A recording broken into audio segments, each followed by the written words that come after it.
Chapter 001 First Encounter with the System. In a shabby rental house in one city, a slovenly dressed man with glasses was typing at his computer. Suddenly, a golden light flew into his body, and he was completely unaware. The universal loading system is loading, please verify the password. Suddenly, these words popped up in the man's mind for no apparent reason. What the hell is this? The man with glasses cursed in shock, his weak heart was severely stimulated. Wrong password, verification failed, system binding failed, continue to look for the next host. As soon as he finished speaking, a beam of light flew out from the man with glasses and flew into the distance. Could that voice just now be the legendary system? Never mind. It's probably just a hallucination from writing a system novel recently. How could there be a system in this world? Systems only appear in novels and anime. I'll skip one chapter today and go to bed early. The man with glasses muttered to himself, wrote a paragraph on his computer and posted it, then lay down on the bed and fell asleep. His dream was filled with everything he loved, luxury sports cars, villas, and beautiful women all around. However, he didn't know that just now, he was only one step away from getting everything he dreamed of. A system that was invincible in the universe quietly came into his body and then quietly left. In an old residential complex in Linghai City, a skinny, childish-looking boy was doing strange things in front of the mirror. Like most adolescent boys and girls, each of them had a goddess or a god in their heart, and they fantasized about marrying them. Suinger's classmate, I fell in love with you the moment I saw you in the first year of high school.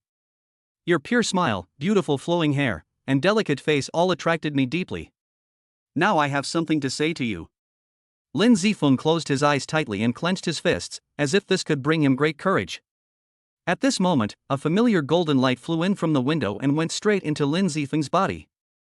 The universal loading system is loading, please verify the password. Suinger, I like you. Can you be my girlfriend? Password verification successful, system binding in progress. 5%, 10%. Ah, something is talking. Lin Zifeng exclaimed loudly. 48%, 97%, 100%, system binding successful. Congratulations to the host for successfully binding to the super invincible and unique universal carrying system. I am Xiao Shuai, the most handsome system elf in the universe. Over the years, I have traveled through countless dimensions and found no fewer than tens of thousands of people, but none of them could successfully verify the password to bind the system. Host, you are truly a genius and a person of great wisdom. You have actually solved the eternal problem and become the first person to successfully verify the password. These words echoed in Lin Zifeng's mind. Who the hell are you? Where are you? Don't hide and scare people. If you have the guts, come out and fight me with real swords and guns. I tell you, I'm very good at martial arts, and I'm not afraid of you. As he spoke, Lin Zifeng picked up a compass on the table and held it to his chest tremblingly. Oh, host, you are so stupid. Didn't I tell you that I am Xiao Shuai, the system elf of the universal carrying system, the most handsome system elf in the universe? I am not hiding anywhere now. I am in your body. You can communicate with me as long as you silently say what you want to say in your heart. To put it simply, you can communicate with me through telepathy. Xiao Shuai said speechlessly, holding his forehead with his hand. System. Are you saying that you are a system elf, and I also have a system like the protagonists in those novels? Am I really not dreaming? Lin Zifeng said in surprise, pinching his thigh hard. Ah, it hurts, I'm not dreaming. I really got the system. Lin Zifeng shouted excitedly. Xiaofeng, what's wrong with you? Are you okay? Outside the room, Lin Zifeng's mother's voice and the sound of hurried running were heard. Lin's mother pushed open the door anxiously and saw Lin Zifeng lying on the bed with an excited look on his face. She felt confused. Xiaofeng, are you okay? Are you under too much pressure from studying recently? Take a rest if you are tired. You can't rush into studying. You need to combine work and rest. Mother Lin held Lin Zifeng's hand and said with a caring look on her face. Lin Zifeng looked at the silver strands on his mother's hair and the wrinkles at the corners of her eyes, and felt his eyes moisten a little. Don't worry, Mom, I'm fine. I won't play around anymore. I will study hard and get into a good university. I think you just play too many games and have hallucinations. You're thinking about studying hard just before the college entrance examination. What have you been doing before? If you don't get into university, come and work in a factory with me, said Lin's father with a look of disappointment on his face. What are you talking about? It's a good thing that your child wants to study hard now. As a father, you don't encourage your child and say such things. Mother Lin said to Father Lin with a complaining look on her face. Father Lin snorted reluctantly. Mom, don't blame Dad.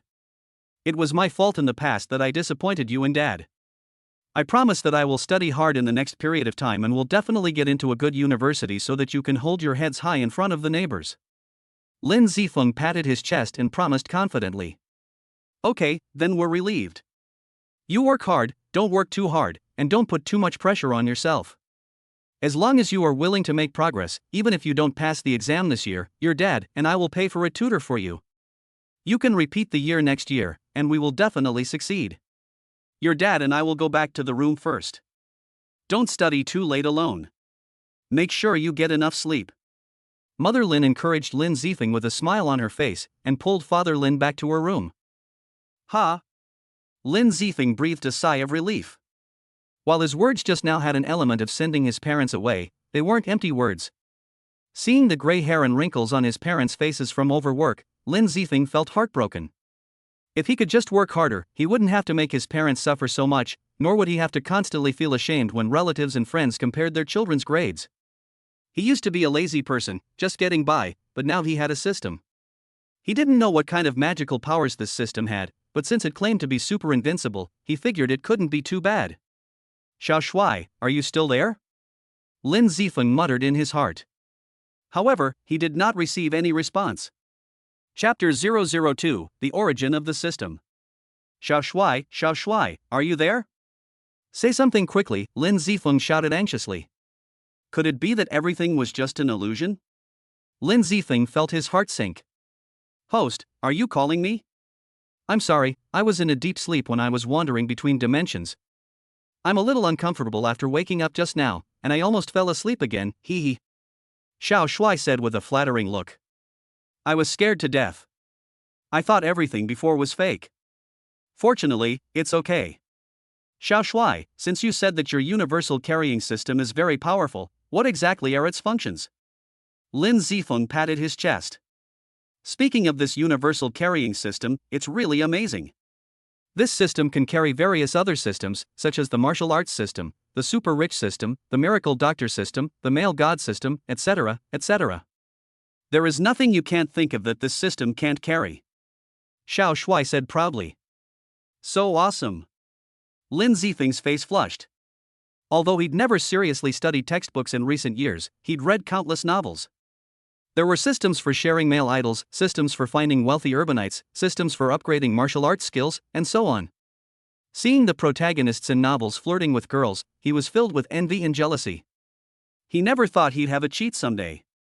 Since you said that it can be equipped with other systems, then how do I get other systems? Lin Zifeng asked after finally calming his restless heart. Lottery. Given the host's current state, the lottery is the only way to obtain the system. The host can only have a chance to obtain a super lottery ticket if he completes the peak mission issued by the system or exchanges it with a large amount of system coins. Since this is the first time the host has bound the system is giving you a big gift package for newbies. I hope the host can master the system as soon as possible, and we can travel the universe together.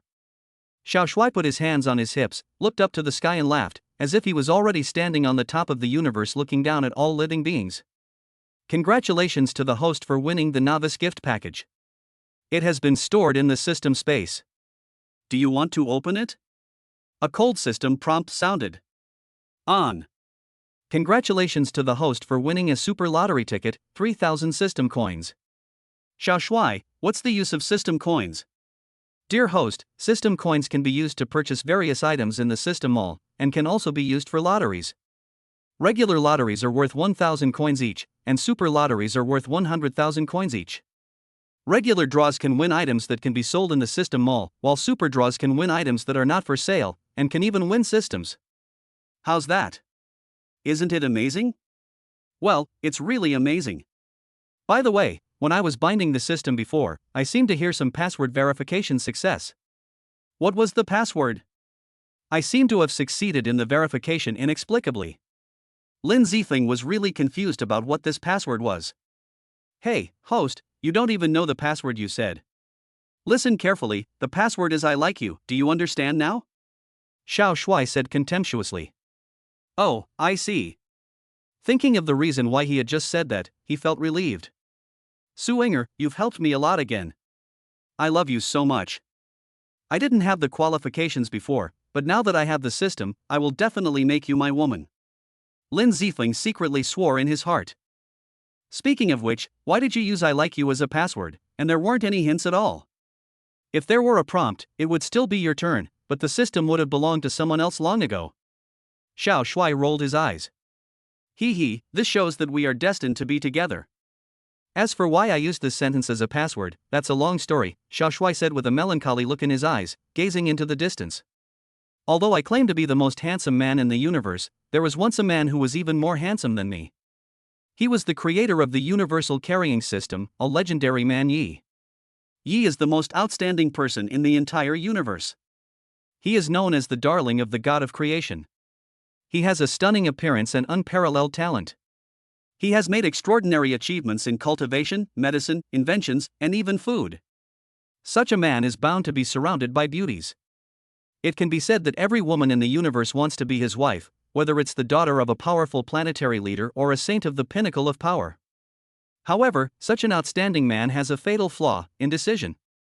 He was very fond of some of the many beautiful women who pursued him, but he didn't know how to express it, fearing that he would hurt anyone's feelings. In the end, he chose to escape, leaving the planet he had always lived on to travel to all corners of the universe. After hearing the news, the female prodigies didn't just leave, instead, they stayed, determined to wait for him to return and make their choice. However, what they ultimately waited for wasn't his return, but a disaster. Xiao Shuai paused, he said. Excellent people are not only loved, but also envied.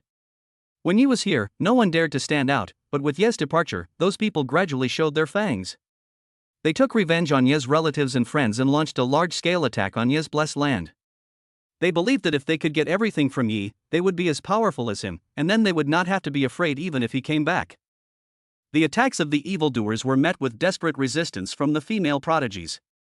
Many of the forces behind the female prodigies did not want to get involved in this mess and brought back their saint princesses. The war became one-sided. In the end, none of the female prodigies who remained survived. When Yi, who was traveling abroad, got the news and returned, it was too late. The palace was gone, his friends were gone, his loved ones were gone, everything was gone. His eyes were bloodshot, his heart was filled with rage, and he spat out a mouthful of blood. Kill. For a long time afterwards, the entire universe was blood red. He attacked over 30 factions participating in the attack, one by one, and destroyed more than 20. The remaining 9 factions united and launched another offensive. Ultimately, after paying an incredibly heavy price, Yi was outnumbered and fell. Before his death, Yi said these words: "I'm sorry, this is all my fault. If there's another life, no matter how difficult it is, I will find you and be with you. Actually, I've always wanted to say, I love you, I really love you all. Suer, Qin Xue, Linlan, Seni. See you in the next life." With that, Yi sealed all of his treasures, bloodline, talents, and even gifts into the object he had created throughout his life. Is that thing the Universal Carrying System? Lin Zifeng asked for the first time after listening to the story quietly. That's right. Now you know why I like you became the system's authentication password. Because it's what the system's creator wanted to say but never got around to saying. After hearing this, Lin Zifeng nodded silently without saying a word. It was unclear whether he felt sorry for Ye's experience or something else. Chapter 003, Martial Arts Training System. Okay, let's not talk about those sad past events. I hope my old master can successfully reincarnate and meet the girls who are worthy of his lifelong protection. Dear host, you have a super lottery ticket in your hand now. Come and draw the lottery quickly. It's a benefit for novices. You will definitely win a system on your first try. Your future life depends on this hand. If you draw a powerful system, you will immediately rise up and sing. If you draw a garbage system, you will have to continue to develop in a humble way and wait for the next time you can save up the lottery tickets. Xiao Shuai changed his previous melancholy expression and said with a bewitching face. Lin Zifeng closed his eyes and gritted his teeth. Let's start the lottery. Then a big turntable appeared in my mind and spun rapidly. Buddha bless you, God bless you, Amitba, hallelujah, alms begging magic, evil spirits retreat, please bless me to draw a powerful system. Lin Zifeng put his palms together and started talking nonsense. Ding, congratulations to the host for obtaining the martial arts training system. You can successfully install the system after completing the entry-level tasks. The system's cold prompt sound sounded again. Entry-level task, host completes 100 push-ups and 100 sit-ups within 10 minutes. Mission reward, if the system is successfully installed, one random reward will be given. Failure penalty, none. The host can restart at any time after the mission fails until the mission is completed. Yes, the martial arts system, but what the hell is this entry-level mission? Doesn't the system I draw belong to me? Dear host, the entry-level task is a preliminary trial for the system owner. It is mainly to test the host's own attention to the system. The faster you complete the entry-level task, the better the random reward you will get. Xiao Shuai said with a mature look on his face, holding his chin. Okay, I understand, let's start now. 43, 44, 52. Time is up, mission failed, host, please try again. Damn it, I failed. For someone who exercises regularly, this amount of exercise is easy. But for a homebody like Lin Zifeng who rarely exercises, it's almost impossible. 10 minutes later, come again, Xiaoshuai, start the timer. 78, 79, 80, 81. Time is up, mission failed, host, please try again. The system's cold prompt sound came again. Ah, just a little bit more, I must succeed next time, Lin Zifeng shouted, wiping the sweat from his forehead. After that, he experienced another failure. During the fourth challenge, Lin Zifeng finally completed the task.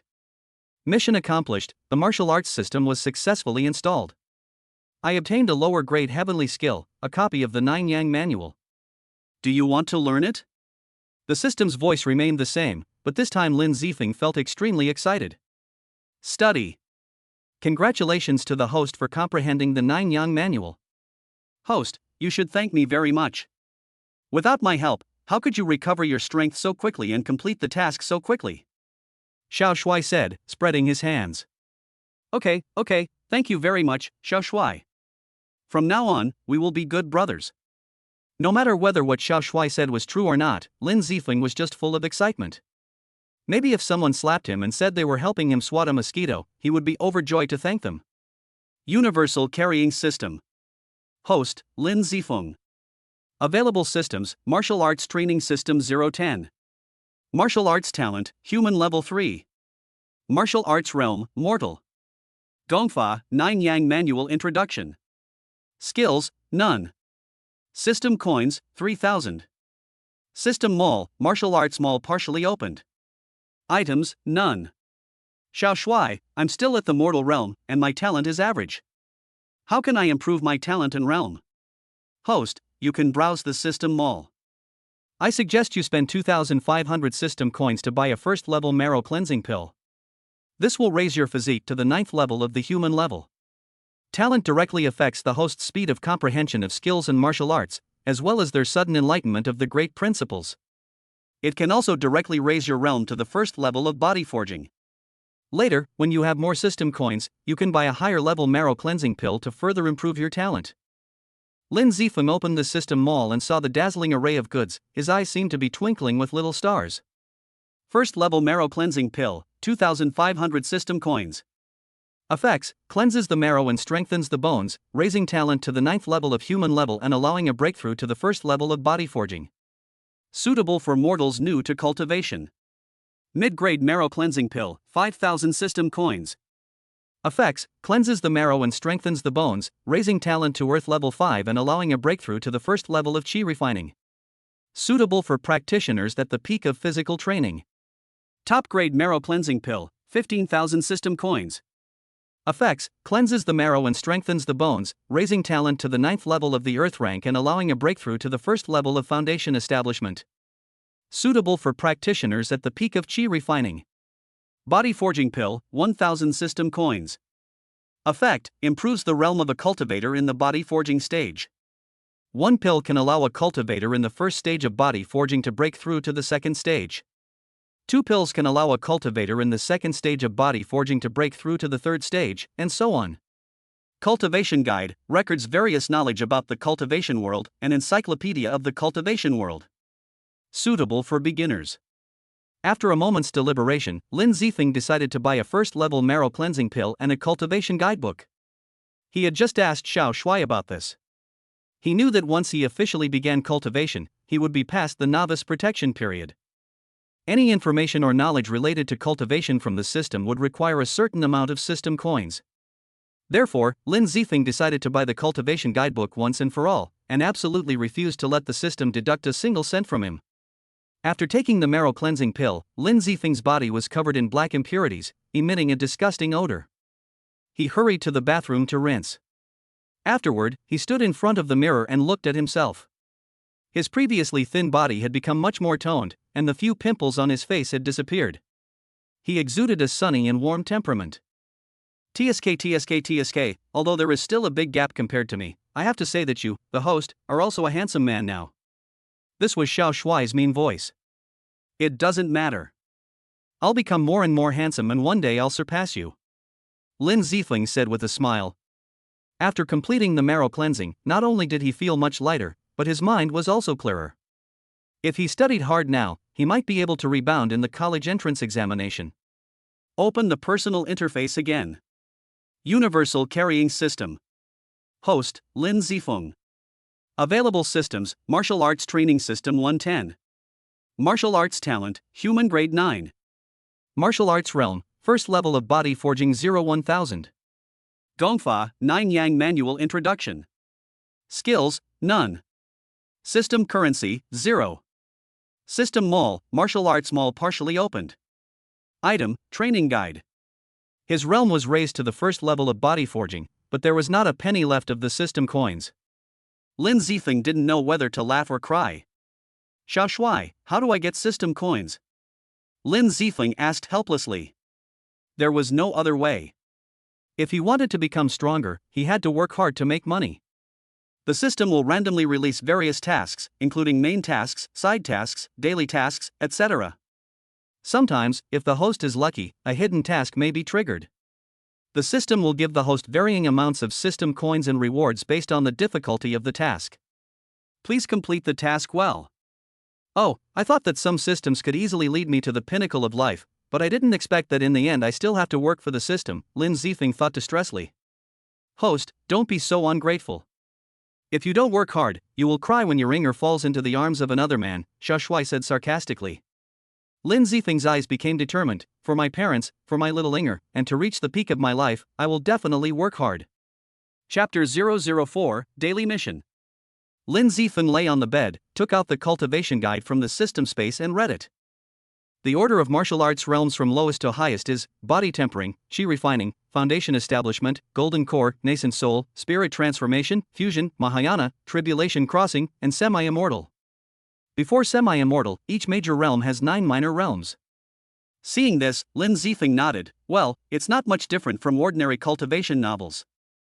Weapons and treasures are classified from low to high as mortal weapons, mortal treasures, magic weapons, magic treasures, spiritual weapons, spiritual treasures, holy weapons, holy treasures, immortal weapons, immortal treasures, and divine weapons, divine treasures. Their quality is divided into low, medium, high, and top grades. The elixir levels range from 1 to 9, corresponding to the corresponding martial arts realms. The quality is divided into low grade, medium grade, high grade, and top grade. The quality of the elixir directly affects the effect after use. Note, the system products must be of high quality. The elixirs sold in the system mall are all top grade elixirs. If the host wants to purchase lower quality elixirs, please contact the system elf. In this way, Lin Zifeng looked at the cultivation guide while picturing the great future in his mind, and gradually fell asleep. In his dream, he stood at the pinnacle of the universe, holding Su Inger in his arms, surrounded by many beautiful figures, with a wild smile on his face. The next day, the sun had just risen. Ding, daily task released, morning exercise. Task description, a day's plan begins in the morning. How can you waste the good time in the morning in bed? Task content, the host runs 5 kilometers in the morning and meditates for half an hour. Mission reward, 100 system coins. Failure penalty, none. Lin Zifeng, who was still dreaming, suddenly woke up with a start. The system had issued a task. Ever since buying the marrow cleansing pill and the cultivation guide, Lin Zifeng's wallet had become empty. Now there was a good opportunity to earn system coins. How could he not be excited? And this is a daily task. What does this mean? I can make some money every day in the future. Day after day, year after year, I can achieve great things. Without a word, Lin Zifeng got up, got dressed, and went downstairs for his morning run. Running 3 laps around the neighborhood took only 20 minutes. If it were the old Lin Zifeng, he would probably be out of breath after running 2 kilometers. However, since entering the first level of bodybuilding, Lin Zifeng has clearly felt a significant improvement in his physical fitness. I walked into the park in the community, found a tree and started to meditate, while practicing the mantras of the 9 Yang manual. There were some elderly people around who were also out for morning exercises. When they saw Lin Zifeng meditating on the side, they showed curious expressions on their faces. Is this young man practicing some magical skills here? I think this guy has been playing games too much and has become obsessed with them. Forget it, let's leave quickly. Young people nowadays are very bad. A few days ago, old man Wang from the building next door was beaten and sent to the hospital because he had an argument with some young men playing basketball while dancing square dance on the community basketball court. He is still lying in bed. An old lady said with a look of fear. Ding, daily task completed, 100 system coins have been issued. Half an hour later, with a system prompt sound, Lin Zifeng opened his eyes, and a gleam of light shone in his eyes. The 9 Yang manual is truly extraordinary. I feel like I've made great progress in just a short while. Open Personal Interface. Universal Carrying System. Host, Lin Zifeng. Available systems, Martial Arts Training System 110. Martial Arts Talent, Human Grade 9. Martial Arts Realm, First Level of Body Forging 51,000. Kung Fu, 9 Yang Manual Basic Knowledge. Skills, none. System Coins, 100. System Mall, Martial Arts Mall partially opened. Item, Training Guide. Experience increased by 50 points, and his proficiency in the 9 Yang manual also improved from entry level to a basic understanding. Lin Zifeng nodded in satisfaction and returned home. As soon as I opened the door, I saw my mother preparing breakfast and my father sitting at the table reading the newspaper. What were you doing so early in the morning? Seeing Lin Zifeng come in, Lin's father asked seriously. Oh, I went out for a morning run, Lin Zifeng answered honestly. I never see you exercising, and now you're thinking of going for a morning run. Humph, it's good to exercise more, so you can move more goods in the factory in the future. When he thought of Lin Zifeng's mediocre grades, Lin's father felt unhappy and his tone became a little heavier. What nonsense are you talking about? Children are really growing up, and exercising is a good thing. Xiaofeng, don't listen to your father. Mom supports you. At this time, Lin's mother came out with food, scolded Lin's father lightly, and said to Lin Zifeng with a smile. Well, thank you, Mom.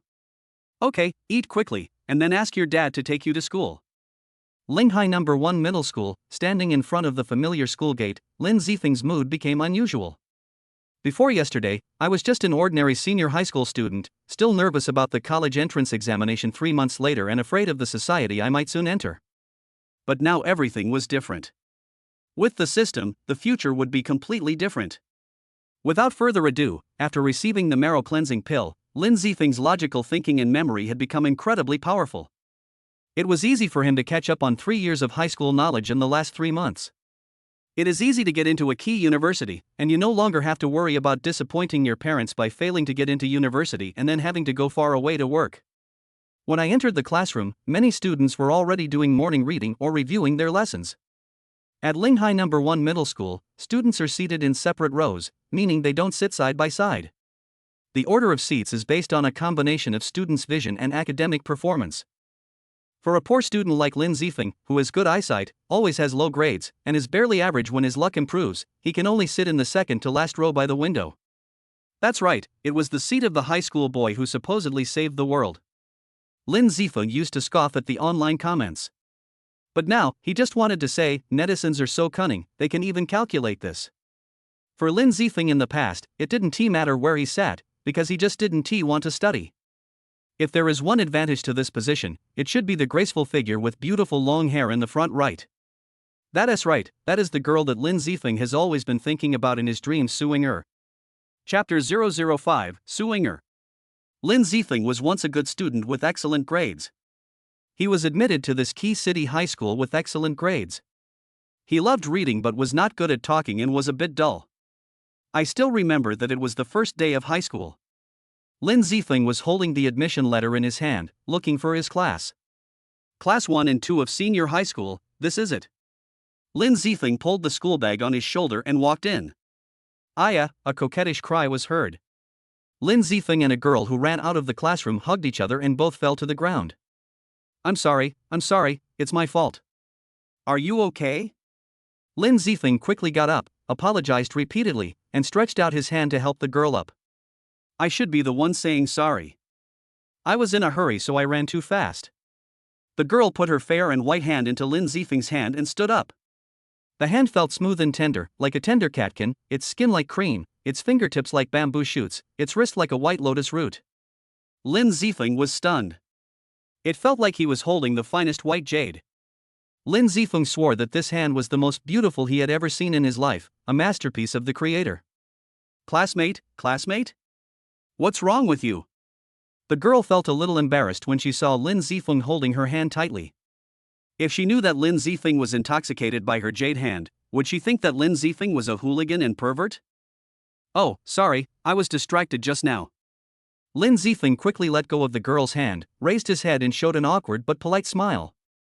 But the moment he saw the girl's face, Lin Zifeng's heart was shocked again, and he even thought of the name of his future child. What caught my eye was a snow-white face with willow-shaped eyebrows, a cherry mouth, a smile as beautiful as a flower, and long, smooth and flowing hair. She was about 14 or 15 years old. The girl picked up the admission notice that Lin Zifeng had dropped from the ground. Lin Zifeng, the girl's lips moved slightly. When she looked up, she saw Lin Zifeng standing there in a daze, his mouth slightly open. Classmate, are you okay? The girl stretched out a hand and waved it in front of Lin Zifeng's eyes. Sorry, maybe I didn't sleep well last night. Lin Zifeng scratched the back of his head awkwardly. He was stunned again and again. Even a grown man like Lin Zifeng couldn't help but blush. Here, this is your admission letter. My name is Suinger, and I'm also a student in Class 1-2 of senior high school. We'll be classmates from now on. Suinger stuffed the letter into Lin Zifeng's hand and introduced herself with a smile. Ah, thank you, Suinger. My name is Lin Zifeng, from Shuangmu Lin, Z for Confucius, and Feng for Maple Leaf. After hearing Suinger introduce herself, Lin Zifeng immediately gave his name. Hello, Lin Zifeng. The seats in the classroom are marked with the students' names. You can find them yourself after you go in. The head teacher will be here soon. Well, I have something to do, so I won't go in with you. Suinger smiled, then turned and left. Looking at the receding figure, Lin Zifeng felt as if his soul had been taken away and he couldn't come back to his senses for a long time. This was the first meeting between Lin Zifeng and Suinger. Sitting in his seat, Lin Zifeng looked at Suinger's pretty back in front of him on the right, with a lot of thoughts in his mind. I don't know what image I have in Inger's mind now. Am I a poor student who doesn't strive for progress, or a hooligan who always skips classes to play games and refuses to obey discipline? Anyway, no matter how bad my image was in Inger's heart, from today on, I am no longer the same person as before.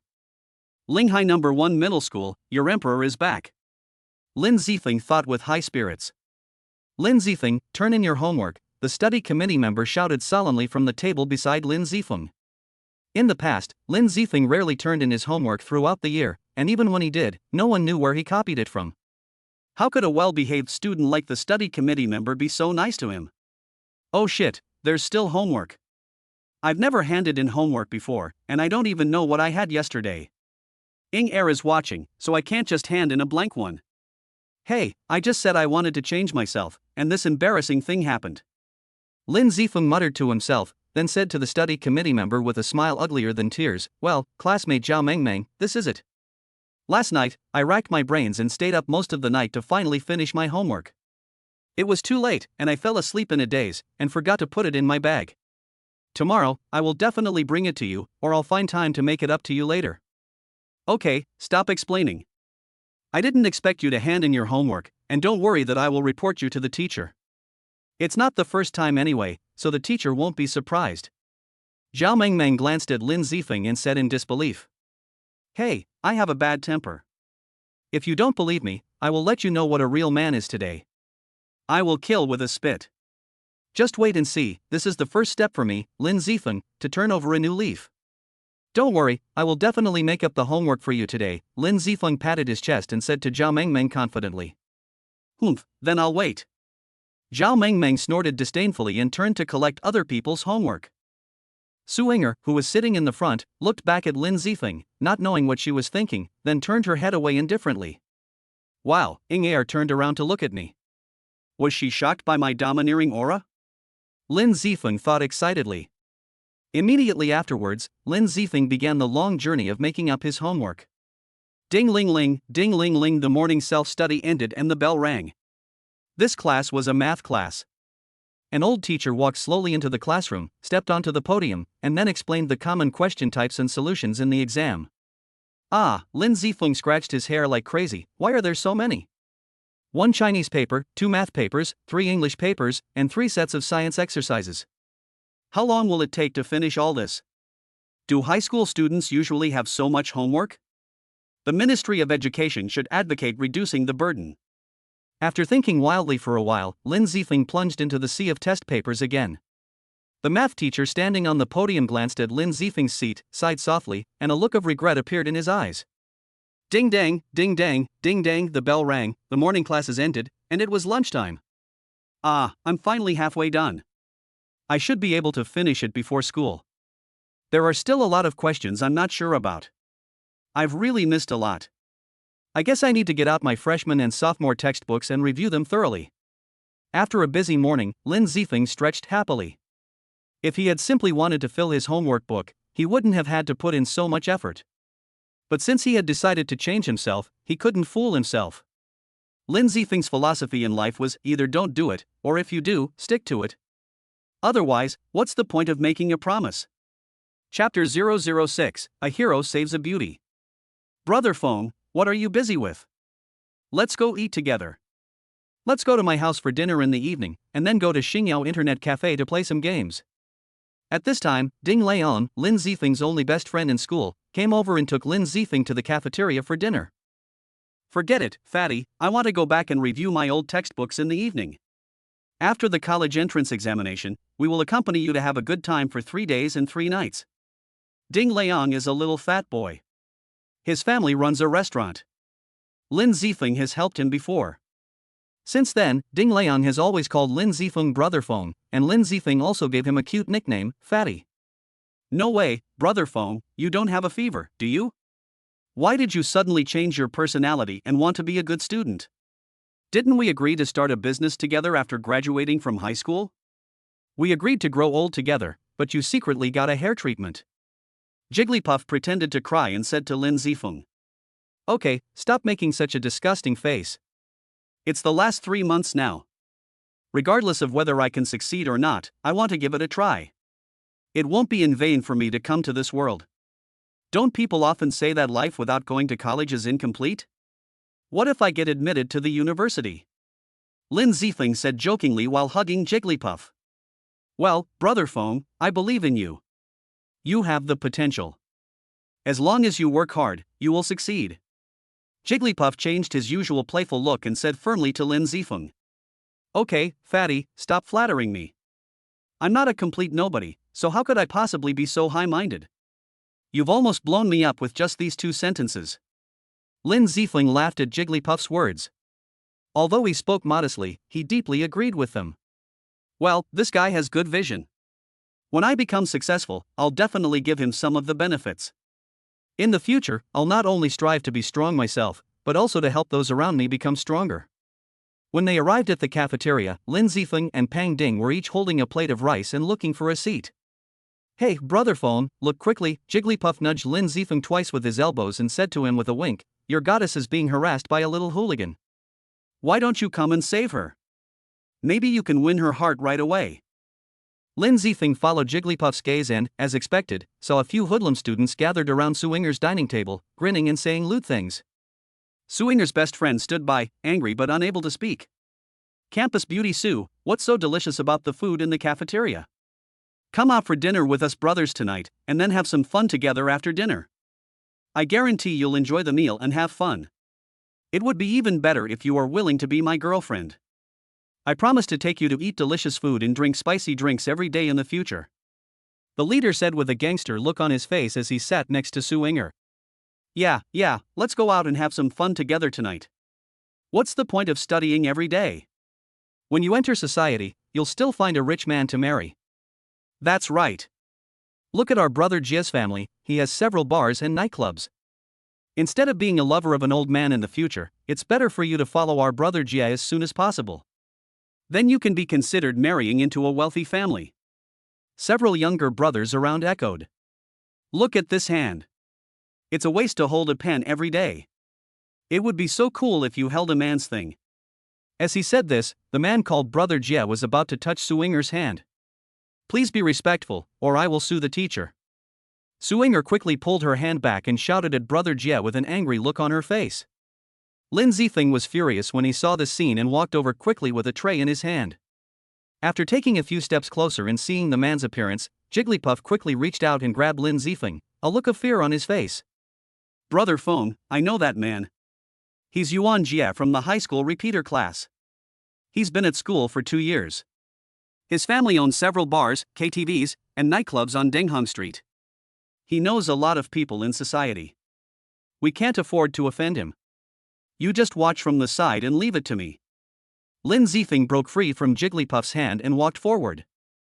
Brother Feng is really willing to risk his life for his beloved. If I, Fatty, am just standing by and watching, can we still be considered brothers? The worst that can happen is that I will get a beating. Anyway, I have been beaten enough over the years. After saying that, Fatty also walked quickly with Lin Zifeng. Bang, Lin Zifeng threw the plate in his hand onto the dining table, and most of the food flew out. Classmate, if you don't want to eat, could you please give up your seat and not affect other students? Lin Zifeng looked at the man named Yuan Jia with cold eyes. There are so many empty tables nearby, but you come here to grab a seat with our brother Jia. Are you tired of living? Before Yuan Jia could say anything, several of his lackeys spoke first. I think you are here to cause trouble. A younger brother took 2 steps towards Lin Zifeng with a fierce look on his face and rubbing his hands ready to fight. Yuan Jia stood up, walked in front of Lin Zifeng, stretched out a finger and tapped Lin Zifeng's chest, and said in a frivolous tone, Kid, you want to imitate the hero who saves the beauty on TV? Do you have that ability? Don't end up getting beaten up and the goddess climbing into someone else's bed. What's that saying? Oh yes, I remember it. Behind every goddess you dream about day and night, there is a man who has slept with her to the point of wanting to vomit. Ha ha ha ha, a bunch of lackeys let out wanton and lewd laughter. Lin Zifeng's eyes flashed with ferocity. He quickly stretched out a hand and grabbed Yuan Jia's arm, which he had not yet been able to retract, applying a little force. Yuan Jia's face changed slightly, and he tried hard to pull his hand out, but Lin Zifeng's palm was like a pair of iron clamps, biting him tightly. Let go! Yuan Jia roared, and a group of younger brothers behind him quickly formed a row behind him when they saw this. Jigglypuff also stood behind Lin Zifeng, his legs trembling slightly, his eyes determined, and the dinner plate in his hand, as if he was ready to throw it away if they disagreed. What are you doing? What are you doing? Get out of here. Do you want to go to the political education department? At this time, Teacher Wang, who was in charge of campus discipline, rushed over with several people from the security department. If you don't want to eat, get out of here.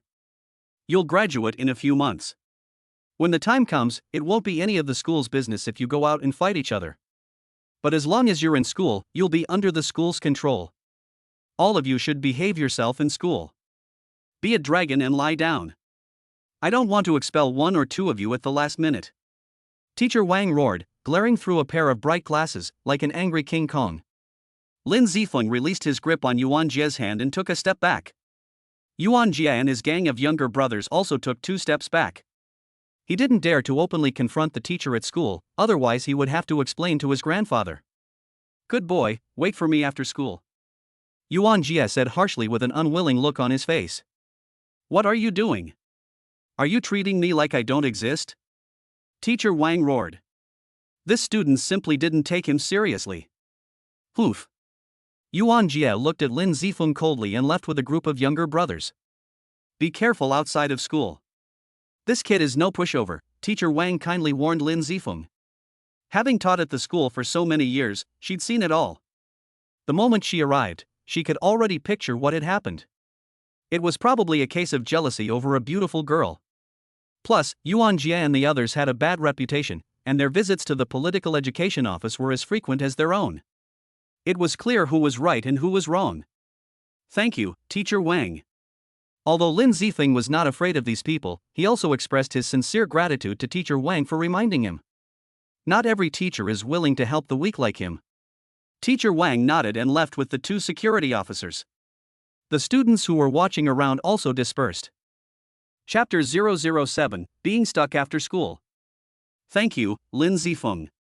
Su Ying'er bowed slightly to Lin Zifeng and expressed her gratitude. It doesn't matter. We are classmates. This is as it should be. Lin Zifeng scratched his head and laughed. He was completely different from the person he was when he faced Yuan Jie before. I don't think so. With so many classmates watching you, you're the only one who dares to stand up for justice. You're really a man who's willing to risk his life for his beloved. Lin Zifeng, do you like our Ying'er? At this time, Su Ying'er's best friend came to her senses, glanced back and forth at the two of them, and joked. No, I just like to stand up for what's right. If you were in trouble one day, Tang Shui, I would also do my best to help you. Then I'll be waiting for you, our great hero Lin. Tang Shui looked unconvinced. Alright, let's eat quickly. If we don't take advantage of our lunch break, it will be over soon. Lin and Ding, please sit down and eat with us. Okay. The goddess took the initiative to invite him to lunch, and Lin Zifeng was instantly overjoyed. Ding Leon, on the other hand, had a look of confusion. The goddess' invitation was certainly a good thing, but when he thought of the harsh words Yuan Jie said before leaving, he felt a headache. We ordinary people are so happy today. After dinner, Lin Zifeng hummed a little tune and walked without recognizing any relatives. Fatty, what's wrong? Why do you look so sad? Today is the first time that Ying'er has invited me to dinner. Don't you think this is a very memorable day? You should be happy. This is my first victory in getting a beautiful woman. Lin Zifeng tilted his head at a 45-degree angle, staring into the void, with one hand raised in front of his chest, like a general who was about to expand his territory and imagining the vast territories in the future. Brother Foam, I don't know whether you can win the beauty, but it seems that we will inevitably be beaten. Pang Ding lowered his head inside. You idiot, what are you afraid of? I'm here with your brother Foam, so I won't let you get beaten up. I, Lin Zifeng, am no longer the Lin Zifeng I used to be. Jigglypuff looked at Lin Zifeng deeply and said, Brother Foam, you have indeed changed. Your second-year syndrome has worsened. Why don't we go to the hospital now? We don't have to wait until after school. As he said that, he was about to pull Lin Zifeng out of the school gate. Hey, what a mess. Fatty, don't worry, I can handle this matter today. I, Lin Zifeng, will fight my first battle after my return as a king today. Brother Foam, no matter whether you are mentally normal or not, I am your brother. Even if I get beaten, I will accompany you to bear it together. Jigglypuff obviously still didn't believe what Lin Zifeng said. Lin Zifeng shook his head and stopped talking. Forget it, time will prove everything. In the afternoon, Lin Zifeng was still working hard on his homework. Occasionally, when he felt tired, he would raise his head and listen to the teacher. Soon, the bell rang for the end of get out of class. Lin Zifeng slowly packed his school bag. Jigglypuff walked up to him with a serious face, his eyes determined and ready to die.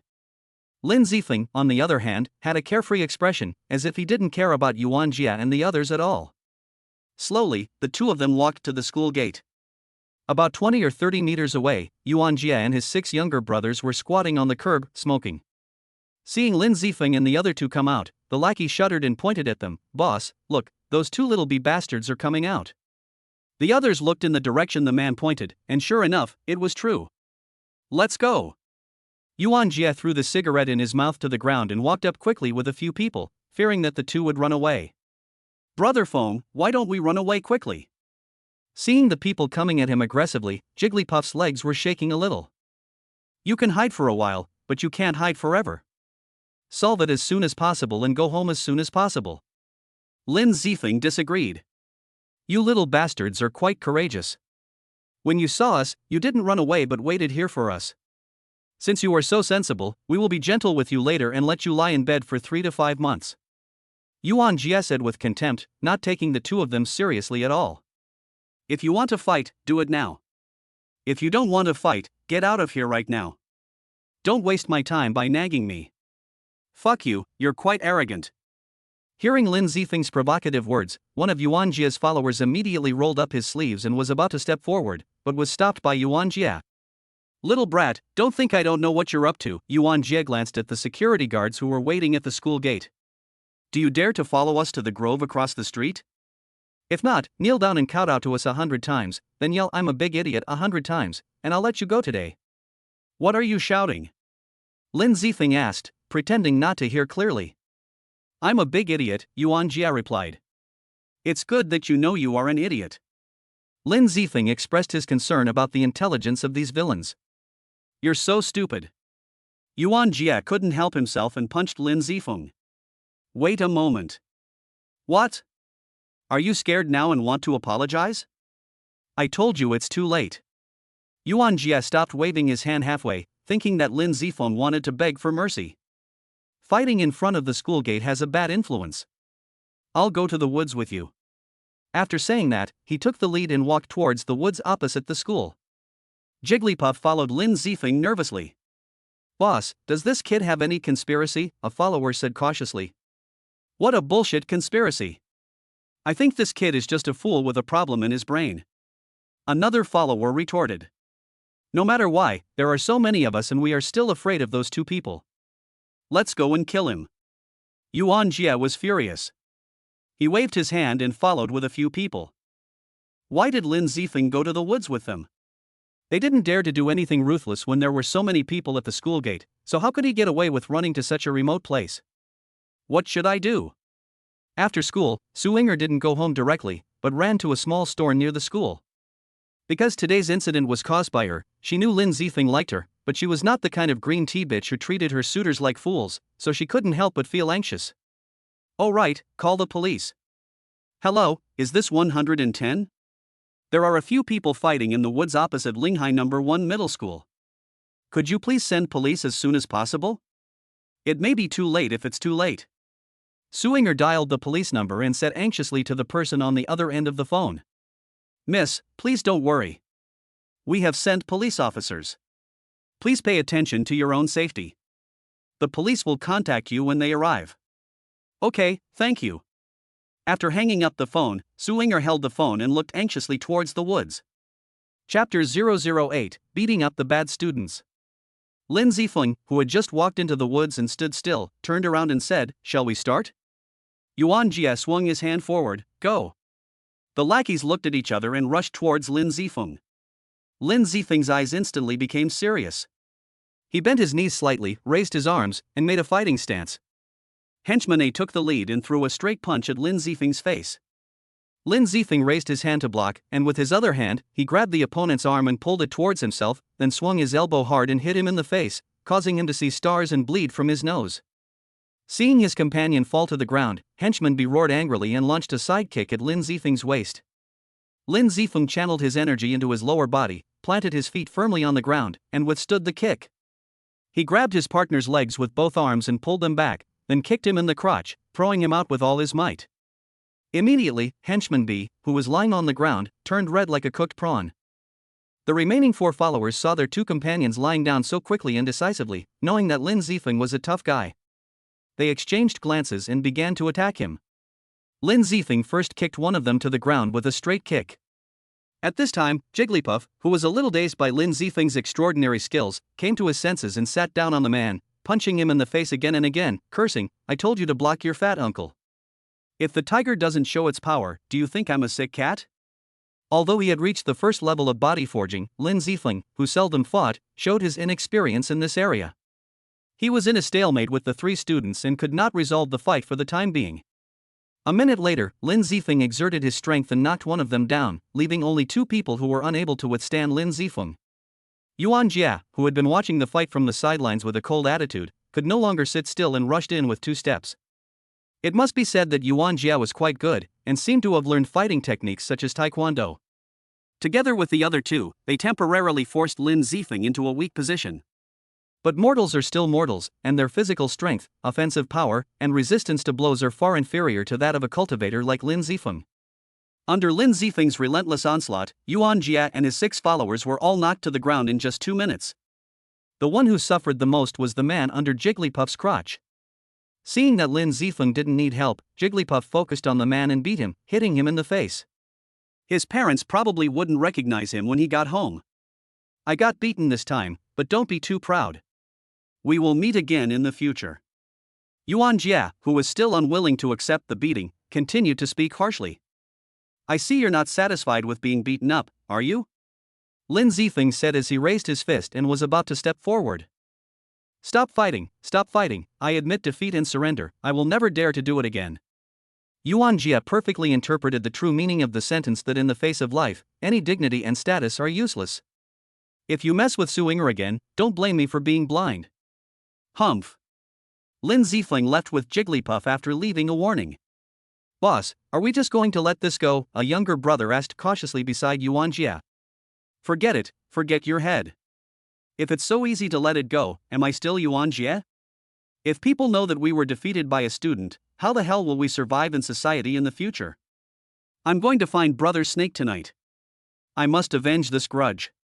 When they heard Snake Brother's name, Yuan Jia's younger brothers all showed expressions of awe and fear. Lin Zifeng, right? Just wait for me. I won't let you go so easily. Don't you like Suinger? I will let you watch Suinger climb into my bed with your own eyes. I will make you suffer for the rest of your life. Looking at the direction where Lin Zifeng left, Yuan Jia showed a cold gaze like a venomous snake, which was far from the ferocity of a man of his age. Ding! The host has punished the bad boy and is rewarded with 800 system coins and a copy of Tai Chi. Do you want to learn it? Lin Zifeng, who had just walked out of the grove, was stunned for a moment. Fuck, there's a reward for beating people up. I guess I'll have to find time to deal with them later. Lin Zifeng held his chin with his hand and thought evilly. Yes. Ding. The host has successfully learned the skill, Tai Chi boxing. I hope the host will work hard. After taking a few steps forward, he saw Suinger standing outside the grove, pacing anxiously. Lin Zifeng's eyes lit up, and he took a few long strides to Suinger's side. Dear classmate Suinger, are you waiting for me? He said with a coquettish raise of his eyebrows. Ah. You scared me to death. Suinger was startled by Lin Zifeng's sudden appearance. She rolled her eyes at him unhappily and reached out to gently pat Lin Zifeng's arm, looking like she was flirting with him.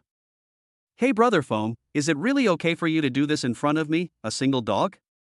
Jigglypuff next to him had his mouth full of dog food. What nonsense are you talking about? At this time, Suinger came back to her senses. Her previous behavior was a bit too ambiguous. By the way, Lin Zifeng, are you okay? Are you hurt? Suinger, who had calmed down, realized the original reason why she was waiting here. She walked around Lin Zifeng several times to check his injuries. What could possibly happen to me? You didn't see how brave I was just now. Under my overwhelming power, I took care of those bastards with just 3 punches and 2 kicks. They were beaten to their knees and begged for mercy, swearing never to be so arrogant again. Okay, stop bragging. I'm glad you're okay. Suinger breathed a sigh of relief after confirming that Lin Zifeng was okay. Beep, beep. At this time, 2 police cars came speeding and stopped not far away. 2 policemen, a man and a woman, stepped out of the car. The man had a righteous and majestic look on his face, while the woman had a cold, but hot body. She wore a short skirt and each step she took seemed to be measured with a ruler. She was obviously a skilled person. Seeing the police approaching, Lin Zifeng panicked a bit. Although they were only 2 against 7, and it could be considered self-defense at the very least, he had just gotten out of a fight, and seeing the police always made him feel guilty. This wasn't because of his strength, but rather his aura. Although Lin Zifeng had the system, his common man's instincts remained unchanged. Well, classmate Suinger, I have something to do at home, so I'll leave first. After saying that, he took Jigglypuff and left. Who called the police just now? The cold female police officer shouted. It's me. Suinger stood up coquettishly. What's going on now? They are 2 students from our class. They were taken into the woods by 6 people from other classes. But 2 students from our class just came out. I don't know what happened in there. Suinger summarized the course of events to the 2 of them. Okay, we got it. Xiaolu, let's go in and take a look. After saying that, the male police officer took the female police officer named Lu and Su Inger in. Chapter 009, Second Level of Body Forging. In the woods, Yuan Jie's younger brothers were lying on the ground, rolling around and groaning. Yuan Jie's face flushed red, but he endured the pain and said nothing, obviously not wanting to lose face in front of his younger brothers. This. Su Inger, who had accompanied the two policemen into the woods, covered her mouth in surprise when she saw the scene before her. So what Lin Zifeng had just said was true. Captain Wang, this. The policewoman was also a little confused when she saw this scene.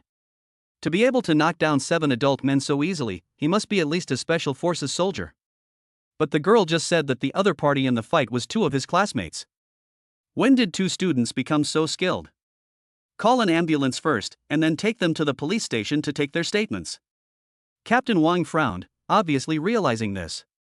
Madam student, could you please come back with us and take a statement? We will send someone to take you home afterwards. Okay, Su Inger nodded. She was still a little confused. She had been classmates with Lin Zifeng for 3 years, and this was the first day she learned how amazing he was. However, Lin Zifeng had no idea what was happening here. He had already returned home happily. Today was truly a fruitful day. First, I started the daily tasks, which will give me a stable source of system coins. Then, my relationship with Inger has improved dramatically. Finally, I beat up those thugs. Not only did I feel great, but I also got 800 system coins and a copy of Tai Chi. It was a huge win, really a huge one. Hey, host, you are so embarrassing. Such a small thing can make you so excited. At this time, Xiao Shuai, who had been silent all day, actually spoke. What do you know? No matter how small a mosquito is, it's still meat. If there is one, there will be 2. It won't be long before I can become successful. Ha ha. Lin Zifeng let out a dissolute and obscene smile. It's really a headache to have such a host. Xiao Shuai complained while covering his forehead. Stopping his playful ways, Lin Zifeng dug out his first and second year high school textbooks. Leveraging his powerful memory, he memorized everything, then slowly deduced the lessons. While doing the exercises today, Lin Zifeng discovered many of his shortcomings. After all, he had neglected his studies for the past 2 years. Fortunately, he had stumbled upon the system, and Lin Zifeng silently thanked its creator for changing his life. After dinner, Lin Zifeng finished his homework seriously for the first time in a long time, and then began to practice. Well, let's take a look at this book Tai Chi first. After saying that, Lin Zifeng mobilized the knowledge about Tai Chi in his mind. Tai Chi Chuan is said to have been created by Zhang Sanfeng. Zhang Sanfeng observed the principles of nature and centered his philosophy around the yin and yang of Tai Chi. He used his mind to direct the entire body, guiding Qi with his mind, and controlling form with his Qi. Tai Chi Chuan has evolved into many forms over the years. In fact, powerful beings on many planets throughout the universe have developed similar techniques and skills. The complementary Tai Chi Chuan book, derived from the original text, incorporates the strengths of various schools of thought. It contains 3 levels and 88 forms, suitable for continuous use until the golden core stage. The system's products are truly top-notch. If I had learned this Tai Chi earlier, they wouldn't have been able to even get close to me in today's battle. Lin Zifeng stood up and closed his eyes. A little figure in his mind demonstrated the various Tai Chi moves. Then he moved his body and followed the movements until he completed the first level of 24 moves. Lin Zifeng opened his eyes shining, and he let out a long breath. Tai Chi is truly extraordinary. I feel like my realm has slightly improved after completing a set. With my current strength at the first level of physical training, I can only perform the first 3 moves of the first level with all my strength. It seems I still need to practice more and complete more tasks to level up faster. In the second half of the night, Lin Zifeng meditated instead of sleeping. After the practice, he felt refreshed and not tired at all. The next day, the sun rose. Ding! Daily tasks have been refreshed. Hearing the system prompt, Lin Zifeng quickly got up and excitedly went out for morning exercise. I got 100 system coins from my morning exercise yesterday, and another 800 from the system this afternoon. As long as I complete my daily tasks today, I can exchange them for a body forging pill, and then I can break through to the second level of body forging. It took about an hour for Lin Zifeng to successfully complete the daily task, and his system coins reached 1,000. Xiao Shuai, I want to exchange for a bodybuilding pill. Okay, host. Ding. The body strengthening pill has been exchanged successfully. Do you want to use it? Use. After saying that, a warm current swept through Lin Zifeng's body, and Lin Zifeng felt an extremely strong pleasure. Lin Zifeng couldn't help but let out a moan. Hey, what is this guy doing on the street? Making such a disgusting noise. Alas, the world is really going downhill, and people's hearts are no longer as they used to be. Shocked. This is why the man was groaning on the street. A group of passers-by who didn't know the truth were pointing and talking. Even Lin Zifeng, a grown man, blushed and quickly ran away. It seems I can't just break through realms on the street anymore. This is really embarrassing. Xiao Shui, bring up your personal dashboard. Universal Carrying System. Host, Lin Zifeng. Available systems, Martial Arts Training System 110. Martial Arts Talent, Human Grade 9. Martial Arts Realm, Second Level of Body Forging 160-2000. Kung Fu, 9 Yang Manual Basic Knowledge. Skill, Tai Chi. System Currency, 0. System Mall, Martial Arts Mall partially opened. Item, Training Guide. Well, my realm has improved by 1 level, but it's a pity that I have used up all the system coins again. I still need to work hard. After breakfast, Lin Zifeng did not let his father send him off, but chose to run to school by himself. Now he used the limited time to seize every possible opportunity to practice. When I arrived at the classroom, most of my classmates were already there. After all, the college entrance exam was only 3 months away, and many students who usually didn't like studying were now starting to cram. Brother Feng, you're here. At this time, Jigglypuff came to Lin Zifeng with a sly look. What's up, fatty? Why are you so cheerful? Did something good happen to you? Brother Feng, what good things could possibly happen to me? It's all because of you. You said you had such great abilities, why didn't you tell me earlier? We've been classmates for 3 years and I only just found out about your abilities. I was worried all day yesterday for nothing. I didn't have this ability before, but later I saved a beggar, and he taught me this skill, Lin Zifeng said nonsense seriously. Wow, I didn't expect Brother Feng to have such an adventure. You are simply the protagonist in a novel. However, Jigglypuff believed this nonsense. Lin Zifeng wiped the cold sweat from his forehead. He knew that Jigglypuff was not stupid, but he was willing to believe the lies made up by Lin Zifeng. This showed his unconditional trust in him, which made Lin Zifeng slightly moved. This should be what the 2 brothers in one life meant. Okay, stop talking. Class is about to start. Go back to your seat. At this time, a bald old man walked in and stood on the podium. Lin Zifeng, Ding Leong, get out here. Chapter 010, Police Arrive. Lin Zifeng, Ding Leong, get out here. Teacher Lu, is there anything wrong? Lin Zifeng looked at the bald old man and Ding Leong, who stood up together with an unfriendly look on his face. The bald old man is named Lu Lan. He is actually Lin Zifeng's homeroom teacher, but he is a very bad person. He often insults and physically punishes students, and always asks for bribes from students and parents openly or secretly. There were even rumors that he molested female students, but in the end, it was left unresolved for some reason. Many classmates call him Lu Lan or Lu Lanran behind his back. At the same time, he is also the teacher that Lin Zifeng hates the most in this school. Lin Zifeng went from an excellent student to a poor student, and Lu Lan played a great role in this. Is there anything else? Don't you know what you have done?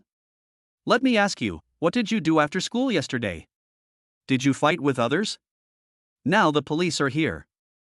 As a senior high school student, you are about to enter the critical moment of the college entrance examination. Instead of studying hard, you go out to fight with others. Don't you want to go to school? If you don't want to go to school, just go home quickly. Anyway, you are dragging the class down. If the principal is willing to listen to me and expel you bunch of trash earlier, how could this kind of thing happen? It's a waste of resources for you bunch of trash to stay in school. Lu Lan didn't care what the truth of the matter was and just lashed out at me with a machine gun, using the dirtiest words he could. Teacher Lu, please watch your words. Your teaching qualities are so poor, you're like a shrew. Do you understand the whole story? Also, just because we are your students doesn't mean you have the right to insult us. Even the best-tempered Lin Zifeng couldn't handle such an insult. In the past, Lin Zifeng was afraid of being expelled for angering him, so he wouldn't fight back. But now, with the system in hand, even if he did drop out, he still had a bright future. Why should he just give in like he once did? You little bastard, you actually dare to scold me. Lu Lan obviously did not expect that Lin Zifeng, whom he usually wanted to flatten, would dare to confront him with a tough attitude. He didn't know what to say for a moment. Okay, I can't control you, right? There are people who can control you. Come with me to see the police. I'll see if the principal is still willing to protect you after you are taken to the police station this time. After saying that, he flicked his sleeves and left with Lin Zifeng and the other two. Lin Zifeng and Pang Ding followed Lu Lan all the way to the door of the principal's office. Two police comrades, please believe Lin Zifeng. He didn't mean to fight. It was that group of people who took the initiative to provoke trouble. You must not arrest him. A crisp female voice came from inside the door. Don't worry, Sue, we won't arrest a good person by mistake. Go back to class first. At this time, the door opened and Su Yinger walked out. She saw Lin Zifeng and Pang Ding behind Lu Lan and looked slightly surprised. After his realm was elevated, Lin Zifeng's sixth senses became more sensitive. Naturally, he heard Su Yinger's words defending herself in the principal's office. He smiled at Su Yinger like a chrysanthemum. I didn't expect Yinger to value me so much in her heart. I'm so touched, whoa. Humph, you are still smiling so happily when you are about to die. I don't know whether to say you are optimistic or stupid. Seeing Lin Zifeng's smiling face, Lu Lan was very unhappy. Knock, knock, knock, principal, police comrade, I've brought Lin Zifeng and Ding Liang. Lu Lan knocked on the door and said respectfully to the people inside. Okay, thank you, Mr. Lu, for coming here in person. Oh, it's okay, it's okay. You guys chat first and I'll leave first. Lu Lan nodded and bowed, completely different from the arrogant look he had just shown towards Lin Zifeng. You two, get in. Yes, it was the same guy from before. He turned around and started yelling at the two of them. He was such a snob. Are you Lin Zifeng? Two uniformed policemen were sitting on the sofa on one side. They were Captain Wang and Louis Ran who were on duty yesterday. It's me. Captain Wang, Officer Lu, I have some things to attend to. Please chat. The principal, who was sitting on the sofa on the other side, stood up, intending to withdraw. After all, he had been in the police force for over a decade, and he could sense that the police were looking for Lin Zifeng for a more complicated reason. Student Lin, you must answer the police officer's questions honestly. If it's not your fault, I believe the police comrades will not wrongly accuse you.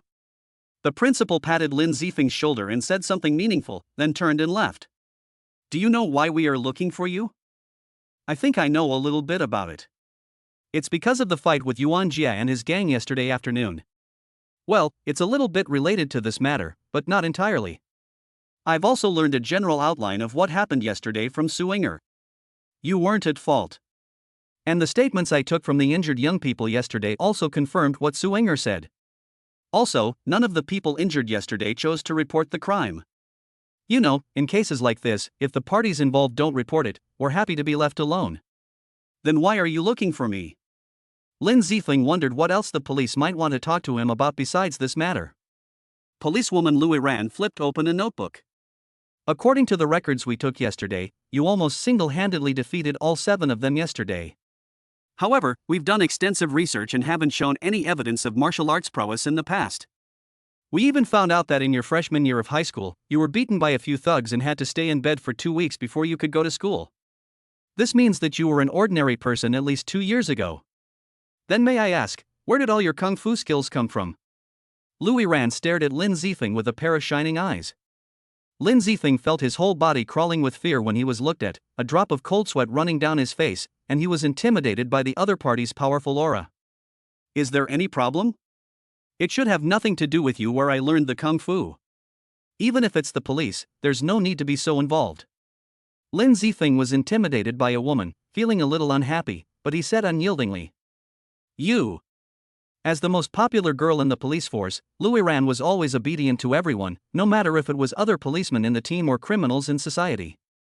When Lin Zifeng retorted, she was immediately ignited and was about to stand up and teach Lin Zifeng a lesson.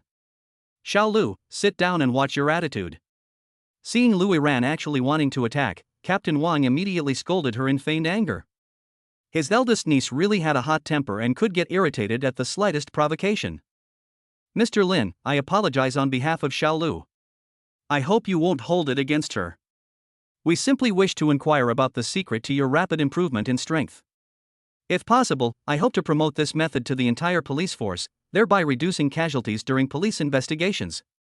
Of course, if you're uncomfortable speaking, we won't force you. Everyone has their own secrets, and we understand. Chapter 011, Xiao Feng's Story.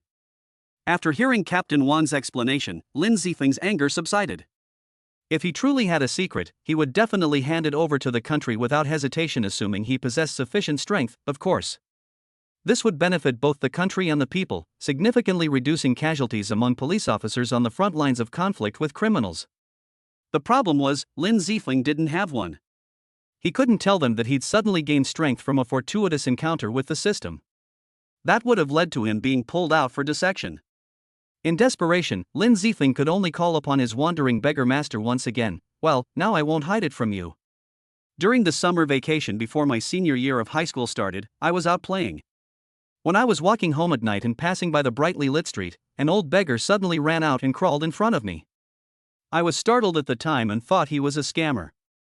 Just as I was about to run away, the beggar grabbed my ankle. I was so unable to move that I felt like I was being held in a pair of iron pliers. Then the old beggar said, "Young man, I haven't eaten for several days. Can you be kind enough to give me some food?" I was so scared at the time that I just wanted to get rid of him, so I took him to a small restaurant. You know what, the old man really seemed like he hadn't eaten for several days. He ate more in one meal than I had eaten in 3 days. After eating, I paid the bill and hurried home without paying any attention to the old man. As a result, something weird happened. At this point, Lin Zifeng paused and swallowed, as if he was telling a horror story. What strange thing happened? At this time, Louis Ran was like a child listening to an adult telling a story. I ran home as fast as I could, looking back every now and then to see if the old man had caught up with me. When I got to the bottom of my building, I finally breathed a sigh of relief, thinking that the matter was over. But when I looked up, I found that the old man was standing under the old locust tree in front of my building. He looked very calm, as if he had been waiting for me for a while. I was startled by the old man's sudden appearance and hurriedly asked him if he was a human or a ghost. The old man said, "Young man, I am both a human and a ghost. You are a kind-hearted person, and I don't have much to give you, so I will pass on my lifelong skills to you." Then he pinched my mouth open and stuffed something in there. He then slapped me all over and told me to meet him downstairs at 6 o'clock every morning. After that, he left alone. At first, I thought he was crazy, so I ran home as soon as I saw him leave. After returning home, I hurriedly poured myself a glass of water to calm myself, but I ended up crushing the glass with too much force. That's when I realized this old man was no ordinary person. The next morning, I went downstairs, skeptical, and found the old man waiting for me. He told me that from now on, within a month, he would teach me all his skills, and how much I could learn depended on my own understanding. From then on, I learned martial arts from the old man early every morning until one day, a month later, when he told me he was leaving. I haven't seen him since then, until now. Although I've never called him master, in my heart, he is my mentor. Lin Zifeng let out a long sigh. Telling this long story was both mentally and physically demanding. Fortunately, he read a lot of novels, otherwise he really couldn't have come up with such a long story. He just didn't know if he could fool these two battle-hardened policemen. Then do you know the name of that senior? Louis Ran obviously believed the nonsense that Lin Zifeng made up. How could someone so easily deceived be a police officer? Lin Zifeng felt 3 parts puzzled and 7 parts amused. My master never mentioned his name. He only said that if one day I can reach the level of releasing my true energy, he will come back to see me. Lin Zifeng continued to talk nonsense seriously. Hiss, radiating true energy. That's the Grandmaster realm. This old senior must be a hermit, a true master who never leaves the world. Most masters like these enjoy a life of leisure and tranquility. Captain Wang, who had remained silent throughout Lin Zifeng's story, exclaimed in surprise. This made Lin Zifeng even more impressed with his own deception skills. He could even fool a seasoned veteran like Captain Wang. However, Captain Wang's words also left Lin Zifeng slightly puzzled. Grandmaster realm? What was that? Captain Wang, what do you mean by the Grandmaster realm you just mentioned? Lin Zifeng didn't expect that his nonsense would lead to some things he didn't know. It seems that the old senior only taught you martial arts but not the knowledge of martial arts. Listen carefully, rookie, the martial arts realms from low to high are acquired, innate, and Grandmaster. Above the Grandmaster is the Bowdown realm, but there has been no news about Bowdown realm masters for many years.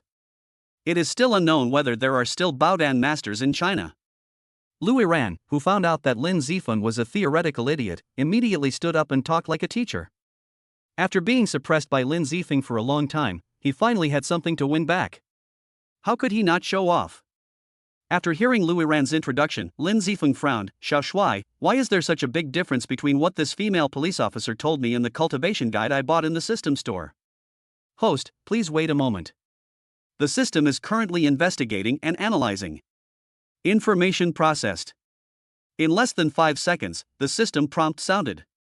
Dear host, based on the analysis of the information the system just retrieved, we have reached the following conclusions. This planet is in the Dharma ending age, and the cultivation system is imperfect. Many cultivation techniques have been gradually lost over the years. Therefore, in the past 200 years, some people have used the few remaining, but incomplete, techniques to create a new cultivation method. So what realms do the acquired and innate masters they mentioned correspond to? After systematic comparison and analysis, the so-called acquired nature corresponds to the 1st to 6th levels of body tempering, the innate nature corresponds to the 7th to 3rd levels of qi refining, and the grandmaster level corresponds to the 4th to 9th levels of qi refining. In the qi refining stage, one can draw qi into the body, and in the middle stage of qi refining, one can release spiritual energy and attack from outside the body. I see. Lin Zifeng? Seeing Lin Zifeng remain silent for a long time, Louis Ran thought that he was having trouble digesting the huge amount of information he had just received. Student Lin, are you interested in becoming a police officer or joining the army to serve your country? You have strong abilities and have been instructed by famous teachers. You will definitely have a good development. Unable to get the secret to improving his abilities from Lin Zifeng, Captain Wang began to set his sights on Lin Zifeng himself. I'm sorry, now I just want to study hard and get into a good university to fulfill my parents' and my own dreams. Lin Zifeng shook his head and declined. That's really a pity, Captain Wang said with regret. But I, Lin Zifeng, promise here that if the country needs me, I will support it without hesitation. Lin Zifeng's face was full of determination.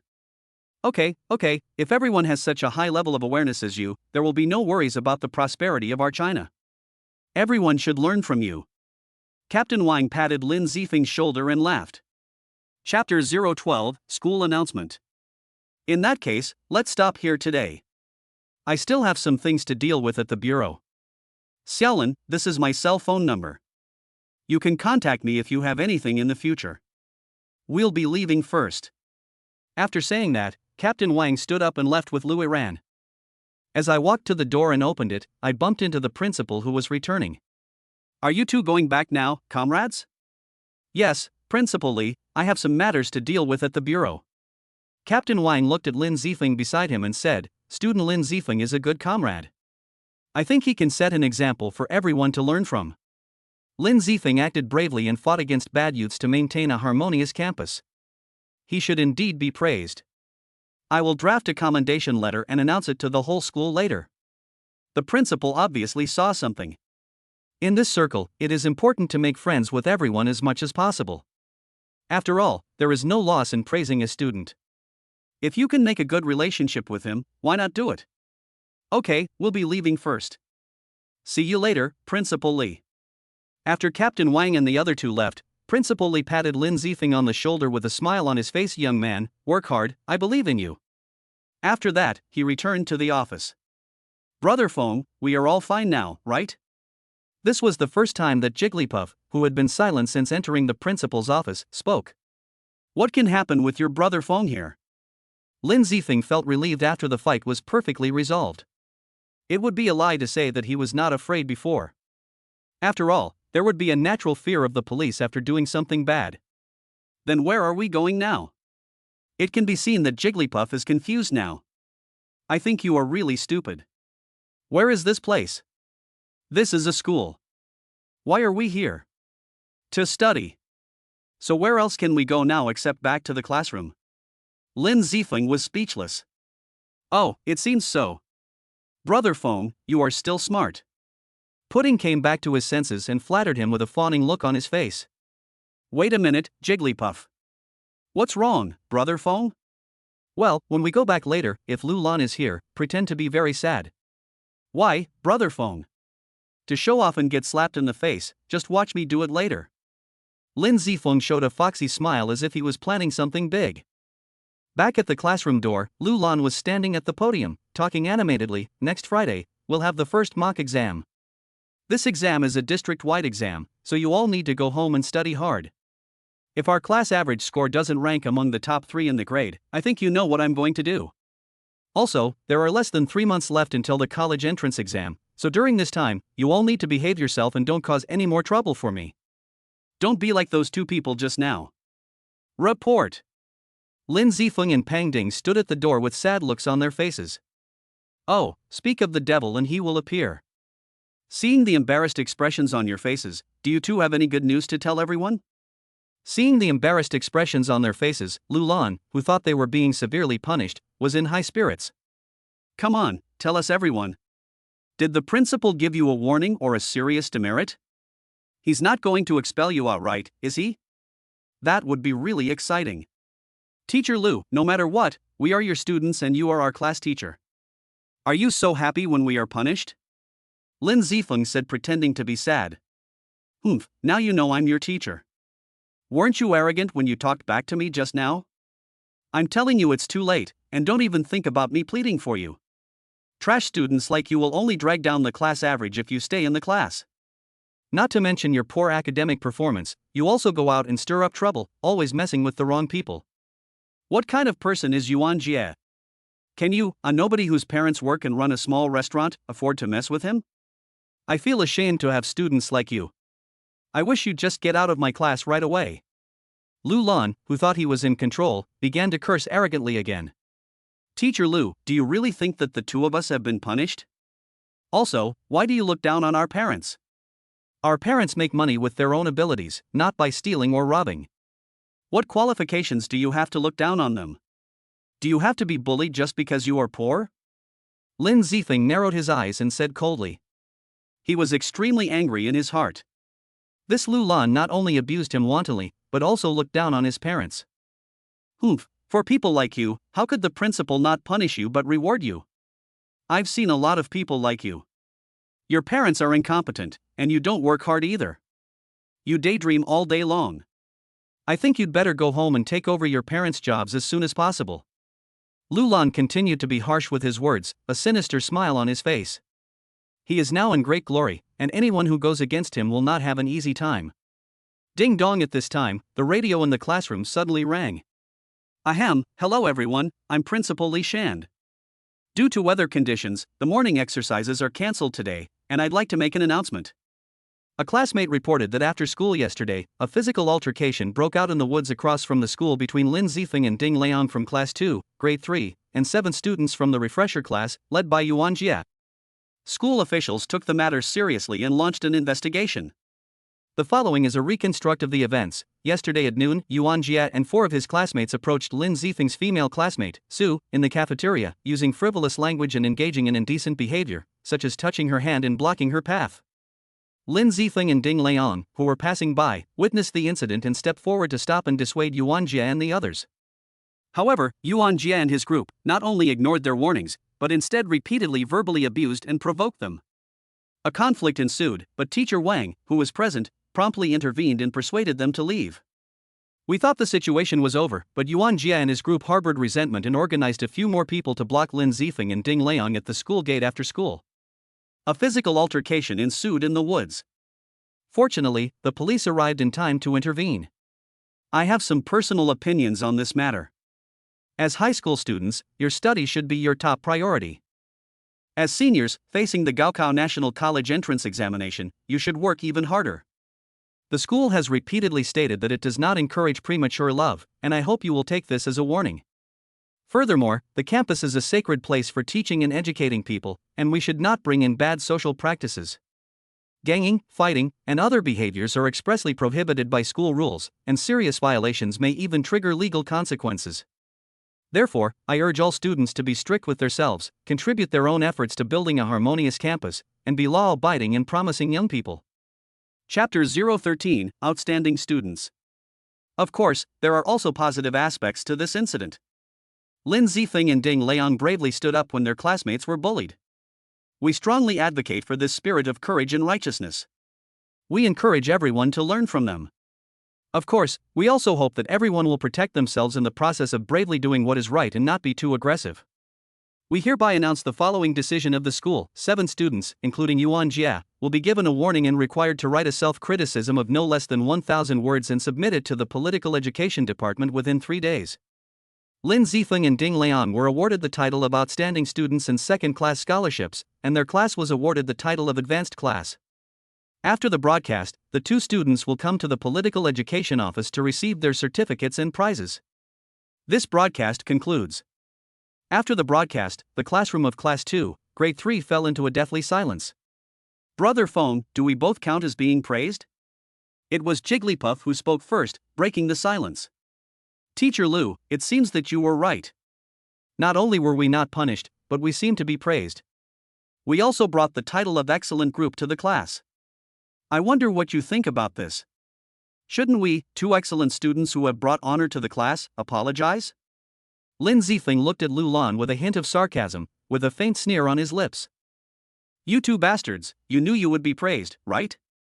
You just wanted to see me make a fool of myself, right? You want me to apologize, but I'm telling you, it's impossible. Lu Lan was so furious that he started cursing without caring about his manners. Hey, Teacher Lu, look at you. The principal just said that we should build a harmonious campus, and you are swearing here. This is really disheartening to the principal and other school leaders. The construction of a harmonious campus cannot be achieved without the efforts of each and every one of us. Completely reversed from Lu Lan's position just now, Lin Zifeng is now sitting firmly on the Dao Yutai, looking like he is strictly following the leader's teachings. The classmates around me covered their mouths and tried to laugh but couldn't, looking very uncomfortable. Many of them were whispering to each other. Shut up, both of you. Lu Lan roared, staring at Lin Zifeng with icy eyes like a venomous snake. Okay, you 2 just wait and see, you will regret it one day. There will be an exam next Friday. Those who don't get a total score of 480 will have to copy the book 10 times. Lu Lan realized he couldn't stay there any longer, so he slammed the door and walked out angrily, leaving behind only this roar. Oh, the flu has been driven away. As soon as Lu Lan left, cheers broke out in the class. As mentioned earlier, Lu Lan had always been a tyrant in the class, frequently verbally abusing poor students and insulting those from poorer families. This had long fueled resentment among the class, but due to the gap between teacher and student, no one dared to resist. Lin Zifeng's incident had shaken Lu Lan's previously unassailable throne. This could be considered the first victory for the students of Class 2, Grade 3, in their fight against oppression. Brother Feng, you are so shameless. I saw Lu Lan's face turned green with anger just now. Jigglypuff was using his essential talent as a younger brother flattery. Hey, keep a low profile. Okay, class is about to start, go back to your seats. Lin Zifeng had a hypocritical look on his face but was actually very happy inside. While all the students in Class 2, Grade 3 were cheering, on the edge of a playground on campus. Fuck, we were just fighting, so why do we get punished and have to write a self-criticism, while that guy gets praised and even gets a scholarship? Brother Jia, what should we do about this? I won't let this bastard go. I'm going to find Brother Snake tonight. I want this guy dead, Yuan Jia cursed viciously.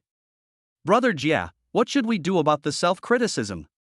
Should we still write it? A younger brother asked with a silly look on his face. Nonsense, will the school let us off if we don't write it? I'll be in trouble if my old man finds out that I'm in trouble at school again. Please help me write my self-criticism. Yuan Jia looked impatient. What? You don't want to? Seeing his younger brothers looking at each other in confusion, Yuan Jia said coldly and threateningly. Yes, yes. Seeing Yuan Jia's expression, several younger brothers nodded in agreement. After explaining the matters, Yuan Jia snorted coldly and left. Ahem, Zhang Chang, you've been with us the shortest. Now's the time for you to make a contribution. I'll leave Brother Jia's self-criticism to you. Several old hands who had been with Yuan Jia for a long time gave instructions to a new recruit, then left with Yuan Jia, leaving Zhang Cheng disheveled in the wind. Apart from what happened that morning, the rest of the day passed uneventfully. Lu Lan had never returned to the classroom since he slammed the door and walked out that morning. Lin Zifeng returned home and repeated yesterday's activities, catching up on missed classes, meditating, and practicing Tai Chi. Everything was proceeding in an orderly manner. On a brightly lit street, in a private room of the Fate nightclub. Brother Snake, come here and have a cigarette. Yuan Jia, who usually acts arrogant and looks like the boss, behaves timidly in front of the tattooed, burly bald man in front of him. The bald man took Yuan Jia's lit cigarette, put it in his mouth and blew out smoke rings. Xiao Jia, usually you either bring a few men to bully people or look for women everywhere. Why did you think of looking for me today? Hey, Brother Snake, what are you talking about? My little fights are not worthy of public attention. I don't dare to bother Brother Snake when I have nothing to do. The bald man was the snake brother Yuan Ji always mentioned. Snake Brother had a dozen or so under his wing, usually looking after the business in the Denghang Street area. They were responsible for several of Yuan Jia's father's bars, KTVs, and nightclubs. While 20 or so people might not seem like a lot for a bar-heavy area like Denghang Street, they were able to keep all manner of evildoers at bay. This was due not only to their own strength, but also to their powerful backing, the Olan Gang, one of Linghai City's 3 major factions. Oh, so you came to me this time to ask for something? Brother Snake glanced at Yuan Jia with a raised eyebrow. Hey, I'm ashamed to say this, Yuan Jia pretended to be ashamed and lowered his head inside. I've been in trouble recently. Did you get into trouble outside? No, it's someone from school. Oh? As far as I know, your school hasn't had anyone worth mentioning since Ling Tian graduated. How come someone can still mess with you? Could it be that some new force has risen recently? It's not a new force. There are only 2 of them. What? 2 people? Yuan Jia, I say you're really going backwards. You and your minions together must be 6 or 7 people, right? 6 or 7 people can't beat 2 people, and yet you come to me for help? Yuan Jia was a little embarrassed by Snake Brother's ridicule. Snake Brother, listen to me slowly, this is what happened. Chapter 014, Bodybuilding. Then Yuan Jia told Snake Brother the whole story, from the conflict between him and Lin Zifeng after teasing Su Yinger in the cafeteria, to how he brought people to block him after school and was beaten up, to the series of events that took place after the school punished them. Oh? Are you saying that the kid named Lin Zifeng defeated all 7 of you by himself? Yeah, Brother Snake, even though my men aren't as good at fighting as the ones around you, they're still no match for those powerless students. But that Lin Zifeng was able to defeat 7 of us by himself. His strategy is a bit tricky. Well, tomorrow afternoon, I'll send a few people to go to school with you. By the way, that girl named Su Yinger you just mentioned is so beautiful. Yuan Jia was slightly taken aback when he heard Snake mention Su Yinger's name. This lustful ghost had already set his sights on someone just by hearing their name. He hadn't even played with Su Yinger yet. However, Yuan Jia could only hold these words in his heart. Not to mention that he needed help from someone now. He wouldn't dare say such words even normally. His family's business still depended on him. Helpless, Yuan Jia could only answer with a smile on his face, Brother Snake, this Su Yinger can be regarded as the real campus belle of our school. She has an ethereal aura, like a fairy from heaven. She is extremely pure, far from being comparable to those coquettish and slutty girls out there. Moreover, there has been no news of her having a boyfriend since she entered school, which means she is still a virgin. A wave of flattery made Su Yinger look like the best in the world. Is it really as good as you said? I just thought about it again. You said that Lin Zifeng is so amazing. I don't feel safe sending only a few people. How about this, tomorrow I will personally bring people with you to go there, and by the way, we can see how beautiful this little fairy is. Brother Snake looked cautious, but the obscene smile at the corner of his mouth revealed his true thoughts. With Brother Snake personally taking action, this thing will definitely be a success. Yuan Jia was extremely excited when he heard Brother Snake say that they would go together. Lin Zifeng, your death has come. The next morning, Lin Zifeng carried out his daily tasks as usual. Daily tasks are almost not difficult for me now. I'll see if I can talk to the system about increasing the quantity and raising the rewards a bit. Ding, at the host's request, the daily tasks have been modified. Daily task, bodybuilding. Mission description: the purpose of the body tempering realm is to polish the body and increase physical strength. Please intensify your practice. Task content: the host runs 10 kilometers, does 200 push-ups and 200 sit-ups, and meditates for 3 hours every day. Mission reward: 500 system coins. Failure penalty: none. The task release time is changed from 6 a.m. to midnight every day, and the task settlement time is 2400 hours on the same day. Great! The mission rewards have increased. 500 system coins per day, which means I can exchange them for a body strengthening pill every 2 days. That way, I can break through faster. Xiao Shui, bring up your personal dashboard. Alright, dear host. Universal Carrying System. Host, Lin Zifeng. Available systems, Martial Arts Training System 110. Martial Arts Talent, Human Grade 9. Martial Arts Realm, second level of Body Forging 380-2000. Kung Fu, 9 Yang Manual Basic Knowledge. Skill, Tai Chi. System Coins, 100. System Mall, Martial Arts Mall partially opened. Item, Training Guide. The road to becoming a strong person is long and arduous. I'll just run to school today. Arriving at school, Lin Zifeng quickly fell into study mode. After the frantic cram school of the past few days, Lin Zifeng had already made significant progress. Many questions that had previously been confusing to him now had clear solutions, and it felt like returning to his peak form wasn't far off. Next week's mock exam would be the perfect time to put his progress to the test. The morning classes went on smoothly and it was lunchtime soon. As usual, Lin Zifeng went to the cafeteria with Jigglypuff. The two of them were carrying plates and looking for a seat. Classmate Lin Zifeng, classmate Ding Leong, come and eat with us. A sweet voice came. Lin Zifeng's eyes suddenly lit up, and he looked towards the source of the voice. Sure enough, it was Su Inger. Brother Feng, the goddess invited us, it's a good sign. Jigglypuff made a face at the side. Classmate Su Inger, what a coincidence, you are also eating here. Lin Zifeng and the other person sat down with their plates, chatting for fun. Poochie. Hero Lin, your ability to strike up a conversation needs improvement. Where else can you eat lunch if not in the cafeteria?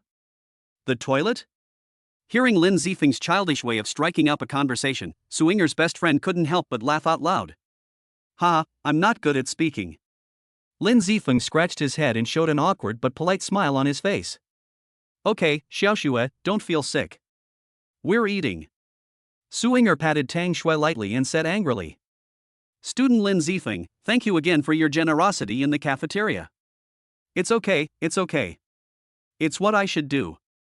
Lin Zifeng smiled foolishly and waved his hands desperately.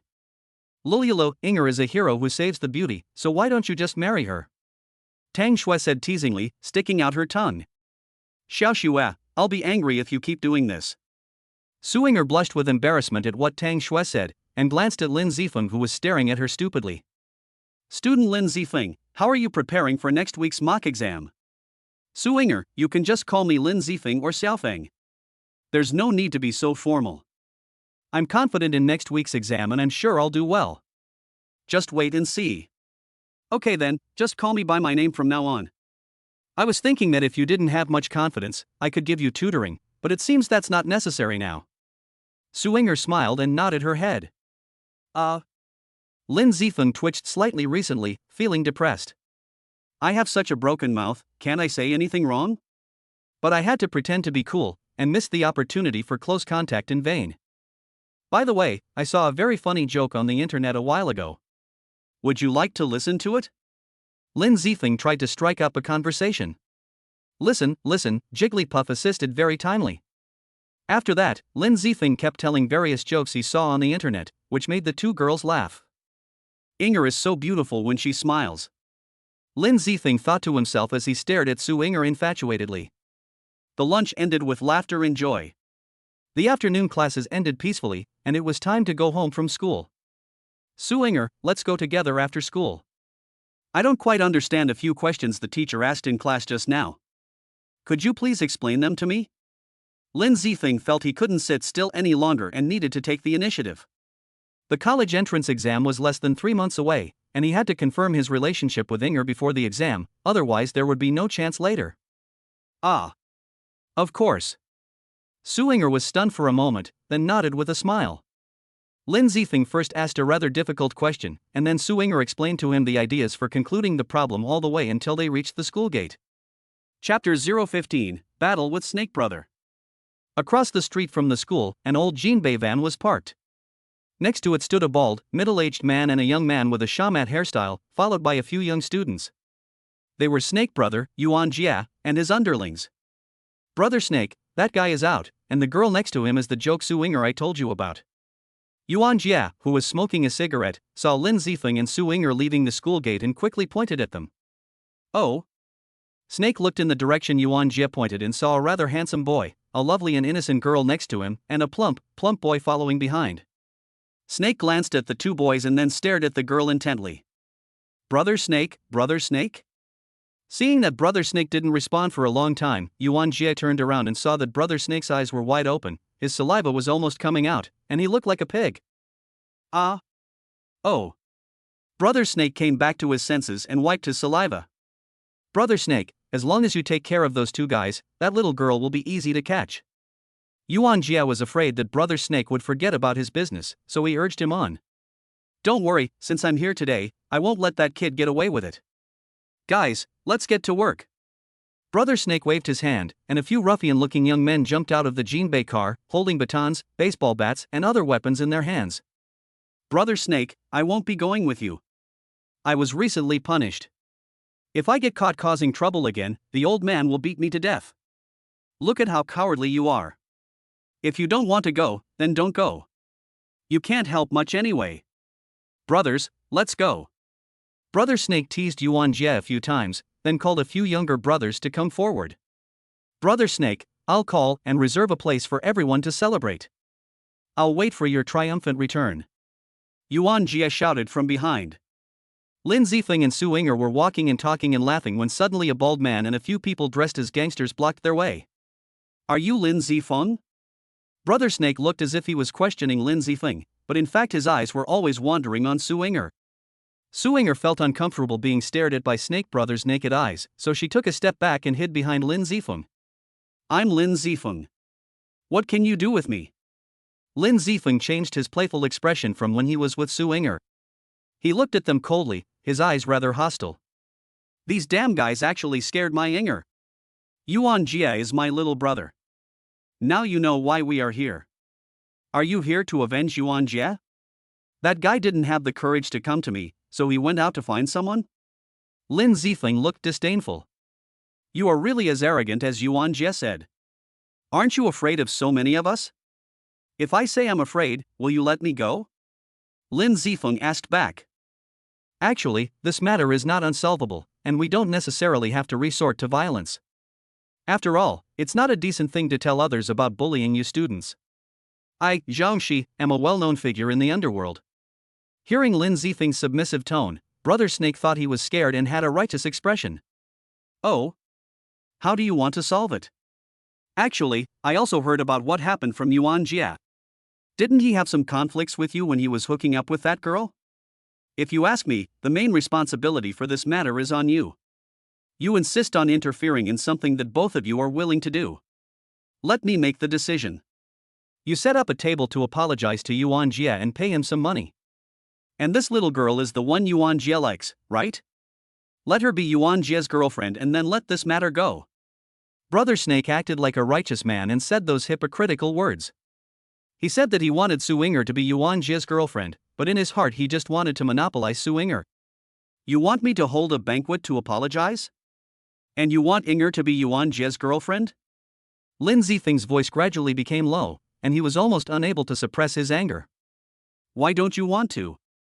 Hearing the anger in Lin Zifeng's tone, Brother Snake's eyes turned cold. Willing? Are you willing? Fuck you. Lin Zifeng roared. These bastards actually set their sights on Yinger. This is unforgivable.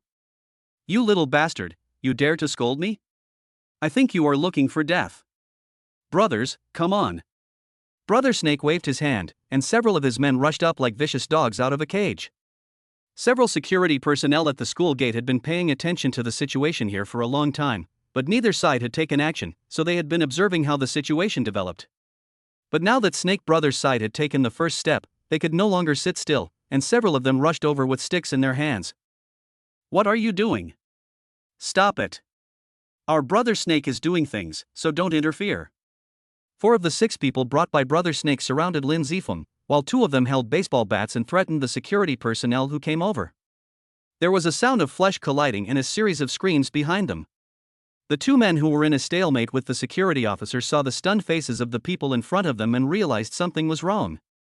They turned around and saw Brother Snake standing there like a fool and his brothers lying on the ground. What is going on? The two opened their mouths wide, unable to believe what they saw. Lin Zifeng walked up to Snake Brother step by step. Now, do you still need me to apologize? Ha, my friend, I was just joking. Yuan Jia is really something. He just likes to stir up trouble everywhere.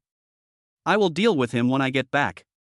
How can that little bastard like him afford to offend a man like Brother Lin? Brother Snake said flatteringly with a smile on his face, as if the ferocious look before was not himself. Go back and tell Yuan Jia that I don't cause trouble, but I'm not afraid of it either. If you want revenge and come to me, I will fight you to the end with real swords and guns. Don't play any shady tricks behind my back. After leaving this sentence, Lin Zifeng turned around and prepared to leave. At this moment, something unexpected happened.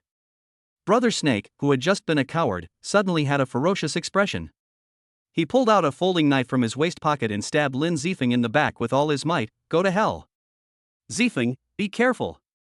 Su Yinger shouted loudly when she saw this scene, and closed her eyes, unable to bear to watch what happened next. In an instant, all the hairs on Lin Zifeng's body stood up, and his body coordination reached its peak at this moment. Lin Zifeng leaned forward and did a donkey roll on the ground to distance himself from Snake Brother. Let's go together. Seeing that the sudden attack failed, Brother Snake hurriedly called on the other two brothers who were still able to move to encircle Lin Zifeng, and launch a second attack while his old strength had just gone and his new strength had not yet been generated. Lin Zifeng first knocked down Snake Brother who was close to him with a sweeping kick, then stood up and knocked down the two younger brothers who came later with two punches. Snake Brother wanted to try again when he got up again, but was stabbed by Lin Zifeng's Tai Chi technique. Chapter 16, Going to Jail. Beep, beep. Following the sirens, two police cars sped over. It turned out that when Snake Brother and his group approached Lin Zifeng and the other two, someone had already noticed the situation and called the police. The series of events that followed just happened to delay the police's arrival. Everyone, get down and put your hands on your heads. The two people who got out of one of the cars were Louis Ran and Captain Wang, whom they had just met 2 days ago. It's you again, Lin Zifeng. Louis Ran glanced at the people on the field and his eyes fell on Lin Zifeng. Officer Liu, what a coincidence, we meet again. Lin Zifeng laughed. He really didn't like dealing with the police. Don't try to get close to me. I don't know you well. Come on, take all of them to the police station. Louis Ran had an incorruptible look on his face. With a wave of his hand, he ordered the police officers who followed him to take the two groups away. Zifeng at this time, Su Yinger came over and looked at Lin Zifeng worriedly. Don't worry, Yinger, I'll be fine. Hearing Su Yinger call him so affectionately, Lin Zifeng smiled so hard that his teeth were exposed. After leaving a word, he followed Louis Ran away. Ding, congratulations to the host for beating up bad social groups and promoting the martial arts spirit of punishing evil. Reward, 1,500 system coins. Yes. Lin Zifeng, who was personally taken to the police car by Louis Ran, heard the system's reward prompt, excitedly waved his fist and shouted in a low voice. Ha, you're so happy even after going to the police station. This is the first time I've seen that in all my years as a policeman. Seeing Lin Zifeng's happy expression, Louis Ran said sarcastically. It's not that, it's because of other reasons. Lin Zifeng smiled awkwardly. Okay, how could I not know the tricks of you young people? You just want to show off your prowess in front of a beautiful girl and win her heart. How about it? It feels good to be worried about by a beautiful girl, right? Zifeng Louis Ran had an expression as if he saw through everything, and then shouted sarcastically. Oh, it's not what you think. Lin Zifeng wiped the sweat off his forehead. He swore that he had never thought about it that way, but after Louis Ran reminded him, he really started to have some wild thoughts. Is Yinger really worried about me? Do I already have a place in her heart? Lin Zifeng smiled knowingly. Huh, that's disgusting. Seeing Lin Zifeng's obscene smile, Louis Ran felt goosebumps all over the floor. When they arrived at the police station, they were interrogated separately, and the one who interrogated Lin Zifeng was Louis Ran. Tell me, what happened today? Louis Ran sat on the chair with her legs crossed, looking at Lin Zifeng with a frivolous look on her face. It's not a big deal, it's just a continuation of the previous incident. Yuan Jia didn't dare to mess with me, so he asked those thugs to come and cause trouble for me, but I knocked them down with just a few punches and kicks. I didn't expect that the guy called Brother Snake pretended to be submissive at first, but as soon as I turned around, he came with a knife to stab me. People in society are different from students, they are cruel and ruthless. Lin Zifeng recalled what happened just now, and was still in shock. If he hadn't reacted quickly, he might be lying in the hospital now. So you're still too young. Although you're skilled and have a master, you've still got too little experience. Society is far less tolerant than school. I've also heard of this guy called Snake Brother. His original name is Zhang Shi. He currently works as a security guard for nightclubs and KTVs in the red light district.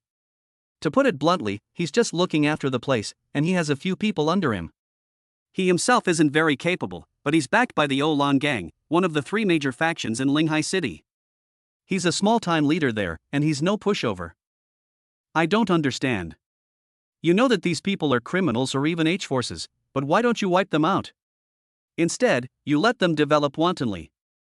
How many innocent people will be harmed by this? Lin Zifeng asked in confusion. Ha, so you're still too young.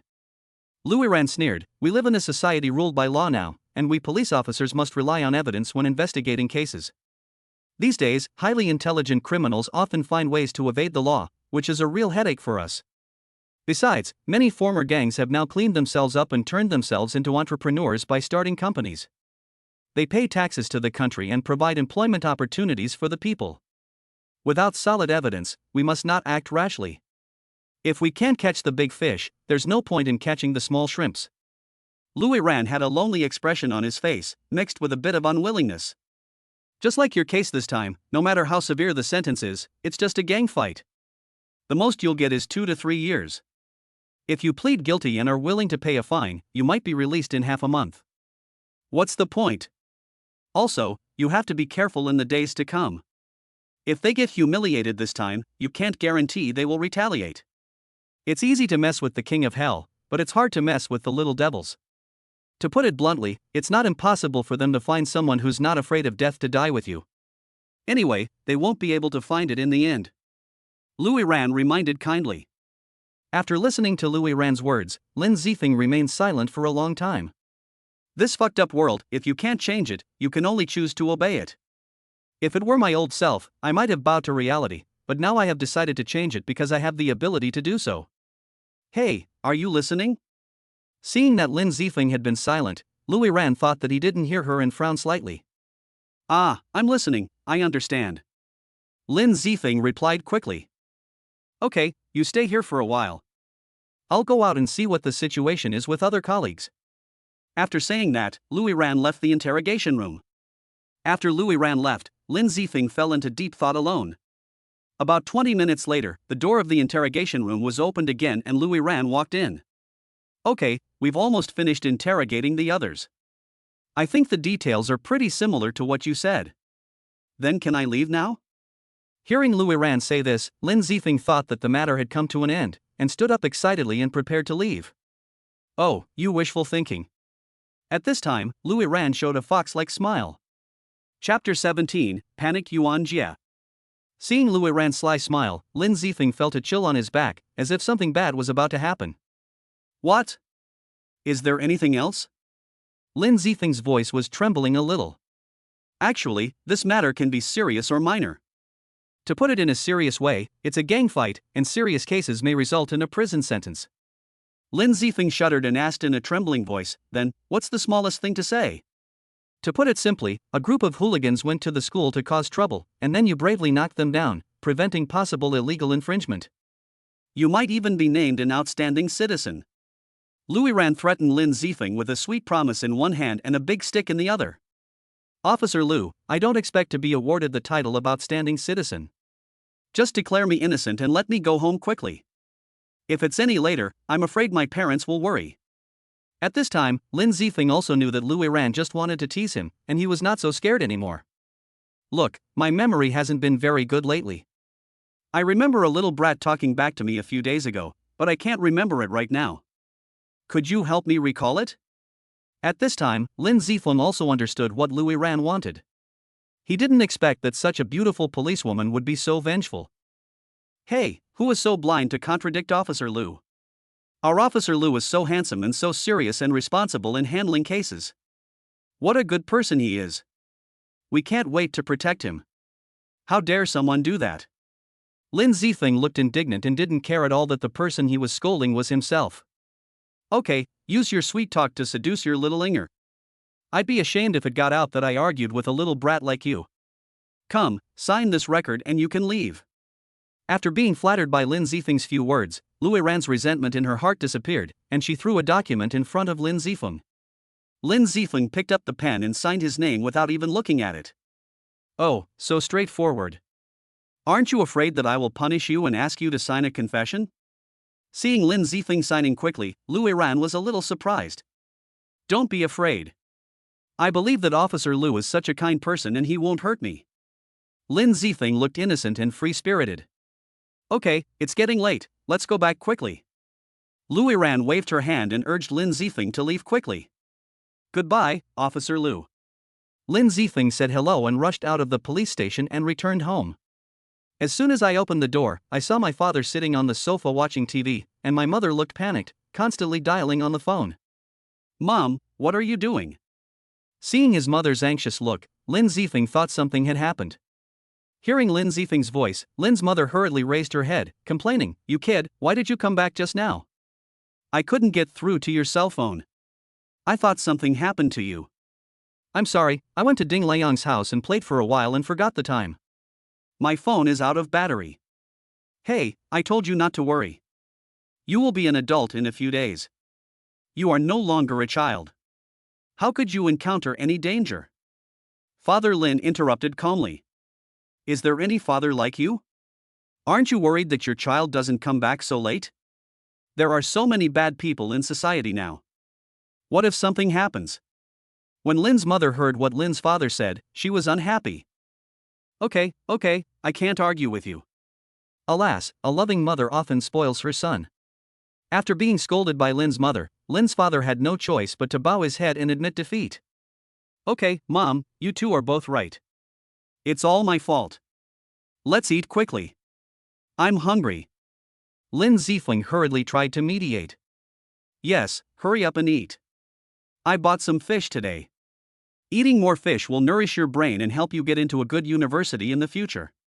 After dinner, Lin Zifeng returned to his room alone. After finishing his homework, he began to practice. He first exercised his physical fitness through exercises such as push-ups and sit-ups, then performed a set of Tai Chi, and finally meditated all night until the next day. Ding! Daily tasks have been refreshed. Please complete them as soon as possible. In the early hours of the morning, the system's task reminder made Lin Zifeng temporarily stop practicing. It's the second day already. I can get 500 system coins by completing today's tasks. Together with the previous rewards, there are a total of 2,100 system coins left. I can then exchange them for 2 bodybuilding pills. In this way, I can break through to the 3rd level of bodybuilding. I feel a little excited just thinking about it. Lin Zifeng opened his eyes, talked to himself, and then entered the state of cultivation again. At the same time, in a small villa on the inner ring road, Yuan Jia was hiding in his bed and shivering. Yesterday could be considered the most eventful day of his life. First, he and Snake Brother and his men appeared in a domineering manner, ready to avenge their previous humiliation. How arrogant and crazy was that? Then Snake Brother and his men were knocked down by Lin Zifeng in a few strokes. At that time, his legs were really weak. If he couldn't even defeat a tough guy like Snake Brother, how could he be considered a loser? Especially when he saw that Snake Brother had surrendered, he almost peed a few drops of urine. No matter whether it was Lin Zifeng or Snake Brother, he couldn't afford to offend them. He was going to be beaten to death by them. At that moment, he was ready to turn around and run away. Before he could turn around, he saw Brother Snake taking out a knife and trying to attack him from behind. Yuan Jia's heart was so excited that it almost jumped out, and his face was flushed with excitement. Then when he saw Lin Zifeng nimbly avoid Brother Snake's attack and put Brother Snake down, his heart suddenly sank. It was as exciting as riding a roller coaster. Finally, seeing the police arrive and take Snake Brother, Lin Zifeng, and the others away, his heart was filled with mixed emotions. He hoped the police would arrest Lin Zifeng and sentence him, but he was also afraid that if Lin Zifeng was fined, Snake Brother and the others would be put in jail. He was even more afraid that Snake Brother and the others would expose him. After all, to put it simply, he had instructed idle people in society to cause trouble at school, and he couldn't escape responsibility in any way. Not to mention whether Snake Brother and the others would cause trouble for him after they were released. Even if he caused Snake Brother to be put in jail, his father would not let him go. At this moment, Yuan Jia was panicking. Bang bang bang. At this time, the door of Yuan Jia's room was banging. "Who is it?" Yuan Jia shuddered all over and asked with courage. "Yuan Jia, you little bastard, get out here and die." His father's angry roar came from outside.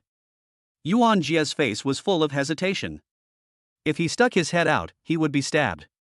If he withdrew his head, he would also be stabbed. After all, he was his son. He couldn't kill him. After thinking for a moment, he gritted his teeth, covered himself with the quilt and pretended to be asleep. Yuan Fu saw that there was no movement inside for a long time, and he was furious. This brat is still pretending to be a cuckold with me. Then he went back to his room and started rummaging through the drawers. When Yuan Jia heard his father's footsteps leaving outside the door, he felt relieved, thinking that his father had given up, and fell into a peaceful sleep. Chapter 018, Father and Son Night Talk. 10 minutes later, Yuan Fu returned to Yuan Jia's room with the spare key in hand. He opened the door and stood at the head of Yuan Jia's bed. He turned on the bedside lamp and saw Yuan Jia snoring with drool at the corner of his mouth and a lewd smile on his face, as if he was having a sweet dream. "You little brat. I'm so worried sick, but you're sleeping so comfortably." Yuan Fu's face was full of anger. He saw a glass of water on the bedside table, and without saying a word, he picked up the glass and splashed it on Yuan Jia's face. "Ha! Why is it raining suddenly when it was sunny just now?" Yuan Jia, who was woken up by the water, looked confused and thought he was still asleep. "Ah, Dad, why are you here?" Yuan Jia, who was in a daze, suddenly woke up when he saw his father standing in front of his bed and asked in a trembling voice, "You little bastard, are you trying to act like a coward in front of me? I've been knocking on the door for a long time, but you can't hear me?" Yuan Fu roared. "Ah, I was sleeping so soundly that I didn't hear it," Yuan Jia replied nervously. "Bullshit, I heard you talking outside." Yuan Fu exposed Yuan Jia mercilessly. Yuan Jia hesitated, not knowing how to answer. "Okay, let's not discuss this anymore. Let me ask you, what happened to Brother Snake? Why is he in jail for no reason?" Yuan Fu no longer cared about Yuan Jia's refusal to open the door, and asked about Brother Snake's situation. I don't know how to say it." Yuan Jia stammered, not knowing where to start. "Then let's start from the beginning." Under Yuan Fu's strong authority, Yuan Jia told him everything about the conflict between himself and Lin Zifeng, as well as his plan to seek revenge on Snake Brother. "Pa!" After hearing the whole story, Yuan Fu slapped Yuan Jia in anger. "You little brat, you're so ignorant and unskillful all day long. You're either fighting or vying for favors with others. Do you really think you're so great just because a few people call you Big Brother? Let me tell you, you're nothing. Dad, take it easy and don't get yourself hurt by anger."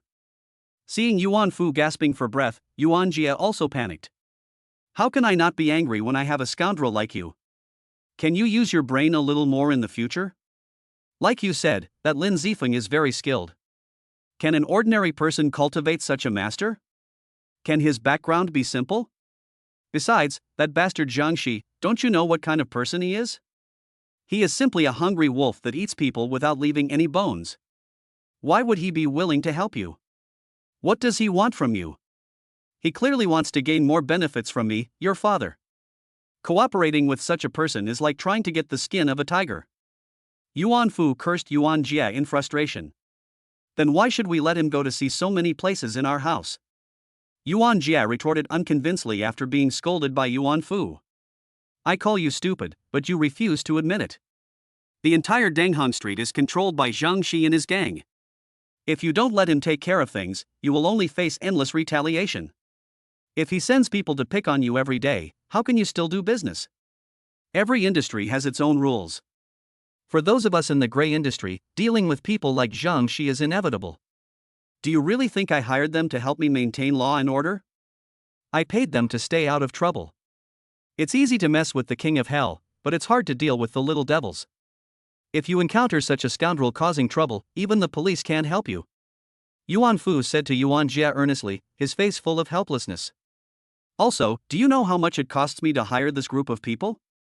A 40% profit margin. They don't have to make any investment, just eat and drink for free every day, and they can get 40% of the net profit of each venue every year. Just imagine how ruthless they are. So many. This number really shocked Yuan Jia. Dad, if you say so, then Brother Snake is in jail because of me, so he must take revenge on me. Dad, I'm still young and don't want to lose any limbs. After sorting out this series of causes and effects, Yuan Jia panicked and put Snake Brother in jail. He would have a hard time when he got out. Oh, what a sin I have committed. You are my son, and I will not let you get hurt no matter what I say. At most, I can give them 20% of the profit as an apology, but I don't know if it can satisfy their appetite. After saying this, Yuan Furen felt a little older. Dad, I'm sorry, it's all my fault. I will never do this again. Although Yuan Jia was a rebellious teenager, he couldn't bear to see his father so worried about his affairs. Your mother died early, and you are my only son. If this incident can help you grow up, then I will feel relieved. The college entrance examination is coming soon, so you should be more restrained recently and don't cause any trouble for me. Don't mess with that guy named Lin Zifeng, it's better to have less trouble than more. Also, if you still can't get into college this year, I will use my connections to send you to the army, you can take care of yourself. After saying that, Yuan Fu left Yuan Jia's room. Ah, Dad, no, let's discuss it again. I really don't want to be a soldier. Let me repeat one more year.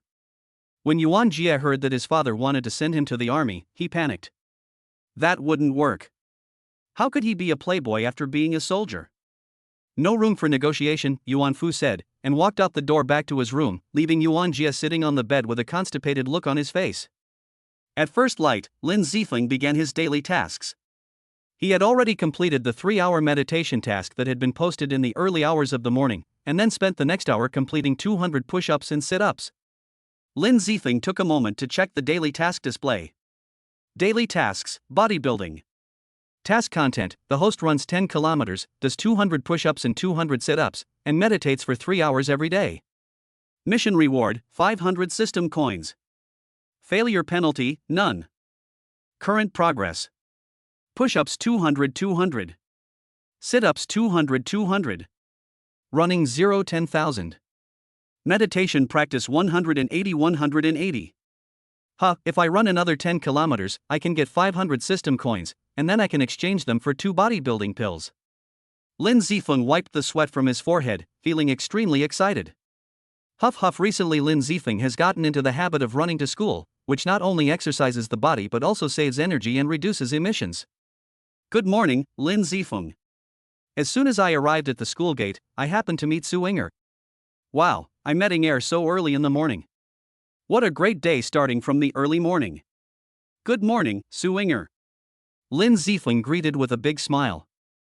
Thank you for what you did yesterday, Su Inger said softly. It's what I should do. We are classmates after all. Lin Zifeng said with a laugh.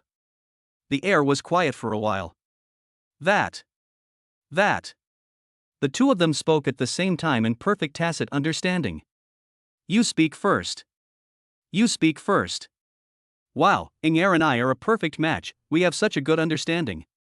Lin Zifeng had another sweet dream. Chapter 019, Sensational Confession. Forget it, let me go first. I'm sorry, Lin Zifeng, because I caused you so much trouble. If it weren't for me, you wouldn't have gotten into trouble with Yuan Jia, wouldn't have gotten into a fight with those thugs and nearly gotten yourself into danger, and wouldn't have been taken to the police station. Su Inger's face was filled with guilt. Luckily, nothing unexpected happened in the end, otherwise I don't know how I would explain it to my uncle and aunt. Su Inger's voice choked with sobs. I'm such a disaster, Lin Zifeng. Su Inger raised her head, looking as if she was about to cry. Don't do that again. I don't agree. Before Su Inger could finish her words, Lin Zifeng shouted loudly, shaking his head like a rattle.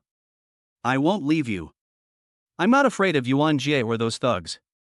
If they want to come, they can come, but if they ask me to stay away from you, I can't do it. Looking at Su Inger's stunned expression, Lin Zifeng continued without pause, even if one day I fall down and am covered in bruises, I am unwilling to give up on you, Inger. Please give me a chance to be my girlfriend. Lin Zifeng was afraid that Su Yinger would let her leave him, so he mustered up the courage to confess for the first time. For a moment, the surroundings were completely silent. Both Su Yinger and the students at the school gate were staring at Lin Zifeng blankly. Many of them even looked at him with either admiration, mockery, or gloating. Fuck, who is this guy? He's so shameless, confessing his love in front of so many students and teachers at the school gate. He's openly in a premature relationship. I admire this brother's courage, but I can't praise his IQ. Keep your voice down. This guy is the tough guy who knocked down the Denghang Street snake guys at the door yesterday after school. We can't afford to offend him. Hurry up and go, hurry up and go. There were many witnesses around who saw Lin Zifeng beating up Snake Brother and his group after school yesterday. They spread the news to each other and kept a respectful distance from Lin Zifeng. Several people who laughed at him lowered their heads and walked quickly into the campus for fear of being retaliated by Lin Zifeng. Lin Zifeng, what nonsense are you talking about? Su Yinger, who was confused by Lin Zifeng's words, came back to her senses and said angrily with a blushing face. Yinger, I'm speaking the truth. Seeing that Su Yinger didn't believe him, Lin Zifeng hurriedly defended himself. You keep saying that. If you say that again, I won't pay any attention to you. Su Yinger felt her face was so hot that she could fry an egg.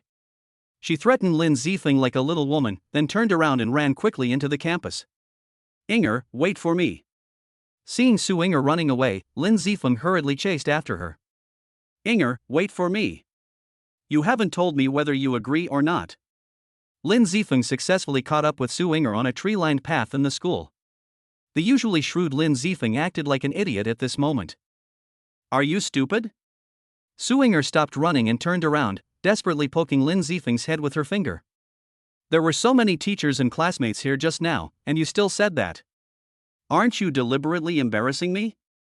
Even if you really want to confess, you have to find a good time and place. I'm sorry. At this time, Lin Zifeng also realized his mistake and bowed his head to apologize.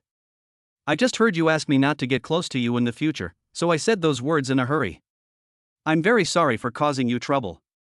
Lin Zifeng felt a little wronged. Ha, Su Yinger laughed out loud at Lin Zifeng's words. She pinched Lin Zifeng's ears and shook them twice. You idiot, when did I ever tell you not to come near me again?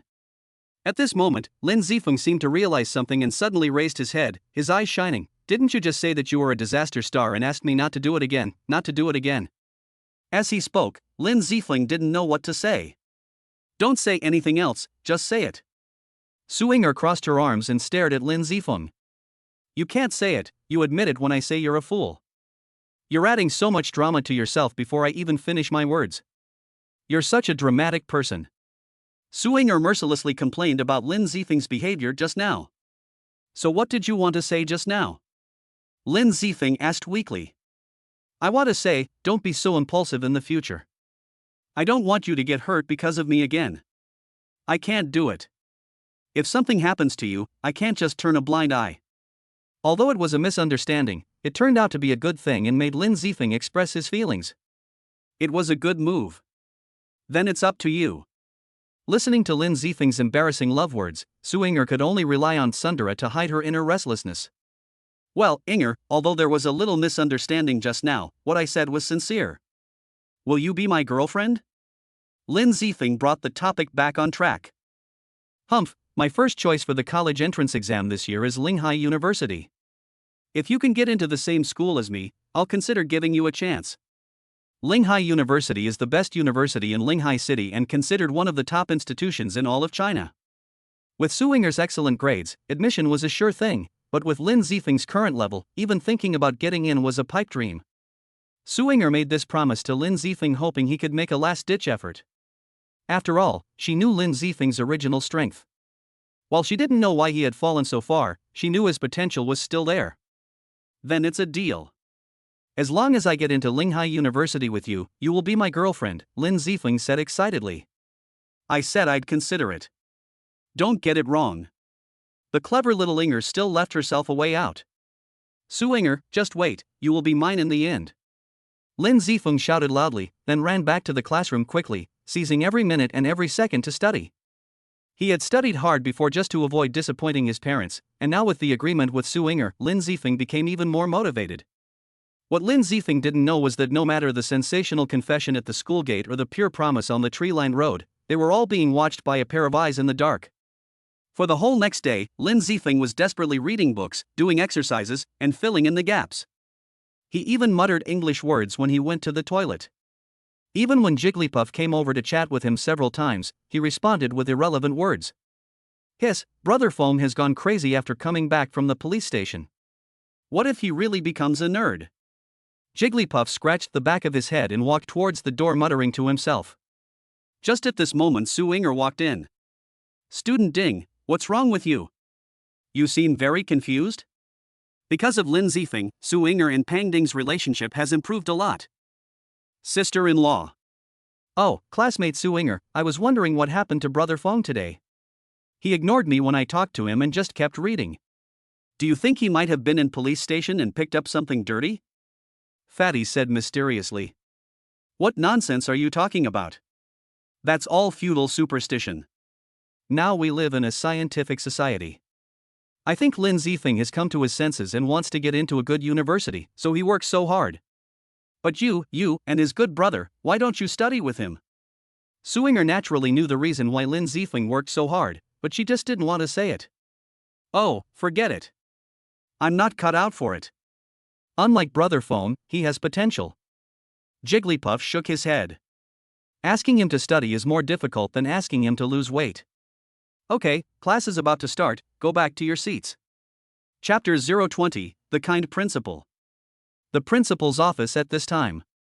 Principal, this Lin Zifeng is simply too rampant. Yesterday afternoon, he had a fight with some hooligans at the school gate and was taken away by the police. However, he still did not repent, and this morning he confessed his love to a female classmate in public. He even insulted me, the class teacher, in public before. You just said on the radio a few days ago that we should build a harmonious campus, and not be competitive and aggressive, and not fall in love too early.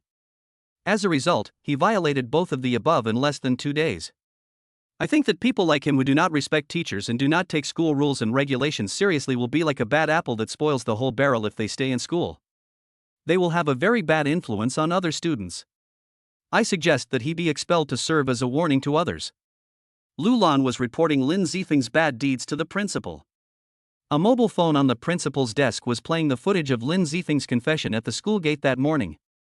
The principal was pinching his nose with one hand, rubbing it constantly, with a headache on his face. Teacher Lu, calm down first, sit down, and talk slowly. I've also learned about what happened yesterday afternoon. It was a continuation of the Yuan Jia incident. Yuan Jia wanted to retaliate against Lin Zifeng, so he recruited a group of delinquent youths. Lin Zifeng wasn't at fault in this matter. On the contrary, his act of fighting off those hooligans maintained peace on campus. As for what happened this morning, it was indeed Lin Zifeng's fault, but after all, we were their age. I think it's normal for adolescents to have such thoughts. I don't think it's reasonable to expel someone for such a small matter. Besides, I've said before that the school just doesn't encourage premature love, but it doesn't mean it's strictly prohibited. The main reason is that we're afraid it will affect students' academic performance. If they can ensure that their grades don't decline, there's no need for us teachers to be too serious about these things, so as to avoid having a counterproductive effect. The principal kept trying to persuade Lu Lan not to keep pestering Lin Zifeng. The principal's excuses made Lu Lan realize that expelling Lin Zifeng was impossible, but he was still very dissatisfied. Principal, I have no objection to what you said. But I want to say that Lin Zifeng's current grades are around 140th out of 200 students in our grade, which is in the middle and lower reaches. Su Inger's grades can be ranked in the top 3 in the grade. I am worried that Lin Zifeng will affect Su Inger's grades. How about transferring Lin Zifeng to another class? Even if he couldn't get Lin Zifeng fired, he would still try to cause him some trouble and disgust him. Lu Lan was almost losing his mind due to his anger towards Lin Zifeng. The principal pondered for a moment. How about this? The mock exam is next week. If Lin Zifeng's grades improve significantly, you should stop interfering in this matter. If he remains mediocre, then I agree to transfer Lin Zifeng to another class. When you go back, call Lin Zifeng to my office and I'll talk to him in person. Okay, principal. I'll be leaving first. After closing the door of the principal's office, a sinister look appeared on Lu Lan's face. Just wait, Lin Zifeng. If you dare to offend me, I won't let you get away with it. We still have 3 months to go. Let's have some fun." As soon as Lu Lan arrived in the classroom, the students who were chatting suddenly fell silent. Lin Zifeng was still immersed in his books, completely unaware of the changes around him. Seeing that he had stunned everyone as soon as he arrived, Lu Lan felt very proud of his own majesty. "Lin Zifeng, come out with me, the principal is looking for you," Lu Lan said with a condescending expression. However, Lin Zifeng, who was working hard on his homework, ignored him completely. The classmates all stared at him. He was indeed a ruthless person. Lin Zifeng was the only one in the class who dared to treat Lu Lan so badly. "Lin Zifeng, are you deaf? Didn't you hear me talking to you?" Lin Zifeng's disregard made Lu Lan extremely angry. However, this roar was of no use. "Lin Zifeng, Lin Zifeng." At this time, Su Inger, who was sitting in the front right seat, noticed the awkwardness of the situation and called out softly. Inger, what's wrong?" Perhaps Lin Zifeng was more sensitive to Su Inger's voice, so even 2 gentle calls out were worth 1,000 words from others. However, this disparity made Lu Lan think that Lin Zifeng was deliberately humiliating him, and his hatred for him deepened. "Teacher Lu is calling you," Su Inger said in a low voice. "Ha?" Lin Zifeng raised his head, and only then did he realize Lu Lan's existence. "Teacher Lu, do you have something to talk to me about?" Although Lin Zifeng disliked Lu Lan in his heart, he still understood basic courtesy. "The principal wants to see you about something." Lu Lan squeezed out a few words from between his teeth. "The principal is looking for me?" Lin Zifeng was a little confused, then stood up and walked towards the principal's office. "Dong dong dong. Come in." Lin Zifeng pushed open the door and asked, "Principal, I heard you were looking for me?" "Yes, come in and sit down." Lin Zifeng walked to the desk and stood there without sitting down. "This morning, Teacher Lu Lan came to me to complain that you were fighting and openly having a premature love affair, and suggested that I expel you. I said, you kid really know how to slap me in the face.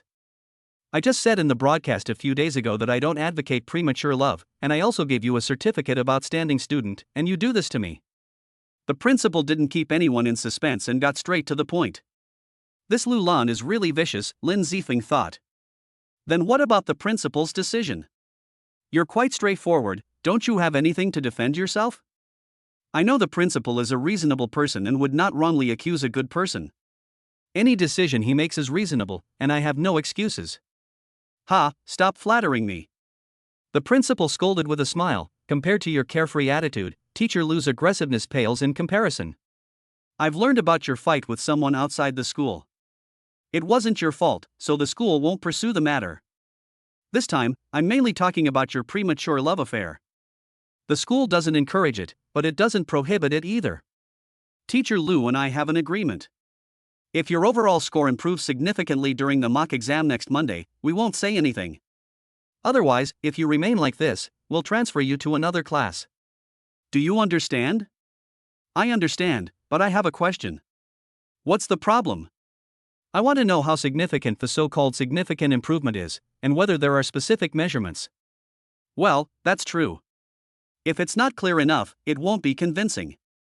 How about this? I heard from Teacher Lu that you're currently ranked around 140th in your grade. As long as you can improve to within the top 100, you'll win. How about that?" "No problem," Lin Zifeng replied readily. Although he wasn't sure how high his current level was, he knew it wouldn't be a problem for him to be in the top 100 in his grade. "Then we have a deal. If you have nothing else, go back to class." "Wait a minute, Principal, I actually have a question that I want you to answer for me." Chapter 021, High School Memories. "Wait a minute, Principal, I actually have a question that I want you to answer for me." "Oh? Tell me about it. There are 600 or 700 students in the school, why do I feel that you are so special to me? Whether it was the implicit support you expressed for me when the police came to my house last time, or the agreement you made between me and Teacher Lu this time, this doesn't seem like something a principal can do for an ordinary student. And I don't think there is anything about me that is worth your investment." Lin Zifeng expressed the confusion in his heart. "So that's what you wanted to ask?" The principal smiled slightly. "Actually, you might not know this, but I paid attention to you when you first enrolled. You were admitted with the second highest score in the school, and even won first place in all the mathematical Olympiads during your middle school years. Coincidentally, I was one of the test writers for that class. But later, for some unknown reason, your grades plummeted, and you eventually became just like everyone else. I have always felt very sorry about this. I feel a little guilty that a genius with excellent academic performance ended up like this after entering our school. Now I also want to ask you a question. Why did the former genius boy become a poor student?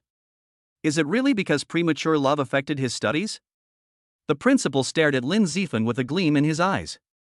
Lin Zifeng said nothing, recalling the past scenes, his body trembling slightly. The past is all in the past, I don't want to talk about it. After a long time, Lin Zifeng let out a long sigh and shook his head. Okay, everyone has their own secrets. If you don't want to tell it, forget it. You can come to me if you have any problems in the future. You can go back first. Seeing that Lin Zifeng was unwilling to talk anymore, the principal did not force him too much. Yeah. Lin Zifeng nodded and left the principal's office. Walking on the road, Lin Zifeng's thoughts gradually scattered. The principal's words today unlocked a long-forgotten memory in Lin Zifeng's heart, a past that he did not want to recall. In October 2 years ago, Lin Zifeng had just been in school for more than a month. Because Lin Zifeng had excellent grades upon entering high school, he was assigned a seat in the front row. The teachers paid him close attention, and his classmates loved him, often asking him questions. He felt that high school life was truly wonderful. Here, he would maintain his excellent grades, get into a top university, and maybe even find a girlfriend who was a campus beauty. A bright future lay ahead of him. Shoo, shoo, shoo. After school, Lin Zifeng whistled briskly as he hurried home. Passing a corner at the back door of the school, several sounds came into Lin Zifeng's ears, so he lay down in the corner and looked inside. Ding Leong? There were several people in the alley. One of them was Lin Zifeng's classmate, Ding Leong. He was a quiet guy in class, with average grades, so he didn't have many friends. After eavesdropping for a while, Lin Zifeng knew what was going on. It was simply that the weak-willed Ding Leong was being bullied by a delinquent student. What are you doing? I'm telling you, this is illegal. I've called the police. Lin Zifeng suddenly jumped out and shouted. The two men were wearing Linghai Middle School uniforms and were likely sophomores or juniors. High school is a period of rapid physical development, and a difference of 1 or 2 years can make a huge difference in physical fitness. After all, not everyone trains diligently before junior high. Naturally, Lin Zifeng and the other two were no match for the two seniors, so Lin Zifeng cleverly lied and called the police to intimidate them. Lin Zifeng suddenly appeared and startled the two of them. But after a closer look, they found that he was just a small and thin student, so they were relieved. They even started to think about Lin Zifeng. Hey, here comes another one looking for death. It's really unstoppable when luck comes. Little brat, don't think about being a hero. Hand over the things immediately, or you will be beaten physically. The two men approached Lin Zifeng with lewd smiles on their faces. I'm telling you, I've just called the police. If you don't run away now, none of you will be able to escape when the police come. Lin Zifeng, who was forced into a corner, threatened in a cowardly manner. It takes at least 10 minutes to get here from the police station. 10 minutes is enough for the two of us to deal with you. It was obvious that these two men were veterans and not as timid as imagined. At this time, Lin Zifeng had closed his eyes and prepared to be beaten. Why am I so unlucky today? Why did I get involved in this matter for no reason? I not only failed to save the person but also got beaten. What are you doing, fat guy?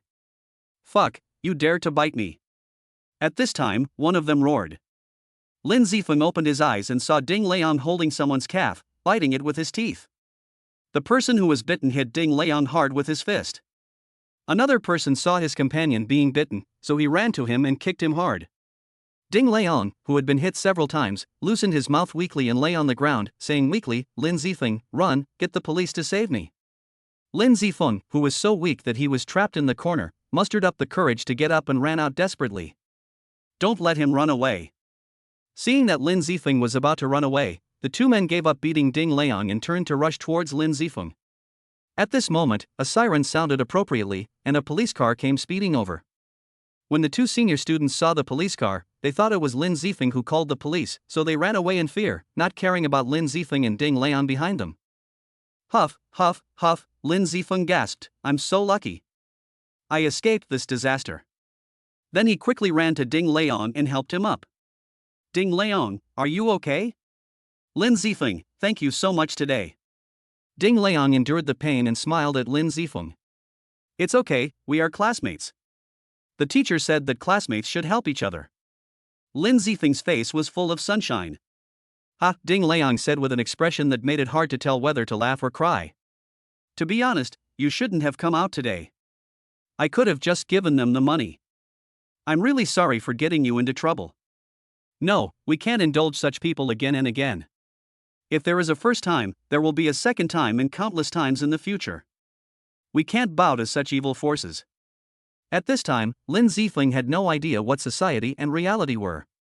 He thought that everything was as pure and innocent as his ideal society, and everyone was actively facing a better life. The school will not allow this kind of thing to happen. We will go to school tomorrow and tell the teacher. The teacher will make the decision for us. Will the teacher really help us make the decision? Ding Liang asked uncertainly. I definitely will, don't worry. Lin Zifeng promised. The two also forged a deep friendship after this day. Chapter 022, Being Beaten Again. When they returned home that night, although Lin's father and mother were a little puzzled as to why their son came back later than usual, their son's excellent grades and well-behaved behavior prevented them from questioning Lin Zifeng. In addition, Lin Zifeng did not have any external injuries, so the two of them just thought that Lin Zifeng had gone to visit a classmate's house. The next morning, Lin Zifeng and Ding Liang went to the teacher's office to find the head teacher. Knock knock knock, good morning, Teacher Lu. Lin Zifeng knocked on the door and greeted someone inside. Classmate Lin Zifeng, what do you want to talk to me about? Lu Lan showed a kind look on his face when he saw Lin Zifeng, but when he saw Ding Liang behind Lin Zifeng, there was a hint of disgust in his eyes. Lin Zifeng was admitted with the second best grades in the school, while Ding Liang barely managed to get in thanks to his local hukou and barely their grades. Regardless of where they were, teachers favored top students because they represented a higher rate of admission to key universities, a reward for bonuses, and, frankly, profit. Teacher Lu, I want to report something to you. Oh? What's the matter? Tell me, and I'll make the decision for you. Lu Lan patted his chest and made a promise. It's like this. Yesterday afternoon, Lin Zifeng reported to Lu Lan about how Ding Liang was blackmailed and how he was almost beaten yesterday afternoon. So I hope Teacher Lu can report this matter to the school leaders and give due punishment to these senior students who bullied their classmates. Lin Zifeng looked righteous. This. Lu Lan's face looked a little ugly. Do you know the names of the two seniors who blackmailed you? Lu Lan looked at Ding Liang and asked in a bad tone. Hearing Lu Lan's question, Ding Liang's heart trembled, and he glanced at Lin Zifeng. Lin Zifeng gave him an encouraging look. I heard them call each other Zhang Gang and Yan Wu, Ding Liang replied after trying to recall the past. Zhang Gang, Yan Wu. Hearing the names of these two people, Lu Lan's face became even uglier. After thinking for a while, he said to Lin Zifeng and the others, okay, I understand. You can go back first. I will handle this matter properly.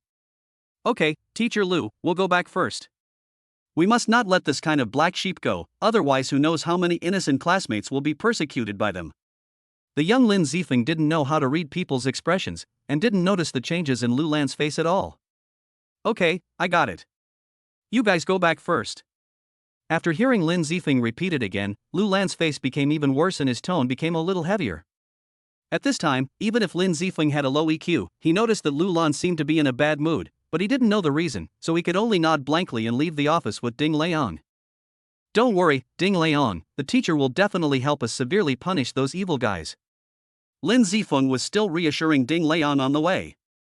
Well, Lin Zifeng, if the matter is really resolved, I will treat you to a meal. My family runs a restaurant, and my father cooks deliciously. Ding Liang felt relieved that the matter was about to be resolved.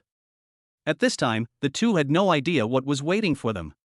Inside the office. Hey, one of them runs a small restaurant at home, and the other's parents work in a factory, yet they still insist on provoking those rich people. Poverty is the original sin, and no one can help them. Forget it, I'd better say hello to their class teacher, lest it have a bad influence if the school leaders know. Lu Lan muttered to himself with a sinister smile on his face. The next few days were calm and the two senior students never showed up again, which made Lin Zifeng believe more and more that it was Lu Lan who helped them solve the problem. Ding Liang, let's go home together after school. Okay, let me pack my bag. After going through hardships together, the relationship between Lin Ding and Lin Ding became closer and closer. The two of them chatted happily, and they were in high spirits. Coming to that familiar corner again, they both stopped talking at the same time because they saw two people they didn't want to see. "Hey, have you missed us brothers after not seeing us for a few days?" Zhang Gang spoke first. "I've been wanting to deal with you two for a long time. If you hadn't been bitten by that fat guy last time and had to lie down at home for a few days, would you have been able to have these 2 days of happiness?" Yan Wu, who had been bitten on the thigh by Ding Leon last time, sneered. "What do you want to do? Aren't you afraid of being punished by the school for doing this?" Lin Zifeng shouted in a timid manner. "Hey, what are you doing? What do you think we can do?" Yan Wu rubbed his wrists until they cracked and walked over. "I'm not saying you newbies are stupid. You think high school is just like your junior high school where you were all just brats? You're even complaining to the teacher. Why don't you ask about our blue sky reputation? Which teacher in the school dares to mess with us blue sky people? You got away with it last time, but you won't have a chance to call the police this time." Zhang Gang also leaned over with a threatening look on his face. "Run!" Lin Zifeng shouted, and he and Ding Liang turned around and ran. "Run, can you run away?" A fat man and a nerd who rarely exercises, naturally their physical fitness cannot compare to that of two hooligans who often fight. Before they had gone 10 meters, the two were caught. Zhang Gang punched Lin Zifeng in the face, causing him to bleed from his nose. He wanted to fight back but his strength was insufficient. Compared to Zhang Gang, he was like a child compared to an adult. After being hit several times in a row, Lin Zifeng felt a little dizzy and then lay on the ground weakly. Ding Leon, who was not far away, relied on his thick skin and flesh to withstand a few more blows, but it still could not change the final result. "Pa!" Yan Wu, who had also been hit during the fight, spat and said to the two people lying on the ground, "Keep your eyes open and don't run into us again, or I'll beat you up every time I see you." "Okay, that's enough, time to go." A few minutes after the two left, Ding Leon got up first and helped Lin Zifeng up without saying a word. Why are they still so arrogant? Didn't Teacher Lu report the matter? Lin Zifeng was puzzled. "Forget it, Lin Zifeng. Didn't you hear what they said just now? No teacher in the whole school dares to mess with them. Let's just call it our own bad luck. Let's take another way after school next time." Ding Liang said in a low voice with a frustrated look on his face. "I don't believe it. If the class teacher can't do it, then we'll find the dean of studies. If that doesn't work, then we'll find the principal. If the principal can't do it, then we'll call the police. I don't believe that something like this can happen in school and there's no place to seek justice." Lin Zifeng had a stubborn look on his face, his eyes firm. Chapter 023, Processing Results. Lin Zifeng, who returned home injured, was naturally questioned by his parents, so he told them everything that had happened in the past few days. Bang! This is outrageous. School is a place for learning. The school does not discipline such a bad apple strictly. I will accompany you to the school tomorrow to ask for an explanation. After hearing what Lin Zifeng said, Lin's father slammed the table angrily. Your father is right. Tomorrow we will go to the school with you to seek an explanation. We sent our child to school, but he was bullied by older students. If the school doesn't stand up for us, we will call the police. Lin's mother, who is usually kind and gentle, was also full of anger. The next morning, Lin's father and mother brought Lin Zifeng to the head teacher's office. When they entered, they happened to see Ding Liang. There was a slightly fat couple beside him, who were obviously Ding Liang's parents. Teacher Lu, our child often came home covered in dust and dirt for a while. When we asked him, he said he fell. But yesterday he came home covered in bruises. After we pressed him, he told us that he was beaten by people at school, and he had been blackmailed for a long time before that. I want to know if you teachers know about this. Why did this happen to our child when we sent him to school? Father Ding's voice was a little rough, with a hint of anger. Yes, Teacher Lu, our Xiaofeng was also beaten yesterday. Xiaofeng has always had excellent grades and never caused trouble. You have to take charge of us when something like this happens. Lin's mother took over. Please calm down, both parents. We also need to understand the situation. Lu Lan is also very troubled now. What else do you want to know? Isn't the situation all here? Look how badly the two children were beaten. Father Ding said, pointing at the injuries on Lin Zifeng and Ding Liang. We can't just listen to their one-sided words. How about this, the four of you go back first, and I'll report this matter and call the other two involved for a confrontation. I'll then give you a result. What do you think? Lu Lan continued to prevaricate in an official tone. No, we'll just wait here for an explanation today. Father Ding said in a firm tone. Hey, parent, our school leaders are out of town for a meeting and aren't at school anymore. You're not here either. So, I'll be sure to notify you as soon as our school leaders return. After much persuasion, the two pairs of parents were finally sent away.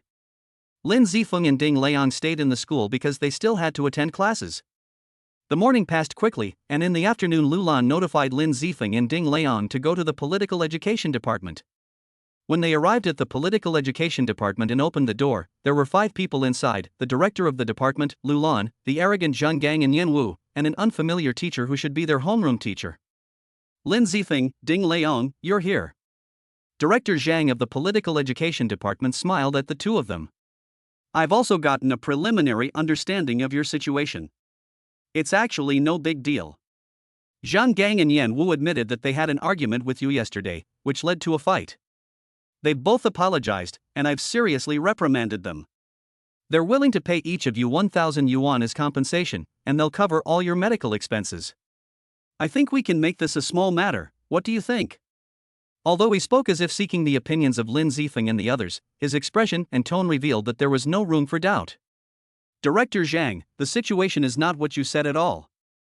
It is clear that they have been blackmailing Ding Liang for a long time, and retaliated against us after I caught them a few days ago.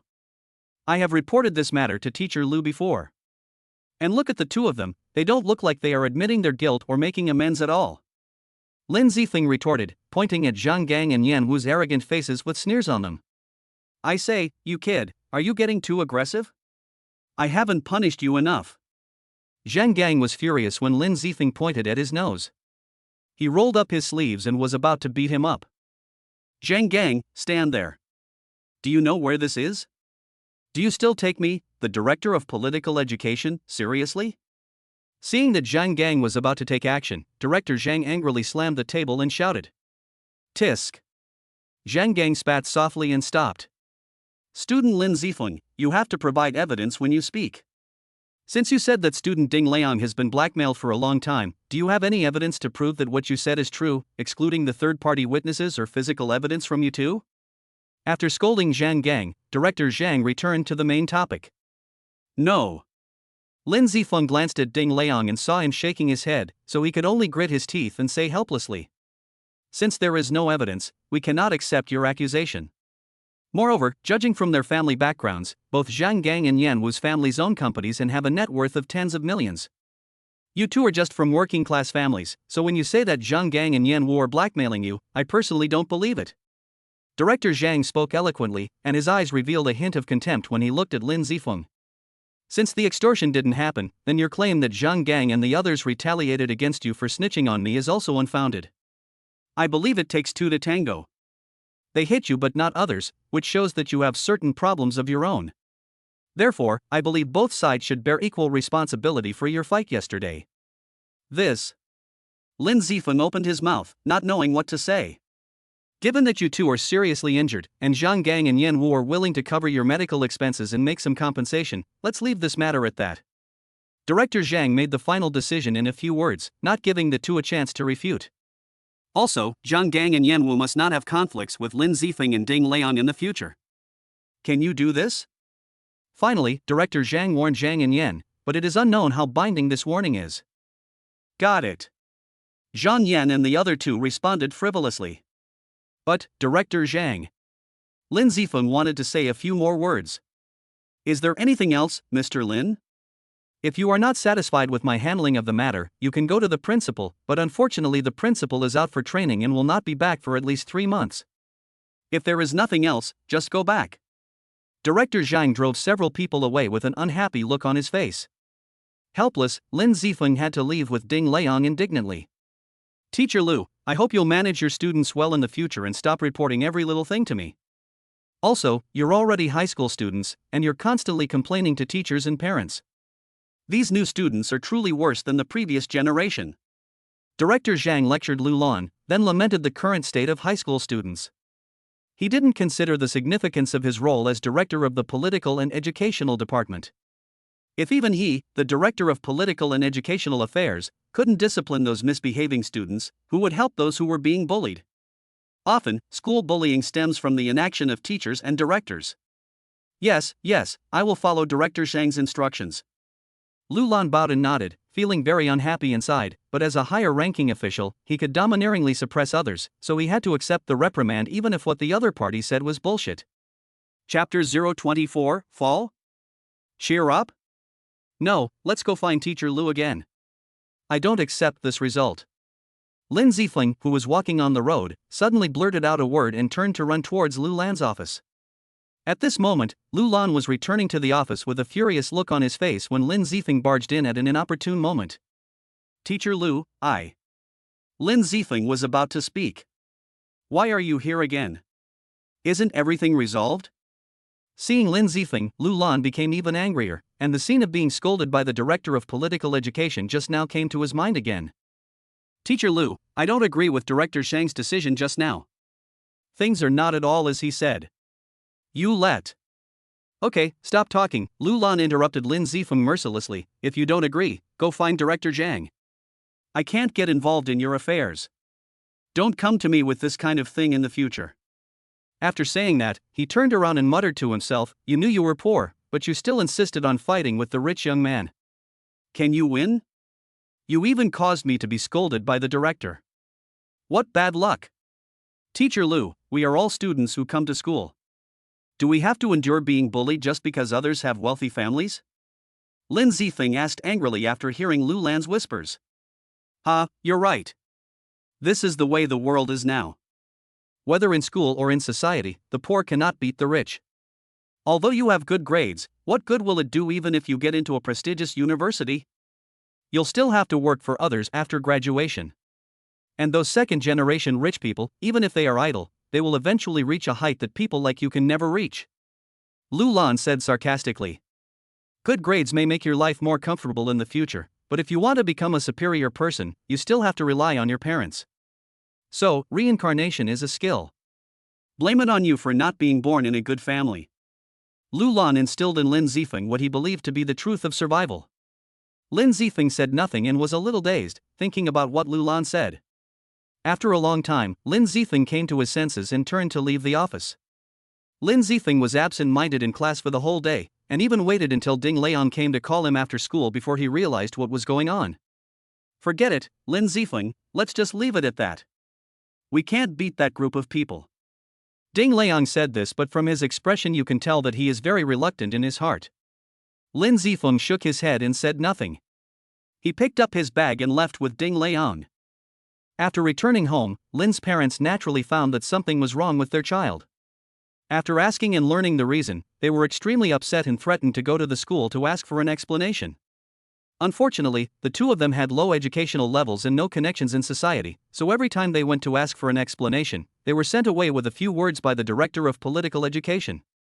Finally, they decided to call the police. After the police went to the school to understand the situation, they dropped the case because they had no evidence.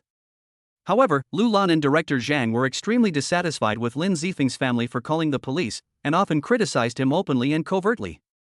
The next 2 or 3 months were not peaceful either. Although Zhang Gang and Yan Wu didn't personally attack Lin Zifeng and the others due to Director Zhang's warning, their Blue Sky Club had quite a few members, and every now and then someone would cause trouble for them. It started with shoving and physical collisions, and later on, they would deliberately provoke and cause conflicts on the way home from school. As a result, both of them lost interest in studying. Sometimes they couldn't concentrate in class due to the pain, and they had to do everything they could to avoid the group after school.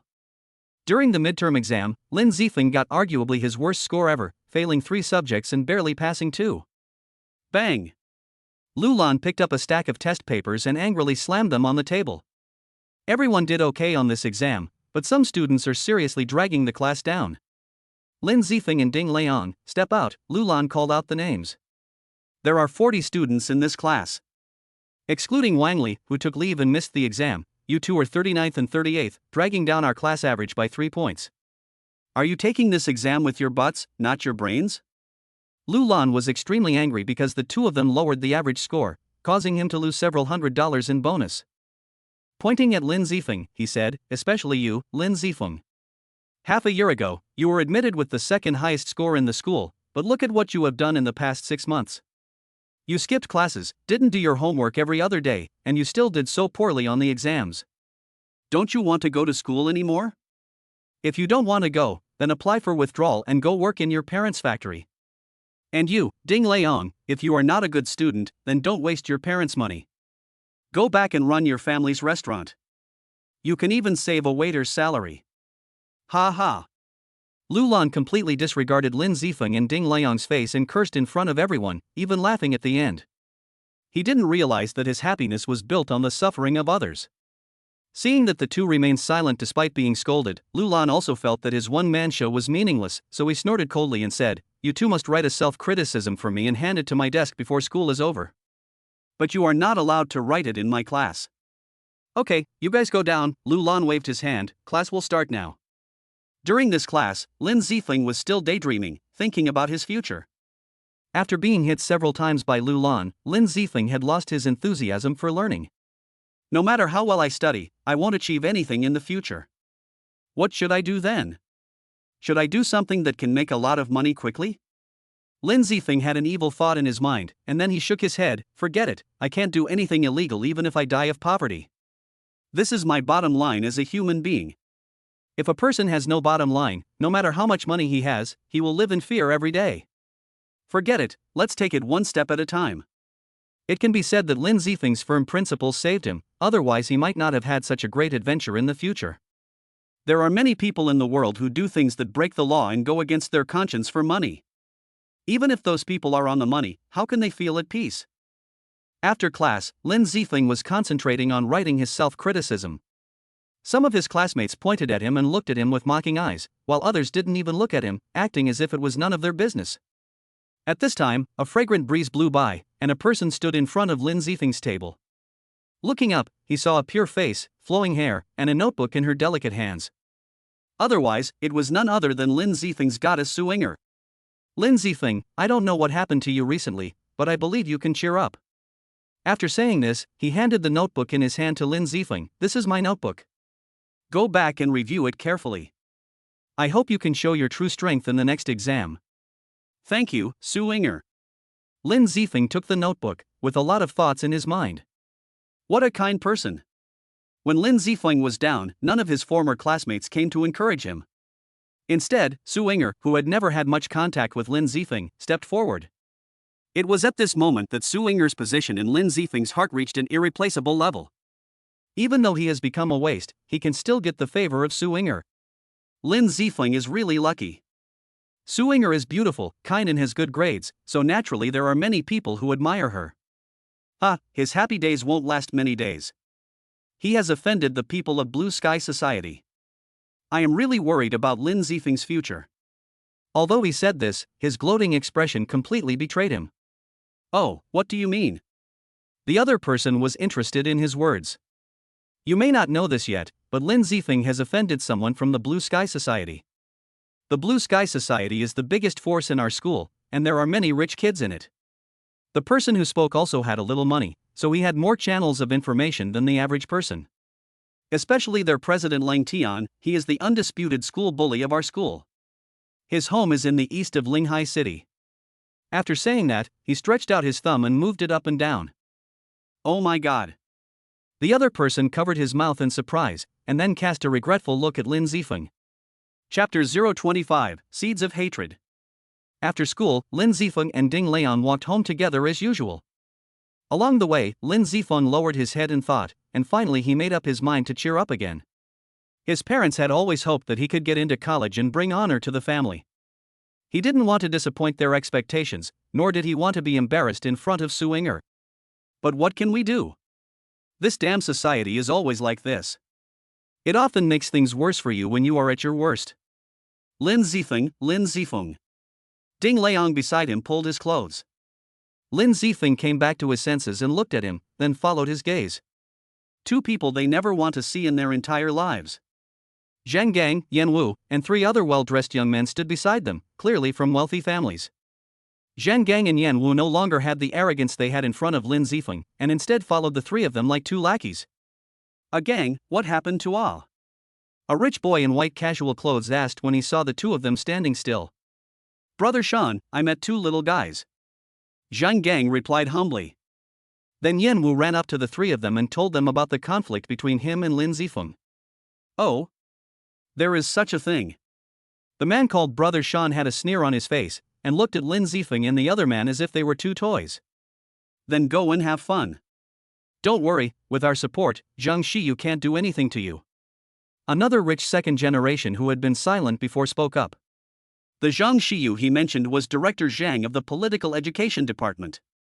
Thank you, Brother Chang. After hearing Su Cheng's words, Zhang and Yan were more excited than if they had taken aphrodisiacs. Don't make a big fuss. Finally, the leading man in black spoke, his face cold and expressionless, as if he was looking at two ants. Yes, Brother Tian. Zhang and Yan shuddered when they heard the words of the man in black. Lin Zifeng, run! Seeing Zhang Gang and Yan Wu approaching step by step, Ding Leon pushed Lin Zifeng hard behind him. Hee, don't dream of showing off your brotherly love in front of us. No one can escape. This was the worst beating Lin Zifeng and Yan Wu had ever suffered. With Qin Shan and Su Cheng backing them up, Zhang Gang and Yan Wu attacked even more unscrupulously, beating the two men unconscious. In the end, a kind passerby called 120 emergency number and sent the two to the hospital. When Lin Zifeng woke up, his mother was beside the bed with tears streaming down her face. His father was standing by the bed, looking into the distance with his fists clenched tightly. The veins on his fists showed his inner anger. After receiving a call from the hospital and seeing his son lying on the hospital bed, the furious father Lin immediately called the police and called the class teacher Lu Lan. The police came to understand the situation and then said they would go back to investigate. Lu Lan initially made excuses and then hung up the phone. When he called again, the call was unavailable. It was obvious that he had blocked Lin's father's phone number. The next morning, Lin's father and Ding's father rushed to the school, but they were met with setbacks everywhere. In the end, Ding's father even cursed at the director of political education and was reported to the police and expelled from the school. When they arrived at the police station to inquire about the situation, they were told that the surveillance camera at the crime scene was broken and there were no witnesses. The two fathers were extremely angry and helpless at this time. Father Ding almost fainted due to high blood pressure. Both pairs of parents also considered transferring their children to other schools, but the good schools were too difficult to get them into, and the bad schools were too chaotic, so they were worried that they would just get out of the wolf's den and into the tiger's den. Perhaps this is the helpless reality. When poor people have their things stolen, people beaten, or their children kidnapped, they may simply record their statements and then go back to wait for the results. But rich people, even if a dog is lost, will work tirelessly to help find it. If poor people want to book a private room in a big hotel, they have to go several days in advance, but for rich people, the hotel will always reserve one or even several rooms for them. Ultimately, it doesn't matter if you don't have money. This is a society where relationships are important. From big things like getting a promotion, buying a house, or sending your daughter to school, to small things like getting a few cents cheaper on groceries, everything depends on your connections.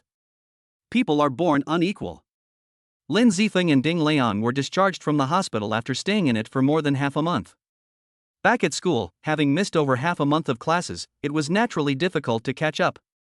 Constantly being scolded by the teacher further dampened Lin Zifeng's enthusiasm. A vicious cycle ensued, with Lin Zifeng and Ding Leon frequently skipping classes to play games and sleeping through them. The occasional unlucky encounter with someone from the Blue Sky Club would inevitably lead to another beating. During this period, more and more people began to distance themselves from Lin Zifeng. Suinger had always been persistent in encouraging Lin Zifeng, but she was repeatedly hurt by his behavior and eventually let it go. Only Ding Leon and Lin Zifeng's relationship grew stronger and stronger. They played together, skipped classes together, and were beaten together, forming an extremely deep friendship. Their initial name calling changed to nicknames like Brother Fong and Puff Ding. Brother Fong, I'm sorry for you. If it weren't for me, you would still be that talented student that everyone admires, and you wouldn't have fallen into such a state. Pang Ding said with a sad expression, holding a glass of beer in his hand. Hey, what are you talking about? Are we brothers? The two clinked their glasses and took a big gulp. Lin Zifeng's bitter smile stung Jigglypuff's heart. And I didn't get nothing. At least it made me see the true nature of this fucked up society. Lin Zifeng smiled slightly, his eyes revealing unwillingness. Let's not talk about those sad things. Brother phone, let me ask you a question. If you have money one day, what will you do? Pang Ding wanted to change the subject and talk about happy things. I will make those who bully and humiliate me pay the price. Lin Zifeng's face was ferocious and his eyes were murderous. Don't forget to take me with you when the time comes. I definitely won't forget it. The two drank until very late before going their separate ways. Lin Zifeng and Ding Liang spent their freshman year of high school in a daze. In their second year, Zhang Gang, Yan Wu, and a group of seniors graduated and left school, and life began to improve slightly for them. But painful memories, like a seed, lay buried in Lin Zifeng's heart. Without nourishment, it remained only a seed. But once nourished with strength, it would flourish and bear the fruit of revenge. Chapter 26, Breakthrough. Third level of bodybuilding. The memory is finished. Lin Zifeng, standing in the corridor, came to his senses, still sighing. He had been insulted and bullied, believing there was no chance of a comeback, and lived a life of constant fear. He had never imagined that if he had obtained the system, his future would be so great that those people wouldn't even be able to look up to him. When they returned to the classroom, Lu Lan had already left. Lin Zifeng didn't want to see him anyway, so he simply immersed himself in the ocean of books again. Soon it was the time for Lin Zifeng to get out of school that he had been looking forward to for a long time. As long as he ran back home, he could complete today's daily tasks, which meant that Lin Zifeng would soon advance to the third level of bodybuilding. Almost at the moment when Lin Zifeng ran to the community, the system prompt sounded. Ding, congratulations to the host for completing the daily task. 500 system coins have been issued. Universal Carrying System. Host, Lin Zifeng. Available systems, Martial Arts Training System 110. Martial Arts Talent, Human Grade 9. Martial Arts Realm, second level of Body Forging 620-2000. Kung Fu, 9 Yang Manual Basic Knowledge. Skill, Tai Chi. System Coins, 2,100. System Mall, Martial Arts Mall partially opened. Item, Training Guide. Lin Zifeng quickly ran back home and sat on the bed. Xiao Shuai, exchange 2 body strengthening pills for me. Okay, dear host. Ding, 2 body strengthening pills have been exchanged successfully and have been sent to the system backpack. Do you want to use them immediately? Use it, use it. At this moment, Lin Zifeng, who was full of enthusiasm, felt that the mechanical sound of the system was not so cold anymore. The body forging pill was used successfully. The host's current level is the third level of body forging 620-3000. Yes, I have reached the third level of body forging in less than a week, and reaching the peak of my life is just around the corner. Lin Zifeng looked into the distance, as if he saw the scene of himself traveling around the world. Ding, 100 system coins will be deducted. Warning, warning. The host's relatives are about to be persecuted. Suddenly, an urgent mechanical sound rang out, interrupting Lin Zifeng's YY thoughts. What's going on, Xiao Shuai? Lin Zifeng panicked when he heard the system alarm. Dear host, the system's early warning function has been activated. It will issue a warning when the host or the host's closest relatives are about to be in danger. Just now, the system detected that the host's parents may be in danger within 5 minutes. Xiao Shuai explained. What should we do? Can we detect where the danger is? Hearing that his parents might be in danger, Lin Zifeng immediately panicked. Of course you can, but if I may be frank, it's too late for the host to rush over now. Xiao Shuai's words were like a basin of cold water poured on Lin Zifeng's head. What should I do then? Lin Zifeng remembered that he was about to cry. Host, don't worry. Don't forget that you have an invincible system in the 9 heavens and 10 earths. As long as you spend 500 system coins, the system can help you solve the problem. Isn't it a good deal? Xiao Shuai looked like a profiteer and didn't think how serious the current situation was. Xiao Shuai, are you telling the truth? Lin Zifeng suddenly felt that there was light at the end of the tunnel. But in a moment, Lin Zifeng seemed to realize something, and his face was depressed again. But I don't have any system coins now. Just now, the last 100 system coins on Lin Zifeng were also used up by the system's early warning prompt. Well, it's okay. Since the host is still in the novice protection period, the system is offering an interest-free loan out of humanitarianism. Would you like to apply? Do it, do it, do it. Lin Zifeng was extremely excited. Not to mention an interest-free loan. Even if the system offered usury, Lin Zifeng would not hesitate. Nothing was more important than the lives of his loved ones. Ding, loan processing successful, 500 system coins have been issued. Crisis response function activated, crisis resolved. Following a system sound, Lin Zifeng's heart finally settled down. Although he was still unclear about the situation, out of blind trust in the system, he knew that his parents were safe. Sure enough, in less than 10 minutes, the door of the house was opened and the parents walked in unharmed. Those guys fell really badly just now. Father Lin was talking to Mother Lin as he walked in. Who said it wasn't? There was blood all over his forehead, it looked scary. One of them fainted at that time. Lin's mother replied with a little panic on her face. Oh, I don't know who is so mean as to steal the manhole cover. If you ask me, those guys were riding too fast and not paying attention to the road. How could they behave like that? Look, we just avoided them. Mom and Dad, what are you talking about? Lin Zifeng walked over and asked. Oh, that's right. When your dad and I came back just now, we met some young people riding motorcycles like flying. As luck would have it, there was a manhole cover on the road that was lifted up, and one car fell into it, and the others that followed it were involved in a chain rear-end collision and all lay there. Mother Lin stroked her chest lightly, still looking frightened. Only Lin Zifeng himself knew that those guys on motorcycles might have come to cause trouble for his parents, and the theft of the manhole cover might have been due to system intervention. But who sent those people? Lu Lan, despite being contradicted by him a few times, wouldn't do anything so extreme. Yuan Jie's words were just a pretentious rich kid, so the likelihood wasn't very high. So the most likely suspect was that Snake brother. Brother Snake, right? It seems that the lesson last time was too light. Look forward to my wrath next time. After analyzing it, Lin Zifeng basically identified the murderer behind the scenes, and also began to plan how to retaliate later. Ding! Random mission issued revenge. The host can retaliate against Jiangxi in any form within 1 month, and will receive different levels of rewards based on the means used and the impact caused. Mission reward, 105,000 system coins. Failure penalty, none. Note, if you don't take revenge, you're not a gentleman. How can a host with such a powerful system be bullied by such a rubbish and remain silent? Damn him. Lin Zifeng was slightly taken aback when he heard the mission notification sound. This was the first random mission he had ever received. However, according to the mission information, it was clear that this was done by that Snake brother. Hee, the system's first mission is just what I want. Zhang Snake, now I can't assign you any tasks even if I don't want to. Chapter 027, The High-Spirited Snake Brother. On the brightly lit street, in a luxurious box at the Fate nightclub. In the middle of the room sat a large round table. Sitting beside it were a bald, tattooed man, a middle-aged man with a plump figure, and a young man with a shaman hairstyle. Standing along the walls were 2 thugs with batons strapped to their waists. The bald man was Zhang Shi. Originally, he should have been imprisoned for 10 days or half a month for gathering a crowd to fight, but he used some connections, bribed some money, and finally paid bail and was released within 2 days.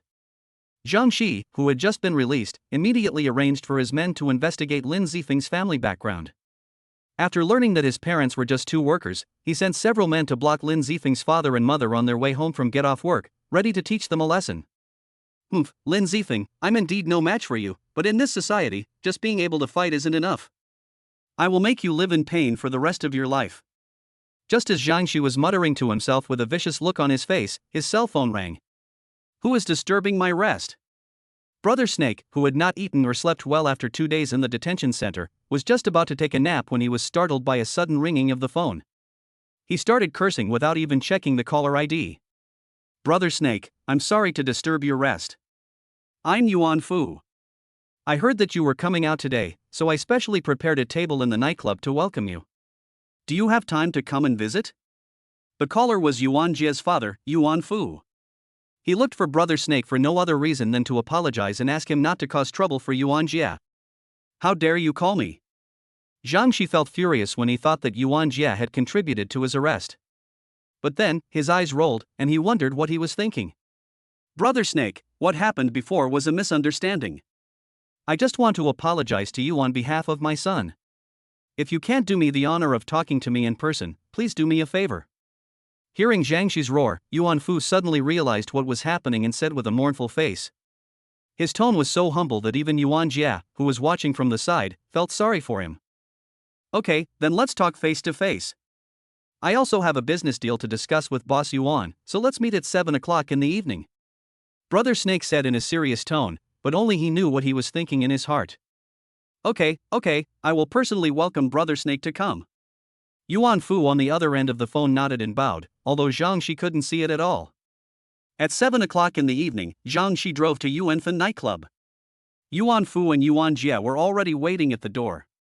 Seeing Zhang Shi's car, the father and son hurried forward. Thank you, Brother Snake, for your patronage. I have already ordered people to prepare a banquet in the Emperor's room. After saying this, Yuan Fu made a gesture of invitation. Yeah. Zhang Shi looked straight ahead and hummed softly in response, acting like a big brother. Next, let us go back to the beginning of the story. Yuan Fu sat next to Zhang Shi and toasted him with a smile on his face. He said, Brother Snake, my son has offended me before. After I found out about the situation, I beat him up severely. He knows he was wrong now. I hope Brother Snake will forgive him for the sake of him being a child. Boss Yuan, considering that we have worked together for so many years, I stepped forward to help your young master settle the matter. Your young master just said that the other party was an ordinary student. But what happened is that Lin Zifeng is not only a martial arts master, but also caused me and several brothers to spend a few days in jail. Tell me, can this matter be resolved by just a few words of apology? He was obviously a gangster, but he pretended to be polite when he spoke. Yes, it's all because of Xiajie being too reckless. He rashly caused trouble without knowing Lin Zifeng's strength and brought trouble to Brother Snake. Yuan Fu nodded vigorously in agreement, but Brother Snake, please give the boy a chance for our sake. We will definitely give Brother Snake a satisfactory compensation. After that, he glanced at Yuan Jia. I'm sorry, Brother Snake, it's all my fault. I'll toast you with this glass. I hope you can forgive me and let me go. Yuan Jia, who understood his father's eyes, immediately stood up and bowed to Zhang Shi, then picked up a glass of wine on the table and drank it down. Zhang Shi took a few bites of the dishes on the table and didn't say anything for a long time, which made Yuan Jia and his son anxious. Just as Yuan Fu was about to say something, Zhang Shi put down his chopsticks and said, Boss Yuan, this isn't a big deal. I'm just not feeling too bad. Let's forget about the compensation. We've been friends for so many years, don't you think? Zhang Shi's righteous look put the father and son at ease. Just as they were about to breathe a sigh of relief, Zhang Shi's voice rang out again. It's just that I have a small matter that I would like to ask Boss Yuan for a favor. Zhang Shi's half smile made Yuan Fu's heart jump again. Just tell me what it is. I will never say no as long as I can do it. Although he was panicking inside, Yuan Fu still behaved very righteously. Boss Yuan, you can definitely do this. Recently, I have some goods on hand, but I have no place to sell them. So I would like to ask Boss Yuan for a favor and let my brothers do some small business in Boss Yuan's place. Don't worry, I will try my best not to affect Boss Yuan's business. Zhang Shi patted Yuan Fu's shoulder with a smile. Yuan Fushin had already hit rock bottom.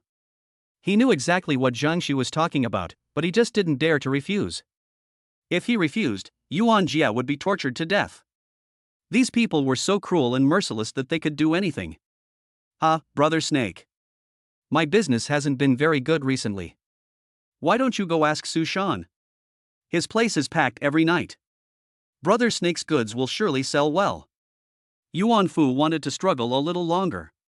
Once you get involved with that kind of thing, it will be difficult to get rid of it. He doesn't want to lose all the money he has worked hard for half his life.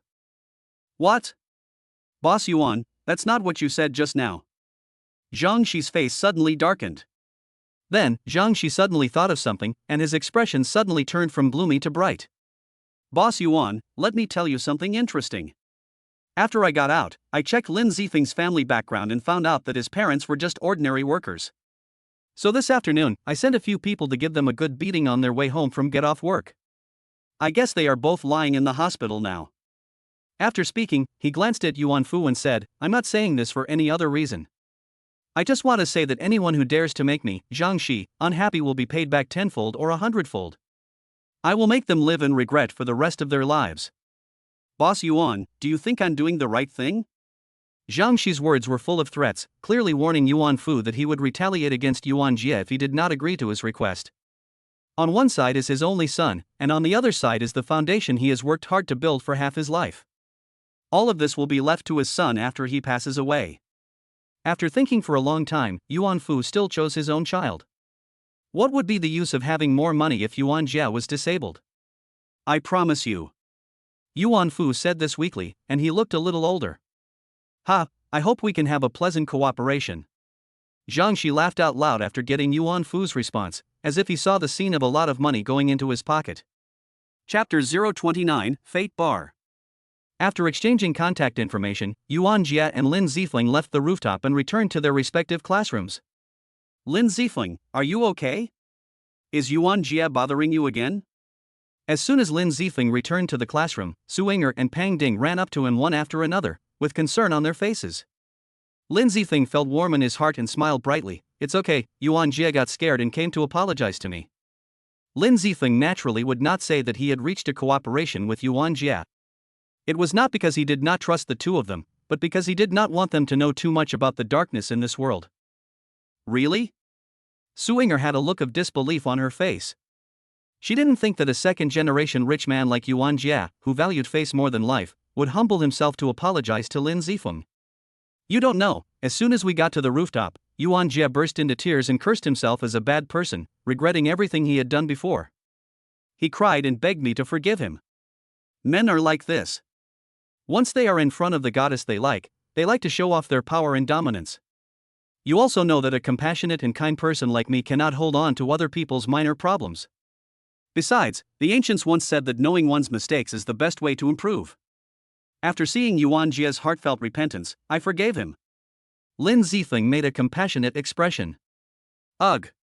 Please don't disgust me.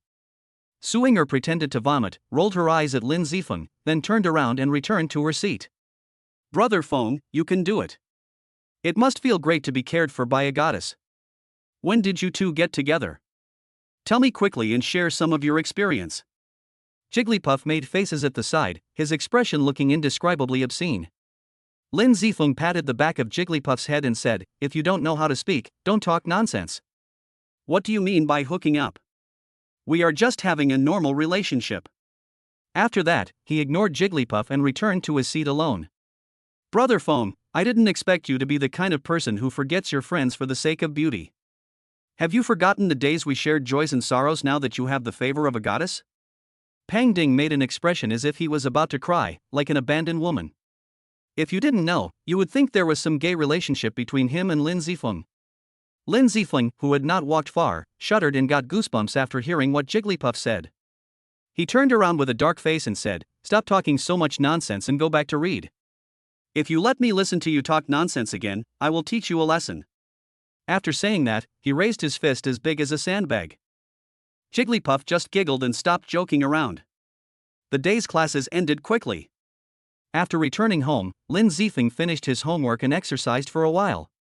After dinner, he changed into casual clothes, said hello to his parents, and prepared to go to the brightly lit street. Mom and Dad, I'm going out for a night run and may be back late. Lin Zifeng found an excuse to go out. The college entrance examination is coming soon, and you are still running out. Why don't you read some books and do some exercises? Lin's father frowned slightly. He thought that Lin Zifeng's old problem had come back and he was about to run out to play games. It's a good thing for children to want to exercise. Studying should also be a combination of work and rest.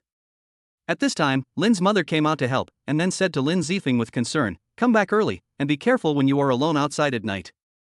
I understand, Mom. It's not too late. Lin Zifeng smiled sunnily. Hey, a loving mother often spoils her son. Father Lin shook his head and sighed, but did not say anything else. Compared to before, Lin Zifeng has become more cheerful recently and is more willing to communicate with his parents. Past events once made Lin Zifeng somewhat withdrawn, but now he is showing signs of emerging from the shadows, and his parents are happy to see this, even if he can't return to his former genius and academic status. The events of that year were a thorn not only in Lin Zifeng's heart, but also in the hearts of Lin's parents, a thorn that pierced their hearts. Lin's father scolded himself more than once for being incompetent and for not being able to complain when his child was wronged. Pity the love of parents. The brightly lit street, in front of the Fate Bar. This must be the bar opened by Yuan Jia's family. Let's go in and check out the situation today and see where to start. Lin Zifeng muttered to himself as he looked up at the neon sign at the door. Lin Zifeng strode towards the door and was about to go in, when a strong arm blocked his chest. Lin Zifeng raised his head slightly, and the person who attacked him was a big man in black, about 1.8 meters tall, standing next to him. Wearing a pair of sunglasses at this hour of night, what a show-off! Lin Zifeng secretly complained. What's going on? You're open for business but you're not letting anyone in? Lin Zifeng asked in a frivolous tone. The big man in black pointed to a sign on the side, then stretched out his hand in front of Lin Zifeng. Lin Zifeng looked in the direction the black-clad man pointed and saw a sign that read, "Men's tickets are 50 yuan each, women are free." Lin Zifeng's face was full of black lines.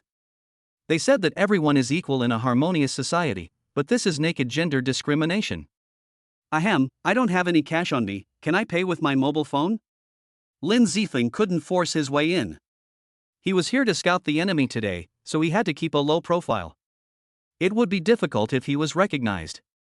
However, Lin Zifeng was not someone who was willing to suffer a loss. He had already made up his mind that Yuan Jia would have to compensate him for the money no matter what. Hearing Lin Zifeng say that he didn't bring any cash, the big man in black frowned and was about to drive him away. Then Lin Zifeng suggested paying with his mobile phone. He quickly took out a QR code from his pocket and did it with such skill that it was commendable. Lin Zifeng paid 50 yuan with a painful heart. Normally, 50 yuan could last him a week. MD, running a bar is such a lucrative business. But the next moment he thought that Yuan Jia would give him the 50 yuan, and he immediately became happy again. Is there anything in the world that can be more satisfying than spending other people's money to make himself happy? As soon as he entered the bar, Lin Zifeng, who had never seen the world, was stunned. Colorful lights flickered, and on the stage, a group of men and women in cool clothes twisted their bodies wantonly. At the bar nearby, many female office workers in OL uniforms had a variety of drinks in front of them, beer, foreign liquor, and many cocktails that Lin Zifeng couldn't name. Some attractive female office workers were surrounded by 3 or 2 men, who were obviously trying to strike up a conversation with them. If they succeeded, they could get a night of pleasure at minimal cost, which was much more cost-effective than hiring a prostitute. In the booth in the corner, there was even a female white-collar worker lying on the sofa in disheveled clothes. I don't know if she was drunk or drugged, and 2 young men with shamat hairstyles were touching her all over. The world is really going downhill and people's hearts are no longer as they used to be. Lin Zifeng did not intend to step forward to stop this matter. The fact that they were willing to come alone to such a mixed place showed that they had considered the consequences. What if they were just looking for excitement? If Lin Zifeng ruined someone else's good thing, he might get into trouble. While white-collar workers may appear glamorous, sitting in a sheltered office, protected from the elements and earning a high salary simply by typing on a computer, many consider them a golden industry. However, any job comes with its own set of pressures, and when they accumulate to a certain level, they need to be released. Bars are a prime place for this kind of decompression. Intoxicating alcohol, frenzied music and atmosphere, no need to force oneself to do those unpleasant tasks, no need to kowtow to the boss. Here, as long as they can get pleasure, they dare to do anything. Lin Zifeng didn't want to judge anything in front of him. If he hadn't gotten the system, he might have become one of them in the future. Chapter 030, Scouting the Enemy. Lin Zifeng found a seat, sat down, ordered a beer, and then began to quietly scan the surroundings. In a booth not far to the right sat 3 men with unusually dyed hair and earrings. They periodically surveyed the bar, and Lin Zifeng, with his extraordinary hearing, heard them vaguely mention words like brother snake, brothers, hospital, goods. These men were likely the underlings Brother Snake had assigned to look after the Fate Bar, and they were likely involved in Brother Snake's drug dealing. After determining the target, Lin Zifeng kept staring at the few people with his peripheral vision. Soon, one of the 3 with green hair stood up and walked towards the haggard middle-aged man. Lin Zifeng closed his eyes slightly, held his breath and listened attentively to what they said. "Brother, are you interested in doing something exciting?" The green-haired man did not deliberately lower his voice. After all, the surrounding environment was so noisy that even if 2 people were very close to each other, they might not be able to hear clearly when they talked. However, they never expected that there would be a man like Lin Zifeng who was so capable. "Oh? How exciting is it?" The middle-aged man's originally slightly drunk expression suddenly became energetic, and his eyes widened a little. "It will definitely bring you incomparable pleasure." The green-haired man raised his eyebrows with confidence. "Don't fool me. I've been doing this for years. Don't try to cheat me with cheap stuff. After hearing this, Lin Zifeng realized that this middle-aged man was also a drug addict. That's impossible. I dare say that the stuff I have is definitely the purest in Linghai. The green-haired man patted his chest and guaranteed. The middle-aged man stared at the green-haired man for a while and said, "Give me the 500 yuan one first and I'll try it." Hee, how could we dare to carry this kind of stuff with us? Tomorrow night at 8 o'clock, at the back door of the bar, we will exchange the money for the goods. The green-haired man and the middle-aged man agreed on a time, then left and returned to the booth.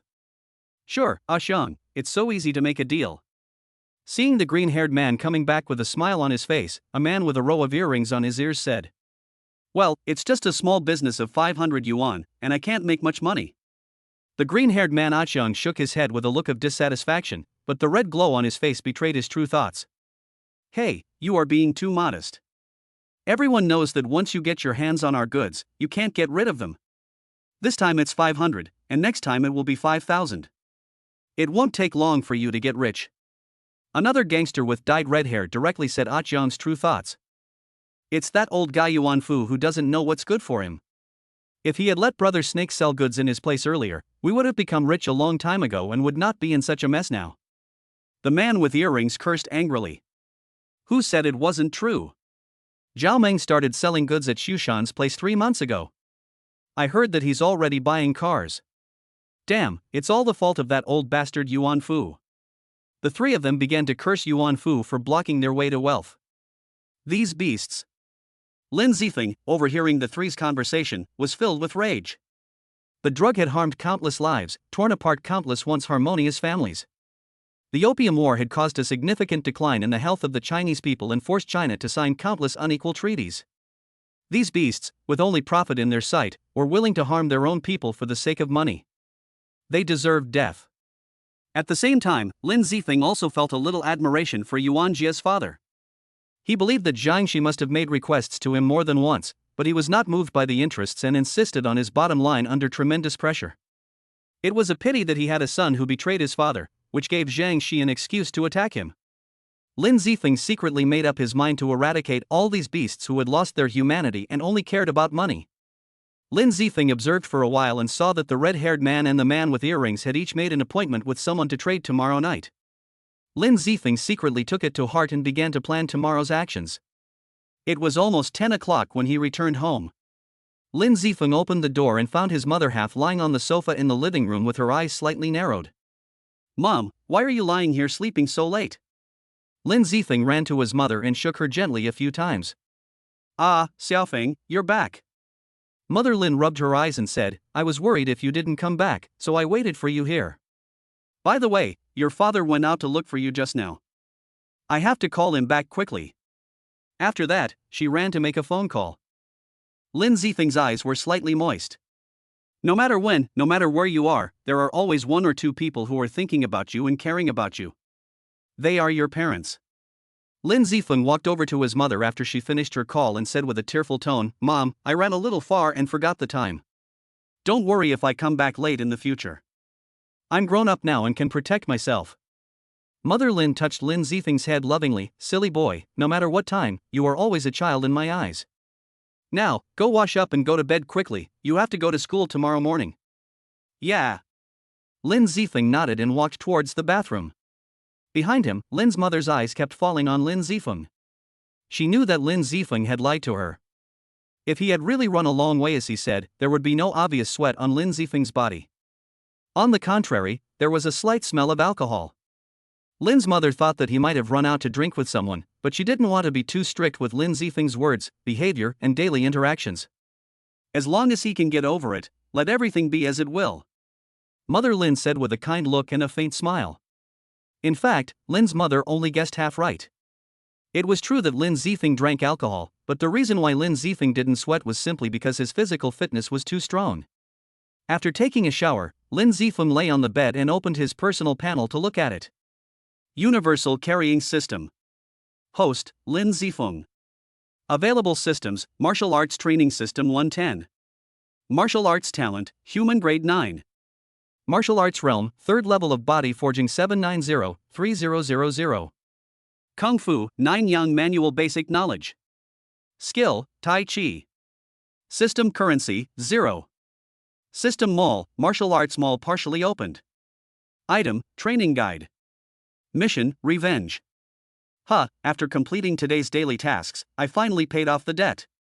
The task of revenge on Zhang Shi must be put on the agenda as soon as possible. Lin Zifeng has never been a person who likes to owe others money, even if that person is the system. I don't know how many points I can earn from my actions tomorrow. I'm really looking forward to it. Lin Zifeng felt excited when he thought about the upcoming tomorrow. Chapter 031, Meeting with Luiran. The next day was Saturday. Senior high school students usually had to go to school for extra classes every Saturday morning. Lin Zifeng never went back before, but today he went for extra classes for the first time. Su Ying'er was secretly delighted when she saw this, and a faint pink appeared on her face. He never came to school on Saturdays before. Is he working hard for me? Am I that important to him? A beautiful woman's love for a hero is not just a plot in novels. Lin Zifeng's several acts of bravery are like planting a small sapling in the heart of a 17 or 18-year-old adolescent girl like Su Ying'er. Without water and nutrients, it may slowly wither, but if someone uses nutrients called love to irrigate it, it will gradually grow into a towering tree, and it will be unstoppable. Then when it bears fruit, you can pick the fruit with just one opportunity, but that essay story for later. After class, Lin Zifeng took paper and pen and started painting. Tonight, the green-haired guy, the red-haired guy, and the earring guy each contacted a buyer for a transaction. 2 of them met at 8 o'clock, and 1 met at 11 o'clock, both at the back door of the Fate Bar. I can't catch them all by myself, and I don't have the power to enforce the law. What should I do? Lin Zifeng thought about his plan again and found some problems, which made him scratch his hair anxiously.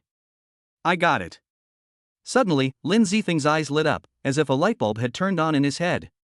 If you have any problems, call the police. I'll contact Luiran later. Although this woman can be a bit emotional sometimes and doesn't get along with me very well, I believe she will definitely know what is important in such a serious matter. Lin Zifeng immediately took action. He pulled out his phone, found Luiran's number, and sent a text message. Officer Lu, according to my informant, several criminals are conducting a very serious illegal transaction tonight. Ding. Less than a minute after the message was sent, Luiran replied. What kind of informant do you have, little brat? You should study hard. Don't think you can be Agent 007 just because you have some skills. Let me tell you, making a false report to the police is illegal. After reading Luiran's reply, Lin Zifeng's mouth twitched. Little brat? False police report? What the hell is wrong with me? Why did I falsely report it? If a tiger doesn't show its might, it won't know how many eyes the Horse King has. Lin Zifeng was filled with anger, and his fingers were tapping rapidly on his phone. Officer Lu, please trust me. I'll treat you to lunch later so we can discuss this in person. Smile cute. Although she was furious, Lin Zifeng, with the humble attitude of a woman, spoke kindly and added 2 cute emojis. This definitely didn't mean Lin Zifeng was scared. Ugh, please don't disgust me. I'm reluctantly giving you a chance to treat me to a meal. Okay, I'll text you the time and place later. See you there. After sending the text message, Lin Zifeng showed a foxy smile on his face. There will be a good show tonight. The cram school does not provide meals on Saturdays, so some students will go out to eat together after school. Brother Feng, let's go to my house and have something to eat. Jigglypuff was usually absent on Saturdays, but as Lin Zifeng's number 1 little brother, of course he went wherever Lin Zifeng went. Why would he be home alone playing games when Lin Zifeng was at school for extra classes? Of course, for Jigglypuff, coming to school was just a change of place to sleep. Lin Zifeng was about to refuse when Su Ying'er came over with her best friend Tang Shui. Su Ying'er tucked her hair behind her ears and said softly, Lin Zifeng, do you have time later? Let's have lunch together. Wow, Ying'er took the initiative to invite me to dinner, and it's not even in the school cafeteria. Happiness comes too suddenly. Lin Zifeng was so excited that he wanted to agree right away. Of course. Then in an instant, Lin Zifeng realized something. It's over. I just made a dinner appointment with Luiran. If I accept Ying'er's invitation, I will have to cancel the appointment. If I stand up Luiran, this female Tyrannosaurus will not eat me, will it? Lin Zifeng felt guilty and cold sweat broke out on his forehead. But I can't bear to reject Ying'er. I have accumulated some goodwill with great difficulty, and I can't let it go to waste like this. Lin Zifeng's expression was sometimes gloomy and sometimes sunny, and he looked conflicted. If you don't want to, forget it. Xiao Xue and I will go eat alone. Looking at Lin Zifeng's conflicted expression, Su Yinger's heart sank, and she was about to turn around and leave. Wait a minute.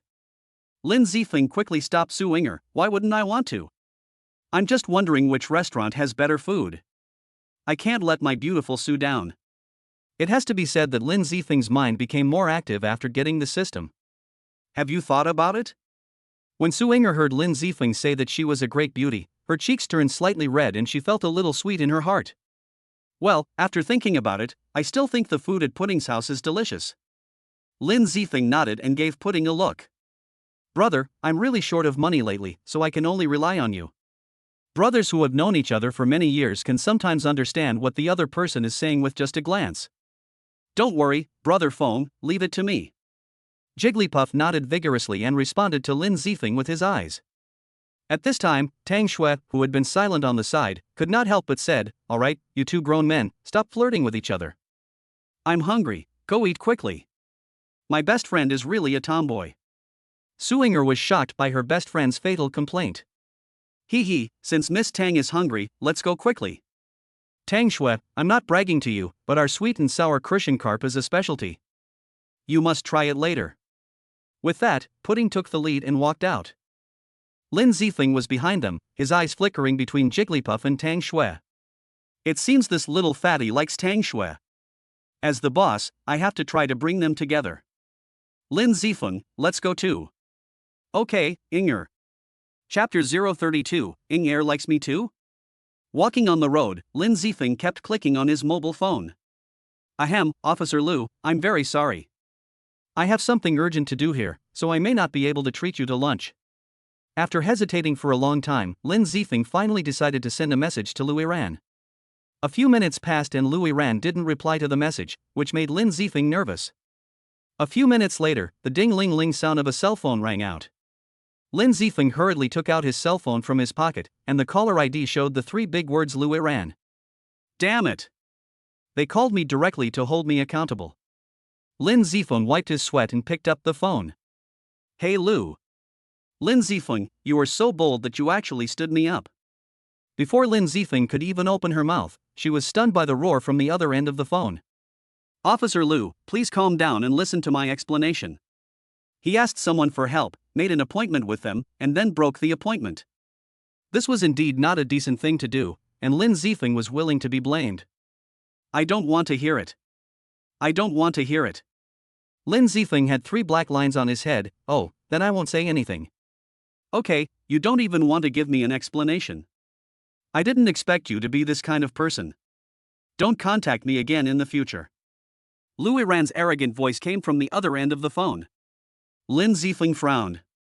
This dialogue sounded like a couple's quarrel. The man wanted to explain, but the woman didn't want to hear it. Then the man refused to explain, and the woman said she didn't even have an explanation. Being a man is so hard. But Lin Zifeng didn't dare say this out loud. No, Officer Lu, please give me another chance. Lin Zifeng begged for mercy hurriedly. At this time, Su Yinger, who was walking in front, turned around and saw Lin Zifeng's anxious face while making a phone call. She walked over and said with concern, Lin Zifeng, if you have something urgent to do, go and do it first. We can have dinner together another day. Hearing Su Yinger's words, Lin Zifeng hurriedly put the phone away and blocked the microphone with one hand. Don't worry, Yinger, it's okay. Then he turned and walked a few steps to the side, picked up the phone, and whispered, Officer Lu, 3 p.m., at the coffee shop next to the police station. I will never break my promise again this time. I swear to God. So you're going on a date with your girlfriend? Although I'm really upset by your behavior of forgetting your friends for the sake of beauty, I've decided to give you another chance to mend your ways. But if you play tricks on me again this time, I'll make you despair. Lin Zifeng felt a cold wind blowing from behind him. Absolutely not, I promise. Beep, beep, beep. Hearing the busy tone on the phone, Lin Zifeng breathed a sigh of relief. When a woman gets ruthless, there's really no way a man can handle it. Turning around, he found that only Su Yinger was waiting for him a few meters away. He didn't know where Jigglypuff and Tang Xue had run off to. That damn fat guy, with such a beautiful woman by his side, he even forgot about me, his brother. My little Inger is still the best. Lin Zifeng walked quickly to Su Inger and said jokingly, Inger, let's go quickly, or we'll just have to lick the plate later. Su Inger showed a lovely smile, her eyes curved like crescent moons, which made Lin Zifeng's heart flutter. Yeah. When the two arrived at Pang Ding's restaurant, the dishes were already on the table. Pang Ding was chatting with Tang Shui. Not far away, Ding's father and mother were whispering to each other, looking at Tang Shui as if she were their daughter-in-law. Tang Shui felt very uncomfortable and her face flushed with shame. Hello, uncle and aunt. Lin Zifeng walked forward and greeted them. Xiaofeng is here. Oh, and he brought his girlfriend with him. The little girl is so pretty. Mother Ding responded with a smile. In the past 2 years, Lin Zifeng and Pang Ding have been as close as brothers. He comes to eat from time to time, and Ding's father and mother are very familiar with him. Ha, auntie, you're joking. We are just ordinary classmates. Looking at Su Inger with blushing cheeks, Lin Zifeng hurriedly explained. I understand. Auntie has been through this too. Mother Ding said with a wink. Okay, go eat quickly, auntie has to go and greet other guests. Ha, auntie, this is a misunderstanding. I will explain to her. Worried that Su Inger would be unhappy, Lin Zifeng hurriedly explained. It's okay, I don't mind. Su Inger said in a low voice. What does Inger mean? Looks like there's a chance. Lin Zifeng became excited and was about to say something. Brother Phone, come and eat quickly, or it will get cold. Pudding shouted from his seat. Let's go. Su Inger smiled at Lin Zifeng and walked over. Ing. Lin Zifeng stretched out his hand towards Su Inger's back, his little mouth slightly open. Oh, I missed an opportunity to confirm my feelings. After a pleasant lunch and sending Su Inger home, Lin Zifeng took a taxi to the coffee shop where he had agreed to meet Lu Iran. The time was exactly 2:30. Lin Zifeng found a seat by the window, ordered a cup of coffee, and began to wait. Slowly, the cup of coffee was finished and the time came to 3:10. I hope Lu Iran won't deliberately not come to retaliate against me for what happened before. Lin Zifeng felt a headache. He took out his cell phone and sent a text message to Lu Iran, Officer Lu, I'm already at the coffee shop. Are you here? Then he waited silently for a reply. A few minutes later, Lu Iran's text message came, oh, sorry, something urgent happened. Let's make an appointment another day. Fuck, this woman must be taking revenge on me. This is intolerable. Officer Lu, I really have something important to discuss with you. Please spare some time to meet us. Tears. He was not very firm when asking for help. If it were any other time, he would just. On the other side, Lu Iran held his phone in his hand, flashing a foxy smile. Hey, brat, now you know how it feels to be stood up. After teaching Lin Zifeng a lesson, Lu Iran stopped teasing him. Well, since you've begged me so sincerely, I'll mercifully give you a chance. A few minutes later, Lu Iran arrived at the coffee shop. She wore a white sweater, black leather pants, and high-top canvas shoes. Though bare-faced, her features, seemingly sculpted by nature, captivated most of the cafe's attention. She exuded a pure yet charming air, a captivating yet aloof presence. Lin Zifeng's heart fluttered. Lu Iran walked to Lin Zifeng's table, sat down and ordered a cup of Blue Mountain coffee. Tell me, what do you want to talk to me about? Lu Iran came straight to the point. Lin Zifeng, who was slightly shocked by Lu Iran's beauty, came back to his senses and a serious expression appeared on his face. Officer Lu, I've received information that someone is dealing in drugs. Chapter 033, Capture. Officer Lu, I've received information that someone is dealing in drugs. What did you say? Lu Iran almost spit out the coffee in his mouth. I got the news that someone is buying and selling D-grade drugs, Lin Zifeng repeated seriously. Lu Iran looked around to make sure no one was eavesdropping, then asked cautiously in a low voice, where did this news come from? Is it true and reliable? Lu Iran changed his previous lazy look and became serious, exuding shrewdness and competence. I heard from a friend that someone is selling drugs on Denghang Street, and that someone will be trading at the back door of Yuanfen Bar at 8 and 11 o'clock tonight. Lin Zifeng concealed it and passed the news to Lu Iran. Lu Iran stared at Lin Zifeng with her piercing eyes. My intuition tells me that things are not that simple. What else do you want to hide from me? Right? Lin Zifeng was still young after all, and his mental fortitude wasn't as good as that of a seasoned veteran like Lu Iran. He succumbed to her sharp gaze. Okay, I'll tell the truth. That friend was lying to you. I actually got the information myself by going to the Fate bar. Oh? Why would you go and inquire about the news if you have nothing to do? Louis Ran asked. It's actually like this. You are aware of the conflict between Zhang Shi and I before. After I was released from the detention center, Zhang Shi hired someone to take revenge on my parents, but they were lucky enough to escape. I was so angry that I decided to find some evidence or dirt on Zhang Shi.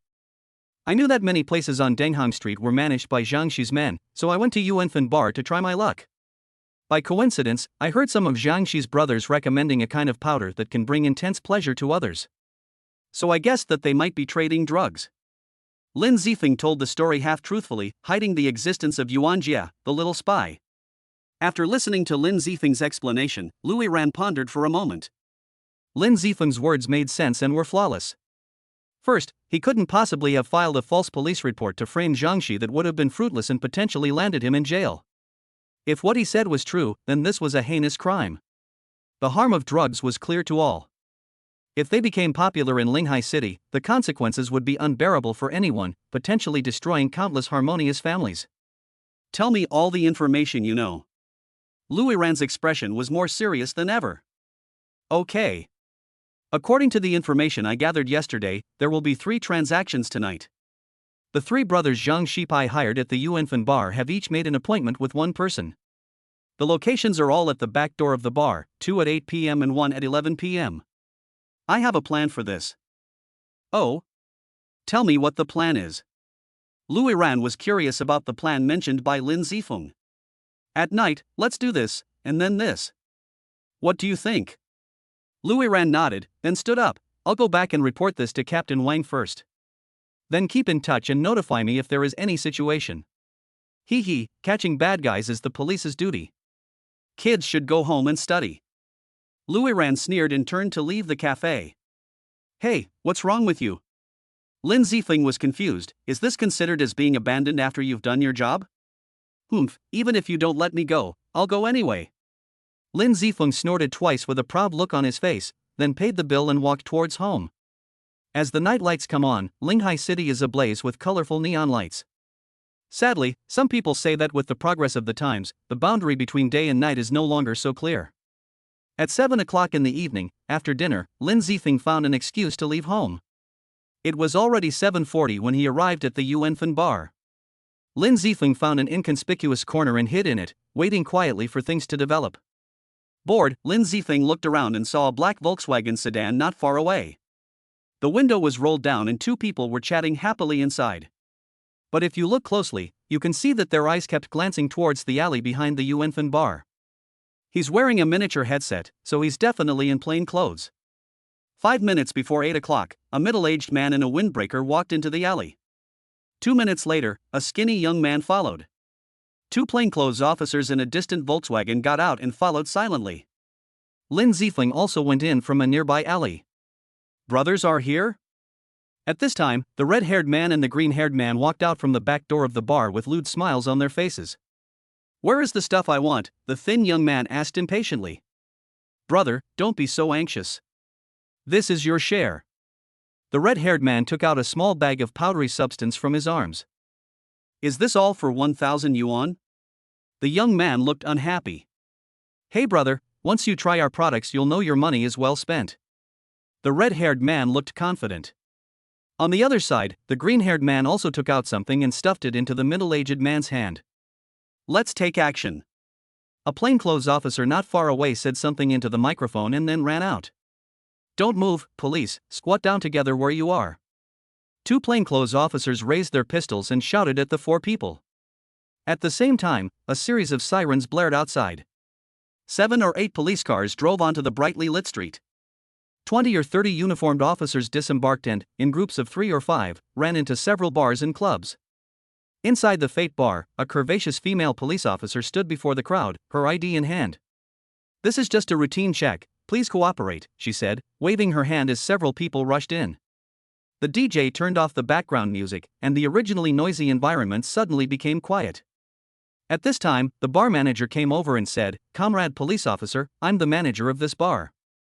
My name is Wei Zhang. May I ask what's going on? We've always operated legally. It's a routine inspection, please cooperate with law enforcement. Louis Ran had a serious face and didn't say a word. The bar manager could only stand aside with a bitter face. Report to the team leader, we have discovered something. A police officer shouted loudly. Louis Ran heard the noise and walked over. A man with a row of earrings was being restrained by a police officer on a sofa, holding a cell phone. A nearby police officer was holding a small plastic bag containing white powder, which they had just found on the man with the earrings. Louis Ran took the small bag and took a look at it, then took out the evidence bag and put the things in it. Everyone, don't miss any place, search it for me. Chapter 034, Louis Ran is in danger. Wei Zhang, standing nearby, saw what Louis Ran was holding. His heart raced, his legs weakened, and he nearly peed. Having been in the business for so many years, he knew what that white powder was. He also knew that getting involved with it would lead to bad consequences, potentially even closing the bar. Wei Zhang had already begun to contemplate his future. Lin Zifeng sighed. Police, don't move. Oh no, the police are here, run. Several people who were trading were startled by a loud shout, and then turned around and fled in all directions. The thin man and the middle-aged man had been taking drugs for years, so their physical strength was naturally not as good as the two plainclothes officers. In addition, they were not familiar with the terrain, so they were pinned down by the two plainclothes officers before they could run a few steps. The two thin men delayed the plainclothes police officers for a while, and the red-haired and green-haired men rushed into the alley next to them. Two plainclothes officers were handcuffing the thin man and the middle-aged man. When they saw the two running away, they looked anxious and hurriedly called their teammates who were guarding outside. The two green-haired men were about to run into the alley, their faces flashing with arrogant, uncaring smiles. Once they were inside the alley, with their familiarity with the terrain, they were confident they could evade the police. They could then find a place to dispose of the drugs they carried. Without solid evidence, even the police wouldn't be able to easily convict them. He was only one step away from escaping, when a black figure jumped out from the dark alley. There were two muffled bang sounds, and the green-haired and red-haired men flew out directly. It's just bad luck for you two that you happened to bump into me. Lin Zifeng walked out from the shadows, shook his head and said with a smile. Uncle Police, these two bad guys are handed over to you. You don't need to thank me, and I won't tell you that my last name is Lei and my nickname is Red Scarf.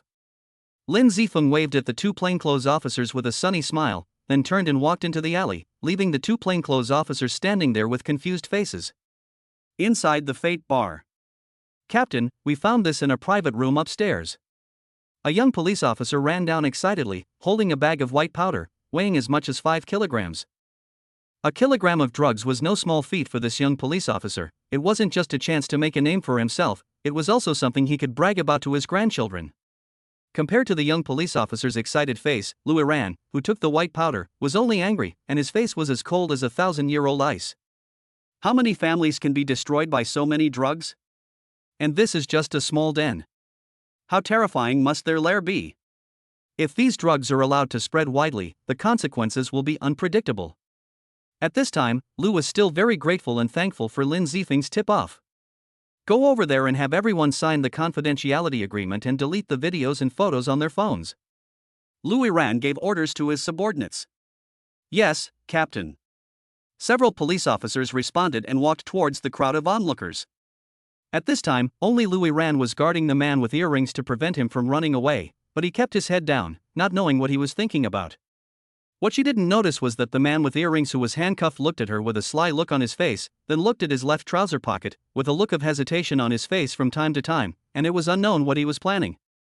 Lin Zifeng had already emerged from the alley onto the main street, a bustling street. Police officers were escorting men and women out of several nearby bars and clubs. Some were scantily clad and disheveled, likely caught in a crackdown on prostitution. Others were handcuffed and escorted by 1 or 2 police officers, clearly not ordinary criminals. Onlookers gathered around, taking photos and discussing the situation. Those in handcuffs are probably the thugs selling drugs in other places. I wonder how Louis Ran is doing. Let's go and take a look. Lin Zifeng rubbed his chin and analyzed for a while, then strode into the Fate Bar. This time, no one stopped him from paying the entrance fee when he entered the bar. He just felt really good about it. After entering the bar, Lin Zifeng saw Louis Ran in the crowd at a glance. She was so glamorous and beautiful, and even in the crowd, she was so eye-catching. Well, actually the main reason was that the customers in the bar all consciously hid to the side, and she was standing alone in the middle of the place in police uniform, and it was impossible for her not to see her. Lin Zifeng took a look at the situation in the bar and felt that there was no need for him to show up again, so he decided to leave after finishing his business. But the moment he turned around, he caught a glimpse of the man with earrings next to Lu Yiran, and a cold light flashed across his eyes. "Be careful!" Lin Zifeng shouted loudly, bursting out all the potential of his body and rushing towards Lu Yiran. Lin Zifeng's roar snapped Lu Yiran back to her senses. She saw the man with the earrings beside her holding a folding knife in both hands, the tip less than 15 centimeters from her body. Although her brain tried desperately to dodge, her body's coordination wasn't enough to react immediately. Lu Yiran tried her best to lean back, but her speed was far slower than that of the man with earrings who was ready to attack. "Am I going to die? I haven't had a relationship yet. I still have to support my parents in their old age. I still have a lot of wishes to fulfill. I don't want to die so early." It is said that when a person is nearing death, the speed of his brain will increase countless times, and his past life will quickly flash through his mind like a slideshow. "Mom and Dad, I'm sorry. I haven't fulfilled my responsibilities as a daughter. My future husband, I'm sorry. I'm going to die before I even see you." Poochie.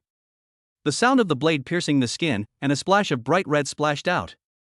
Chapter 035, Lin Zifeng is injured. "Mom and Dad, I'm sorry. I haven't fulfilled my responsibilities as a daughter. My future husband, I'm sorry. I'm going to die before I even see you." Lu Yiran cried out unwillingly in her heart. Poochie. The sound of the blade piercing the skin, and a splash of bright red splashed out. Just as Lu Yiran was about to close her eyes resigned to her fate, a black figure quickly inserted itself between her and the man with the earrings, and the blade pierced his body. Bang, bang. After a slight groan, there was the sound of two heavy objects colliding.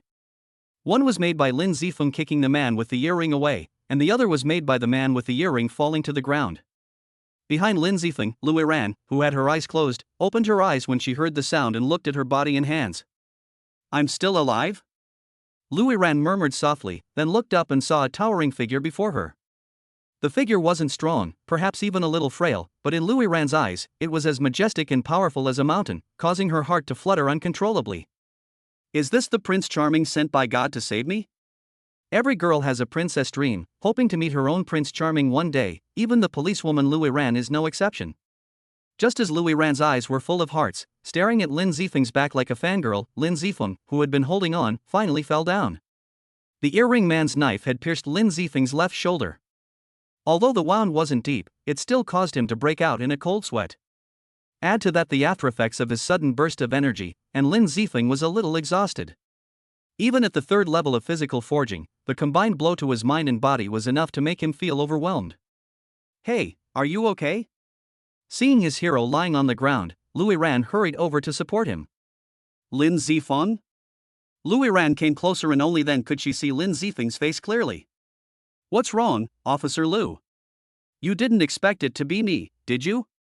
Lin Zifeng forced a smile and chatted with Lu Yiran to distract himself. I didn't expect you to be so capable." Lu Yiran raised her nose proudly, feeling 2 parts surprise, 3 parts embarrassment, and 5 parts gratitude.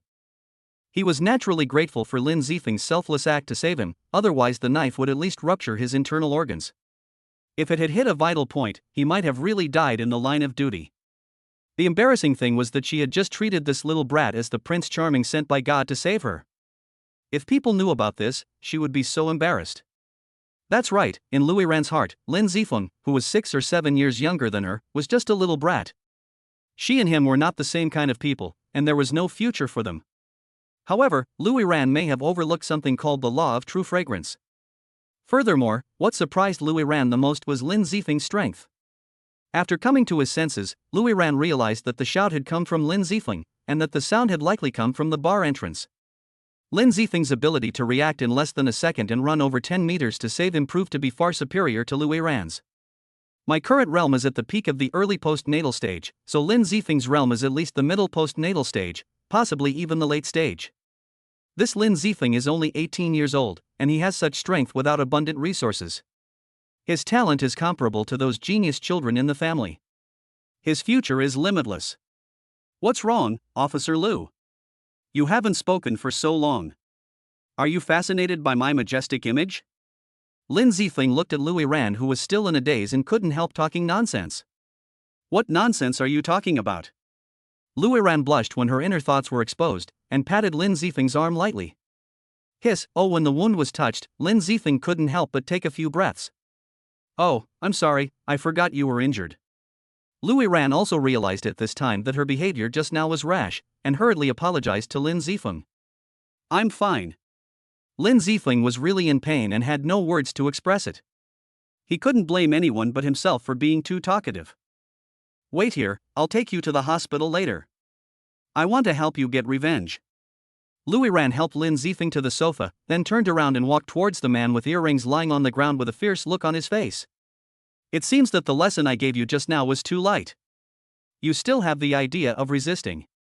Louis Ran clenched her fists and threw a combination of punches and 99 combos at the man with earrings on the ground, making him scream and yelling, perfectly showing the spirit of the police force's queen.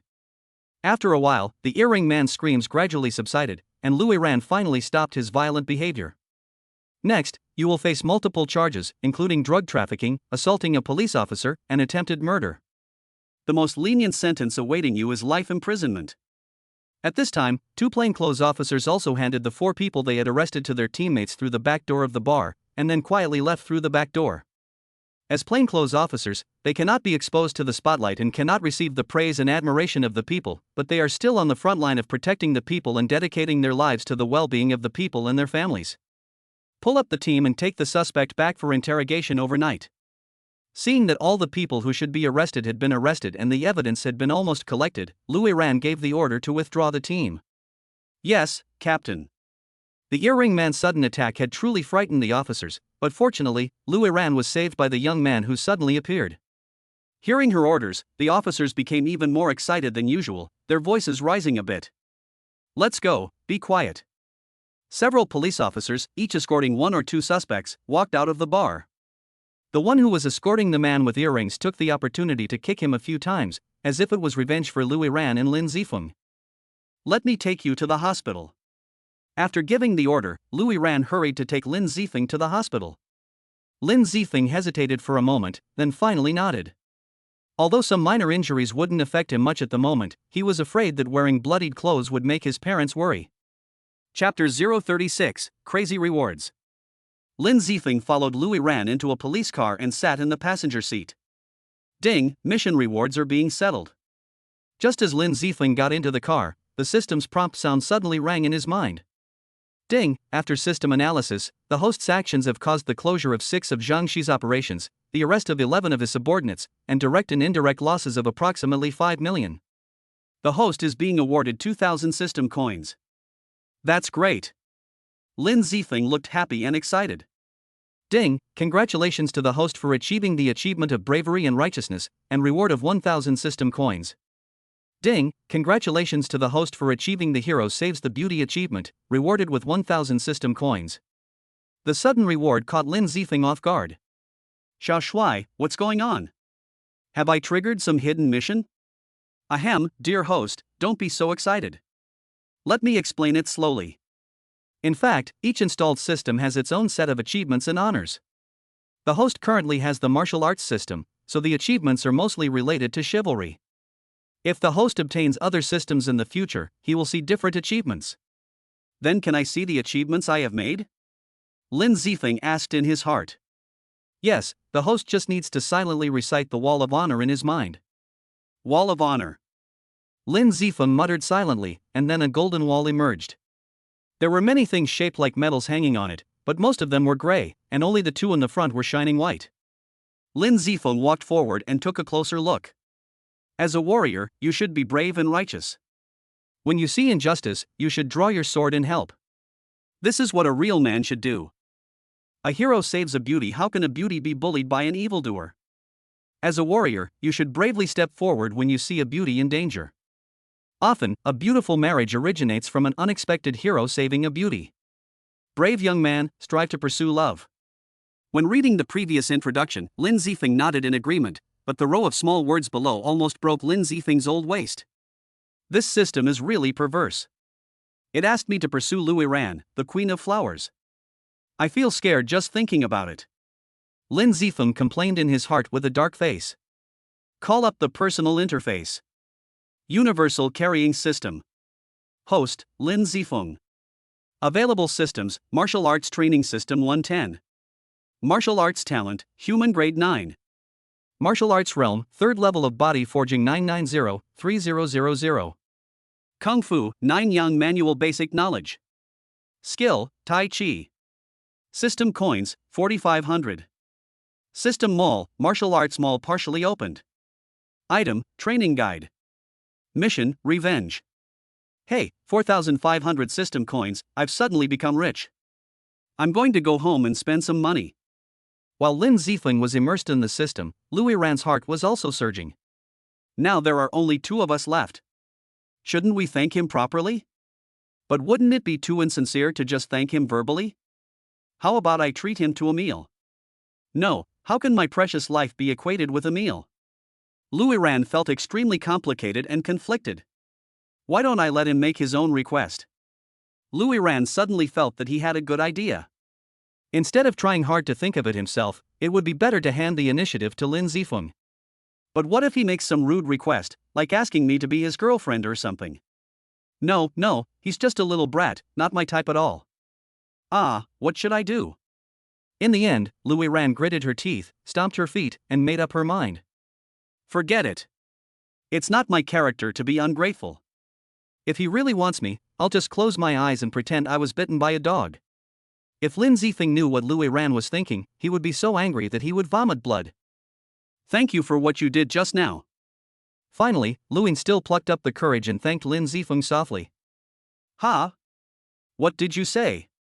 Louis Ran's voice interrupted Lin Zifeng's thoughts. Lin Zifeng suddenly came to his senses and did not hear clearly what she said. Forget it if you didn't hear it. Louis Ran raised her head proudly. She had finally gathered up her courage, but Lin Zifeng didn't hear it, which made Lu very angry. Oh, you're talking about what happened just now. Don't take it too seriously. Helping others when we see injustice is a necessary quality for those of us who practice martial arts. Lin Zifeng's IQ was not low, and he guessed what Louis Ran said just now at once. Most martial artists nowadays rely on their abilities to bully the weak. Not many have your high level of awareness. However, I, Louis Ran, am not the kind of person who would be ungrateful. Tell me what you wish for. As long as I can do it and it doesn't violate the laws of the country, I will fulfill it. Forget it, it's not a big deal, there's no need. Lin Zifeng waved his hand and declined. No, it may be a small matter to you, but to me, you saved my life. I, Louis Ran, never owe anything to others. I hope you don't break my principles as a human being. Louis Ran looked at Lin Zifeng and spoke seriously. Really, any wish is acceptable? Lin Zifeng said playfully. That's right, but the premise is that it does not violate national laws, and I can do it. Louis Ran looked sure.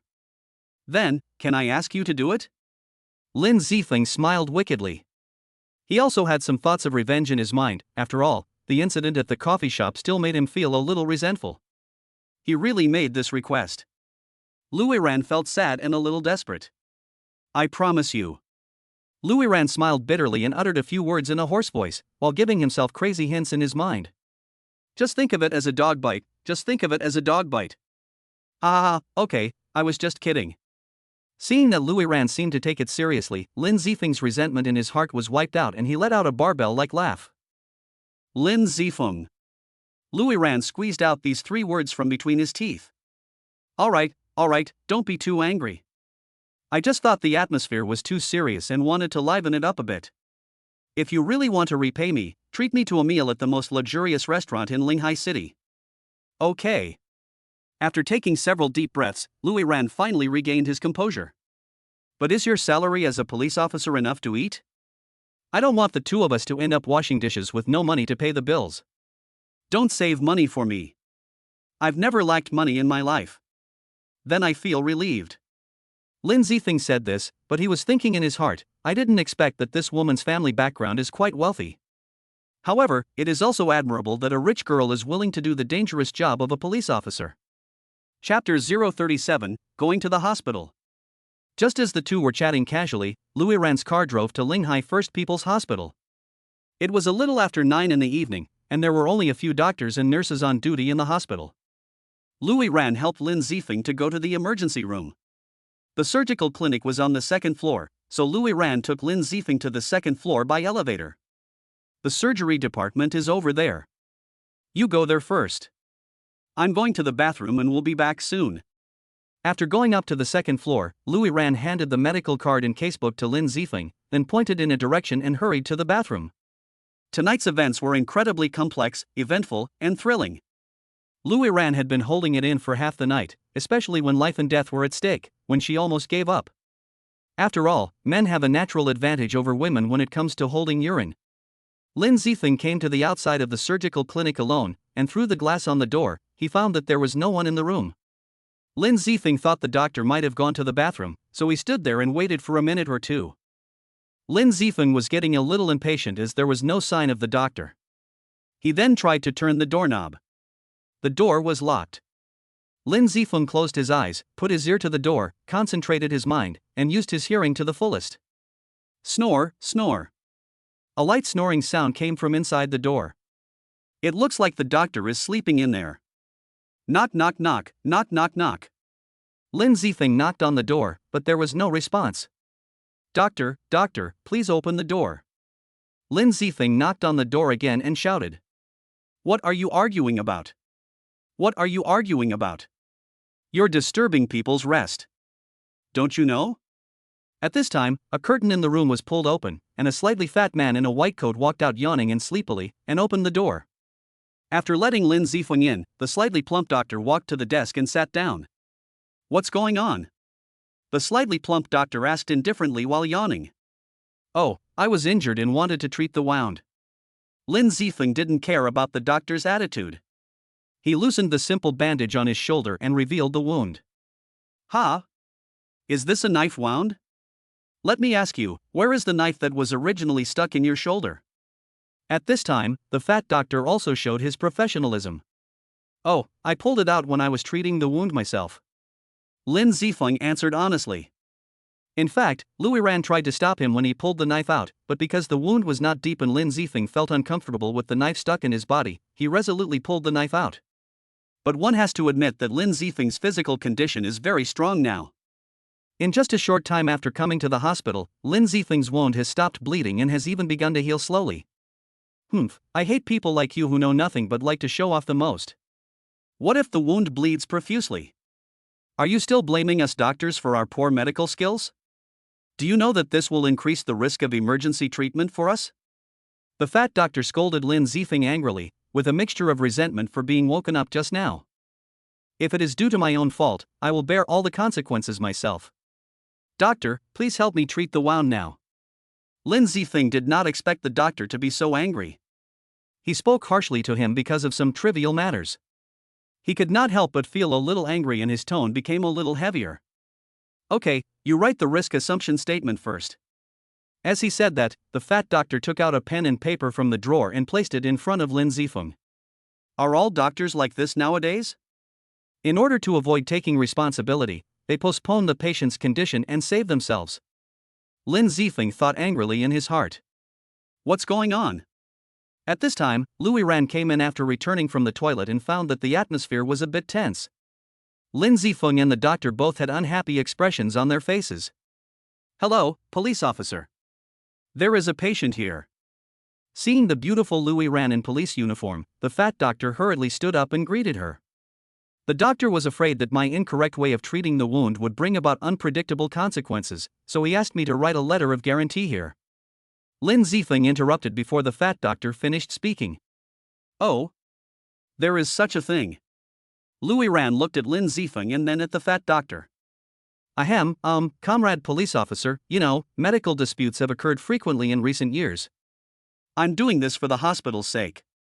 At this time, the fat doctor also realized that Louis Rand and Lin Zifeng knew each other. How about this, doctor? I think you don't need to write this letter of guarantee. I am Louis Rand from the Municipal Police Department. If any dispute arises after this incident, I will come forward to testify on a fair and impartial basis. Is that okay with you? Louis Ran took out his police officer ID and showed it to the fat doctor. Okay, since the police comrades have said so, I, Zhao Gang, will not say anything more. Having said that, there is no point in continuing to make things difficult. Zhao Gang walked up to Lin Zifeng and carefully examined the wound, then wrote a prescription on the computer. Go to the lobby to pay first, then go to the pharmacy to get some medicine, and then go to the debridement room to treat your wound. If there are no other questions, please leave now. Lin Zifeng and Louis Ran left the clinic. On the way, Louis Ran asked him about what happened. After learning the truth, he became furious. This is outrageous. As a doctor on duty, it's understandable that he doesn't have patients to rest for. But to have such a horrible attitude towards patients is truly unacceptable. I really don't know who has allowed this to happen. Forget it. We won't have any interactions in the future anyway, so there's no need to think about those annoying things. After paying the money and getting the medicine, the two came to the debridement room. Two young girls in nurse uniforms sat inside. One was playing with her phone with her head down, occasionally bursting into laughter, while the other was reading a medical book intently.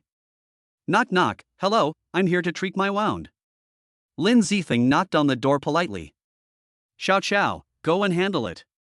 The female nurse who was playing with her cell phone said to the female nurse who was reading a book without even raising her head. Okay, please wait a moment. Xiao Xiao stood up and said to Lin Zifeng in a soft tone. The sound is as clear, melodious, and pleasant as a mountain spring. Lin Zifeng took a quick glance and saw that the woman had an oval face, thin lips, lively eyebrows and eyes, and was quite delicate. She had a neat bunch of bangs on her forehead and a few strands of hair on her temples tucked behind her ears. What a beauty! Lin Zifeng had not seen many beauties, but the one in front of him must be one of them. Being stared at by Lin Zifeng, Xiao Xiao lowered her head shyly and ran out as if escaping. Chapter 038, 4th Level of Body Forging. What? Are you interested in that little girl? Louis Ran couldn't help but joke when she saw Lin Zifeng's dazed look. What nonsense are you talking about? It's not happening. Lin Zifeng shook his head hurriedly. The female nurse sitting nearby playing with her cell phone didn't even raise her head and snorted disdainfully. Lin Zifeng and the others didn't understand what was going on, so they just thought that the young nurse was jealous of Xiao Xiao's beauty. After a while, Xiao Xiao came over with a stainless steel tray with iodine and bandages for disinfection. Come and sit here, Xiao Xiao said gently to Lin Zifeng. Okay. Lin Zifeng sat down in the seat Xiao Xiao pointed at, removing his shirt to reveal his muscular 8-pack abs. With the constant training and the transformation from the bodybuilding pills, Lin Zifeng's physique was comparable to that of a bodybuilding coach.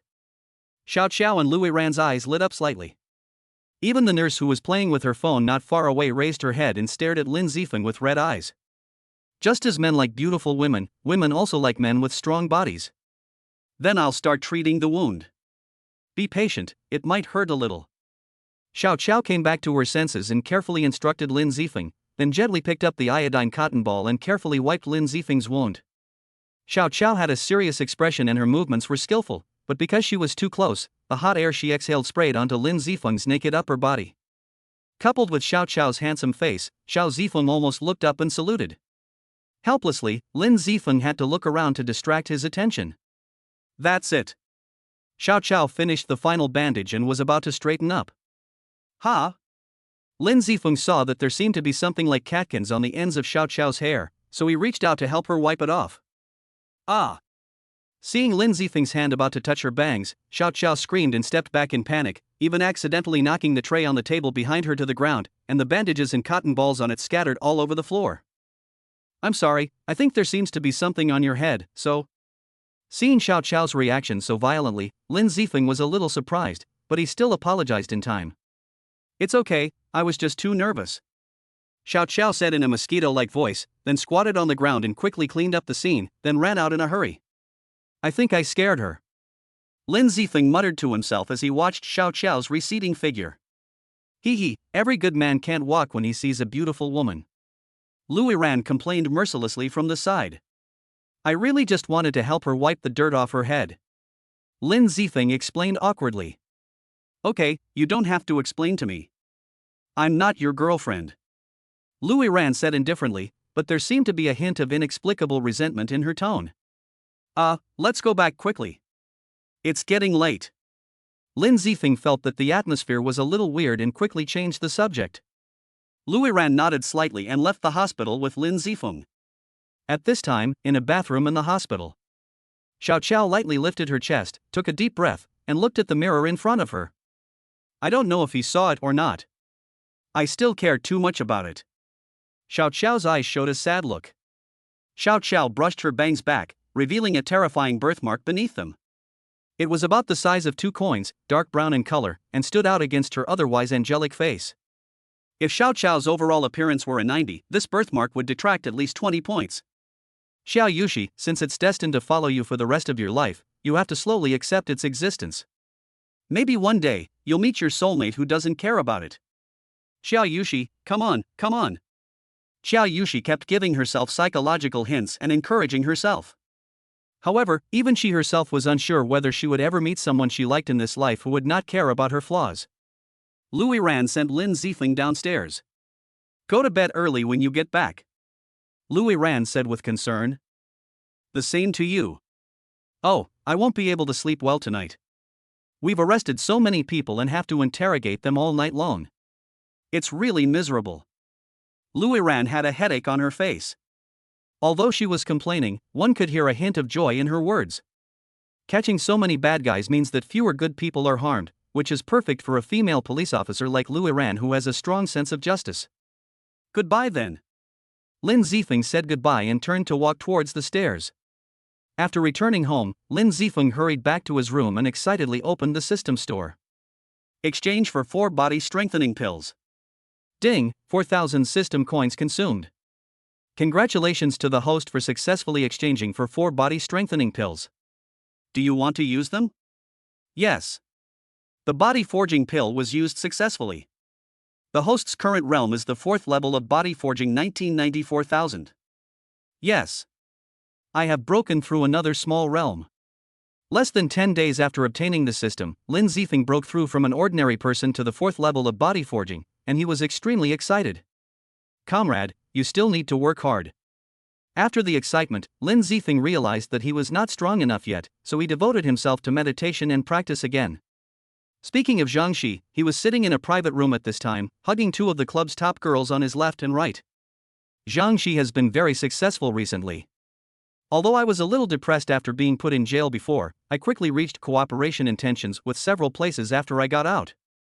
You have to know that the more places Zhang Shi has, the more goods he sells, and the more goods his superiors will supply him, and money will continue to flow into his pocket.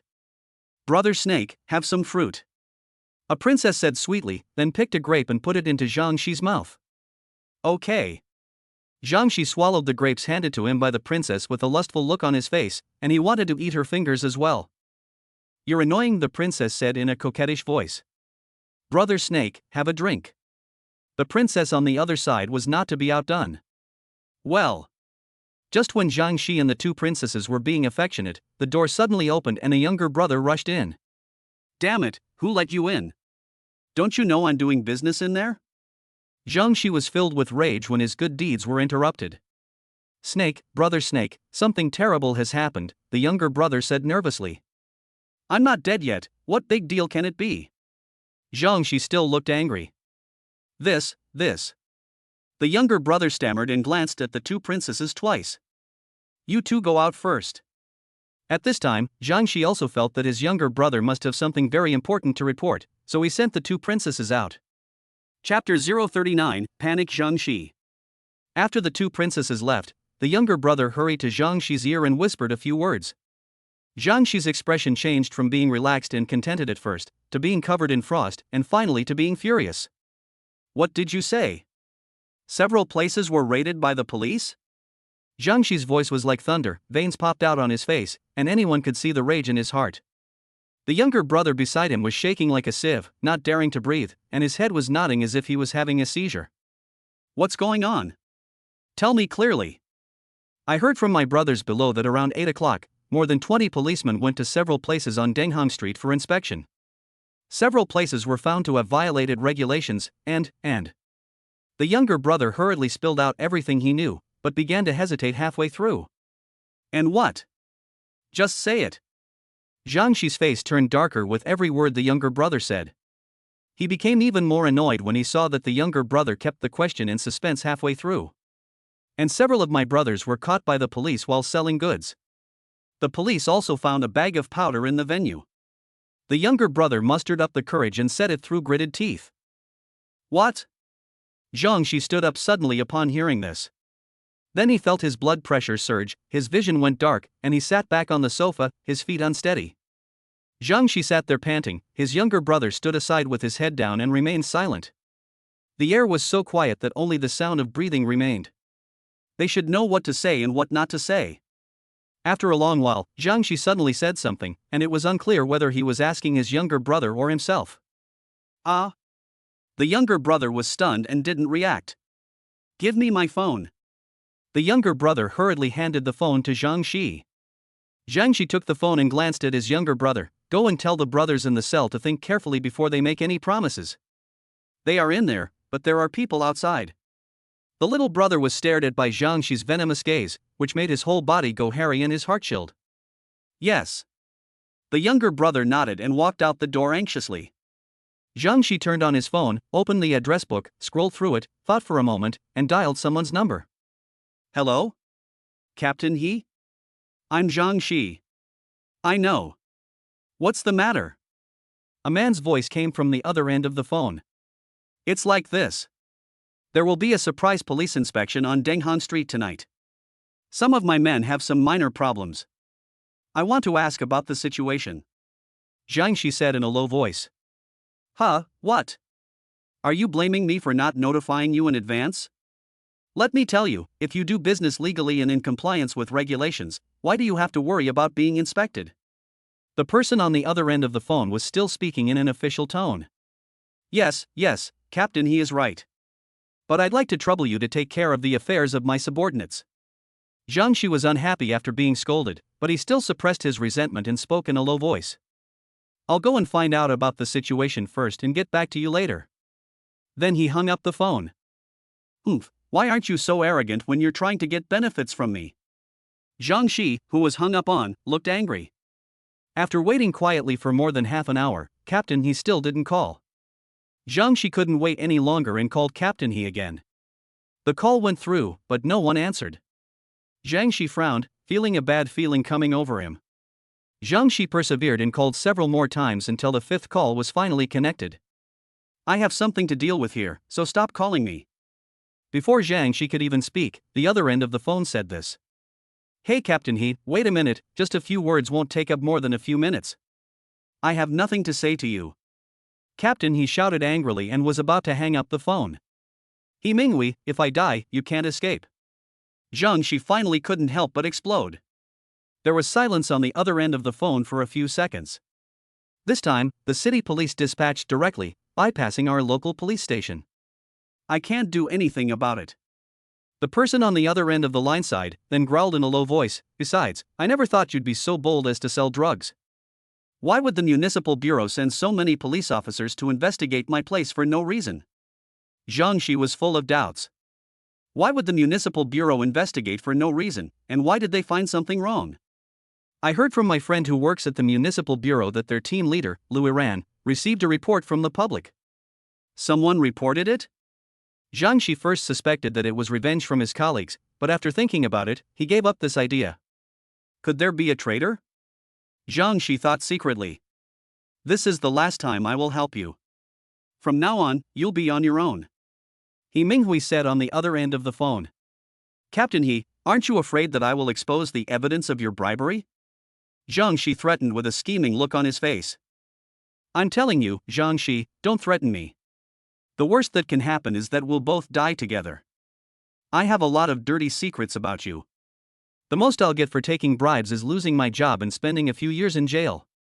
But any two of those things you did are enough to put you in jail for life. He Minghui on the other end of the phone said angrily. After a moment of silence, Jiangxi finally gave in and said, okay, then we'll part ways.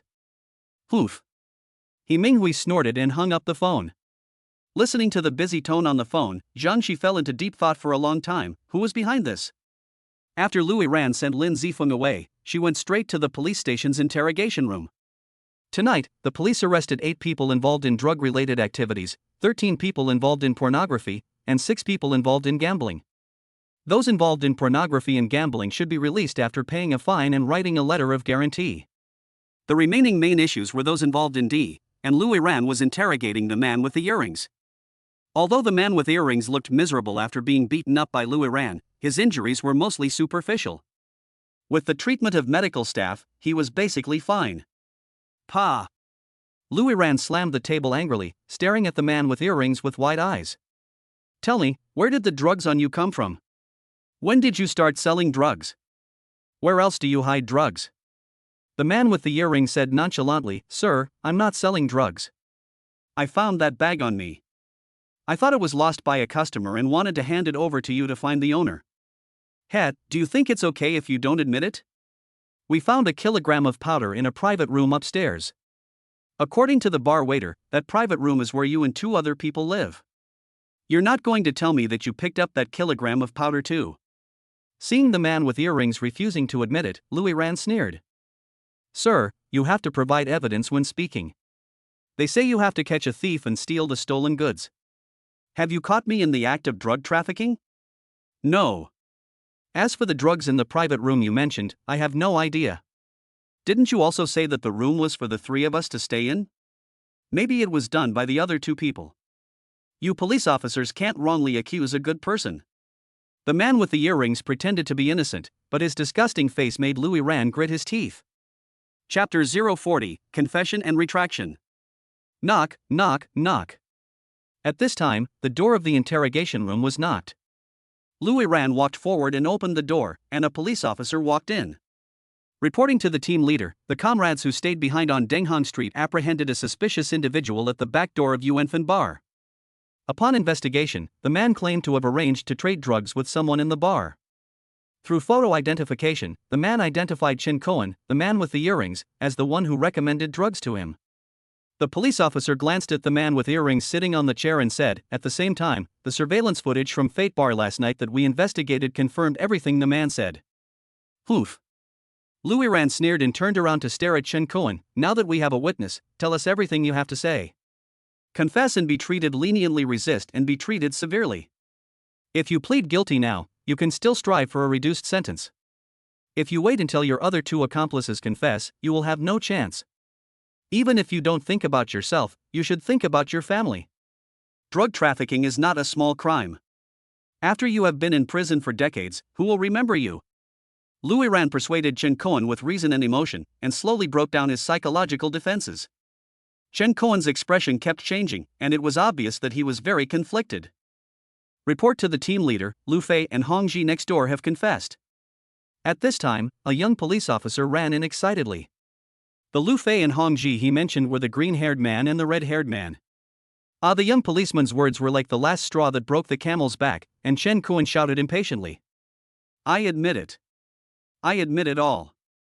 At this point, Louis Ran showed a cunning smile like a fox. After 2 hours of interrogation, it was already 1 o'clock in the morning. None of the police officers in the conference room looked depressed. Instead, they looked bright and excited. Captain, team leader, the confessions of many people have confirmed that Zhang Shi is the superior of these drug traffickers. Let's quickly launch the arrest operation. A police officer stood up excitedly and said to Wang Jigang, who was sitting at the head of the conference table, and Louis Ran, who was sitting to his left. Wang Jigang smoked a cigarette, his face serious. This sudden action has already alerted the enemy. It's completely unrealistic to convict Zhang Shi based solely on the confessions of these few people. The evidence is insufficient. Captain Wang took another long drag on his cigarette, his eyes fixed on the distance. Besides, if my guess is correct, something unexpected will happen soon. Captain Wang's words calmed down the police officers below. Soon, there was a rapid knock on the door. Everyone looked towards the door, feeling uneasy at the same time. The person closest to the door stood up and opened it, and a female police officer rushed in with an anxious look on her face.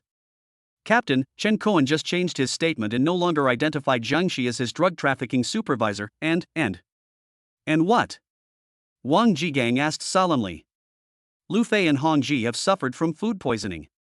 Their condition is very serious and they have been sent to the hospital. As soon as the policewoman finished speaking, everyone present looked gloomy. When the water is too clear, there will be no fish. Louis Ran suddenly said this.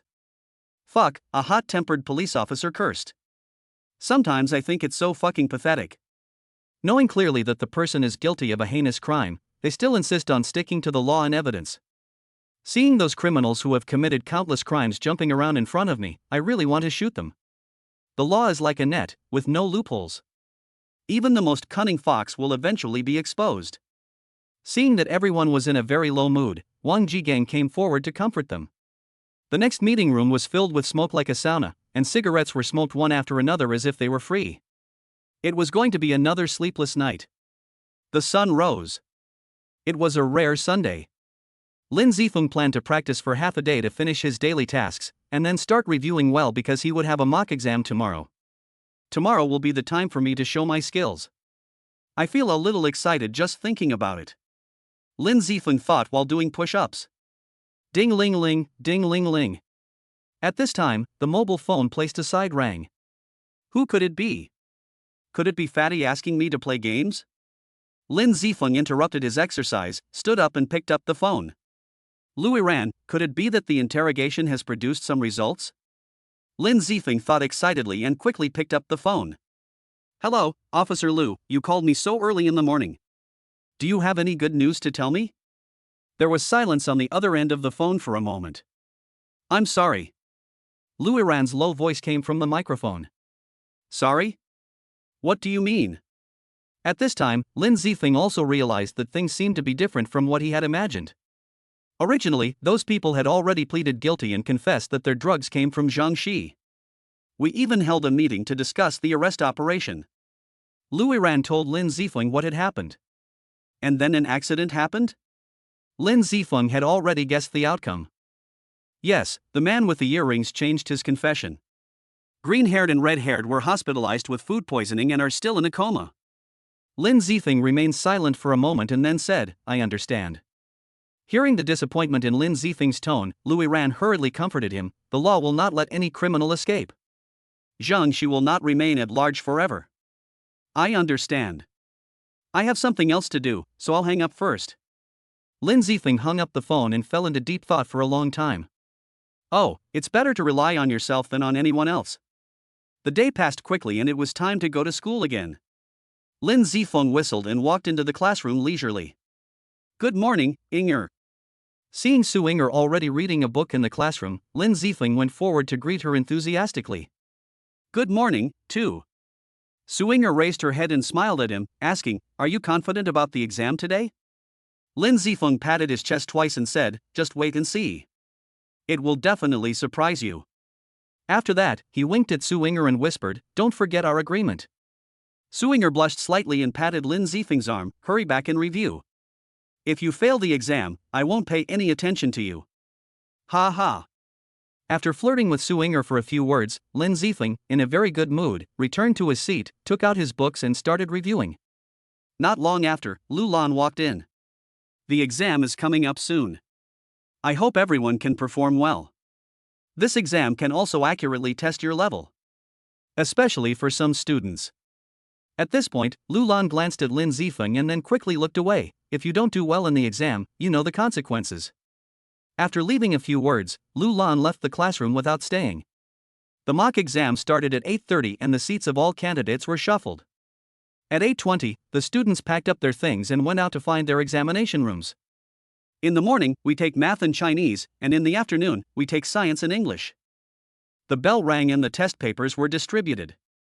Every student had a serious and earnest expression on his face. The exam has begun. Chapter 041, Goodbye Yuan Jia. Soon the two exams were over. Lin Zifeng walked out of the examination room with a confident smile on his face. Although there are still some difficulties, it should be no problem to get 250 points in these two subjects. Just as I was about to go back to my classroom to meet Su Inger and Pang Ding for lunch, my cell phone suddenly rang. Lin Zifeng picked up the phone without even looking at it. Hello, who is this? I'm Yuan Jia. Do you have time to come out and meet me now? Lin Zifeng thought about it and agreed since he had nothing to do at the moment. Okay, location. Let's go to the rooftop. After hanging up the phone, Lin Zifeng turned and walked towards the rooftop.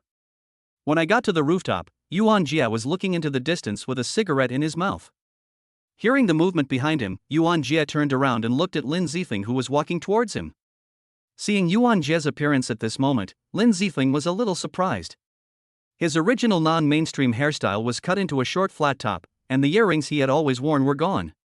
In the past, Yuan Jie always had an arrogant and domineering expression on his face, as if he was the boss, but now he looks mature and calm, like a weathered and melancholic man. You seem to have changed a lot. Lin Zifeng looked Yuan Jie up and down several times and spoke first. As people experience more, they always change. Yuan Jie's slightly hoarse voice coupled with his melancholy and vicissitudes of life expression can definitely attract a lot of women who are attracted to older men. You should know that so many places on Dengham Street were raided the night before last. I know. To be exact, I was the one who provided the clues to the police. Lin Zifeng answered without hesitation. Ah, I guessed it too. One of the 4 venues in our family was directly closed down, and the remaining 3 were ordered to suspend operations for rectification. Those younger brothers under me who followed me around also directly cut off contact with me. I actually regarded them as good brothers before. Yuan Jie laughed at himself. Seeing Yuan Jie's expression, Lin Zifeng felt a little uncomfortable. I'm sorry. There's nothing to be sorry about. I've also thought it through. Rather than being used as a drug trafficking point by those people, it's better to close the shop. At least I can clear my conscience. As for those fence sitters, haha. One incident made me see some people more clearly. I think it's worth it.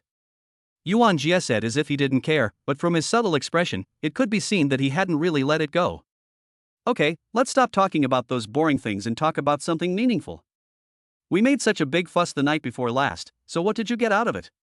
Lin Zifeng was silent for a moment, sighed, and told Yuan Jie all the news that Louis Ran had told him.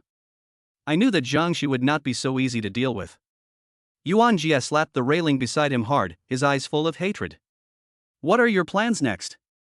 I don't know where to start. Catching some minions is of no use to Jiangxi, but it is not so easy to directly collect evidence of Jiangxi's crimes. Lin Zifeng was also full of resentment.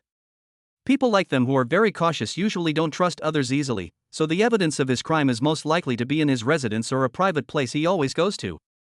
After encountering the accident, Yuan Jie felt that his IQ had improved a lot. Then do you know where his home is or the places he often goes to? After being reminded by Yuan Jie, Lin Zifeng felt as if he had got some clues. Jiangxi has a small villa in Jingfu community, where he usually goes to rest during the day. At night, he usually goes to the 3 largest clubs on Dengham Street. They are Yuanfen nightclub opened by our family, Junwei nightclub under Sushan, and Yeju bar opened by Jiangxi's mistress Huashuju. Jiangxi has a private room in all 3 places that he uses for a long time. Yuan Jie shared the information he had with Lin Zifeng. It will be easier now that I have a direction. I'll find time to explore these places one by one. It's more convenient for me to go into my place, and I'll rely on you for the other places. I will find a way to inform you of Jiangxi's movements. Yuan Jie took on the investigation work of Yuanfen nightclub. Okay, I'll contact you if there's any situation. After the conversation ended, Lin Zifeng turned around and left the rooftop. Yuan Jie, who was alone, looked into the distance and said, "Oh, the once arrogant and domineering young master has transformed into a pioneer in eliminating evil. What a twist of fate." The afternoon exam was also conducted in an orderly manner. Lin Zifeng was quite satisfied with his answers. Now he just had to wait for the results to come out in 2 days and then make a splash. After returning home, Lin Zifeng couldn't wait to start practicing. He planned to go to Jiangxi's several strongholds to investigate the situation in 2 days. Now he had to work hard to improve his strength to ensure his safety. Ha! After a long time, Lin Zifeng stopped practicing and called up the character panel. Universal Carrying System. Host, Lin Zifeng. Available systems, Martial Arts Training System 110. Martial Arts Talent, Human Grade 9. Martial Arts Realm, 4th level of Body Forging 2164,000. Kung Fu, 9 Yang Manual Basic Knowledge. Skill, Tai Chi. System Coins, 1500. System Mall, Martial Arts Mall partially opened. Item, Training Guide. Mission, Revenge. It's almost there. I'm about to reach the 5th level of Body Forging. I don't know how much my strength will improve after reaching the 5th level. To be honest, I've never had the chance to test my full strength. When can I meet those so-called martial arts masters? I'm really looking forward to it. Lin Zifeng had an eager expression on his face. Xiao Shuai, I haven't heard you speak for a long time. Come out and chat. What's wrong, dear host? Have you missed me after not hearing my voice for a few days? At this time, Xiao Shuai's mean voice sounded in his mind. Yeah, I do miss her a little bit. Lin Zifeng said without hiding anything. Xiao Shuai, thank you so much. If I hadn't gotten the system, I might still be living in a daze. Oh, host, look at what you said. It makes me feel a little embarrassed. Xiao Shuai responded with his face covered shyly. What I said is the truth. I used to live like a loser every day, with no idea what the future held. It was your arrival that helped me regain my confidence and find my future goals. Lin Zifeng looked into the distance through the window with a nostalgic look on his face. Host, don't underestimate yourself. It's your strength that you can maintain a pure heart even in the face of low expectations. I wonder how many people would think of doing evil when they get extraordinary powers, and harm countless people for their own selfish desires. Xiao Shuai changed his usual playful smile and said seriously. Perhaps the host's selection by the system wasn't just a coincidence, but also destiny. He, as a created artificial intelligence, do you also believe in fate? Even the creator of the system, the man who once stood at the pinnacle of the universe, has not yet understood the true meaning of fate. Who can know? Xiao Shuai waved his hand. Fate? Interesting. Lin Zifeng's lips curled up into a smile. Chapter 042, Test Results. 2 days have passed quickly, and today is the day when the mock exam results will be announced. As soon as Lin Zifeng entered the classroom, he saw many of his classmates with nervous and expectant expressions on their faces. After all, mock exams are a good opportunity to test your own abilities before the college entrance exam. Not long after, it was time for morning self-study. Lu Lan came to the classroom after a long absence with a serious expression on his face. The results of the mock exam from the day before yesterday are out. Overall, everyone did pretty well this time. Now, let me report the results. Su Inger, with a total score of 702, is the first in the class and also the first in the grade. Please give her a round of applause. Speaking of Su Inger, even Lu Lan's sour face showed a hint of a smile. Clap, clap, clap! Everyone clapped their hands vigorously and looked at Su Inger with admiration and envy. There's no way around it. Su Inger is beautiful, gentle, helpful, and has good grades. No one would have a bad impression of her. I also hope that all students will learn from Su Inger. Let's continue. Zhao Mengmeng, 668 points, second in the class. Tang Shui, 643 points, third in the class. These are the top 3 in our class. I won't list the rest one by one. Hu Delan, 630. Chen Bin, 625. Deng Hui, 521. Until about 20 people had called up their names, Lin Zifeng still hadn't heard his name, and he couldn't help but feel a ripple in his heart. Did I do so badly in the exam? I estimated that my score was at least 600 points. Why hasn't my name been called yet? Did I forget to write my name on the test paper?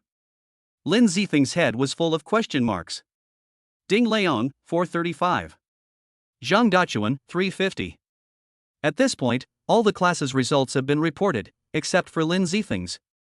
Next, I'll send out the detailed report cards. Everyone should review their weaknesses, and then. Wait a minute, Teacher Lu. Lin Zifeng couldn't sit still anymore. He was a grown man, but he didn't even get any results. Lu Lan still looked as if it was all natural. Why aren't my grades reported? Oof. Lu Lan sneered, you're not going to be a student in our class anytime soon. Of course, I can't give you a grade. I suggest you go to class 5 and ask Teacher Zhang. What do you mean? Lin Zifeng's face suddenly turned gloomy. Originally, I shouldn't have informed you of this matter, but since you want to know so much, then consider it as me meddling in your affairs for once. Actually, if we were to say who improved the most in this exam, it would have to be our classmate Lin Zifeng. Everyone has seen Lin Zifeng's grades before, around 450 points, which was at the bottom of the entire grade. For example, in last month's monthly exam, Lin Zifeng's total score was 446 points. But this time, Lin Zifeng's grades improved by leaps and bounds, achieving a high score of 640. Wow! The whole class was in an uproar, and everyone's eyes were cast towards Lin Zifeng, but the meaning expressed in their eyes was different. There were shock, envy, and contempt. Seeing everyone's performance, Lu Lan was very satisfied and continued, "It's undeniable that Lin Zifeng has been working very hard recently, but is it really possible for his grades to increase by nearly 200 points in just 1 month?" Many of the students below shook their heads slightly in response to Lu Lan's words. "So, Teacher Lu, what exactly do you want to express?" Lin Zifeng looked at Lu Lan with an increasingly unfriendly look. Lu Lan completely ignored Lin Zifeng's gaze and continued, "You may not know one thing. A week ago, I discussed the issue of Lin Zifeng with the principal.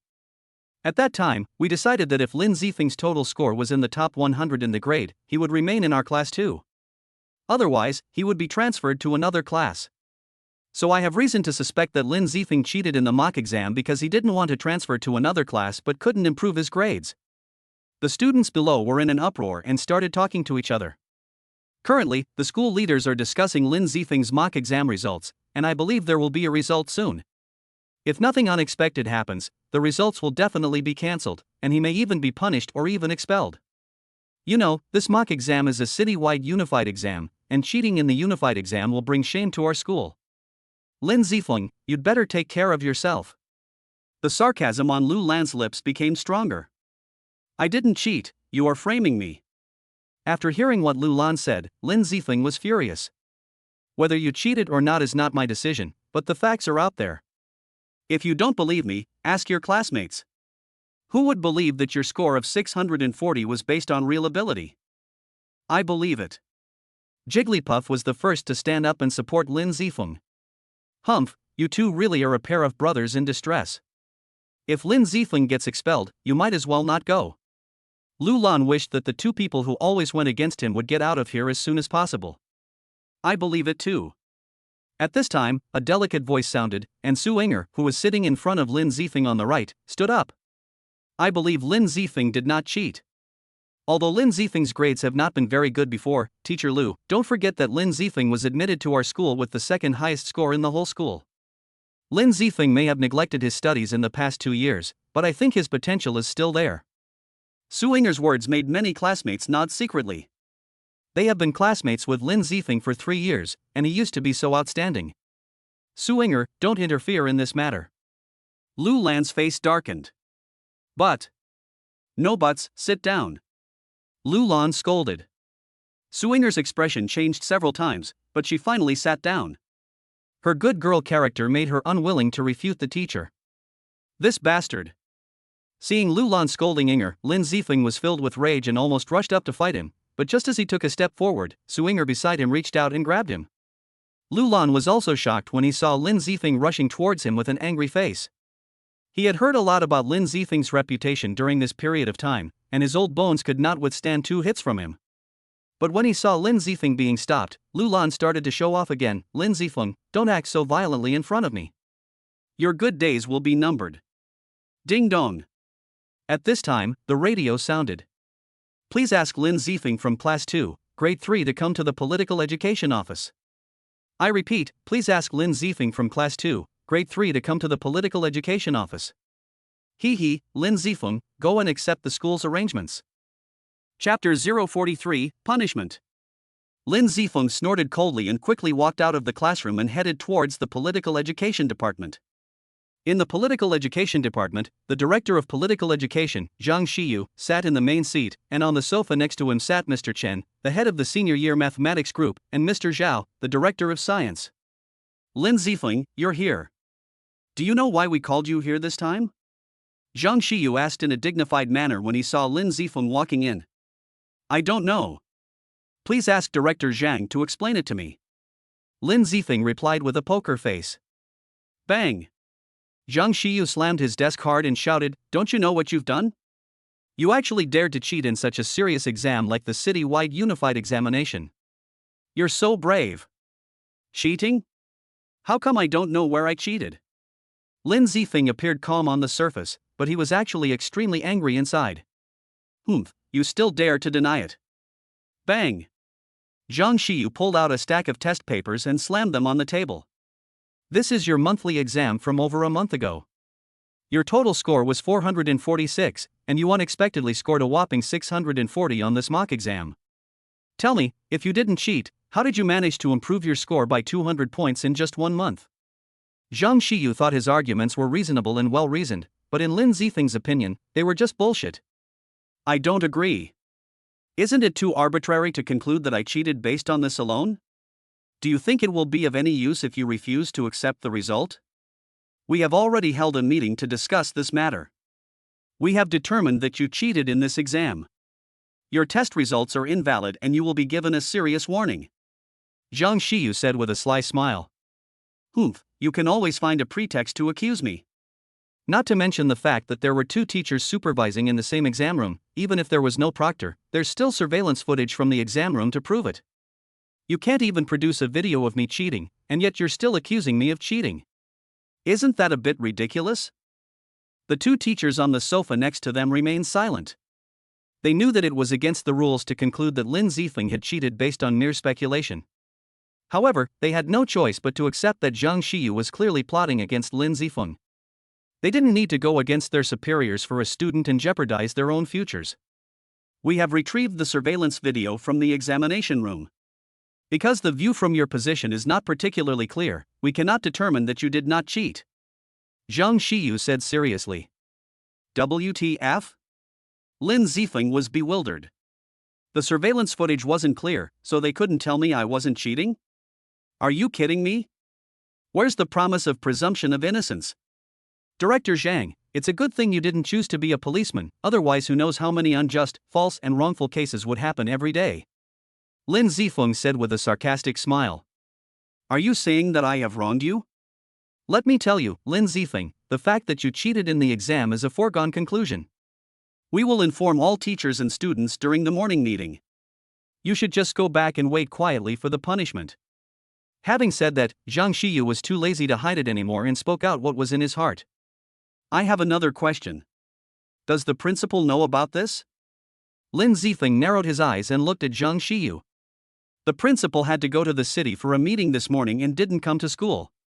Besides, he has so many things to do every day that he doesn't have time to worry about such trivial matters.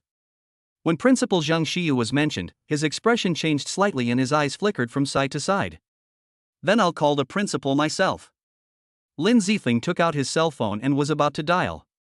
You dare to bring a cell phone to school? Confiscate it. Seeing Lin Zifeng was about to call the principal, Zhang Xiyu's face changed drastically and he could no longer sit still. He found an excuse to come up and snatch the phone away. In reality, this incident was a complete conspiracy between Lu Lan and Zhang Xiyu to trick Lin Zifeng. As soon as the test results came out, the 2 suspected Lin Zifeng of cheating and checked the exam room's security footage. However, upon discovering that Lin Zifeng's high score was genuinely based on his own ability, the 2 became increasingly concerned. The principal had been behind Lin Zifeng's actions several times before, and the 2 of them could see that the principal attached great importance to Lin Zifeng. If Lin Zifeng also showed the potential to be admitted to a key university, then he would be the principal's focus. If they continued to follow the clues and find out the reason why Lin Zifeng's grades dropped so suddenly, then the 2 of them would be in big trouble. You have to know that the 2 of them took advantage of the fact that the principal was away for training and the school was without the top management to do those things to bully Lin Zifeng. Zhang Xiyu's plan was simple: while the principal was away, he'd quickly establish a firm case and slip a disciplinary notice into Lin Zifeng's file. You know, in China, the contents of a file stay with you forever. Even if the disciplinary action is later lifted, the disciplinary notice isn't removed from the file. Instead, a new one is inserted. A serious disciplinary action could even affect a person's entire life. Having said that, Zhang Xiyu wanted to come up and snatch Lin Zifeng's mobile phone, but Zhang Xiyu, who was bloated, was not as agile as Lin Zifeng. He fell to the ground after 2 shakes. The 2 teachers sitting on the sofa hurried forward to help him up. Not long after, the phone was connected, and the principal's kind voice came out. "What's wrong, Lin Zifeng? What do you want to talk to me about?" "Oh, right, I remember, today is the day the exam results are announced. You didn't do well on the exam, did you? You want to ask me for mercy, right? I won't agree. Principal, this is what I was just about to tell you. I did quite well on the test, but now someone is accusing me of cheating and wants to cancel my grades. You have to make the decision for me." Lin Zifeng complained exaggeratedly. "Oh, What happened? The principal's tone suddenly became serious. It's like this, I originally. Lin Zifeng succinctly recounted what happened. The principal on the other end of the phone was silent for a few seconds, and the office became extremely quiet as everyone waited for the verdict. Tell Zhang Xiyu that all previous resolutions are invalid. I will deal with everything when I get back. The principal said in a cold tone and then hung up the phone. Director Zhang, did you hear everything clearly? Just wait quietly in the office for the principal to arrive. Lin Zifeng said sarcastically, repeating what Zhang Xiyu had said to him before. Then Lin Zifeng left the office under Zhang Xiyu's murderous gaze. Back in the classroom, Lu Lan was still standing on the podium, staring at the door with a sly smile on his face, waiting for Lin Zifeng. You're back so soon? Do you have any good news to tell everyone? Lu Lan asked sarcastically. You'll know soon. Lin Zifeng left the sentence, with a faint smile on his lips, and returned to his seat. It was soon time for the morning meeting, but Lin Zifeng's disciplinary notice did not arrive as scheduled. Lu Lan frowned, feeling that something seemed to be wrong. The broadcast did not come on until the morning meeting was over. Lu Lan could no longer sit still, so he stood up and walked towards the political education department. Seeing Lu Lan leave, Lin Zifeng's smile widened. I didn't want to bother with you anymore, but you insisted on provoking me again, so let's settle the old and new accounts together. Chapter 044, Searching for Evidence. Lu Lan didn't come back for the whole morning after he left. The classmates were also desperately reviewing to fill in the gaps. What happened in the morning was just a small episode. Apart from making Lin Zifeng feel a little uncomfortable, it didn't affect anyone else. In the afternoon, the principal returned to school and immediately convened a meeting with the director of political education, the dean of teaching, grade leaders, and other school leaders. Later, I heard from classmates who passed by the conference room that the principal's angry roars and the sound of banging on the table could be heard from inside. However, no one except the parties involved knew what was said in the meeting. After school, Lin Zifeng hurried home. Yuan Jie just sent him a message telling him that Zhang Xi had gone to the Regal nightclub, so his current residence was empty. Lin Zifeng planned to sneak in and investigate. After returning home, Lin Zifeng changed into a light outfit, then said goodbye to his parents and went out. Lin Zifeng took a taxi to Jingfu community where Zhang Xi lived. Jingfu community wasn't considered a high-end residential complex, so the security guards didn't scrutinize strangers very strictly. Furthermore, Lin Zifeng was dressed cleanly and looked cheerful, not like some idler, so it was easy for him to get into the community. Otherwise, it would have taken a lot of effort. Number 20, Jingfu Community. Following the address provided by Yuan Jia, Lin Zifeng found the villa where Zhang Xi lived. Lin Zifeng walked around the villa and confirmed that no one was inside. He then carefully observed the surroundings and found a blind spot in the surveillance camera to climb inside. With Lin Zifeng's current physical condition, climbing over a 2-meter-high wall is a piece of cake. After climbing into the yard, Lin Zifeng looked for a way to enter the house along the wall. Oh, I got it. Lin Zifeng looked up and found that there was an open window on the second floor. Lin Zifeng was as light as a swallow. He used the wall to gain leverage, climbed to the second floor in 2 steps, and climbed in through the window. Lin Zifeng entered the room and looked around. This room should be Zhang Xi's bedroom. The quilt on the bed was crumpled and bunched up, clothes, pants, and socks were scattered on the floor beneath the bed, and a pair of women's lace panties hung on the bedside table next to it. The whole room was filled with the smell of hormones. It seemed that the window was open not because they forgot to close it, but to disperse the smell. Although being a gangster is not a glorious job, it is a really free and easy life. Seeing this scene, Lin Zifeng couldn't help but shook his head. Without wasting any more time, Lin Zifeng began to search through the boxes and drawers for evidence. First, it was Zhang Xi's bedroom. Lin Zifeng searched every corner, but unfortunately found nothing. Then exit the bedroom and check each room one by one. Why can't I find anything? Didn't I leave it at home? Lin Zifeng was full of doubts and opened the door of the last room at the same time. There are 2 bookshelves on both sides of the room, filled with 2 neatly arranged rows of books. Unfortunately, from the thick layer of dust on them, it can be seen that these 2 bookshelves are just decorations to improve the appearance. There is a desk opposite the door, and behind the desk is a safe about 1 meter high. It seems this is Zhang Xi's study. I have a feeling I'll find something here.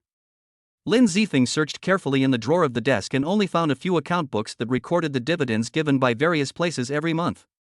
In desperation, Lin Zifeng could only turn his gaze to the most suspicious place in the whole room, the safe. But how can I open this safe? I don't have the password. If I open it violently, it might be exposed. All the effort I put into sneaking in before would be wasted. And the most important thing is that if there is nothing inside, it will alert the enemy, and then it will be even more difficult to find evidence. Lin Zifeng was so anxious that he scratched the back of his head. Hee, dear host, have you forgotten that you have a strong backing? At this time, Xiao Shuai's mean voice sounded. Yes, I still have the system. Xiao Shuai, do you have any way to open the safe without damage? Hearing Xiao Shuai's voice, Lin Zifeng immediately became excited. Of course, that's a piece of cake. I have an omnipotent system. Xiao Shuai raised his head proudly with a smug look on his face. Hurry up, stop pretending. Lin Zifeng urged. 100 system coins, and I'll tell you the password. Fuck, with our relationship, you still charge me for such a small thing. Lin Zifeng was forced to grimace at Xiao Shuai's profiteer look. Brother, let's settle the bill clearly. We trade fairly. If you think it's too expensive, you don't have to. Xiao Shuai lay on the ground with his legs crossed, scratching his ears with his hands, looking very provocative. I bought it. Lin Zifeng gritted his teeth. Okay, host, I just like your straightforwardness. Xiao Shuai laughed so hard that his back teeth almost showed. Ding, 100 system coins deducted, current system coins 2400. The safe code is 123456.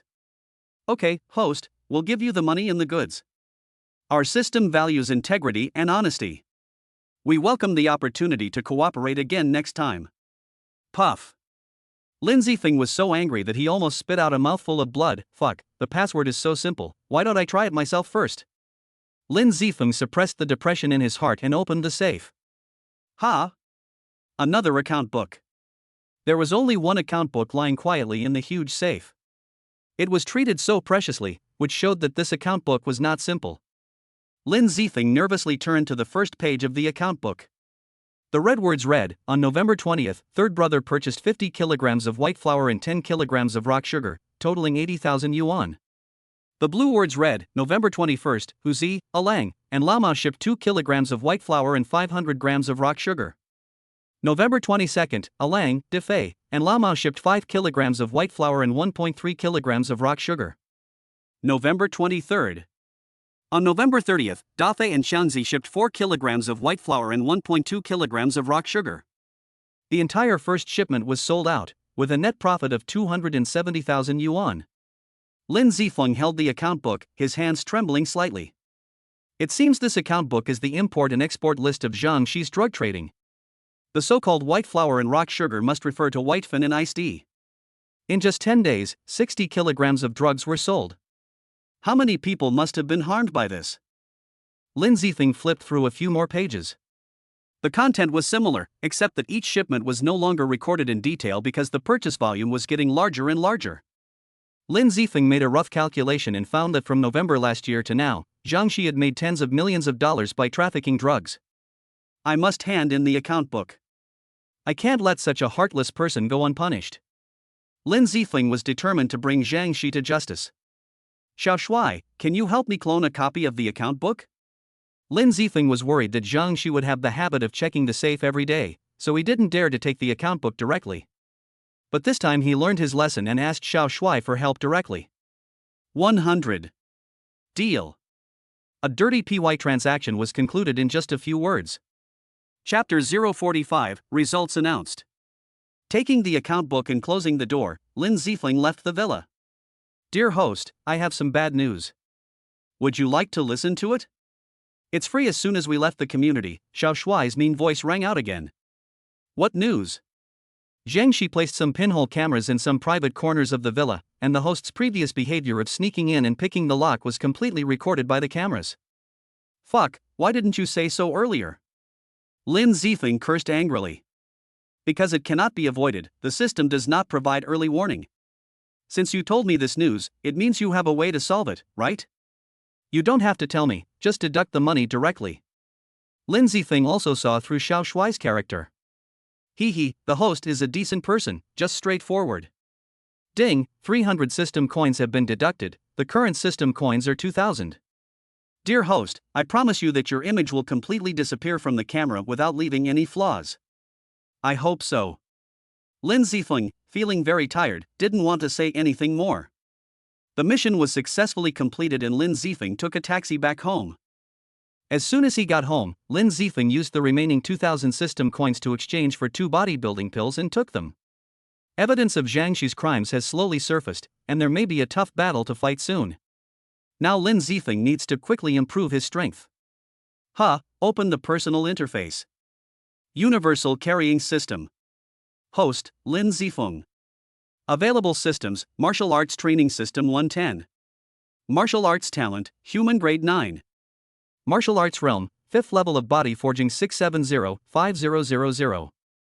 Kung Fu, 9 Yang Manual Basic Knowledge. Skill, Tai Chi. System Currency, 0. System Mall, Martial Arts Mall partially opened. Item, Training Guide. Mission, Revenge. Come on, try to break through to the Qi refining stage within a month. Lin Zifeng encouraged himself and then devoted himself to cultivation. The next morning, Lin Zifeng came to school as usual. As soon as I entered the school gate, I saw a group of people gathered not far away. It looks like the school bulletin board. Lin Zifeng came over out of curiosity. Su Ying'er is amazing. Not only is she beautiful, but she also has excellent academic performance. She ranked first in the grade with 702 points. She will definitely get into Tsinghua University or Peking University. Student has said. Who says it's not true? If you ask me, whoever can get Su Ying'er, he will truly be a winner in life. Student B replied. When he approached, Lin Zifeng was shocked to see a large red paper posted on the bulletin board with the words First Mock Exam Score List written on it in large letters. Linghai No. 1 Middle School often posts the top 50 students in each grade in important exams, under the pretext of motivating students to make progress, and this senior high school mock exam is no exception. Let's go, stop looking. You won't be on the list even if you keep looking. It's been 3 years and the same people are on the list. I've almost memorized them. Feeling bored, Student A pulled Student B to leave. Hey, wait, I think I saw an unusual name. Which one? Look who's ranked 32nd in the grade. Number 32, Lin Zifeng from Class 2, Grade 3, 640 points. Damn, it can't be that Lin Zifeng. Seeing Lin Zifeng's name, Student A couldn't help but swear. Class 2-3 of senior high school, isn't that the one? Ever since his battle with Zhang Shi at the school gate and his public declaration of love for Su Ying'er, Lin Zifeng has become somewhat famous in the school. Some people admire his courage to fight, love and hate, while others sneer at his behavior of fighting and early love. It can be said that the opinions are mixed. You said that Lin Zifeng's grades suddenly improved so much, he couldn't have cheated, right? Student A questioned. That's hard to say. Cough cough. At this time, 2 dry coughs were heard behind the two of them. The two of them turned around as usual and said, "What the hell?" The face they least wanted to see appeared before them. It was Lin Zifeng, who had just been framed by the two of them. Run! Before Lin Zifeng could say a word, the two of them ran away crawling as if they had seen a ghost. The students who were originally standing in a circle around him took 2 steps back unconsciously after seeing Lin Zifeng, and an uninhabited area with a diameter of 1 meter appeared around Lin Zifeng. Am I that scary? Lin Zifeng scratched his head slightly embarrassedly and walked away alone. When I arrived at the classroom, many people had already started reviewing. Lin Zifeng strode towards his seat. As soon as he sat down, Su Ying'er, who was in front of him on the right, turned her head and looked at him with a smile on her face. Congratulations, Lin Zifeng, for successfully proving your innocence. Since the school dared to release the score list, and Lin Zifeng's name and score were on it, it meant that the school acknowledged the authenticity of his score, and it was no longer like what Lu Lan said that Lin Zifeng cheated in the exam. The scores I got through my own ability, can they just erase them? Look what they can do. Lin Zifeng patted his chest with a proud look on his face. Look at you, you're so capable. I told you you're fat and you're still panting. Su Ying'er rolled her eyes. Her charming look made Lin Zifeng's heart flutter. Hee Ying'er, you can't go back on your word. Lin Zifeng mentioned the previous agreement to Su Ying'er with a sly look on his face. Poof. The average scoreline of Linghai University in previous years is basically 650 points. It's still uncertain whether you can get in. Hurry up and study. Hearing Lin Zifeng mention the embarrassing agreement, Su Yinger's face turned red. She hurriedly pushed away Lin Zifeng, who was close to her, turned around, picked up a book and pretended to read. Sometimes Su Yinger regretted her infatuation in making that promise with Lin Zifeng. Was it simply to motivate him? Or did she truly harbor feelings for him? Having never been in a relationship before, Su Yinger was deeply confused. Yinger, Lin Zifeng patted Su Yinger on the shoulder. Su Yinger shook her shoulders, shook off his hand, and said proudly, "What are you doing? Don't disturb me while I'm reading. I want to say that you are holding the book upside down." Lin Zifeng covered his mouth and whispered in Su Yinger's ear. "Ah!" Su Yinger screamed and quickly turned the book over, only to find that the words on it were upside down. "Hee, actually I was just lying to you. You didn't hold the book upside down." Lin Zifeng smiled like a kid who stole candy. "You're annoying. If you continue like this, I won't pay any attention to you." Su Yinger, who was teased, could only use one of the women's special skills, the tactic of ignoring you. Okay, I'm just teasing you." The beautiful morning started with flirting. Lin Zifeng hummed a little tune and returned to his seat to read a book. Brother Feng. At this time, Jigglypuff also ran in while shouting. "What's wrong, fatty? Did a wolf chase you early in the morning? Brother Feng, did you see that? You scored 640 points. If you work harder, you'll definitely be admitted to a key university." Pang Ding's face was full of smiles, and he was happier than if he had scored high. "Basic operation, just sit down and shout 666 for me." Lin Zifeng looked calm. Alas, it's a pity that I'm not good at studying, so I can't take the college entrance examination with you, Brother Feng. I plan to go home and run that small restaurant after graduation. Pang Ding showed a frustrated and helpless smile on his face. "Don't worry, fatty. With your Brother Feng here, I guarantee you can go to college with me." Lin Zifeng patted Fatty's shoulder with a serious look on his face. "Yeah, I believe everything Brother Feng said." Fatty trusted Lin Zifeng's words unconditionally, even though he knew it was impossible. Chapter 046, Zhang Shi returns home. Just as Lin Zifeng and the others were chatting, Zhang Shi came back from a villa in Jingfu community, drunk and with his hollow body. "Hey, I'm so tired. Those bitches are really exciting." Returning to his bedroom, Zhang Shi fell on the bed with a lewd smile on his face. After taking a short nap, Zhang Shi subconsciously reached out to touch the mobile phone on the bedside table, but after searching for a long time, he only touched a wet and slippery object. "What is this?" Zhang Shi squinted his sleepy eyes and took a closer look at the thing in his hand. It was a lace pantyhose. Hey, that woman yesterday was also very good at playing. I'll ask her to play with me some more when I have time. Zhang Shi climbed up from the bed, sat at the head of the bed, picked up his cell phone, opened the second layer of the bedside table, and took out a box of cigarettes. "Ha? Is my lighter placed here?" Suddenly Zhang Shi found something wrong. He usually put his lighter on the cigarette box, but now the lighter was lying quietly next to the cigarette box. Has anyone come in? Thinking of this, Zhang Shi broke out in a cold sweat and hurriedly ran out of the bedroom. Although Zhang Shi looks big and strong, he is actually very careful. Otherwise, he would not have secretly placed pinhole cameras in his home. After all, what they do is like walking on a tightrope. If they are not careful, one wrong step may lead to eternal damnation. So for the sake of his own life, Zhang Shi has to be careful at all times. It's okay, the account book is still there. Zhang Shi ran into the study and opened the safe immediately. He found that the account book that recorded his drug trafficking transactions was still lying there quietly. His heart was relieved instantly. Did I just put the lighter there casually? Zhang Shi was still a little confused. In order to reassure himself completely, Zhang Shi turned on the computer on his desk and entered a software. This was the surveillance system around his villa. He quickly checked it out and did not see any suspicious people coming in. Then he opened another software, which was the image recorded by the pinhole camera he hid inside the villa. He watched from the moment he left the villa at 4 o'clock. Around 4:30, the call girl he had spent half a day with also left. When he returned the next morning, there was nothing unusual in the villa. It seems that I am really too nervous.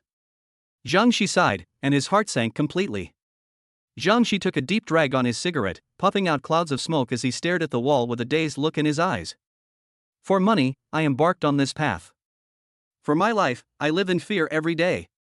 Zhang Shi was just a young, uneducated man from the countryside, seeking work in the city. Uneducated and unskilled, he was unemployed. He got into a fight and ended up in jail, where he met a few other thugs who had been arrested for fighting. Perhaps because they shared a common rap, they quickly became close. After his release, Zhang Shi had nowhere else to go, so he joined a small gang. In the following years, he was noticed by the gang leader because of his brave, fighting and fearless character, and was promoted to his close bodyguard. At that time, the underground situation in Linghai City was turbulent.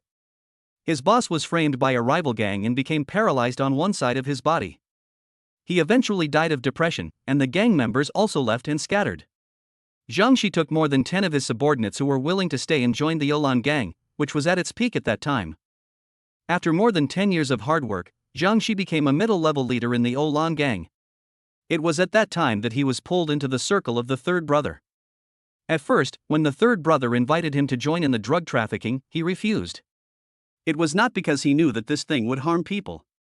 He was not a good person and did not care about harming others. He just simply cherished his life. But after a year or two, Zhang Shi found that those middle-level leaders who were not as successful as him were driving luxury cars and living in villas, and he began to be tempted. So at the end of last year, he finally made up his mind and bought the first batch of goods from his third brother. From then on, he couldn't stop. In just over 4 months, he made tens of millions of dollars. He was completely lost in the huge amount of money that D products brought him. He stubbed out the cigarette butt in the ashtray and said, "After I finish this last batch of goods, I should have 20 or 30 million in my hands. Then I can buy a plane ticket and fly abroad. From then on, I can travel the world freely." Zhang Shi was excitedly immersed in beautiful fantasies, not knowing that his good days would not last long. At school, Lin Zifeng finished 2 classes smoothly. There was a long break between the second and third classes. Lin Zifeng stretched comfortably, and at this time his cell phone vibrated slightly twice.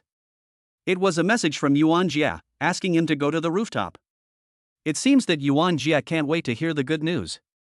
Lin Zifeng raised the corners of his mouth slightly and left the classroom. When we arrived at the rooftop, Yuan Jia had been waiting for a long time. "How was last night? Did you gain anything?" Yuan Jia went straight to the point. "Not bad." Lin Zifeng summarized the evidence he obtained. "That's great. With this, we don't have to worry about not being able to defeat Zhang Shi." Yuan Jia looked excited. "Wait a minute, if you take the account book away, will there be any problem? If Zhang Shi finds out, he might do something desperate." Suddenly Yuan Jia seemed to realize something and looked serious. "Don't worry, the hermit has a plan. Zhang Shi won't find out for a while." Lin Zifeng smiled mysteriously, appearing very confident. In fact, Lin Zifeng was also very nervous. He couldn't tell him that he had a system, so he could only pretend to be mysterious to make himself look advanced. "Since you're so sure, I won't ask any more questions. I've entrusted my life and property to you, so please don't let me down." "Don't worry, Zhang Shi's good days won't last long. But there is a very critical issue now." At this time, Lin Zifeng also changed his previous playful expression and became solemn. "What's the problem?" Yuan Jia asked puzzledly. "Just relying on an account book is not enough to convict Zhang Shi, so I need to collect some other evidence. We must make this case an ironclad case in one go and not give him any chance to turn the tables." Lin Zifeng stated the biggest problem he encountered at the moment. "Then where should we start? You know, this account book alone has already wasted a lot of our time, and it will not be easy to collect other evidence. It would be great if we could catch Zhang Shi in the act of buying and selling drugs." Yuan Jia looked worried. Chapter 047, Nano Eavesdropper. Catch him in the act? Yuan Jia's unintentional words seemed to open the door to a new world for Lin Zifeng. "Yeah, if we can catch the criminal red-handed, wouldn't that be an ironclad case? As for feasibility, with the system, what can't be done? It just costs a little more money." Lin Zifeng thought secretly. "I'll go back and think of a solution first. You wait for my news." Lin Zifeng said. "Okay, this is the only way." Yuan Jia nodded helplessly. Then the two of them dispersed. The following time was spent peacefully in classes, self-study, and reading. It is worth mentioning that Lu Lan hardly came to the classroom in the past 2 days, but Lin Zifeng didn't believe that he had really given up targeting him. Who knows what bad things he might be planning. Lin Zifeng came home from school and just threw his school bag on the bed. He couldn't wait to call out the system elf Xiao Shuai. Xiao Shuai, I have something to talk to you about. Ha, dear host, what are you so anxious about? Xiao Shuai yawned lazily. When he had nothing to do, Xiao Shuai usually spent his time sleeping. Xiao Shuai, let me ask you, can the system help me collect all the evidence of Zhang Xi's crimes? It would be best if it was the kind of ironclad evidence that could send him straight to hell. Lin Zifeng asked. Ha, dear host, you really underestimate the system. The system is omnipotent. This little thing is just a piece of cake. Xiao Shuai picked his ears with his little hands, took them out and blew on them, and said with disdain. Great, just tell me how many system coins you want.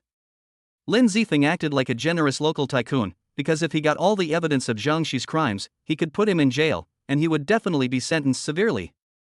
In this way, his mission of revenge would be successfully completed, and he would have a considerable amount of system coins in his account. Hey, host, don't be anxious, I haven't finished speaking yet. At this time, Xiao Shuai changed the subject. Is there anything else you haven't said? Lin Zifeng looked confused. Although I can hand over all the evidence of Zhang Xi's crimes directly to you, don't forget that you still have a task.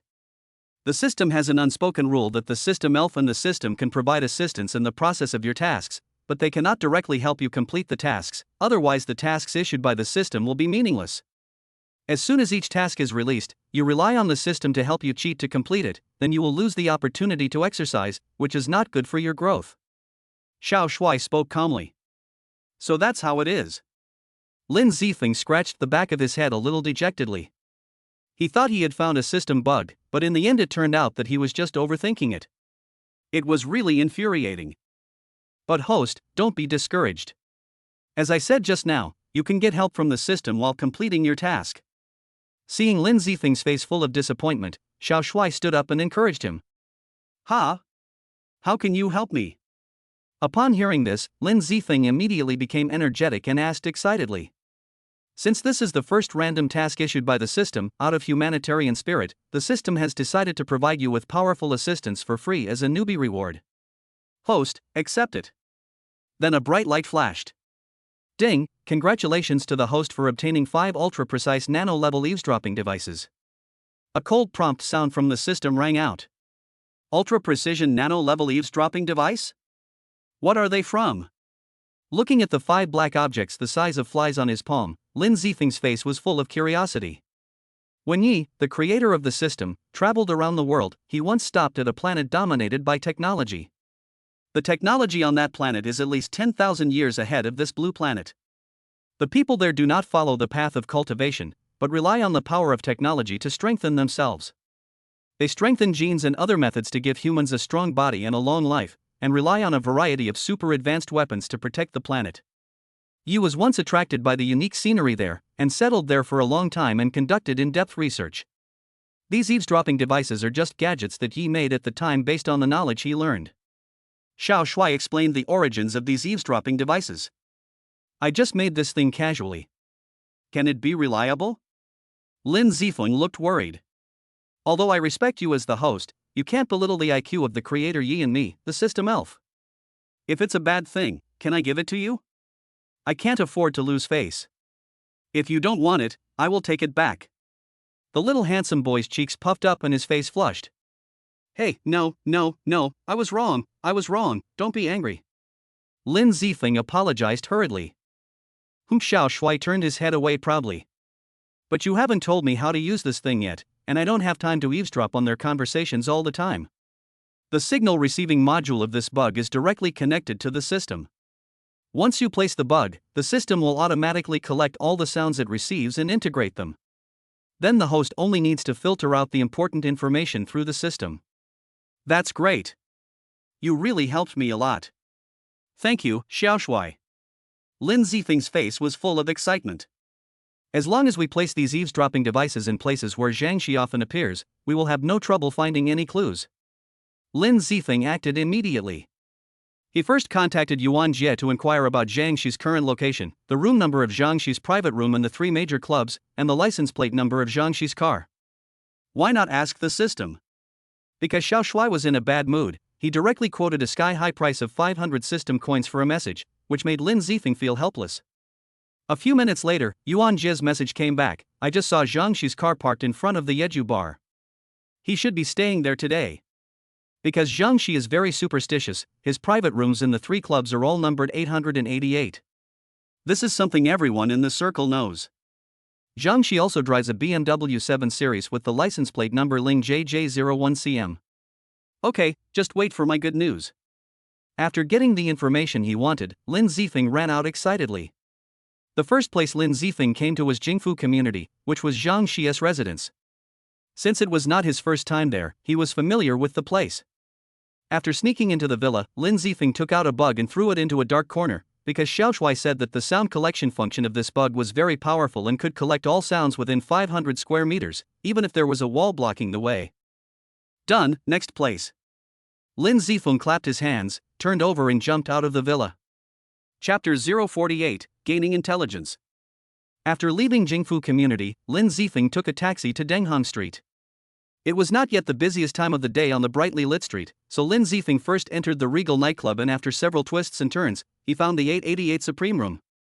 Lin Zifeng pretended to pass by, pushed the door of the private room open a little, and threw the bug in his hand in. Afterwards, Lin Zifeng used the same trick again and came to Yuan Jie's family's Yuanfen nightclub. Because of the surprise inspection, Yuanfen nightclub had to close for a few days. Even though Yuan Fu immediately went out to build relationships and make arrangements, Yuanfen nightclub was still closed for 3 days, and now business is not as good as before. Lin Zifeng shook his head helplessly and came to the last place, the Wild Chrysanthemum Bar where Zhang Shi was now. First, they found Zhang Shi's car parked in front of the bar. Then, Lin Zifeng took out a bug and stuck it in a hidden corner. Then, he strode into the Yeju bar. As expected, at the door, Lin Zifeng was stopped again and asked to pay an entrance fee of 50 yuan. Once inside the Yeju bar, the scene was similar to the first time Lin Zifeng went to the Yuanfen bar. There was still the same blasting rock music, and a large group of men and women were swaying their bodies wildly on the dance floor. Lin Zifeng shook his head and went up to the second floor via the stairs next to him. As he walked, Lin Zifeng lowered his head and thought, Zhang Shi is most likely staying in the private room now, and we don't know how long he will stay there. How can I place the bug in there quietly? Lin Zifeng had a headache on his face, and soon he walked to the corridor where private room 888 was located. From a distance, the light in private room 888 was on. Should I wait until tomorrow? No, if I miss something important tonight, I won't even have a place to cry. Lin Zifeng hesitated for a moment, then gritted his teeth and said, forget it, let's go over and take a look first. If there's really no chance, we'll have to retreat first. Lin Zifeng approached the box step by step. When he was 3 steps away from the door, he stopped and looked inside. No one. Lin Zifeng's eyes lit up. That bastard Zhang Shi probably went to the toilet. It's definitely not good for him to play with women's kidneys every day. God is really helping me. Lin Zifeng had a sly smile on his face. He threw the eavesdropping device into the box with ease, and then left very naturally along the side road, making it impossible for anyone to find any flaws. Lin Zifeng was walking in the corridor, whistling cheerfully. Now that the 5 eavesdropping devices were in place, he was just waiting for the system to intercept the information. You idiot, you haven't looked for me for so many days, and you still remember someone like me. Oh, I've been busy these past 2 days. Look, I'm here to pamper my little baby. At this time, a flirting voice came into Lin Zifeng's ears. This seems to be Zhang Shi's voice. Lin Zifeng felt that one of the voices sounded familiar. After thinking carefully, the arrogant and domineering face of Zhang Shi in front of the school gate appeared before his eyes. Lin Zifeng stopped and looked at the room next to him where the sound came from. There was a sign hanging on the door that said, General Manager's Office. Lin Zifeng recalled the information Yuan Jie told him that Hua Shuju, the owner of the Wild Chrysanthemum Bar, seemed to be Zhang Shi's mistress. I was wondering where Zhang Shi was going instead of staying in the private room when he came to the bar. It turns out he came here to have fun. Sooner or later he will die in a woman's belly. Lin Zifeng strode out of the bar with a sarcastic look on his face. After returning home, Lin Zifeng read some books and then devoted himself to cultivation. Nothing happened that night.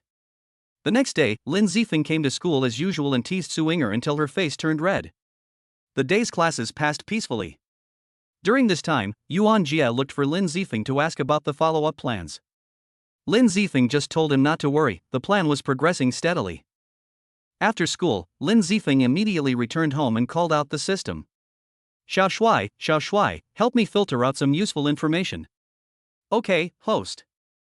Information integration and screening, please wait.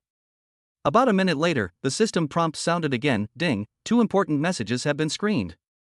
Do you want to check them immediately? Yes. Connecting to the number 5 listening device signal. Connection successful. Bug number 5 is the one at the Wild Chrysanthemum bar. Beep, beep. A series of telephone dialing sounds brought Lin Zifeng back to his senses. Hello, who is this? A strange man's voice came from the phone. Hey, third brother, it's me, Zhang Shi. The humble voice of Zhang Shi came from the eavesdropping device. This should be the third brother written in Zhang Shi's account book. And he can make Zhang Shi so humble. It seems that this third brother is not a simple person. Lin Zifeng thought secretly. Oh, little snake, what do you want from me? The arrogant voice of the third brother came out again. That's right, third brother. I want to get another batch of goods. Oh? You've been buying a lot of goods from me in the past few months. It seems business is good. How much do you plan to buy this time? There was a hint of smile in the third brother's voice. This time I'm going to make a big one, 2 million. Ah, good, you're courageous. When do you want it? The sooner the better. Zhang Shi's words revealed a hint of urgency. There's no rush for this. The higher-ups have been cracking down on this lately. Let's put it this way. I can get the goods ready in 3 days, and you can decide the location then. Okay, thank you very much, third brother. See you in 3 days. Zhang Shi said happily. I've been a bit busy lately and may not be able to be there. I'll send a biao over when the time comes. Just prepare the money. No problem. Zhang Shi nodded repeatedly, and then the third brother hung up the phone. Things haven't been peaceful lately. I have to find a way to make some more money and then go abroad. I hope nothing unexpected happens this last time. Zhang Shi said to himself. At this point, the first recording is completely over. Transaction in 3 days? This is very important news. I have to make plans early. Lin Zifeng pondered for a moment and thought secretly. Xiao Shui, isn't there a recording? Play it. Connecting to eavesdropper signal number 1. Connection successful. Beep, beep. Another series of phone dialing sounds. Hey Huzi, notify Elung, Dafei, Lao Mao, and a few other brothers to get ready. We will be importing a batch of goods in 3 days. We will notify you of the specific address then. As soon as the call was connected, Zhang Shi gave a series of orders to the other end. Okay, Brother Snake, I understand. A respectful voice came from the other end of the phone. Yeah, that's it, nothing more. Huzi, Alang, Defei, and Lao Mao are all Zhang Shi's top henchmen. It seems we can catch them all in one fell swoop this time. Lin Zifeng's eyes flashed with a gleam. Everything will have to wait for 3 days. Chapter 049, Meet Louis Ran again. 2 days passed quickly. During these 2 days, the system did not filter out any important information. Everything was so calm. Early on Sunday morning, Lin Zifeng got up early and instructed the system to forward any important information to him immediately, and then he threw himself into endless cultivation. At around 12 o'clock, Lin Zifeng, who was eating, suddenly received a system notification. Eavesdropper number 1 has picked up important information. Should we transfer it immediately? Lin Zifeng, who was holding the bowl and chopsticks in his hand, suddenly shuddered and finished the rice in the bowl in a few gulps. I'm full. Lin Zifeng put down his bowl and chopsticks and ran back to the bedroom without looking back. Hey, why are you in such a hurry? Lin's mother complained from behind. After returning to the bedroom, Lin Zifeng immediately asked the system to connect the signal. Connecting to eavesdropper number 1. Connection successful. Hello, Brother Biao, I'm Zhang Shi. I contacted my third brother before and he said. Well, I know. Third brother told me that the goods are ready. What time will the transaction be? Zhang Shi was interrupted by a rough male voice on the other end of the phone before he could finish his words. How about room 888 of U Infant Nightclub at 10 o'clock tonight? Zhang Shi said respectfully without showing any resentment in his words. Well, no problem. Just prepare the money and we'll see you then. After saying that, the man with the rough voice hung up the phone. 10 p.m. at Fate nightclub. Lin Zifeng narrowed his eyes slightly. The snake has already escaped the hole, it's time to close the net. Then Lin Zifeng took out his cell phone and made a call. Beep, beep. Hello, Lin Zifeng, what do you want from me? A sweet female voice came from the other end of the line. Officer Liu, do you have time to come out and meet me now? I just got a very important piece of news. Without any nonsense, Lin Zifeng went straight to the point. I understand. 1 o'clock, still in the same coffee shop as last time. Hearing Lin Zifeng's anxious words, Louis Ran also realized the seriousness of the matter, and his voice couldn't help but become a little serious. Okay, no problem. Lin Zifeng said. After contacting Louis Ran, Lin Zifeng changed his clothes and hurried out. At this time, Lin's mother came out of the kitchen with a plate of strawberries. Hey, where are you going? I just washed the strawberries. Wait until I come back to eat. Lin Zifeng's voice came from outside the door. This child is restless every day. He doesn't stay at home even though the college entrance examination is coming soon. It's really annoying. Although Lin's mother complained, she always had a faint smile on her face. Okay, stop being so happy. Your son scored 640 in the mock exam and you must be so proud of yourself. Father Lin said with a smile. Your son did well in the exam, aren't you happy? As long as he performs consistently in the college entrance exam, he's guaranteed a spot in a top university. Lin's mother rolled her eyes. Our son is truly amazing. If he doesn't make a name for himself, he'll be a huge hit. Okay, stop laughing. Your teeth are almost showing. Father Lin picked up a strawberry from the plate and stuffed it into his mouth, teasing Mother Lin. Besides, don't you see whose son he is? Didn't the ancients say that a hero's father will have a hero's son? He swallowed another strawberry as he said this. Okay, stop eating. This is for our son. If you eat it all, what will our son eat? Lin's mother snatched the plate, wrapped it in plastic wrap and put it in the refrigerator. Hey, I don't even have any fruit to eat when that guy is not here. Father Lin said angrily, looking at the strawberries that were taken away with a confused look on his face. As for Lin Zifeng, after leaving home, he took a taxi and headed directly to Shinran coffee shop. Lin Zifeng arrived at the coffee shop at 12:50. After entering, he found a seat by the window and ordered 2 cups of blue coffee. He remembered that this was the same coffee Louis Ran ordered last time. Lin Zifeng took out his cell phone and prepared to send a text message to Louis Ran to tell her that he had arrived. At this moment, a crisp sound of wind chimes was heard, and a slight commotion sounded all around. Lin Zifeng raised his head and looked towards the door. A woman in police uniform with a graceful and well-proportioned figure walked in with firm and powerful steps. It was the beautiful policewoman Louis Ran. Louis Ran walked to Lin Zifeng and sat down, then picked up the coffee on the table and took a sip. There were whispers coming from all around, and the focus of the topic was naturally Louis Ran. After all, a beautiful woman would easily become the focus of everyone wherever she went.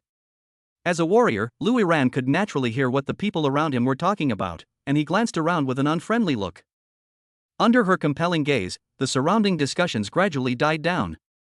Retracting his gaze, Louis Ran spoke. What news did you get this time? Lin Zifeng took out his cell phone, connected the headphone cable, opened an audio file, and then placed the phone in front of Louis Ran. A friend of mine installed several eavesdropping devices in places where Zhang Shi often appeared, and recorded some unusual things. Before coming here, Lin Zifeng asked the system to transfer those recordings to his mobile phone. Evidence obtained through illegal wiretapping cannot be used to prove a crime. Louis Ran frowned slightly, thinking that Lin Zifeng had overheard some illegal remarks made by Zhang Shi. Lin Zifeng shook his head. It's not what you think.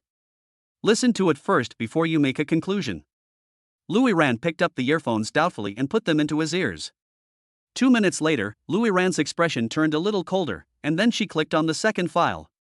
Another 5 minutes passed, and after listening to all 3 recordings, Louis Ran took off her headphones. Her face was as cold as 1,000-year-old ice, tinged with anger, and she exuded a terrifying aura. The last recording was obtained this morning. Lin Zifeng reminded in time. Hearing Lin Zifeng's words, Louis Ran's eyes sparkled. I understand. Send me a few recordings, and I'll go back to the captain. We'll launch an operation tonight and bring these heinous criminals to justice. No problem. Lin Zifeng nodded and sent the file to Louis Ran via WeChat. In addition, I hope to get your help. I hope you can join us in the arrest operation tonight. Louis Ran solemnly invited Lin Zifeng.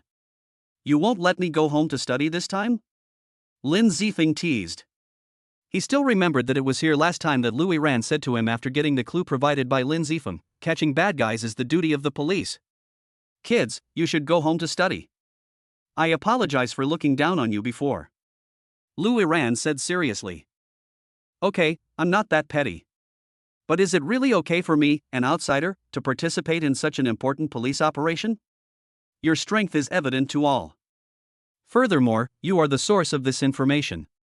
Having you join us will only benefit us in every way. Lin Zifeng nodded. Even if Louis Ran didn't invite him, he would still go. Okay, I'll be there then. The two chatted casually for a few minutes and then dispersed.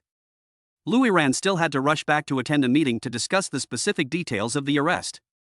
Chapter 050, Hidden Benefits of the System. Louis Ran rushed back to the bureau with the recording Lin Zifeng gave him and went straight to the office of Captain Wang Jigang. Captain Wang, there's an important situation. Louis Ran knocked on the door and walked in. Wang Jigang, who was scribbling furiously on the table, raised his head and looked at Louis Ran with a puzzled expression. What's the matter? Louis Ran locked the door, walked to the desk, took out her phone and clicked on the recording Lin Zifeng sent her. Captain Wang, Lin Zifeng just found me and gave me 3 recordings. Please listen to them. A few minutes later, the 3 recordings were finished. Captain Wang clapped his hands vigorously. Great! These recordings from Lin Zifeng are truly timely. You don't know, ever since the last incident, I've approached the director several times, hoping for a search warrant to search Jiangxi's properties and those entertainment venues on Denghang Street. But the director refused, citing insufficient evidence and the potential for a search that would affect other businesses and lead to complaints. Well, I'm preparing to file another report. I even plan that if I don't get approval this time, I will search him again even if it means taking the risk of punishment. But now, with these recordings, I have every reason to lead the police team without the director's permission. Captain Wang's eyes flashed with excitement. Captain Wang, this time I hope to let Lin Zifeng work with us. What do you think? Although Louis Ran had invited Lin Zifeng before, it was only her who made the suggestion. Whether it would work or not depended on whether Captain Wang approved it.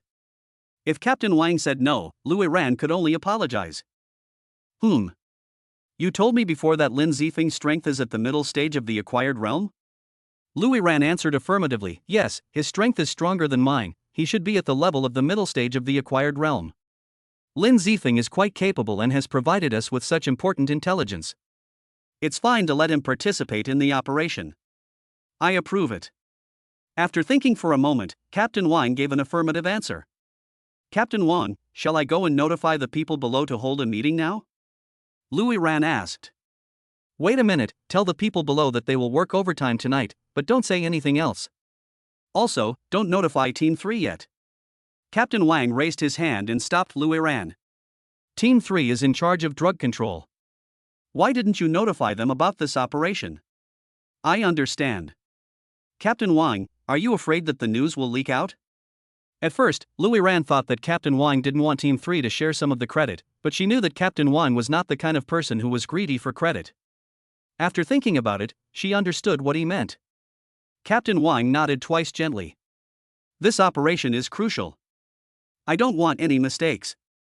I want to minimize all risks and strive for a single strike. I understand. I will notify my subordinates to work overtime now. Louis Ran was moved by Captain Wang's words and said with a firm look in his eyes. After Louis Ran left, Captain Wang turned and looked out the window. The sky was gloomy, and there seemed to be several large dark clouds floating in the west, as if a storm was about to come. After separating from Louis Ran, Lin Zifeng also rushed home. This time he did not choose to take a taxi, but jogged back, which not only kept him fit but also saved money. Hey, I took a few taxis, went to a bar, and had 2 cups of coffee in the past few days. My funds are seriously overdrawn. Why am I still so poor after getting the system? Lin Zifeng was a little depressed. Why do the male protagonists in those novels always encounter all kinds of idiots who are eager to give them money and lives after gaining extraordinary powers? Why doesn't he have that kind of luck? When will I be able to catch a second-generation rich guy and kill him? Lin Zifeng began to imagine all kinds of pretentious plots, and he felt a little excited in his heart. Hey, my dear host, are you so unambitious? Do you need to cheat the rich second generation if you want to make money? Do you think I, a system, am just here to eat and do nothing? At this time, Xiao Shuai's voice sounded in Lin Zifeng's mind. I told you it's impossible for me to get the system, but you're still so low, Xiao Shuai. If you have anything good that can make me a lot of money, hand it over quickly. I have plenty of things that can make money, but you, the host, can't afford them. Xiao Shuai sneered with a smug look on his face. Although the host currently only has the martial arts system installed, there are many good things in the martial arts mall. Any martial arts secret book is priceless in this world, and those elixirs and magic weapons are even more priceless. But can you afford it, host? Xiao Shuai's mouth was more sarcastic. Poverty has limited my development. Lin Zifeng was going crazy. Not to mention that he couldn't afford the things in the martial arts mall. Even if he could, he wouldn't be willing to sell the treasures he got in exchange for system coins. As the saying goes, money is easy to get, but system coins are hard to come by. Is there any other way? Lin Zifeng asked weakly. Actually, there are other ways. If the host is lucky enough to draw the super rich system, then money will just be a string of numbers. Xiao Shuai had a nonchalant expression on his face, and was very pretentious. But the system can only be obtained through a super lottery. The super lottery costs 100,000 system coins each time. That will be a long time coming. I even doubt whether I can get another system in this lifetime. Lin Zifeng almost vomited blood after hearing Xiao Shuai's words. Host, don't be so pessimistic. Although the system can only be obtained through the super lottery, there are more ways to get the super lottery than just spending system coins. Don't forget how you got your first system. Xiao Shuai encouraged Lin Zifeng. I wasn't going to tell you, but to encourage you, the host, I'm going to tell you a little secret. When the system was created, several hidden rewards were set up. If the host achieves them, they will receive super generous rewards, including super lottery tickets. In addition, when the host's first system reaches level 3, they will also receive a considerable reward. So, dear host, keep working hard. So there is such a saying. Lin Zifeng's eyes lit up, and his mood suddenly became better. The system has reached level 3. The level of the martial arts system follows my realm. This means that once I break through to the foundation building stage, I will be able to receive that huge reward. Hurry home and practice. After figuring everything out, Lin Zifeng couldn't wait to go back and practice. I'm back. After opening the door, Lin Zifeng said hello to his parents and prepared to go back to his room to practice. Zifeng is back, come here, come and eat the strawberries I bought for you. You left in a hurry just now. Mother Lin smiled and stopped Lin Zifeng, and took out the strawberries wrapped in plastic wrap from the refrigerator. Mom, you and Dad can just eat it. I don't want to eat it. I sell it especially for you. How can you not eat it? Come here quickly. Mother Lin's face suddenly turned serious and she said to Lin Zifeng. Okay. Lin Zifeng sat on the sofa and ate strawberries with a helpless look on his face. Zifeng is doing well in school recently, right? Lin's mother asked with a smile. Yeah, everything is fine. Get along well with your classmates at school, and ask your teacher if you don't understand something. Mother Lin patiently taught Lin Zifeng, and Lin Zifeng could only respond with a smile. You only have your son in your eyes. Father Lin, who was reading the newspaper at the side, muttered softly. You old man, you are so old and yet you are jealous of your son. As she said that, Mother Lin began to criticize Father Lin, while Lin Zifeng smiled bitterly on the side. Chapter 051, Police Station Meeting. In the end, under the loving gaze of his mother and the jealous eyes of his father, Lin Zifeng finished eating most of the bowl of strawberries. In the end, Lin Zifeng was only let go after he cried out that he couldn't eat anymore. Burp, burp, I have to practice hard. Lin Zifeng was still burping when he returned to the bedroom. At 6 o'clock in the evening, the lights come on and the beautiful nightlife of Linghai City begins. Lin Zifeng opened his eyes and took a deep breath. Bring up the personal interface. Universal Carrying System. Host, Lin Zifeng. Available systems, Martial Arts Training System 110. Martial Arts Talent, Human Grade 9. Martial Arts Realm, 5th level of Body Forging 1495,000. Kung Fu, 9 Yang Manual Basic Knowledge. Skill, Tai Chi. System Coins, 2000. System Mall, Martial Arts Mall partially opened. Item, Training Guide. Mission, Revenge. I should be able to receive a large reward after tonight. I'm really looking forward to it. Lin Zifeng said with a smile on his face. Xiao Shuai, from now on, if you have any important information, just pass it in without asking. No problem, host. Xiao Feng, the meal is ready, you can eat now. Mother Lin's voice came from outside the door, calling for dinner. Oh, here I come. Lin Zifeng got off the bed and walked out. Lu Yiran sighed. Team leader, is there something that the captain wants us to stay and work overtime today? A police officer asked Lu Yiran. You'll know in a moment. Lu Yiran kept it a secret. At this time, Wang Jigang walked out of the office. Everyone, go to the conference room for the meeting. Yes, Captain. Everyone replied. A minute later, in the conference room, Wang Jigang sat in the main seat, and a group of police officers sat upright below. I know everyone is wondering why I asked you to stay overtime today, so let me explain it to you now. Xiao Lu. Captain Wang gave Lu Yiran a wink. Lu Yiran nodded and connected the laptop on the table to the projector in the conference room. Everyone should still remember that a week ago, we arrested several people involved in the case on Denghang Street. At that time, we suspected that the incident was related to Zhang Shi, the gang leader of Denghang Street. But the people arrested at that time refused to identify Zhang Shi in the end. Lu Yiran first recounted the background of the case. The police officers below were all those who participated in the operation last week, and each of them showed indignation on their faces. But hard work pays off. Just today, we received a tip from the public that Zhang Shi was about to make a deal. Wow! After hearing the explosive news from Lu Yiran, the group of people became excited. Everyone calm down first. I'll play a few recordings for you now. Lu Yiran clicked a few times on the computer and opened the recording that Lin Zifeng sent her. A few minutes later. Great, Captain, let's get started. A young police officer stood up and said excitedly. Sit down. How reckless you are. Didn't you see the recording said trading starts at 10 o'clock? It's not even 7 o'clock yet. Captain Wang scolded with a smile. Okay, everyone calm down. What you need to do now is to stay alert, eat and drink enough, and then wait patiently. Xiao Lu has already ordered meals for everyone. Now I have two things to inform you. Captain Wang took a puff of his cigarette and said. First, to ensure this operation is flawless, from the end of this meeting until departure, everyone must remain in the conference room except for bathroom breaks.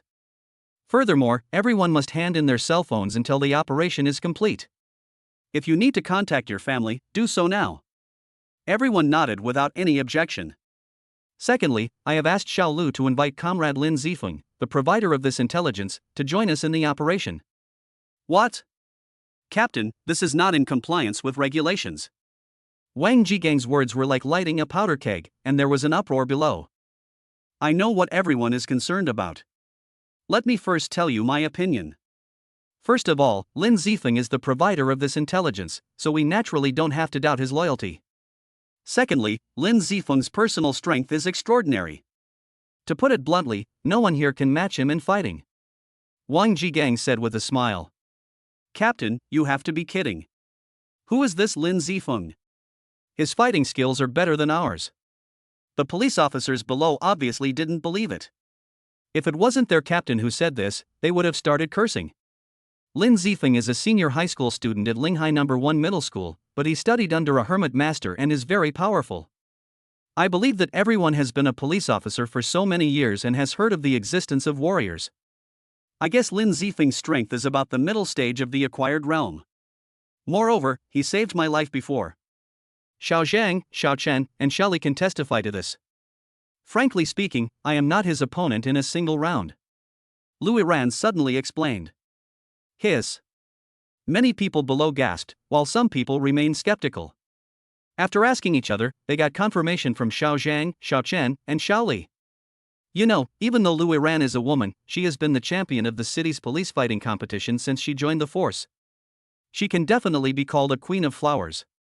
Even such a powerful person said that he was no match for Lin Zifeng, which shows how powerful Lin Zifeng is.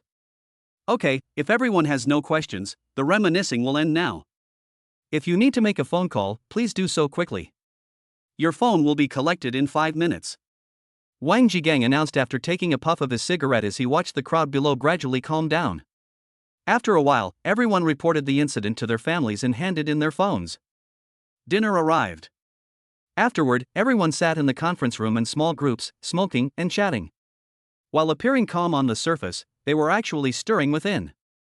Their purpose as police officers is to eliminate crime and create a peaceful life for the people. Now they have such an opportunity. Therefore, tonight's operation must succeed, not fail. Let us talk about Jiang Shi. Today, Jiang Shi has changed his usual image of a sloppy gangster and is wearing a suit like a successful man. He knows that his third brother is a person with cultural background, so he has never particularly liked those gangsters with a rough attitude, and the same goes for Hu Biao, who has always been by his side.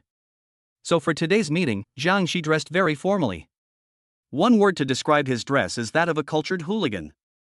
There's no way around it, his fat face is really distracting from the show. Sitting in box 888 of Yuanfen nightclub, Jiang Shi was instructing one of his men, at 8 o'clock, go to the kitchen and ask them to prepare a table of good wine and food, and serve it when Brother Biao arrives. Also, ask Hu Lily to call a few princesses over when the time comes.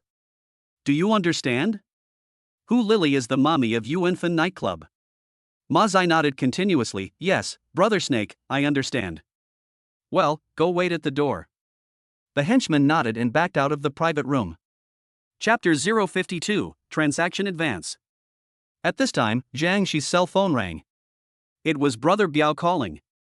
Hello, Brother Biao, I'm Jiang Shi. What can I do for you? Well, just now third brother asked me to run some errands. I might have to leave Linghai soon. Let's move the transaction forward to 8 o'clock. I'm already on my way to your place. No problem, no problem. I'm already here. I'll have someone prepare some food and wine for Brother Biao to come. Well, that's it. Brother Biao hung up the phone. As for Lin Zifeng, because he had told Xiao Shui to receive important information as soon as possible, when Jiang Shi received Hu Biao's call, Lin Zifeng also learned about the early transaction. The transaction has been moved up to 8 o'clock.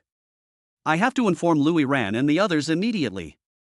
As he spoke, Lin Zifeng took out his phone and called Louis Ran. At the same time, he hurried downstairs and hailed a taxi outside the community to rush to Yuanfen nightclub. Beep, beep, beep. Hello, is there anything wrong? Louis Ran asked after answering the phone.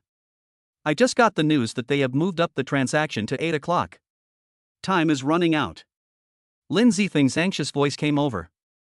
What? Louis Ran was slightly surprised at first, then said, I understand, let's set off immediately. Okay, I'm out now. Let's meet there directly.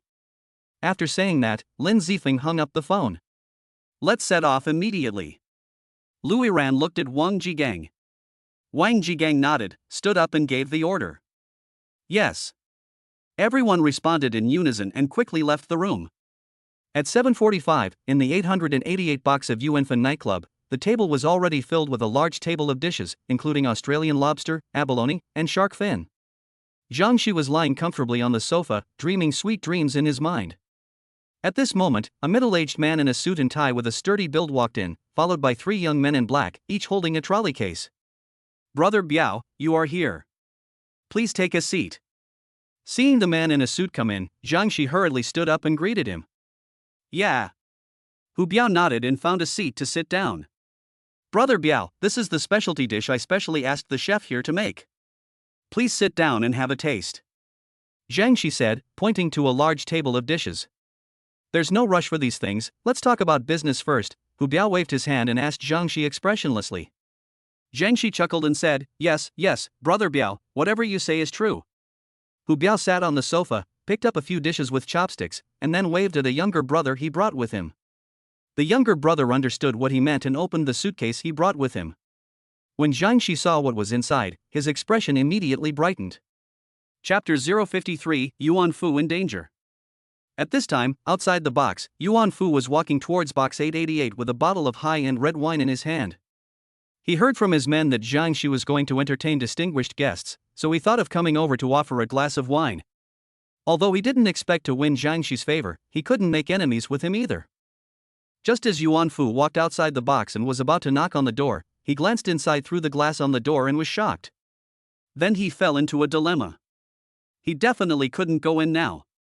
If he was not careful, he might be silenced. But should he pretend that he didn't see it and retreat, or take the risk and make a phone call? Yuan Fu took 2 steps back, careful not to be discovered, and then made a painful decision. Be prudent and protect yourself, or achieve greater good. In the end, his sense of justice overcame his cowardice. A terrifying glint flashed in Yuan Fu's eyes, and he thought to himself, even though I, Yuan Fu, don't claim to be a good person, if my son knew how great I am, I wonder if he would be proud of me. Thinking of his son, Yuan Fu showed a kind smile. Yuan Fu's gaze became firm, and he turned around and was about to leave to call the police. As soon as he turned his head, Yuan Fu broke out in a cold sweat. Lao Mao, one of Zhang Shi's trusted subordinates, was standing behind him. "Where is Boss Yuan going now?" asked the old cat with a smile on his face, like a harmless cat. "Ha, I originally wanted to offer a toast to Brother Snake and his distinguished guests, but I forgot to bring the corkscrew, and I was just about to go back to get it," Yuan Fu said with a smile, raising the bottle of wine in his hand. "It's okay, there's one in the private room." Old Cat still approached Yuan Fu step by step with a smile on his face. "Ha, let's just forget it. It suddenly occurred to me that Brother Snake and the distinguished guest have something important to discuss, and it wouldn't be nice for me to go in and disturb them. I'd better wait until the party is almost over." At this moment, Yuan Fu's heart was so nervous that it was about to jump out. "Ha, this is not up to you." At this time, Lao Mao's face instantly turned cold, and he grabbed Yuan Fu's hand and pulled him into the box. Although Yuan Fu was a bit fat, he has been living a life of luxury and lacks exercise for many years. How can he compare with a gangster like Lao Mao who fights frequently? He has no way to break free after being caught. In the box, Zhang Shi was toasting Hu Biao when suddenly the door of the box opened and Lao Mao dragged Yuan Fu in. Zhang Shi frowned slightly. "Old cat, why did you drag Boss Yuan in here?" "Brother Snake, I went to the toilet before, and when I came back I saw Boss Yuan sneaking around outside the door. He wanted to leave after I found him, so I brought him in." Old Cat told everything. Boss Yuan, is what Old Cat said true? Zhang Shi looked at Yuan Fu unkindly. "Hey, Brother Snake, Brother Old Cat misunderstood me. I just explained to him that I was going to toast you and this guest, but when I got to the door, I realized I didn't bring the corkscrew, so I was going back to get it, but I didn't expect to be dragged in by Brother Old Cat," Yuan Fu said with a bitter face. "Oh? So that's how it is, Old Cat. You're wrong in this matter. Boss Yuan is our financial backer after all. How could you wrongly accuse him? Apologize quickly." Zhang Shi scolded Old Cat in feigned anger. "I'm sorry, Boss Yuan." Lao Mao apologized to Yuan Fu. "Forget it, it's all a misunderstanding." Yuan Fu waved his hand generously. "I haven't asked for the name of this distinguished guest yet?" "Hu Biao." Hu Biao said expressionlessly. "That's Boss Hu. Since I'm here, I'd like to take this opportunity to offer a glass of wine to Brother Snake and Boss Hu. I hope you two will take care of my business in the future." "Thank you again." Yuan Fu picked up the bottle opener on the table, opened the red wine he brought, found a glass, poured it into it, and drank it in one gulp. "Okay, I've toasted you guys, and I won't disturb you two from talking about business anymore. I happen to have something else to do, so I'll take my leave first," he said and walked towards the door. At this moment, Yuan Fu didn't want to stay here for even a second. It was too dangerous here. "Boss Yuan, why are you in such a hurry to leave? Why don't you sit down and join us?" Zhang Shi's icy voice rang out as Yuan Fu placed his hand on the doorknob. Yuan Fu turned around and saw Zhang Shi looking at him with amusement, and sweat broke out. "Why is Boss Yuan sweating so much? Is the air conditioner too hot?" Zhang Shi said with a smile, as if an old friend was caring about him. Yuan Fu quickly wiped the sweat from his head. No, it's just that my body is not in good condition and I sweat easily." "Brother Snake, it's not good for me to stay and disturb you. I'd better leave first," Yuan Fu Qiang said with a smile. At this moment, Zhang Shi's expression suddenly turned cold. "I believe Boss Yuan knows what Brother Biao and I are doing here." "I saw nothing and know nothing." Yuan Fu shook his head hurriedly. "Ha, Boss Yuan, stop deceiving yourself. I'm telling you clearly, you can't leave tonight." Zhang Shi looked at Yuan Fu with a sneer on his face. With a thud, Yuan Fu's legs gave way and he sat on the ground, howling in pain. "Brother Snake, don't kill me. I won't tell anyone a word. Considering our friendship of several years, please spare me. I'll transfer all my properties to you, take Xiajie with me, and leave Linghai. We'll go somewhere else and never come back. Boss Yuan, if I let you go, I might be finished. If someone really has to die, I don't want that person to be me. There was a cold and bloody look in Zhang Shi's eyes. No, Brother Snake, I swear, I won't tell anyone anything, please let me go. And I saw it on the surveillance video in the corridor when I came in. If something happens to me, the police will still come after you, and you won't be in any good situation then. Yuan Fu explained the interests involved to Zhang Shi. That does make some sense, but I'm still worried about letting you go like this. Zhang Shi thought for a while and was a little hesitant. Isn't this a difficult matter? At this time, Hu Biao, who had been silent, spoke. Oh? Brother Biao, do you have any good ideas? Hu Biao picked up the wine glass and took a sip, then glanced at the boxes. Seconds. Zhang Shi clapped his hands and ordered his men. Lamao, Dafei, Huzi. Yes, Brother Snake. Several people responded. Defai Huzi stepped forward and held Yuan Fu down, then walked towards him step by step. Yuan Fu, who was pinned to the ground, kept struggling, saying, "No, no." The old cat looked at Yuan Fu with a sly smile on his face. Don't bother with him. Zhang Shi waved his hand and continued to drink and eat meat with Hu Biao. Chapter 054, The Arrest Begins. At this time, Lin Zifeng was still in a taxi heading to Yuanfen nightclub. As early as when Hu Biao entered the box, he had already fully monitored the situation on the scene through the system. Has the transaction already started? Lin Zifeng felt a little anxious. Master, please hurry up. Hey man, there seems to have been a car accident up ahead tonight. There's a traffic jam and we can't go any faster. The driver also had a melancholy look on his face. People in their line of work are very afraid of traffic jams. If the customers are uncomfortable, they themselves will also be uncomfortable. Then master, please drop me off here. Lin Zifeng took out the money and handed it to the driver. Hey, thank you, young man. Thank you for your understanding. The driver smiled and gave Lin Zifeng the change. Lin Zifeng got out of the car and ran towards Yuanfen nightclub, which was about 2 kilometers away from the nightclub. With Lin Zifeng's current physical condition, he could arrive in about 5 minutes. After running for a while, Lin Zifeng heard Zhang Shi's voice again in his mind. Old cat, why did you drag Boss Yuan in here? Boss Yuan? Lin Zifeng's expression froze. Could it be Yuan Jie's father? Lin Zifeng had a bad feeling in his heart. 2 minutes later, Lin Zifeng's premonition came true. Something happened to Yuan Jie's father. I have to inform Yuan Jie. While running, Lin Zifeng took out his cell phone and dialed Yuan Jie's number. Beep, beep. Hey, Lin Zifeng, what do you want from me?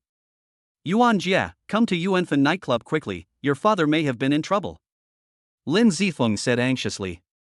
What did you say? What happened to my dad? Yuan Jie's voice instantly rose several decibels, and it can be seen that he was panicked and anxious at the moment. The specific situation is still unclear, please come over quickly. After saying that, Lin Zifeng hung up the phone and ran towards Yuanfen nightclub. When Lin Zifeng arrived, he heard a sirens from afar. Louis Ran and his group arrived almost at the same time. Lin Zifeng thought for a moment and did not rush in through the main gate, but ran to the alley on the side. Because he guessed that with so many policemen entering with such fanfare, Zhang Shi would definitely get a tip-off from his younger brothers outside, so there was a high possibility that they would escape from the back door of the nightclub. And Lin Zifeng was ready to cut off their retreat. At this time, Zhang Shi and Hu Biao were still toasting each other in the box. Okay, Shi, I won't drink anymore. It's getting late. I still have to help my third brother later. I'll leave after I sober up. Hu Biao put down his wine glass, leaned back on the sofa behind him, and closed his eyes to rest. Yes, third brother's matter cannot be delayed.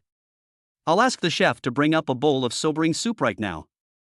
Zhang Shi's face was flushed from drinking, but his mind was still clear. No need, I just need to calm down for a while. Hu Biao still closed his eyes and waved his hand. At this moment, a quick phone call rang and Hu Zi took out his cell phone from his pocket. Zhang Shi's expression turned grim. Hu Zi, what's going on? You're disturbing Brother Biao's rest. Hang up the phone immediately. Hu Zi was about to hang up, but when he saw the caller ID, he stopped and said, Brother Snake, it's my lookout brother calling. What? Zhang Shi's eyes suddenly became sharp. Answer the phone. Hu Zi answered the phone and put it to his ear. Then his younger brother's panicked voice came over. Brother Hu, something happened. There are more than a dozen police officers breaking into our house. Brother Shi, there are a lot of policemen breaking in at the door, about a dozen of them. Let's retreat quickly. Hu Zi hurriedly conveyed the message to Zhang Shi. What did you say? Why are there so many policemen suddenly here? Has our deal been leaked? Old Cat next to him shouted in shock. No one else knows about this transaction except those present here. Is there a traitor among us? Alung analyzed. Now is not the time to discuss whether there is a traitor or not. If we are caught by the police, we will all be finished. Let's run. At this time, Hu Biao was completely sober. He was the first to stand up and run out, and the few younger brothers he brought with him followed closely behind. Brother Biao is right. Now is not the time to discuss those things. Let's run for our lives first. Zhang Shi then stood up and ran out the door. Brother Snake, what about the money and goods? Asked the old cat. Take the money with you and take it away. As for the goods, what use are you going to have if you're going to die? Hu Zi, Lao Mao, Alang and Chang Zi each ran out with a box of money. De Fei, who was walking at the end, rolled his eyes and picked up a suitcase from the ground. Hee, if I have this box of stuff, I can find my own territory and be the boss, and I don't have to suffer Zhang Shi's bully anymore. De Fei ran out of the door with the suitcase in his hand with a proud look on his face. Only 2 suitcases and Yuan Fu, who was unconscious in the corner, were left in the private room. Outside the door. Zhang Shi, you are familiar with the terrain here. Where is the best place to run now? Hu Biao asked. Follow me, this way. Zhang Shi looked around, found a way, and led the team forward. At this time, Louis Ran was leading the way with a large group of police officers. They are right in front, let's chase them quickly, don't let them get away. Louis Ran saw Zhang Shi and others in front, about 30 meters away from him, and hurriedly ordered his teammates to speed up the pursuit. When the police were about to run to the door of box 888, Dafei was walking out with a trolley case and smiling. He was met by a large group of police. As a result, not only did his dream of becoming a big brother fail, but he became the first lucky person to be arrested. Leave 2 people to watch, and the rest of you continue to chase. Louis Ran gave orders. After running for a while, seeing that several people were about to run downstairs, Luing took out the pistol he carried with him and fired it at the ground in front of him. Bang! The bullet sparked at the feet of Lao Mao and others. Several people shuddered, and after such a short pause, they were pinned to the ground by the police who arrived later. Put your hands on your head and don't move. 2 policemen pulled out their guns and pointed them at the men, while 2 others handcuffed them. The rest of the men passed them and followed Louis Ran to continue the pursuit. After turning the corner ahead is the back door of the nightclub. From the back door is a small alley. Once we get there, we will split up and it will not be easy for the police to catch us. Zhang Shi said to Hu Biao breathlessly while running. At this time, a group of people were waiting leisurely at the back door. Wang Jigang smoked a cigarette and said to a teenager beside him, I didn't expect that we would think alike. Lin Zifeng smiled slightly, that shows that we are all smart people. Ha, you're quite an interesting kid. Lin Zifeng shook his head, I'm just telling the truth. No more words, people are coming. Chapter 055, A Hero Who Doesn't Fear Life or Death. Zhang Shi and his companions ran around the corner, and when they saw the scene in front of them, they gradually slowed down. 7 or 8 policemen were pointing guns at them. In front of them stood a middle-aged man with 2 bars and 3 flowers on his shoulder epaulets and a young man in casual clothes. Looking behind me again, Louis Ran also arrived with the team. Put your hands up and walk over here slowly. A police officer at the deputy team leader level shouted loudly to a group of people. Go closer first and look for an opportunity to break through. Hu Biao raised his hands high and said in a low voice. Zhang Shi and several of his younger brothers followed suit and raised their hands and moved closer. Lin Zifeng, I didn't expect that you were involved in this matter. Hu Biao and others stopped 3 meters away from Wang Jigang and others. Zhang Shi looked at Lin Zifeng in surprise and said. Hee, there are many things you haven't thought of. Lin Zifeng had an evil smile on his face. Wang Jigang waved his hand, and 5 policemen walked out from behind him. They put their guns back on their waists, took out handcuffs and walked forward. Just when everyone thought the incident was over, Hu Biao suddenly leaped up, elbowing the officer handcuffing him and knocking him down. He then lunged forward, knocking another officer over, pulling a pistol from his waistband. Then, with a side kick, he knocked 2 more officers to the ground. The remaining officer, just as he was about to draw his gun, was also sent flying by a powerful kick. He then raised his gun and pointed it at Wang Jigang. Simultaneously, one of his men snatched the gun from the downed officer and pointed it at Louis Ran and the others who were chasing them. Don't move! Put down the gun! The 2 police officers behind Wang Jigang pushed their guns forward and shouted loudly. Let us go, or we'll both be killed. My life in exchange for your life as a captain of the criminal police team is worth it. Hu Biao showed a confident smile on his face. Let you go? Will you continue to harm the people? Wang Jigang demanded sternly. He then spoke passionately, from the first day I joined the police force, I've put life and death above everything else. If I can create a peaceful and tranquil living environment for the people with my life, I'll die with no regrets. Seeing Wang Jigang's unyielding expression, Hu Biao's face suddenly turned grim. Do you have to be so ruthless? Your life is your own. What business is it of you how ordinary people live? You're not God, so why would you control how others live? All those drug addicts are self-destructive. People with different ideas cannot work together. You will never understand the thoughts of a people's policeman. Wang Jigang said with a carefree smile. Everyone listen up. If anyone dares to shoot, show no mercy and kill them on the spot. Hu Biao looked so angry that he really wanted to shoot Wang Jigang, but he was afraid. His awareness was far lower than Wang Jigang's. He chose this path just to enjoy life and squander it. What's the use of money if he loses his life? Behind Hu Biao, Zhang Shi's legs were trembling. To be frank, he was just a gangster and had never seen such a big scene. Just because you're not afraid of death doesn't mean they aren't afraid of death either. Hu Biao glanced at the young police officers lying on the ground, smiled, and then pointed the gun in his hand at one of them.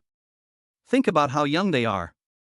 If they die young because of you, their families will hate you so much. The officer being pointed at had a flash of fear in his eyes, but he instantly became resolute. For the people, I will die with no regrets. If you have the guts, just shoot. MD, they are just a bunch of stones from a toilet, smelly and hard. Hu Biao was furious, but suddenly he saw Lin Zifeng standing next to Wang Jigang, and his eyes instantly became crazy. What about him? He can't be a policeman. Let us go, or I'll shoot him. Hu Biao pointed the gun at Lin Zifeng and roared at the top of his lungs. Wang Jigang's eyes turned cold, staring at the almost crazy Hu Biao. Hu Biao was now like a grenade with the pin pulled out.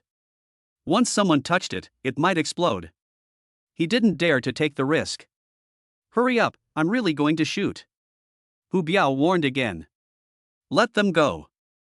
Wang Jigang said in a low voice. Captain. The 2 police officers behind Wang Jigang wanted to persuade him. Let them go, that's an order. That's right. Hu Biao breathed a sigh of relief, and he and another armed brother walked towards the back door one after the other, holding their guns. Every step they took was so calm and steady, for fear that these policemen would suddenly attack and catch them off guard. When Zhang Shi walked up to Lin Zifeng, a smug smile appeared on his face, and he taunted, You didn't expect that I could leave here safely today. Are you angry? Ha ha ha ha. Lin Zifeng, who had been silent since Zhang Shi and the others appeared, smiled and said, Well, I really didn't expect it. And there are many more things I didn't expect. But it's not me, it's you. Zhang Shi hesitated for a moment, not understanding what Lin Zifeng meant. But the next moment, he understood everything. Lin Zifeng's eyes suddenly became as sharp as an eagle's. He kneed Zhang Shi in the abdomen. Zhang Shi bent over in pain and fell to the ground. Behind him was the armed younger brother who had been keeping an eye on Louis Ran and the others behind him. However, when he heard the noise behind him, he turned around and saw Zhang Shi lying on the ground. Just as he was about to point his gun at Lin Zifeng, he was slapped hard by Lin Zifeng, causing him to lose his grip on the gun and drop it. At this time, Hu Biao, who was closest to the door, turned around, saw this scene, picked up his pistol and prepared to shoot Lin Zifeng. Lin Zifeng was quick-eyed and quick-handed. He snatched the pistol from the air and threw it towards Hu Biao. Bang! Bang! 2 sharp noises were heard. The first was the sound of Hu Biao firing a gun, and the second was the sound of Lin Zifeng's swung gun hitting the bullet fired by Hu Biao. Hu Biao was slightly surprised to see that Lin Zifeng was so lucky, and was about to fire the second shot. When Lin Zifeng threw out the pistol, he expected that Hu Biao would not give up so easily, so he stepped hard on the ground and flew towards Hu Biao. Ha! It seems like I stepped on something strange? Lin Zifeng felt that the floor didn't seem that hard, but he didn't care. Ah! When he was about to get close to Hu Biao, Lin Zifeng heard a shocking roar from behind him. Concentrating on the enemy, Lin Zifeng had no time to pay attention to anything else.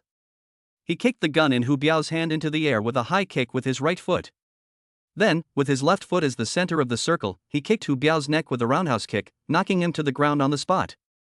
Looking at the fallen Hu Biao, Lin Zifeng did not make the low-level mistake of pretending to be cool and talking big like other protagonists. Instead, he took advantage of the victory and kicked Hu Biao again. Chapter 056, Defeat Hu Biao. Hu Biao, who had fallen to the ground, came to his senses after a moment of dizziness, rolled sideways to avoid Lin Zifeng's pursuit, then turned around and stood up. Hu Biao wiped the blood from the corner of his mouth and said with a sinister look, "I didn't expect you to be a martial artist. I underestimated you. But I think you are so young, at most an early-stage martial artist.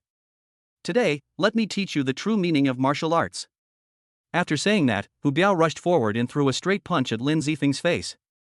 He was caught off guard by Lin Zifeng's sudden attack just now, and this time he wanted to avenge his previous shame. A warrior? Looks like you need to show some real kung fu. Lin Zifeng's eyes instantly became serious, and the blood in his body seemed to boil. Since obtaining the system, Hu Biao is the first warrior among the enemies he has encountered. He has long wanted to fight a few opponents to test his own strength. Lin Zifeng went all out and retaliated with a straight punch. Bang! The two fists collided fiercely. Ah! A second later, Hu Biao screamed and backed away, his right arm trembling constantly, the skin on the back of his hand cracked, and blood kept flowing down. I am a mid-stage acquired realm expert. How could you be stronger than me? I don't believe that you have the strength of the late-stage acquired realm at such a young age. Hu Biao shouted, his face full of disbelief. Hu Biao, who didn't believe in evil, launched an attack again, took 2 steps forward and kicked Lin Zifeng's head with a side kick. Lin Zifeng took a step back and counterattacked with the same move, and their two calves collided in mid-air. Ah! This time Hu Biao couldn't even hold on for half a second, and his calf was directly broken by the kick.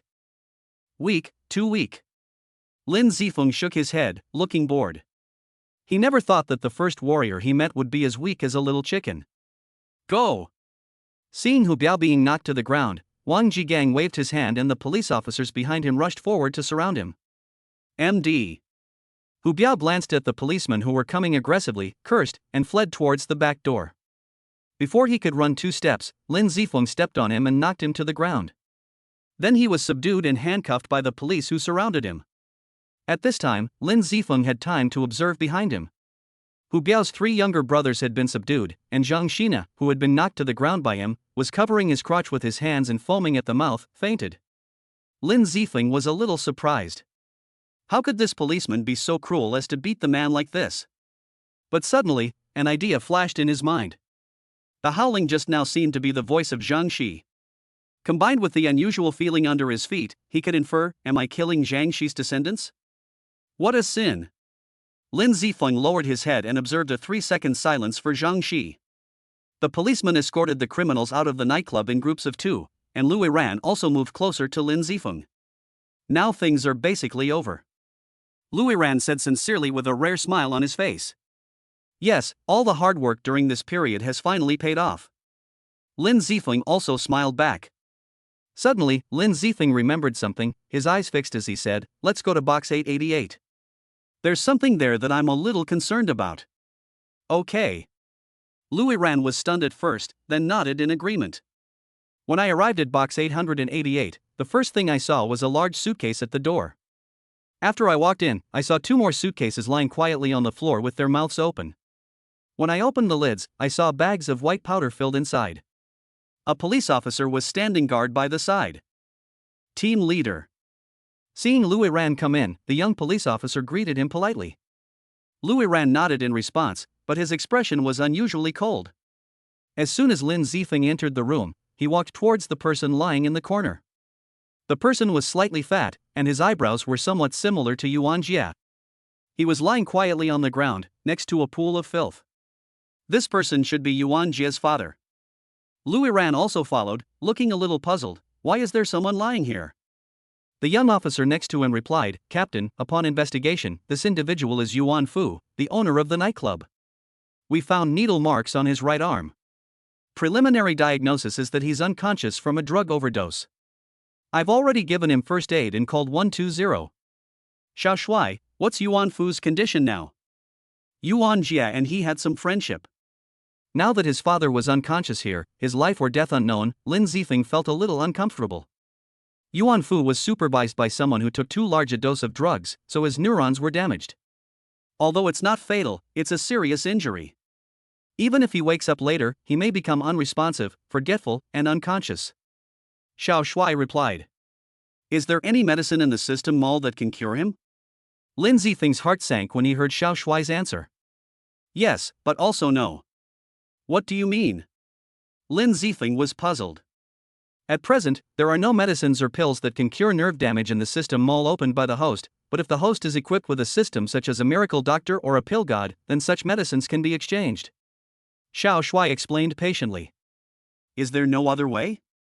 Based on the results of the current system analysis, there is no other way. Dad. At this time, a shrill roar came from the door. Yuan Jia ran in with a panicked look on his face, knelt beside Yuan Fu and held him in his arms. Dad, wake up. I'm Xiu Jie. Open your eyes and look at me. Yuan Jia cried and shook Yuan Fu hard. Calm down, you will hurt him like this. Lin Zifeng stepped forward and held Yuan Jia's shoulders to stop him shaking. What happened to my dad? He was fine when he went out today. Why did he become like this now? Yuan Jia asked Lin Zifeng anxiously with tears streaming down his face. Lin Zifeng was silent for a moment and said, Your father is a hero. Then he told Yuan Jia what happened to Yuan Fu. Although he did not witness the incident in person, the information transmitted from the system and his own reasoning gave him a pretty accurate summary of the incident.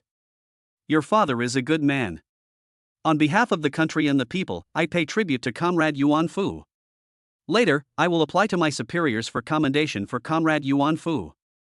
Louis Ran saluted Yuan Fu and said, I don't want any tributes or recognition, I just want my dad. Yuan Jia shook his head and cried loudly. Men don't cry easily, but they just don't cry until they're heartbroken. Yuan Jia's mother died young, and his father raised him single-handedly. In the past, Yuan Jia was idle and unemployed every day. Although Yuan Fu often scolded him, he never hit him. And although Yuan Jia always said that his father was too strict and annoying, he still loved him very much in his heart. Dad, wake up. I got 0 points in the test again. Please get up and scold me.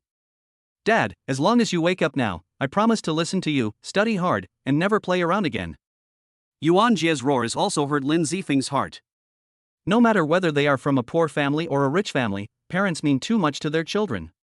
In this world, the only people who can be attentive and tolerant when we make mistakes again and again are our parents. Chapter 057, 7th Level of Body Forging. Where is the patient? At this time, a group of medical workers in white coats and masks rushed in, carrying a stretcher about 2 meters long behind them. Here.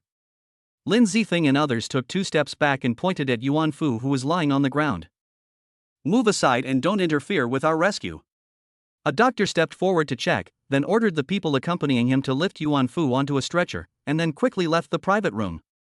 Yuan Jia naturally followed. I hope everyone is safe. Looking at the figure going away, Louis Ran sighed. Let's go. When I walked outside the nightclub, I saw many passers-by watching. After all, the sight of a large group of police suppressing a group of people was really sensational and must be big news. During this period, there were many passers-by taking photos, and the police did not try to stop them because given the sensational nature of the incident, the media would soon come knocking on the door. Also, there is no need to hide the fight against crime.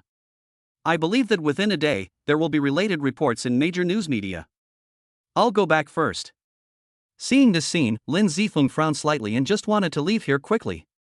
First, he is not a policeman, and second, he does not seek fame, so he is very reluctant to be exposed to the spotlight. Louis Ran saw what he was thinking and nodded. Okay, if there is any news, I will inform you as soon as possible. Okay. Lin Zifeng lowered his head, turned and walked out of the crowd. Louis Ran took a deep look at Lin Zifeng's departing back and said, he seems to have become stronger again. Lin Zifeng walked towards home, thinking about what had just happened. From what Hu Biao said, it's not hard to deduce that he's a mid-stage postnatal warrior, while my 5th level of body tempering corresponds to the late stage of the postnatal, so I could kill him almost instantly.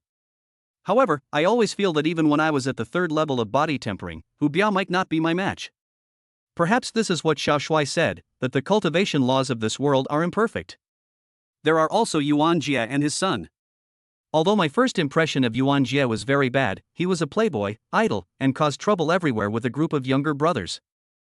But after spending some time with him, I saw another side of him. Although he is brave and aggressive, he is not a very evil person. After learning that Zhang Shi was engaged in illegal transactions that harmed the country and the people, he did not keep himself out of it but chose to expose him. And the way he cried beside Yuan Fu just now also showed that he is not the kind of indifferent person who disregards family affection. I just hope that he can turn over a new leaf and start a new life. Lin Zifeng shook his head and talked to himself. Ding!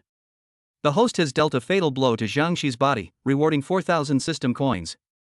Ding! The host has successfully brought Zhang Shi to justice, and is rewarded with 5,000 system coins. Mission Revenge has been completed. Ding! The host defeated Hu Biao, a warrior in the middle stage of the acquired realm, and was rewarded with 3,000 system coins. A series of cold mechanical sounds rang in Lin Zifeng's mind, making him blush with excitement. It's boom, so many system coins, I'm rich, ha ha ha. Lin Zifeng laughed out loud with his head raised, and the passers-by around him kept their distance from him and looked at him as if he were a fool. Noticing that something was wrong with the atmosphere around him, Lin Zifeng came to his senses, forced a polite yet awkward smile, and quickly ran away from the scene. Adding the 2,000 system coins I originally saved, I now have a total of 14,000. I'm going home to earn some gold. Back home, sitting on the bed.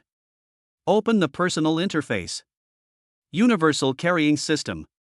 Host, Lin Zifeng. Available systems, Martial Arts Training System 110. Martial Arts Talent, Human Grade 9. Martial Arts Realm, 5th level of Body Forging 1685,000. Kung Fu, 9 Yang Manual Basic Knowledge. Skill, Tai Chi. System Coins, 14,000. System Mall, Martial Arts Mall partially opened. Item, Training Guide. Buy 10 body strengthening pills. Ding! Congratulations to the host for obtaining 10 body strengthening pills. Do you want to use them immediately? Yes. Ah. It feels so comfortable. After taking 10 bodybuilding pills, Lin Zifeng felt his whole body was clear and bright.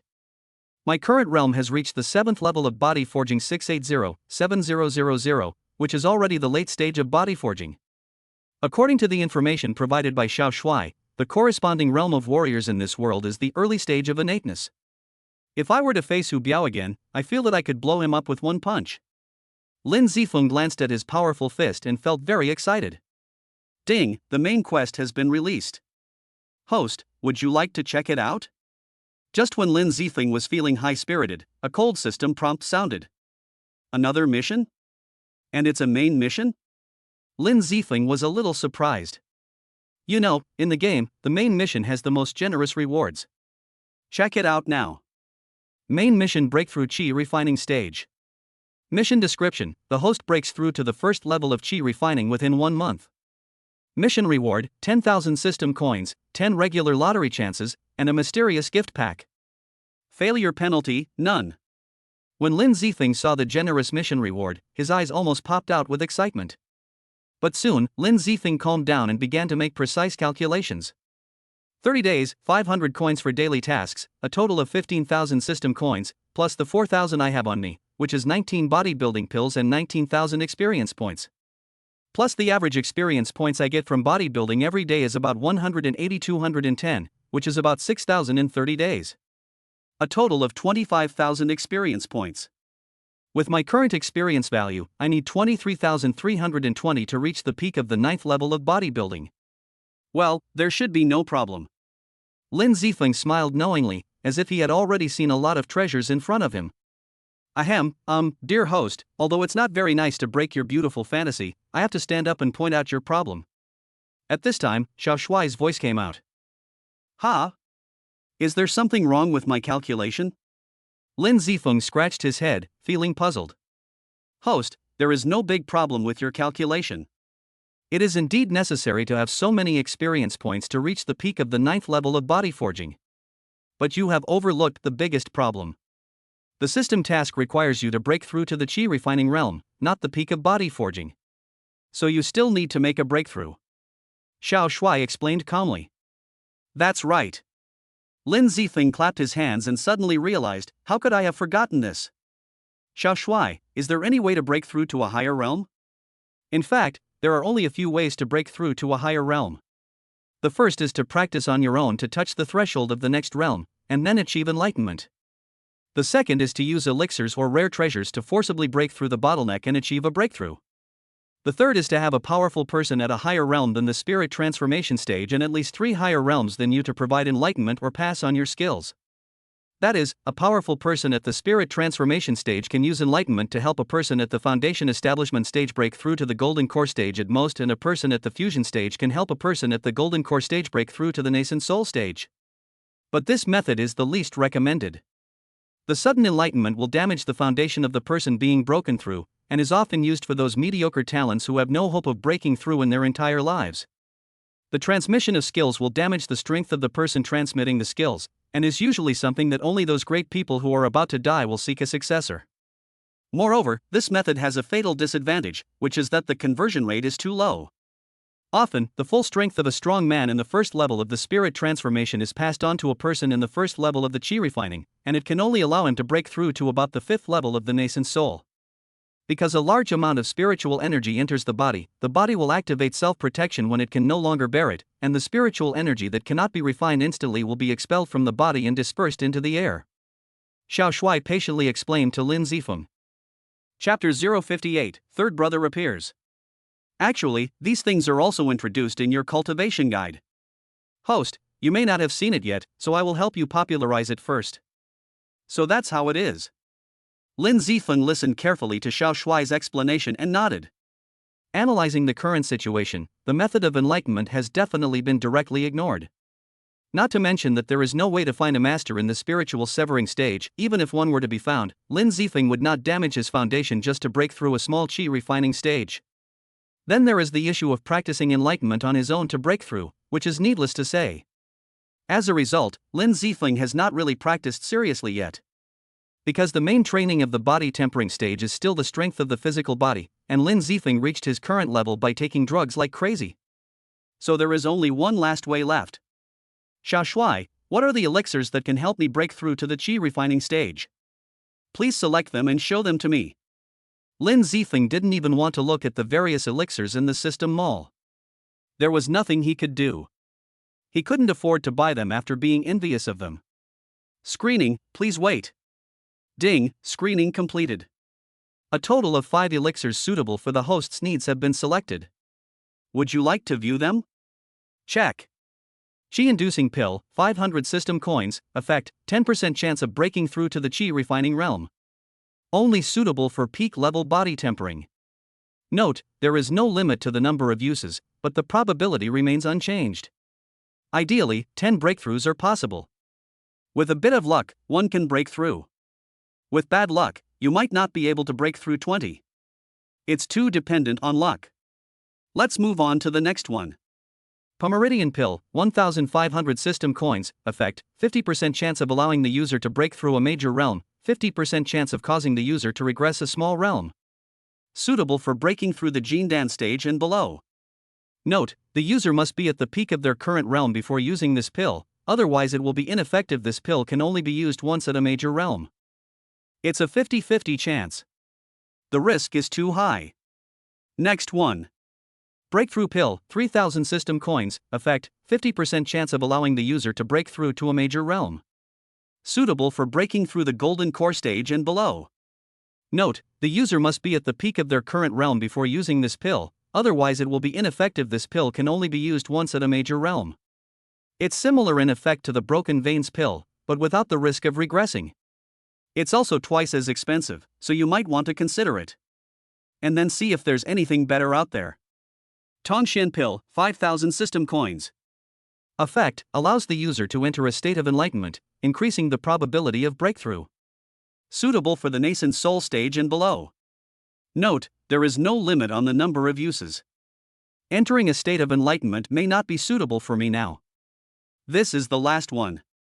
Second level marrow cleansing pill, 5,000 system coins, effect, cleanses the marrow and strengthens the bones, can improve talent to the 5th level of the earth grade, and break through to the 1st level of chi refining. Suitable for practitioners who have reached the peak of physical training. Second level marrow cleansing pill. How could I forget about it? Then it's up to you. 5,000 system coins? Where can I get it? Lin Zifeng's eyes lit up and he quickly made a decision, but 5,000 system coins really gave him a headache. Forget it. There is still a month left anyway. There will always be a way when you reach the mountain, and maybe a few random tasks will appear in a month. Lin Zifeng is becoming more and more open-minded now. Putting aside all thoughts, Lin Zifeng devoted himself to cultivation again. After arresting a large number of people, Louis Ran immediately launched a surprise interrogation overnight. However, the main criminal Hu Biao was injured and Jiangxi was unconscious, so the police had to send them to the hospital for treatment. The interrogation of Lao Mao Fei and the 3 men brought by Hu Biao only served as evidence to accuse Jiangxi and Hu Biao of drug trafficking, but did not reveal the actual source of the drugs behind the scenes. Therefore, whether the case could achieve a major breakthrough still depended on the interrogation of Hu Biao and his men. In a single-family villa in Jinli Fuhao Garden, Xiqing District, a well-dressed man in a suit reclined comfortably on a sofa, a goblet filled a third of a glass of red wine gently swaying in his hand. Nearby, an old-fashioned gramophone played classical music. It was clear he was a man of taste and a true savorer of life. Just as the man was savoring his wine, the cell phone on the coffee table rang. The man glanced down, glanced at the caller ID, then put down his glass and answered the phone. "Hello, Valenzunas, why are you calling me so late?" The man's voice was mature and magnetic. "Third brother, something happened." An anxious voice came from the other end of the phone. Many people may not have thought that the third brother of Zhao, the biggest boss in Linghai, is actually such a poetic and elegant man. "What happened?" "There's no rush. Tell me slowly." The third brother said slowly. "Boss Zhao from Sujing contacted me just now and asked me why no one showed up for the transaction tonight. I called Hu Biao, but the call didn't go through. I called Jiangxi, but no one answered. Then I sent a younger brother to the Yuanfen Club where they were trading to investigate the situation. As a result, I got news that everyone had been arrested by the police." The man on the other end of the phone outlined what happened. "Caught? How could this happen? Didn't we receive any news beforehand?" At this time, the third brother's expression, which had been calm all the time, also changed slightly. "No, this operation was carried out by the Municipal Bureau's Criminal Investigation Team 1, completely bypassing the Anti-Drug Team 3. They were led by Wang Jigang, the team's captain known as the Iron-Faced Hell King.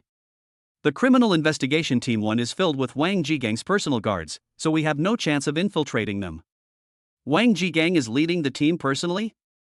Is there something wrong in any of our links, and the news leaked?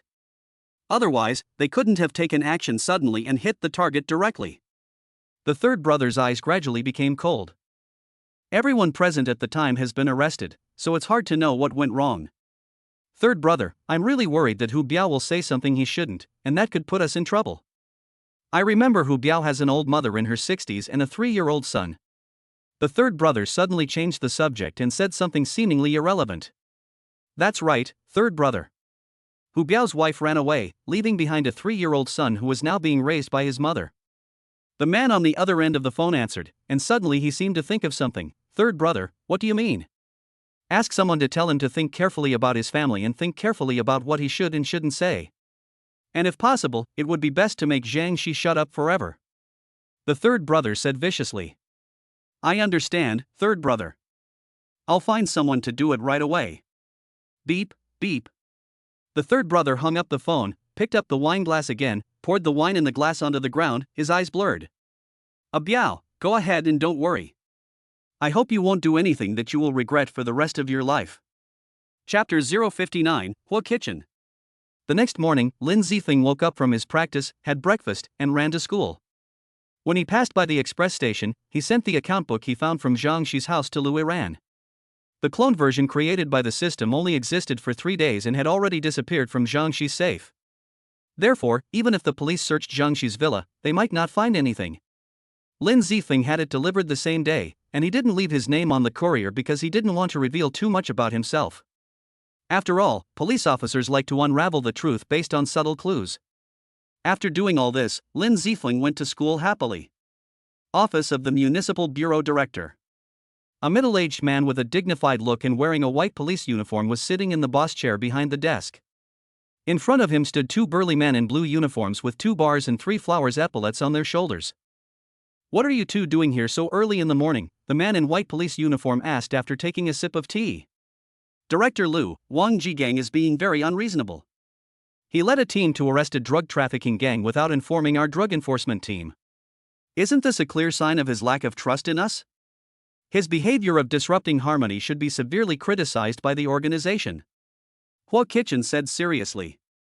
"Old Wang, do you have any rebuttal to what Old Hua said?" The director looked at Wang Jigang and asked. "Director Liu, first of all, I don't agree with Lao Hua that I am destroying internal harmony. This time we went on an emergency police dispatch because we received a temporary report from the masses. Because the matter was urgent, we didn't have time to communicate with the comrades of the D-Anti-D Team 3. I don't deny that we adopted a certain degree of blockade on the news in order to ensure the mission was foolproof, but I did it entirely out of consideration for the mission," Wang Jigang said righteously. "Director Liu, look at what he said. He clearly doesn't trust our Team 3. Does that mean the mission won't succeed if we share the information with us?" Hua Kitchen seized the loopholes in Wang Jigang's words and attacked him desperately. "I don't have such an idea. I'm just doing it for the mission," Wang Jigang said seriously. "You. Okay, both of you should stop talking." At this time, Director Liu stopped the two from arguing. "It's not a good thing that Jigang led the team to arrest D this time, bypassing Team 3. But fortunately, we did get some results in the end, so I won't punish him. In addition, let the people from Team 3 cooperate with Team 1 in the interrogation. Okay, both of you go back to work." Director Liu didn't want to dwell on who was right or wrong. At least the final result was good. "But, Director Liu." Hua Kitchen was about to say a few more words. "No need to say more, it's decided. Go back to work, I'm busy too." Director Liu waved his hand impatiently. "Goodbye, Director Liu." Wang Jigang said goodbye and walked out of the office. "Goodbye, Director Liu." Hua Kitchen also walked out with an unwilling look on his face. "Hey, these two old enemies." After the two left, Director Liu sighed and shook his head. After returning to their respective office areas, Wang Jigang was stopped by his team members as soon as he entered the door. "Boss, what did the director say?" "Yeah, did they say anything about giving me a bonus or a vacation or something?" Okay, everyone, be quiet." Wang Jigang pressed his hands down twice and said with a smile on his face. "Everyone completed this operation very well, and there will definitely be rewards. However, because we directly bypassed Team 3 in this operation, Lao Hua reported us to the leadership. But don't worry, Director Liu didn't punish us. We will just have to interrogate the prisoner with the comrades from Team 3 later." When they heard there was a reward, everyone's faces instantly showed bright smiles. Then, when they heard that Team 3 had reported them, everyone's faces suddenly became worried. Finally, when they learned that they were not punished, everyone's expressions turned from cloudy to sunny. "Also, after this case is handled, I will personally pay for everyone's dinner." Wang Jigang was in a very good mood after getting rid of a worry. "Yeah. Boss, it's mighty. Boss, domineering. Everyone, calm down and focus on your work. Xiao Lu, come to my office." After hearing what Wang Jigang said, everyone calmed down and started working at their desks. After walking into Wang Jigang's office and closing the door, Louis Ran asked, "Captain, do you have any instructions?" "Hu Biao and Zhang Shi have been escorted back from the hospital. You will be responsible for interrogating Hu Biao later and do everything possible to pry open his mouth. Zhang Shi is at best a small shrimp. We cannot be completely at ease until we catch the big fish behind him," Wang Jigang said seriously. "Yes, Captain." Louis Ran stood at attention, saluted, and responded firmly. "You go ahead." Louis Ran nodded, left the office and walked straight to an interrogation room. Hua Kitchen sighed. Hua Kitchen, who had just come out of the director's office, returned to his office reluctantly. He threw his hat on the table in anger and gulped down a large glass of water. At this time, a young policeman gently pushed open the door and walked in. "Captain, why are you so sad?" The young policeman walked up and poured tea into Hua Kitchen's cup. It's still that Wang Ji gang. Our Team 3 was supposed to be in charge of catching the criminals, but this old fellow didn't inform us when he got the news. He secretly arrested the criminals himself and said it was for the mission. Bullshit. He is obviously greedy for credit and doesn't want us to have a share. When talking about Wang Ji gang, Hua Kitchen was furious. Captain Hua, calm down. It's not good for your health to get angry. Didn't you go to see the director this morning? What did he say? Did he impose any punishment? Hey, I get angry just talking about this. Xiao Chen, you don't know, Wang Ji just solved such a big case. Director Lu is so happy about it that he can't bear to punish him. There was a sour taste in Hua Kitchen's words. Director Lu just gave him a verbal reprimand and then asked our Team 3 to review the prisoner together with their Team 1. That was all that happened. Hua Kitchen took a deep puff of his cigarette, looking unhappy. Chen Dong rolled his eyes and said, Captain Hua, don't be angry. Although they arrested a few people this time, they are just small fry. There are bigger fish behind them. I will be in charge of the interrogation later. I am sure to pry some information out of them. Hua Qigang put out his cigarette, his eyes calm. That's all we can do, Xiao Chen.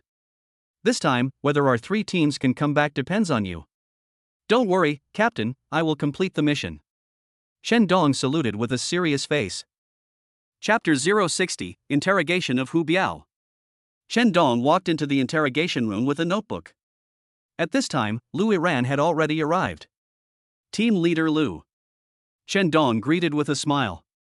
Team Leader Chen. Lu Yiran nodded sternly. The 2 men sat up straight and looked at Hu Biao, who was sitting in the interrogation chair in front of them with a dejected look on his face. Name? Lu Yiran asked coldly. Hu Biao lowered his head and said nothing. It was unclear whether he was asleep or simply didn't want to talk. Lift your head up, I'm asking you a question. Lu Yiran slammed the table and scolded. Hu Biao. Hu Biao raised his head, leaned back on the chair, and answered with a look of disdain. Age? 34. Profession? Thug.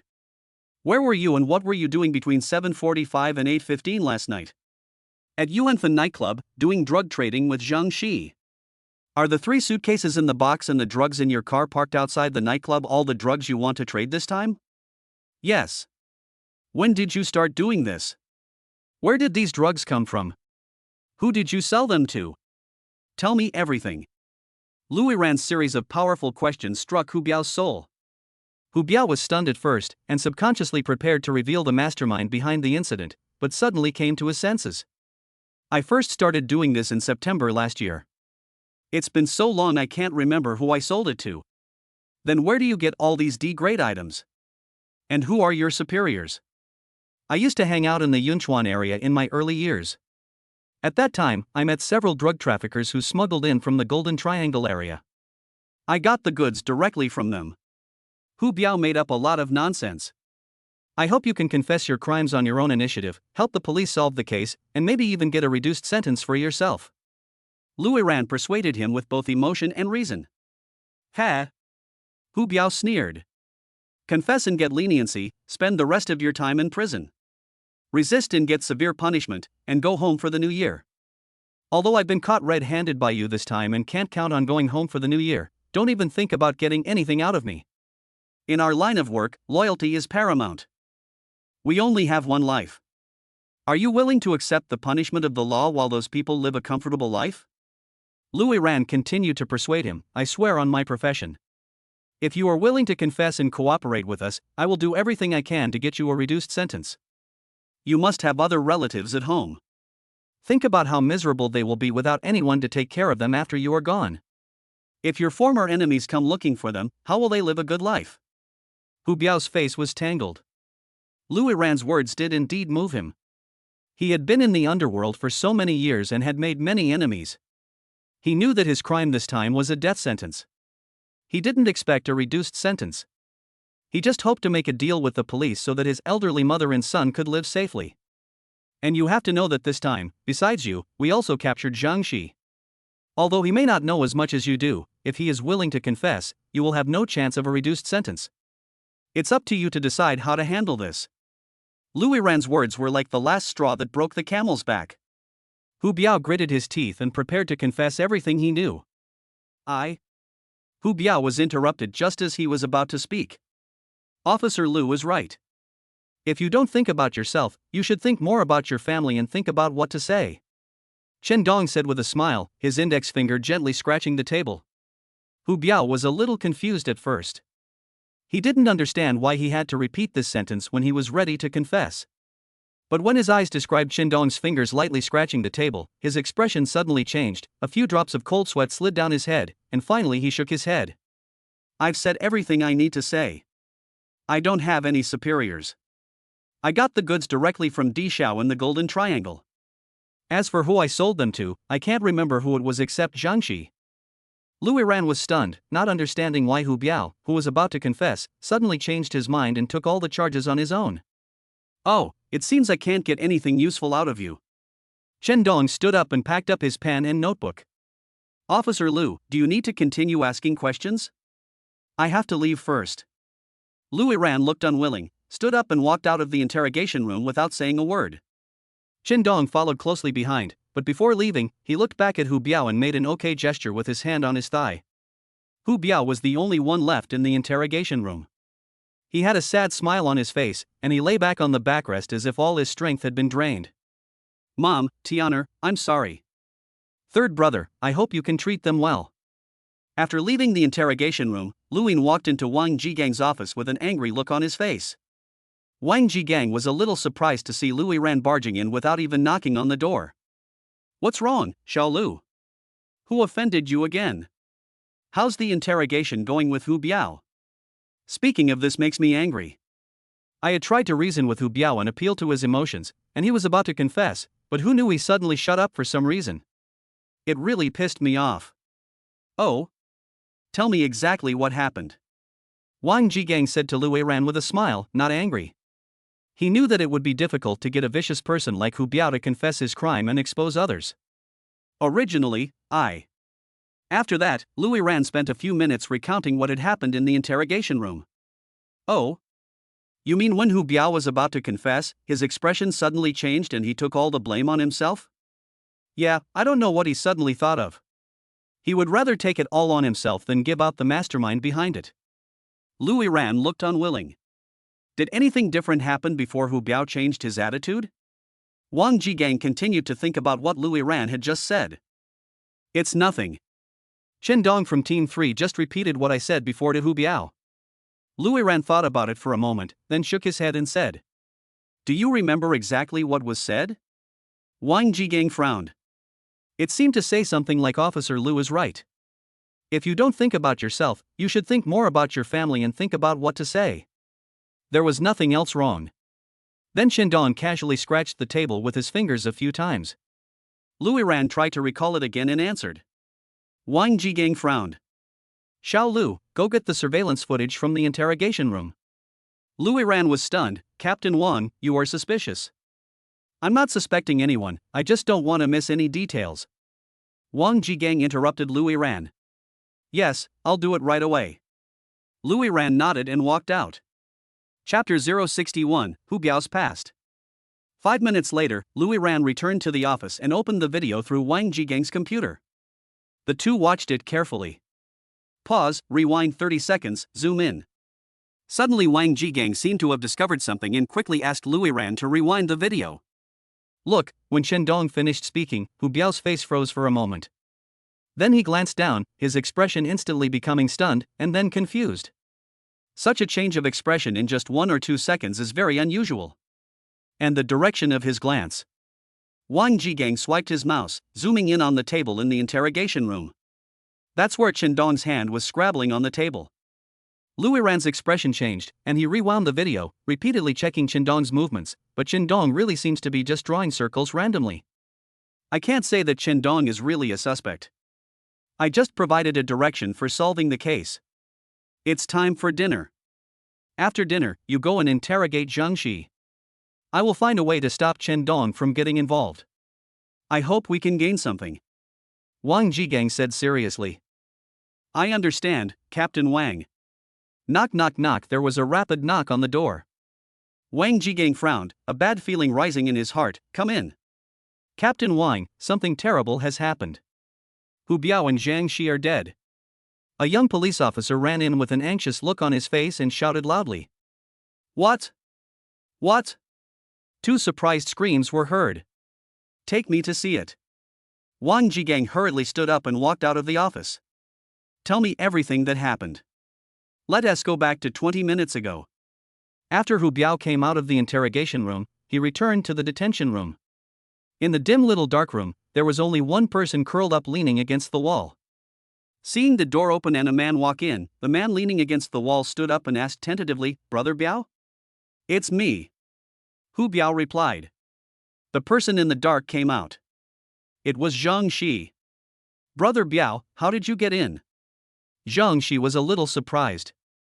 Logically speaking, these accomplices, who were also the main culprits, should not be detained in the same detention room.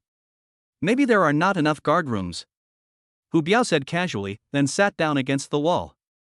Zhang Shi also came over. "Brother Snake, do you think we can survive this time?" "What do you think?" Hu Biao gave him a cold smile. "In our line of work, we've been keeping our heads above water for a long time.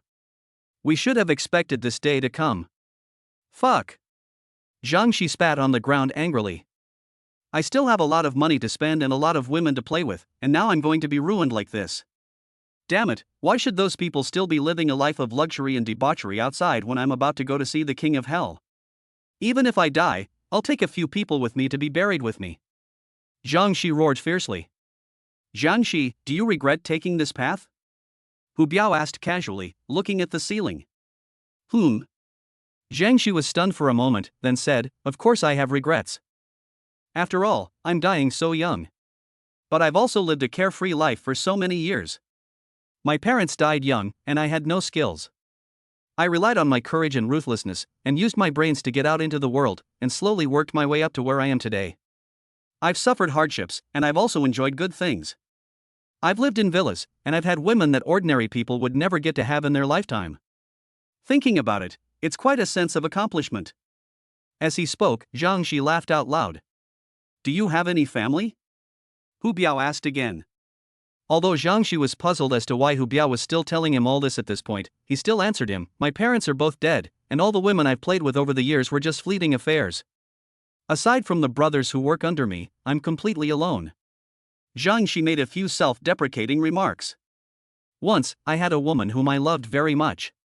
She was the woman I vowed to protect all my life." At this time, Hu Biao looked up into the void and told a story. It was not known whether he wanted to tell it to Zhang Shi or was simply talking to himself. "At that time, I relied on the martial arts I learned in elementary school to work as a security captain in a company. My salary wasn't very high, but it was enough to live on. Although with my skills, I could have worked as a bodyguard for some wealthy people and earned much more than being a security guard, I didn't do it because I hated those profit-driven businessmen who always believed that there was nothing in the world that money couldn't buy. At that time, I met her for the first time when I was guarding the company's gate. She was wearing a white uniform and had a smile so pure and beautiful. I admit that I was mesmerized by her on the spot. At that time, she was just an ordinary employee in the company's business department. Perhaps our marriage was destined by heaven. By chance, I saved her from being bullied by some thugs. I beat up those hooligans who had been teasing her. My master taught me from a young age that martial artists should prioritize chivalry, and I absolutely despise those who, despite having arms and legs, spend their days doing nothing but bullying the good. Just like that, we met, got to know each other, and then quickly fell in love. That period was the happiest time of my life. 1 year after we dated, we got married, and not long after, she became pregnant, and then my child was born. Originally, the story should have been a very beautiful love story." Hu Biao smiled knowingly. After taking a breath, Hu Biao continued, "But the good times didn't last long. The child was diagnosed with congenital heart disease as soon as he was born. This was a huge blow to us at the time. We took out all our savings to treat the child, but I was just a small security captain, receiving a fixed salary every month, and she was just an ordinary salesperson, and she only received a meager basic salary during her maternity leave. And to make matters worse, my mother was diagnosed with a tumor. At that time, I almost collapsed. During that time, I guarded the company gate during the day and moved cement at the docks at night. Sometimes I only slept 2 or 3 hours a day, just to earn more money for my mother and child's medical treatment. At this time, all kinds of problems caused by poverty broke out one after another, and she and I started to quarrel frequently. She always said I was incompetent and couldn't provide a good living environment for my family. I didn't argue with her because I believed that as long as I could get through this difficult time, everything would be fine. Soon, she returned to work after her maternity leave. In the following months, I continued to work hard day and night. Although the days were hard, they were passable. Then, by chance, I delivered a document to the general manager and saw a scene I'll never forget. Speaking of this, Hu Biao's face was filled with anger, and he gritted his teeth. I saw my wife sitting on the general manager's lap, hugging him, while that fat guy's dirty hands were wandering freely on her body. Furious, I stepped forward and pulled her aside, then beat up that fat guy. She was still trying desperately to stop me. I was very angry and asked her why she did this. She told me it was because I was too poor and I couldn't give her a good life. Only then did I truly realize that in the face of money, love and family are all bullshit. At this point, Hu Biao smiled bitterly. What happened next? At this time, Zhang Shi was a very qualified listener. After that, I was naturally fired from the company, and she divorced me. At the same time, because all my savings were gone and I couldn't afford the hospitalization and medical expenses, my child and mother were forcibly expelled from the hospital. I still remember it was a rainy day. I was walking on the street with my mother and my child, who was less than a year old. Looking at the cars coming and going on the street, I really wanted to rush out and die with them. I was crossing the road in a daze when a car came speeding towards me. I smiled, thinking that I would never have to live such a miserable life again. The car stopped in front of me. My mother collapsed to the ground in fear. The child was crying in my arms, and I was the only one smiling. A man got out of the car, took a look at the three of us, and then took us to the hospital. I really didn't expect that day, that person would change the trajectory of my life forever. Is that man my third brother? Zhang Shi asked. Hu Biao nodded in affirmation. After learning about my situation, third brother took me in and asked me to work for him. He gave me a large sum of money for medical treatment. I worked for him wholeheartedly, even after I found out he was dealing drugs. In just over a year, I had accumulated a fortune. The first thing I did was buy that company, then used all means to make the boss a pauper. I also learned that she had kicked him out after getting tired of her and eventually left for another country. And just like that, I became the person I once hated the most, a criminal, a traitor, and a profit seeker.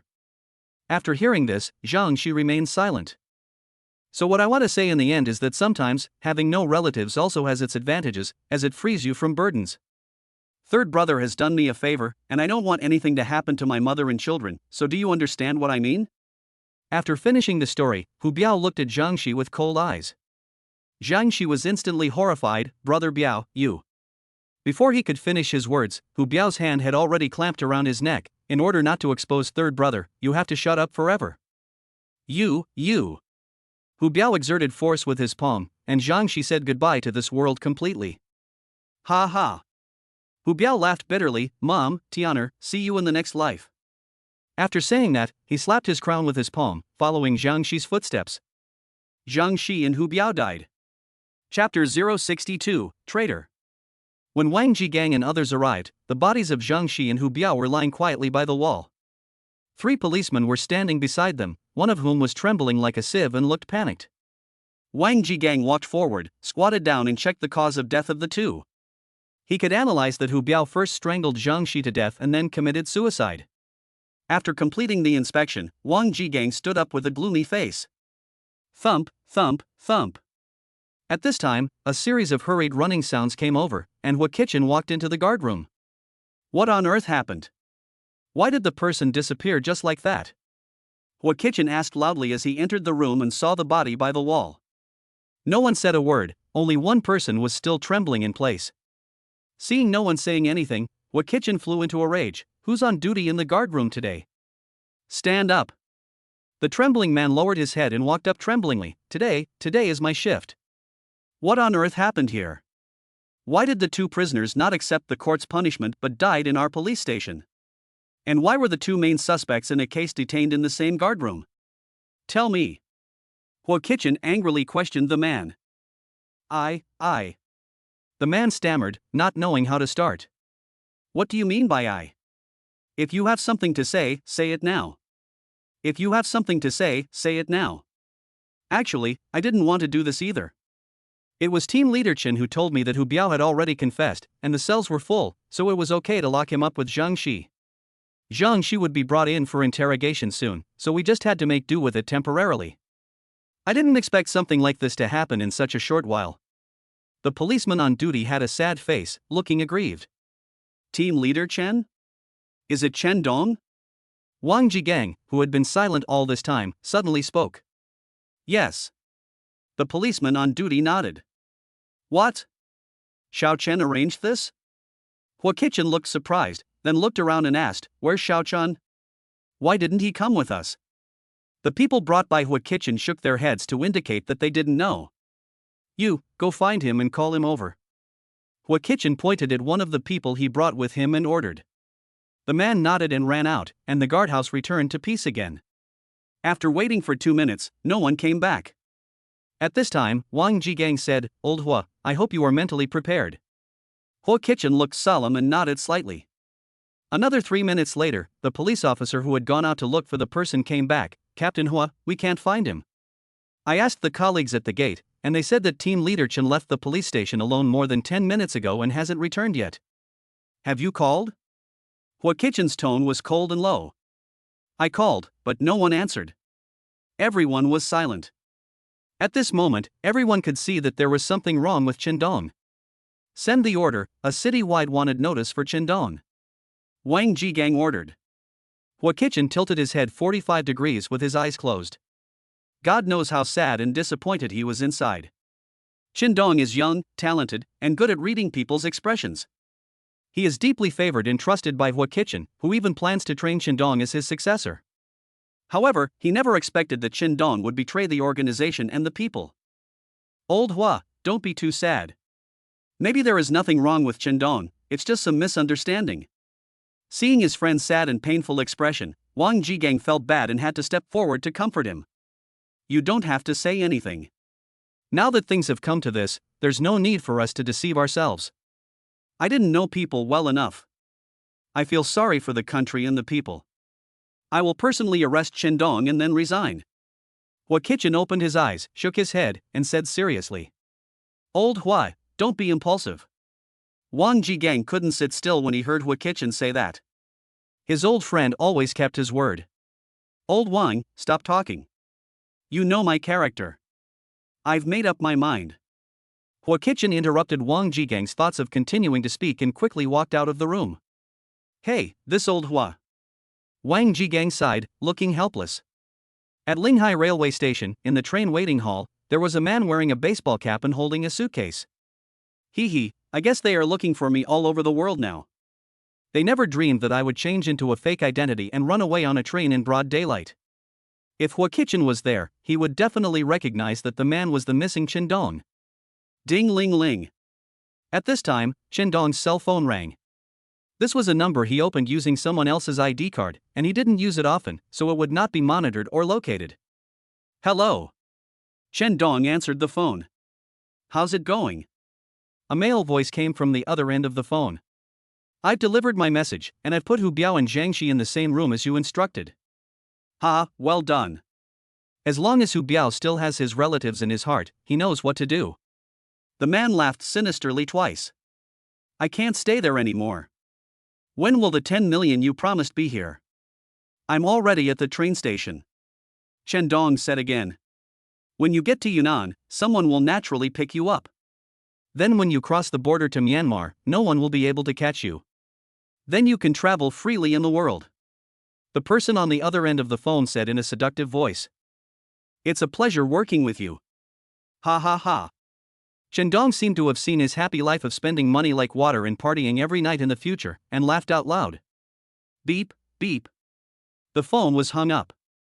At this time, the loudspeaker in the waiting hall sounded, "High-speed train G168 to Yunnan province is about to start ticket inspection and enter the station. Passengers who are on board, please take your belongings and line up at gate 4 for ticket inspection." "Thank you." "Ha, heaven, here I come." Chen Dong adjusted his cap and walked towards the ticket gate with his suitcase. He probably never dreamed that this train would not only not take him to heaven, but would send him to hell instead. Chapter 064, Visiting Yuan Fu. Lin Zifeng spent a peaceful day. After school, he did not run home as usual, but took a taxi to Linghai City First People's Hospital. Yuan Jie's father Yuan Fu was sent to this hospital for treatment last night. When he arrived at the inpatient department, Lin Zifeng remembered that he didn't know where Yuan Fu's ward was, so he had no choice but to go to the front desk to ask the nurse. "Hello, nurse. I'm here to visit a friend of mine, but I don't know which ward his is in." The nurse looked up and saw a handsome young man in front of her. She smiled sweetly and said, "Little brother, what is the name of your friend?" "Yuan Fu." "Okay, please wait." The nurse smiled sweetly and lowered her head to search on the computer. "Yes, Yuan Fu's ward is Intensive Care Unit 304. Turn left and take the elevator to the 3rd floor. You'll find it there." "Okay, thank you." Lin Zifeng smiled and nodded to express his gratitude, picked up his backpack and turned to leave. "Hey, little brother, leave me your WeChat number." Seeing the handsome Lin Zifeng was about to leave, the young nurse behind him felt a little reluctant. Lin Zifeng, who was walking, almost stumbled and fell. He turned around and smiled awkwardly. Next time, next time." "Oh, such a handsome boy is gone just like that. I don't know when I can see him again. I thought I had found true love." The young nurse took out the mirror and felt sad and self-pitying. "Alright, I can't bear to watch this anymore. Can you please stop being such a fangirl? You can't walk when you see a handsome guy. 8 out of 10 days you feel like you have found true love." An older nurse who was her partner couldn't bear to watch this anymore and complained sharply. "How can I be as terrible as you say?" the young nurse retorted in a coquettish voice. "You still say no? Go count yourself. How many handsome guys have you asked for their WeChat ID?" Lin Zifeng probably couldn't have imagined that visiting a patient could arouse the affections of a young nurse. "Intensive Care Ward 304, this is it." After going up to the 3rd floor, Lin Zifeng quickly found Yuan Fu's ward, and the door happened to be open. Lin Zifeng walked in with low footsteps. "Dad, come, have an apple." At this time, Yuan Jia had just peeled an apple and handed it to Yuan Fu. "Oh, good." Yuan Fu smiled and took a bite, saying, really sweet." "Son, what's the current status of our several clubs?" Zhang Shi is in jail, and his brothers were either arrested or disbanded. Many of them stole a lot of things from the bars and clubs before leaving. Now Denghang Street is in chaos, and customers dare not go there. The employees in our several venues are also scared and dare not come to work." Yuan Jia said lightly, as if he was talking about something that had nothing to do with him. "Well, if it doesn't work out, we'll just sell the store at a low price and move to another city." After hearing this, Yuan Fu sighed deeply. Yuan Jia smiled slightly and shook his head. "It doesn't matter where you live or what your living standard is. What matters is who you live with. Dad, as long as you are okay, anywhere is home." Yuan Fu's eyes moistened slightly. "Son, you have grown up now. Even if Dad is gone, I will have no regrets." Yuan Jia's glasses also turned red. "Dad, don't talk nonsense, you will definitely live a long life." After saying this, the two of them hugged each other and cried bitterly. Lin Zifeng was also made a little uncomfortable by this sentimental scene. After a while, seeing that both of them had calmed down, he gently knocked on the door twice. "Who are you?" Yuan Fu was the first to see Lin Zifeng walk in. Yuan Jia turned around after hearing the voice and found that it was Lin Zifeng. He rubbed his eyes and said to Yuan Fu, "His name is Lin Zifeng, he is my classmate. He heard that you were sick and came to see you." Yuan Fu nodded twice as a greeting. "Hello, classmate Lin, thank you for coming to see me." "Uncle Yuan, you're too polite. Yuan Jia and I are good friends. I brought you some fruits." Lin Zifeng put the fruit basket he bought on the road in front of Yuan Fu's bed. "Hey, look at you, you just came, why are you bringing anything?" Although he said this, Yuan Fu still took the fruit basket with a smile. "Dad, you take a rest first. Lin Zifeng and I still have some things to talk about." Yuan Jia stood up and said. Go ahead, go ahead. I'm tired too, let me sleep for a while." Yuan Fu smiled and waved his hand, then lay down. Outside the door. "How is Uncle doing now?" Yuan Jia glanced at his father lying on the hospital bed and said in a low voice, "He woke up around 8 this morning. The doctor said he was injected with an overdose of stimulant drugs, which has caused some damage to his nervous system. He has a high risk of developing epilepsy, amnesia, Alzheimer's disease, and a high risk of sudden stroke. He's also very likely to hurt himself when his drug addiction kicks in." It was around noon when we were having lunch when he suddenly started shaking all over and crying for D. It broke my heart to see it. In the end, the doctor gave him a sedative and he finally calmed down. What are the chances of recovery? With the current level of medical technology, the chance of cure is almost zero. Neurological damage is a medical problem worldwide. Even the countries with the most advanced medical technology in the world are helpless. When Yuan Jie said this, his face was filled with despair and pain. Lin Zifeng looked at Yuan Fu, who was sleeping peacefully on the hospital bed, and was silent for a moment. Everything will be fine. Maybe one day there will be a breakthrough in world medical technology. Lin Zifeng comforted. Yuan Jie smiled bitterly and shook his head. The possibility of this happening was even lower than winning 100 million in the lottery. What are your plans for the future? I plan to sell a few bars and clubs, and use the money to treat my father's illness. I will not give up even if the hope is slim. As for the future, I will find an ordinary job to supplement the family income.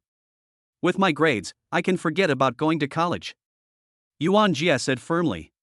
Okay, let's not talk about me anymore. What happened to Zhang Shi after he was arrested? When will he be convicted? Yuan Jie's biggest wish at the moment is to see Zhang Shi sentenced to death. The person is gone. Hearing Yuan Jie say this, Lin Zifeng smiled bitterly. What do you mean?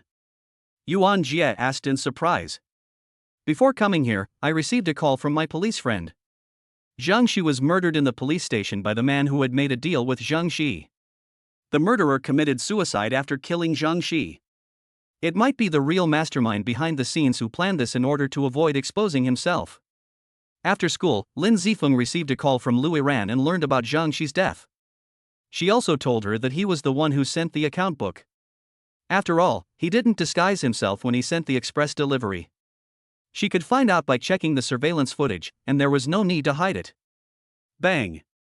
Yuan Jie hammered the wall hard with his ticket and said through gritted teeth, "These drug dealers should go to hell. Don't let me know who is behind this, or I will beat him to death." Because his father was harmed by drugs, Yuan Jie hates drug dealers and users very much. The law is vast and there is no loophole. The real murderer cannot remain at large forever. Lin Zifeng patted his shoulder. I'm just a small-time idiot with no special abilities, but I know you're not an ordinary person. I hope you can find those people and avenge me. No problem. Faced with Yuan Jie's entrustment, Lin Zifeng agreed without thinking. Chapter 065, Jigglypuff is injured. At this time, Yuan Fu in the room suddenly trembled all over and scratched his whole body hard, as if some insects were biting him, making him feel extremely itchy. Give it to me, give me D, I want to suck it. Yuan Fu roared with pain on his face. Seeing this, Yuan Jie hurried to the bedside and rang the emergency bell at the bedside. Dad, you must hold on, the doctor will be here soon. Yuan Jie was so anxious that he almost cried. Xiao Jie, give me some powder quickly, I can't take it anymore. It seemed that Yuan Jie came, and Yuan Fu grabbed his arm and cried. Dad, you have to get through this. Everything will be fine once you get through this. You can't let D-grade drugs control you. But I really can't stand it anymore. Please have pity on me, ah. Yuan Fu's expression was ferocious with pain and he burst into tears. Seeing Yuan Fu's miserable appearance, Yuan Jie couldn't help crying. At this time, a doctor and 2 nurses ran in, picked up the syringe and gave Yuan Fu a sedative. Soon Yuan Fu fell into a deep sleep. The doctor wiped the sweat from his forehead and said to Yuan Jie, "Always pay attention to the patient's condition. If another attack occurs, try to rely on willpower to get through it. Injecting too much sedatives can also be harmful to the body." Thank you, doctor. It's okay, it's what you should do. After saying that, the doctor walked out of the ward. The prettier of the 2 nurses secretly glanced at Lin Zifeng, who was standing aside. Lin Zifeng seemed to sense something and looked at the beautiful nurse. He found that it was the same one who helped him treat his wounds when he was injured last time. Lin Zifeng nodded and smiled at her. Xiao Yushi realized that her sneak peek was discovered and felt a little embarrassed. She smiled and nodded in response, then walked out of the room. What's wrong, Xiao Xiao? Are you fascinated by that handsome boy? After leaving the room, another nurse smiled slyly at Xiao Yushi and asked. No, it's just that I treated his wound when he came to the hospital injured before. Xiao Yushi explained hurriedly. Seeing how anxious you are, I think you are just feeling amorous. The young nurse continued to tease. Lily, if you continue like this, I won't pay attention to you. Xiao Yushi's face turned red with embarrassment. Okay, I won't say any more. I'm going back first. If you need any help, feel free to call me. Seeing that it was getting dark, Lin Zifeng said goodbye. Okay. I still have to take care of my dad, so I won't send you off. Yeah. Lin Zifeng responded and left the ward. After leaving the hospital, Lin Zifeng took a taxi home. It was already past 6 o'clock when he got home, and his parents had already prepared dinner and were waiting for him. You're back, come and have dinner. I made your favorite braised pork today. Seeing Lin Zifeng come in, Lin's mother hurriedly stood up and greeted him. Lin Zifeng walked to the table and sat down. Looking at the smiles on his parents' faces, he couldn't help but sigh in his heart. It feels so good to have a home. After dinner, Lin Zifeng returned to the room, opened his phone and read the news for a while. Many media or self-media had reported on the bright lights on the street last night, but because the police had not yet issued a statement, there were all kinds of speculations.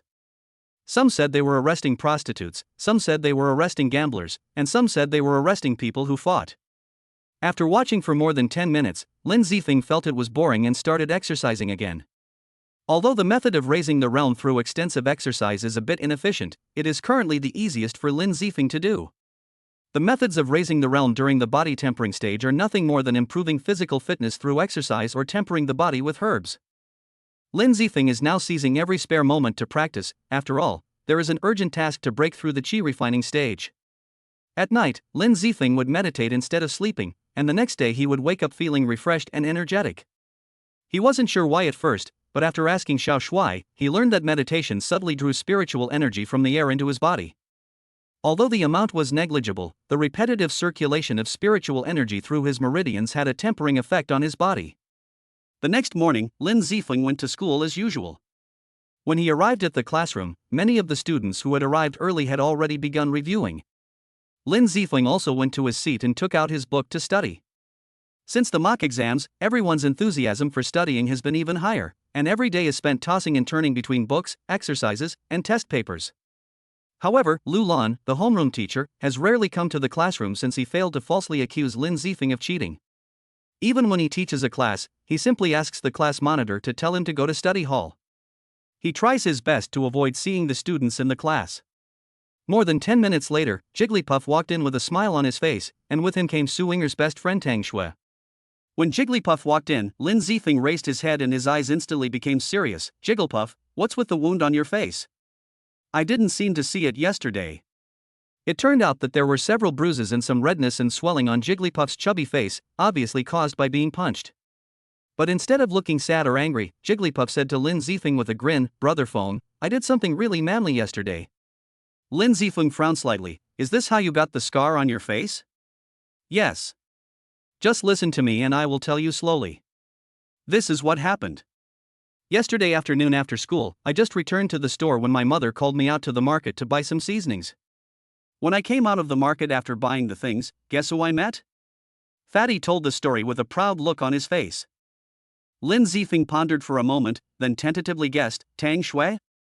Hey, Brother Phone, you are amazing. How did you guess it? Jigglypuff opened his eyes wide with a look of surprise. Okay, I just said it casually, you continue with your story. Okay. I came out of the vegetable market with a bag of seasonings, and I happened to see Tang Shui. She was being bullied by two bad boys. I was furious when I saw this scene. Tang Shui is our classmate, how could I watch her being bullied? When he said this, Pang Ding had a determined look on his face. I'm afraid it's not just classmates. Lin Zifeng smiled slyly and teased. Hee, don't worry about these details. Jigglypuff scratched the back of his head shyly, then continued. I rushed forward without saying a word. Tang Shui hid behind me in fear when she saw me coming. When the two gangsters saw me, they cursed and were about to attack me, but I, Fatty, am not someone who can be bullied. What followed was a fierce fight. I, Fatty, was outmatched and suffered a small loss, but fighting is not just about the number of people, it also requires brains. I grabbed a handful of pepper and sprinkled it on the faces of the two men. They were choked badly. I seized the opportunity to put them down, sat on them and started punching them. Don't think that I seem to be injured. The two men were much worse off than me. You didn't see that one of them had blood all over his face and one of them had lost a tooth. Fatty said this with a beaming eyebrow, gesticulating and laughing like a 200-pound child. Brother Phone, I'm not bragging to you. Let alone these two people, even if there are two more, I can beat them so hard that they will call me daddy. Jigglypuff patted his chest with a proud look on his face. Lin Zifeng smiled bitterly and shook his head. When someone says to you, I'm not bragging to you, it means he is about to start bragging. Chapter 066, Trouble at the Door. You've really risked your life for the love of your beloved. I wonder if you've won the goddess heart. Hey, Brother Phone, stop teasing me. It's not that easy. Jigglypuff laughed awkwardly. Even though I helped her chase away two thugs yesterday, and she was very grateful to me, and she even remembered to take me to the hospital when she saw I was injured, that was just out of courtesy. I didn't expect Xiaoxue to fall in love with me just by being a hero saving a beautiful girl. I know that I have poor academic performance and my family conditions are average. Xiaoxue is so beautiful that she must look down on me. Pang Ding said with a bitter look on his face. Seeing Jigglypuff's depressed look, Lin Zifeng patted him on the shoulder and said, Jigglypuff, don't underestimate yourself. You still have many advantages. Really, Brother Phone? Jigglypuff looked at Lin Zifeng excitedly with shining eyes, wanting him to tell him his shining points. For example, you have good vision. The fact that you recognize me as your boss is the best proof of that. What kind of advantage is this? Jigglypuff said with a sad face. Okay, I'm just kidding. You are gentle, kind, responsible, and sincere. And with a boss like me, your future will definitely be smooth. So you should have more confidence in yourself, everything depends on you. Lin Zifeng encouraged Jigglypuff earnestly. Brother Phone, I'm so touched. It turns out I'm such a good person in your heart. Jigglypuff was so moved that tears were almost coming out. Okay, stop crying and embarrassing yourself. Go back and read. Lin Zifeng complained with a look of disgust. The morning classes passed quickly. Pang Ding, who usually slept and played with his mobile phone during class, was reading a book today, which was unusual. It seems that love can really change a person. After lunch break, halfway through the first class in the afternoon, Lulan, who had not been seen for a long time, came to the classroom. Knock, knock, knock.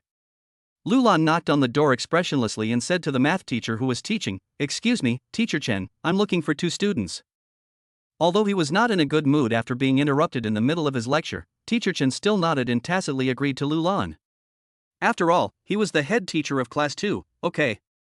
Ding Leon, Tang Shui, come out with me. Lin Zifeng was a little confused. Why would Lulan look for them for no reason?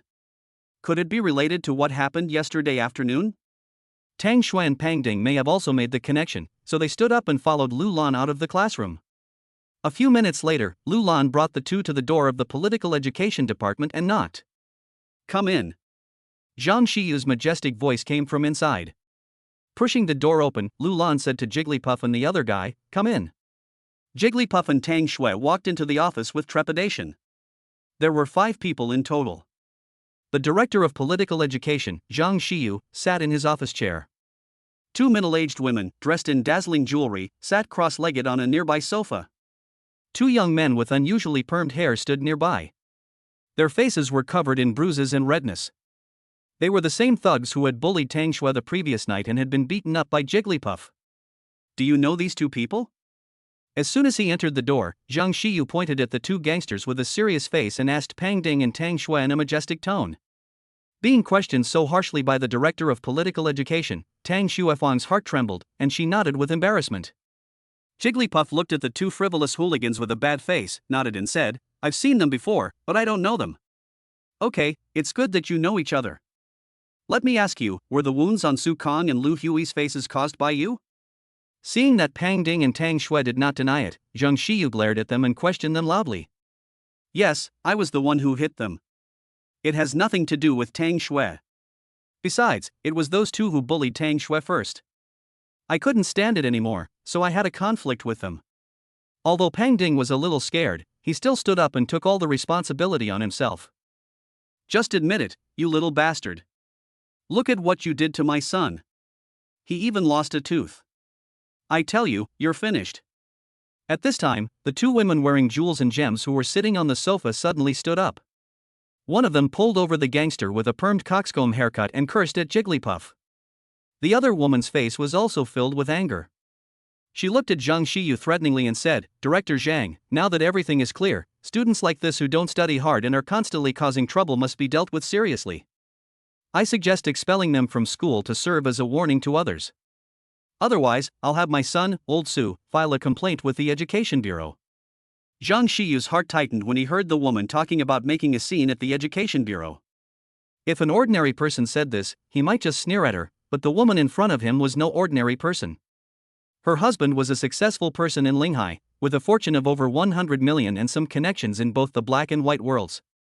If the scene really got out of hand, he, a small director of the political and educational department, would be nothing. Zhang Xiyu cursed Tang Shui and Fatty's ancestors in his heart, but he suppressed his anger and put on a smile that was uglier than crying.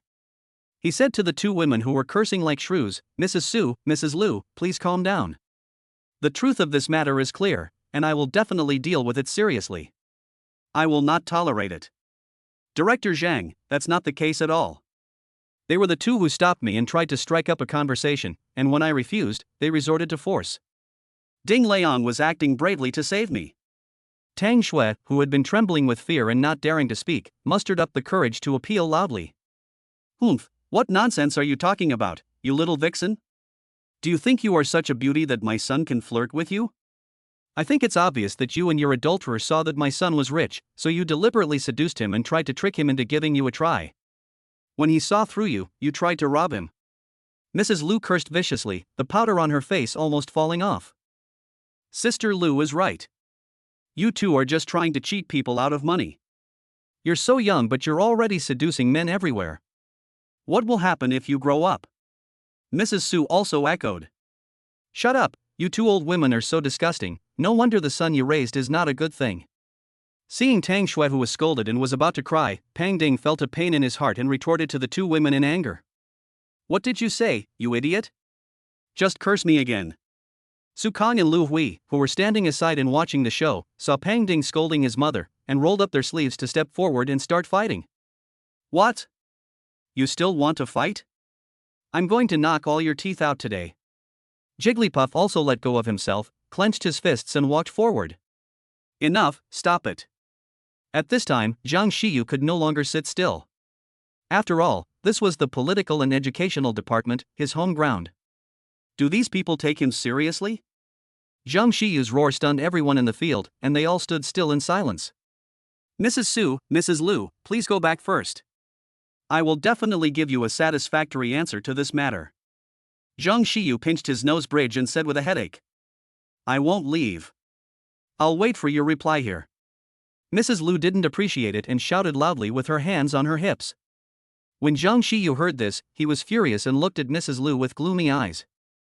Mrs. Su was better at observing people's expressions. Seeing Zhang Xiyu's expression, she knew that she had gone a little too far. You should never push people too hard, otherwise they will easily rebound. Mrs. Su pulled Mrs. Lu and gave her 2 winks. Although Mrs. Lu had a hot temper and sometimes couldn't think straight, she was not a fool and quickly understood what Mrs. Su meant. "Director Zhang, Sister Lu and I have something else to do, so we'll leave first. I hope Director Zhang can give us a satisfactory answer as you said, otherwise it will be bad for everyone if the matter gets out of hand." Mrs. Su took Mrs. Lu's hand and said goodbye to Zhang Xiyu. Before leaving, she did not forget to remind him. "I still have some issues to deal with here, so I won't see you off."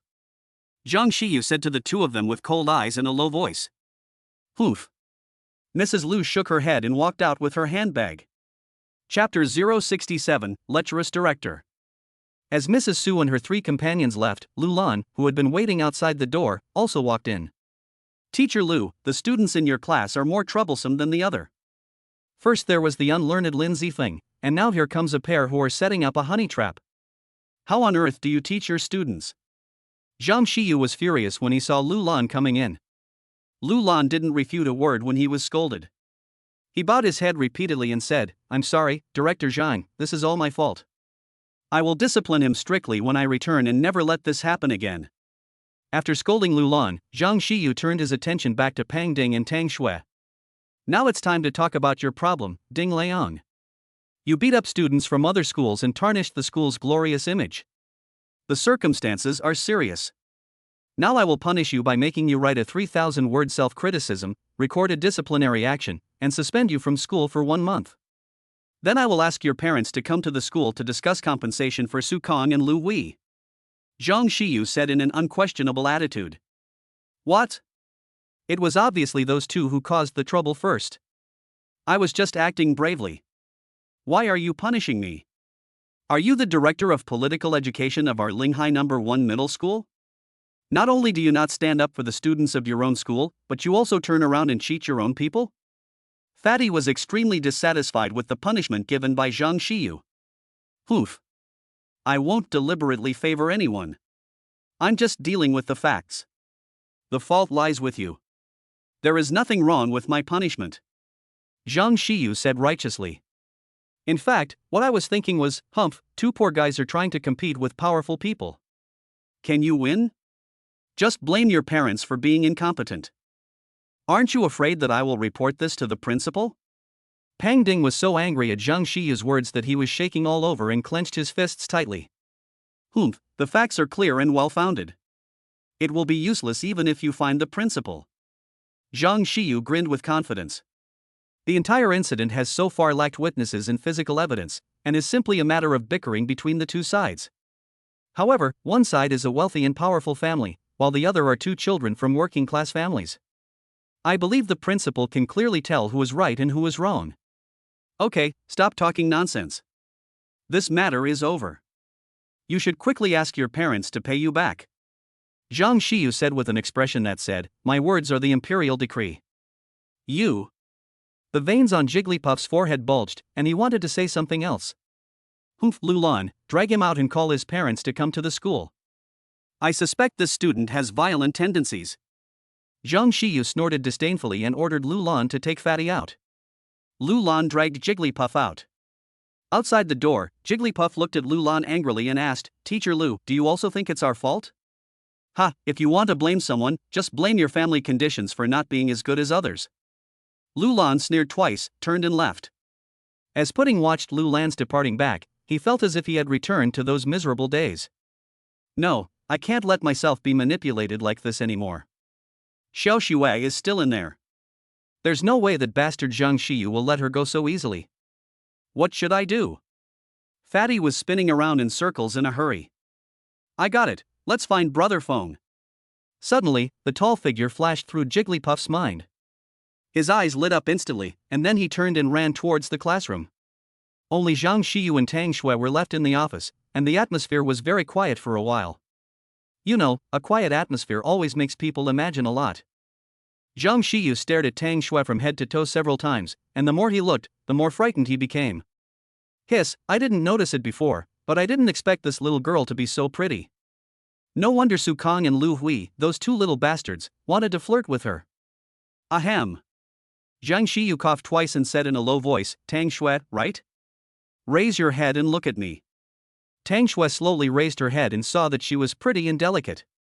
Although she was not as stunning as Su Inger, she was still an 80% beauty. It was just that her slightly red eyes affected her beauty a little.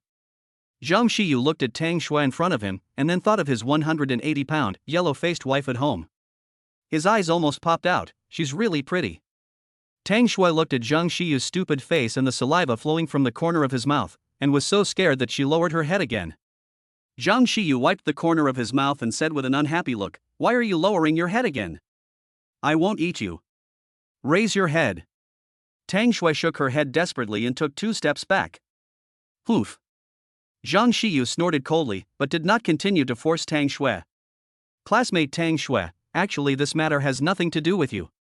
It's nothing more than 3 little boys getting jealous of each other and then having a conflict and fighting. Zhang Xiyu was the only one who had the final say on right and wrong. It's not like that. Ding Leong wanted to save me.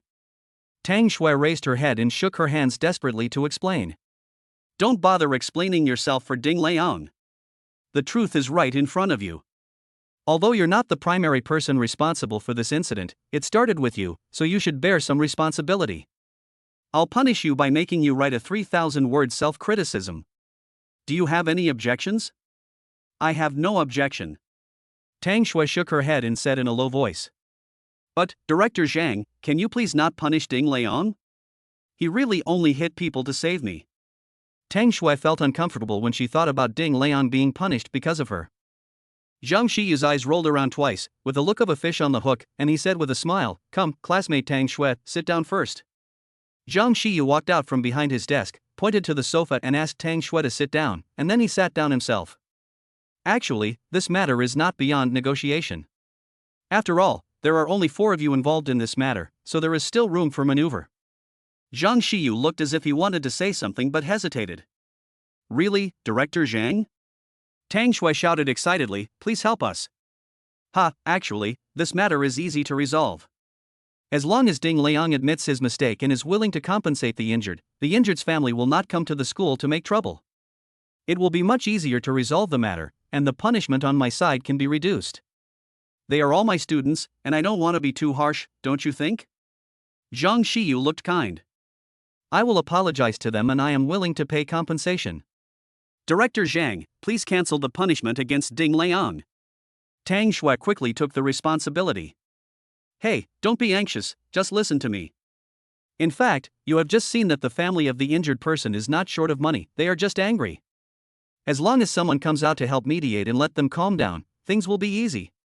Zhang Shiyu guided Tang Shui step by step. Tang Shui understood. Please do me a favor, Director Zhang. I will definitely thank you very much. To put it bluntly, this is a thankless task. But after all, I am the director of political education in our school, and it is my duty to stand up for my students. It's just that you may have to pay a price. Zhang Shiyu looked at Tang Shui with a lewd smile. Tang Shui looked at Zhang Shiyu's expression and felt a chill. She asked in a trembling voice, What's the price? That's it. Zhang Shiyu's eyes lit up and he reached out to grab Tang Shui's white arm. Chapter 068, Buying Black Material. Tang Shui screamed and pulled her hand back. Bang!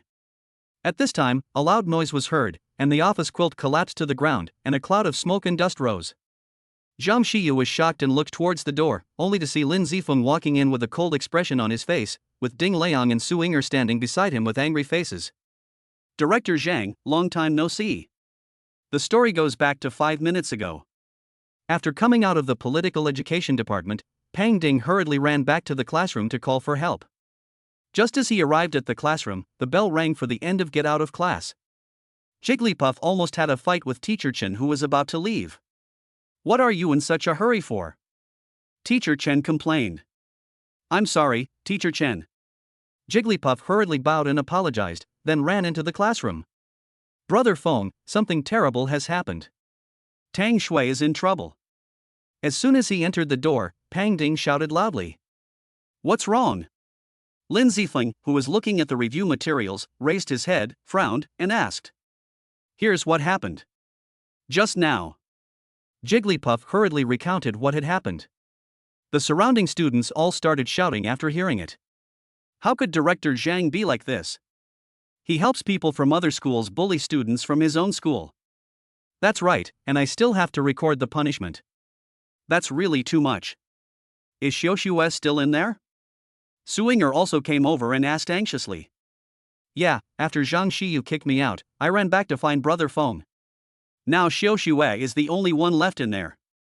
Oh no, I hope that bastard Zhang Shiyu won't bully Xiaoxue. Let's go. It's not safe for Tang Shui to be alone in there. Without saying a word, Lin Zifeng took the lead and walked out of the classroom and rushed towards the political education department. Pang Ding and Su Ying'er followed closely behind. As soon as I arrived at the door of the political education department, I heard Zhang Shiyu's obscene voice coming from inside. To put it bluntly, this is a thankless task. But I am the director of political education at our school after all, and it is my duty to stand up for my students. However, you may have to pay a price. What price? That is. As soon as Pang Ding and Su Ying'er, who followed behind, reached the door, they heard Tang Shui scream from inside. Pang Ding immediately tried to use his body to break the door open. Lin Zifeng stopped him, walked forward and kicked him hard. Bang! The door fell down. Director Zhang, long time no see. Lin Zifeng walked in steadily, looked at Zhang Xiyu and said with a sneer. At this time, Zhang Xiyu felt a little nervous, and a few drops of cold sweat slid down his forehead. Zhang Xiyu's feelings towards Lin Zifeng were extremely complicated, including disgust, anger, and fear. I hate Lin Zifeng because he is a child from a poor family and has no self-awareness. He always provokes those playboys and causes trouble for himself. What made him angry was that the last time he and Lu Lan planned to frame Lin Zifeng for cheating, not only did it fail, but the principal also found out and punished him severely, and his 3-month bonus was gone. What he was afraid of was of course Lin Zifeng's extraordinary skills. He could fight against more than a dozen thugs alone and even kick down a solid wooden door with one kick. If he was hit by him twice, he would probably have to lie in bed for the rest of his life. Lin Zifeng, what are you doing? You are destroying school property and breaking into the political and educational department, disturbing my normal work. Don't think that I won't expel you just because the principal is protecting you. Zhang Xiyu shouted in a timid tone. Although he was afraid of Lin Zifeng, he still had to show his dignity as a school leader. It would be too embarrassing to tell others that he was scared by a student and didn't dare to speak. In addition, there were several other classrooms and offices next to the office of the political education department. When Lin Zifeng kicked the door open, several teachers came out to see what was going on. In order to avoid being discovered threatening female students in the office, they had to complain first and throw dirty water on Lin Zifeng. Then they dragged the principal in, making it impossible for the principal to come forward to protect Lin Zifeng. It can be said that at this time Zhang Xiyu fully utilized what he had learned and known during his many years as director.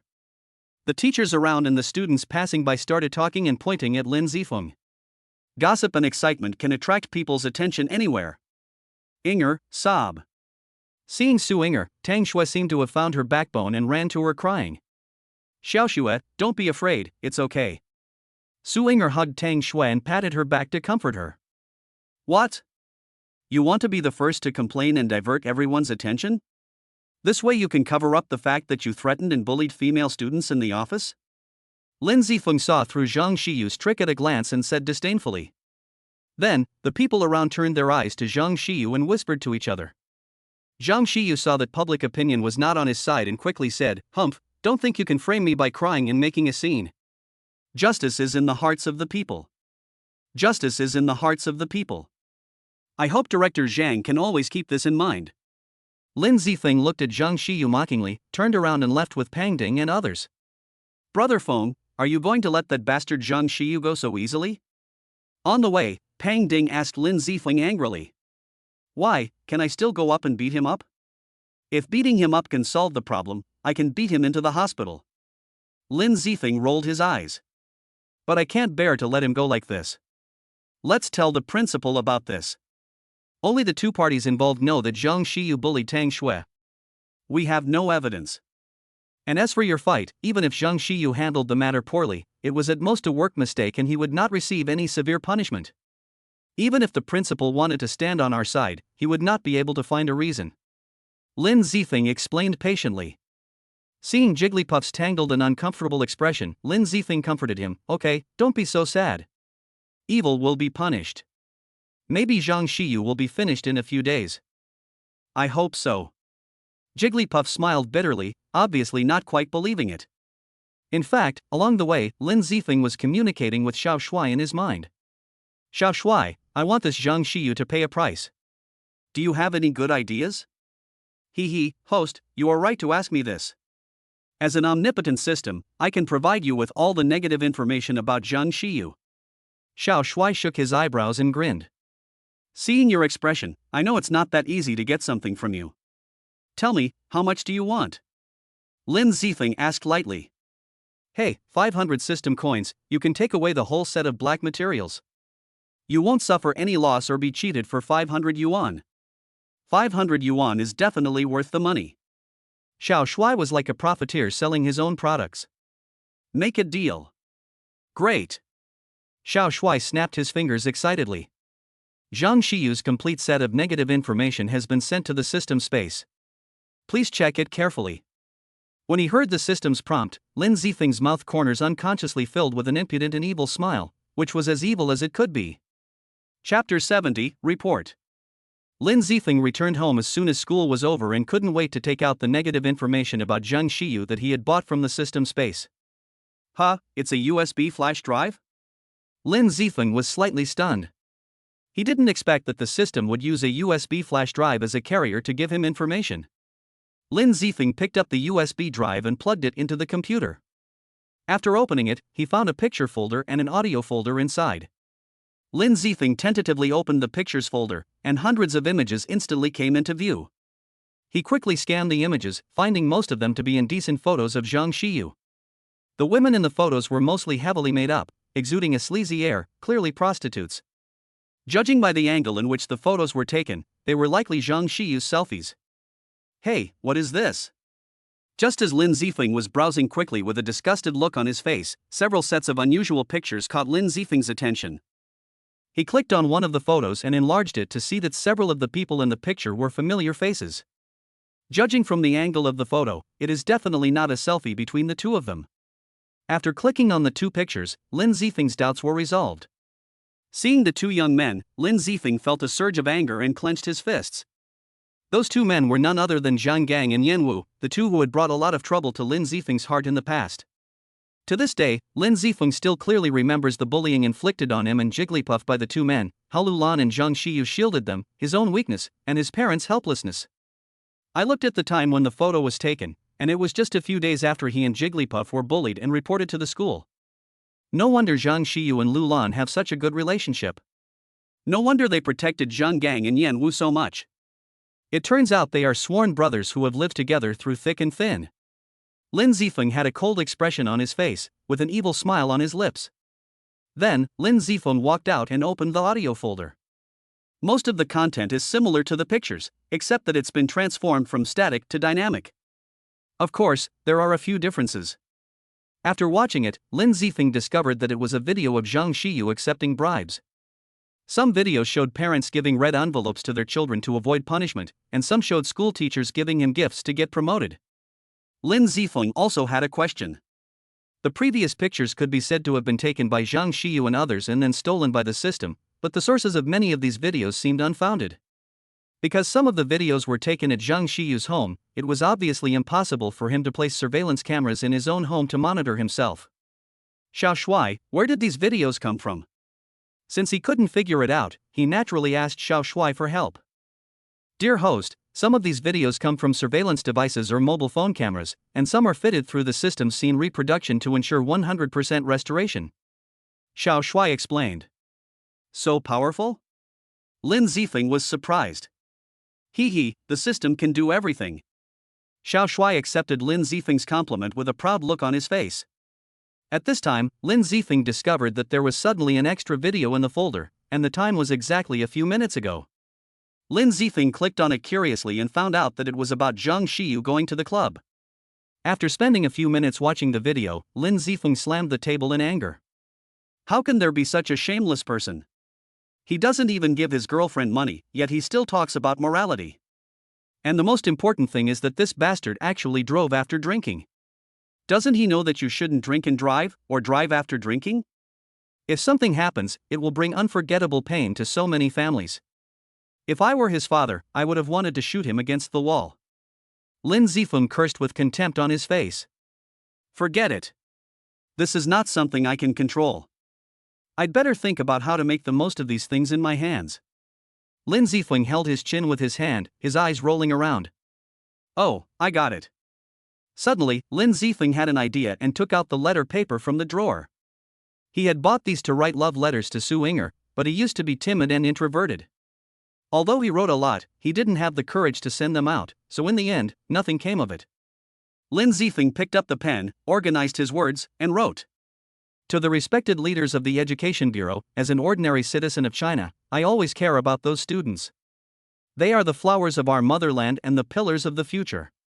They should receive a good education and be guided by the correct outlook on life and values, which are inseparable from high-quality teachers. However, even in such an important classroom team, there were corrupt officials.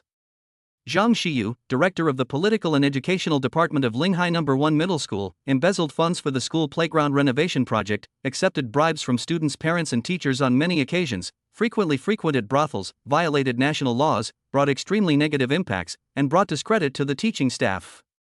We ask the leaders of the state and education departments to conduct a serious and thorough investigation and remove those who mislead students from the teaching team, so as to provide students with a stable and harmonious learning and living environment. Attachment, a CD. In short, the content is a long talk about the importance of students and teachers, while also reflecting on Zhang Shiyu's many problems. After writing, Lin Zifeng asked Xiao Shui to burn the contents of the USB flash drive into a CD and hand it to him. In less than 1 second, Xiao Shui put the prepared CD into the system space. It is worth mentioning that there was no charge this time. Lin Zifeng put the letter and CD in an envelope, then contacted SF Express through WeChat, choosing the next day delivery option. The delivery address was the Municipal Education Bureau, and the recipient was Zheng Sai, the director of the Education Bureau. After completing all of this, Lin Zifeng only needed to wait quietly. He didn't have to worry about the Education Bureau's leadership sitting back and doing nothing, because we live in an information-rich society, and the power of the internet is obvious to all. If they turned a blind eye to Lin Zifeng's report, he would dare to post all of this information online. In today's society, even a celebrity divorce or breakup can cause a sensation and dominate the headlines, let alone news of corruption among the teaching staff. If the Education Bureau still turned a deaf ear, then someone would have to investigate.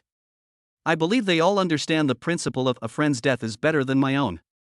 At the same time, because of the system's intervention, even if someone wanted to investigate the source of the information, it would be impossible.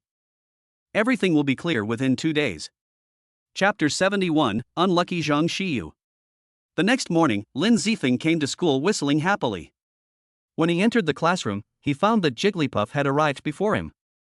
You know, he usually arrived in the classroom on time. Puffball, why are you here so early today? Lin Zifeng put down his school bag, sat down in his seat and turned around to ask. Brother Phone, to be honest with you, I went out at around 6 o'clock this morning. Pang Ding smiled bitterly. What are you doing out so early? That's not like you. My parents also said that I was sick.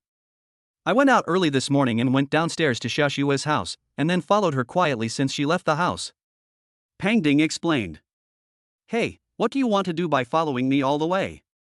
Lin Zifeng had a disgusted expression on his face. Hey, Brother Phone, what are you thinking? Jigglypuff's face flushed. I was afraid that those two little bastards Su Kong and Lu Hui would harm Xiaoshue, so I quietly protected her along the way. I didn't expect you to be so cautious. That's right, but you're paying so secretly, and Tang Shui doesn't know about it. Don't you feel like you're at a disadvantage? Lin Zifeng asked with a frown. Brother Feng, you don't understand. I know I'm not worthy of Xiaoshue. She's pretty and has good grades. I'm just a piece of useless mud. As long as Xiaoshue can be happy and safe, even if the man standing next to her in the future is not me, I will be satisfied. Pang Ding smiled faintly, but anyone could see the bitterness in his heart. Seeing Jigglypuff like this, Lin Zifeng patted his shoulder firmly and said firmly, Brother, when pursuing a woman, remember this, you can't just lick her, nor can you blindly give in silently, and you can't belittle yourself and think you are not worthy of others. You are no worse than anyone else, and the person standing by Tang Shui's side in the future will definitely be you. If you ask why, it's because you are my brother, Lin Zifeng. Jigglypuff stared into Lin Zifeng's eyes, and soon unconsciously shifted his gaze elsewhere. Brother Phone, stop comforting me. I know what I am made of. Lin Zifeng turned his head and stared into his eyes. Look at me, don't avoid it. Believe in me, and believe in yourself, you are no worse than anyone else. Soon, under Lin Zifeng's guidance, Jigglypuff's eyes, which had been looking around, returned to the front, and he looked at Lin Zifeng firmly. Well, Brother Phone, I believe in you, I can do it. This is my brother, Lin Zifeng. Lin Zifeng smiled with relief. I will give you a surprise later, just wait patiently. Brother Phone, what's the surprise? Tell me quickly. Upon hearing the surprise, Jigglypuff instantly became excited. How can it be considered a surprise if I tell you now? Just wait patiently. Believe me, I won't be long. Lin Zifeng smiled ghostly and continued to keep the suspense. Seeing that Lin Zifeng was determined not to give up, Jigglypuff stopped asking, Okay, I hope you don't lie to me.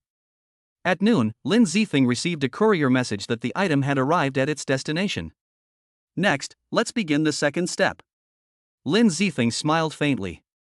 He found the principal's phone number, sent him a few explosive photos of Zhang Shiyu, and told him to keep an eye on his email. He then searched the system for the principal's email address and sent him a few videos, asking Xiaoshui to hide the sender's identity. After doing all this, Lin Zifeng went to the cafeteria to eat as if nothing had happened. No one knew what he had done, nor the consequences it would bring. At this time, Zhang Xiyu just took a taxi to the school gate. After getting off the taxi, Zhang Xiyu looked haggard, with a cross-shaped band-aid on his nose and a bandage wrapped around his head. Open the door. Zhang Xiyu walked to the small door next to the main entrance and shouted loudly to the guard in the security room. "Oh, Director Zhang, what happened to you?" Old Yang, who was playing with his mobile phone in the security room, saw that it was Zhang Xiyu with injuries on his face. He hurried out to open the door and asked with concern.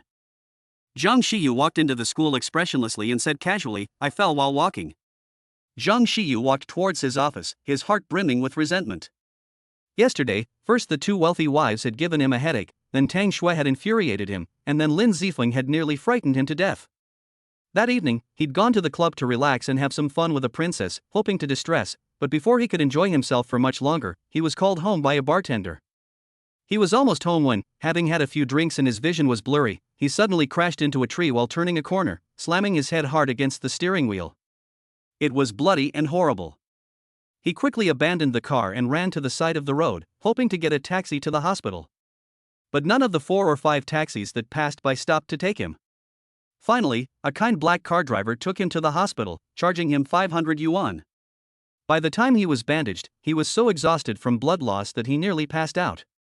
He finally staggered home, only to be berated by his tigress. It was a bloody ordeal. If she wasn't 180 pounds and I couldn't beat her, I would have slapped her twice. Zhang Xiyu thought angrily, I was really unlucky yesterday. I had bad luck all day. I have to go to the temple to find a monk to perform a ritual to get rid of the bad luck this weekend.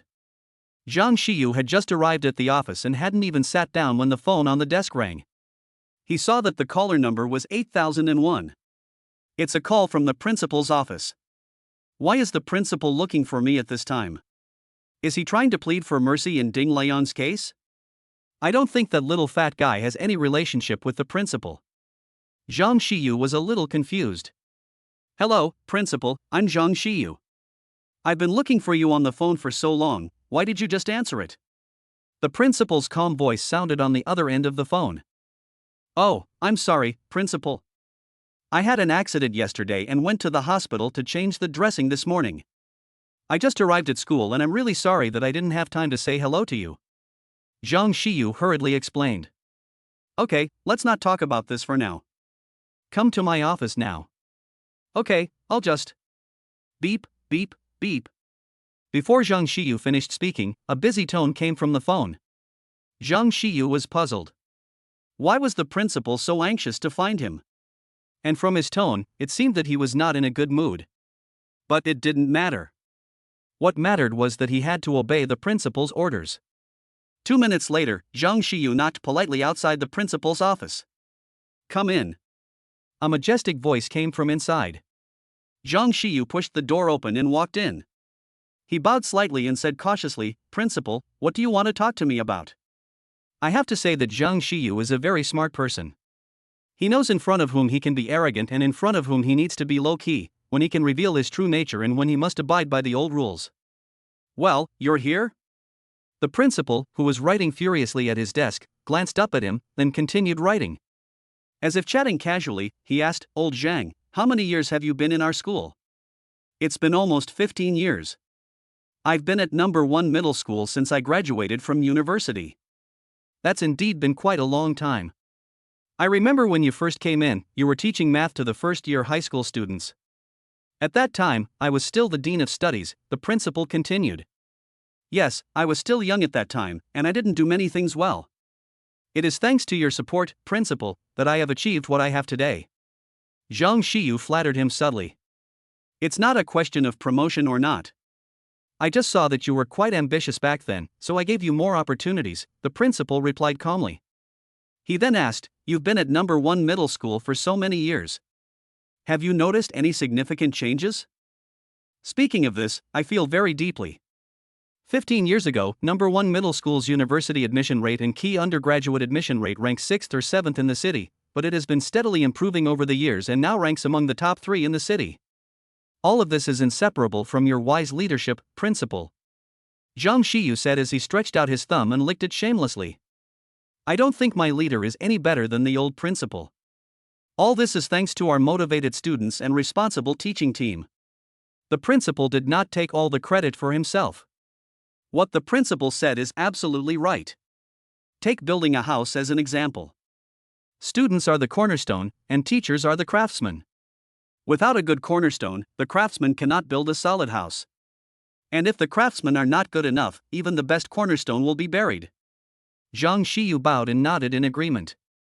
Chapter 72, Panic Zhang Xiyu. Yes, you're right. The importance of students is self-evident, and teachers with good moral character are even more crucial. The principal put down his pen, stood up, looked Zhang Xiyu in the eye, and roared like thunder, but even among such an important teaching team, there are actually termites. Pa! The principal took out a stack of papers from the drawer and slapped them on the table. They were the photos Lin Zifeng had sent him, which he had printed out using a color printer. The moment Zhang Xiyu saw those photos, he broke out in a cold sweat. Although the pictures printed out were not particularly clear, the fat man in the photos was very familiar to him. It was exactly himself. Principal, I. Zhang Xiyu stammered, not knowing how to start. What else do you have to explain? Go ahead and talk, I'm listening. The principal slammed the table and asked loudly. Principal, I was confused for a moment. I shouldn't have been so lustful as to go out and mess around. Please give me another chance. I swear I will change. Zhang Xiyu only saw his own indecent photo at the top and thought it was just caused by his immoral private life.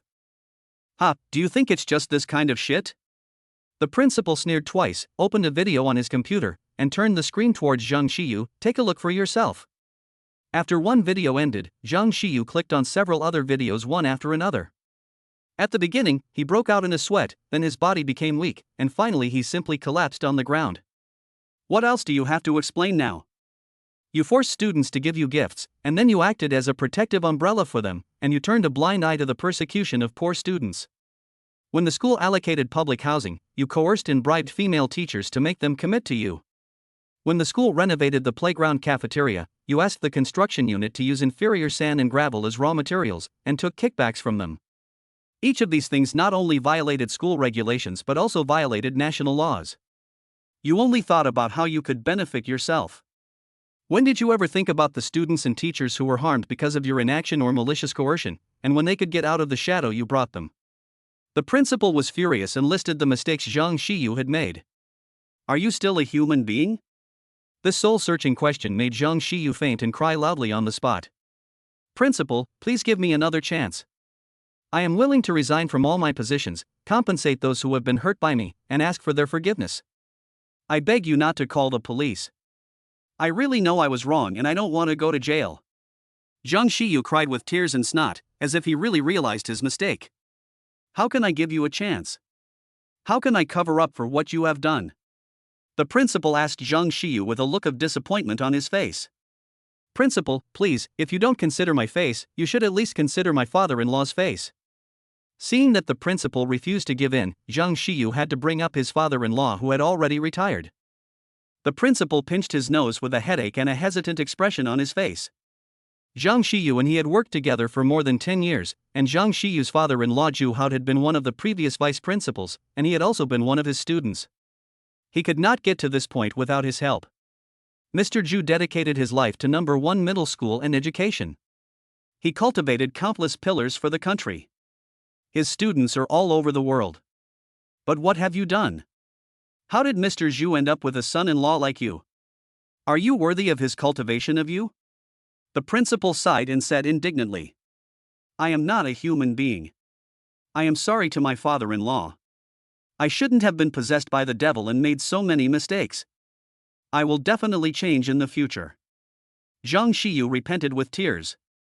The principal pinched his temples in distress, thinking for a long time, and finally decided to minimize the seriousness of the matter and cover up the bad things as much as possible. After all, there was a corrupt official in the school's upper echelons, and he, as the principal, could not escape blame. You should resign, and then find a way to make amends to those people.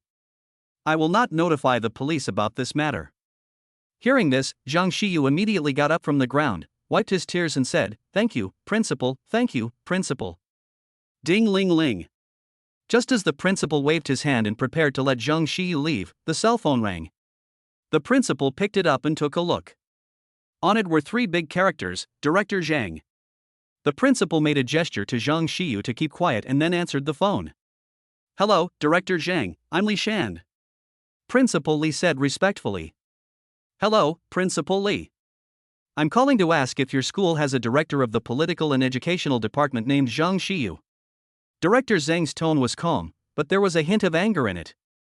In the silent office, the sound coming from the cell phone was particularly harsh. When Zhang Xiyu heard Director Zhang mention his name, he sat down on the ground again after just standing up. "It's over. It seems the Education Bureau also knows about it." Zhang Xiyu muttered, staring at the ceiling with lifeless eyes. "What's that sound over there?" Director Zhang asked in confusion when he heard the sound of Zhang Xiyu falling to the ground. "Oh, sorry, Director Zhang, something fell to the ground just now. As for what you said just now, the director of political education in our school is indeed called Zhang Xiyu." Principal Li explained and answered his previous question. "Since such a person really exists, it will be easy to deal with. I just received a report from the public that Zhang Xiyu has committed many disciplinary violations, some of which even violate the law. I wonder if you know anything about this matter?" Director Zhang asked seriously. "This?" Principal Li hesitated. "What? As the top leader of a school, you are completely unaware of so many violations committed by your subordinates? Or are you also involved?" Director Zhang's tone of voice became a little tougher. Upon hearing what Director Zhang said, Li Shan panicked and quickly explained, "Director Zhang, I only received the news not long ago. It is my fault for not discovering the problem earlier. I have an unshirkable responsibility, but I swear I was not involved in any of this." "Then how do you think this matter should be handled?" Director Zhang took the initiative to hand over the decision-making power to Li Shan, wanting to judge the severity of his final punishment by seeing how he handled the matter. "I am drafting a resolution to expel Zhang Xiyu, and then I will hand over the evidence in my hands to the police, and the state will convict him. At the same time, for those who Zhang Xiyu has hurt, I will personally apologize to them on behalf of the school and compensate them." Li Shan said everything he could think of. "Is that all?" Director Zhang asked again. "This?" Li Shan hesitated, not knowing what to add. "Okay, forget it. The bureau has already sent someone to your school. They've also contacted police officers to accompany them. They should be arriving soon. We'll leave everything else to them. You don't have to worry about it anymore. The only thing you have to do is control Zhang Xiyu and don't let him get away." "Okay, Director Zhang, I..." Beep, beep, beep. Li Shan wanted to say something else, but just as he was about to open his mouth, Director Zhang hung up the phone. Chapter 73, Arrested. Listening to the busy tone on his phone, Li Shan's face was cold. He glanced at Zhang Xiyu, who was slumped in front of him, and said, "You heard it all, right? It's not that I didn't give you a chance, but now I have no say. I'm finished. I'm going to jail." Zhang Xiyu seemed not to hear Li Shan's words. He still looked at the ceiling and talked to himself. Suddenly, Zhang Xiyu seemed to have thought of something, his eyes became excited, and he shouted loudly, "No, I can't go to jail. I want to contact the old man. He must have a way to save me." Zhang Xiyu took out his cell phone and tapped around frantically, finally finding the number he considered a lifesaver. "Old man, answer the phone quickly." Beep beep beep. "Sorry, the user you dialed is currently unavailable. Please try again later." The call was indeed connected, but no one answered. "Damn, where is this old guy doing? Come and answer my call." Zhang Xiyu cursed softly and dialed the number again. Li Shan, standing by, saw Zhang Xiyu cursing his lifeline at this moment, and a look of regret appeared on his face. He was not sorry for Zhang Xiyu's fate, but regretted that Zhu Lao had a keen eye for talent throughout his life, but never thought that he was so poor at choosing a son-in-law. After several calls went unanswered, Zhang Xiyu angrily threw his phone to the ground. "Fuck, this old man is dying, and he can't find anyone at this time." Ding dong. Suddenly, the mobile phone that Zhang Xiyu had thrown not far away rang. Zhang Xiyu excitedly crawled over and turned on the screen. It's a text message. "Xiyu, I have already told you about those things, and I am also aware of the punishment you will face later. As the saying goes, if a son is not well taught, it is the fault of his father. Although you are not my biological son, you are half my son. I am responsible for what you have become today. As the ancients said, it is a great improvement to admit one's mistakes. I hope you can realize your mistakes and reform yourself in prison. After you come out, I will still recognize you as my son-in-law. The signature was Zhu Hao'd. This damn old man actually sold me out with just a few words. He even said that he would recognize me as his son-in-law after he got out. Do you think I care about your fat daughter who looks like a pig? After I get out, I will not let any of you who have wronged me go. Zhang Shiyu's eyes were fierce and the flesh on his face kept twitching. Looking at Zhang Shiyu's state, Li Shand couldn't help but shake his head. Some people are born as human beings but have no humanity. Even though they have committed heinous crimes, they hold a grudge against others because they do not help them escape punishment. They have no idea what caused all these consequences. Not long after, staff from the Education Bureau and several uniformed police officers came in and took away Zhang Shiyu, who was still cursing. It was dismissal time, and many people saw Zhang Shiyu being carried out of the office by the police. Since gossip is human nature, almost everyone in the school knew about Zhang Shiyu's arrest before the end of the day. However, rumors abounded about the reasons behind his arrest. Some said he had accepted bribes and embezzled public funds, which seemed plausible. Others said he had hit someone while driving drunk, not only fled the scene but also repeatedly ran over the victim before fleeing. Each rumor was more outrageous than the last, but only a few people knew the truth. Class 2, Grade 3. Brother Feng, is this the surprise you mentioned for me? Upon hearing the news that Zhang Shiyu was arrested, Pang Ding immediately found Lin Zifeng. How is it? Are you still interested? Lin Zifeng smiled slightly, neither admitting nor denying. That's exactly what I want. Jigglypuff jumped up excitedly. Brother Phone, tell me how you did it. The secret cannot be revealed. Lin Zifeng naturally would not explain, because there were too many unreasonable aspects involved and it could not withstand careful scrutiny. He couldn't tell him that he spent 500 system coins to buy it from the system. The news of Zhang Shiyu's arrest was good news for most people in the school, but not everyone. Lu Lan was an exception. Lu Lan received the news half an hour after Zhang Shiyu's arrest, while other teachers were quietly discussing it in the office. He initially didn't believe it, but when he arrived at the political education office and found the door open, it had been repaired shortly after Lin Zifeng's kick and the contents emptied out, he was convinced. At that moment, Lu Lan was completely stunned, and after walking back to the office in a daze, he couldn't even remember how he got there. What should I do? I was involved in many of the things Zhang Shiyu did. Will he report me? Lu Lan was sweating profusely. Teacher Lu, what's wrong with you? Are you feeling unwell? Teacher Chen, who was working at the desk opposite, asked with concern when he saw Lu Lan's look. Ah! Lu Lan screamed in fear, then forced a smile and replied, I'm sorry, Teacher Chen, I scared you.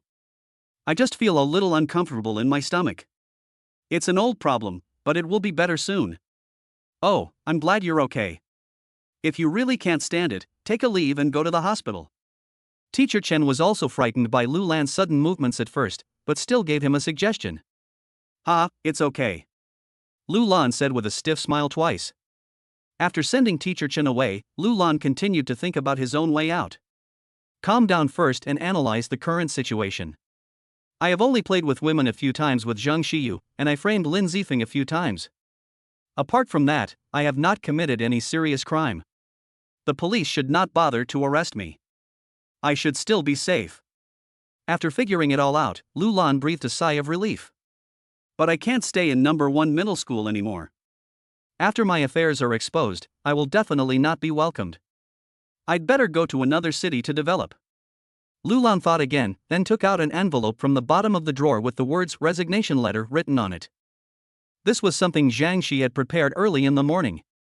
Lu Lan went to Zhang Shiyu to ask for an explanation, but when the boy's father showed him the money, he gave in. He was just an ordinary high school teacher, with an annual salary of only 60,000 to 70,000 yuan, and the impact of this pile of money on him was too great. It was after this incident that Lu Lan prepared a letter of resignation for himself.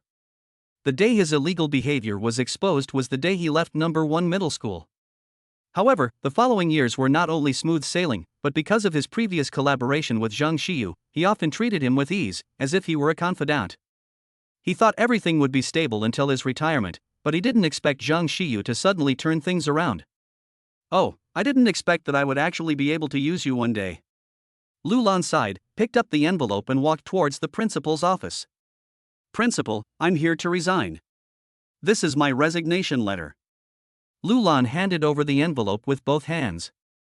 Yes. I agree. The principal took the envelope without opening it or asking why. Ha ha. Lu Lan shook his head with a wry smile. It seemed that the principal knew something about his affairs, otherwise he would not be so straightforward. Well, principal, see you again if we have the chance. Lu Lan bowed deeply, then turned and left. Hi. The principal took a deep look at Lu Lan's departing back inside. Once upon a time, when Lu Lan first arrived at number 1 middle school, he was a young man with dreams and ambition. He was dedicated and meticulous in his teaching. He was often seen tutoring struggling students late into the night. But all these ambitions and ideals ultimately failed. Repeated advances and temptations of beauty ultimately led to his downfall. I hope you can find your innocent heart back. The principal murmured to the empty office. Chapter 74, Approaching a Breakthrough. When Lin Zifeng arrived at school the next day, he still heard many people discussing Zhang Shiyu's arrest, which showed that this incident had caused quite a stir. Morning self-study began, and Mr. Chen, the Chinese teacher of Class 1, Grade 3, walked in and stood on the podium. Students, your homeroom teacher, Mr. Liu, has resigned for some reasons, so the school has arranged for me to take over the duties of your homeroom teacher and Chinese teacher. So for the next 2 months or so, let us get along well with each other, and please give me your guidance. Teacher Chen bowed slightly to everyone politely. What? Lu Lan actually resigned? That bastard actually quit. That's great. I don't have to be scolded by him anymore. Lu Lan's resignation caused quite a stir in Class 2 of Grade 3, but of course most people were happy about it. Seeing the students whispering to each other, Su Yinger, the class monitor, frowned in dissatisfaction and said, "Please keep quiet." Then she stood up and said to Teacher Chen on the podium, "I also hope that Teacher Chen will take good care of us in the days to come." Then she bowed as a return gesture. Teacher Chen couldn't help but smile when she saw Su Yinger's performance. Let's learn together and make progress together. After a brief discussion, the students returned to their studies. After all, Lu Lan's departure was just a spice in their dull life, and the college entrance examination was the most important thing for them. I didn't expect Lu Lan to resign on his own initiative. Maybe he knew that he would suffer a lot if his secret was exposed. Leaving like this can also retain some dignity for himself. If it really comes to the point where everyone is condemning him, then, hee. Lin Zifeng had not originally planned to deal with Lu Lan as he did with Zhang Shiyu, but he didn't expect that he couldn't bear it and left first. However, it was not a bad thing for Lin Zifeng. After all, he and Lu Lan had a bad relationship, and he would be out of mind if he didn't see him. The peaceful life continued like this. Lin Zifeng's daily routine consisted of going back and forth between school and home, studying and practicing. Of course, he also visited Yuan Jia's father twice during this time, but his condition didn't show any significant improvement. 20 days passed in the blink of an eye. Lin Zifeng had just taken a bodybuilding pill. Open the personal interface. Universal Carrying System. Host, Lin Zifeng. Available systems, Martial Arts Training System 110. Martial Arts Talent, Human Grade 9. Martial Arts Realm, 9th level of Body Forging 6589,000. Kung Fu, 9 Yang Manual Basic Knowledge. Skill, Tai Chi. System Currency, 0. System Mall, Martial Arts Mall partially opened. Item, Training Guide. Mission, Breakthrough Chi Refining Stage, Mission Deadline, 5 days and 4 hours. There are still 5 days left. I need at least 2 more bodybuilding pills to reach the peak of bodybuilding. I also need a second-level marrow cleansing pill to break through the chi refining. This requires 7,000 system coins, but I can only get 2,500 system coins for my 5-day daily tasks. There is still a big gap. What should I do? As the deadline of the task was getting closer, Lin Zifeng's mentality became more and more unstable. At this time, he was sitting on the bed scratching his head. "Dear host, there is no need to worry." Xiao Shuai's voice sounded at this time. Xiao Shuai, do you have a solution? I understand. You want to help me get a loan, right? Hearing Xiao Shuai's voice, Lin Zifeng suddenly became angry, and then he suddenly remembered that he had borrowed money from the system and thought that Xiao Shuai was here to help him through the difficulties. Sorry, host. You're overthinking it.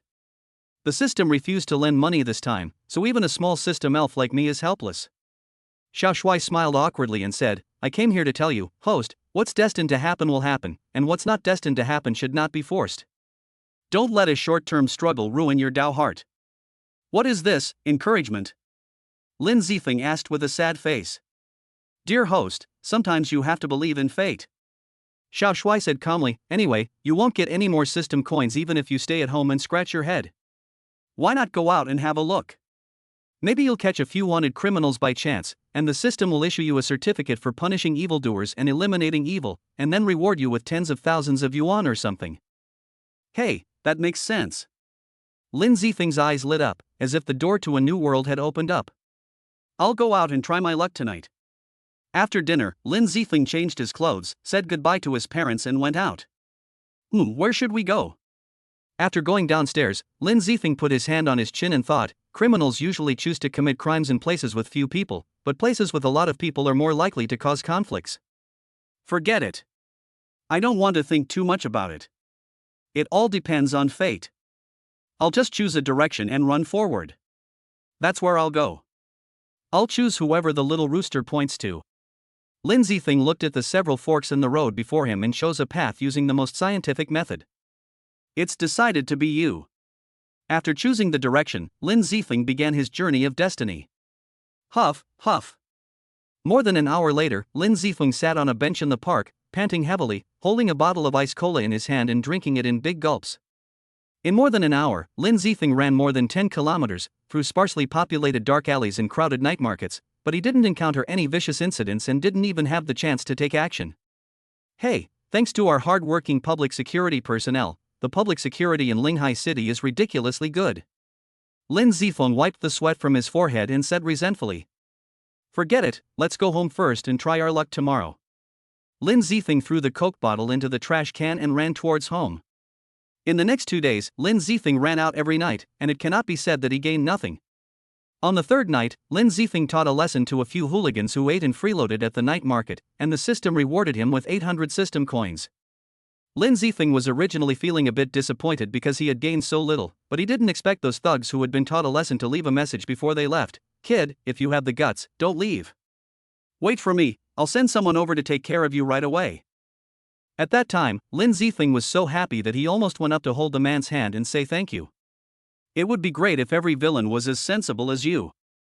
Lin Zifeng said with emotion as he looked at the people who ran away. Then, under the constant persuasion of the onlookers, he found a chair and sat down. More than 10 minutes later, a bald man came over aggressively with a dozen young men with tattoos of dragons and tigers. Boss, it was that guy who beat us up. A younger brother who had been beaten before pointed at Lin Zifeng and said to the bald man. Chapter 75, Random Mission.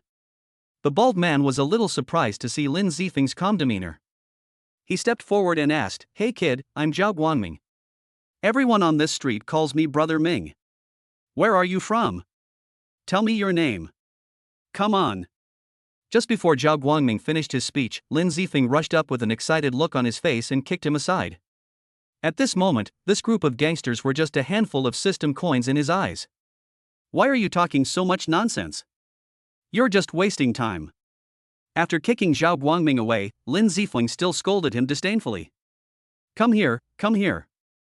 Zhao Guangming, who was helped up by several younger brothers, waved his hand. Kill. A group of thugs rushed towards Lin Zifeng with batons and baseball bats in murderous intent. Bang, bang, bang, crackle. In less than a minute, the whole street was dead silent, and Lin Zifeng quickly released more than a dozen of them. Lin Zifeng walked up and patted Zhao Guangming's fat face frivolously, and said with a wicked smile, Is there anyone behind you? Zhao Guangming was stunned at first, then threatened in a timid tone, Boy, you are indeed quite capable, but I have the support of boss Yan Jingguang, one of the 4 hall masters of the Olan gang. You'd better not be so arrogant. What happened today was due to the ignorance of my subordinates. I am here to apologize to you, and this matter will be over. Pa!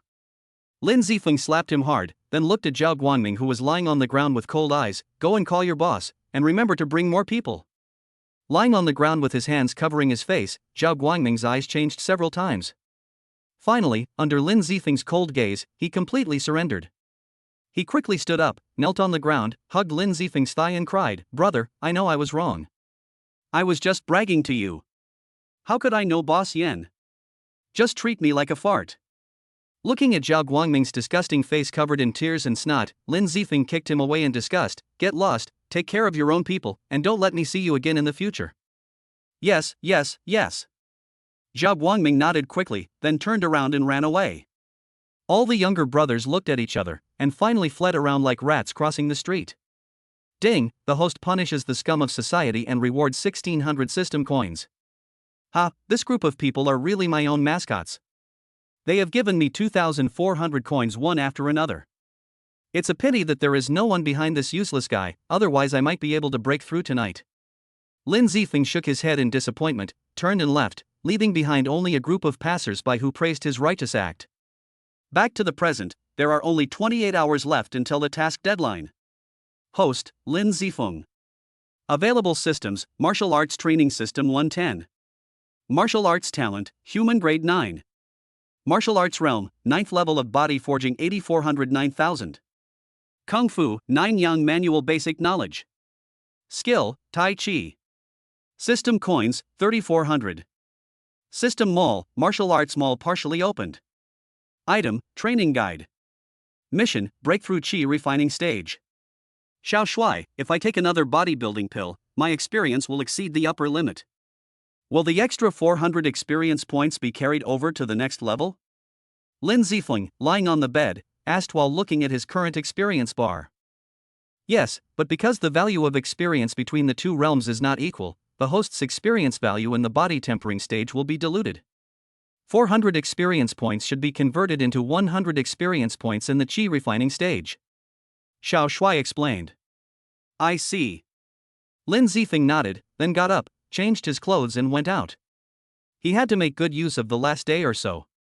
If he still didn't get anything tonight, Lin Zifeng planned to skip classes tomorrow to go out and look for opportunities. Today, Lin Zifeng did not choose to continue trying his luck nearby.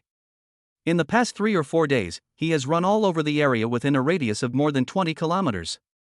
Taking a bus to Pujiang District, the most prosperous city center of Linghai City, Lin Zifeng looked at the crowded pedestrian street in front of him, the shops with flashing neon lights around him, and the Sanju Tower, the landmark building of Linghai City not far away. Breathing the unusual air here, Lin Zifeng said with emotion, "Ah, it's the smell of money." Linghai City is one of the 5 municipalities in China. It is the most economically developed place besides Shanghai and Beijing. Pujiang District is the center of Linghai City. The most expensive housing price here is as high as 200,000 yuan per square meter. It is truly a place where every inch of land is worth a lot of money. Lin Zifeng, with his hands in his pockets, strolled along the pedestrian street, looking at the luxury stores and brand-name clothing stores on both sides, as well as the young beauties who were wearing cool clothes because the weather was getting warmer. Lin Zifeng's mentality was different from when he first came here. This was my first time here. I heard that the clothes and jewelry here are very popular among girls, so I came here with the 1,000 yuan pocket money I had saved for a long time, wanting to buy a small gadget for Suinger as a birthday present. Finally, looking at these dazzling shops and the product signs that could be seen from a distance, Lin Zifeng didn't even have the courage to step into them. 70% off, $21.99, this place is definitely not for a poor kid like me. As Lin Zifeng sighed and took the subway home, he was still thinking, when will I be able to buy things without looking at the price? But Lin Zifeng's mentality is completely different now. He still doesn't have much money at the moment, but he has a system. To put it more arrogantly, as long as he gives himself enough time, he can become the richest man in the world. Lin Zifeng shook his head and stopped thinking about those trivial matters and continued to walk forward aimlessly. Ding dong, random mission released. Protect Yi Xintong. Go to Haitian Bar to protect Yi Xintong until she reaches home safely. If Yi Xintong loses her virginity, the mission will be considered a failure. Mission reward, 5,000 system coins. Failure penalty, deduct 5,000 system coins. Suddenly, a series of mechanical sounds rang out in Lin Zifeng's mind. Lin Zifeng froze in place, his brows furrowed. The system actually issued a random task. Who is this Yi Xintong? Why did the system ask me to protect her, and there is even a punishment? But then he changed his mind and said, hey, who cares who she is? I'll get 5,000 system coins if I complete the mission, and I'll be able to successfully break through the Qi refining stage. This might be the opportunity Xiao Shuai mentioned. Then Lin Zifeng raised his head and looked around at the Haitian bar mentioned in the mission. Found it. Soon, Lin Zifeng saw the neon sign of Haitian bar about 20 meters in front of him on the right. He walked forward and found that this bar was much larger than all the bars he had passed by along the way. After paying the entrance fee and walking in, I saw the place full of handsome men and beautiful women dancing wildly on the dance floor, as well as rich kids sitting in groups in the booths drinking expensive foreign liquor and smoking high-end cigarettes. The environment here is not much different from the Fate bar that Lin Zifeng went to for the first time. If one has to say where the biggest difference is, it is that the area here is more than twice as large as that of the Fate bar, and the price of the drinks here is also more than half higher. Seeing this huge crowd, Lin Zifeng was puzzled. With so many people, who was Yi Xintong? Lin Zifeng walked towards the bar, ordered a draft beer and started looking around. Xiao Shuai, don't you have any hints or something? Lin Zifeng had no choice but to ask Xiao Shuai for help. Host, please follow the guideline. Xiao Shuai did not respond, and the cold system mechanical sound rang out. Lin Zifeng frowned slightly, and then suddenly found a dark red silk thread floating in the air in front of him. Lin Zifeng followed the red line and came to the private room area on the second floor. Chapter 076, Yi Xintong. Lin Zifeng walked along the corridor and finally came to a place with only 3 private rooms. Different from the private rooms we have seen along the way, the 3 private rooms here are much more luxurious than those small private rooms outside. The 3 rooms occupy 1/5 of the entire second floor. Moreover, the numbers of these 3 rooms are not arranged by letters and numbers such as A15 and B13. They are called Lotus Hall, Rose Hall, and Peony Hall respectively. The solid wooden doors of the Lotus Hall and the Rose Hall are printed with various varieties of lotus and rose respectively. The door frames are engraved with antique patterns and decorated with silver edges, giving people a sense of luxury without being tacky. At this time, the doors of the 2 boxes were closed and it was dark inside. It was obvious that no one was inside. Going further ahead is the deepest part of the corridor, where the Peony Hall is located. Peony, the most noble of flowers. The noble and dignified peony is known as the king of flowers and is also the national flower of China. The door to the Peony Hall appears to be printed with a photograph, 9 vibrant, elegant peonies blooming by the river, a full moon in the center. Upon closer inspection, I discovered it was a strikingly realistic oil painting, imprinted on the door. The 9 vivid peonies, the bright moon in the center a mere round piece of glass, are so perfectly embellished that one cannot help but admire the craftsman's ingenuity. Lin Zifeng walked forward and looked inside through the round glass. There were 2 men and 2 women sitting on either side of the round table in the box. The man in the main seat was slightly fat, wearing a brand-name suit with his tie tied neatly on his chest. Although he had a benevolent smile on his face, he looked a bit ruffian-like. He didn't look like those successful people with successful careers, but more like a gangster leader who had been involved in the underworld and had washed his hands of the whitewash. Sitting next to him was a thin young man, who seemed to be the slightly fat man's assistant or driver, but he looked rat-like, just like a traitor in an anti-Japanese drama. Sitting opposite them were 2 young women. One of them was of average appearance, considered a 7-point beauty, with a nice figure. Then he looked at the other one. What a beautiful woman! Lin Zifeng was immediately struck by her beauty. Her eyebrows were slender, her eyes were almond-shaped, her lips were rosy, her nose was delicate, and her face, lightly painted, wore a faint smile. Yet, she exuded an air of aloofness, a true iceberg CEO. Lin Zifeng also noticed that this fairy-like figure had a large yellow exclamation mark hanging over her head. Is this the mission target Yi Xintong? Since the system asked me to protect her from losing her virginity, it means she may be in danger soon. Lin Zifeng held his chin and thought seriously. Then Lin Zifeng closed his eyes, leaned against the wall, and pushed his hearing to the limit. Lin Zifeng, who had broken through to the 9th level of body forging, now had extraordinary 6 senses.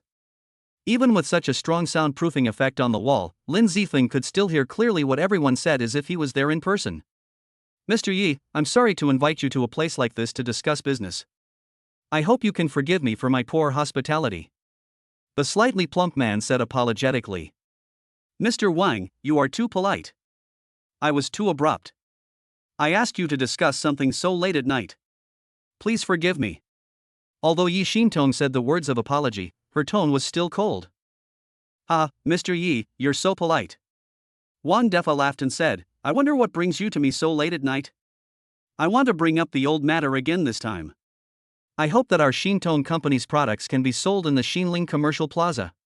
Yi Xintong explained her purpose.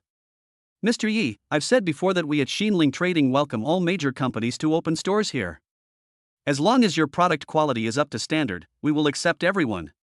Wang. Mr. Wang, you may not understand what I mean. I hope to get the best storefront. At the same time, you can also help us with some publicity and advertising. Of course, all the expenses incurred will be borne by us. Yi Xintong did not beat around the bush and spoke directly to her heart. Mr. Yi, this might be a bit difficult to handle. The best locations in the plaza I manage are already occupied by a few regular customers. They were among the first merchants to open after the plaza was built, and I can't possibly drive any of them away, right? Wang Defa said with an embarrassed look on his face. Also, I'm familiar with Mr. Ye's Xintong Women's Products Company. It's only been established 5 years ago, and while their products have good efficacy and market reputation, they're still far behind those big foreign brands. I know what you're worried about, Mr. Wang. We at Xintong have been dedicated to developing new products. We've already successfully developed several new cosmetics and women's apparel products in our labs, and they'll soon be mass-produced and released to the market. I'm confident we can carve out a niche in the women's product market. That will naturally attract a lot of traffic to the plaza, Yi Xintong said confidently. Then, fearing Wang Defa might still refuse, she vowed, if Mr. Wang still doesn't believe me, I'm willing to sign a contract. If our annual transaction volume falls below 50,000, I'll automatically withdraw from Xinling Plaza and compensate you for your losses. Wang Defa pondered for a moment, his face full of confusion.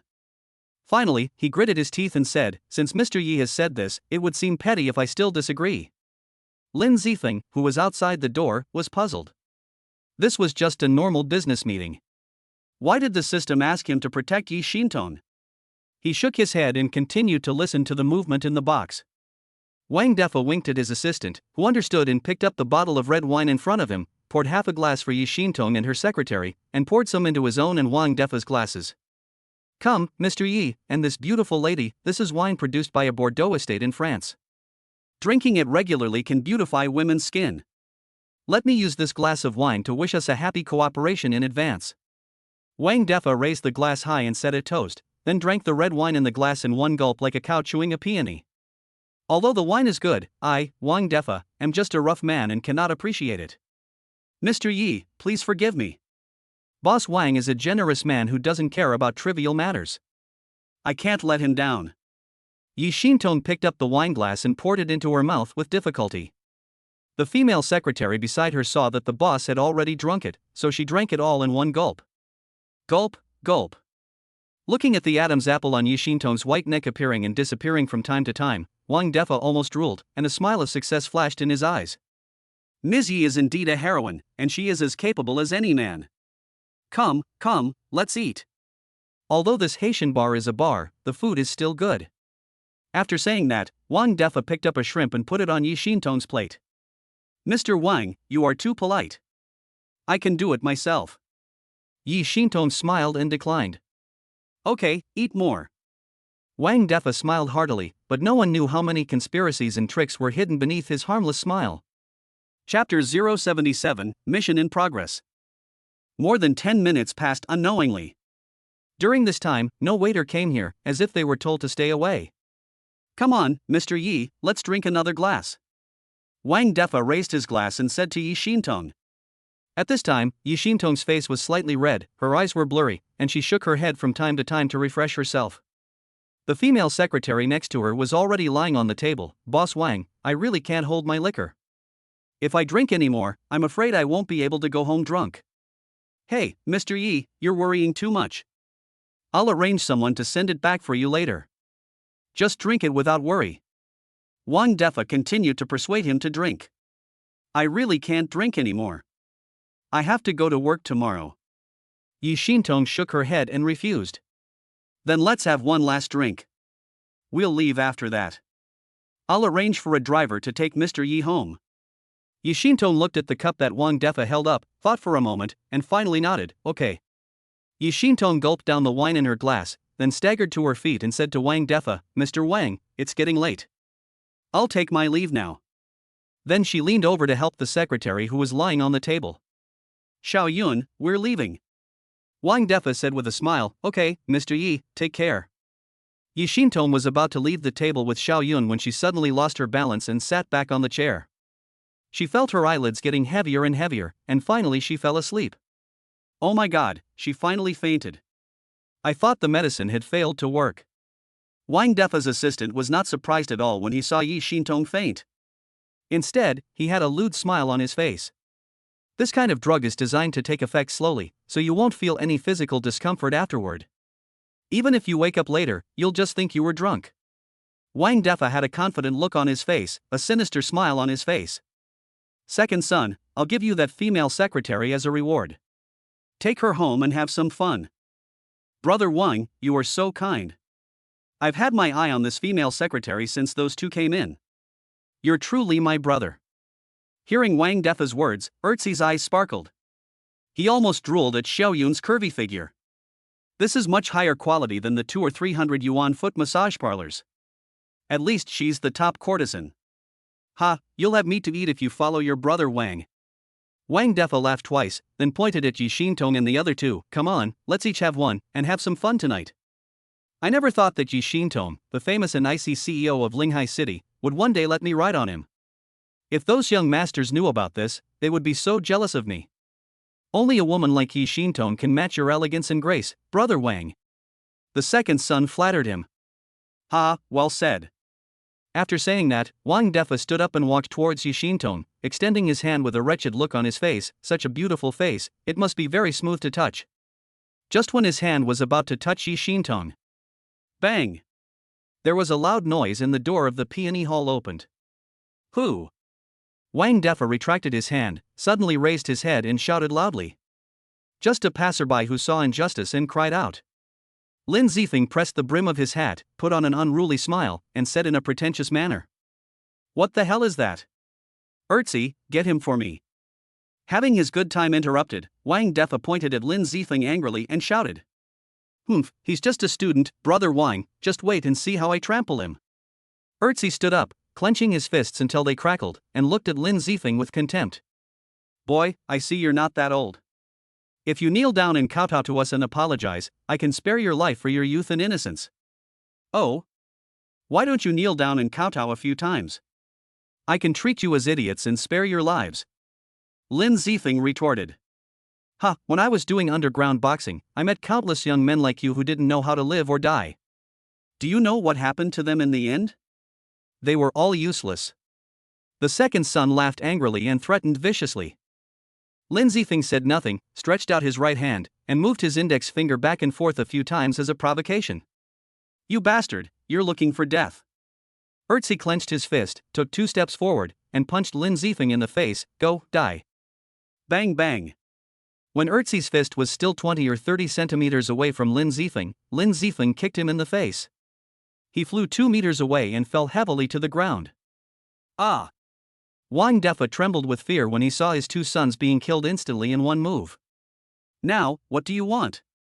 Lin Zifeng put his hands in his pockets and walked towards Wang Defa step by step. My dear brother, I, Wang Defa, was blind and didn't recognize the true master, so I offended you. He pulled out a gold card from his pocket and said, there's 100,000 yuan on this card, and it doesn't have a password. This is my apology to you. After all, he is an old hand, flexible and adaptable, and he threw away 100,000 yuan without blinking an eye as if it were 10 yuan. Lin Zifeng took a look at it, then took the card. Are you kidding? If you don't take advantage of a good deal, you're a fool. Never mind whether the money is clean or not, this is also earned by your own ability. Seeing Lin Zifeng accept the bank card, Wang Defa breathed a sigh of relief. He didn't care about spending money to avoid disaster, not to mention that it was not certain whether Lin Zifeng could keep the money safely. Where else? Lin Zifeng asked in a cold tone. More. Wang Defa's heart, which had just sunk, rose again. This kid wouldn't think it was too little, right? He was so greedy. Here, little brother, I'm in a hurry to go out, so I took this card with me. Why don't you leave me your phone number and I'll send you another one another day? When you are under someone's roof, you have to bow your head. Wang Dehua finally chose to give in. That's not what I'm talking about. Lin Zifeng raised his voice a little. That's...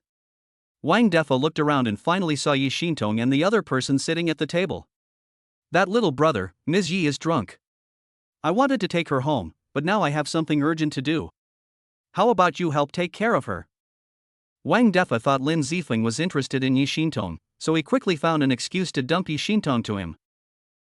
Let me remind you one last time, there are some people you can't touch, do you understand? Lin Zifeng said, staring at Wang Defa with cold eyes. I understand.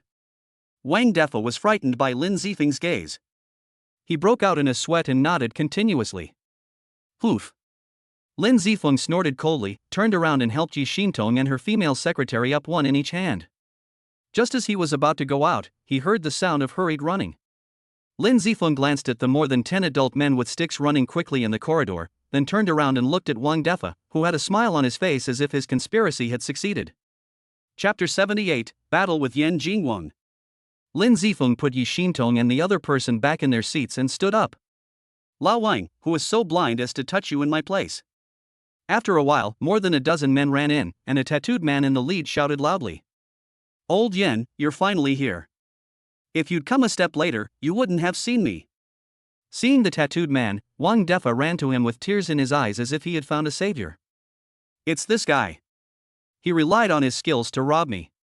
Not only did he steal my money, he also tried to molest Mr. Yi. Old Yan, you must save Mr. Yi from him.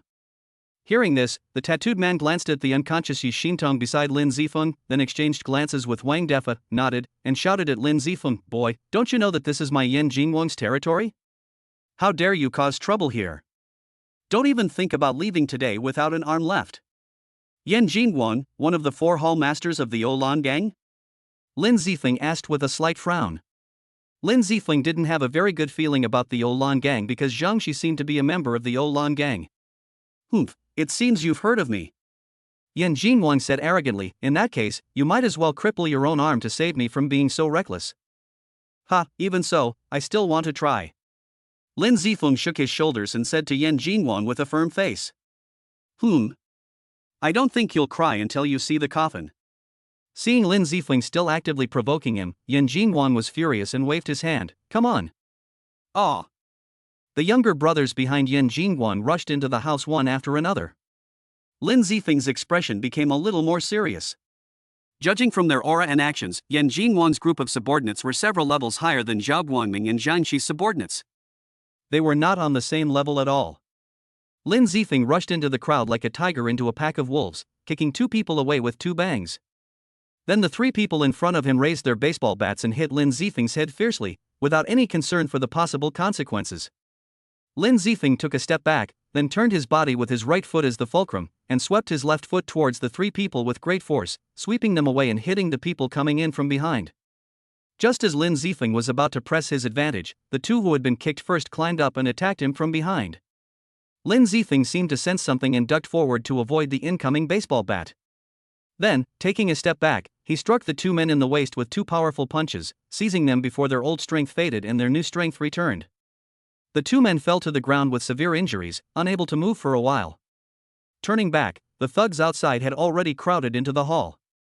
Lin Zifeng pressed forward, knocking down one with every punch and kick. However, because Lin Zifeng didn't use too much force, the knockdown thugs endured the pain and climbed back up to surround him. These people were weak and posed no threat to Lin Zifeng, but their repeated attacks were truly irritating. It felt like a group of fleas jumping around in front of a tiger, but the tiger was afraid of hurting them and so showed mercy. It's so annoying. Lin Zifeng showed an impatient look on his face and increased his strength a little. The situation of the battle changed instantly. The knockdown thugs fell to the ground screaming and howling, and none of them could get up again. Wang Defa was shocked to see Lin Zifeng so ferocious, his legs trembling as he almost wanted to run away. Next, it's just you. After knocking down the group of younger brothers, Lin Zifeng turned his gaze to Yan Jingwang and said provocatively, "My younger brother is not good enough. I don't know if you, as the boss, are capable enough. I admit that I underestimated you. I didn't expect you to be more than just an ordinary martial artist, but actually a warrior." Yan Jingwang narrowed his eyes slightly, looking a little more serious. "But I think you're no more than 20 years old. Even the talented children of those big families rarely reach the late stage of the acquired realm at the age of 20. Therefore, I guess your realm is only the middle stage of the acquired realm at most. And I'm already a late-stage post-natal warrior, so you have no chance of winning against me." Yan Jingwang had a confident look on his face. You can tell me about your family background now. If you know someone, I might be able to let you go for the sake of your elders. Yan Jingguang has always maintained the attitude of not provoking the children of big families if possible, and he is most afraid that the younger ones will come to attack the older ones. Oh? Are you so confident? Lin Zifeng felt a little funny when he saw Yan Jingguang treating him as a member of a big family. Humph, I gave you a chance but you didn't cherish it. Even if your family elders come to ask for an explanation, I will still stand on your side. Yan Jingguang said angrily when he saw that Lin Zifeng dared to provoke him. Stop talking nonsense, take it out for a walk, whether it's a mule or a horse. You young boy, today I will teach you the ways of the world on behalf of your elders. Take this, the green dragon fist. After Yan Jingguang finished his long talk, he raised his sandbag-sized fist and attacked Lin Zifeng. Lin Zifeng's expression instantly became serious, his eyes narrowed slightly, and he stretched out his left palm to meet Yan Jingguang's fist. Bang! The fists and palms collided, the air surged, Lin Zifeng's coat was blown up by the wind, and his body was as motionless as a rock. Ah! My hand! Yan Jingguang took several steps back, his left hand unable to hold down his trembling right wrist. He screamed heartbreakingly, then looked at Lin Zifeng with a painful expression. I didn't expect that you have reached the late stage of the acquired realm at such a young age, and you are practicing horizontal training. I know most of the big families in Linghai City. Who are you? What Yan Jingguang didn't know was that Lin Zifeng had never practiced any martial arts like the golden bell cover, it was just the result of the tempering of his body by the body forging pill. You don't need to care who I am. I just want to know, are you ready to continue?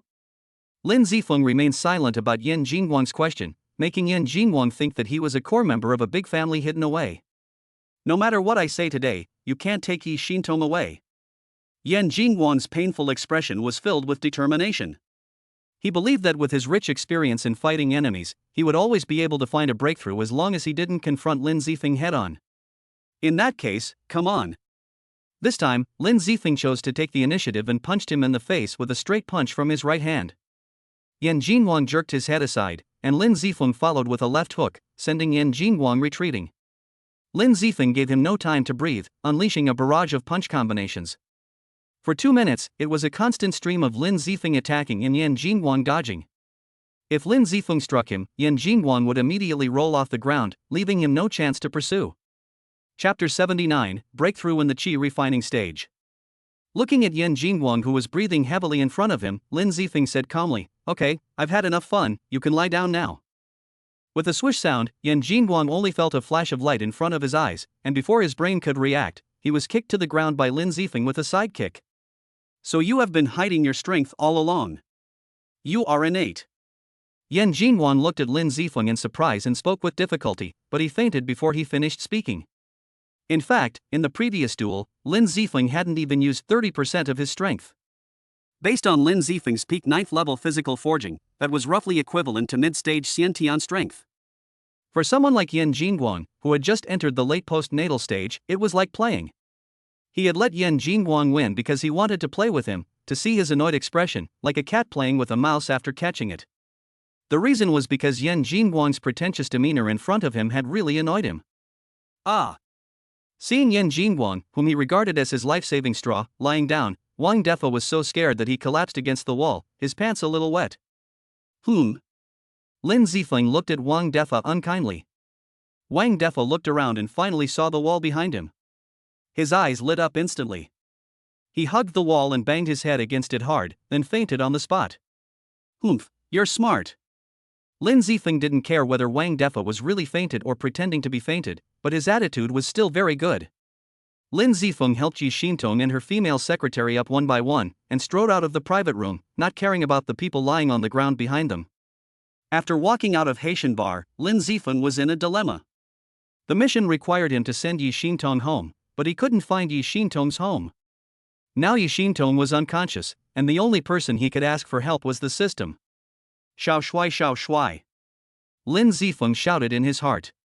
Understood, host. Xiao Shui understood, successfully located Yi Xintong's residence. It's in Villa number 6, Wanqing Community, Nancheng. Lin Zifeng nodded and took a taxi to Wanqing Community. Finally, amidst the taxi driver's strange gaze, they arrived at their destination. There was no other way. Bringing two drunk beauties out of a bar late at night would make anyone take a second look. After arriving at the gate of the community, Lin Zifeng was in a dilemma. Wanqing community was obviously a high-end community. It was so late, and there were still 3 security guards on duty at the gate. If a stranger like Lin Zifeng went in with 2 people in such a brazen manner, he might get into trouble. Well, it seems we have to climb over the wall again. Lin Zifeng shook his head helplessly, went to the side of the community, found a place where there were few people, relied on the wall for leverage, and hugged the 2 girls to climb over the wall in one go. Bang! After landing, Lin Zifeng carefully looked around and felt relieved when he saw no one was around. Then, guided by the system, he found Yi Xintong's villa. TSK, such a luxurious villa, located in such a prosperous area, it must be worth at least 50 million. This Yi Xintong is really a rich woman. Looking at the luxurious single-family villa in front of him, Lin Zifeng couldn't help but click his tongue. When I have money, I will definitely buy a villa that is bigger and more beautiful than this one. Lin Zifeng found the key on Yi Xintong and opened the door of the villa. He didn't know which room she usually stayed in, so he found 2 bedrooms on the first floor with beds and quilts and put the 2 girls on the beds. Although I knew she was beautiful before, I didn't expect that she would be so stunningly beautiful up close. Putting Yi Xintong on the bed and looking at her stunning face, Lin Zifeng sighed continuously. He thought he had seen many beauties, including the school belle Suinger, the policewoman Lu Iran, and the pretty nurse from the First People's Hospital, but he still couldn't help being intoxicated. Not only is she beautiful, but she also has an extraordinary temperament. You can tell at a glance that she is an aristocrat who grew up with a silver spoon in her mouth. Forget it, I won't look anymore. I'm leaving. Lin Zifeng sighed and didn't stay any longer. He was afraid that if he continued to look, he would not be able to control himself and make some mistakes. I don't know if this can be considered as completing the mission. After turning off the lights and locking the door, Lin Zifeng walked out of the villa. Ding, congratulations to the host for completing the task protecting Yi Xintong. You are rewarded with 5,000 system coins. Please check them. As soon as I left the community, the system upgrade sounded. Yes, it's time to go home and break through. Lin Zifeng said excitedly, She refining stage, here I come. Xiao Shui, exchange 1 bodybuilding pill and 1 second-level marrow cleansing pill. As soon as he got home, Lin Zifeng couldn't wait to call the system elf. Ding, host exchanges for 1 body refining pill and 1 second-level marrow cleansing pill. Consumes 6,000 system coins. Current system coins are 2,400. Extract the bodybuilding pill. Lin Zifeng took out the bodybuilding pill and swallowed it. He suddenly felt that something in his body seemed to have reached Lin Jiadong. The body forging pill was used successfully. The host's current realm is the 9th level of body forging 9409,000. Extract the 2nd level marrow cleansing pill. Lin Zifeng took out the 2nd level marrow cleansing pill again. Looking at the pill in front of him with 2 golden lines engraved on it, Lin Zifeng felt excited all over. This was the step for him to break through. Lin Zifeng swallowed the pill, sat cross-legged on the bed, and closed his eyes. Host, please calm down and practice your skills. Xiao Shuai's voice sounded in his mind. Lin Zifeng was stunned at first, then he hurriedly followed the instructions and started practicing the 9-Yang manual. To be honest, he got this technique when he first bound the system, but he made almost no progress during the bodybuilding stage. Lin Zifeng even thought that this technique was just a decoration. Just like this, Lin Zifeng practiced his skills over and over again. He always felt that there was something around him, close yet distant. He wanted to catch it but couldn't touch it no matter what, and he couldn't help feeling anxious. Host, please don't be anxious, otherwise you might go crazy. Xiao Shuai's anxious voice came out. Lin Zifeng followed the instructions, took a few deep breaths, and continued to practice the exercises. After about half an hour, with a pop sound, Lin Zifeng felt as if all the meridians in his body were opened up, and his whole body felt clear and refreshed, which made him so comfortable that he almost couldn't help moaning. Don't slack off, keep practicing. When you just break through is the most efficient time to absorb the spiritual energy of heaven and earth. Try to draw as much energy into your body as possible. At the same time, guide the spiritual energy to flow through the meridians, and circulate it for at least 49 cycles. Xiao Shui instructed from the side. Lin Zifeng nodded slightly and practiced his skills to the extreme. Instantly, he felt an inexplicable stream of air from all around entering his body, and quickly flowed through the meridians that had just been opened to his limbs and bones. Lin Zifeng tried to communicate with the spiritual energy that entered his body and let it flow along the route he set, but it was useless. It still went wherever it wanted to go. Being provoked by a group of unconscious spiritual energy, Lin Zifeng was furious. Once you are in my body, you must obey my orders. So he strengthened his will and shouted in his mind, everyone, move honestly. Half an hour later, perhaps moved by Lin Zifeng's perseverance, these undisciplined spiritual energies finally obeyed Lin Zifeng's arrangements and flowed along the meridians throughout the body. Before he knew it, it was 6 o'clock the next morning. Lin Zifeng had successfully made the spiritual energy circulate in his body for 81 cycles, which was considered to be exceeding the task. Chapter 080, Lottery. Ding, congratulations to the host for completing the mission breakthrough chi refining stage. Reward, 10,000 system coins, 10 ordinary lottery tickets, and a mysterious gift package open once each at the 4th and 7th levels of chi refining. These have been distributed to the system space. Host breaks through the chi refining stage. System update. 10%, 28%, 96%, 100% update success. General Mall opens. Martial Arts Mall products update. Ding. Since the host has reached the chi refining stage, the original daily task, body refining, is no longer suitable for the host's current state. The daily task, body refining, has been cancelled and replaced with the new daily task, chi refining. Daily tasks, refining chi. Task description: the practice in the chi refining stage mainly relies on drawing chi into the body to temper the physique, improve the realm, and strengthen the strength. Mission content: the host practices qigong every day to induce entry into the body for 8 hours. Mission reward, 1,000 system coins. Failure penalty, none. Ha! Just as Lin Zifeng stopped practicing and opened his eyes, a series of system prompt sounds bombarded him, making Lin Zifeng unable to come back to his senses for a while. He then checked the system log again before figuring out the situation. Open the personal interface. Available systems: Martial Arts Training System 210. Martial Arts Talent, Earth Level 5. Martial Arts Realm, First Level of Chi Refining 900-2000. Kung Fu, 9 Yang Manual, A Glimpse of the Tips. Martial Arts, Tai Chi. System Coins, 12400. System Mall, General Mall fully open, Martial Arts Mall 20% open. Items, Cultivation Guide, Ordinary Lottery Tickets 10. This time, the improvement is truly enormous. Thanks to the marrow cleansing pill, my martial arts talent has risen to Earth Level 5. My proficiency in the 9 Yang Manual has also increased from a superficial understanding to a glimpse of the essence. I also gained 10,000 system coins and 10 lucky draw opportunities. It's a real win. Lin Zifeng grinned so hard that his teeth were almost showing. But what is this ordinary mall? And breaking through from the first level of chi refining to the second level actually requires 2,000 experience points, which is double what a person of the same level in the body tempering stage would gain. Open the ordinary mall. Lin Zifeng muttered in his heart, and then a pile of dazzling goods appeared in front of Lin Zifeng. There was also a row of categories at the top, such as food, clothing, transportation, life skills, etc. Lin Zifeng flipped through a few pages at random. The food section contained various delicacies from ancient and modern times, both Chinese and foreign, such as dongpa pork, squirrel mandarin fish, French foie gras, etc., as well as snacks such as potato chips, wafer biscuits, etc., and the prices were relatively low. Lin Zifeng quickly scanned through them and found that there was basically nothing that cost more than 100 system coins. The clothing section contained a selection of exquisite clothing, both classical and modern, including hats, shoes, and jewelry. However, the prices varied widely. Lin Zifeng nearly spat out blood when he saw a diamond set called Eternal Love costing 10,000 system coins. Open the vehicle column, and you will see a wide range of models, from domestic commuter cars worth tens of thousands of yuan to bulletproof luxury cars worth hundreds of millions of yuan specially customized by world-renowned car manufacturers. Lamborghini Reventon, 1,500 system coins. Bugatti Veyron 16.4, 2,500 system coins. Aston Martin 177, 4,500 system coins.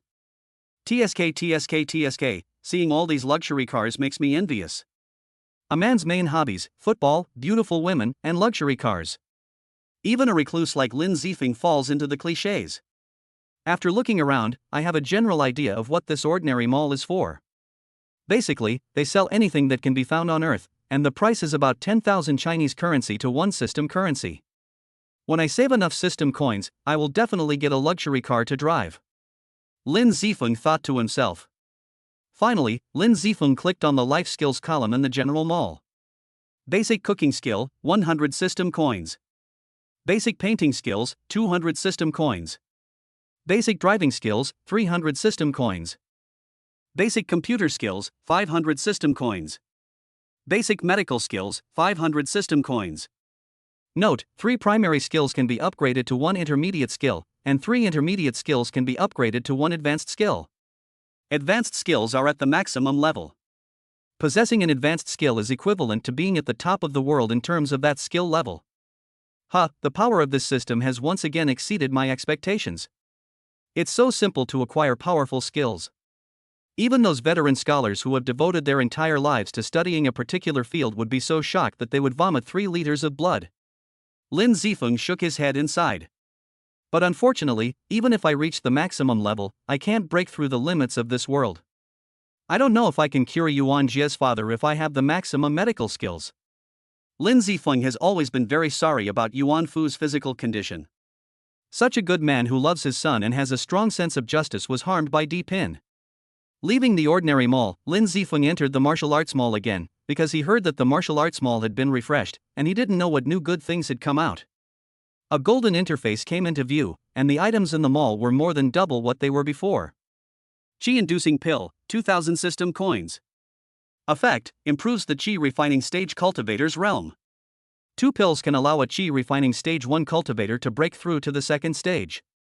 4 pills can allow a Qi refining stage 2 cultivator to break through to the third stage, and so on. Qi gathering pill, 500 system coins. Effect, gathers spiritual energy from all directions within 8 hours, doubling the efficiency of drawing energy into the body. Primary detoxification pill, 1000 system coins.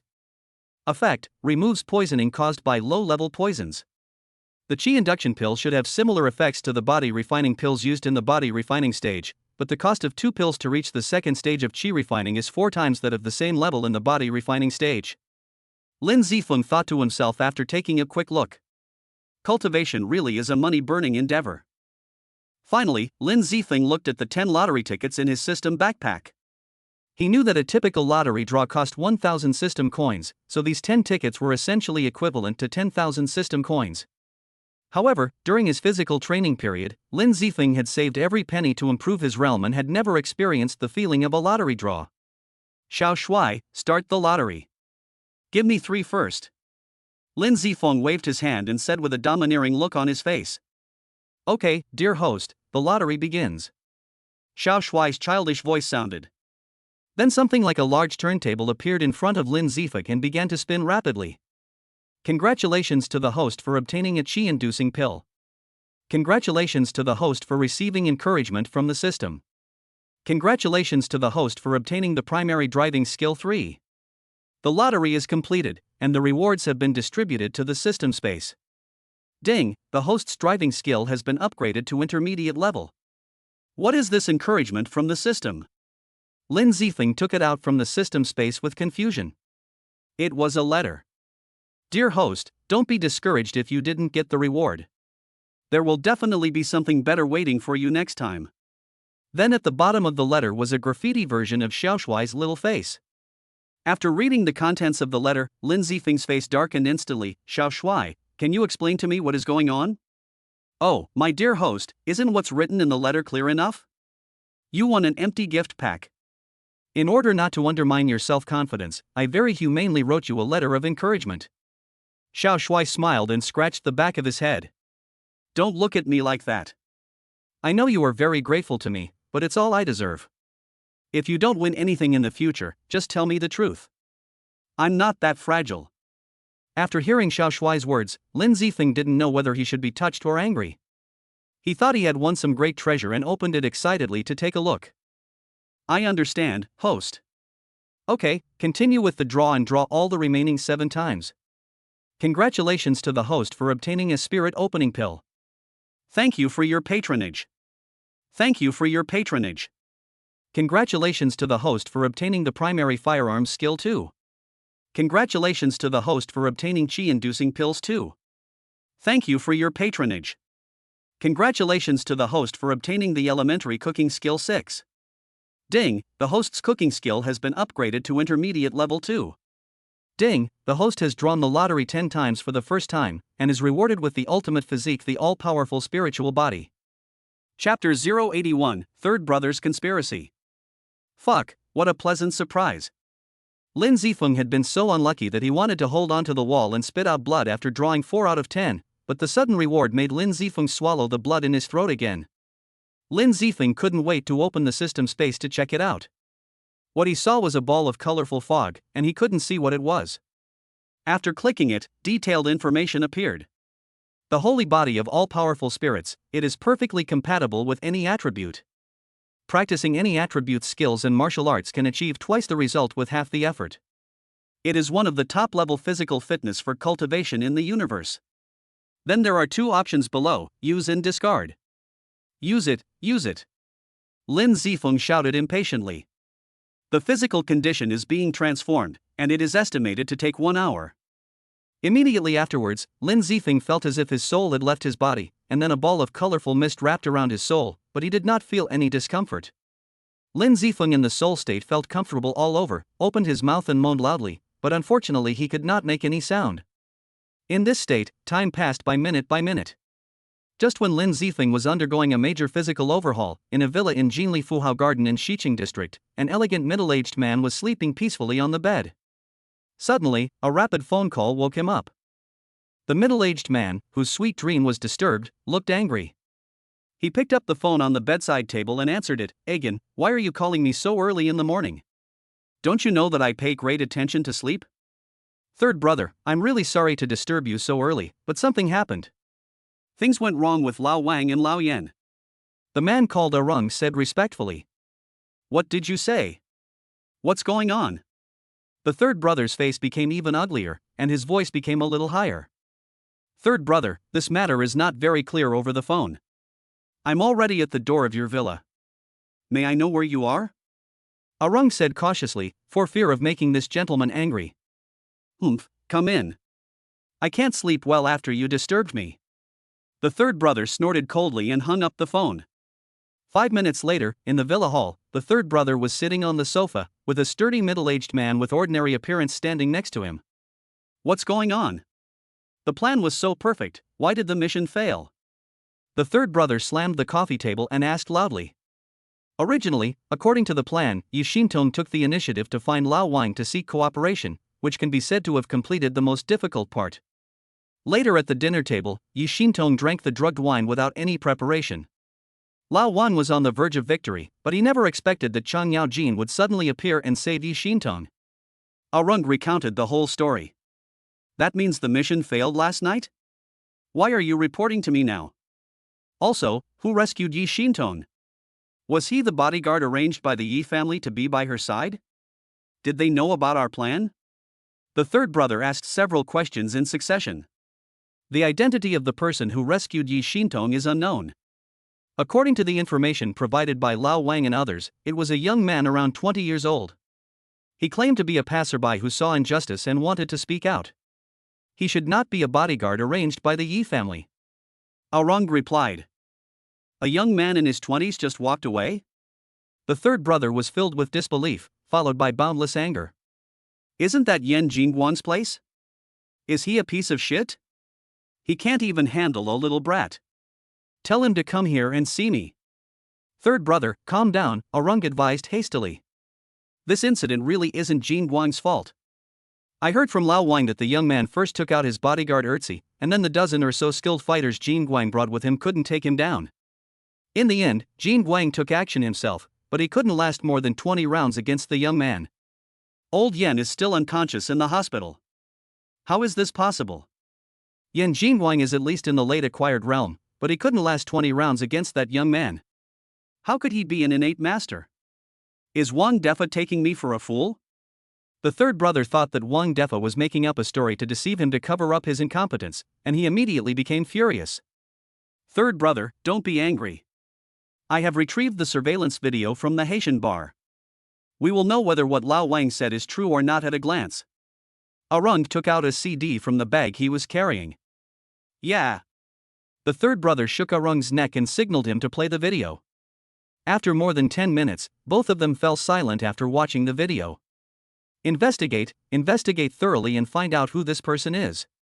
If he really just happened to pass by as he said, it would be fine. But I'm afraid that he has some relationship with Yi Shintong, or he is specifically targeting us. That would be bad. After a long time, the third brother spoke first. I understand, third brother, Arung nodded in response. Then, frowning deeply, he asked, but third brother, I'm thinking, our dealings with Lao Wang and Jin Guang are so secretive, it shouldn't be possible for someone with ulterior motives to find out and target us. Also, Yi Shintong is just a woman. Do we really need to spend so much effort on her? Humph, short-sighted. The third brother, still in a bad mood, snorted coldly and said, there is no such thing as an impenetrable wall, and nothing is absolutely secret and cannot be known by others. No one knows how much that old man Ouyang Chun really knows about our affairs. There is also the matter of Yi Shintong. Although Yi Shintong is just a woman as you said, and runs a small company, do you know who is behind Yi Shintong? The third brother stared at Arung and asked in a deep voice. Third brother, you said that Yi Shintong is from the Yi family. Arung replied immediately. That's right. Although you know Yi Shintong is from the Yi family, you don't know how powerful the Yi family is. Linghai City has 3 major underground forces, the Tianjue Society in the east and north cities, the Wolf Pack in the south city, and our Olan gang. You should know this. Aryan nodded in affirmation. But you certainly don't know the forces behind the Tianjue Society and the Wolf Pack. The third brother paused and glanced at Aryan. The Tianjue Society is backed by the Lung family, while the Wolf Pack is backed by the Yi family. Both the Lang and Yi families have been deeply rooted in Linghai City for decades, and their financial resources and connections are unfathomable. It can be said that even the leaders of the Tianjue Society and the Wolf Pack feel inferior when meeting the direct descendants of the Lang and Yi families. Arung was shocked by the third brother's words. He had never expected that there were so many things behind it. Does our Olan gang have any support behind it? Agan asked impatiently. That's why I do all these things. Our Olan gang doesn't have the support of those big families, so I can only do everything I can to improve my strength so that those people won't swallow up everything. But that pedantic old man Ouyang Chun doesn't understand me at all. He doesn't know how much I have contributed to the gang, and he just blindly rejects my ideas. When he said this, the third brother's expression became ferocious. We are gangsters to begin with, so what if we do some bad things? If I eat vegetarian food and chant Buddhist scriptures every day like him, I might as well become a monk. Arung looked at his third brother's crazy appearance, trembling and not daring to speak. After a while, the third brother calmed down. Yi Shintong's father, Yi Jinghua, is the most likely candidate to become the next head of the Yi family. If we can get hold of something on Yi Shintong in advance, it will be of great help to our future plans.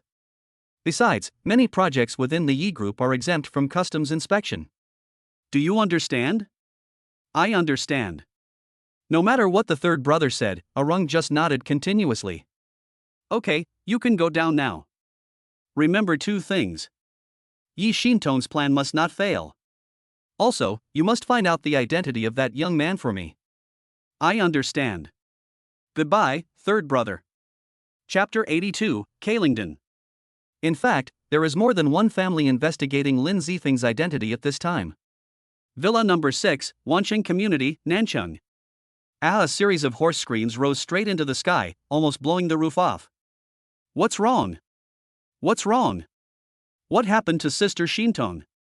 Then another female voice was heard, and with a click, the door was opened, and a woman with disheveled hair ran in hurriedly. Xiao Yun, why am I here? Yi Shintong saw Xiao Yun come in and hurriedly pulled her and asked. Why are you here? This is your home. Sister Shintong, are you still drunk? Xiao Yun said in confusion. No, this is my home, that's for sure, but this is not my room. How did we get home last night? Xiao Yun, did you take me back? Yi Shintong asked. How could that be? I was drunk even earlier than you, Sister Shintong. I thought you were the one who brought me to your house. Xiao Yun pouted cutely and said, how about Sister Shintong, please think about it again. Yes, think about it calmly first. Last night I invited Wang Defa to drink. At the end, when I suggested leaving, he said he wanted to finish one last drink and said he would send me back. But after drinking, I seemed to be drunk and couldn't remember anything. Could it be that Wang Defa sent me back? Thinking of this, Yi Xintong hurriedly checked her body. She could not forget the lustful light that flashed in Wang Defa's eyes from time to time during dinner yesterday. After checking around, she found that there was no other problem except that her clothes had some wrinkles. She couldn't help but breathe a sigh of relief. Wang Defa doesn't know where I live either. It's unlikely that he sent me back. But who else could it be if not him? Yi Xintong thought about it for a long time but couldn't figure it out. Except for a few people closest to her, few people knew where she lived. Oh my god, Sister Xintong, are you stupid? Isn't there a surveillance camera at your door? You can find out by checking the surveillance camera. Xiaoyan said casually while yawning, but she was thinking in her heart, it's true that even the smartest woman will make stupid mistakes sometimes, and even our President Yi has such a cute side. You're right. Yi Xintong hurried to the study without even putting on her shoes, turned on the surveillance video, and Xiaoyan followed her to check it together. Soon Lin Zifeng's figure appeared on the screen. Xiaoyun, do you know this person? Yi Xintong asked. I don't know him, but this boy is quite handsome. Xiaoyun shook her head. Go check this person's information and report to me. No matter who he is, at least he sent us home safely and we should thank him. Besides, I still have a lot of things I want to ask him. Yi Xintong ordered. I understand, Sister Xintong. Afterwards, after breakfast, the two took a taxi to the Haitian bar, picked up the car that they had not driven yesterday, and then drove to the company. On Lin Zifeng's side, the renovation was completed at about 7:30. Awesome! Lin Zifeng, whose soul returned to his body, clenched his fists and shouted. This transformation made Lin Zifeng feel his soul had been elevated, and his body's affinity for spiritual energy had reached an indescribable level of closeness. Last night, when he first began drawing energy into his body, Lin Zifeng felt some of the energy enter and then quickly exit, as if it were rejecting his body. But just now, when he tried to practice the technique to absorb the energy, all the surrounding spiritual energy flowed into his body through his pores like an obedient child, without leaking out. Perhaps this was due to the so-called difference in the properties of the spiritual energy. Then, Lin Zifeng opened the system space and checked the rewards he had drawn before. I got an intermediate driving skill, 2 elementary firearm skills, and 2 intermediate cooking skills. I also got 3 chi-inducing pills and 1 soul-enhancing pill. Lin Zifeng counted the things in his backpack carefully, and then clicked on the soul-enhancing pill. Spiritual enlightenment pill, used to awaken the intelligence of low-intelligence animals, or to improve the intelligence of dull humans. Price, 3,000 system coins. Great stuff! If I give this to Jigglypuff, and he works hard in the last month or so before the college entrance exam, getting into a good university shouldn't be a problem. Jigglypuff was Lin Zifeng's best friend, and he didn't want him to graduate from high school with regrets and go home to run a small restaurant for the rest of his life. He had also promised him many times that he would get into university, and Lin Zifeng couldn't break his promise. While exiting the system space, Lin Zifeng took out the 3 chi-attracting pills and swallowed them, raising his realm to the second level of chi refining 1904,000. Then he had breakfast and went to school. During lunch break, Lin Zifeng called Pang Ding out and took out the elixir for him. Pang Ding had 100% trust in Lin Zifeng and swallowed it in one gulp without hesitation. Brother Feng, these chocolate beans are delicious. Where did you buy them? I want to buy some for Xiaoxue. After eating the kaling pill, Pudding asked casually, not realizing what a treasure he had just eaten. Pa! Lin Zifeng patted the back of Jigglypuff's head and angrily scolded, You idiot, what I just gave you was a miraculous elixir my master left me. It can boost your intelligence. I gave it to you despite the pain, and you actually treated it like candy? Ah? Really? Jigglypuff was shocked, his mouth opened so wide that an apple could fit in it. Nonsense, how could I lie to you about this? Go back and read your books carefully, and you will soon find that you have become different. Lin Zifeng closed his eyes slightly, held his head high and said confidently. Woo-woo. Then Lin Zifeng heard a sobbing sound coming from the side. When he turned around, he saw Jigglypuff with red eyes and tears falling like crazy. Brother Feng, woo-woo, except my parents, you are the best person to me, woo-woo, I will work like a slave for you in the future to repay your kindness. Pudding said while wiping his eyes and sobbing. All right, stop crying. It's not like a grown man should cry.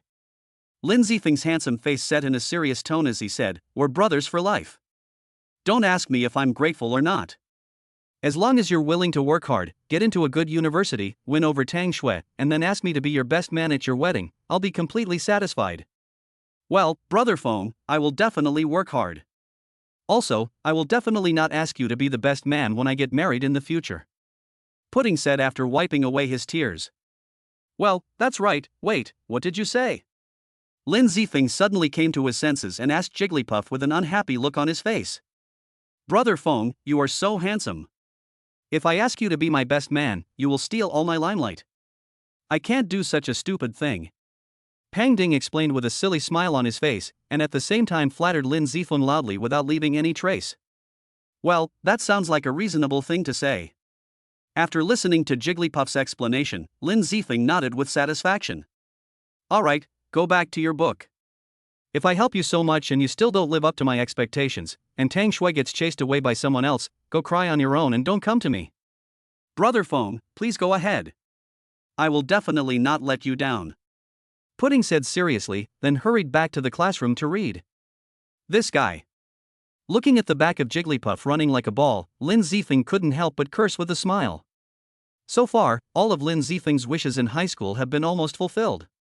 In the end, all that was left was to hand in a satisfactory answer sheet in the college entrance examination, and then be admitted to Linghai University and fulfill the agreement with Su Yinger. College life? I'm really looking forward to it. Chapter 83, Ordinary High School Student. 2 days later, in the newly renovated Peony Hall of Haitian Bar, the third brother sat on the sofa in the main seat. In front of him stood 2 strong middle-aged men and a fat man. They were Yan Jingguang, Arung and Wang Defa, who had recovered from their injuries. It was my incompetence that caused the failure of this plan. Please punish me, third brother. Yan Jingguang bowed 90 degrees to his third brother to apologize. Wang Defa, standing by, followed suit and bowed to apologize without saying a word. Unfortunately, his bloated figure prevented him from bending his waist at all. Please punish me, third brother. The third brother held a glass of red wine, shook it slowly, took a sip, and said nothing. 2 minutes later, just as the two of them were sweating profusely and their bodies began to tremble slightly, the third brother spoke. Get up, there is no need to play any tricks on me. When this is completely over, the punishment for both of you will not be less. Thank you, third brother. The two were sad inside but had to show gratitude on their faces. Arjun. How's the investigation going on with the thing I asked you to investigate? The third brother stared at the red wine in his hand and asked indifferently. Reporting to third brother, I used some connections and found out the identity of that young man. His name is Lin Zifeng, he's 18 years old, a senior at Linghai No. 1 Middle School, and his parents are ordinary factory workers. As for why he possesses such extraordinary martial arts skills? At this point, Arung hesitated. Forgive me for my incompetence, I didn't get any information. Lin Zifeng's martial arts were all acquired through the system, and they would never have been able to imagine it no matter how hard they tried. But besides these, I also heard some other news. Valjean said immediately. Oh? Tell me anything else. I learned from students at Linghai No. 1 Middle School that Lin Zifeng had once had a conflict with Zhang Shi. Later, I found one of Zhang Shi's former subordinates and confirmed the authenticity of the news. Moreover, Zhang Shi's subordinate told me that Lin Zifeng had some relationship with Wang Jigang, the captain of the Municipal Bureau's Criminal Investigation Team 1, and Louis Ran. Moreover, on the night when Zhang Shi and Hu Biao were arrested, he had seen Lin Zifeng's figure appear at the scene from a distance. So I suspect that Lin Zifeng may also have a certain connection with the arrest of Zhang Shi and Hu Biao. Arung told the news he had received and his own judgment. I didn't expect such a poor high school student to have so many secrets. It's quite interesting. The third brother narrowed his eyes slightly, and a smile appeared on the corner of his mouth. The plan for Yi Xintong will proceed as usual, but remember not to let anyone detect any flaws. Yes, third brother. Yan Jingguang and Wang Defa nodded in response at the same time. Aryan, keep an eye on Lin Zifeng and dig out as many secrets as possible from him. I don't believe a child from a working-class family could have such powerful abilities out of nowhere. He either possesses a rare treasure or has a renowned teacher guiding him. Whatever it is, we must avoid conflict with him as much as possible. If we can get him on our side, it would be a huge help. I understand, third brother. In the president's office of Xintong Women's Products Company, Limited, it was already time to get off work, but the lights were still on and the sound of typing on the keyboard could be heard from time to time. Knock, knock, knock, Sister Shintong, have a cup of coffee. Secretary Xiaoyun walked in from outside with a cup of coffee. Put it on the table. I'll drink it later. Yi Shintong kept her eyes fixed on the screen and said without turning her head. Sister Shintong, don't work so hard. It would be bad if you hurt yourself. Seeing Yi Shintong working so hard, Xiaoyun advised distressfully, by the way, Sister Shintong, there's news about the young man you asked me to investigate last time. Oh? Hearing this, Yi Shintong stopped what she was doing, picked up her coffee and took a sip. Who is he? According to the information I obtained from the investigation, that person's name is Lin Zifeng, and he is a senior high school student at Linghai No. 1 Middle School. Xiaoyun's connections were far less than Arung's, so the information she investigated stopped there. He's just an ordinary senior high school student, so how did he know my home address? And why did he send me home? Yi Shintong frowned, full of confusion, unable to figure out the reason. Forget it. I won't think about it anymore. After I'm done with this busy period, I'll find a chance to make an appointment with Lin Zifeng. I believe I'll know the truth then. Finally, Yi Shintong shook her head and stopped thinking about this question that she had no way to answer, and concentrated on her work. After a busy day of studying, Lin Zifeng returned home. After dinner, he read a book for a while and then began to meditate and practice Qigong. Now that he had broken through to the Qi refining stage, basic exercises like push-ups and sit-ups were no longer effective in strengthening his body, so they had been eliminated. Now Lin Zifeng was fully committed to practicing Qi refining. Lin Zifeng practiced the 9-Yang manual, absorbing the spiritual energy around his body into his body, and then guiding it to flow along the meridians along the prescribed route, quickly completing a cycle. The holy body of all-knowing spiritual energy is indeed extraordinary. The efficiency of absorbing spiritual energy has been greatly improved. I have made a lot of money. Lin Zifeng took a deep breath, opened his eyes and sighed, then closed his eyes again and continued to practice. Soon it was the next morning. Open the personal interface. Universal Carrying System. Available systems, Martial Arts Training System 210. Constitution, Holy Body of All-Knowing Spirituality. Martial Arts Talent, Earth Level 5. Martial Arts Realm, Second Level of Qi Refining 24,000. Kung Fu, 9-Yang Manual, A Glimpse of the Tips. Martial Arts, Tai Chi. Skills, Intermediate Driving Skills, Elementary Firearms Skills 2, Intermediate Cooking Skills 2. System Coins, 13400. System Mall, General Mall, Martial Arts Mall 20% open. Item, Training Guide. Not bad. I gained 420 experience points after practicing for a night. I'll buy a Qi Gathering pill tonight and try it out. Looking at his experience bar, Lin Zifeng nodded with satisfaction. That night, Lin Zifeng spent 500 system coins to exchange for a Qi Gathering pill, took it, and practiced until the next morning, gaining a total of 830 experience points. Well, looking at it this way, the cost-effectiveness of the Qi Gathering pill is quite high. As long as I keep practicing, the Qi Gathering pill worth 500 system coins can provide me with more than 400 experience points. The Qi Guiding pill worth 2,000 system coins can only increase 1,000 experience points. However, the Qi Guiding pill's advantage is its high efficiency, just like the difference between the double experience cards and experience pills in some games. Mathematical genius Lin Zifeng carefully calculated again and found the most cost-effective way to upgrade. Xiaofeng, it's time to eat. You'll be late for school if you're late. Lin's mother's voice came from outside the door. Oh, I see. I'll be right there. After breakfast, the familiar campus life begins again. Chapter 084, Class 2 Let's Go. In the next month or so, Lin Zifeng had been practicing steadily. The system was silent and had not issued any tasks. Instead, he would occasionally go out to punish some bullies or criminals who had committed crimes. I remember it was a weekend in late May. Lin Zifeng was shopping when he saw a few daring people robbing a gold shop in broad daylight. Seeing this, Lin Zifeng laughed so hard that he knocked down the 4 robbers in a few seconds before the police arrived. Then he left the downtown area with only a handsome back. Afterwards, the system rewarded him with 4,000 system coins. On this day, Lin Zifeng just exited from his training and said, "Open the personal interface." Universal Carrying System. Available systems, Martial Arts Training System 210. Constitution, Holy Body of All-Knowing Spirituality. Martial Arts Talent, Earth Level 5.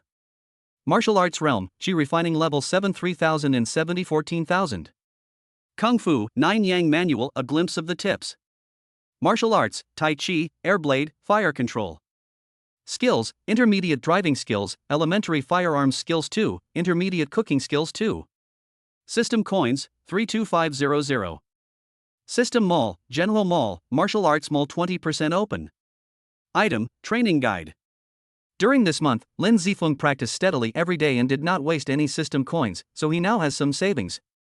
When Lin Zifeng reached the 4th level of Qi refining, roughly equivalent to the early stages of Grandmaster in modern martial arts, he mastered the ability to manipulate spiritual energy for offensive attacks, similar to the Grandmaster's Qi out-of-body attacks.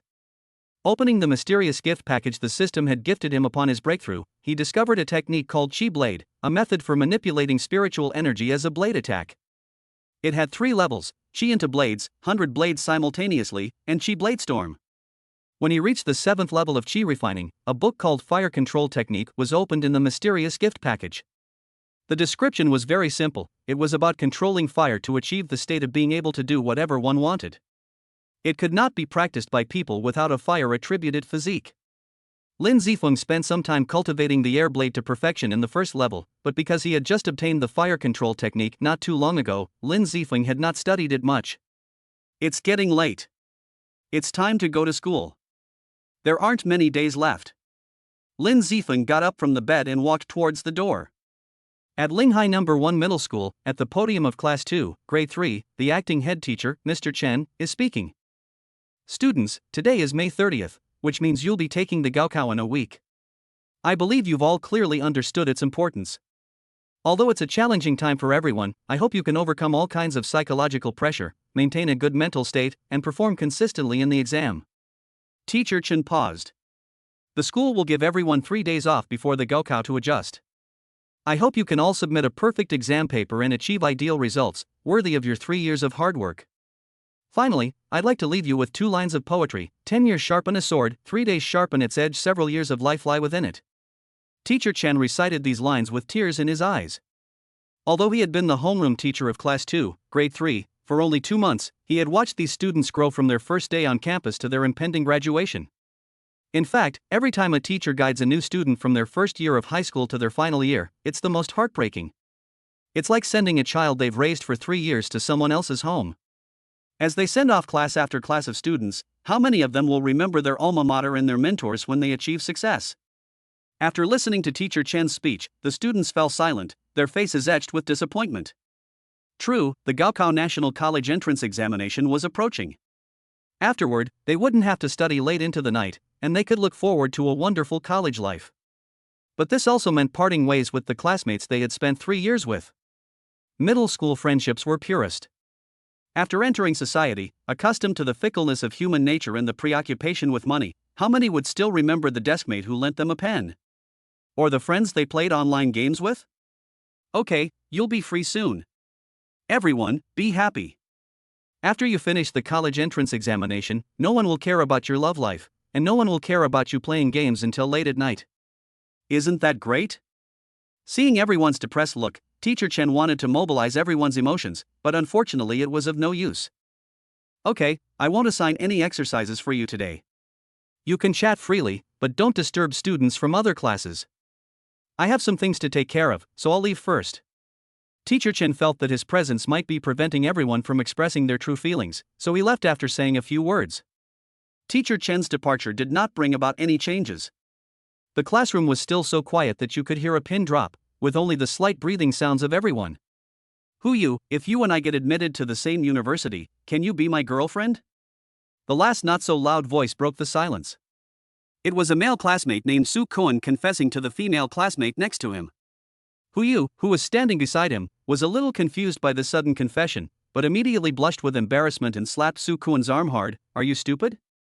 Can't you say it in private? Everyone is watching us now. If you are not embarrassed, then I am embarrassed. Just tell me whether you agree or not. Su Kuan asked with a silly smile. I don't agree. Yu pouted and snorted proudly. Promise him, promise him. Su Kuan's good friend Kai Su cheered behind him. Promise him, promise him. Someone took the lead, and the nosy classmates followed suit. Okay, isn't it enough that I agree? Stop arguing. Who you had always been interested in Su Koen, and now the classmates booing gave her a way out. Hiying, will you be my girlfriend? Gushi, can you give me a chance to pursue you? Shinjun, can I be your girlfriend? With Su Kunki taking the lead, a group of adolescent boys and girls confessed their love to their ideal idols, and the scene was extremely chaotic for a while. Xiaoxue, I like you. Can you give me a chance? Even the cowardly Jigglypuff ran to Tang Shui to confess his love. My first choice is Linghai University. I don't want my future boyfriend to be too far away from me. Tang Shui neither agreed nor refused. During the second mock exam, Su Ying'er performed consistently well, scoring 710 points, while Lin Zifeng, seemingly pumped up, scored a staggering 725. The most unbelievable score was actually Jigglypuff, who scored a staggering 602, leading everyone to believe the teacher had misgraded the test. After double-checking the authenticity of the scores, the students couldn't help but sigh. Anyone connected to Lin Zifeng truly rises to prominence. Xiaoxue, I will definitely work hard to get admitted to Linghai University. Pang Ding said seriously, then turned around and ran back to his seat to read a book. Inger, did you miss me? Seeing everyone so lively, Lin Zifeng felt embarrassed to sit alone in his seat, so he moved his stool and sat next to Su Ying'er and said in a sarcastic tone, "Don't disturb me while I'm reading." Lin Zifeng's hot breath hit Su Ying'er's pretty pink face, making her face turn slightly red and her mood heightened. "Looking at your rosy little face, I really want to take a bite of it," Lin Zifeng said with a lewd look on his face like a pervert. If you keep saying those rude words I'll ignore you." Su Ying'er pouted, looking unhappy. Okay, I won't say anymore. But Xiaoxue, you've seen my results in the second mock exam. It's a foregone conclusion that I'll be admitted to Linghai University. When will you be willing to be my girlfriend? Lin Zifeng brought up the past. To be honest, he couldn't wait to confirm his relationship with Su Ying'er. You haven't really been admitted to Linghai University yet. What I said at the beginning was that if you and I were admitted to Linghai University together, I would consider giving you a chance. I haven't thought it through yet. Su Ying'er raised her chin high, with the expression of a naughty little princess. You are cheating, believe it or not. Lin Zifeng raised his guilty hands and said threateningly. What do you want to do? Believe it or not, I won't give you any chance at all. Su Ying'er didn't believe that Lin Zifeng would do anything out of line, so she threatened him instead. You are so cruel. It is difficult to raise a woman and a villain. The ancients were right. I will take my leave. Lin Zifeng returned to his seat with his head lowered like a rooster bowing in worship, leaving Su Ying'er alone with a fox-like cunning smile. You're such an idiot. Don't you know girls are shy? You always ask embarrassing questions like this. At this time, in the next-door class of senior high school, which was having a self-study class, teacher who was sitting on the podium with a helpless look on his face. It was impossible for him not to hear the loud noises from class 2, but he was unwilling to interfere. After all, they were about to graduate, so he let those kids be themselves. He was young once too. Chapter 085, College Entrance Examination begins. 7 days passed in a flash, and soon the day of the college entrance examination arrived. Lin Zifeng got up very early. His parents also took a day off and prepared a hearty breakfast for him. Fomer, come here, a fried dough stick and 2 eggs. I wish you a perfect score in the exam today. Mother Lin put the fried dough stick and eggs into Lin Zifeng's bowl and said with a smile. Thank you, Mom. Eat slowly, don't rush. After you finish eating, your father and I will take you to the exam. Okay. Lin Zifeng nodded in response. After dinner, Lin Zifeng, under his parents' urging, double-checked his admission ticket and ID card. After confirming everything was in order, he took a taxi to the exam center. The Gaokao exam venue was randomly assigned, and Lin Zifeng's exam location was Linghai Experimental Middle School. Along the way, his parents repeatedly reminded him not to be nervous, to skip questions he didn't understand, to review his answers several times after the exam, and to share tips on exam preparation. They also mentioned how many people missed their dream university by just a single point due to carelessness. This made the usually confident Lin Zifeng a little nervous. Mom and Dad, stop talking. I was quite confident, but now you've made me a little nervous. Lin Zifeng interrupted his parents with a wry smile and said helplessly. Okay, let's not talk about it anymore. Just try your best and don't put too much pressure on yourself. Soon, the taxi arrived at the destination. The school gate was crowded with parents who came to send their children to take exams, as well as a large number of cars. Several traffic police were standing on the roadside directing traffic. Mom and Dad, I'm going in.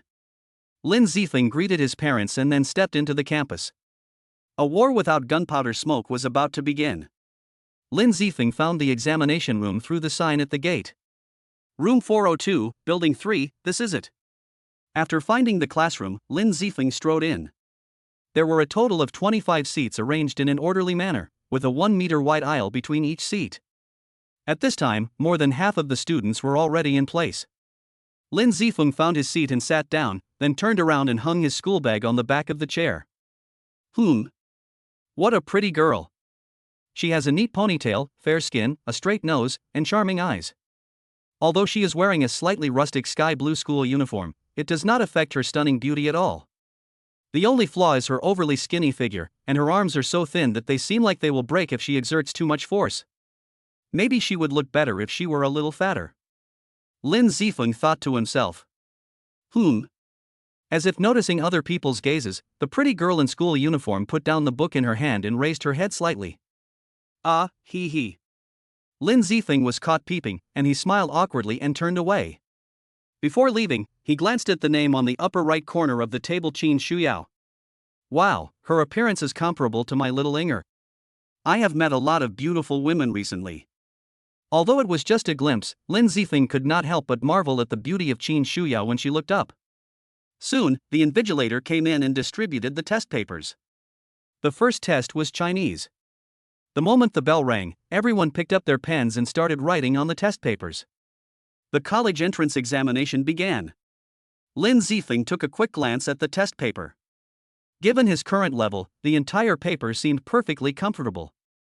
He spent about 40 minutes finishing the first few questions, then focused on the final hurdle, the composition.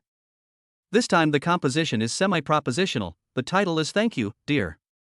For an essay on this topic, there are many things that can be filled in the blanks, such as Dear Father, Dear Mother, Dear Teacher, Dear Motherland, etc., but the final effect of the writing depends on the individual's writing level, rhetorical techniques, and choice of words.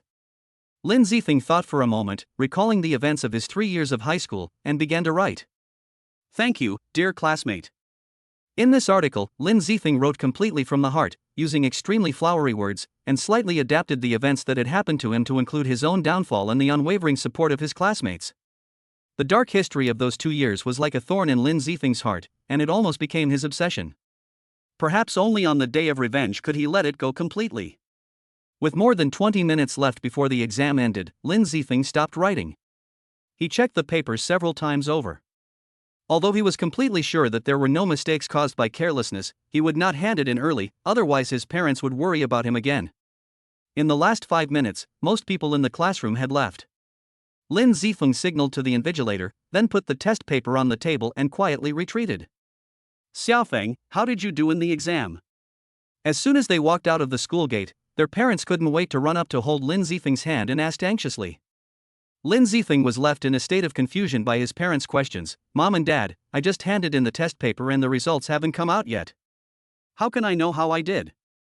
After a pause, Lin Zifeng continued, but I basically answered all the questions. I think I did pretty well on the test. It all depends on how many points I can get for the essay. That's good. Mother Lin looked relieved, then turned to look up at the sky, clasped her hands together and prayed, May the ancestors of the Lin family bless us and ensure that Xiaofeng is admitted to a key university. When the time comes, we will go back and burn a few more pounds of paper money for you. Lin Zifeng gave an awkward smile and then grabbed his father and mother's arms. Dad, Mom, let's find a place to eat quickly, otherwise the restaurant will be full soon. Yes, Xiaofeng is right. Let's go find a place to eat. The family of 3 checked out several nearby restaurants. The larger ones were already packed, and even smaller ones like the chicken pot and chicken rice were packed, with the restaurant owners grinning from ear to ear. Finally, the 3 of them found a Shaxian snack bar about a kilometer from the school. While it was quite crowded, there was barely a seat. Really? Why are all the houses so full that I can't even have a good meal? Lin's mother started complaining as soon as she sat down. Son, make do with lunch first. I'll make you a good meal tonight and reward you. Mom, it doesn't matter. It doesn't matter what you eat. Lin Zifeng said with a smile, and then shouted to the restaurant owner, "Boss, give me 3 servings of duck leg rice and 2 baskets of steamed dumplings." "Okay, I'll be right there," the boss replied from the kitchen. Chapter 086, Qin Shuyao. After ordering, Lin Zifeng began to look around. At this time, most of the people in the store were students who came to take exams and their parents who accompanied them to take the exams. That's Qin Shuyao? Lin Zifeng spotted a graceful figure in a blue school uniform in front of him on the left, nibbling on the fried rice in front of him. Perhaps hoping to make a fortune, the prices of the food in the small shop had increased significantly. It was vaguely visible that the price of the fried rice, which originally cost 6 yuan, had been altered to 8 yuan. There was also a middle-aged couple and a student-looking boy sitting at her table. They should also be candidates for this year, but they were obviously not Qin Shuyao's relatives. Cough, cough, cough. Perhaps because she ate too quickly, Qin Shuyao accidentally choked. She took a few gulps of the free clear soup provided by the store and coughed violently twice, causing the couple opposite to frown. Her family conditions may not be very good, and her family seems. Seeing Qin Shuyao like this, Lin Zifeng felt a little distressed for some reason. "It's obviously the first time we meet, why do I have this feeling?" Shaking his head, Lin Zifeng stopped thinking. Soon, the food was served, and Qin Shuyao quickly left the restaurant after finishing her egg fried rice. After finishing their meal, the three returned to the school gate. The afternoon exam would start at 1 o'clock, so they would have to wait for about another hour. "Dad, Mom, you must be very tired. Go back first. I'll go directly to the classroom to rest. After the exam, I'll take a taxi back by myself." The parents got up early in the morning to prepare breakfast. Before that, they stood at the school gate under the scorching sun for an hour or two, and their faces were already showing signs of fatigue. "It's okay, Mom is not tired," Mother Lin said to Lin Zifeng with a smile, suppressing her tiredness. "Mom, you..." Lin Zifeng wanted to persuade her a few more times. "I think Xiaofeng is right. We can't help much here and it will only make him worry. It's better for us to go home and wait for good news from Xiaofeng," Father Lin said to Mother Lin with some heartache. Mother Lin looked at the father and son who were determined, and finally agreed, "Okay, let's go back first, buy some good food, and make a delicious meal for Xiaofeng in the evening." "Okay, goodbye, Mom and Dad." "Well, bye. Good luck on the exam." Looking at the backs of his parents supporting each other as they walked away, Lin Zifeng smiled. There is nothing happier than having parents who are healthy and love each other for a lifetime. Lin Zifeng walked into the school gate and came to the classroom where the morning exam was held. Looking at the locked door in front of him, Lin Zifeng's face was full of black lines. "Why, no one told me that the classroom door is locked at other times." Although Lin Zifeng was strong enough to break the door open with one punch, he didn't dare to do so. He didn't want to be kept in the detention center for 2 days during the college entrance examination. "Forget it, let's go walk around the school and see if there's a place to rest." Lin Zifeng reluctantly left the teaching building and walked slowly around the campus. There weren't many students in the school at this time. Most of them had booked hourly rooms in the hotels near the school to rest, and some had lunch in the restaurant. Found it. From a distance, Lin Zifeng saw a small pavilion in front of him, and Lin Zifeng strode over. About 10 meters away from the pavilion, Lin Zifeng saw that there seemed to be a few people in the pavilion, 2 men and 2 women, who seemed to be arguing about something. It can't be such a coincidence. After walking a few steps forward, he found that he recognized one of the people. It was Qin Shuyao, whom he had just met not long ago. She was sitting on a stone bench in the pavilion, holding a book in her hand, glaring at the 2 men and 1 woman in front of her. "My little beauty, let me tell you, even if you study hard and get into a good university, you'll end up working for someone else when you graduate. It's such a waste of your pretty face. In my opinion, you might as well follow our Mr. Wei. That way you'll be married into a wealthy family, and it would be great to lie at home and enjoy wealth and glory every day." A man in a green t-shirt hugged a girl dressed like a little gangster and said to Qin Shuyao arrogantly, "That's right, Wei Xiao's family owns a jewelry company. Then you can change your bracelets and necklaces every day and no one will care. Most people don't even have such an opportunity." The little girl who was being hugged pouted and said, the word jealousy was almost written on her face. The man in white casual clothes standing in front of the 2 of them had a smug look on his face, his neck held high with a confident smile on his lips, as if everything was under his control. Although he was only 1.6 meters tall, he pretended to be 2.8 meters tall.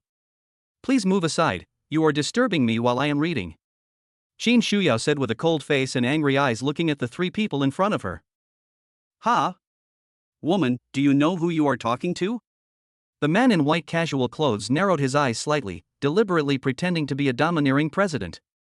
However, with his height half a head shorter than Qin Shuyao, he really didn't sound very impressive when he said such words. Qin Shuyao said nothing and continued to stare at the three people coldly, making a silent resistance. Woman, you don't know me, so you don't know who is standing before you. But I believe that once you know my identity, you will definitely rush to be my woman.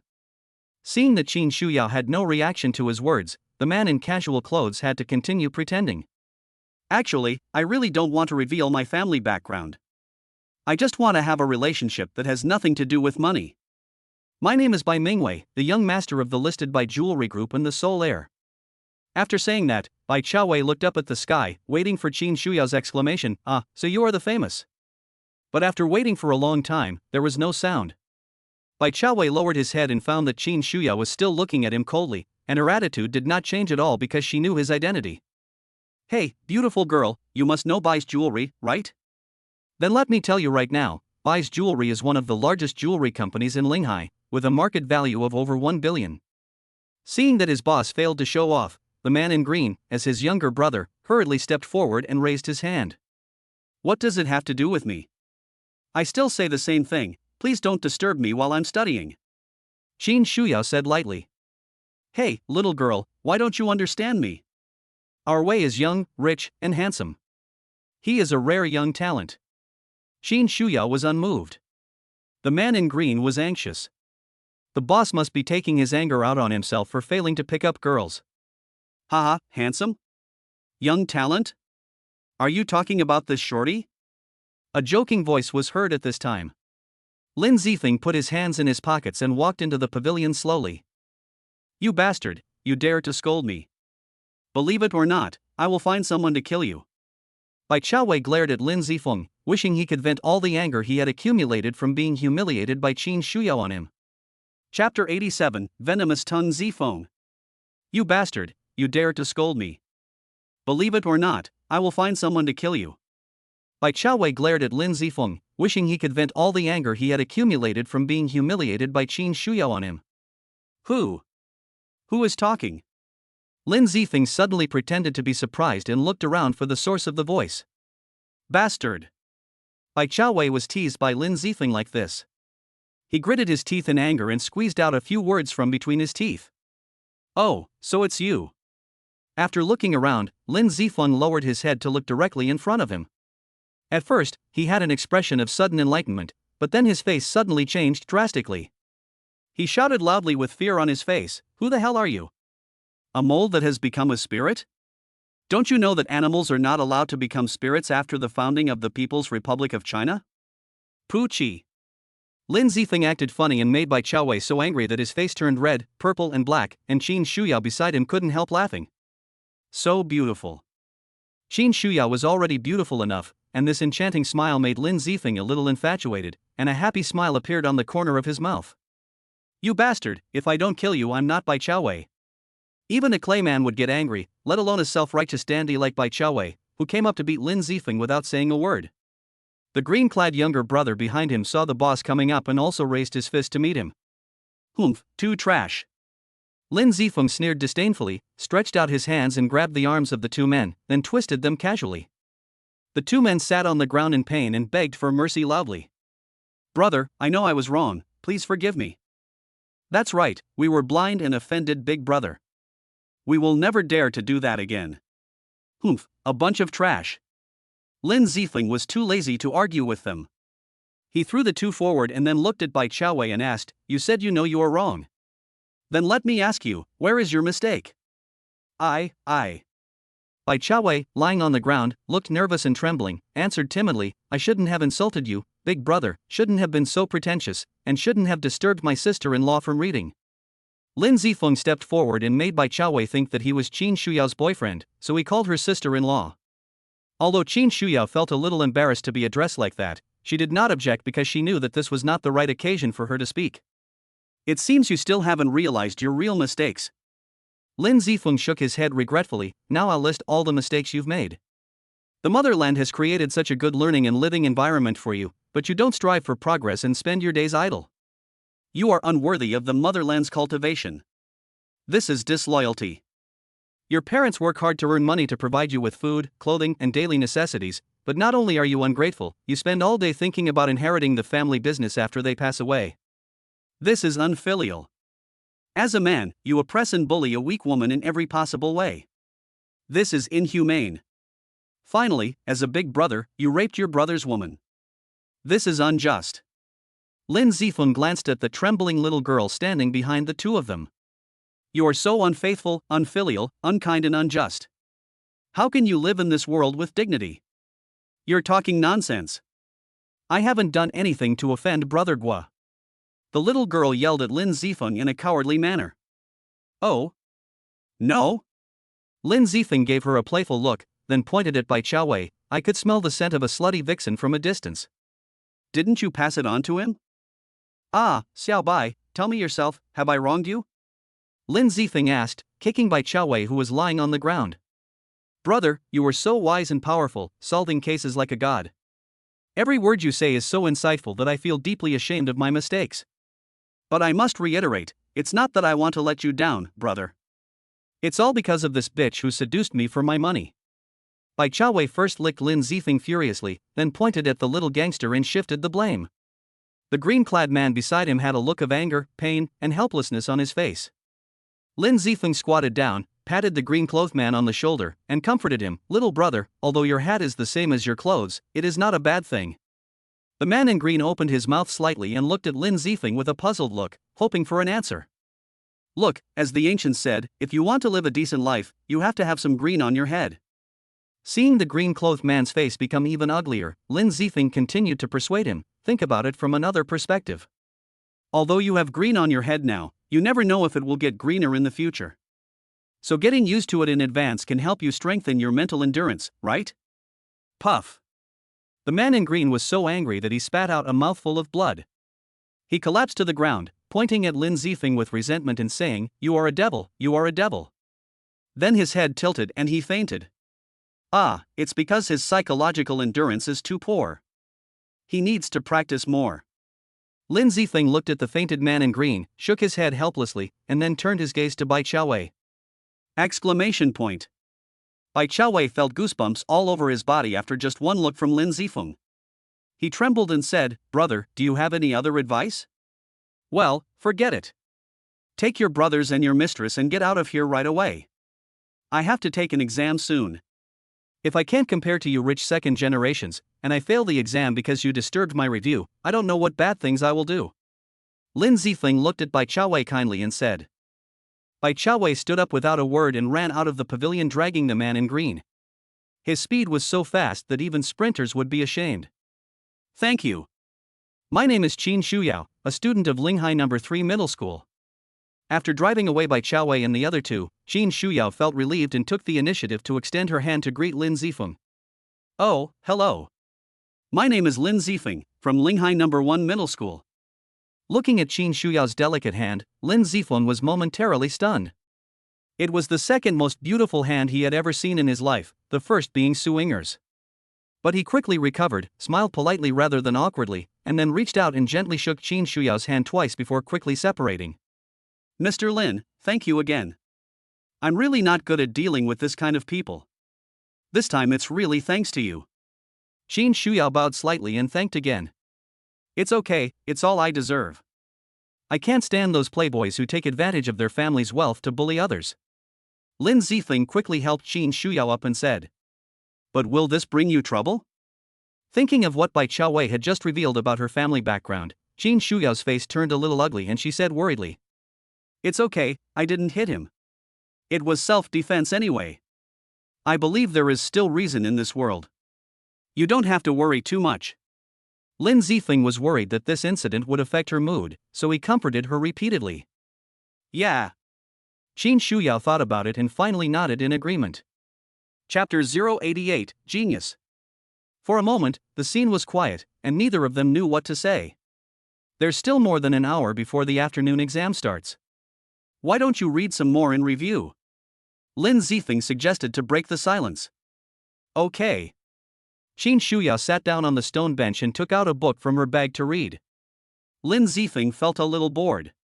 He could be said to have memorized everything in the book. Reading it now was simply a waste of time, so he leaned on a bench near the pavilion and pretended to close his eyes to rest, but in fact he was secretly practicing martial arts to absorb the spiritual energy of the surrounding heaven and earth. Qin Shuyao spent a long time consolidating the key points in the book. She raised her neck and stretched it a few times, then looked at the time. At this time, many students had already entered the campus one after another. Ha! Qin Shuyao noticed that Lin Zifeng had actually fallen asleep, with no intention of reviewing before the exam at all. She was puzzled. Why did he fall asleep? Isn't he nervous at all about the exam? Is he that confident? Or has he simply given up? Then she thought again, yes, he is so good at fighting, his academic performance must not be very good. He is probably just going through the motions to take the college entrance examination. In the mindset of a good girl like Qin Shuyao, boys who are good at fighting usually have poor academic performance. But thinking of this, Qin Shuyao felt a little uncomfortable. After all, Lin Zifeng had helped her a lot, and she couldn't bear to see her future ruined like this. He seems to be sitting right in front of me. How about I help him? But wouldn't that be cheating? Qin Shuyao's pretty face was full of conflicting expressions. She hesitated for a long time, then finally raised her head and said firmly, "It should be okay if we are careful.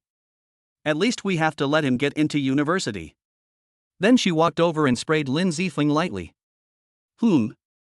Although Lin Zifeng was pretending to sleep with his eyes closed, he remained awake. The moment he was touched, he opened his eyes.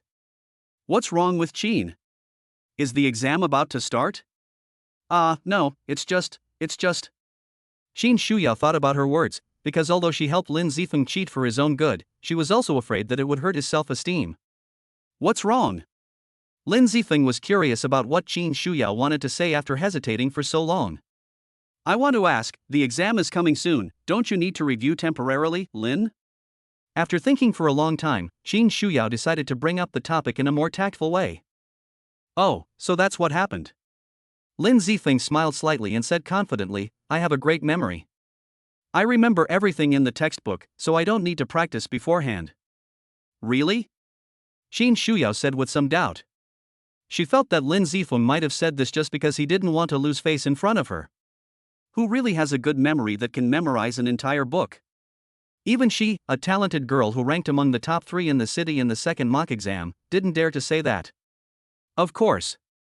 Don't believe me if I tell you this, but I scored 725 points in the second mock exam a month ago, ranking first in Linghai No. 1 middle school. Lin Zifeng said with pride, his neck raised high. After all, being first in the school during school days is something to be proud of. Even for a master like Lin Zifeng who has gotten rid of vulgar interests, it cannot be said that he takes this matter lightly. Qin Shuyao was also surprised by Lin Zifeng's words, her watery eyes widening. She had also scored first in the school on the second mock exam, with a score of 714. Her homeroom teacher had said she was second in the city, and the top scorer was a student from Linghai No. 1 middle school. Now it seemed that if Lin Zifeng was right, then he must be the top scorer in the city. So classmate Lin is the genius student who scored first in the city in the second mock exam. I was worried that you would not do well in the exam. I am really ashamed of myself. Qin Shuyao said with a slightly red face. Classmate Qin, you are too kind. I am not a genius at all, but I actually ranked first in the city in the second mock exam. I didn't even know it myself. But I still thank classmate Qin for his concern. Lin Zifeng said modestly. It's okay. I just hope you don't mind me meddling. Qin Shuyao nodded slightly. Suddenly, she seemed to think of something and said, "Student Lin, I encountered 1 or 2 difficulties when I was doing the exercises before. I don't know where to start. Could you help me solve them?" No problem. Solving problems for beautiful women is Lin Zifeng's favorite thing to do. The next half hour was spent by the two of them discussing academic issues with each other. When the time was almost up, they both walked towards the examination room together. The afternoon exam was math. For Lin Zifeng, subjects with standard answers were the least stressful. He handed in the test paper in just 1 hour, without even checking it. He was sure to get full marks. He was that confident. After leaving school, he took a bus back home. His mother was cooking Lin Zifeng's favorite braised pork. Xiaofeng, you're back so soon. Go back to the house and have a rest first. The meat will be stewed in another half an hour. Seeing Lin Zifeng returning, Lin's mother greeted him warmly. Mom, it's okay, take your time to cook, I'm not hungry yet. Lin Zifeng said, then went back to his room to meditate and practice his qigong. Xiaofeng, it's time for dinner. About an hour later, Lin's mother called out from outside the door, and Lin Zifeng came out of his cultivation. Xiaofeng, now that you have finished the college entrance examination, is there anything you want to do? At the dinner table, Lin's mother put 2 pieces of braised pork on Lin Zifeng's plate and asked gently. Oh, I'm going to look for a part-time job, Lin Zifeng mumbled while eating braised pork. The family has money to support your college education, so why are you looking for a part-time job? You might as well go out and travel or something to relax. You've had a hard time in high school. When Lin Zifeng's father heard that he wanted to find a part-time job, he frowned and said, Yes, your father and I have the same opinion on this matter. Lin's mother also echoed. Oh, that's right. I heard that university is different from the schools I went through before. It's more about practical experience than just rote learning. So I want to get some experience so I can adapt to society. Lin Zifeng said this, but his true thoughts were more complicated. He wanted to see if there were any businesses that suited him. He already had 100,000 yuan in capital. The apology Wang Di had given him earlier had been seamlessly transferred to Lin Zifeng through multiple transfers using the system's trickery. If he found a good investment project, he'd be rich in no time. Isn't it better to be your own boss than to work for someone else? It's impossible for me to work for someone else, not in this lifetime. Lin Zifeng thought to himself. Chapter 089, Suinger's Feelings. Well, I think Xiaofeng's idea is very good. No matter how good your academic performance is, if you can't integrate into society, it will be difficult for you to achieve great success in the future. It is always a good thing to increase your social experience. Lin's mother agreed with Lin Zifeng's idea. Have you decided what to do? Father Lin asked again. I haven't decided yet. I'll go out for a run with my classmates when the time comes. Ding dong. At this time, Lin Zifeng's mobile phone rang. It was a WeChat message sent by Suinger. How did you do on the test today? Smile. Not bad. Lin Zifeng was about to reply without thinking, but then his eyes rolled around twice. He deleted what he was about to say, and typed again, I feel like I performed really badly today. I couldn't solve a lot of questions I should have known. I feel like I might not be able to get into Linghai University. Crying. Scare, are you suffering from test phobia? What should I do? Suinger made 3 frightened expressions in a row and said worriedly. Lin Zifeng had a wicked smile on his face, as if his evil plan had succeeded. Maybe, what should I do? I may not be able to get into Linghai University with you. Tears. Don't be discouraged. Do your best tomorrow and don't be too nervous. You might still have a chance. Struggle, Suinger encouraged, and then posted, if you really didn't do well in the exam, the worst that can happen is you can repeat the year. I believe with your ability, you will be able to do it. But I'm afraid that if I repeat a year, you'll be pursued by someone else. Pouting, feeling wronged. Lin Zifeng continued his evil ways. For 1 year, I cannot accept anyone's pursuit. If after 1 year you cannot get close to Linghai University, or you have other goals, then we will pretend that nothing happened and no longer interfere with each other's lives. This promise of Suinger can be said to be the first time she has given a positive response to Lin Zifeng's pursuit, although there may also be an element of encouragement in it. Seeing this, Lin Zifeng smiled calmly. From Suinger's words, he could actually feel that she was interested in him. Inger, you really touched me. I feel embarrassed to continue lying to you. Kiss. What do you mean? Actually, I was lying to you just now. I performed very well today. Just wait until I get into Linghai University and become my girlfriend. Smirk, side-eyed smile. Lin Zifeng was worried that if he continued to coax her, it would affect Suinger's mood, and it would not be good if she performed poorly in the exam. What? Angry, how dare you lie to me? I tell you, Lin Zifeng, you're done. I won't forgive you. You'll just have to stay single for the rest of your life. Suinger said angrily. Inger, I know I was wrong. I was just joking with you. Don't be angry with me. Hug. Lin Zifeng hurriedly apologized and asked for forgiveness. I'm telling you, it's no use, it won't work. Left hum, right hum, Suinger replied with the look of a proud little princess. After the exam, I will take you out to play and buy you some delicious food. Don't be angry. Kiss. Lin Zifeng continued to beg for forgiveness. Let's talk about it later. I'm going to review now. I won't pay any attention to you, you big pig's hoof. Left hum after sending this message. Suinger put down her phone and covered her pretty face, which was a little hot, with her hands. Are the words I sent a little too ambiguous? Will he think I'm frivolous? Women in love always think a lot. Never mind him, I don't like him anyway, and he dared to lie to me, he really doesn't want to live anymore. Not only do they think too much, but they are also very arrogant. On Lin Zifeng's side, after happily flirting with Suinger, he put down his phone with a lewd smile on his face. When he looked up, he saw his parents staring at him intently. Lin Zifeng seemed to have been caught doing something bad. He gave an awkward smile and asked, "Mom and Dad, why are you looking at me? Eat? You don't even know where you're eating or who you're chatting with." You're almost laughing out loud. Father Lin complained mercilessly. It's not as serious as you say. I was just chatting casually with my classmates. Lin Zifeng explained. She's a girl, right? She should be pretty. How are her grades? Every word Father Lin said hit the nail on the head. Dad, what are you thinking about? Okay, you old man, your child isn't little anymore. What's wrong with having a relationship? As long as it doesn't affect his studies, it's fine. Mother Lin patted Father Lin's arm in a reproachful manner, then turned around and said to Lin Zifeng, "Xiaofeng, after the college entrance examination, bring her home to see us and let us give you our opinion." Mom and Dad, you. Lin Zifeng looked helpless. It was really embarrassing to be caught in a relationship by his parents during his school days. This was true regardless of whether his parents approved or disapproved. Stop talking, stop talking. Mom and Dad are not stubborn. You're going to college soon, so we don't object to you finding a partner. But let's make one thing clear. We don't plan on having grandchildren this soon. You better know your limits, okay? Father Lin said calmly. He waved his hand and said, "Okay, hurry up and eat. After dinner, your mom and I are going out to do some square dancing." Lin Zifeng was speechless after being told this by his parents.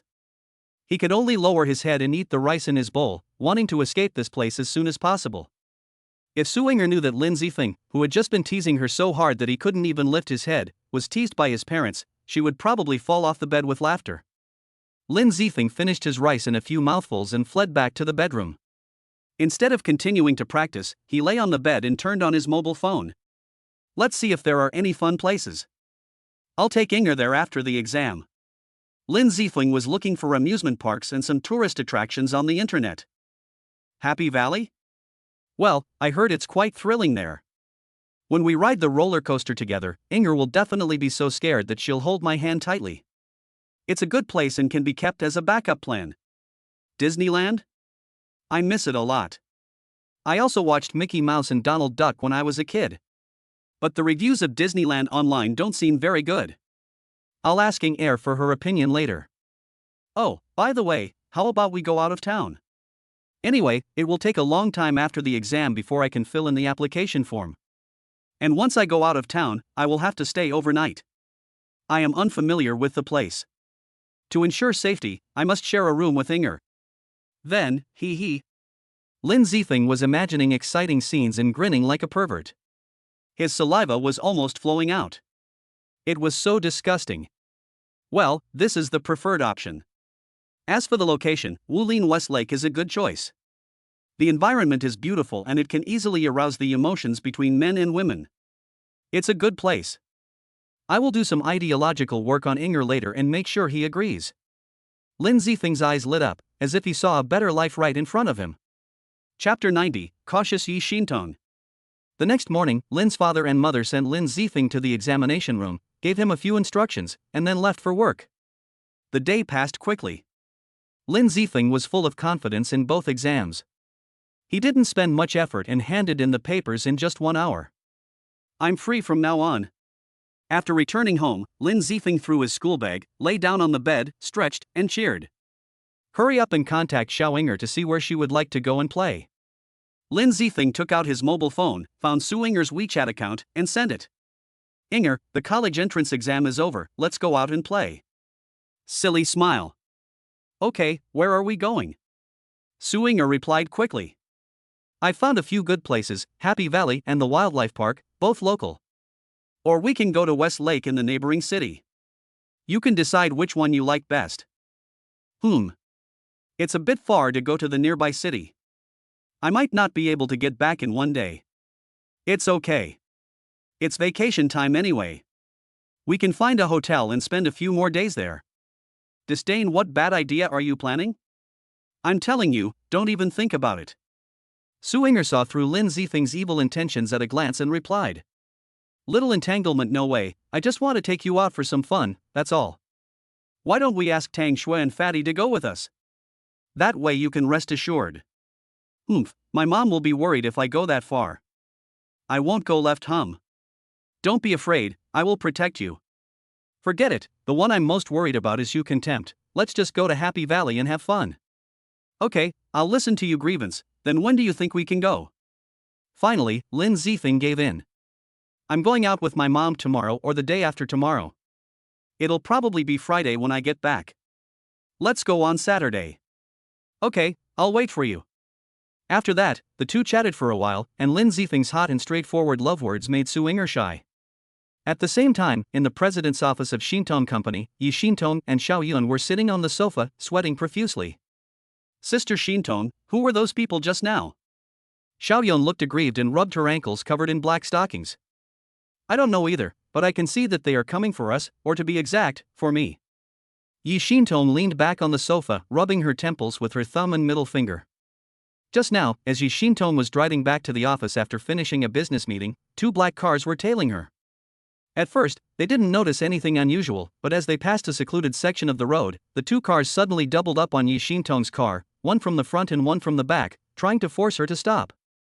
Seeing that the situation was not going well, Yi Xintong stepped on the accelerator, relying on the powerful kinetic energy and sturdy body of her Mercedes-Benz to break free and quickly escape.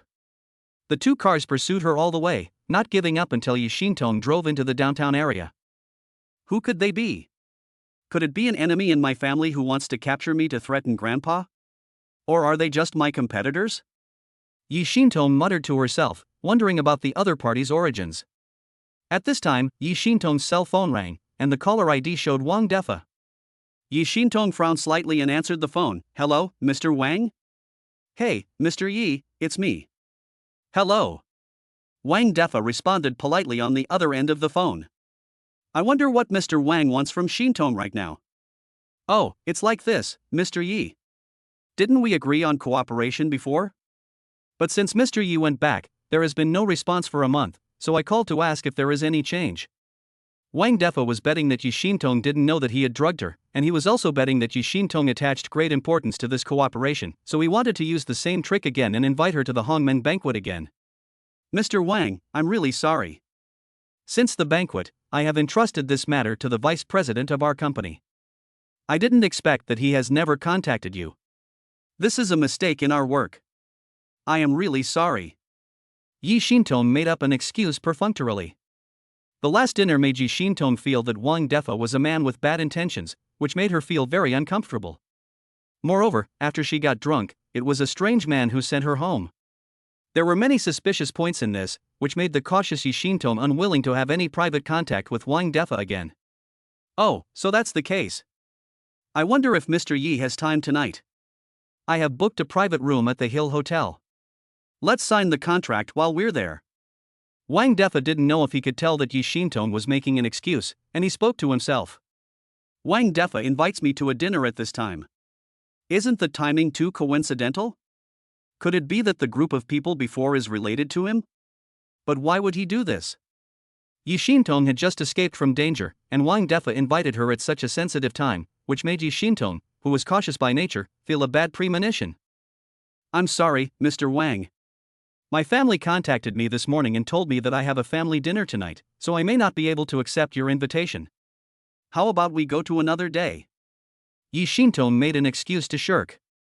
Well, in that case, let's make an appointment another day.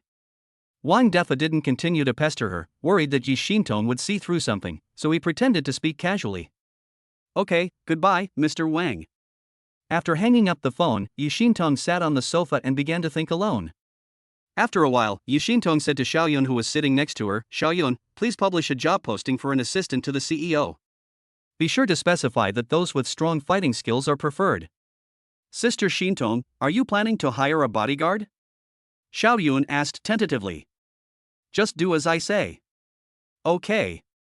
Xiao Yun nodded, walked to the laptop beside her, and posted a recruitment notice on the company's Weibo. Yi Shintong opened her phone's address book, found a phone number marked Grandpa Yang, and called it. Beep, beep. Hello, Miss Tong? The voice of an elderly man came from the other end of the phone. Yes, it's me, Grandpa Yang. What? Did you remember an old man like me? Although the old man was blaming me, his tone was very kind. Grandpa Yang, isn't Shintong afraid of disturbing your rest? Yi Shintong said coquettishly. She wondered if outsiders would be shocked if they saw this side of the icy president. Ah, okay, I didn't know you yet. What do you want from me this time? The old man said with a smile. Grandpa Yang, I almost had an accident today. What? What happened? Tell me in detail. The old man's kind voice suddenly became majestic. It's like this, I went out to discuss business today, and then. Yi Shintong then outlined the situation. Humph, someone actually dared to touch our Yi family's eldest daughter? I must find these people and see if they have 3 heads or 6 arms. The old man's serious voice was tinged with anger. Tong girl, don't worry. Stay in the company first. I'll send someone to escort you. Liuzi, send a few people to the eldest lady's company to escort her home. If anything happens, I will hold you accountable. The old man's voice was loud and powerful. Although he was far away from the receiver when he spoke, his voice was still transmitted through the phone.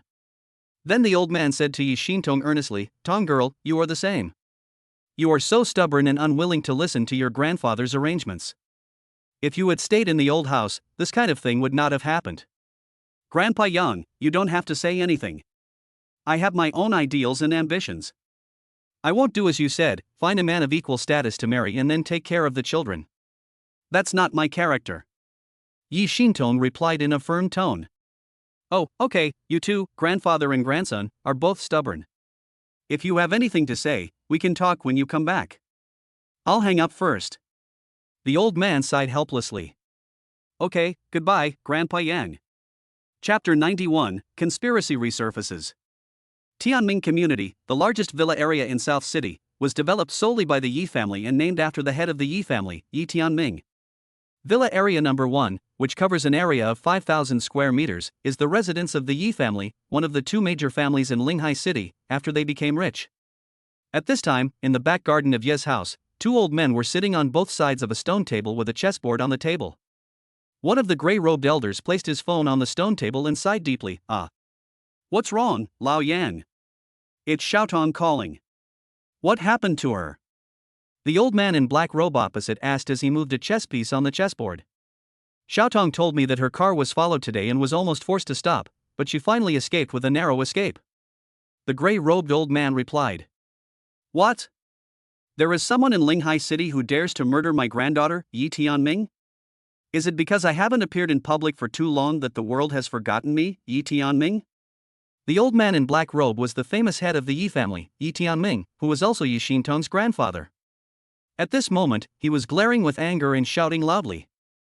I have asked people to investigate, and I believe there will be news soon. The gray-robed old man Yi Yang, whom Yi Shintong calls Grandpa Yang, is Yi Tianming's cousin and right-hand man. He is also the steward of the Yi family. Even Yi Tianming's son has to respectfully call him Uncle Yang when he sees him. Once you find the murderer behind the scenes, you must bring him to me. I want to let him know how many eyes the Horse King has. Yi Tianming's eyes were wide open, and he picked up a chess piece on the chessboard and moved another step. Don't worry, I know what I'm doing. Yi Yang stroked his gray beard and said calmly. Bang, checkmate. Yi Tianming moved his chariot in front of Yi Yang's general and shouted loudly. Yi Yang's eyes twitched a few times, and he said in a low voice, Old man, how many moves did you make while I was distracted just now? Your cannon and rook were clearly not here just now. No way, you must have remembered it wrong. Okay, I won this round, let's play another one. Yi Tianming said nonchalantly, not willing to admit that he had cheated. You won nothing. This round doesn't count. Let's start over. Yi Yang pushed the chess piece on the board and cursed angrily. Hey, why doesn't it count? I won it based on my own ability.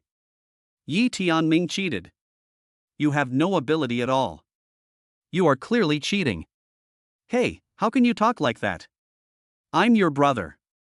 You are such a disrespectful old fellow. Who would have thought that the two most powerful elders in the Yi family of Linghai City could quarrel over a game of chess? It was really ridiculous. In the Peony Hall of Haitian Bar, the third brother sat upright on the sofa, Wang Defa and Yan Jinwang stood respectfully in front of him, and Zhang Rang stood a little further away. Third brother, I just invited Yi Xintong to dinner, but she refused. It might be because the brothers in the afternoon alarmed her and made her alert. Wang Defa reported with beads of sweat on his forehead as he bowed. The third brother had a blank expression on his face. He glanced at Wang Defa, then at Yan Jinwang beside him, and asked, Jinwang, do you have anything to say?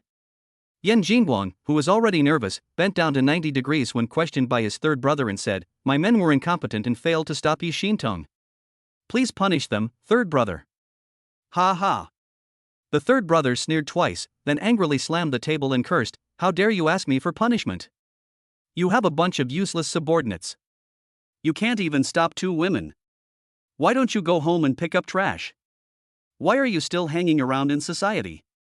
Third brother is right. When we get back, I'll tell them to go home and pick up trash. Yan Jinwang nodded continuously, not understanding the real meaning of his third brother's words. What the hell? The third brother was so angry at Yan Jinwang's straightforwardness that his blood pressure rose a little. He rubbed his swollen head and said, What sin have I committed to deserve having idiots like you as subordinates? Third brother is right. Yan Jinwang and Wang Defa nodded in agreement. In the end, the third brother was impressed by the intelligence of the two. He waved his hand helplessly and said, All right, let the past be the past. Let's plan our future plans carefully. This time, we've alerted the enemy. Yi Xintong is likely to go back and seek help from the Yi family. There is definitely no chance of forcing her to do so.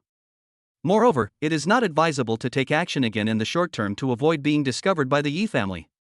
Yes, third brother is right. Faced with two subordinates who were good for nothing except flattery, the third brother felt depressed and did not expect them to come up with any good ideas. Ding dong. Zhang Rang, who had been standing silently to the side, heard his phone ring. He took it out and glanced at it for a few seconds, then walked over to his third brother and said, Third brother, a younger brother just reported to me that Yi Xintong's company Weibo just posted a job posting for an assistant to the president, and they specifically mentioned strong fighting skills. Oh? There's such a thing? Let me see. The third brother looked at his phone for a few seconds, his eyes narrowed slightly. This Yi Xintong, ostensibly looking for an assistant, is actually just looking for a personal bodyguard. Then why doesn't she just look for a bodyguard instead of going through so much trouble? And why doesn't she just seek help from the Yi family? Yan Jinwang asked in confusion. The third brother rolled his eyes, but still explained the reason. Humph, what do you know? Simply posting a bodyguard recruitment notice for no reason will directly make people think that Yi Xintong's personal safety is at risk. You have to know that although Yi Xintong's company is not particularly large, it is also a listed company. If the personal safety of the CEO of a listed company is affected, it will seriously affect the company's market value. As for why he didn't seek help directly from the Yi family, it was because Yi Xintong had originally made a bet with the old patriarch of the Yi family, taking a 500 million yuan startup capital from the Yi family, and then, without any direct help from the Yi family, he made a tenfold profit within 5 years. This was an open secret in the upper-class society. I see. The three nodded after hearing this. Third brother, I think this is an opportunity. Suddenly, Zhang Rang's eyes lit up and he said loudly. You mean we should arrange for someone to apply? Hearing Zhang Rang's words, the third brother immediately guessed his intention. Do you have a suitable candidate? I have a distant cousin who's in his 30s. He's been practicing martial arts since he was young. His skills are even stronger than mine, and he's already reached the peak of the acquired realm. I think it shouldn't be a problem for him to apply. Can people be trusted? What the third brother cares about most is actually loyalty. After all, if what he has done is leaked, the consequences will be dire. My cousin is a man who values friendship and is a filial son. My aunt is seriously ill now and urgently needs 500,000 yuan for surgery. He came to me yesterday and asked me to borrow money. Zhang Rang said. Call the people over. As long as the job can be done, money is not a problem.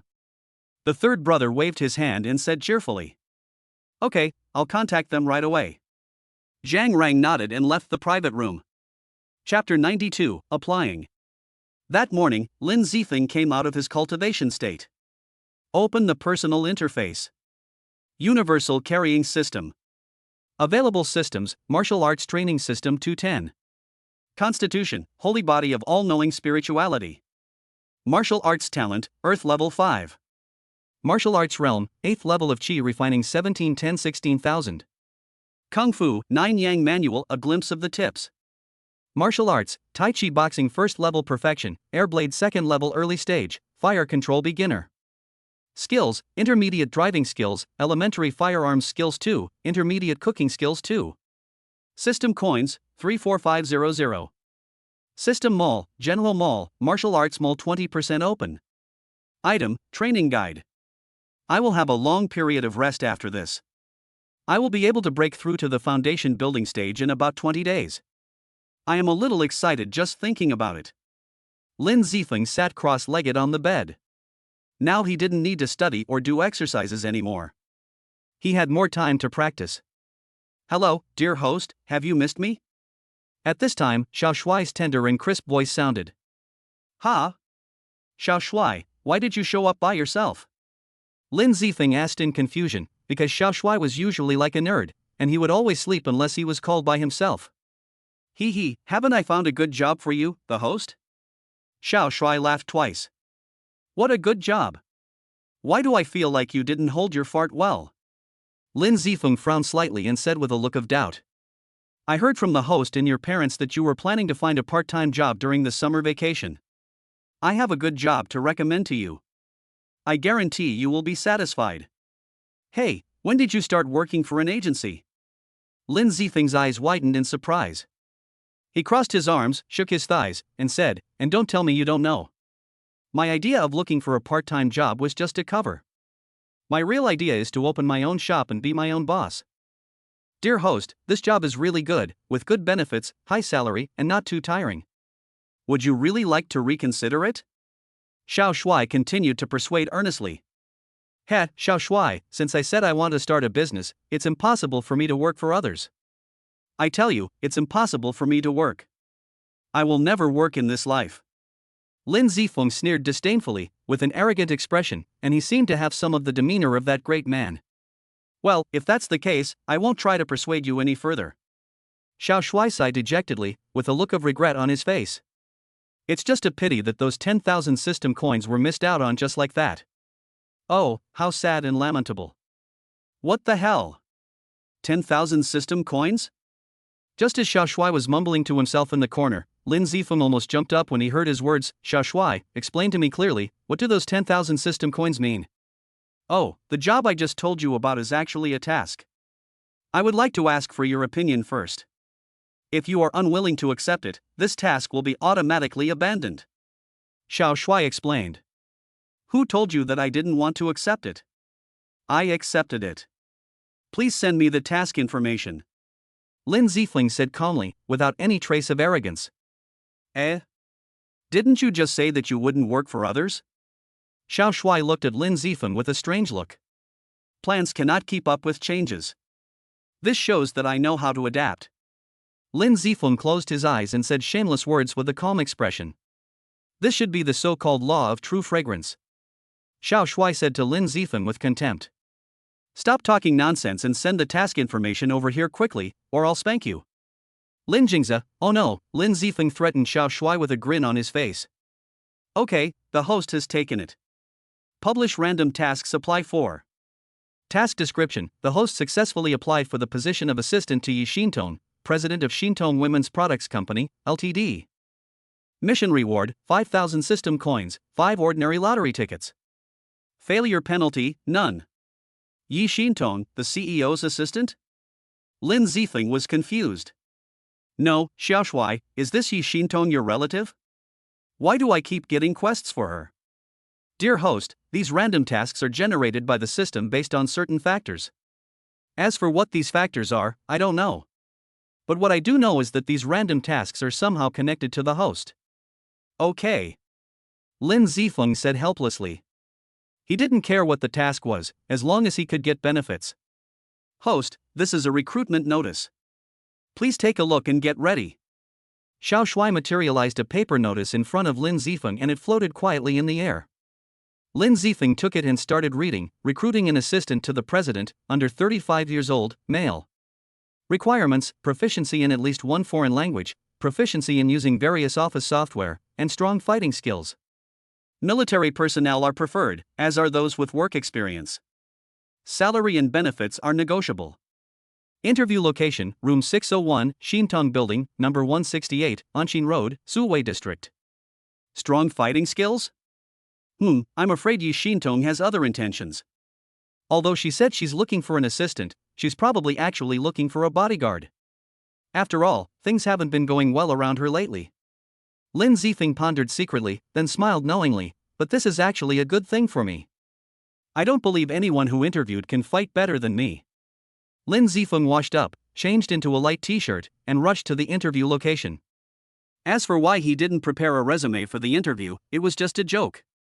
With my looks, talent, and skills, do I even need a resume to brag about myself? This assistant, Lin Zifeng, is definitely going to be me. After taking a taxi to his destination, Lin Zifeng followed the road signs to the Xintong Building. Looking at the 10-story office building in front of him, Lin Zifeng was a little puzzled. This building is called Xintong Building. Does that mean the whole building belongs to Yi Xintong? With such a building in such a luxurious location, why would she open a company? Wouldn't it be better to just stay at home and collect rent? If Yi Xintong heard Lin Zifeng's sigh of being content with a small fortune, she would be speechless. Since when did she, the eldest daughter of the Yi family, have to work as a landlady to make a living? Forget it, I don't want to think about this anymore. Let me see where the gate is. Oh, I found it.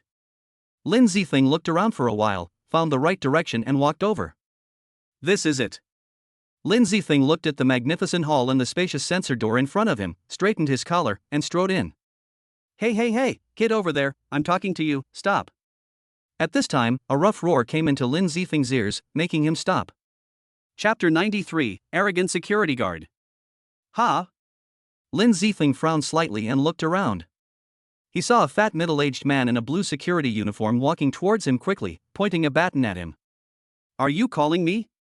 Lin Zifeng asked in a calm tone when the security guard walked up to him. Nonsense, are there any other kids here besides you? This is an office, not a place for you to play. Go home quickly, go. The fat security guard's voice was like thunder, saliva flying, and he waved his hands impatiently to drive them away. I'm not here to play. I'm here to apply for a job. Lin Zifeng's eyes were calm and his tone was neither sad nor happy. Hey, kid, what's wrong with you not understanding what people say? What kind of job can a little brat like you come here to apply for? Get out of here right now, or I'll hit you. The fat security guard's tone became more irritable, and he raised the baton in his hand and threatened. You look down on people. Lin Zifeng was too lazy to argue with him and turned around to continue walking into the building. UTM. The fat security guard was immediately furious when he saw Lin Zifeng ignoring him. He grabbed the back of Lin Zifeng's neck with his big hand, ready to push him to the ground. Lin Zifeng didn't even turn his head back, but moved to the side, grabbed the fat security guard's wrist, and twisted it hard, causing the fat security guard to squat on the ground in a deformed posture. Let go, someone come, someone is causing trouble. The fat security guard struggled twice but failed and hurt himself a lot, so he picked up the baton and hit Lin Zifeng's arm, while shouting for support from his companions. Seeing the fat security guard's vicious attack, a cold light flashed in Lin Zifeng's eyes. He kicked the baton out of his hand and threw him forward with force. Bang! With a loud noise, the fat security guard flew more than 2 meters away and fell to the ground. Even though he weighed more than 180 pounds, he still grimaced in pain. What's wrong with Brother Hua? At this time, 5 or 6 security guards in uniform rushed over. 2 of them helped the fat security guard up, and the rest of them raised their batons and stared at Lin Zifeng fiercely. This kid is here to cause trouble. Let's catch him and send him to the police station. At this time, the fat security guard didn't care what Lin Zifeng was here for. He only wanted revenge and gave the order with a wave of his hand. Lin Zifeng clenched his fists and narrowed his eyes, seeing that a battle was about to break out. Stop! A clear and loud female voice came over. A beautiful woman wearing a short uniform skirt and black stockings on her legs walked into the scene. She looked at the fat security guard with displeasure and asked, Louis, what's going on? Secretary Li, please listen to my explanation. Seeing this man, the fat security guard Louis immediately lost his temper and said in a low and respectful voice, "This kid broke into the company and beat people. I suspect he was sent by a competitor to cause trouble.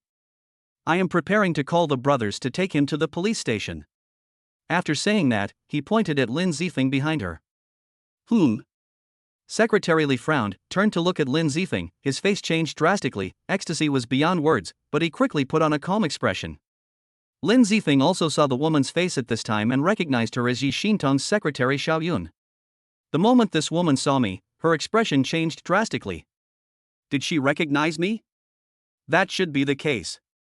I didn't deliberately avoid the surveillance when I sent them home last time. They must have checked the surveillance and know what I look like. Young man, what brings you to our company? Why did you hit someone again? Li Yun asked in a businesslike manner. I saw on the internet that your company was recruiting an assistant to the president, so I came for an interview. However, I didn't expect that the security guard would stop me at the door and insult me in every possible way. I didn't want to pay any attention to him and walked in. Unexpectedly, he was plotting against me from behind. In desperation, I took action to protect myself, and ended up like this. Lin Zifeng recounted the incident in a calm and collected manner. I see. Li Yun, who already had some good feelings towards Lin Zifeng, quickly accepted his statement and turned to question Louis Hua. Why did you stop this gentleman from coming in? Well. I saw this young man barging into the company without saying a word, and I thought he was here to cause trouble, so. Louis Hua faltered in his explanation, then bowed 90 degrees to Li Yun and said, "I'm sorry, Secretary Li, I underestimated you. I promise I won't do it again next time." Don't you know who you should apologize to? After being with Yi Xintong for a long time, Li Yun also has a certain aura. Louis Hua's forehead was covered with sweat. He stood up and bowed 90 degrees in the direction of Lin Zifeng. "I'm sorry, sir. I hope you can forgive me." "It's okay, get up." Lin Zifeng wasn't the type to be unreasonable. Whether Louis Hua's apology was genuine or forced by circumstances, at least it saved his face. Besides, he might have to work here for a while, so he wouldn't need to make things awkward. Forget it this time. I don't want it to happen again, otherwise I will report it to your security minister truthfully. After leaving this sentence, Li Yun walked away in her high heels. Lin Zifeng followed closely behind, and the two got on the same elevator. Lin Zifeng pressed the 6th floor and Li Yun pressed the 10th floor. During this period, both of them were silent, as if they didn't know each other. After the elevator stopped, Lin Zifeng followed the instructions and came to the interview hall. At this time, there were more than 20 people sitting on the chairs, including elegant men wearing glasses and a neat suit, as well as tall and muscular men with strong bodies. "Are you here for an interview for the position of president's assistant?" At this time, a young girl in her 20s walked over and asked Lin Zifeng. "Yes." Lin Zifeng nodded and replied. "Did you bring your resume?" Seeing the handsome and clean-looking boy in front of her, the little girl's face turned slightly red and she spoke softly. "No." Lin Zifeng shook his head. "Then please fill in your personal information. The items marked with asterisks are required." The little girl took out a piece of paper and a pen from the folder in her arms and handed them to Lin Zifeng. Lin Zifeng took the paper and pen and started writing. There were some things like name, age, education level, expected years of service, etc. on it. There was nothing private. "I'm done." After finishing writing, Lin Zifeng returned the paper and pen to the little girl. "Okay, please sit here for a while. Our human resources manager will interview you in person later. Please be patient." After saying that, he went to receive another interviewee. Lin Zifeng sat on the chair and waited. After a while, he felt bored, so he closed his eyes and practiced his qigong. Although the effect was not as good as sitting cross-legged with his 5 hearts facing the sky, it was better than nothing. At the same time, in the president's office on the 10th floor. "Sister Xintong, guess who I just saw?" Li Yun rushed in and shouted loudly without even knocking on the door. "Did you meet a god?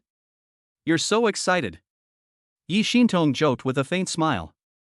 "Lin Zifeng, that's the Lin Zifeng who sent us back," Li Yun said excitedly.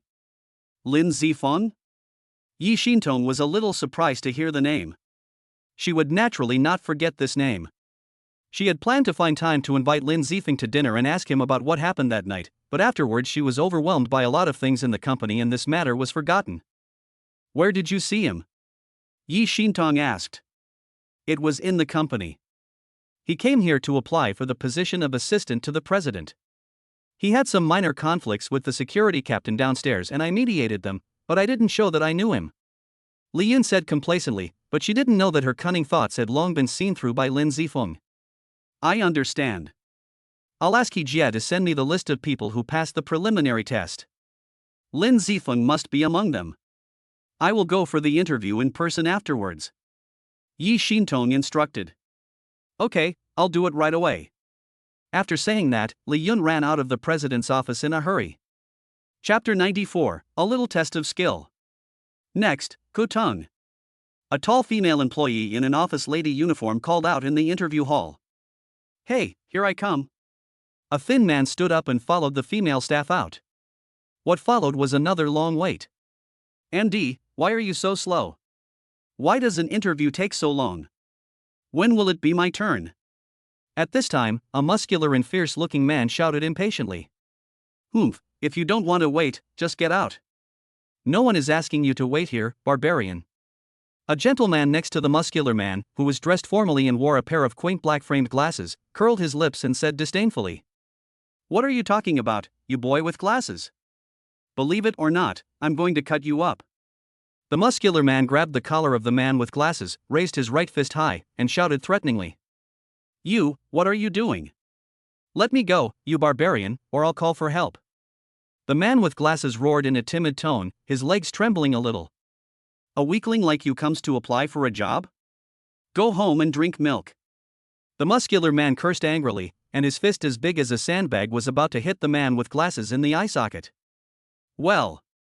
Come on, come on. Hit him hard. Many people who came for the interview stood up and started to make a fuss, just to watch the fun. What are you doing? Keep quiet, otherwise you will be disqualified from the interview and get out. At this time, the tall female employee walked in, knocked on the door hard and shouted loudly. Hoof. The muscular man flung the bespectacled man onto his chair and snorted disdainfully. The bespectacled man didn't dare say anything more. He straightened his clothes and rolled his eyes at the muscular man in disapproval. The crowd of people who had been making such a fuss quietly returned to their seats. Next one, Zhang Mo. The female employee announced the name of the next interviewee in a cold tone. Okay. A burly man in plain clothes stood up and followed the female employee out the door. When Zhang Mo passed by, Lin Zifeng opened his eyes slightly and glanced at him, a strange look on his face. This person feels a bit like Yin Jingwang to me, and his blood energy is even more vigorous than his. This means that he should be a master above the late stage of the acquired realm.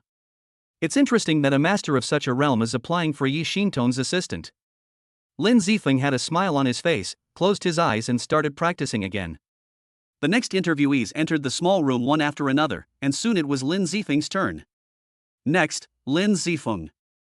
Okay. After hearing his name being called, Lin Zifeng opened his eyes, brushed off his wrinkled clothes, and followed.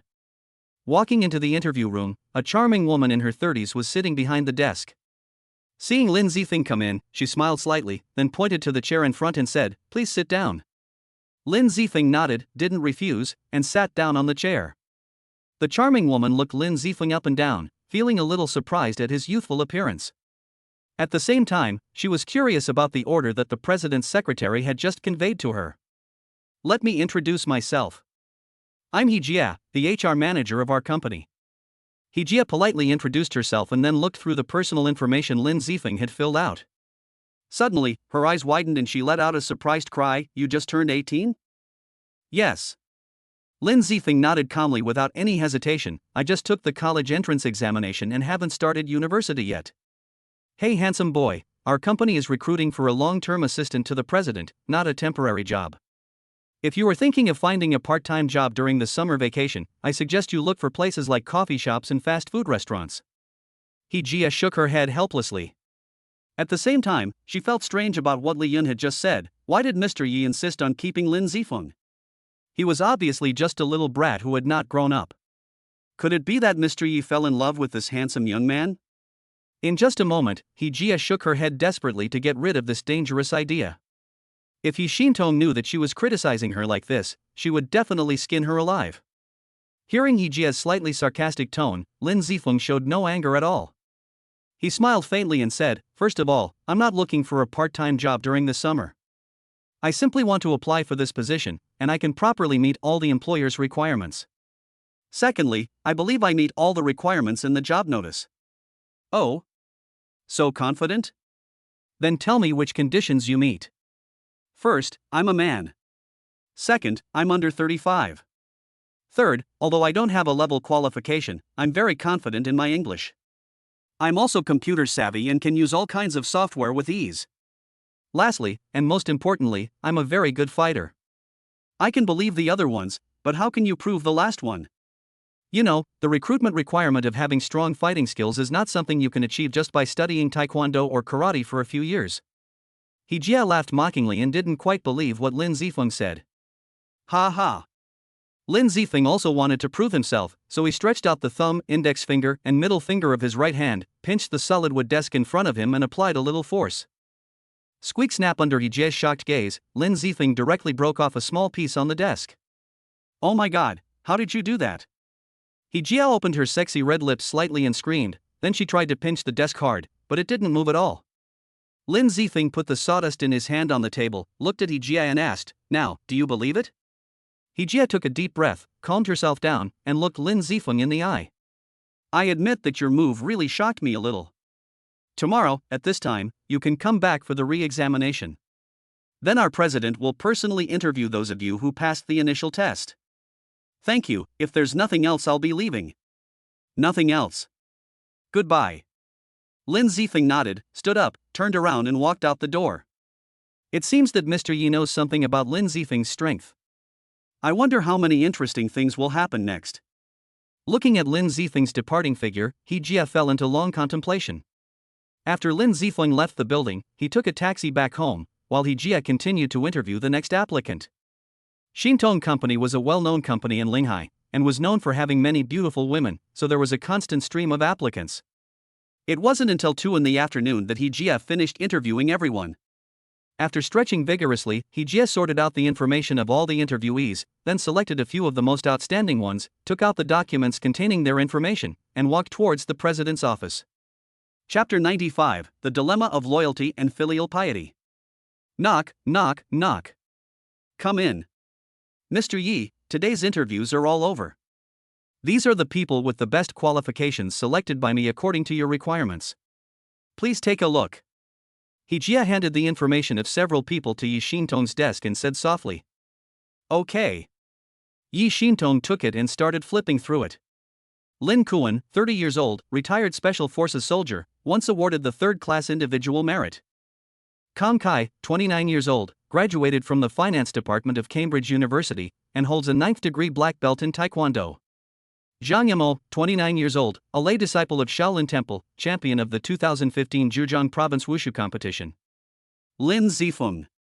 Seeing this, Yi Shintong read it word by word, 18 years old, a senior high school graduate from Linghai No. 1 Middle School.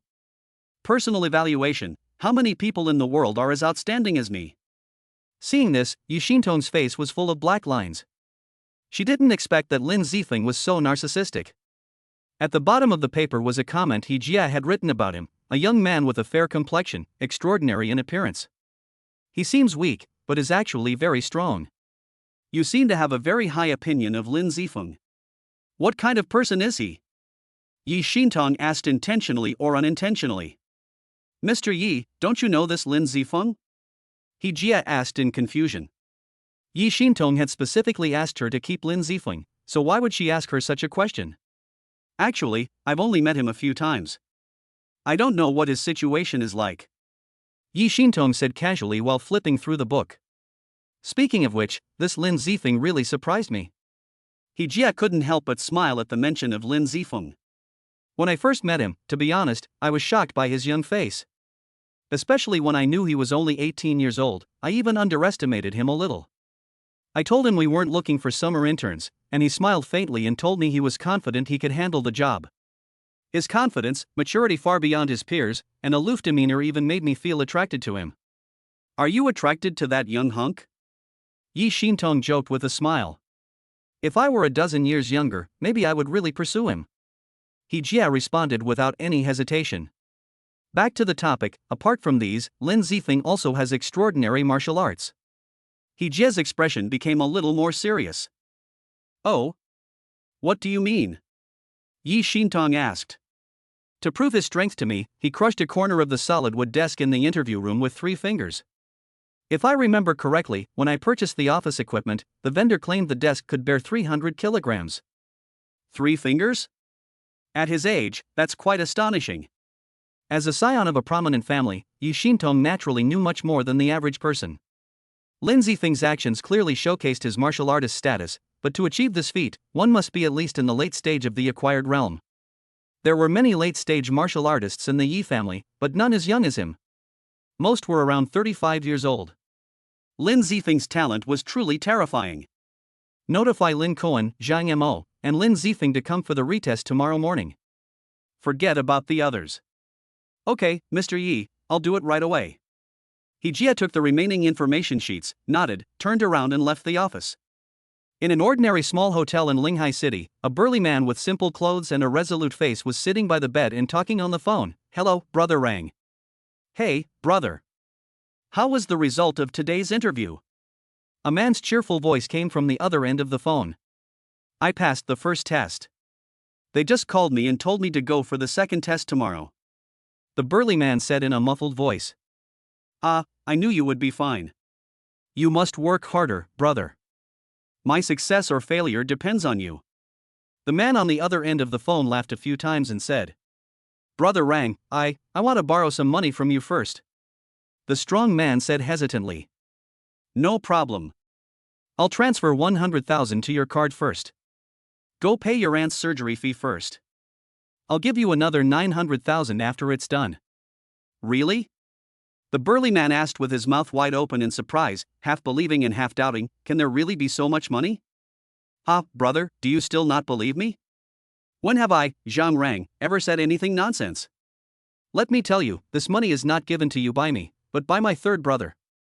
If you do well this time, you can follow our third brother in the future and live a good life.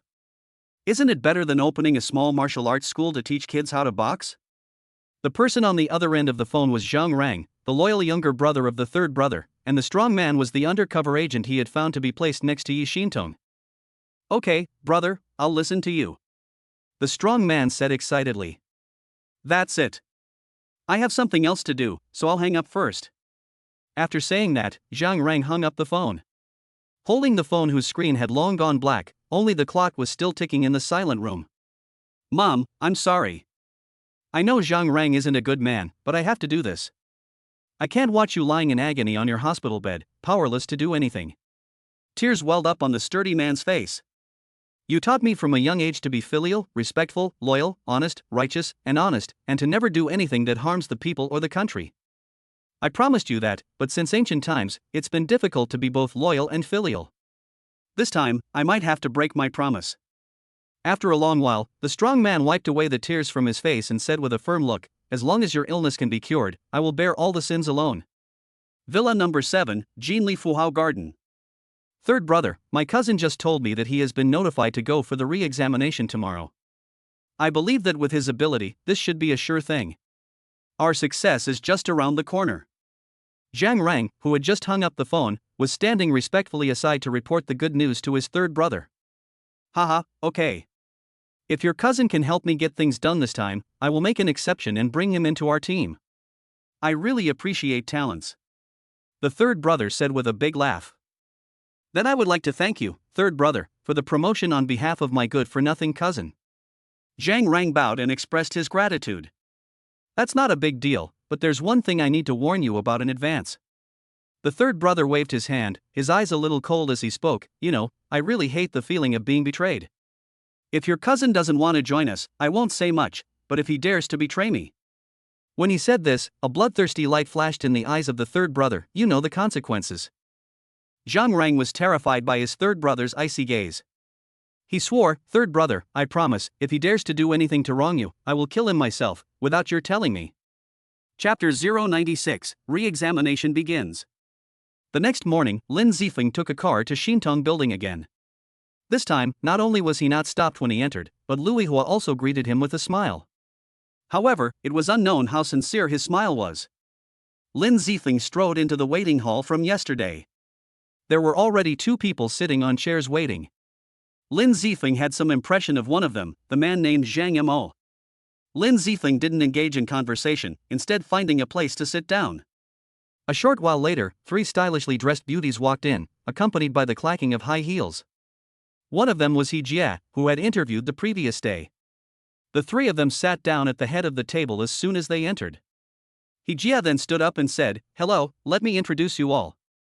This is Yi Xintong, president of Xintong Women's Products Company, Limited, and this is Ms. Li Yun, president Ye's secretary." Lin Zifeng and the other 2 nodded slightly to indicate that they had met each other. Their expressions were calm and they did not show any intention of trying to please anyone. He Jia didn't get angry and continued, "We've selected the 3 of you from among many excellent interviewees. You're the ones with the most outstanding abilities and are the ones who best meet our company's recruitment requirements.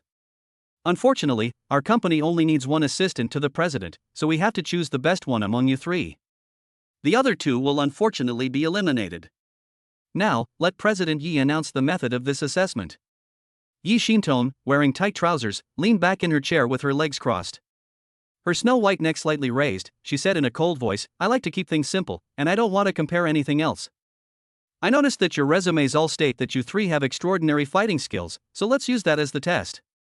Defeat the other 2, and the last one standing will be my assistant. So, who's going first?" The 3 of them sat there without moving. "Is there no one here?" Yi Xintong asked with a raised eyebrow. "Forget it, I'll go first." As a veteran, Lin Cohen has stronger execution ability. He stood up on his own initiative and then glanced at Lin Zifeng and Zhang Mo. Perhaps because Lin Zifeng was too young, he didn't take him seriously. Finally, he looked at Zhang Mo and said, "Do you dare to accept the challenge?" Zhang Mo nodded, stood up, clasped his fists towards Lin Cohen and said, "I am Zhang Mo, the former headmaster of the Jingxing Martial Arts School in Wulin City." Lin Kuan also returned the salute with a resounding voice. Lin Kuan, formerly of the Tiger Squadron of the Special Operations Brigade of the Jinling Military Region. Please. Please. The 2 men found an open space, stepped back and took their positions, and the atmosphere in the field became tense. "Ha!" Lin Kuan shouted and took the lead, striking Zhang Mo in the face with a standard military punch. Zhang Maxiu was probably practicing some external martial arts like Bajiquan, and he also raised his right fist to meet the attack. Bang! A violent sound of heavy objects colliding was heard, and Lin Kuan's body involuntarily retreated 5 steps, while Zhang Mo only retreated 2 steps. The stronger and weaker were immediately revealed. "You are no match for me, do you want to continue?" Zhang Mo asked expressionlessly. "Ahem, there's no such thing as admitting defeat or surrendering as a soldier." Lin Kuan coughed forcefully twice, but there was no sign of wanting to retreat on his face. "Then let's do it again." After saying that, Zhang Mo rushed forward with big strides, and his speed was completely unlike that of a man of his size. "Ha!" Lin Kuan gathered his strength and went forward to fight. Bang, bang, bang. The sound of a series of punches hitting flesh made the 3 women watching on the side grit their teeth and couldn't bear to watch. "It really hurts just listening to it." Li Yun turned her face away and didn't look at the 2 people in the field.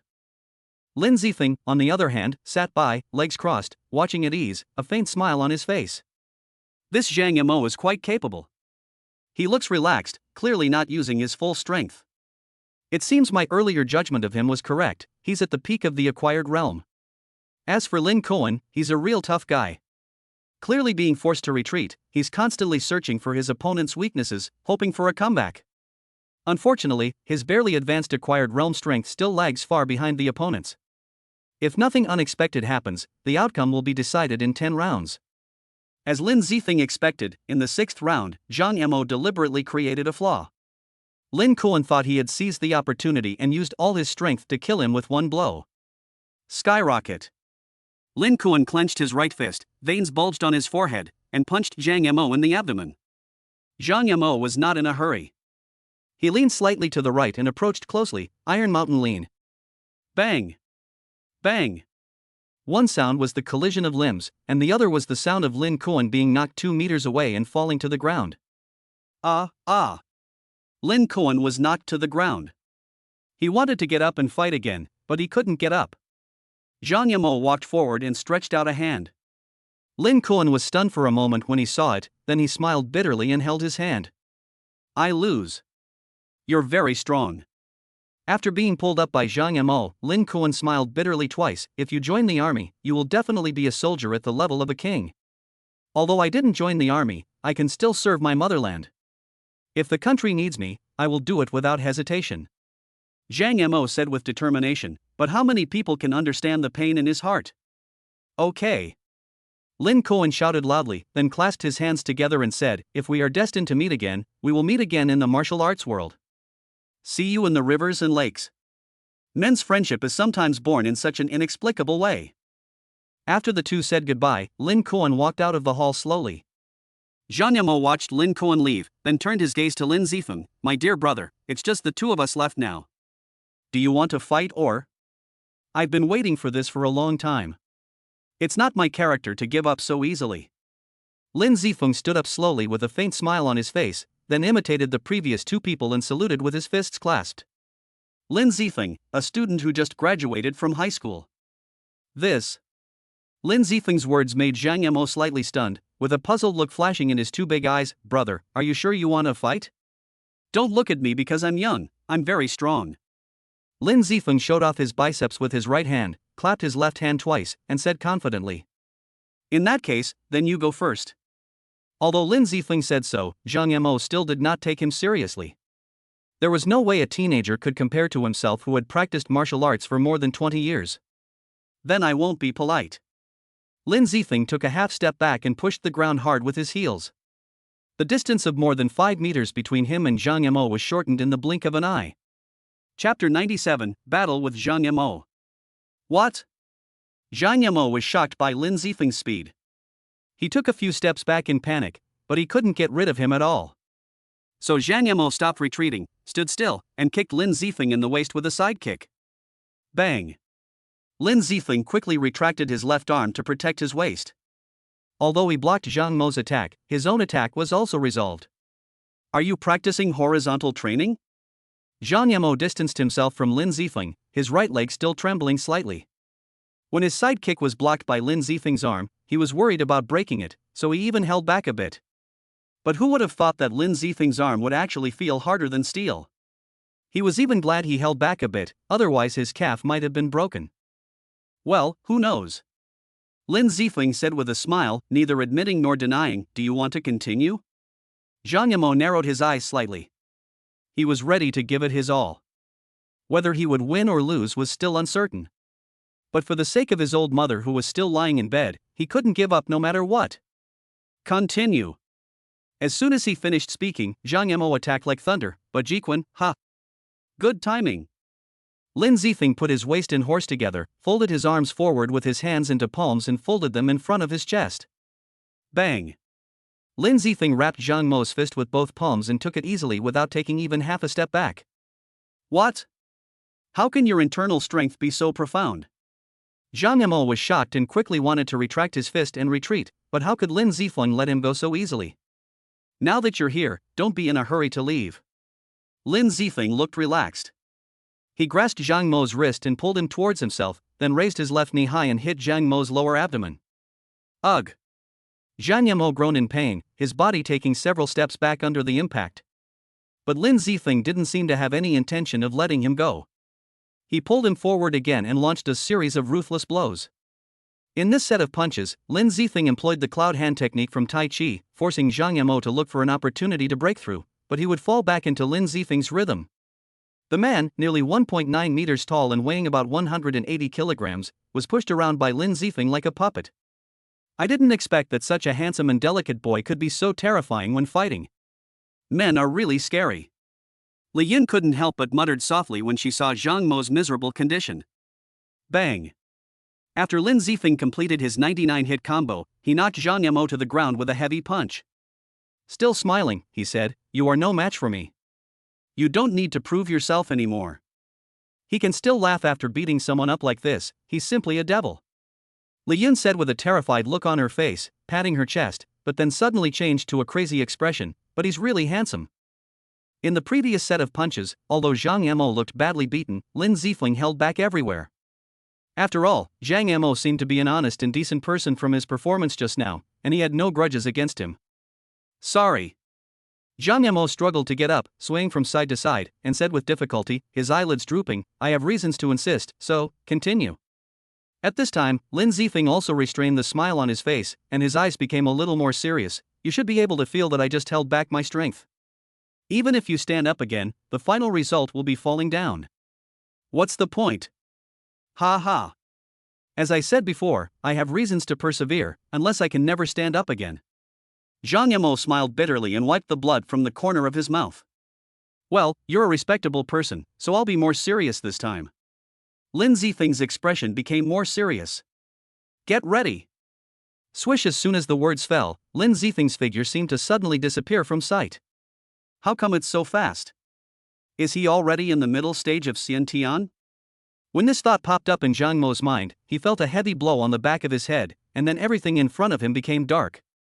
You really are in the middle stage of Xiantian. Before he could finish his words, Zhang Yimou fell into a coma and his huge body fell forward.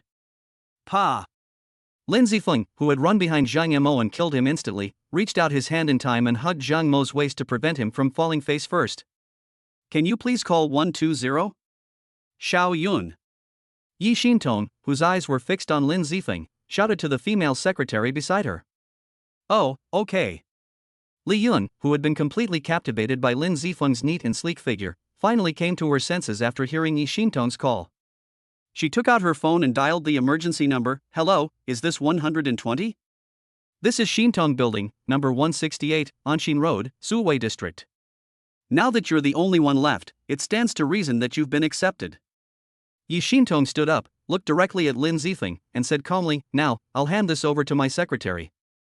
Come to my office and we'll discuss your salary and job content. After saying that, he walked out of the interview hall without waiting for Lin Zifeng's response. Lin Zifeng put Zhang Yimou on the chair next to him and followed him. The two of them boarded the elevator together. Yi Xintong pressed the button for the 10th floor. During the entire elevator, both of them remained silent. The only scent in the entire elevator was the faint fragrance emanating from Yi Xintong. Ding! The elevator reached the 10th floor. Yi Xintong walked in front with her high heels tapping, while Lin Zifeng followed behind, looking around. Find a place to sit. As soon as she entered the president's office, Yi Xintong leaned on the sofa and said casually to Lin Zifeng. Lin Zifeng didn't hesitate and sat down on the sofa opposite Yi Xintong. He picked up the purple clay teapot and small cup on the coffee table, poured himself a glass of water and drank it in one gulp. The tea is good. After drinking it, he smacked his lips and praised it twice, as if he was at home. Yi Xintong's eyelids couldn't help but twitch a few times, with a slightly angry expression on her face. We haven't even signed the contract yet, and you're being so rude. Aren't you afraid that I'll just kick you out and find someone else? Who are you looking for? That Lin Cohen or that Zhang Yimou? Lin Zifeng raised his lips and picked up the small purple clay cup to play with it. Your current situation must not be too good, otherwise you wouldn't be so anxious to hire a bodyguard. Oh no, an assistant. Lin Zifeng gave Yi Xintong a playful look, then stopped talking at the right time. What do you know? What's your relationship with that group of people? Yi Xintong felt a chill on her back when Lin Zifeng stared at her, and asked with a stern look on her face. Ah, okay, I won't tease you anymore. Lin Zifeng laughed a few times, then put away the cunning expression on his face and said seriously, Let's not pretend to be confused when we know the truth. I think you should know me. Yi Xintong was silent for a moment, then nodded twice. You are right, so I also want to ask you, why did you appear in my house that night? Ahem, since you're asking so sincerely, I'll mercifully tell you. Lin Zifeng cleared his throat and began to tell the story of that night. That night, I was hanging out in the bar and happened to pass by the box where you were. After that. Chapter 098, Mission Accomplished. Lin Zifeng told Yi Xintong what had happened, 80% true and half false. What he concealed was, of course, the part about the system assigning him a task. After a long while, Yi Xintong finally absorbed the huge amount of information Lin Zifeng had instilled in her, and then she exhaled deeply. You mean to say that Wang Defa drugged me and wanted to do something bad to me, and then you saved me, got my address from me, and sent me back home? Is that a correct conclusion? Something is wrong, something is missing. Lin Zifeng covered his chin with his hand and said with a thoughtful look on his face. What's missing? Yi Xintong wondered, thinking that there should be nothing wrong with her summary. It's missing the part where I rescued you from dozens of vicious criminals like a god descending from heaven. Lin Zifeng said the inappropriate words with a serious face. Yi Xintong held her forehead with her hand, looking speechless. Let's skip this part. Yi Xintong waved her hand, not wanting to talk anymore. Why skip it? This part is very important. After hearing what Yi Xintong said, Lin Zifeng refused to accept it and protested repeatedly. I said skip it, so skip it. Why so much nonsense?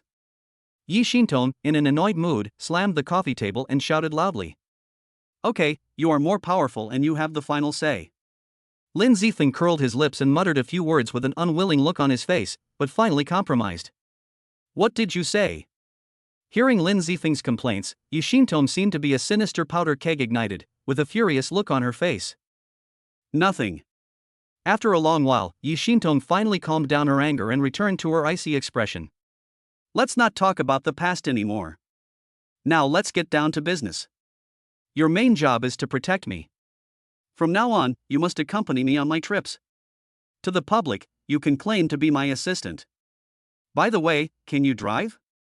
I can drive, but I don't have a license. Lin Zifeng answered honestly.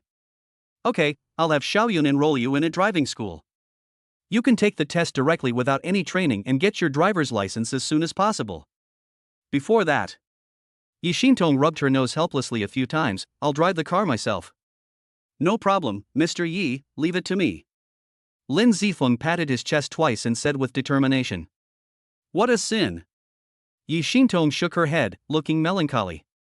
Your working hours are basically 5 days on, 28 hours off, 9 to 5. But if I work overtime at night, you have to stay until you get me home safely. If I need to go out on the weekend, you have to accompany me. Of course, you will be paid for this as overtime. Your base salary is set at 30,000 yuan per month, with overtime pay calculated separately. If you perform significantly at work, you'll receive a bonus. Benefits include transportation allowance, housing allowance, 6 insurances, and 1 housing fund. The probation period is 1 month, and the initial contract is for 1 year. Do you have any other questions? There's basically no problem. By the way, what if I need to take a leave for something? Lin Zifeng said after thinking for a while. Call me in advance and let me know. I can only get leave if I approve it.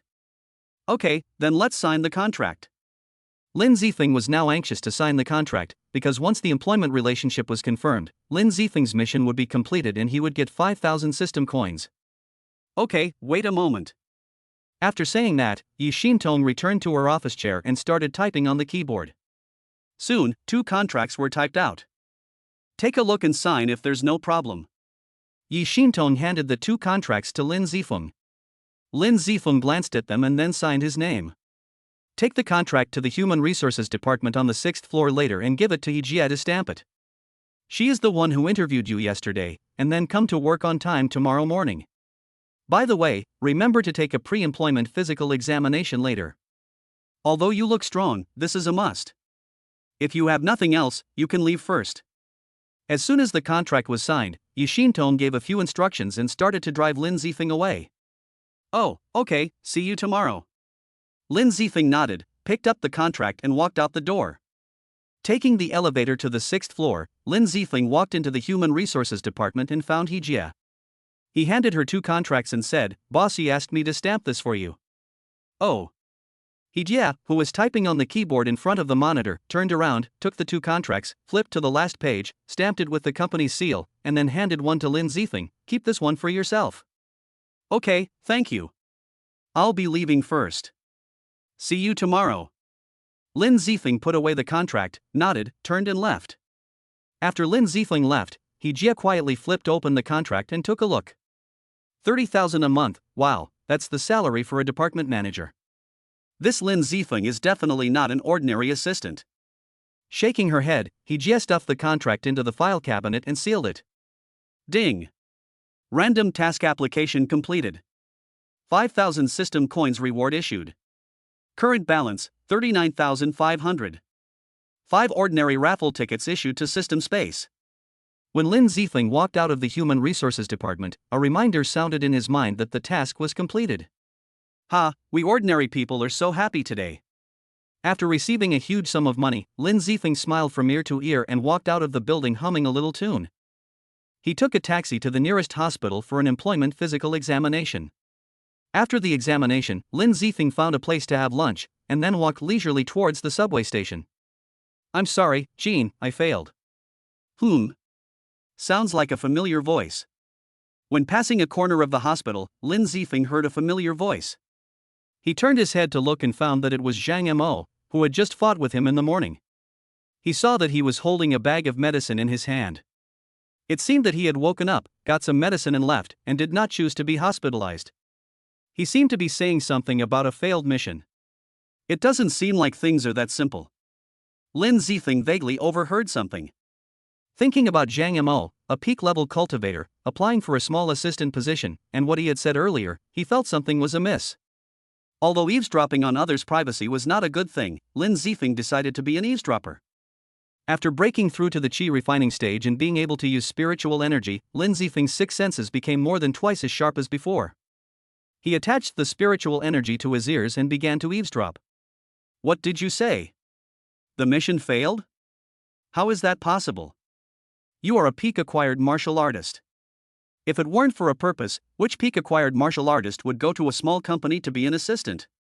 Are you kidding me? How am I going to explain this to my third brother?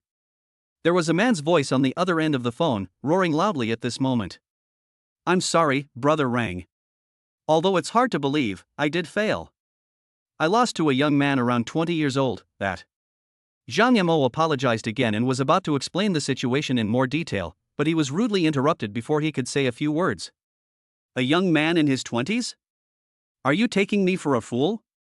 If a young man could defeat you, what realm must he be in? Zhang Rang cursed angrily, but mid-sentence, he seemed to suddenly remember something and asked in a serious voice, "Do you know the name of that young man and his specific realm?" Zhang Mo, who had been keeping his head down, prepared to be scolded, was stunned by the question, but he immediately replied, "The young man's name seems to be Lin Zifeng. He claims to be a recent high school graduate. As for his realm, I can only say that he seemed to defeat me effortlessly. He must be at least above the middle stage of the Xiantian realm." Chapter 99, Winning People's Hearts. Lin Zifeng? It's really him. Hearing this familiar name, Zhang Rang was stunned. He quickly covered the microphone and put the phone away. He bowed and said to the person next to him, "Third brother, it's this Lin Zifeng again." The 3 people lying on the sofa closed their eyes and waved their hands. "I heard you. Let your cousin come back first. We can discuss the rest later." "Yes, third brother." Zhang Rang responded, then picked up the phone and said to Zhang Mo, "Come to my place first. I'll send you the address later." Okay. After a moment of silence, Zhang Mo responded, then hesitantly said, "Brother Rang, I know I didn't do it right this time, but my mother's illness really can't be delayed any longer. Can you lend me 500,000 yuan first? I will work like a slave for the rest of my life and pay you back. Let's talk about it when you come back." Zhang Rang on the other end of the phone said this in a bad tone and then hung up. Hi. Hearing the busy tone on the phone, Zhang Mo sighed deeply with a look of loss on his face, and sat down on the flower bed by the roadside. Woo woo. After a while, a series of choked sobs sounded. Lin Zifeng looked over and saw Zhang Mo sitting there rubbing his red eyes. At this time, his cell phone rang. After Zhang Mo took a look, he stood up and ran towards the bus stop not far away. This Zhang Mo is indeed a man with a story. Looking at Zhang Mo's receding back, Lin Zifeng sighed slightly, then lowered his head and thought, their phone call mentioned the name of the third brother. So is this third brother the same third brother who was once in Zhang Xi's account book? If so, why would he, a Di Xiao, place someone next to Yi Xintong? What benefits would it bring to him? Also, when Zhang Mo mentioned my name just now, the person on the other end of the phone was obviously stunned for a moment, which means he must know me or know something about me, and he must know that I have martial arts skills. So who is this person? Brother Rang, I don't seem to know anyone with this character in their name. But if I combine my social circles and Yi Xintong's, the intersection is Wang Defa. That's right, Wang Defa, Yan Jingwan, Brother Rang, and third brother, they must be plotting a conspiracy around Yi Xintong. As he unraveled the mystery, Lin Zifeng felt as if he had finally seen the bright moon after parting the clouds. An excited smile appeared on his face. Things seem to be getting interesting. Such an interesting thing will surely trigger a lot of tasks. Ding, random task released protection. Mission description: the host protects Yi Xintong's personal safety and ensures that she will not be harmed by anyone within 2 months. Mission reward: system coins 10,000, ordinary lottery tickets 10. Failure penalty: none. Ding, a random task occurs breaking the conspiracy. Mission description: Sangu and others are planning a shocking conspiracy around Yi Xintong. Break the conspiracy and make their plans fail. Mission reward: system coins 15,000, ordinary lottery tickets 15. Failure penalty: none. Ah, swear by it.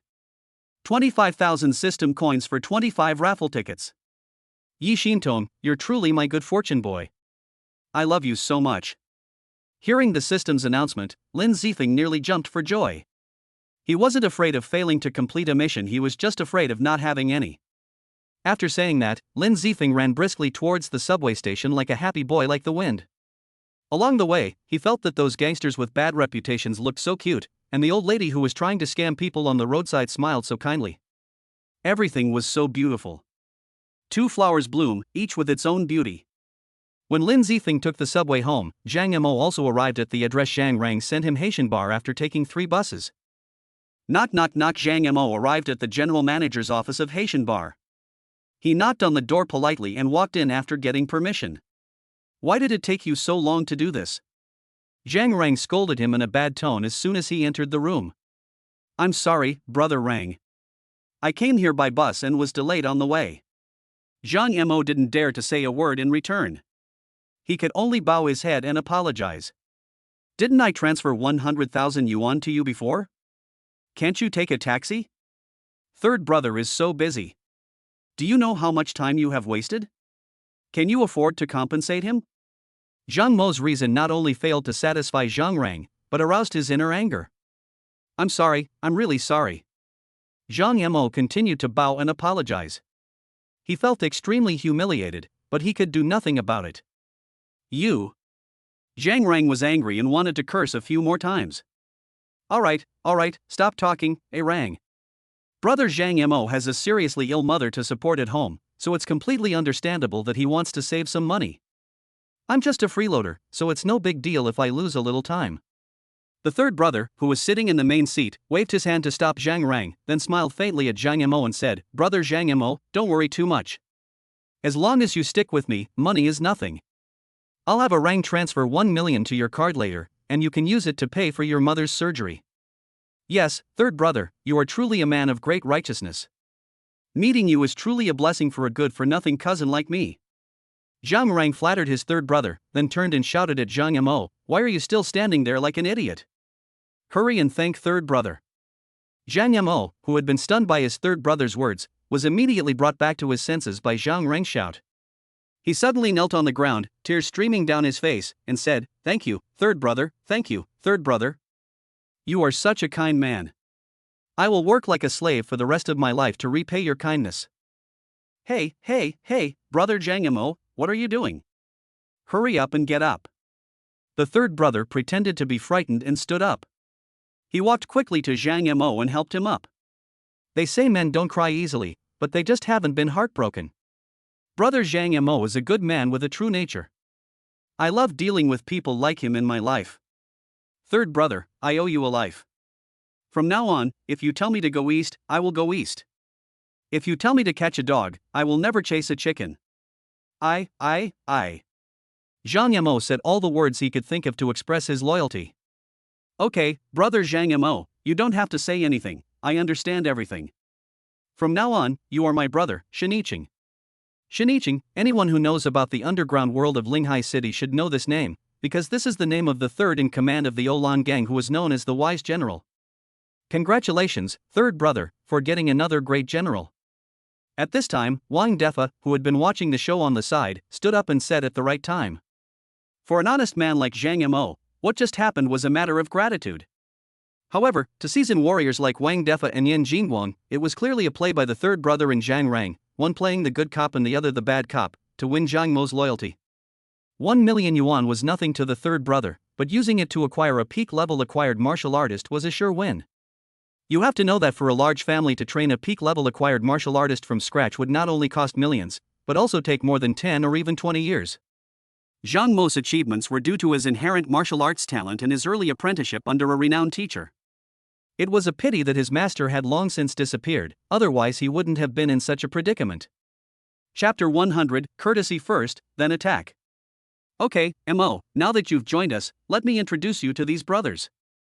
Zhang Rang changed his attitude and, with a beaming smile, pulled Zhang Mo aside and introduced him. Come here, this is Mr. Wang Defa.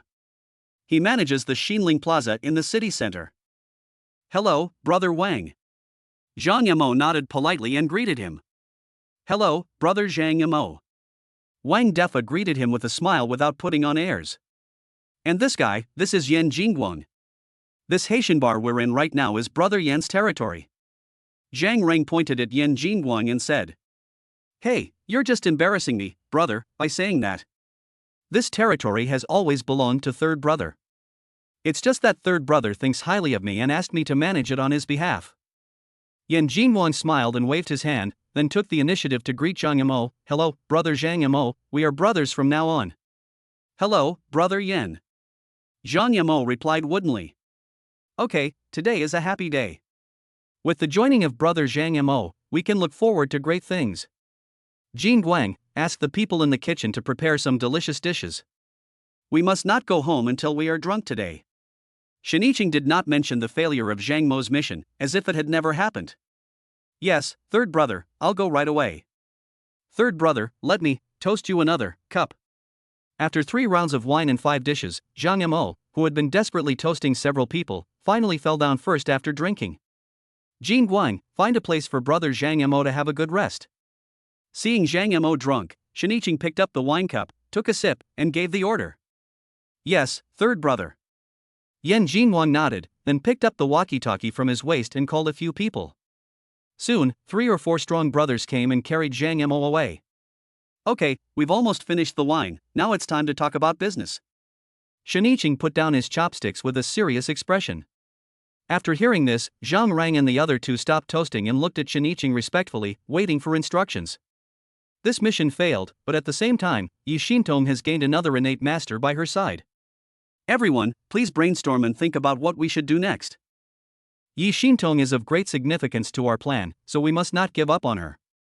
Wang Defa spoke first, shaking his head and saying some nonsense. It's the same as not saying anything. Everyone knows that Yi Xintong is important. Now the question is, what should we do next? Yan Jingguang has a hot temper. After listening to Wang Defa's nonsense, he retorted without saying a word. You, then what do you say we should do? Okay, I'm not here to listen to you quarreling. What I want now is a plan and a solution. If you say another word of nonsense, get out of here. Shiniching was annoyed when he saw the 2 of them arguing with each other, and he slammed the table and cursed. Third brother, calm down first, Zhang Rang advised. Actually, I have an idea. Oh? Tell me about it. Shiniching said with interest. As the saying goes, 2 fists cannot beat 4 hands, and a tiger cannot fight a pack of wolves. Although Lin Zifeng is gifted and extremely powerful, he is a lone man after all. Moreover, he is still young, and his social experience is definitely not as good as us veterans. We just need to find a few more people to lure the tiger away from the mountain, and then lure Yi Xintong into our hands. After all, our target is only Yi Xintong, and there is no need to really confront Lin Zifeng head-on. I wonder what third brother thinks. Zhang Rang expressed his thoughts. Well, that's indeed a way. But this tactic can only be used once. If you use it too many times, they will become alert, so we must strive to win in one blow. Let's list this as Plan A. To be on the safe side, we can think of other ways. Shiniching thought for a moment, nodded and said. Third brother, how about we just go to Yi Xintong's house and kidnap her? I don't believe that Lin Zifeng can be with her 24 hours a day. Yan Jingguang said proudly. For safety, Yi Xintong will probably spend most of her time living in the Yi family mansion. The Yi family mansion is full of experts, so it's impossible for us to enter and kidnap someone. However, we can still find a few people to keep an eye on her. If Yi Xintong is alone, we will take action immediately. Do you have any other plans? Ha ha. At this time, Wang Defa smiled mysteriously, like an ancient counselor offering advice to his lord, and said slowly, "Third brother, I have something to say, but I don't know whether I should say it or not." If you have something to say it quickly. Don't waste your time with me. Shiniching didn't buy it at all and shouted with a cold face. Ah, yes. Wang Defa's bloated body trembled, and without further suspense, he said hurriedly, "Third brother, you should know that men fight all their lives for nothing more than money, power, and beautiful women. Putting aside his strength, Lin Zifeng is just a boy of 18 or 19. As long as we give him all the wealth and glory he desires, not only will we have one less enemy, but we might even gain an ally. I've heard that Lin Zifeng comes from an ordinary family. Plus, as a warrior, he doesn't focus on training, but instead works as an assistant. Moreover, he blackmailed me for 100,000 yuan. So I think if we just throw money at him, we can definitely win him over to our side." Hearing this, Shiniching's eyes lit up, and he clapped his hands and said, "Great! In that case, let's use courtesy first and then force. We'll set up a trap, invite him to a banquet, and then use money and women to kill him. If he's willing to join us, then everyone will be happy. If he dares to refuse, then don't blame me for showing my true colors." When he said this, Shiniching's eyes flashed with ferocity, and a sinister smile appeared at the corner of his mouth. "Yan Jinguang!" Shiniching shouted. "Here!" Yan Jinguang, who was called, was suddenly startled and a bad premonition flashed through his mind. "I order you to go and invite Lin Zifeng in person. Make sure you bring him here. Can you do it?" Yan Jinguang wanted to refuse. The shadow that Lin Zifeng had cast on him that night had not yet been erased. However, under Shiniching's compelling gaze, he finally gave in and said weakly, "Okay, I'll go." "Yan!" Shiniching shouted again. "Yes. Go call Pang Li and Chang Meng to join the operation to ensure that nothing goes wrong." This. Zhang Reng stammered, looking embarrassed. "What's wrong? Are you having any difficulties?" Shiniching asked with a frown. "Third brother, among our 4 hall masters, Pang Li and Chang Meng are both on the side of the second in command, and the second in command is a die-hard fan of the gang leader. Pang Li is easy to deal with. This man is greedy for money and lustful and has a huge appetite, but it would be easy to make him take action once if we give him enough benefits. It's just that Chang Meng, as the first of our 4 hall masters to step into the innate realm, has always been indifferent to us." "I'm not completely sure." Zhang Reng slowly explained the reason. "Ha!" Shiniching sneered disdainfully and said, "You go and take care of Pang Li, leave Chang Meng to me." "I'll go and visit him in person later." "Yes, third brother." Chapter 101, Hallmaster Chang Meng. Around 10 o'clock in the evening, a low-key and luxurious Mercedes-Benz S600 slowly drove towards the outskirts of Xiqing district on the night road, and finally stopped in the underground parking lot of a high-end club. An elegant middle-aged man wearing a black Givenchy suit and a pair of Berluti custom-made leather shoes slowly walked down from the back seat of the car. "Wait here, I'll be back soon." The elegant man walked to the driver's seat and said to the person inside, "Yes, third brother." The elegant man was the third brother Shiniching. At this time, he came to visit the hall master Chang Meng, who was described by Zhang Reng as arrogant. Shiniching put on a top hat and walked slowly towards the elevator. In a room on the 3rd floor of the club, a burly and tough-looking man was doing exercises push-ups naked on a big bed, and there was a young woman with a graceful figure and a pretty face. "Huff huff huff, ha ha ha, how powerful am I?" the big man shouted while moving his body and laughing wantonly. "Brother Meng, you are so awesome," the woman screamed. "Ha ha ha, who is better, me or Brother Shan? Which one do you like better? Tell me." The big man became even more excited when he heard the woman's praise. "You, Xiao Nua likes you more, Mengu. Mengu, you are the best. Ha ha ha ha." After laughing, the big man did push-ups with even greater movements. Ding ling ling, ding ling ling. A series of telephone rings began to ring. "Brother Meng, your phone is ringing. Don't worry about it, let's continue." The big man ignored it and continued doing push-ups on his own. Ding ling ling, ding ling ling. But ignoring it doesn't solve any problem, the phone still rings endlessly. "I'm cursing." The big man cursed, grabbed the phone on the bedside, answered it, and yelled at the phone, "Who are you, stupid bastard? Don't you know I'm busy right now? Meng, Brother Meng, I'm sorry." The call came from one of his younger brothers. "But it's really urgent." The third in command is here and is waiting for you in the office. Third in command? Who the hell is this third in command? The big man couldn't figure it out for a while and continued to curse loudly, but he didn't see the gleam that suddenly flashed in the eyes of the woman named Shanhua. Yes, it's Mr. Shen Yiqing, the third master Shen. Shen Yiqing. Hearing this name, the big man was stunned, and then muttered quietly, "Why is he here at this time? I don't know this either." When the younger brother heard this, he thought he was being asked and answered hurriedly. "I didn't ask you." "Okay, I'll be right there." After saying that, the big man hung up the phone and patted the woman under him. "Wait for me, I'll be back soon." "Well, brother Meng, I'm waiting for you," the woman said in a coquettish voice. "Ha ha ha ha." The big man laughed, then stood up, put on his clothes and walked out. After the big man left, the woman slowly got up, picked up her cell phone and tapped a few times quickly, then slowly lay down and closed her eyes to rest, as if nothing had happened. "Ha ha, third command, I'm sorry for not welcoming you in person. Please forgive me." A few minutes later, the big man in a navy blue robe strode into the office and apologized to Shen Yiqing. "I came here uninvited. I hope brother Chang Meng won't mind." Shen Yiqing waved his hand while sitting on the sofa and said nonchalantly, "Third master, you're joking." The big man Chang Meng laughed, then said frivolously, "I wonder if third master is not at home to rest well this evening, and what are you doing here, Chang Meng?" Hearing the disdain in Chang Meng's tone, Shen Yiqing did not get angry. He smiled and said, "I've been in some trouble recently. I hope brother Chang Meng can help me out." "Oh?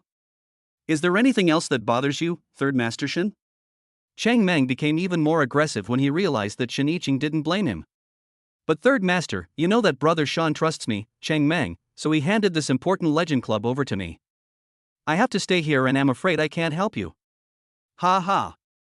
Shen Yiqing sneered, "It's true that second brother trusts you and has handed over this legendary club to you, but I haven't heard that he has handed his woman over to you." Hearing this, Chang Meng's eyes narrowed suddenly, and he looked at Shen Yiqing in shock. "Where did you get that from, third master?" "Second brother is a good person in every way. He is a righteous and selfless person. But he can't change his lustful habit. He has several mistresses outside." "Oh, right, I remember he told me before that his favorite one is called, oh, right, a female college student named Qin Xiaonhua. He loves her so much that he even plans to marry her." "Brother Chang Meng, do you know about this?" Shen Yiqing asked Chang Meng with a smile on his face. But in Chang Meng's heart, Shen Yiqing's smile was even more terrifying than the soul-locking chains of the black and white impermanence. "Third master, tell me what I, Chang Meng, can do for you. Just ask." Chang Meng dropped his airs, his head covered in cold sweat and trembling slightly. Shen Yiqing's ability to say this meant he could produce evidence, and further arguments were pointless. Although he and Zhao Taizhan were brothers, there was no guarantee they wouldn't turn on each other over a woman. "Ha, brother Chang Meng is indeed a smart man. I won't stay any longer today. I will call you when I need you. I hope brother Chang Meng won't stand me up then, otherwise I can't guarantee that I won't accidentally reveal something not so good." Shen Yiqing stood up, politely, and walked out the door slowly, leaving Chang Meng slumped in the chair and sighing. As expected of a wise general, his cunning schemes are truly unpredictable. Shan probably never imagined he'd be trapped by the Iron Brothers. Things won't be peaceful for the Yolan gang from now on. When Shen Yiqing said that, Chang Meng basically figured it out. The woman named Qin Xiaonhua was most likely planted by him next to Zhao Taizhan. The reason he had a relationship with her was not because he was so charming, but a complete conspiracy. Shen Yiqing wanted to control the four hall masters and the soldiers. No matter how powerful Ouyang Chun and Zhao Taizhan were, they would eventually be unable to handle the whole thing alone. As for exposing Shen Yiqing's scheme to Zhao Taizhan now, regardless of whether Zhao Taizhan believed it or not, the mere fact that he had touched his woman would be enough to make him suffer. After all, as the old saying goes, brothers are like limbs, and women are like clothes. But if you want to wear my clothes, I will cut off your limbs. So, rather than risking the wrath of the public, it would be better to keep himself out of trouble. Chapter 102, Leisurely Work. The next day, Lin Zifeng got up early, put on a slightly formal outfit, fixed his hair in front of the mirror, and then took the subway to work. "Good morning, Assistant Lin." As soon as I arrived at the company gate, 2 young security guards greeted me enthusiastically. After Lin Zifeng passed the interview yesterday, the Human Resources Department informed all employees of the company. Most people may be unfamiliar with the name Lin Zifeng, but the security guards who almost had a conflict with Lin Zifeng are more familiar with him. Oh, good morning to you too. Lin Zifeng replied, then whistled as he walked through the door and got on the elevator. Knock, knock, knock. Arriving at the president's office, Lin Zifeng knocked politely on the door. After all, today was his first day at work, so he had to leave a good impression on his boss. Come in. A cold voice came from inside. Good morning, Mr. Yi.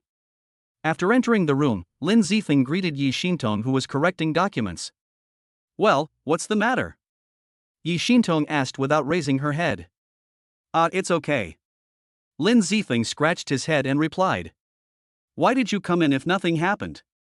Yi Xintong raised her head, frowned slightly, and asked with a cold face. I'm going to work. Lin Zifeng said innocently. Okay, it's my problem. Yi Xintong held her forehead with her hand and rubbed her temples with 2 fingers. When you're not working, your office is in the secretary's office next door. It doesn't matter whether you sleep or play games. If you want to learn how to handle the work, I can also let Li Yun teach you. After saying that, Yi Xintong dialed the interphone on the table. Hey, Xiao Yun, come to me. Okay, Sister Xintong. Not long after the call ended, Li Yun walked in. Sister Xintong, I'm here. Yi Xintong nodded and pointed at Lin Zifeng and said, take him to the logistics department to get a computer and office equipment. Yes, Sister Xintong. After saying that, Li Yun looked at Lin Zifeng with a smile. Come with me. Okay, Secretary Li. The two took the elevator to the 5th floor. Along the way, Li Yun kept chatting with Lin Zifeng. Assistant Lin, oh, calling you that is not friendly at all. I am a few years older than you. Can I call you Xiao Feng from now on? Sure. Li Yun's outgoing personality made Lin Zifeng a little overwhelmed, and he laughed awkwardly. Okay, then I will call you Xiaofeng from now on. If you don't mind, you can call me Sister Yun. Li Yun smiled sweetly at Lin Zifeng. Sister Yun. Hey. Xiaofeng, do you have a girlfriend? Li Yun looked at Lin Zifeng with her bright big eyes blinking, with an innocent look on her face. Yes, I have it. Pregnant? What kind of girl is she? Is she as pretty as me, Sister Yun? Does she have a better figure than me? Li Yun was surprised to hear Lin Zifeng's answer, and then she posed in a charming pose to show off her curvy figure. My girlfriend is very pretty. She is the school belle of our school. The girlfriend Lin Zifeng was referring to was naturally Su Yinger. Although they had not yet officially established a relationship, it was only a matter of time. Oh, really? Congratulations. Li Yun's tone was a little disappointed.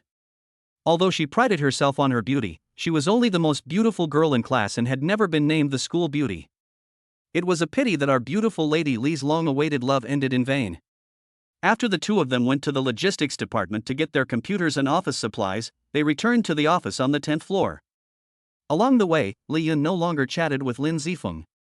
Lin Zifeng installed the computer himself, then found a movie online and started watching it. After watching a movie, it was time for lunch. Xiao Feng, come on, I'll take you to the cafeteria for dinner. Li Yun stood up and greeted him. Oh, okay. Li Yun brought Lin Zifeng all the way to the staff cafeteria on the 3rd floor. There were already quite a few people queuing up for meals inside, and the view was a sea of colorful flowers. Because this company mainly develops and sells women's products such as cosmetics, sanitary napkins, women's clothing and other products, 85% of the company's employees are women. What do you think, Xiaofeng? We have quite a few beautiful women in our company. Let me tell you, there are countless men out there who would rather not get paid than not get a job here. Yi Xintong raised her head high with a look of pride on her face. Then I am truly blessed. Of course not. It's a pity that you're already taken, otherwise we would have a big garden waiting for you. Well, enough talking, let me take you to get dinner.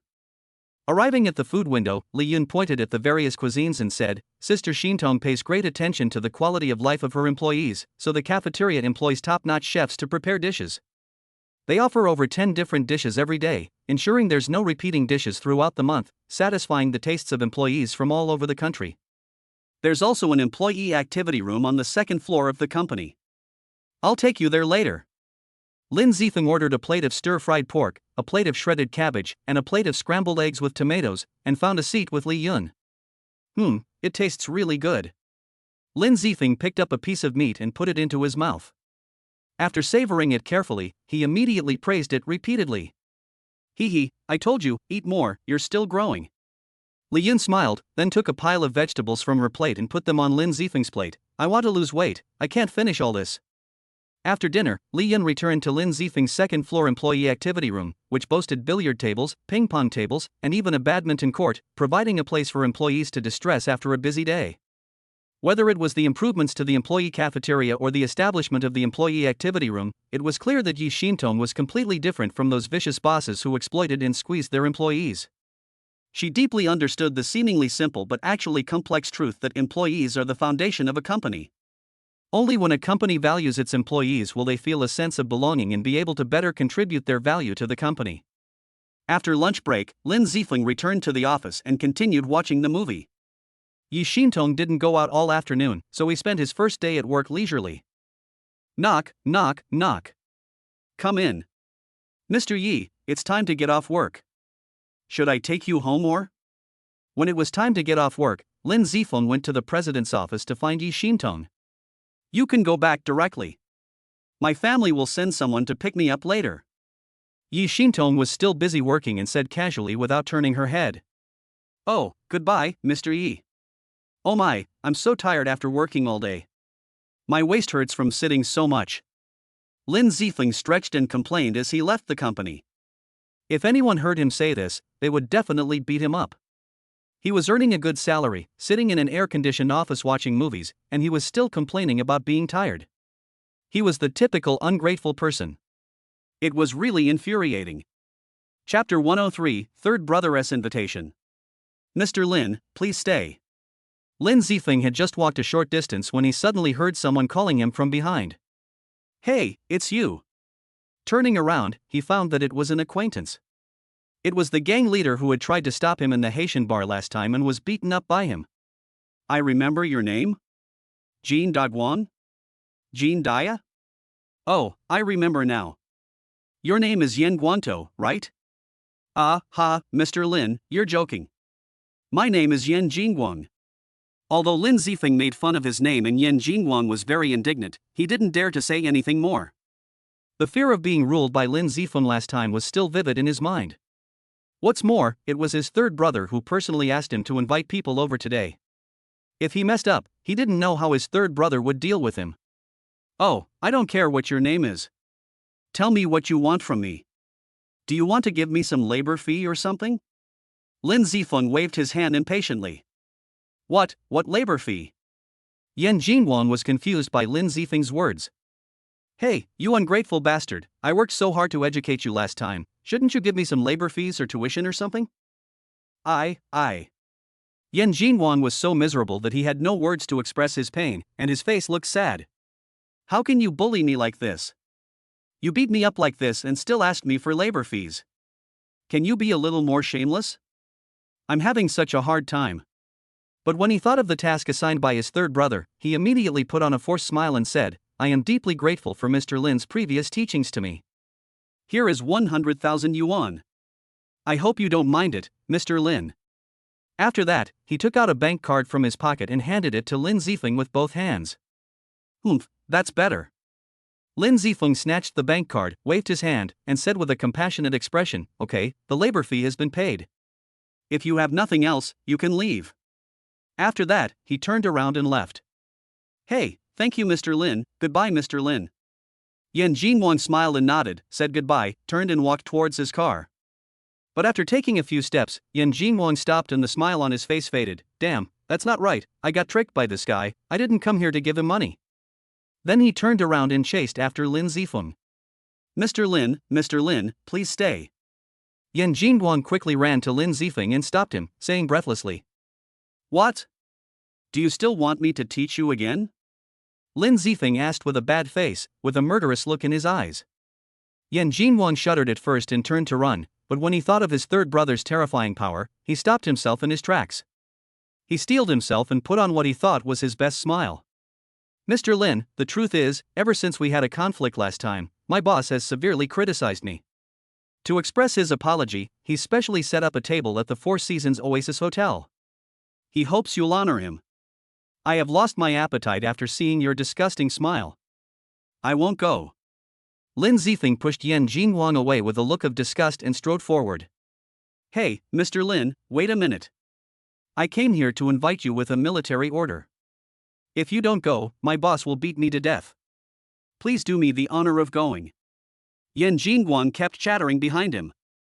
It's none of my business if you get beaten to death. At most I can call the police for you. Just stop following me. Do you know how busy I am every day? I make millions every minute.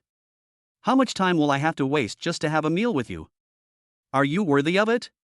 Get out of my way now, or I'll take action. Lin Zifeng boasted seriously, and those who didn't know him would think he was telling the truth. Mr. Lin, please listen to me first. Yan Jingwang once again stopped in front of Lin Zifeng and took out a glittering golden card from his pocket. Mr. Lin, there is 1 million on this card. It is your compensation for wasting your time. I promise that the banquet will not last too long. Please. Lin Zifeng frowned, looking at Yan Jingwang's expression that was about to cry, and finally sighed, okay, your sincerity touched me, I will go with you. Then he snatched the bank card from his hand and put it in his pocket. Ha! Yan Jingwang breathed a sigh of relief. Hard work pays off. But when he thought that he had spent hundreds of thousands of dollars in a short while, he felt like a small knife was stabbing his heart again and again. Are you leaving or not? If not, I'm going back. Lin Zifeng walked forward a few steps and saw Yan Jingwang still sighing alone behind him, and asked impatiently. Let's go, let's go. We'll be leaving soon. In fact, even though Lin Zifeng had been refusing and trying to find various ways to play tricks on Yan Jingwang, acting very reluctant, he actually still wanted to meet the boss behind Yan Jingwang. Who was this third brother? Was he the same third brother as in Zhang Xi's account book? Why did he like Yi Xintong so much that he set up so many schemes for her? Everything should be clear soon. The car drove at high speed and arrived at the destination Four Seasons Oasis Hotel in just 10 minutes. The hotel, located in the heart of downtown, was 9 stories tall, with a massive parking lot next to it, though there weren't many empty spaces. The fact that there were so many people there before dinner time suggested that the hotel was doing very well, and that the owner must be quite someone. Mr. Lin, we're here. After parking the car, Yan Jingwang hurriedly got out and respectfully opened the door for Lin Zifeng. If those who knew him saw this scene, they would be shocked. Yan Jingwang, one of the 4 leaders of the Olan gang, was actually respectful to a young boy. Yeah. Lin Zifeng got out of the car, straightened his clothes, and then entered the hotel under the guidance of Yan Jingwang and came to the door of a luxurious box on the 3rd floor. Knock knock knock. Yan Jingwang knocked on the door gently a few times, and only pushed it open and walked in after getting a response. Third brother, Mr. Lin is here. Yan Jingwang bowed to a middle-aged man sitting opposite the door, then turned around and introduced Lin Zifeng. Mr. Lin, this is my boss. We all call him third brother. Lin Zifeng looked in the direction Yan Jingwang pointed and found that sitting in the main seat was a middle-aged man with a strong body, a face full of flesh, and a very ruffian-like air. Are you Yan Jingwang's boss? Lin Zifeng pulled over a chair and sat down, asking in a frivolous tone. This must be Mr. Lin Zifeng, right? He is indeed a hero at a young age. My name is Cheng Meng, and you brothers respect me and call me third brother. The middle-aged man first complimented Lin Zifeng, and then introduced himself. Lin Zifeng picked up the tea on the table and poured himself a cup. He took a sip, then narrowed his eyes and sneered, "Ha! You actually came to discuss something with me, so why not hide it? What's the point of finding a fake one? Just let the real one come out." Cheng Meng, who was sitting in the main seat, was startled, but soon calmed down and said with a chuckle, "Mr. Lin, why do you say that?" I don't quite understand. What I mean is to call out your real boss, don't just find some random person to deal with me.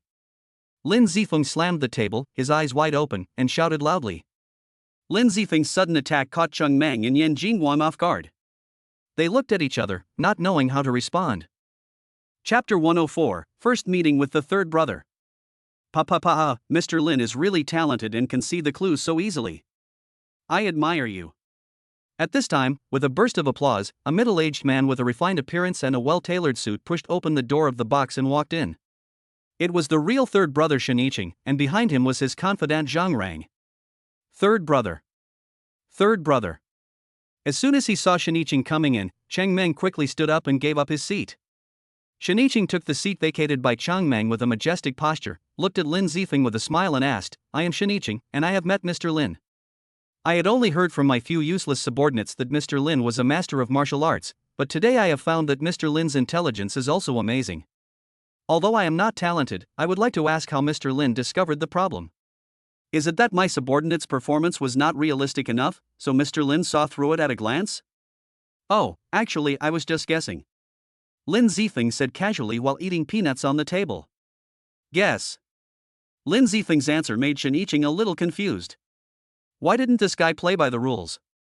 I heard a story back in school. It goes like this: during the Three Kingdoms period, the Xiongnu sent envoys to pay tribute and wanted to meet Cao Cao. But because they thought they were too ugly, they asked Cui Yin to meet the envoy on their behalf, while I disguised myself as a guard and stood by.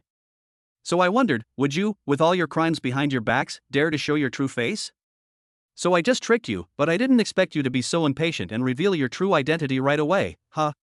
Lin Zifeng's explanation made Shiniching feel a little embarrassed. He thought that he was a man known as a wise general, but he was tricked by a little brat.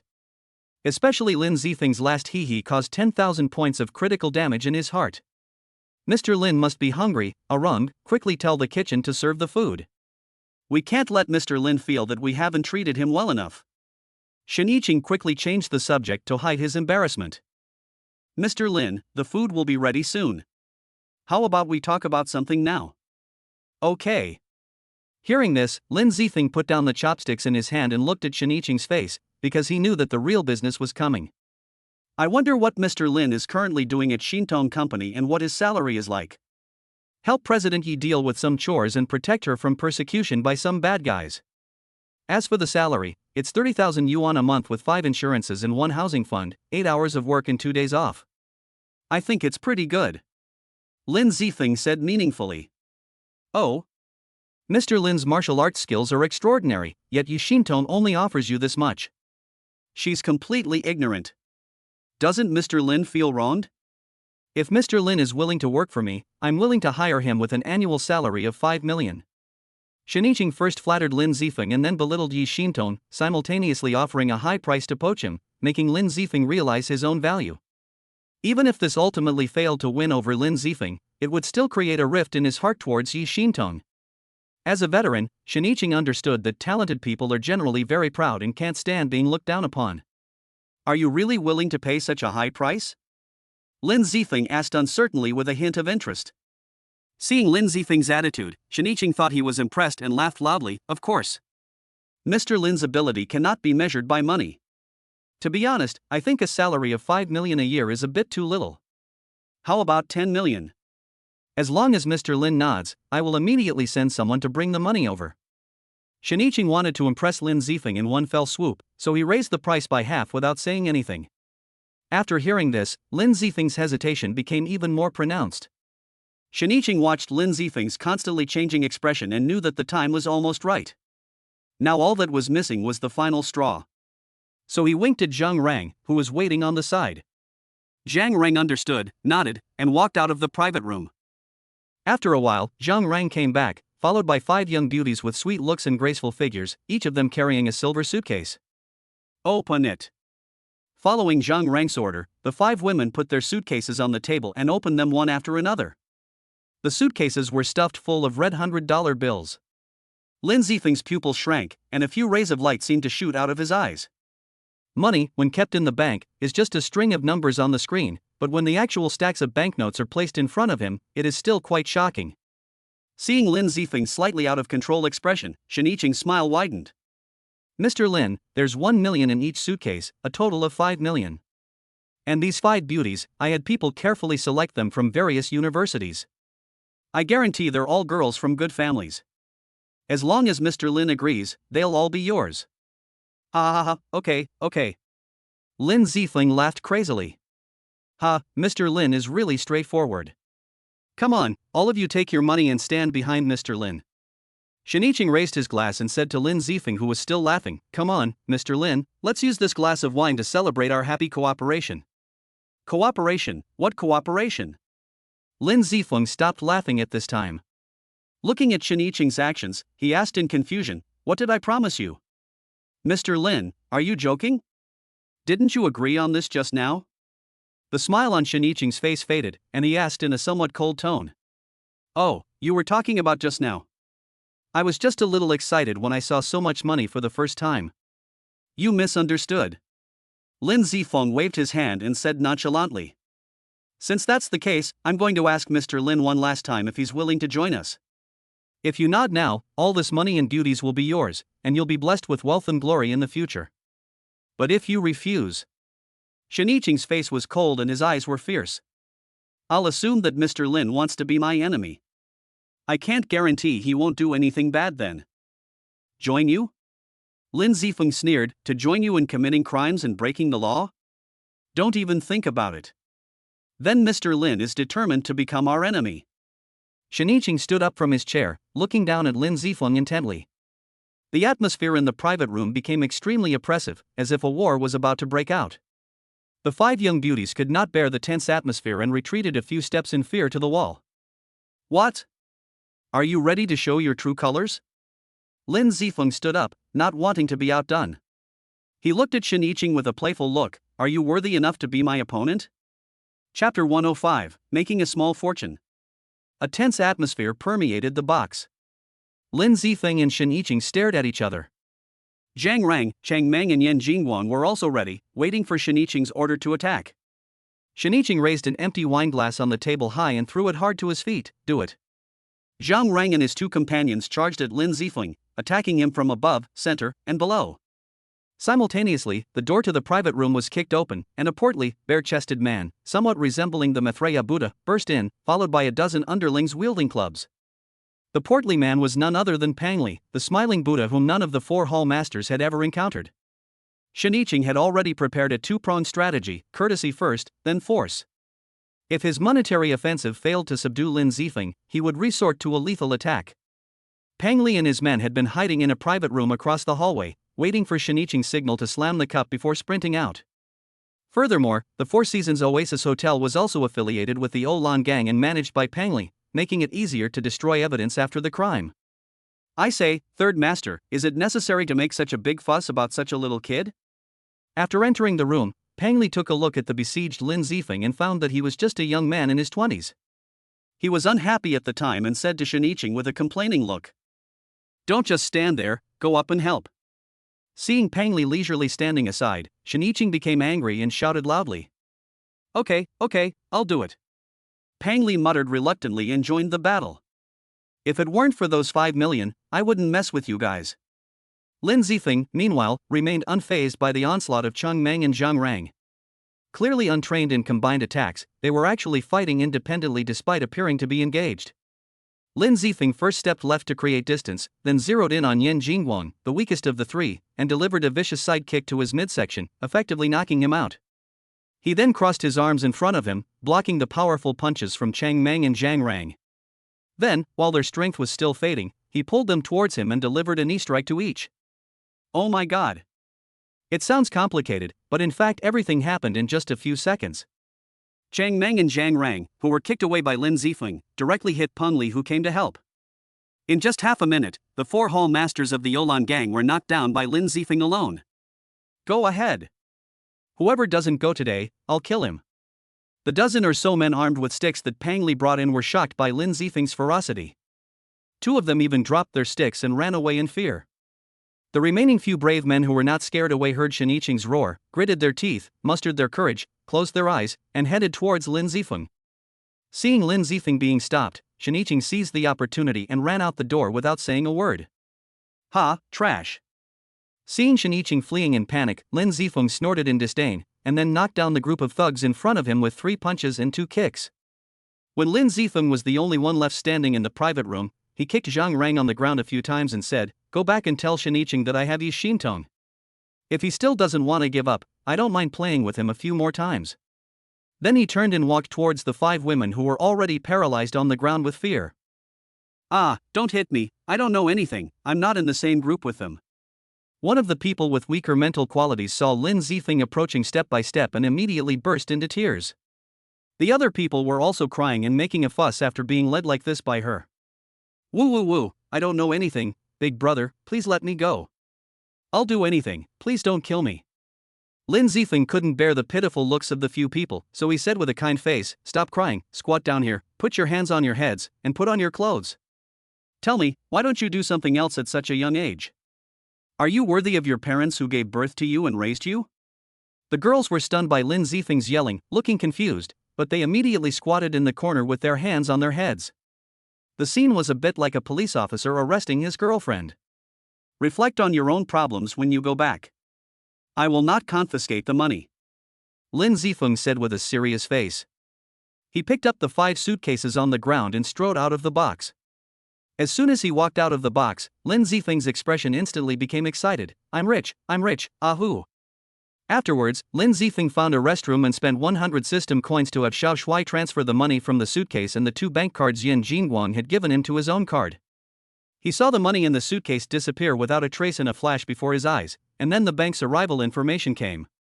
"Dear user, your account ending in 2653 received a transfer of 6,100,000 yuan at 1832 on June 9, leaving a balance of 6,200,328.43. This made Lin Zifeng once again sigh at the power of the system. "It's getting late, let's take a taxi back." After leaving the hotel, seeing that the sun was about to set, Lin Zifeng called a taxi and rushed home, but "Oh my god, why is the traffic jam so bad? When can we get there?"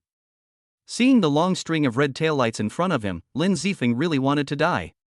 He originally thought that taking a taxi could help him get back quickly, but who would have thought that the roads in the city center were narrow and crowded with cars, and the taxis had to stop every 5 steps. "Little brother, I think this is your first time taking a taxi in the city center at this time. I have been driving in Linghai City for more than 20 years, and I encounter this kind of situation 2 or 3 times a week. Most likely, there was an accident ahead. Don't worry, the traffic police will come to clear the jam soon." The taxi driver was also a talkative person, and he chatted with Lin Zifeng out of boredom. Then, "Master, based on your 20+ years of experience, how long can this blockage last?" "Oh, it's hard to say. The worst traffic jam I've ever had lasted 2 hours. But I think this one should be cleared in half an hour." "Don't worry, little brother," the taxi driver said to Lin Zifeng with a smile. Puff. Lin Zifeng almost vomited blood. Half an hour was enough time for him to get home by taking the subway. "Master, let me make a deal. Just drop me off here and I'll take the subway back. Is that okay with you? I'll pay you." The driver showed hesitation on his face, because once he dropped Lin Zifeng off here, he would have to bear all the losses caused by the traffic jam, which would be a huge loss.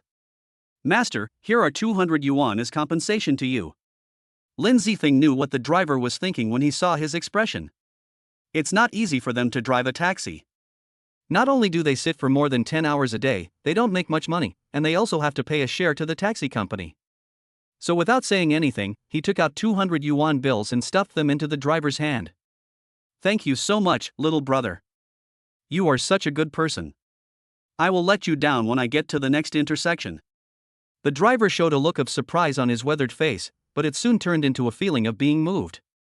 After getting off the taxi, Lin Zifeng ran towards the nearest subway station. In a traffic jam like this, you can see the advantage of the number 2 bus, you can get through any lane. Finally, after a lot of twists and turns, he finally arrived home at 7:30. "Xiaofeng is back, come and have dinner quickly." When I got home, I saw my parents sitting on the sofa. The dishes on the dining table were still steaming, obviously they had just been heated up not long ago. "Come on, eat quickly while it's hot." Mother Lin smiled and put some food into Lin Zifeng's bowl, then she and Father Lin also picked up their bowls and started eating.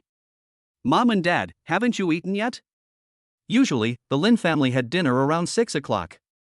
Now it was almost 8 o'clock and his parents hadn't eaten yet. It was obvious that they were waiting for him, which made Lin Zifeng feel very sorry. "We just made some food when we came back.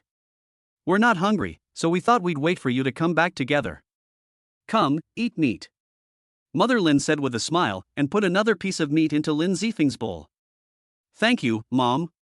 Lin Zifeng smiled innocently and started eating the food in the bowl with big mouthfuls. "You must be hungry. It's your first day at work and you've been working so late. You must be very tired. If you are tired, don't work anymore. It's not like your parents can't afford to send you to college." Seeing Lin Zifeng wolfing down his food, Lin's mother said with some heartache, "Mom, I'm not tired at work, and my boss is a very nice person. I was delayed today, so I came back so late. I promise I won't do that again in the future, so you two can rest assured. Lin Zifeng was deeply moved by his mother's love. Parents are so great that they would rather suffer a little and be tired than let their children suffer. That's good, that's good. After hearing Lin Zifeng's explanation, Lin's mother felt relieved. Mom, I'm done eating. I'm going to take a shower first. After putting down the dishes, Lin Zifeng said hello and walked towards his bedroom. Xiaofeng is such a good boy. Not only does he have good academic performance, but he also works part-time at such a young age to help share the burden of the family. I am proud to have such a son. Looking at Lin Zifeng's departing back, Lin's mother said with a smile. That's right, don't you see whose son he is? Lin's father, who was sitting on the sofa watching TV, replied casually. Oomph, you shameless old man. Xiaofeng's current achievements are all due to his own abilities. What does it have to do with you? Mother Lin rolled her eyes and said. That child is also mine. Father Lin raised his head high with a proud look on his face. I'm too lazy to talk to you. Stop watching TV. Hurry up, it's your turn to wash the dishes today. Mother Lin threw the apron in her hand onto Father Lin's legs, folded her arms around her chest and sat down on the sofa to watch TV series. Okay, I'll do it. Father Lin stood up helplessly, put on an apron and walked to the sink to wash the dishes. Ha, this is home. Lin Zifeng in the house listened to the bickering of his parents outside, with a knowing smile on his face. They cared for each other and loved each other on weekdays, and occasionally had a small quarrel. This was the feeling of home. Chapter 106, Third Brother's Purpose. In Box 308 of the Four Seasons Oasis Hotel, shortly after Lin Zifeng left, Chang Meng and the other three stood up while enduring the pain in their bodies. Shen Yiqing also returned to the box at this time. Tell me, what do you think of Lin Zifeng? Shen Yiqing sat on the sofa with a gloomy face and a cigarette in his mouth. Lin Zifeng is really strong. The four people who were questioned looked at each other, not daring to speak. Finally, Zhang Rang, who was closest to Shen Yiqing, spoke first. Then how strong do you think he is? Who in our entire Olan gang can deal with him? Shen Yiqing took a deep puff of his cigarette and looked at the bustling street outside the window. Even with my realm of early Xiantian, I am not a match for him, so I conservatively estimate that his strength should be above the late Xiantian, and he may even have reached the half-step master level. In the entire Olan gang, I think only Brother Zhao can fight him a few times, but there is no guarantee of victory. Perhaps only the gang leader can defeat him. The highest level in this realm is Chang Meng, so his words will be more authoritative. This Lin Zifeng really refreshes our understanding of him time and time again. The first time Yan Jingguan was defeated by him, we thought he was just an ordinary early innate master, just with better talent. Later, Zhang Mo's crushing defeat made us speculate that he was in the middle innate stage. Now you say he is in the late innate stage, so are you really sure that this is his full strength? Shen Yiqing asked, looking at the four people in front of him with their heads lowered.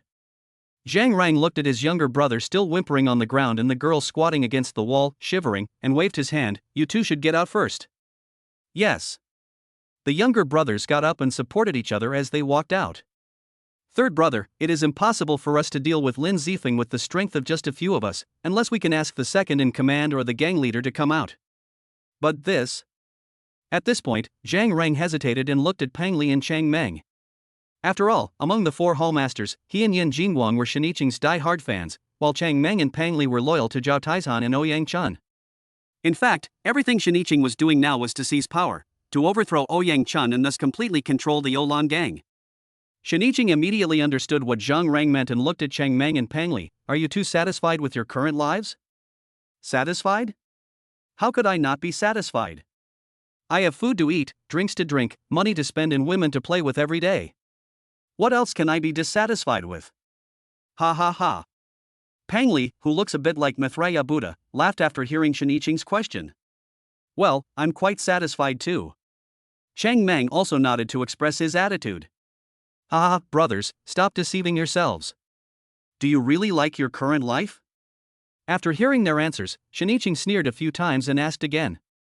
More than 20 years ago, when the situation was in turmoil, Ouyang Chun, relying on his own abilities, forcibly carved out a large territory in Linghai City.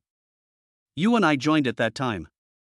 Over the next decade or so, many of us old men died, became disabled, or left, and in the end, only a few of us were left. It was us who made the Olan gang powerful, and it was us who enabled the Olan gang to seize 1/3 of Linghai's territory during the chaos, thus becoming one of the 3 major gangs in Linghai. But what did he, Ouyang Chun, do? 10 years ago, Ouyang Chun gave an order to shut down all illegal businesses in the gang and launder the money ashore. Casinos were not allowed to open, and protection fees were not allowed to be collected. And what job did he assign to his brothers? He set up a security company and let them work as security guards. Why did we join in the first place? Tell me. Shiniching roared at the top of his lungs. The Olan gang is not just Ouyang Chun's gang. Why can he wipe out all the hard work we've put in for so many years with just one sentence? Is it because he is the boss? Why did we join in the first place? Wasn't it so that we could unify the underground of Linghai one day? I still remember that when we were fighting for territory, Xiaoba took the bullet for him and said before he died, "Boss, you must unify Linghai. I will bless you all from heaven." But has Ouyang Chun forgotten all this? What about the promises he made to everyone? Shiniching's eyes were red and he cursed angrily with a face full of anger. Shiniching's words also touched the hearts of Chang Meng, Zhang Rang and the other 3. Their eyes were moistened and there was a look of unwillingness in their eyes.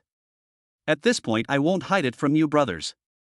Tianjue Society and Wolfpack both have big families behind them, but our Olan gang has nothing. It seems like we are in a 3-way standoff, but in fact we are on a dangerous bridge and may fall into disaster at any time. So everything I do now is to overthrow Ouyang Chun. Shiniching expressed his true thoughts. What? What? 2 loud questions were asked. Chang Meng and Pang Li showed an expression of disbelief on their faces. Maybe they didn't hear clearly, or maybe they thought they heard it wrong. You heard it right. I want to overthrow Ouyang Chun, and then lead my brothers to sweep across the underground of Linghai, making the Olan gang the only underground king in Linghai City. Is this possible? Third Master, didn't you just say that the Tianjue Society and the Wolf Pack are supported by big families? Their relationships, backgrounds, and the number of martial arts masters are simply not comparable to ours.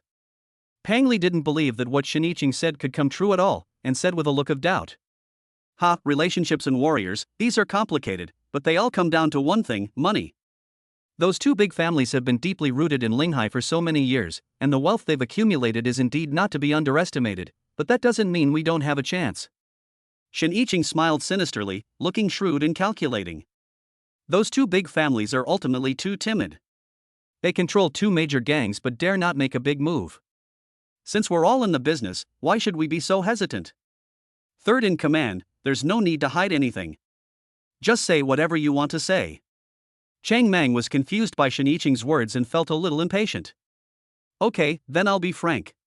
Brothers, you should know that those who are involved in H cannot escape the 3 things of pornography, gambling and drugs, and among them, drugs make money the fastest. It just so happens that there is a big gap in the underground of Linghai. Neither Tianjue nor the Wolf Pack has set foot in it. This is a great opportunity for us. Shiniching showed a wanton grin on his face. What? Degrade? This is a capital crime. Pang Li was so scared when he heard Shiniching's crazy plan that he almost jumped up. I see you're used to a leisurely life and have lost all your courage. Let me ask you, when we were fighting for the territory, didn't we do enough illegal things? Shiniching snorted coldly and said dissatisfiedly. But this? Pang Li wanted to say a few more words. Don't tell me that this is something that harms the country and the people. Killing people and setting fires will get you a gold belt, but repairing bridges and roads will leave no corpses. If you don't want to hurt people, go back to your hometown and farm, instead of getting involved in gangs. I'll say one last thing to you. If you are willing to work with me, then you are my brothers, Shiniching. I promise that I will not treat you unfairly when I achieve great things in the future, and everyone's life will be countless times better than it is now. But if you don't agree, that's fine. I just hope that after you leave this door, you can forget everything we said here and don't leak anything out, otherwise. Shiniching swept his eyes over the few people fiercely with a threatening expression on his face. Chapter 107, Borrowing a Knife to Kill. I, Zhang Rang, am willing to serve you wholeheartedly and devote myself to you until my death. As Shiniching's number 1 lackey, Zhang Rang was the first to stand up and express his loyalty. I, Yan Jingguang, am also willing to devote my life to my 3rd brother. Yan Jingguang said second. Chang Meng hesitated for a moment and finally said, I, Chang Meng, am willing to serve 3rd brother. Okay. Chang Meng's statement made Shiniching very happy. The last few people all looked at Pang Li, who had been silent. Pang Li's scalp tingled under the stares of several people. He wanted to refuse but was afraid that he would not be able to leave this door. In the end, he could only force a smile. All the brothers have joined, how can I be left out, old Pang, don't you think?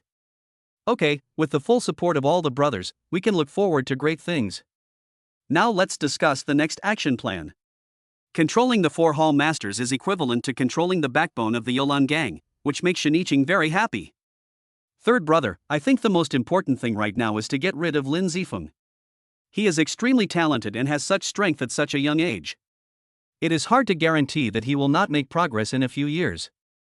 By then, even if we unify the Spirit Sea, he will become a big worry for us. Zhang Rangjin said. What you said is exactly what I was thinking. If we give Lin Zifeng more room to grow, he will definitely become our formidable enemy in the future. However, with our strength, I'm afraid it will be difficult for us to pose a threat to him. However, I have thought of a way. Shiniching narrowed his eyes slightly, with a sinister look on his face. Kill with a borrowed knife. Killing someone with a borrowed knife? Zhang Rang and the other 3 looked confused. That's right, we're using Zhao Taizhan and Ouyang Chun as collaborators. Regardless of whether they live or die, it's a good thing for us. Third brother, you played this very well. But how are we going to get them to take action? Zhang Rang first complimented Shiniching, and then expressed the doubts in his mind. Zhao Taizhan is a man with a simple mind but strong limbs, and he values loyalty extremely, so we can use a little trick to make him take action. If we can seriously injure or even kill Lin Zifeng directly, then we will have eliminated a big threat. But if he loses, it will be even better. As Ouyang Chun's most trusted brother, what do you think will happen to him if Zhao Taizhan is disabled or dies? Shiniching said with a grim smile. Third brother, I think that although Lin Zifeng is a martial arts expert, he is kind-hearted and soft-hearted. He doesn't look like the kind of person who dares to kill people. Yan Jingguang said hesitantly. Idiot. If Lin Zifeng can't do it, then you can't do it either? Shiniching glared at Yan Jingguang in dissatisfaction and cursed. Hiss. Everyone was shocked by Shiniching's words and broke out in cold sweats. The brothers who had been through thick and thin with them one day became pawns in his hands. There was no guarantee that they would not be abandoned one day. Chang Meng. Shiniching ignored everyone's reactions and shouted to himself. Third brother, I'm here. Chang Meng stood up, and his way of addressing Shiniching changed from third in command to third brother. This was not only a change of address but also a change of stance. Go and arrange a scene where Zhao Taizhan and Lin Zifeng clash. I don't need to teach you the details, just make it realistic. I understand, third brother. Chang Meng responded dully. It was really ironic when he thought about it. His elder brother who had trusted him and promoted him in the past was about to fall into a death trap step by step, and he was the one who dug the pit and pushed him into it. Zhang Rang. Yes, third brother. Continue to send people to keep an eye on Yi Xintong, and take action immediately if you find her alone. Clear. Go back and rest for 2 days. It will soon be time for you to show your skills. After giving the instructions, Shiniching stood up from the sofa, left the box first after leaving a few words. Goodbye, third brother. Everyone said goodbye in unison. Don't put too much pressure on yourself. Zhang Rang saw Chang Meng's gloomy face and silent head, so he patted his shoulder and said a few words of comfort before leaving. Yan Jingguang followed closely behind. Smiling Buddha, do you think it's really right for us to do this? Chang Meng looked at Pang Li, who had a smile on his face, and asked, with a bit of bitterness in his tone. Haha, who knows? Anyway, I just want to live happily. I don't care about others. I'm going back to hug the beautiful girl. Pang Li patted his round belly, laughed a few times and left. Chang Meng was the only one left in the whole box. Brother Shan, gang leader, I'm sorry, please forgive me. Open the personal interface. The next morning, Lin Zifeng stretched and came out of his cultivation state. Universal Carrying System. Available systems, Martial Arts Training System 210. Constitution, Holy Body of All-Knowing Spirituality. Martial Arts Talent, Earth Level 5. Martial Arts Realm, 8th level of Qi Refining 5980 16,000. Kung Fu, 9 Yang Manual, A Glimpse of the Tips. Martial Arts, Tai Chi Boxing 1st level Perfection, Airblade 2nd level Early Stage, Fire Control Beginner. Skills: Intermediate driving skills, elementary firearms skills 2, intermediate cooking skills 2. System coins, 40900. System Mall, General Mall, Martial Arts Mall 20% open. Items: Cultivation Guide, Ordinary Lottery Tickets 5-inch. Mission: Protect and break the conspiracy. In less than a month, I will reach the peak of chi refining and will soon enter the foundation establishment stage. Speaking of which, Xiao Shuai mentioned before that the Grandmaster of the Earth's martial arts system corresponds to the 3rd to 9th levels of chi refining. I wonder if the foundation establishment stage has a corresponding realm in the Earth's martial arts. Lin Zifeng stroked his chin and frowned as he thought about it, but his brows immediately relaxed. Hey, why think so much? I haven't even seen a Grandmaster yet. Life is so lonely as snow. Being invincible is so lonely. Being invincible is so empty. Lin Zifeng became inflated as he thought about it, and even sang a little song proudly. After breakfast, Lin Zifeng took the subway and did not go to the company because he received a notice from Li Yun last night that she had made an appointment for him to take the Subject 1 exam this morning. She asked him to take the exam and then go back to work, and also sent him the exam address. After arriving at the examination room, I waited in line for more than an hour before it was finally my turn. I walked in, spent more than 10 minutes finishing the test, and then walked out. Hey, it's too easy. It's not even as difficult as the college entrance examination. Why can a man like me who is smart, handsome, and good at martial arts be born in this world? How can those men who are not as good as me gain a foothold? Oh, life is lonely like snow. Lin Zifeng stood there, shaking his head and intoxicated with himself. Wife, look at that guy. He only took one subject and he was able to do it. It's really embarrassing for us men. That's right, husband, let's go and ignore this lunatic. At this time, a young couple walked out of the examination room, pointing at Lin Zifeng and whispering. Cough cough. Lin Zifeng deliberately coughed twice to cover up his embarrassment, then strode out, singing as he walked, walking around, the road is long, the river is long, and I am lost in one village after another. Chapter 108, Going to be a Father? Sister Yun, good morning. What's so early? It's already lunchtime. Why did you come back so late? Didn't you pass the exam yet? Lin Zifeng returned to the company just in time for lunch and greeted Li Yun, who was waiting in line. How could that be? How could someone as outstanding as me fail even the small subject 1? It took quite a while to travel back and forth and queue up. Lin Zifeng said with a smile. Hey, Xiao Feng, why do you seem so cheerful today? What good news happened? Let me guess. Li Yun looked up and down at Lin Zifeng with her beautiful peach blossom eyes. Suddenly, her expression changed and she said loudly, Your girlfriend is pregnant, isn't she? Li Yun's voice was quite loud, and when the colleagues who were queuing around heard it, they all turned their eyes to Lin Zifeng. Hey, the young man in that department at this time, does he look like the one I've heard of? Don't be so crazy. Didn't you hear Sister Yun say that he has a girlfriend and she's pregnant? Two cute little beauties whispered to each other. Oh, the world is going downhill and people's hearts are no longer as they used to be. He has to become a father at such a young age. The auntie who was serving food in the kitchen sighed. Sister Yun, what nonsense are you talking about? Lin Zifeng quickly covered Li Yun's mouth, smiled and nodded to apologize to everyone, but it was a pity that it was of no avail. I was just thinking about going to the amusement park with my girlfriend tomorrow to have fun. I'm not pregnant at all. Sister Yun, you're really good at guessing. Lin Zifeng lowered his hand covering Li Yun's mouth and said with a look of complaint. In fact, what really made him happy was the 6 million he earned last night, but he would not say that. Okay, sister, I just spoke too quickly. Don't be angry. Li Yun stuck out her tongue, made a cute expression, then touched Lin Zifeng's head and comforted him. The meal passed in the midst of Lin Zifeng's depression and Li Yun's chattering. Back in the office, Lin Zifeng spent the afternoon watching one movie after another. If he felt tired, he would close his eyes and practice for a while to relieve fatigue and improve his realm, killing 2 birds with 1 stone. Boss Yi, I'm leaving now. I don't have to work overtime tomorrow, do I? Lin Zifeng ran to Yi Xintong's office to say hello after work. He had an appointment with Su Yinger to go out tomorrow, and if Yi Xintong had to go out and work overtime, it would be a disaster. He still had a mission to protect Yi Xintong. Well, I don't have anything to do tomorrow, so I should stay at home all day. You should have a good rest. Yi Xintong said after taking a sip of coffee. Yes.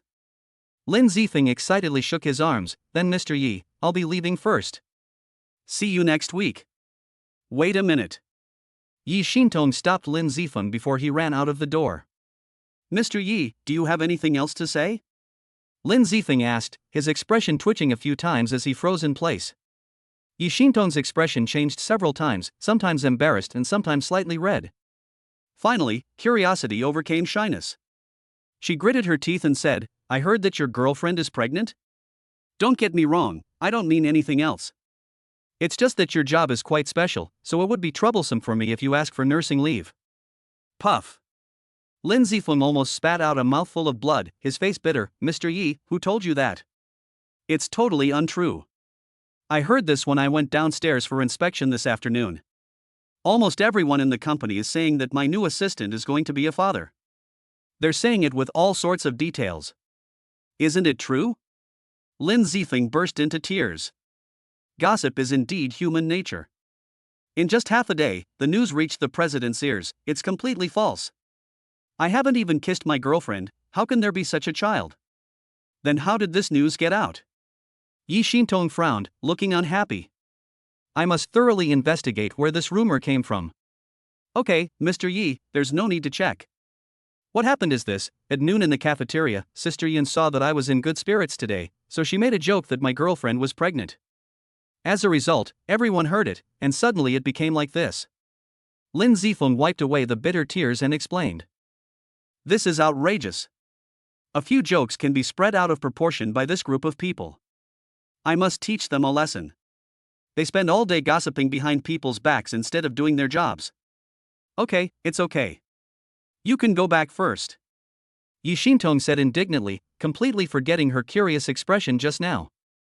Oh, goodbye, Mr. Yi. Lin Zifeng walked out slowly with his head down. In the elevator going downstairs, he clearly felt several people pointing at him and laughing at him behind his back.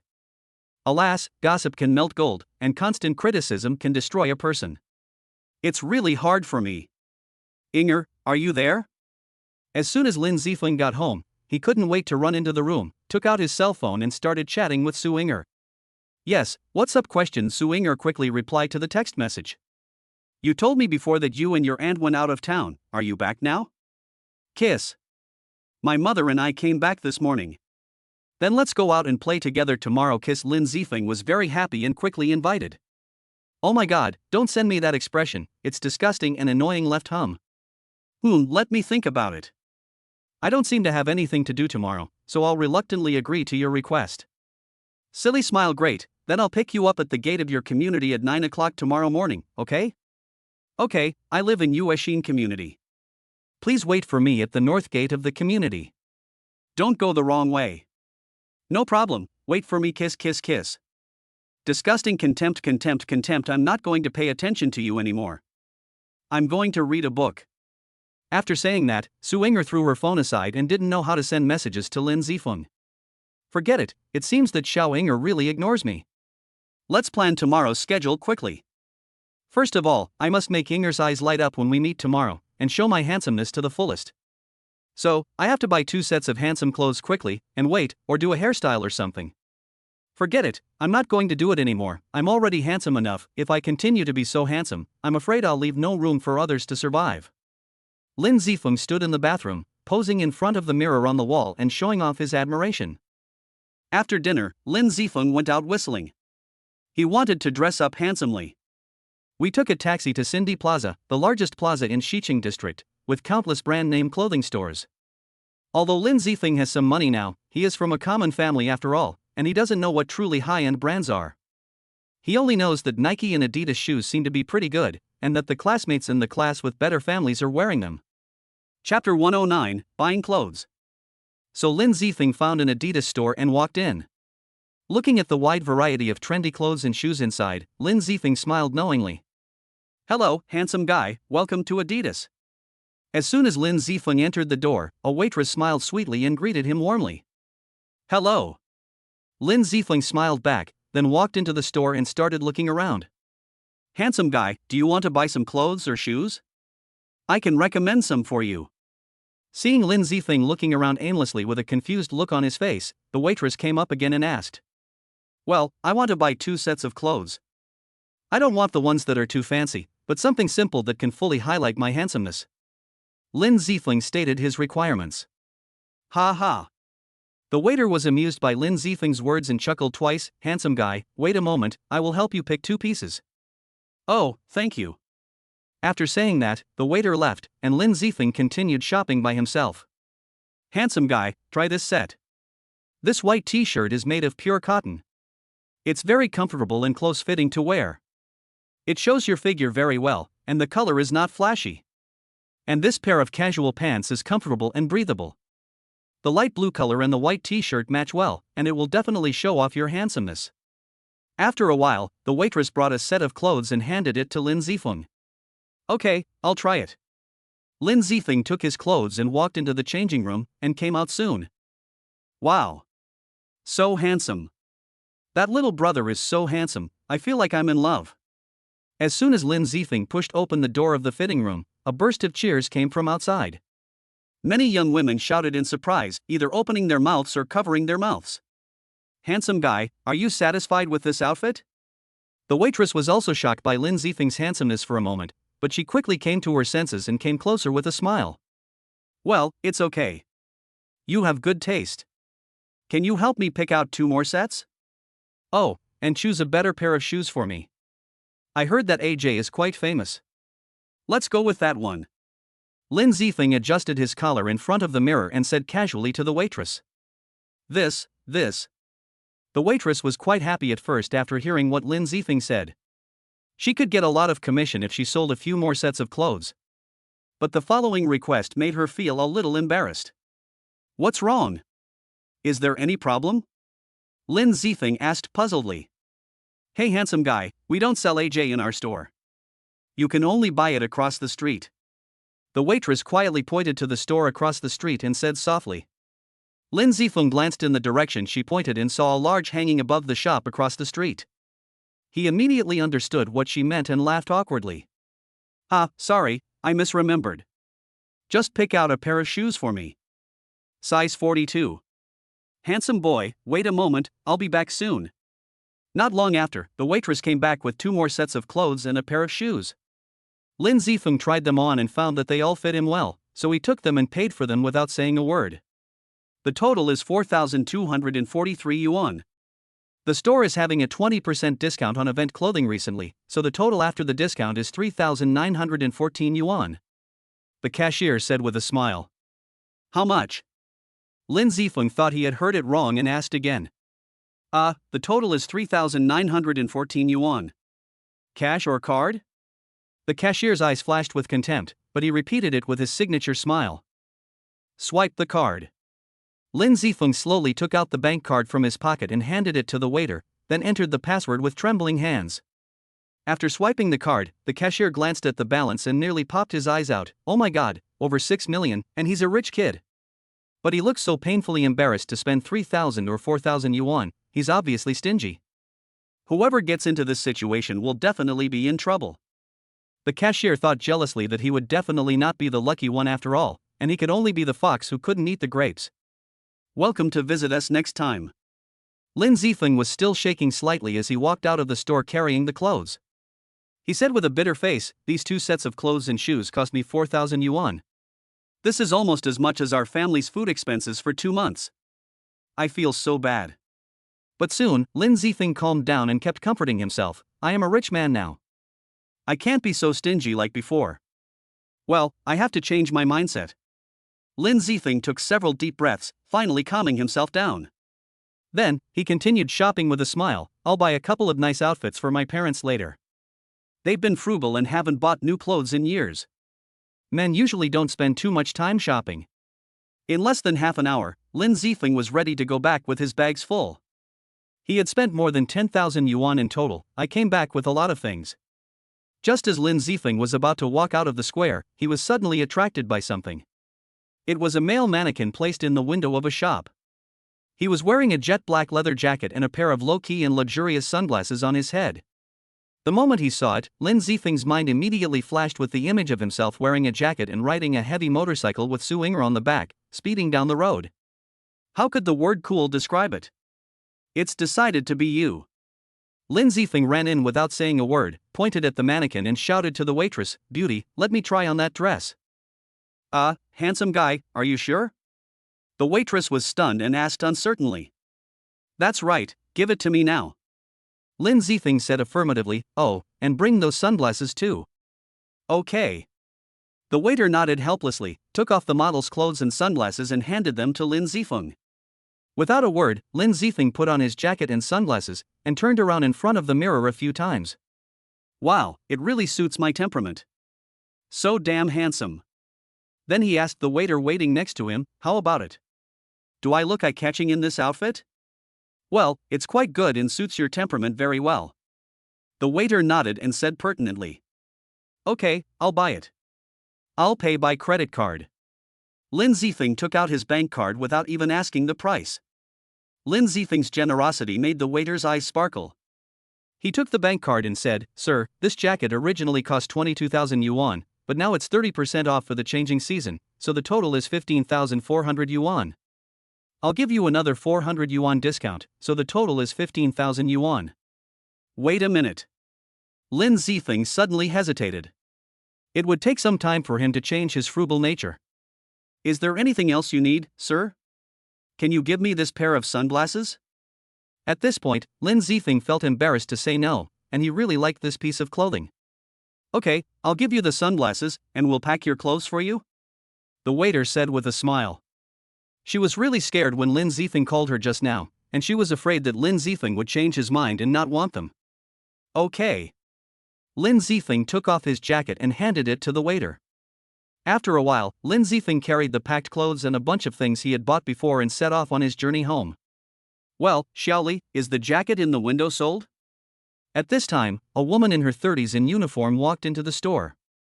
Yes, manager, a handsome young man just bought some clothes for 15,000 yuan, the waiter who had just served Lin Zifeng replied. He's quite handsome and generous, but I don't know if he's a bit mentally unstable.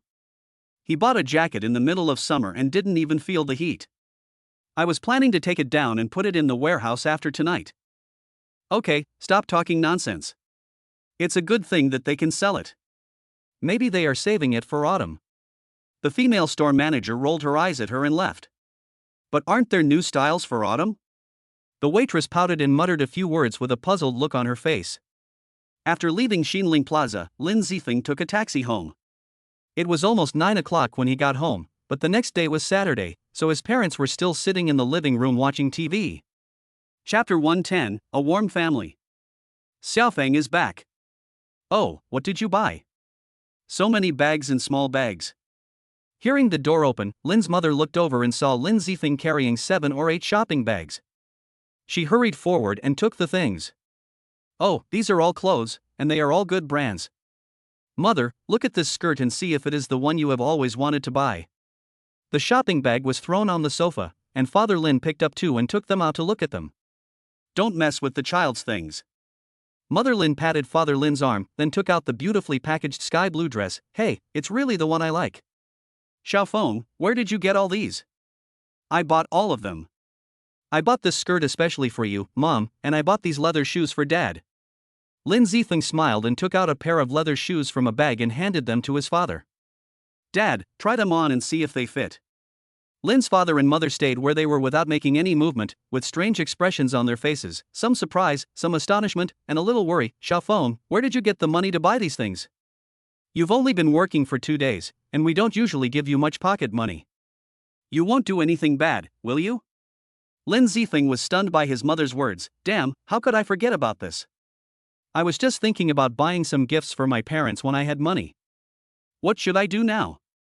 Does anyone have any ideas? I'm waiting online very urgently. Seeing Lin Zifeng's stunned expression, Lin's mother's heart sank to the bottom and tears burst out. My child, our family is poor, but you don't have to do those illegal things. You are going to college soon. Let's go to the police station and surrender ourselves. Then I will take the blame and will definitely not let you go to jail. With that, Lin's mother stood up and took Lin Zifeng's hand to go out. Mom, you've watched too much TV. You're just imagining things. Is your son really that bad? Lin Zifeng was left in a state of confusion by his mother's genuine emotion. Please sit down and listen to me.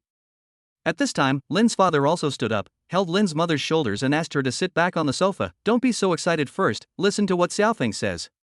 If he really did something bad, I will definitely beat this bad boy to death.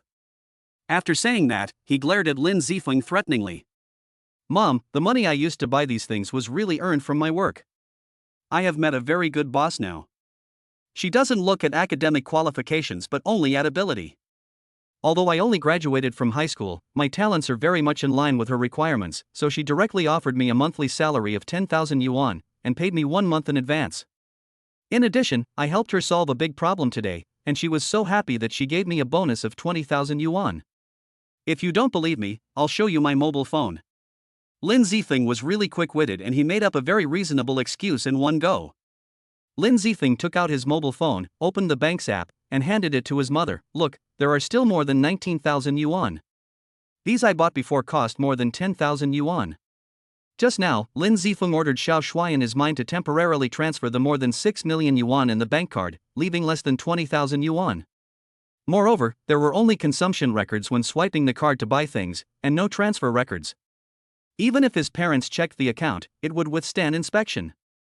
Okay, Mom believes you. As long as you don't do anything bad, Mom and Dad will be relieved. After listening to Lin Zifeng's explanation, Mother Lin burst into laughter and wiped away her tears. Okay, don't worry about Xiaofeng. He goes to school more often now and is much more educated than us. He understands everything you understand. Come and try on the skirt Xiaofeng bought for you, and I'll try on these shoes too. Father Lin said a few words of comfort, then happily put on the pair of leather shoes. Hey, the size is perfect. This son was not raised in vain. He knows how to respect his elders. You just know how to spend money recklessly. You said you only earned a few dollars, but you spent more than 10,000 on these things. It would be great if you could save this money to marry a wife in the future. Your parents have clothes and shoes to wear. Mother Lin rolled her eyes at Lin Zifeng and complained a few words, but anyone could see the joy in her eyes when she looked at the dress. Mother Lin took the skirt back to her room and came out soon. How is it? Does it look good? Wife, you look at least 10 years younger in this dress. You are so beautiful. Father Lin praised her tirelessly. Mom, you are just like a queen now, so elegant and dignified. You will surely charm a lot of men when you go out. Lin Zifeng also praised her highly. Oomph, you two have good taste. I, Su Meilin, was also a school belle when I was in school. Mother Lin raised her neck high, like a noble white swan. Then it's a good deal for me in the end. Father Lin smiled and walked forward to hug Mother Lin and kissed her hard on the cheek. Oh, you're going to die, Xiaofeng is still here. Mother Lin quickly wiped the place where she was kissed with a look of disgust on her face. It's so dirty, all saliva. Mom and Dad, you guys take your time chatting. I'm going back to my room to rest. Lin Zifeng felt like a 10,000-watt super light bulb. He picked up his things and ran back to the house, leaving his parents there to enjoy their own world. I wish to have one person's heart and be together till we grow old together. Nothing in the world is happiest. Lying on the bed, Lin Zifeng looked at the ceiling and thought silently, when will Ling Er and I be able to stay together like my parents and spend the rest of our lives together? Then we can have a bunch of kids and it will be so lively. Thinking of this, a happy smile appeared on Lin Zifeng's lips. At this time, Lin Zifeng might never have dreamed that he would be with Su Inger in the future and would have a large family, but there would be many unexpected people around him. We will talk about these later. The next morning, Lin Zifeng got up at around 6 o'clock, took a shower, and specially styled his hair into a handsome style. He also sprayed hairspray on it to set the style. Then he put on the first set of clothes he had chosen last night, a white t-shirt and light blue casual pants. It was almost 8 o'clock when Lin Zifeng finished his breakfast, put on the leather jacket he bought last night, hung a pair of sunglasses on his chest, changed into a pair of orange sneakers, and was about to go out. Mom, I'm going out to play with my classmates later, so I won't be home for lunch. If I come back late, you can have dinner first. Okay, go ahead. Wait a minute. Lin's mother answered casually, but when she saw Lin Zifeng's outfit, she quickly stopped him and asked with a strange expression, "You're going out wearing this? What's wrong? Isn't it quite handsome?" Lin Zifeng looked at his outfit and didn't find anything wrong with it, so he asked in confusion. He is quite handsome, but, forget it, as long as you like him, just come back early in the evening. Mother Lin hesitated to speak and finally stopped persuading her. After all, the child has grown up and has his own opinions. As an older generation, she cannot control too much. Oh, then I'll go. Lin Zifeng still didn't understand what his mother meant, so he nodded and went out. Chapter 111, First Date. When he reached the gate of the residential complex, Lin Zifeng looked up at the scorching sun high in the sky, lowered his head and sighed, "Am I stupid? Why would I go out in such thick clothes in the middle of summer? I must be sick. I'll throw the clothes back home. What if Inger sees me wearing this leather jacket and asks about it? Should I tell her I brought it here because she was worried she'd be cold? She'll laugh to death." Summer comes relatively early in Linghai City, with temperatures reaching over 33 degrees Celsius in mid-June. Click. Lin Zifeng pushed open the door and threw his jacket back into the bedroom. "Hey, Xiaofeng, why are you back?" Lin's mother happened to come out and asked when she saw Lin Zifeng coming back. "Oh, I came back to put away the clothes," Lin Zifeng said embarrassedly. "Ha, so you also know how hot it is. Look at you, in the middle of summer people are already feeling hot even when wearing short sleeves, but you still go out wearing a jacket. Isn't that funny?" Lin's mother laughed while covering her mouth with her hands. "Mom, you said you knew but you didn't remind me. It's so embarrassing." Lin Zifeng complained with a bitter face. "I thought you weren't afraid of the heat. Don't you have an appointment? Why aren't you going yet?" Mother Lin rolled her eyes at him and reminded him. Lin Zifeng took out his phone and looked at the time. It was already 8:20. He rushed out the door and said, "Oh no, it's too late. Goodbye, Mom. This child is so reckless." Seeing Lin Zifeng running out of the door, Lin's mother smiled and said, "But no matter how stupid he is still my good son." I took a taxi to the north gate of Yuexin community, where Su Inger was already waiting. She was wearing a light pink chiffon dress, neatly draped long hair, and a face with light makeup that was breathtakingly beautiful. She had a cute lady's handbag on her right shoulder and a pair of ordinary canvas shoes on her feet. Everything was so elegant and pure. She stood there quietly like a princess, looking around from time to time. The moment he saw her, a poem popped into Lin Zifeng's mind: "There is a beauty in the north. Peerless and independent. One glance from her could captivate a city. Another glance could captivate a nation. I'd rather not know how she captivates both a city and a nation. Such a beauty is hard to find again. She's so beautiful." Whether it's her smile or the way she casually strokes her hair, or even the way she looks down at her watch, it's all so captivating. Lin Zifeng was just engrossed in it when he suddenly realized something and his face changed drastically. Time. Damn, I'm late. Without saying a word, Lin Zifeng ran to Su Inger across the street and apologized repeatedly. "Inger, I'm sorry, I'm late." "Yes, it's 9:05. "You're late." Su Inger looked at Lin Zifeng with a forced smile and said, "You're really good at making a girl wait on the first date, Lin Zifeng." "Inger, I'm sorry. Actually, I wouldn't have been late, but something happened later, so please forgive me." "I won't do it again next time," Lin Zifeng explained in a low voice. "Okay, I'll forgive you as long as you can give me a satisfactory explanation." Su Inger crossed her arms, looking down at Lin Zifeng with her head held high, a smug look on her face.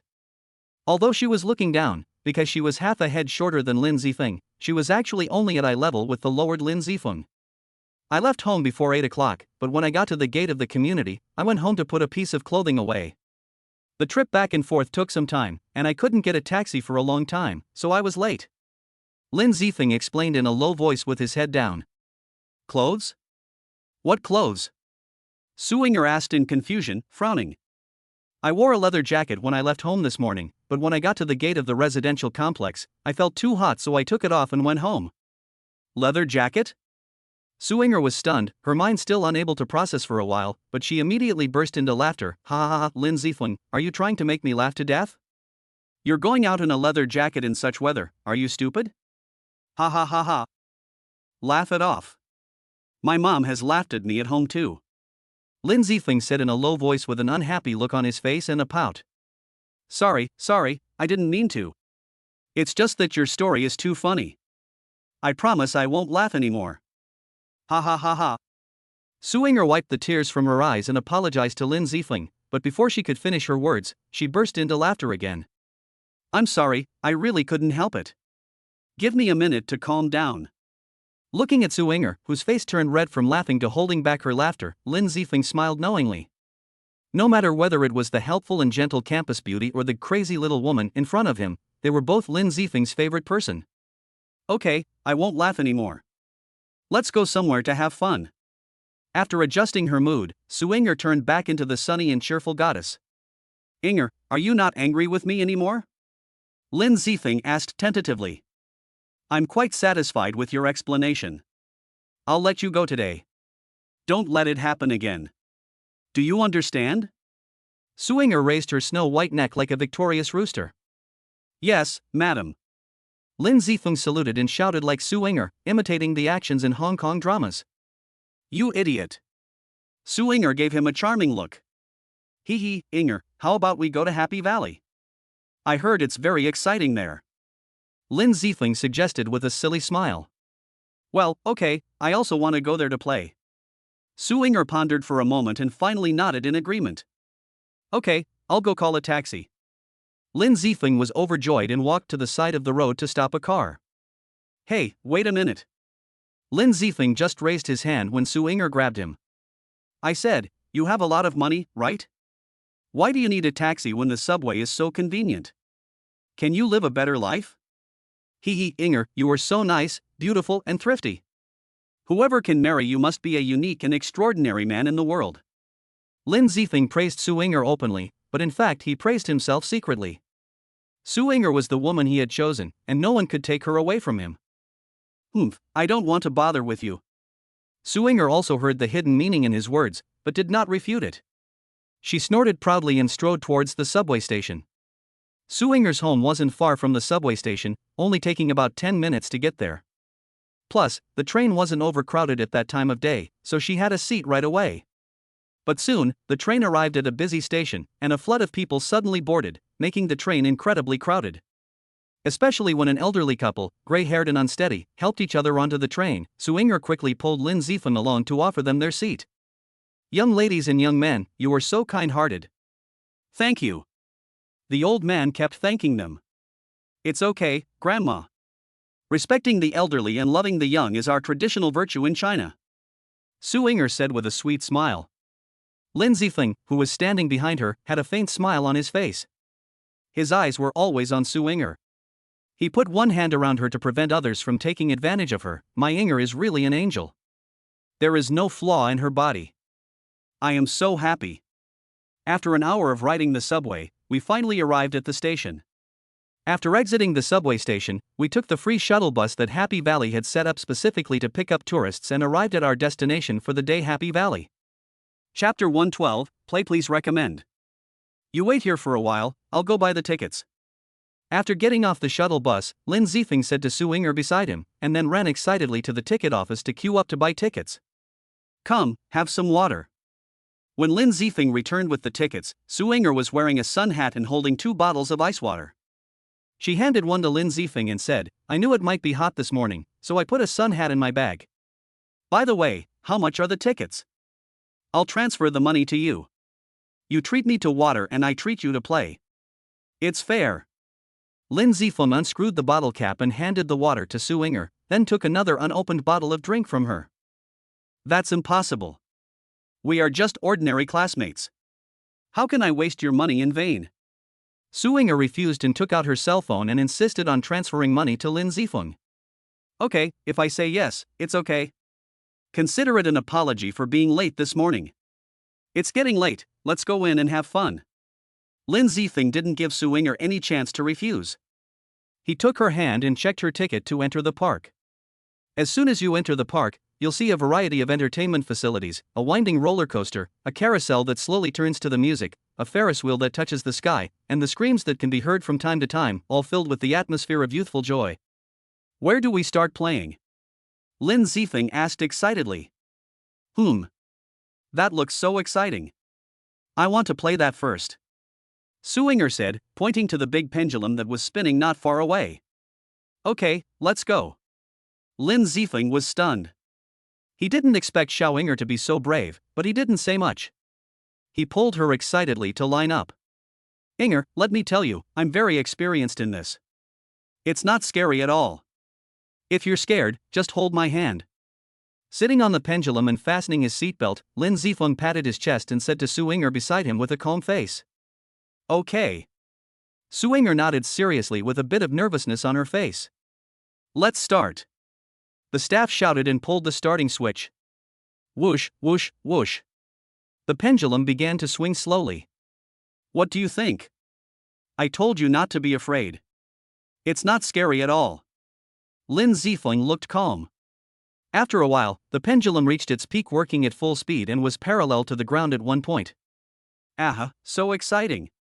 Su Ying'er opened her eyes wide, looked at the scenery in the distance, and screamed excitedly. Ah, I can't take it anymore, Mom. Lin Zifeng screamed loudly with a look of fear on his face. The skin on his face was a little deformed by the wind. He tightly grasped Su Ying'er's hand beside him. After more than a minute, the swing amplitude of the pendulum gradually decreased and finally slowly stopped. Wow, this is so scary. I feel like I'm going to heaven.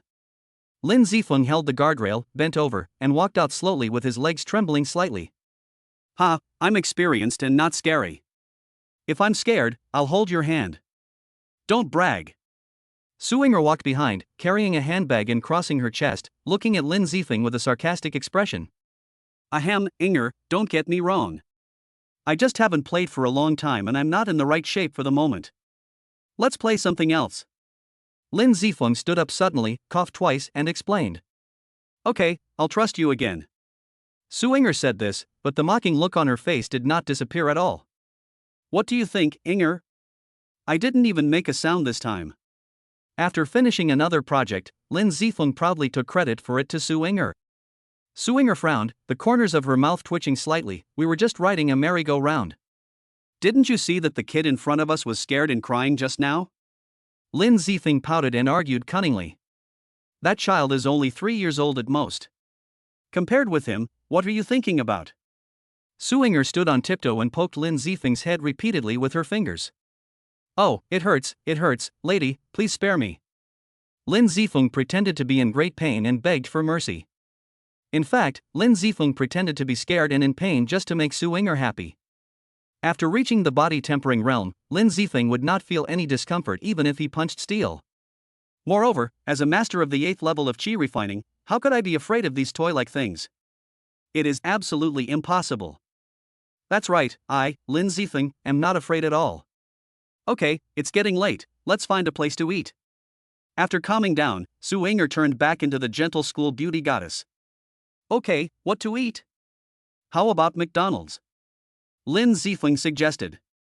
But eating too much fried food will make you lose your figure. Su Ying'er hesitated and pouted as she refused, but what she saw in her eyes was, I want to go. It's okay, I just eat it occasionally. Lin Zifeng said tentatively. Okay, since you want to go, just this once. Su Ying'er acted nonchalant, but her slightly protruding canine teeth showed that she was very happy. Arriving at Golden Arches, because it was peak dining time, Lin Zifeng took a while to find a seat that could accommodate 2 people. What do you want to eat? I'll help you order. Let me go. You paid for the tickets, and I'll treat you to lunch. Su Ying'er said, standing up from her seat. Lin Zifeng pushed Su Ying'er back and said with a smile, we agreed that today's meal is all mine. Next time we go out to play, you pay. Tell me, what do you want to order? A teriyaki chicken burger set meal will be enough. I can't eat much. Su Ying'er wanted to help Lin Zifeng save money because he knew that Lin Zifeng's family conditions were not very good. Okay. After a while, Lin Zifeng brought back a large plate of food. In addition to 2 hamburger sets, there were also 2 chicken fillets, 2 chicken nuggets, 2 chicken wings, and 2 cups of strawberry sundae. Why did you order so much? What if we can't finish it? It's a waste. Su Ying'er rolled her eyes at Lin Zifeng and said complainingly. It's okay. I have a big appetite. I'll buy everything you can't finish. Lin Zifeng promised, patting his chest. Bullshit. Su Ying'er pouted and said in disbelief. I can't eat anymore. Girls generally don't have big appetites. After finishing a set meal, a serving of chicken nuggets and half a chicken steak, Su Ying'er stopped. It's okay, leave it to me. You eat this cup of Sun City. Lin Zifeng placed the strawberry Sun City in front of Su Ying'er and began to gobble it up. Hey, I bit that one. It's okay, we can't waste it. After a while, only the wrapping paper and chicken bones were left on the table. The rest all went into Lin Zifeng's stomach, even the half-eaten chicken fillet by Su Yinger was not spared. Burp. After finishing all the food, Lin Zifeng lay on the backrest and burped comfortably. Look, you eat so much. What if you get bloated? Su Yinger said worriedly as she watched Lin Zifeng patting his stomach gently. It's okay, this is just the beginning. Give me another serving of the same kind and I can finish it. Lin Zifeng waved his hand and said nonchalantly.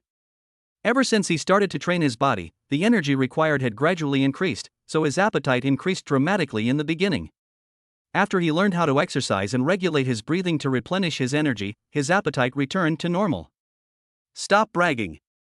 Let's rest for a while before we go. I feel a little bloated now. Su Yinger suggested, because she was worried that something might happen to Lin Zifeng if they tried those exciting activities now. Okay, I'll listen to you. Chapter 113, Confession on the Ferris Wheel. After dinner, Su Yinger and Lin Zifeng walked around to buy some interesting small commodities, and at the same time looked for a few projects with short queues. In the end, they summed up an experience: projects with long queues are not necessarily fun, but those with short queues are mostly boring. Zifeng, look, there's a little bear handing out balloons over there. Let's go over and get one. Lin Zifeng was looking at some small toys in a roadside shop when suddenly Su Yinger beside him patted him excitedly a few times. Lin Zifeng turned around and looked in the direction she pointed. He saw a staff member wearing a cute brown bear jacket giving balloons to some children. We are giving balloons to children. How old are you? Can you be more mature like me? Lin Zifeng shook his head helplessly. I don't care, I want it. Do you want to go? The half-day outing made the relationship between the two people progress by leaps and bounds. At this time, Su Yinger was pouting and acting coquettishly towards Lin Zifeng. Okay, my aunt, can I go? Lin Zifeng couldn't resist Su Yinger's sweet voice and cute expression, so he had to agree repeatedly. Hello, my friend wants a balloon. Can you give me one?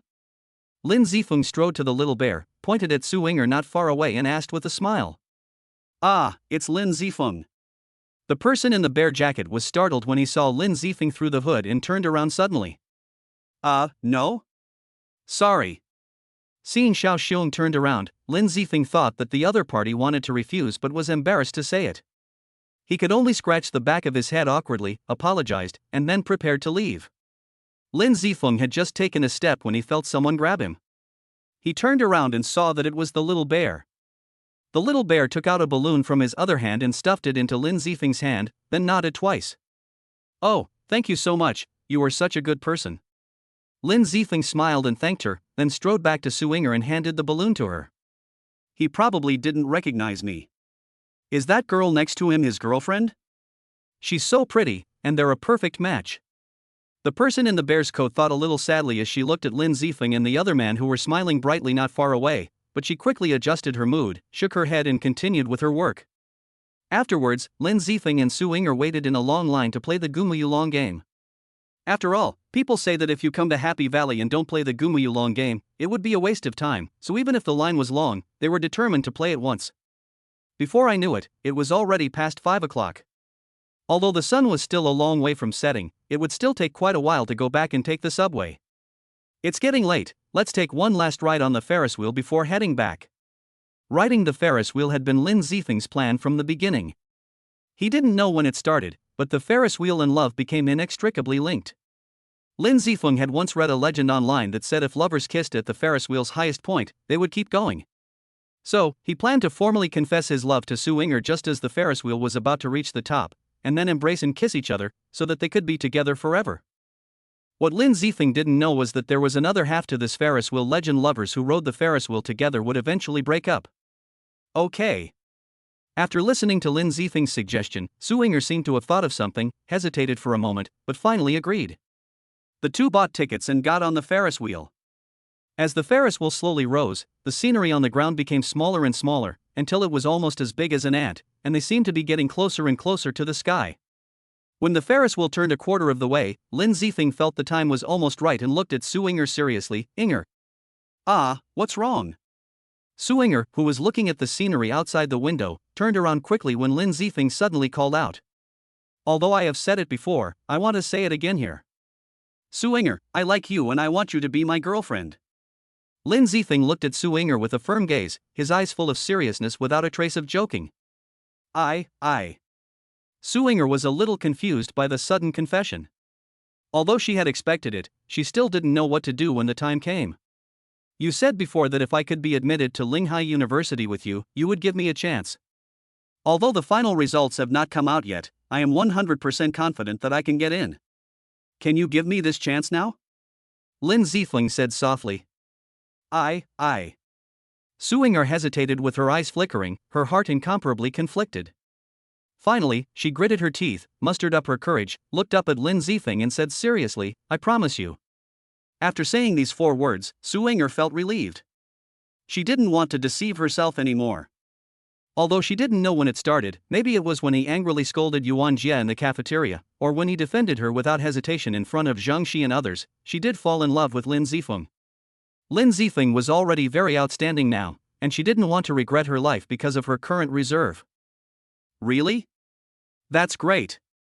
Although he had deduced countless possible answers from Su Inger in his mind and had thought of a response to each answer, when Su Inger only said those 4 simple words, Lin Zifeng's brain still crashed at that moment. Lin Zifeng came to his senses and hugged Su Inger tightly, unwilling to let go. After a long time, he loosened his arms. The 2 of them just looked at each other quietly, and the air was filled with the sour smell of love. Deep in love, Su Inger slowly closed her sparkling eyes, her eyelashes fluttering, her pretty face tilted forward slightly. Lin Zifeng was no idiot even if he had never been in a relationship, he had watched romance dramas. He knew the moment he had been waiting for had arrived, so he also closed his eyes, pursed his lips, and leaned over. At this time, the Ferris wheel had also risen to its highest point. Suddenly, Su Inger seemed to think of something and quickly turned her face to avoid Lin Zifeng's kiss. Inger, why did you turn around? After the contact, Lin Zifeng opened his eyes happily and found that he was kissing Su Inger's pink face. Although it was also smooth and tender and very comfortable, it was not as strong as kissing. I just feel like we're moving too fast. Can we wait a little longer? Su Inger looked around to hide her inner nervousness. Okay, I'll do as you say. Lin Zifeng was not in a hurry.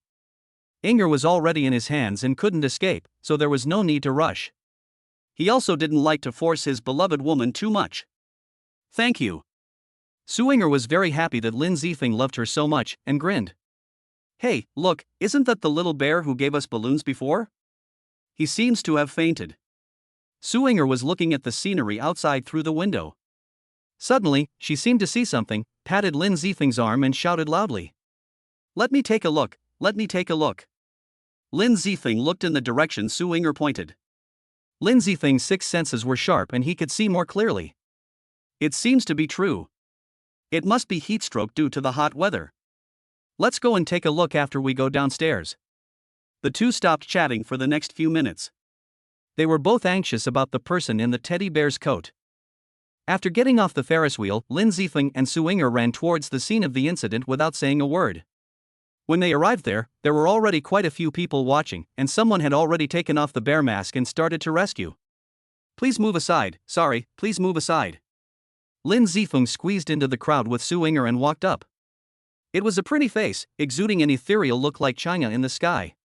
His forehead was covered with fine beads of sweat, his bangs were stuck to his forehead, and his expression was somewhat painful. He was still wearing the teddy bear jacket. Qin Shuyao. The moment he saw that beautiful face, Lin Zifeng's face changed drastically. He didn't expect that it was an acquaintance.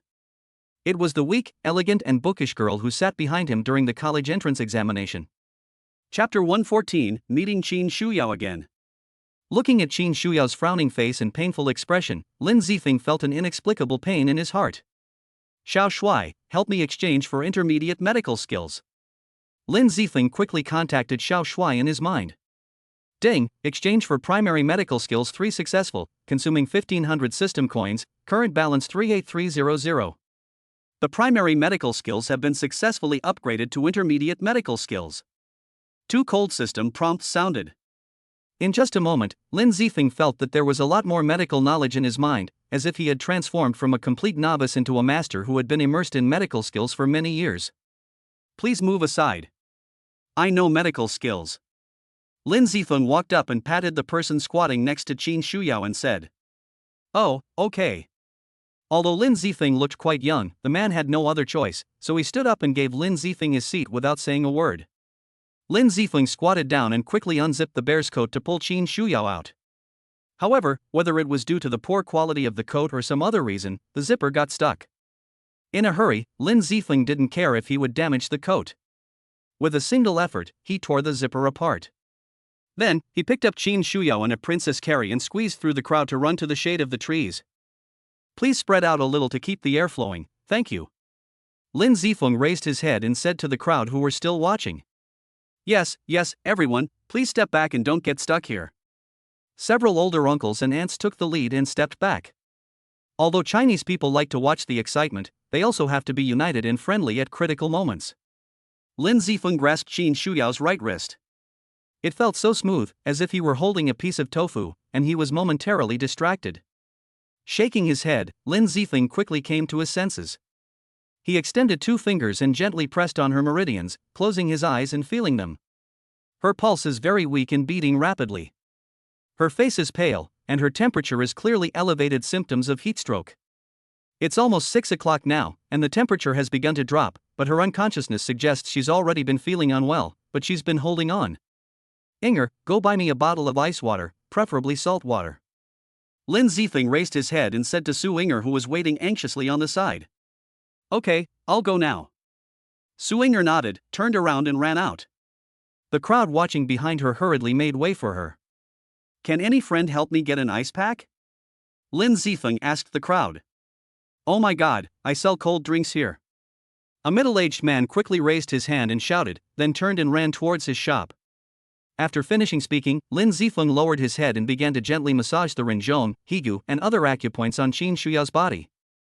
Little brother, here are the ice packs. At this time, the middle-aged uncle who sold cold drinks ran back with a cloth bag in his hand containing some ice cubes, which were obviously made temporarily. Thank you very much, it's a great help. Lin Zifeng smiled and thanked him, then put the ice pack on Qin Shuyao's forehead. Zifeng, I bought some iced salty soda, do you think it's okay? After a while, Su Inger came back, panting, with sweat all over her head, holding 2 bottles of iced soda in her hands, which were still emitting a trace of cold air. Thank you. Lin Zifeng took one of the bottles, unscrewed the cap, helped Qin Shuyao up with one hand, and gently poured ice water into her mouth with the other hand. Where am I? About 3 minutes later, Qin Shuyao slowly opened her eyes and asked in confusion. Shuyao, you're awake. You just fainted from heatstroke. Seeing Qin Shuyao wake up, Lin Zifeng was overjoyed and said with a smile. Classmate Lin Zifeng, were you the one who saved me? Qin Shuyao's eyes were still a little confused, but her consciousness had returned to normal. Do you two know each other? Looking at the two people's familiar conversation, Su Inger frowned and asked Lin Zifeng. During the college entrance examination, Qin Shuyao happened to sit behind me. Lin Zifeng explained with a smile without thinking too much. Oh, so that's how it is. Su Inger nodded, then extended a hand to Qin Shuyao, who was still leaning on Lin Zifeng's arms, and said with a smile, Hello, my name is Su Inger, and I'm Lin Zifeng's girlfriend. Hello, my name is Qin Shuyao, and I'm a friend of Lin Zifeng. Qin Shuyao, who had fully regained consciousness, looked around and found herself leaning in Lin Zifeng's arms. She quickly stood up, her pretty face slightly red, and shook hands with Su Inger, saying awkwardly.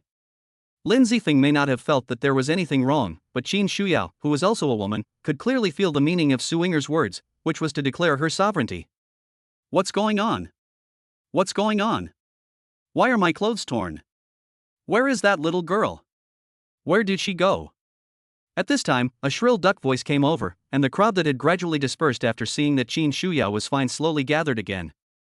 Lin Zifeng and others looked in the direction of the sound and saw a thin middle-aged man holding the teddy bear costume that Qin Shuyao had worn before. Okay, so you are here. Let me ask you, what happened to my clothes? The man with the hoarse voice saw Qin Shuyao in the crowd, picked up the clothes whose zipper was torn by Lin Zifeng, and walked over aggressively. I'm sorry, I didn't mean it. Seeing the thin man with a ferocious expression walking towards her, Qin Shuyao's face instantly turned ugly and she apologized repeatedly. I'm sorry, is sorry any use? You bastard, do you know how much this piece of clothing costs? Are you worthy of it as a temporary worker? I hired you for 300 yuan a day just to sabotage me? Go back and tell the agency that you're gone and I won't give you a penny. And you have to compensate me for the clothes, 13,000, not a penny less. The man with the hoarse voice kept spewing curse words like a machine gun, his vicious expression was disgusting. Boss, I'm really sorry. I'll fix your clothes, but please don't deduct my money. The agency has also left me a deposit of 100 yuan. If you don't pay, I won't even get the deposit back. Qin Shuyao was so anxious that tears were about to fall, and she begged repeatedly. That's right, brother, it's not easy for the girl to work part-time. The clothes just have a zipper. You can just spend more than 10 yuan to replace it. There's no need to hold her back. At this time, a kind old lady among the onlookers advised. Chapter 115, Punishing the Scoundrel, please recommend. What the hell is it to you? How dare you meddle in my business? You don't even go out and find out how famous I, Jin Kai, am in this area before you dare to show off. The thin man Jin Kai looked at the old lady ferociously and roared.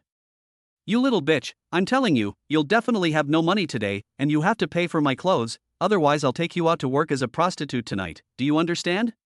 Turning around, Jin Kai threatened Qin Shuyao viciously again. Wow. Qin Shuyao, who had always been a good girl, had never seen such a scene before. She immediately burst into tears. Her pitiful appearance made the people around her feel distressed, but they were all frightened by Jin Kai's ferocity and dared not say a word. You are really capable of being a grown man bullying a little girl. Seeing Qin Shuyao crying sadly, Lin Zifeng felt distressed and felt a ball of anger burning in his chest. What? Are there really people who are not afraid of death? Jin Kai said arrogantly with a sly smile on his face, and then rolled up his sleeves to reveal the tattoo inside. I'll tell you two things. First, I was the one who tore your clothes. If you want compensation, you can come to me. As long as you have the ability, you can take the money from me. Second, you have to pay Shuyao's money today, whether you want to or not. Lin Zifeng looked at Jin Kai with a sneer on his face and said in a commanding tone. Oh my god, if I don't teach you a lesson today, you don't even know how many eyes the Horse King has. Go to hell, you little bastard. Jin Kai was so angry at Lin Zifeng's words that he laughed. He swung his fist and hit Lin Zifeng on the head. Be careful. Seeing this scene, Qin Shuyao was shocked and hurriedly ran up to block the punch for Lin Zifeng. Su Yinger, who had been sitting with her arms folded over her chest, calmly preparing to watch Lin Zifeng teach the villain a lesson, became anxious and quickly grabbed Qin Shuyao, saying, Zifeng, it's okay. Ah. Qin Shuyao was stunned at first, but immediately thought of the first time she met Lin Zifeng. That time he demonstrated his impressive boxing and kicking skills and rescued her from Bai Chauwei's harassment. Ouch, it hurts so much, brother, I was wrong, stop hitting me, I'll give you money, isn't it okay if I give you money? Qin Shuyao, who was still reminiscing, was attracted by a scream. At this time, Jin Kai had long lost his arrogant look, his nose and face were bruised and swollen, and all over his face was blood. Don't beg for mercy so quickly. I haven't had enough fun yet. Let's have some fun. Lin Zifeng didn't stop what he was doing and looked at Jin Kai with a smile on his face. However, in Jin Kai's eyes, his smile was no different from that of a devil. Brother, I really know I was wrong. I'll pay you tenfold. I'll compensate this stinky girl, no, I'll compensate this beautiful girl. Please forgive me this time. Lin Zifeng's blows were very skillful. Although they looked terrible, even if they were examined, they would only be minor injuries. However, they still made Jin Kai feel excruciating pain. At this moment, Lin Zifeng was truly filled with anger and eager to vent. The last time he was this angry was when Zhang Shi teased Su Yinger. He didn't know why seeing Qin Shuyao being bullied made him so angry. Maybe it was because she looked so protective. I'll let you go this time. Take out the money and get out of here with your clothes. Lin Zifeng said coldly as he looked at Jin Kai, who was breathing in more than out, on the ground. Yes. Jin Kai hurriedly took out his wallet and stuffed all the money in it into Lin Zifeng's hand, no matter how much there was. Roll. Thank you, big brother. Thank you, big brother. Seeing Lin Zifeng let him go, Jin Kai hurriedly turned around and crawled out of the crowd. Don't forget your things. Lin Zifeng picked up the teddy bear costume on the ground and threw it hard in the direction where Jin Kai escaped, knocking him to the ground. Jin Kai got up again, without daring to say a word, and ran away with the doll costume, causing the onlookers to burst into laughter. Good job, young man. You should use heavy punches to deal with such scoundrels. That's right. If he dares to call the police, We will all testify for you and will never let our little hero get into trouble. The onlookers fully supported Lin Zifeng's behavior and praised him. Take it. Lin Zifeng walked up to Qin Shuyao, took her delicate hand, and stuffed the money in her hand into it. I can't take it. Qin Shuyao pulled her hand back abruptly and shook her head repeatedly to refuse. Just take it if I tell you to. Consider it as compensation for the person who insulted you. Lin Zifeng pulled her hand back and said in a firm tone. Thank you, Lin Zifeng. In the end, Qin Shuyao couldn't resist Lin Zifeng and took the money. It's getting late, let's go back. Lin Zifeng looked at his phone and said to Su Ying'er. Okay. Su Ying'er smiled and responded, then looked at Qin Shuyao. Shuyao, why are you going back? Ah, is it okay for me to call you that? It's okay, I'll take the subway back. Qin Shuyao smiled and shook her head to indicate that she didn't mind. In that case, why don't we go back together? Su Ying'er suggested. May I? It's on the way anyway, it's okay. By the way, Shuyao, just call me Ying'er. That's what my good friends all call me. Thank you, Ying'er. Oh, I left something at work, I need to go get it. It's okay, go ahead, we'll be waiting for you, come back soon. Su Ying'er said with a smile. Yeah. Qin Shuyao nodded and ran away quickly. How is it?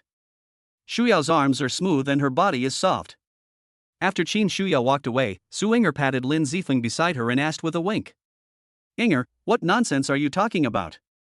I haven't even thought about this. Lin Zifeng was left at a loss for words by Su Ying'er's question, and shook his head helplessly. Humph, Shuyao is beautiful and looks so pitiful, doesn't that just arouse your men's desire to protect her?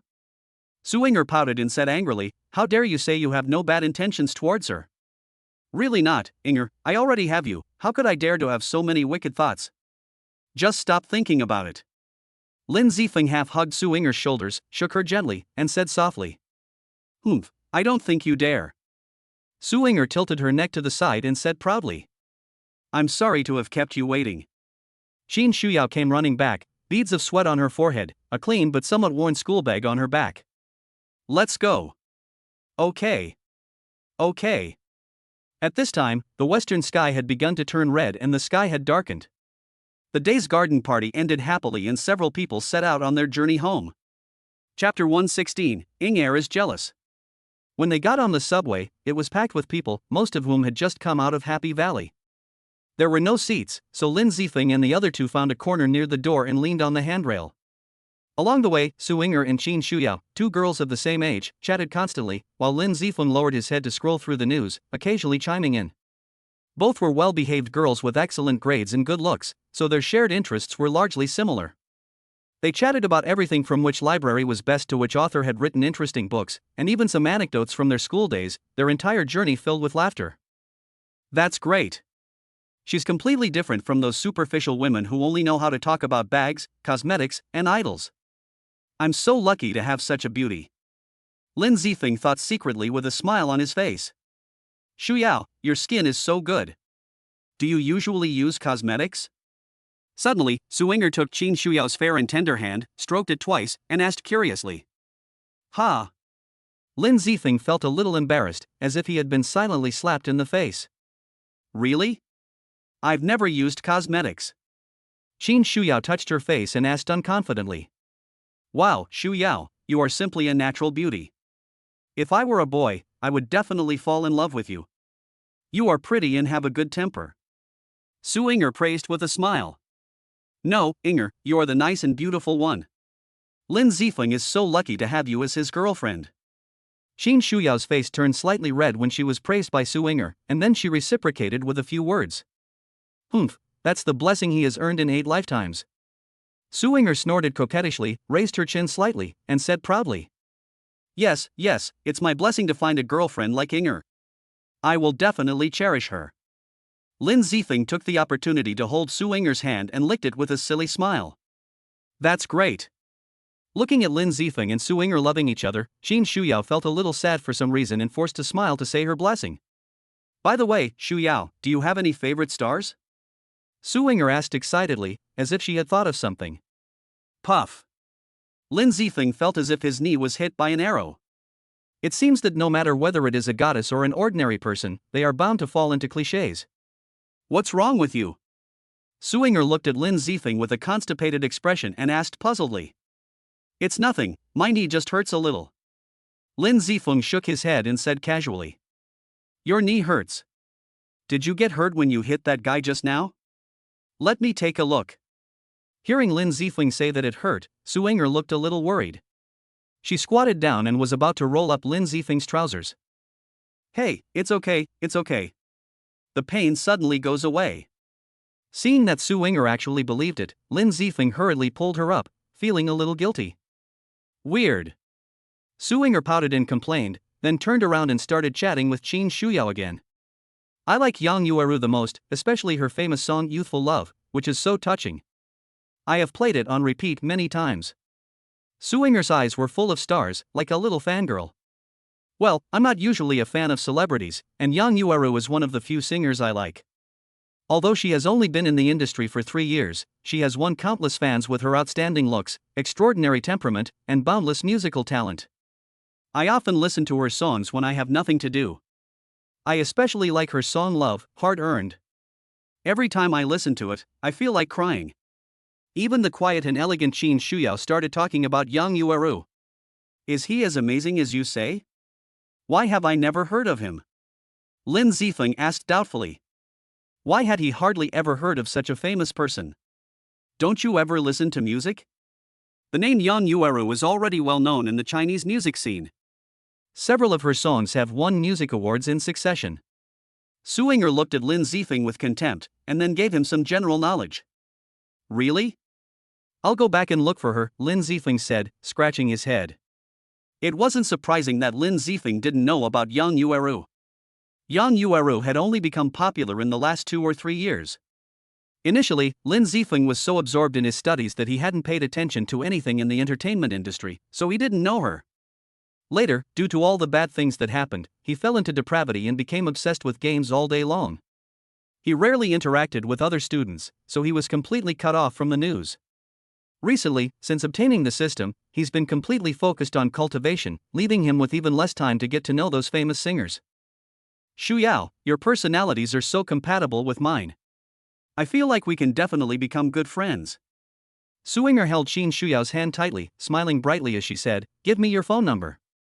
How about we go to the library to read together when we have time? Okay.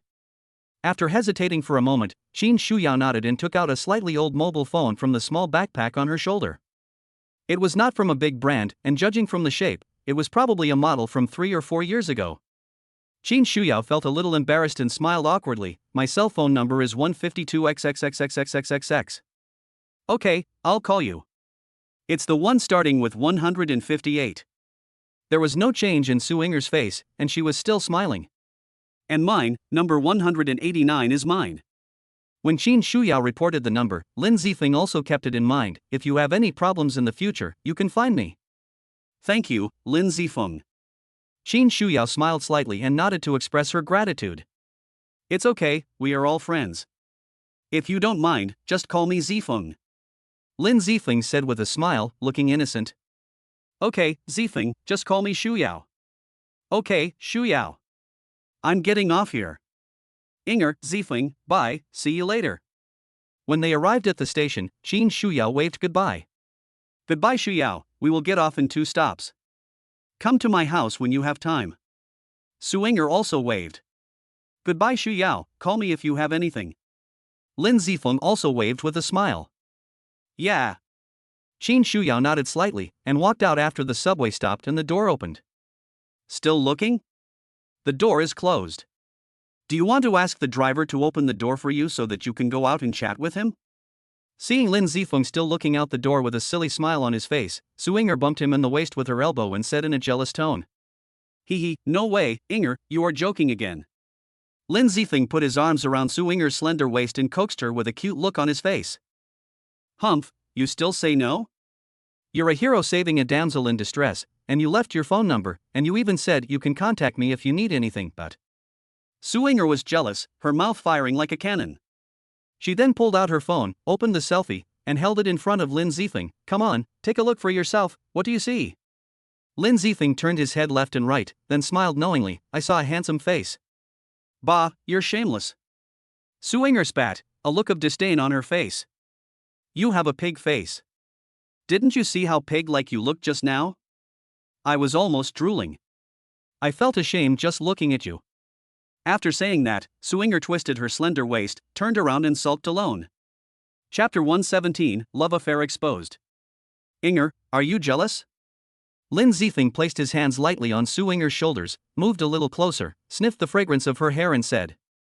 Lin Zifeng was not angry at all about Su Yinger's temper towards him, and was even a little happy. This showed that Su Yinger really had him in her heart, and her acceptance of his confession was not a momentary impulse. Only a fool would be jealous of you.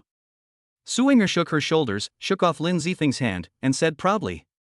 Okay, Yinger, don't be angry. At worst, I can block Xu Yao's number.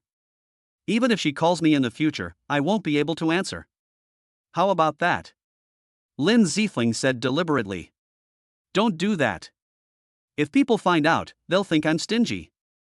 Aren't you mad at her? I'm angry with you. I trust Xu Yao very much. She is a good girl. She doesn't want you, a bunch of stinky men, to be so philandering and greedy. Su Yinger muttered. I want you to promise that I will never hide anything beyond friendship between you and Xu Yao. I swear. Lin Zifeng raised 3 fingers on his right hand and said seriously. I'm telling you, don't let me know you're lying to me, or I'll bite you to death.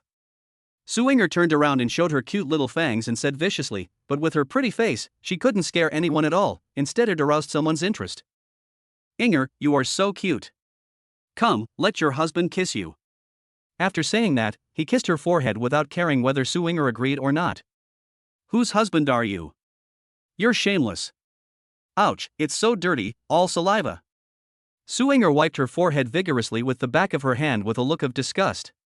Lin Zifeng looked at Su Yinger with love, but suddenly felt uneasy, as if someone was staring at him in the dark and exuding hostility. Swish.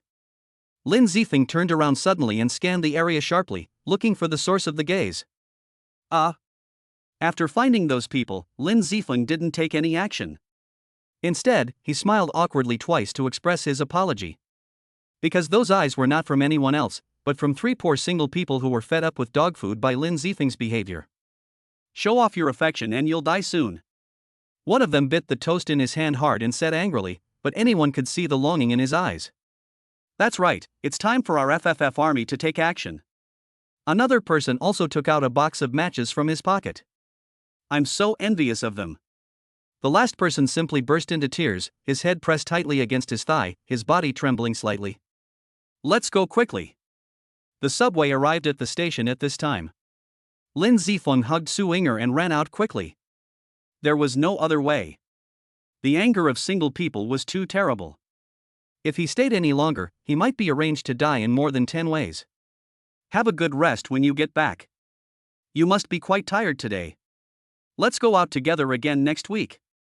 After getting off the subway, Lin Zifeng took Su Yinger to find a place to eat something, and then sent her to the gate of the community. Well, you should go back and have a good rest. It will probably be quite late when you get home after sending me back. It's okay. Sending your girlfriend home is what a man should do. Besides, what could go wrong for a grown man like me? Lin Zifeng patted his chest twice and said confidently. You look like you're going to die. Su Yinger rolled her eyes at him. Let me know you're safe when you get home. Then she turned and walked back into the community. Yinger, wait a moment. Lin Zifeng called from behind. What's wrong? Su Yinger turned around and looked at Lin Zifeng in confusion. Why don't we have a kiss goodbye? Lin Zifeng pouted and asked for a kiss with a lustful look on his face. You're so bad. Su Yinger blushed and patted him gently. Then she looked around and closed her eyes slightly and pecked Lin Zifeng on the face like a dragonfly skimming the water. I'm leaving. After a light kiss, Su Yinger suddenly turned around and ran away in small steps. Lin Zifeng watched Su Yinger's gradually receding back with a peaceful smile on his face. He didn't turn around until her figure completely disappeared from his sight. Then he turned around and took a taxi to rush home. Huff, huff, huff, how come I'm so bold? Su Yinger, who had been jogging all the way home, rushed into her bedroom as soon as she got home, panting heavily, her face as red as a small tomato. Yinger, what's wrong with you? Why is your face so red? Do you have a fever? At this time, Sue's mother came in and saw Sue Inger lying on the bed with sweat on her forehead and a red face, and asked worriedly. It's okay, I just ran all the way back and I'm a little hot. Sue Inger covered it up with a smile, then turned on the air conditioner in the bedroom. It's easy to catch a cold with such sudden changes in temperature. Mother Sue turned the air conditioner to 26 degrees Celsius, then sat down beside Sue Inger's bed, looked at her and said with a smile, Inger, tell me, are you in love? Ah. Sue Inger, whose secret was exposed, became furious like a cat whose tail was stepped on. Mom, what nonsense are you talking about? It's not true. Sue Inger shook her head repeatedly and hurriedly covered it up. Okay, Inger, stop pretending. You're going to college soon, and Mom won't object to you dating. Come and tell me what kind of person that boy is. I've been through it all, so tell me and let me analyze it for you. After all, Sue's mother was an experienced person, and she saw through Sue Inger's thoughts at a glance. Mom. Sue Inger was still a little shy.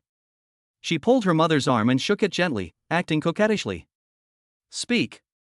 Unfortunately, Sue's mother didn't buy her at all. Okay. Seeing that she couldn't hide it anymore, Sue Inger pouted and said, his name is Lin Zifeng, and he's my high school classmate. For the next hour, Sue Inger confessed everything about her and Lin Zifeng, from the moment they first met to the day they confirmed their relationship. Unlike most families, Sue Inger grew up in a single-parent family, and she and her mother had been dependent on each other since childhood. Their relationship was very close, like mother and friend, with no generation gap at all. Well, from what you said, Lin Zifeng is actually a pretty good guy. Mother Sue nodded and affirmed Lin Zifeng's character. How about this, Inger, find some time to invite him home for dinner. Mom will personally check him out for you. Ah, this is not good. Sue Inger felt a little embarrassed. Wasn't it too soon to meet the parents? There's nothing wrong with it. You are my only daughter, and I can't let you be deceived by bad people. Sue's mother said in a serious and unquestionable tone. Well, okay, I'll ask him later. Unable to persuade her mother, Sue Inger finally nodded in agreement. Okay, it's getting late, you should have a good rest. Mom is going to sleep too. Mother Sue yawned, got up and left. Chapter 118, Long Lost Jigglypuff, please vote. Sue Inger took out her phone and opened WeChat, wanting to tell Lin Zifeng about coming to her house as a guest, but she saw a message from Lin Zifeng, arrived home safely kiss. The time was more than half an hour ago, when she was chatting with her mother. Zifeng, my mom found out about our relationship crying. Sue Inger composed a message and sent it. What did the aunt say pouting? As soon as the message was sent, Lin Zifeng replied immediately. She said crying. Sue Inger wanted to tease Lin Zifeng, so she deliberately sent half a sentence to make him anxious. What did Auntie say? You're really driving me crazy. Lin Zifeng scratched his head anxiously and asked again. My mom asked you to come over for dinner when you're free. Shy looking at Lin Zifeng's anxious look, Sue Inger smiled happily and thought playfully, humph, I'll let you bully me and make you anxious to death. What was the tone and attitude like when Auntie said this? Was she happy? Serious? Or cold? A little confused, Lin Zifeng asked weakly. Rolls eyes. Seems pretty serious. Seeing this, Lin Zifeng on the other end of the phone couldn't help swallowing hard, and with trembling fingers, he sent, I know, I'll go back. Then when will you come? Sue Inger asked. Next Sunday. The college entrance examination results should be out next Sunday. I'll have a better idea of what's going on then. Okay, I'll tell my mom. Okay, tell Auntie about this for me. Okay. It's getting late, I need to go to bed. Good night. Good night to you too. After turning off his phone, Lin Zifeng wiped the sweat from his forehead, feeling his mouth dry. What should I do? What should I do? I've been caught by the adults. Can anyone tell me what I should do? I'm waiting online and it's urgent. He was conflicted for a long time, but suddenly at some point, Lin Zifeng's thoughts became clear. He raised his head abruptly and said seriously, no matter what, I'm determined to marry Inger. No matter who comes before me, I won't give up. After strengthening his belief, Lin Zifeng's restless heart gradually calmed down. Then he sat cross-legged on the bed, closed his eyes and entered a state of cultivation. The effect of this night's practice was better than any other time. Lin Zifeng had no plans for the next day. After breakfast, he went back to bed to continue practicing. Ding dong. At this time, the mobile phone rang. Lin Zifeng clicked it and saw that it was a voice message sent by Jigglypuff. Brother phone, what have you been busy with recently? Come and play games. I've been so exhausted helping out in the store lately. Let's go and have some fun in the morning when there aren't many customers. Heh, this fat guy. Lin Zifeng smiled faintly and shook his head, then replied, okay, I'll play a few games with you. Hurry up, brother phone, I've already booked a room for you, hurry up, hurry up. Okay, 1 minute. Lin Zifeng got off the bed, walked to the desk, turned on the computer, and then clicked on the game Heroes of Kings. Thinking back to those decadent times, when he and Jigglypuff would go to the internet cafe whenever they had nothing to do, playing this game day and night, thinking back now, life at that time was both happy and sad. Brother phone, you're finally here. I've been waiting for you for most of the day. As soon as the game's built-in voice was connected, Jigglypuff's cheesy voice came over. It's been so long since we last met. I almost missed you to death. Brother phone, do you miss me? Go away, stop disgusting me. Lin Zifeng cursed with a smile. Brother phone, you are so heartless. It really hurts my heart. Woo woo woo. Jigglypuff started to act funny. If you disgust me again, I will quit. Lin Zifeng threatened.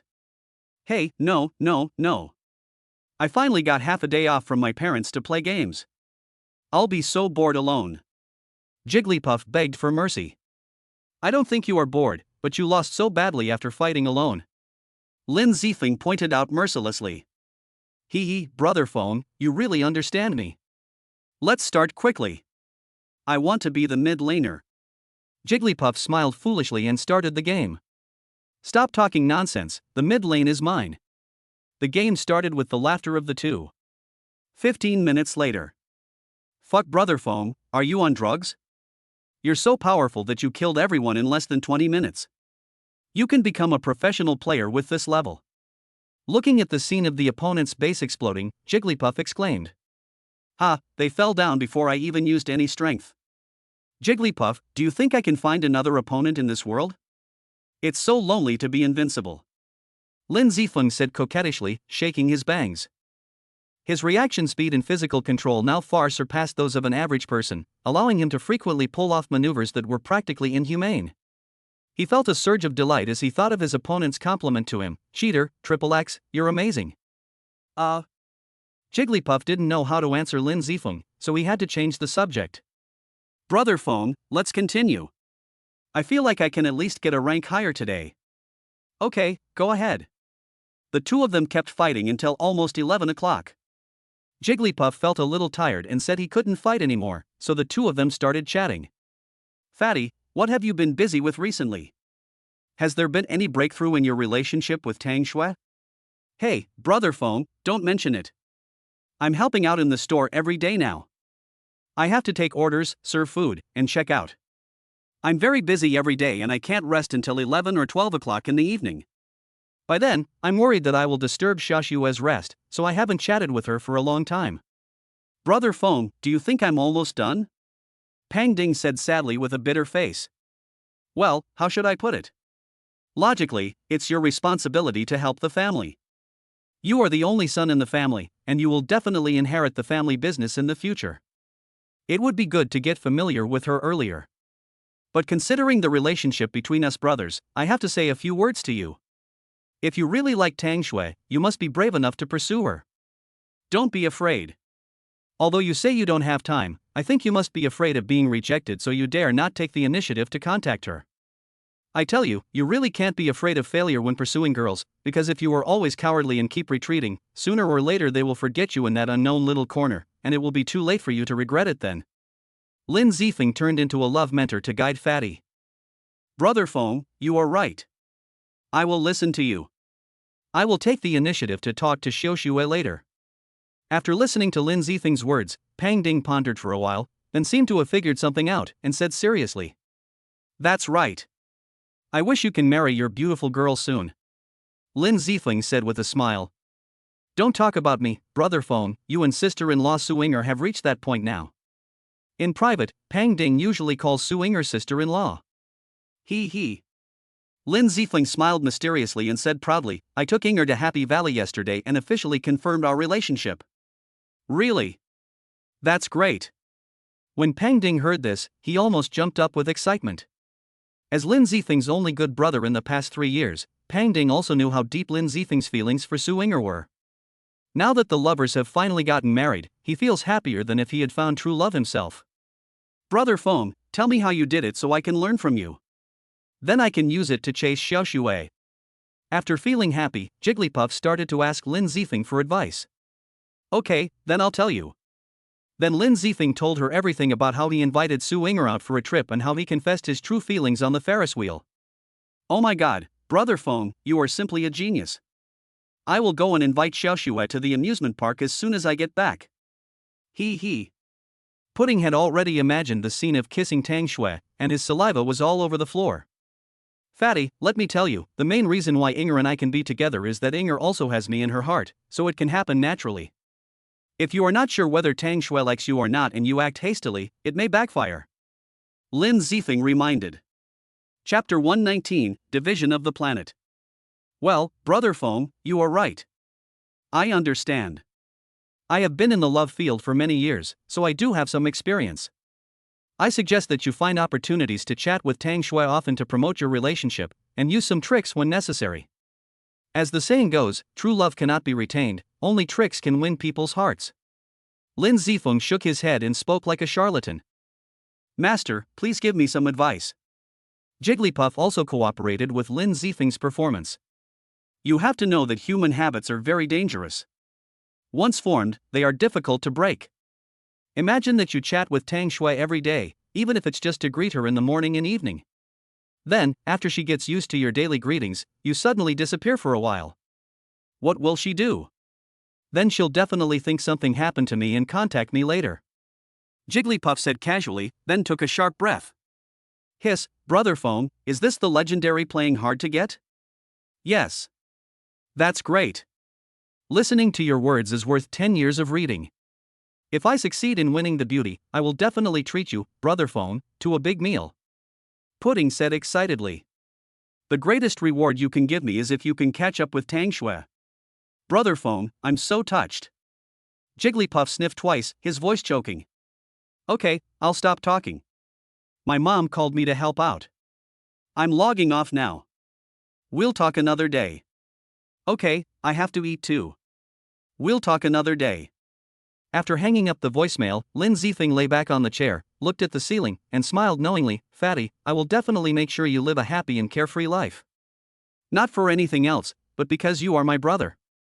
Then Lin Zifeng closed his eyes and began to think. He was now in a stable period, his realm was steadily improving every day, and it was time to consider his family. His own cultivation could prolong his life, hundreds or thousands of years would not be a problem, but was he going to have to watch his parents, loved ones, and brothers fall before his eyes one by one? It can't be done. It's impossible. Xiao Shui, is there any way that my parents and Inger can also practice? It's useless to think about it alone. Professional things still need to be asked to professionals, so Lin Zifeng called Xiao Shui. Ah, dear host, long time no see. The voice came before the person appeared. With this adorable greeting, Xiao Shui's cute image like a little boy appeared in front of Lin Zifeng. I wonder if you missed me after not appearing for so long. Stop talking nonsense and answer my question quickly. Lin Zifeng was eager to get an answer and his tone was a little impatient. Ahem, okay, let's get back to the topic. As an omnipotent system, there are naturally ways to let people around the host practice. Just give them a book of exercises and a few pills, and they will naturally be able to embark on the path of cultivation. Xiao Shui said calmly. Okay, help me calculate how many system coins I need. I want to exchange them. When Lin Zifeng heard that there was a way, he immediately became excited and wanted to bring his whole family to practice immediately.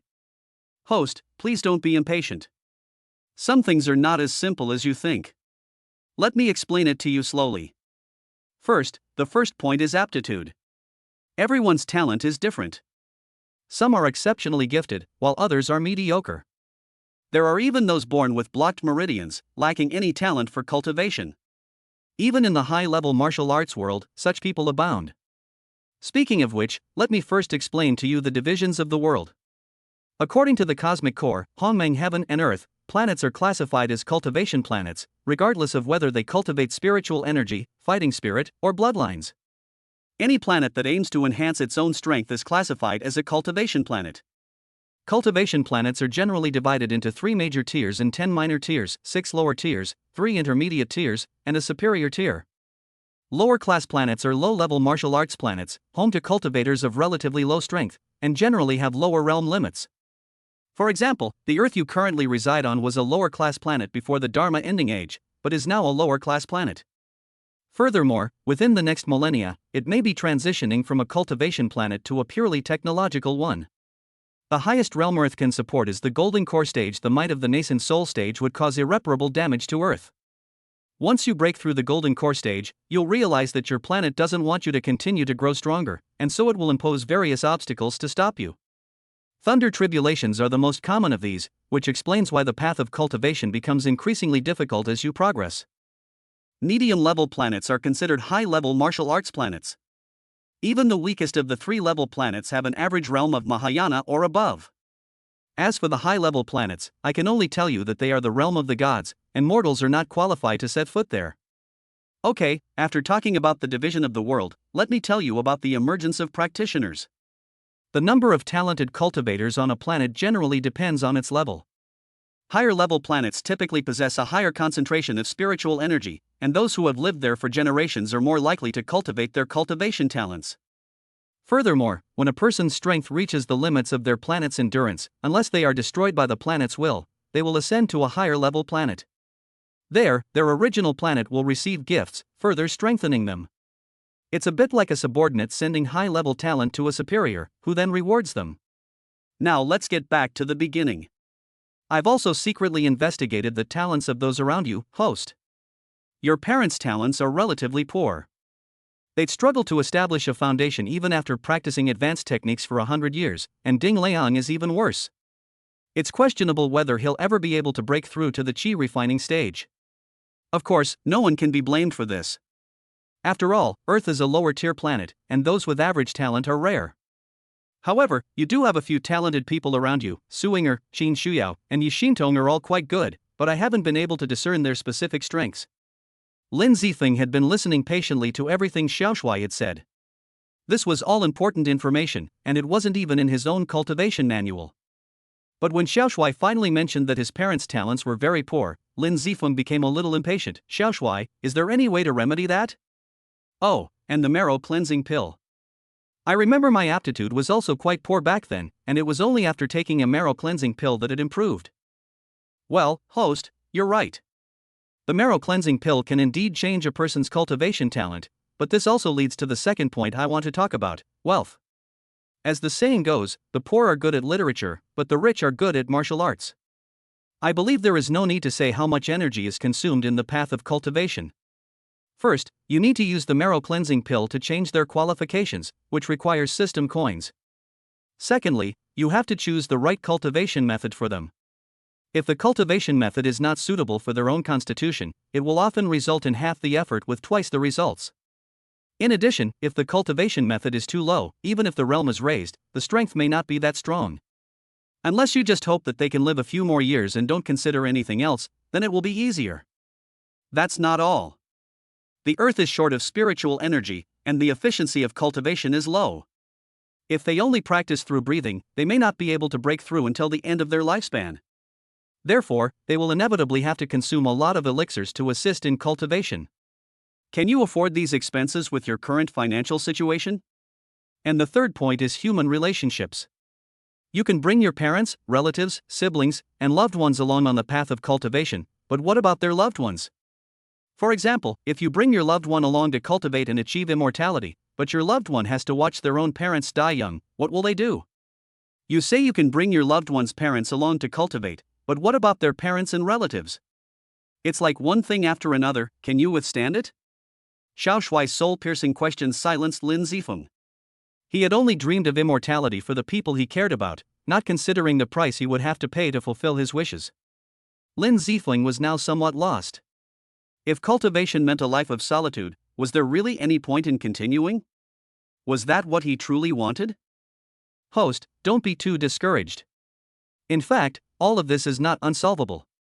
Just when Lin Zifeng was stuck in a dead end, Xiao Shuai's voice came again, as long as the host works hard to cultivate and quickly improve his realm, then these things will not be difficult for you. When you become an immortal, will you still care about those few manuals and pills? Yes. Xiao Shuai's words made Lin Zifeng feel as if he had seen the moon through the clouds. His eyes immediately lit up. As long as my realm is high enough, these won't be a problem at all. So the most urgent thing is to practice hard. After figuring it out, Lin Zifeng immediately returned to his bed, sat cross-legged, and began to practice with his 5 hearts facing the sky. Chapter 120, Going Out with Yi Xintong. The weekend passed in a flash, and it was time to go back to work.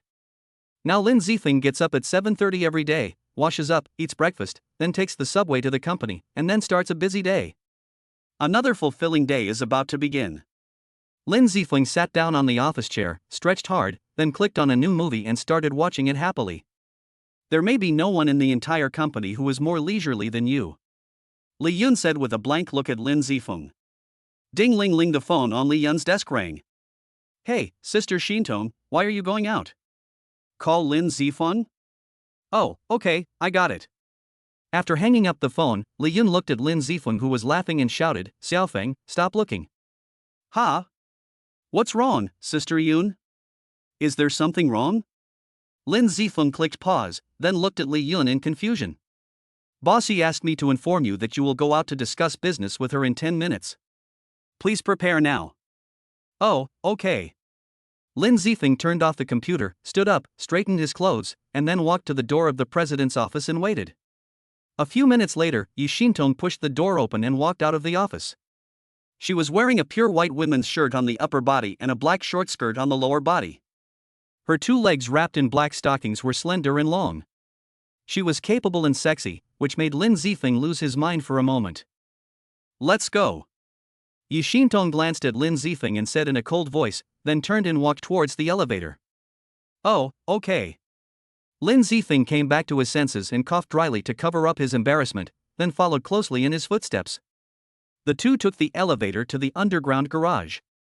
Yi Xintong led the way and Lin Zifeng followed. Finally, they came to a black Mercedes-Benz sedan. Get in the car. Yi Xintong said lightly, then opened the door of the driver's seat and sat in. Don't you want me to drive? Lin Zifeng asked casually after sitting in the passenger seat and fastening his seatbelt. Do you have a driver's license? Yi Xintong looked at Lin Zifeng as if he were an idiot and said. Well, that's true. But it doesn't matter. I've signed up for subjects 2 and 4 this week. I'll take subject 4 next Monday, and then I'll get my driver's license. Lin Zifeng counted on his fingers, then smiled foolishly at Yi Xintong and said embarrassedly, I'm sorry, Mr. Yi, you have to hold on for another 2 weeks. I promise that after 2 weeks, the rough work like driving will be left to me. After saying that, he patted his chest vigorously. Boring. Yi Xintong rolled her eyes at him, then started the car and drove out of the parking lot. Hello, Brother Rang, I'm Xiao Si. I just saw Yi Xintong's car driving out, and I'm following her now. As soon as Yi Xintong's car drove out, she was seen by the younger brother sent by Shiniching to monitor her. Keep tracking, be careful to hide and don't be discovered, keep your phone open, and report any useful information as soon as possible. Zhang Rang said in a majestic tone on the other end of the phone. I understand, brother. Mr. Yi, where are we going? In the car, Lin Zifeng was a little bored, so he took the initiative to talk to Yi Xintong. I'm going to North City to discuss some business with the president of Ruweikong Pharmaceutical. Yi Xintong answered casually while driving seriously with his eyes fixed forward. CEO of a pharmaceutical company? Our company is also in the pharmaceutical business? Lin Zifeng asked with some confusion. Hearing this, Yi Xintong looked at him speechlessly and said, You are the president's assistant after all, so you should also learn a little about the company's organizational structure. Our company mainly deals in women's clothing and cosmetics, of which cosmetics account for the largest proportion. Moreover, we have always been committed to developing high-quality cosmetics that are purely natural and free of chemical additives, and some Chinese herbal medicines are indispensable for this. Do you understand now? Oh, I see. Sorry, Mr. Yi, I'll definitely study the company's structure carefully when I get back. Lin Zifeng nodded and said nothing more. For a moment, silence returned to the car. Mr. Yi, how old are you this year? Not long after, Lin Zifeng, who felt bored, found another topic and started chatting with Yi Xintong. 24. Which university did you graduate from? Linghai University, majoring in economics and management. Oh, really? What a coincidence. I'm also planning to apply to Linghai University. By the way, do you have a boyfriend? How many people are there in your family? What do you like to do in your free time? Lin Zifeng's series of questions made Yi Xintong's face full of black lines. She looked at Lin Zifeng with a cold face and said, "You don't have so many questions. Can you be quiet for a while? Haha. I'm just worried that you'd be bored driving alone, so I wanted to chat with you to cheer you up." Lin Zifeng explained with a dry laugh. I'm not bored at all. If you have nothing to do, go play with your phone and don't disturb me while I'm driving, okay? Okay. Lin Zifeng shrugged and agreed. The car fell silent again. Lin Zifeng took out his cell phone and looked at it with his head down. After a while, Lin Zifeng got tired of playing. He raised his head and twisted his neck left and right a few times, then glanced at the rearview mirror. Boss Yi, do you see that black car behind us is following us? Yi Xintong frowned slightly and glanced at the rearview mirror. It seems so. What should I do? Speed up and test him first. Lin Zifeng said calmly and unhurriedly. Okay. After saying that, Yi Xintong increased her speed. The other party has also increased their speed. It seems that they are indeed following us. Lin Zifeng had been observing the black car behind him and found that it had been following him closely, always keeping a distance of 1 parking space. Keep speeding up and get rid of him at the traffic light ahead. Swish. Yi Xintong's car drove through the intersection in a second, and the black car was forced to stop at the intersection by the rushing traffic. By the time the red light turned back to green, Yi Xintong's car had already gone away. Brother Rang, I'm sorry, I lost him.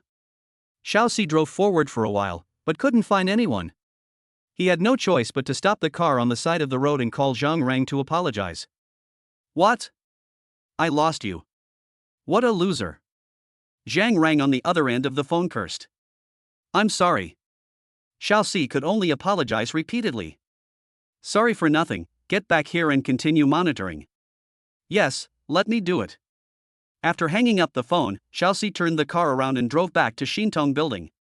Did we get rid of him? After speeding for several kilometers, Yi Xintong finally calmed down. Yeah, we've gotten rid of it. Lin Zifeng glanced at the rearview mirror and nodded, then looked straight ahead. But Mr. Yi, we may be in other trouble. Huh? What do you mean? Yi Xintong looked confused and didn't understand what Lin Zifeng meant, but after the car drove forward a few hundred meters, Yi Xintong understood. Comrade, you exceeded the speed limit by 40% on the section from Fuxing Road to Ankang Road. We will fine you 500 yuan and deduct 6 points according to the law. Please take out your driver's license.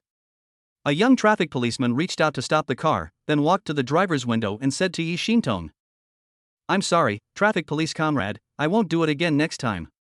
Yi Xintong apologized sincerely, then took out his driver's license and handed it over. Thank you for your cooperation. The young traffic police officer wrote a violation notice and handed it back to Yi Xintong along with the driver's license. Please pay the fine online or at a designated bank within 15 days. Okay, I understand. Yi Xintong nodded, then drove to the meeting place. Chapter 121, Seeking Cooperation. Third brother, the people below didn't do their job well and lost us.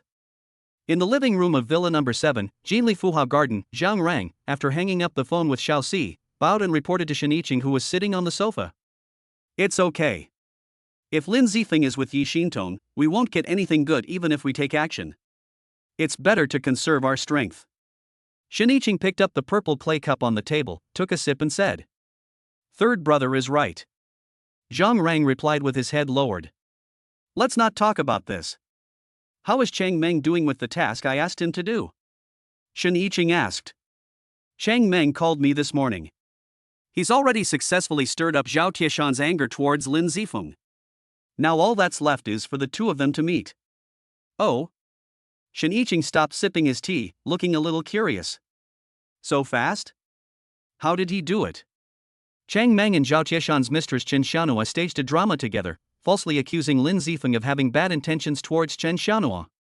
Zhang Rang said with a smile. Chen Xianhua, is that Zhao Tieshan's secret lover who's having an affair with Chang Meng? Yes, third brother, it's her. We have been brothers for so many years, and I know Zhao Tieshan's character well.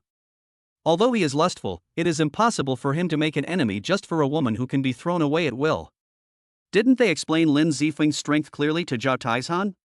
Shen Yiqing asked with some confusion. On the contrary, Chang Meng told Zhao Taishan all of Lin Zifeng's strength, and he held nothing back. Zhang Rang chuckled and continued, "This makes me admire Chang Meng's courage.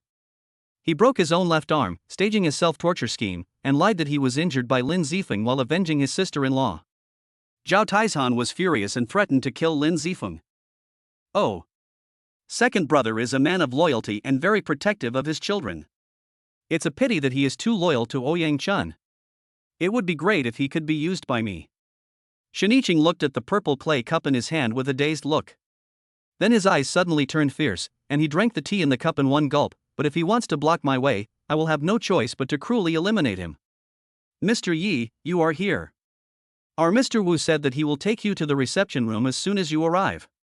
As soon as Yi Xintong and Lin Zifeng walked into the Rueicon Pharmaceutical Office building, the receptionist came up to them with a smile. "Okay, thank you." Yi Xintong nodded, and then, led by the former Miss Tai, Yi Xintong and the other person came to the reception room on the third floor. I'm sorry. Mr. Yi, I'm sorry for not welcoming you in person." Just a few minutes after sitting down, a short and fat middle-aged man in a suit walked in, stretched out a hand from a distance, with a professional smile on his face. Behind him was a woman dressed sexy and wearing heavy makeup, who should be his secretary. "I'm sorry for disturbing you, Mr. Wu. Please don't mind." Yi Xintong stood up and walked forward, shaking hands with Wu Shuyun. "Who is this young man?" After greeting, Wu Shuyun glanced at Lin Zifeng behind Yi Xintong and asked with some curiosity. "This is Lin Zifeng, my assistant." Yi Xintong introduced with a smile. "Oh, it's Brother Lin. Nice to meet you. You're so young, but you've become the right-hand man of our President Yi. You're really promising." Wu Shuyun also stretched out his hand and shook hands with Lin Zifeng, with his signature smile on his face.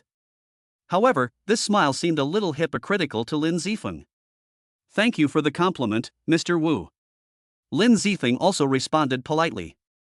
"Mr. Yi, please take a seat."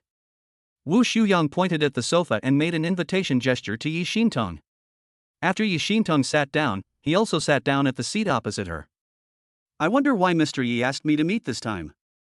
I won't beat around the bush anymore. Mr. Wu should know that my company's main business is cosmetics. Recently, our R&D department has developed several new products, so we are in urgent need of expanding the production scale. That's why I want to sign a long-term procurement cooperation agreement for some Chinese herbal medicines with Mr. Wu's company." Yi Xintong said straight to the point. "Ah, that's easy. Mr. Yi is willing to cooperate with me because he thinks highly of me. I couldn't ask for more." "Mr. Yi, just tell me which Chinese medicines they are. As long as I can provide them, I won't say no." Wu Shuyun laughed a few times and said generously. Bifuzi, Baiji, Ginseng, Polygonum multiflorum, Gentiana scabra, and so on. This. Wu Shuyang was a little hesitant. The Chinese herbs Yi Xintong mentioned earlier were easy to deal with, but the ones that came after that were a bit difficult for him.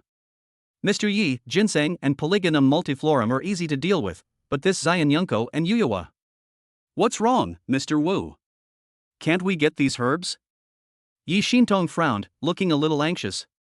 If the source of the herbs could not be solved, the new cosmetics developed would not be able to be put on the market at all. Well, it's not that we can't get them, it's just that the production of these herbs is extremely low, and they've all been reserved. Wu Shuyang sighed helplessly and said, Mr. Yi, since you are also in the cosmetics industry, you should know the brand Lan Yun. I know. Lan Yun is the best-selling domestic cosmetics brand in Linghai City. It has a history of more than 20 years and has a good reputation and a large user base. Yi Xintong nodded and said without hesitation, not feeling any resentment for praising a competitor. Yes, Lan Yun has been cooperating with our company for nearly 20 years. Rare herbs like the Xian Yun grass you mentioned before are bought up by them every year. There is really no surplus. So I can only apologize. Wu Shuyun looked regretful. Mr. Wu, can't you think of a solution? Our output is not as good as Lan Yun's. Just give us 20% of it. Yi Xintong pleaded. Mr. Yi, I'm really sorry, I can't agree to your request. Wu Shuyun refused again. Okay. Yi Xintong nodded helplessly, then stood up. In that case, I won't bother you anymore. Okay, Mr. Yi, take care. I hope we can have the opportunity to cooperate again in the future. Mr. Wu, please stay. Zifeng, let's go. Yi Xintong is really interesting. Such a small company has to compete with those giants for the big cake of cosmetics. It will regret it when it is swallowed up without leaving even a bone. As soon as Yi Xintong left, Wu Shuyun's female secretary began to mock her with disdain. You are too young after all and don't understand how terrible the business world is. At this time, Wu Shuyun also changed his expression and looked arrogant. But with Yi Xintong's looks, even if the company goes bankrupt, I think there will be plenty of people willing to take her. The secretary had a malicious look on her face. She couldn't stand women who were prettier and better off than herself. Seeing Yi Xintong's elegant demeanor and noble status today aroused her jealousy. Why did she work so hard and end up being Wu Shuyun's mistress, while she could be her own boss and have a handsome gigolo by her side? But when I think about the fact that the high and mighty ice goddess will be devoted to those greasy uncles or rich people with perverted interests after her company goes bankrupt, I feel a sense of relief in my heart. You're overthinking this. As far as I know, Yi Xintong's company's registered capital is as high as 500 million, which shows that she has an extraordinary background. Although I don't know exactly which family she comes from, for a rich girl like this, even if the company goes bankrupt, the worst that can happen is that she can just move on to another place to play. Chapter 122, My parents found out about my relationship. Back in the car, Yi Xintong frowned, supported her forehead with her left hand, and her face was full of loss. Mr. Yi, how are you? Looking at Yi Xintong's expression, Lin Zifeng felt a little uncomfortable and asked with concern. Yi Xintong waved her hand without saying a word. If the negotiations with Rueikong don't work out, we can just go somewhere else. There's no need to worry so much, right? Lin Zifeng continued to comfort her. Although Rueikong Pharmaceuticals isn't the largest pharmaceutical company in Linghai, they have partnerships with many Chinese herbal medicine production bases, and their supply of Chinese herbal medicines is unmatched. Other pharmaceutical manufacturers only have enough herbs for their own use and rarely have any surplus to sell. Our company, on the other hand, needs a large amount of herbs for cosmetics production. If we can't reach an agreement with Rueikong, we'll have to look for suppliers from other places. Not only will we be unfamiliar with the area, but transportation costs will also increase. Yi Xintong sighed and explained, of course, in the current situation, finding suppliers from other places may be the only solution. There will always be a way when you reach the mountain, and there will always be a way when you reach the bridge. Mr. Yi, don't be too anxious, there will always be a solution. Lin Zifeng said. Thank you for your good wishes. Yi Xintong smiled slightly, then started the car and drove towards the company. After returning to the company, Yi Xintong went back to the office to work, and Lin Zifeng returned to his desk to watch a movie. Hey, Xiaofeng, what did Sister Xintong take you to do just now? Not long after, Li Yun came back from outside and saw Lin Zifeng who was watching a movie. She walked over happily. Oh, Sister Yun, Mr. Yi just took me to Rueikong Pharmaceutical and talked with their boss about the purchase of medicinal materials, but we didn't reach an agreement. Lin Zifeng said after taking off his headphones. That's a shame.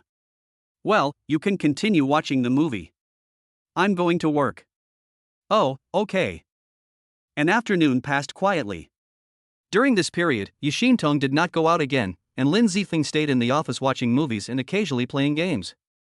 Hello, it's time to get off work. Goodbye, Sister Yun. As soon as it was 5 o'clock, Lin Zifeng turned off the computer, said goodbye, and left work. Well, see you tomorrow, Xiaofeng. As soon as he got home, Lin Zifeng took out his cell phone and started chatting with Su Inger. They had just established a relationship and were now very passionate about it.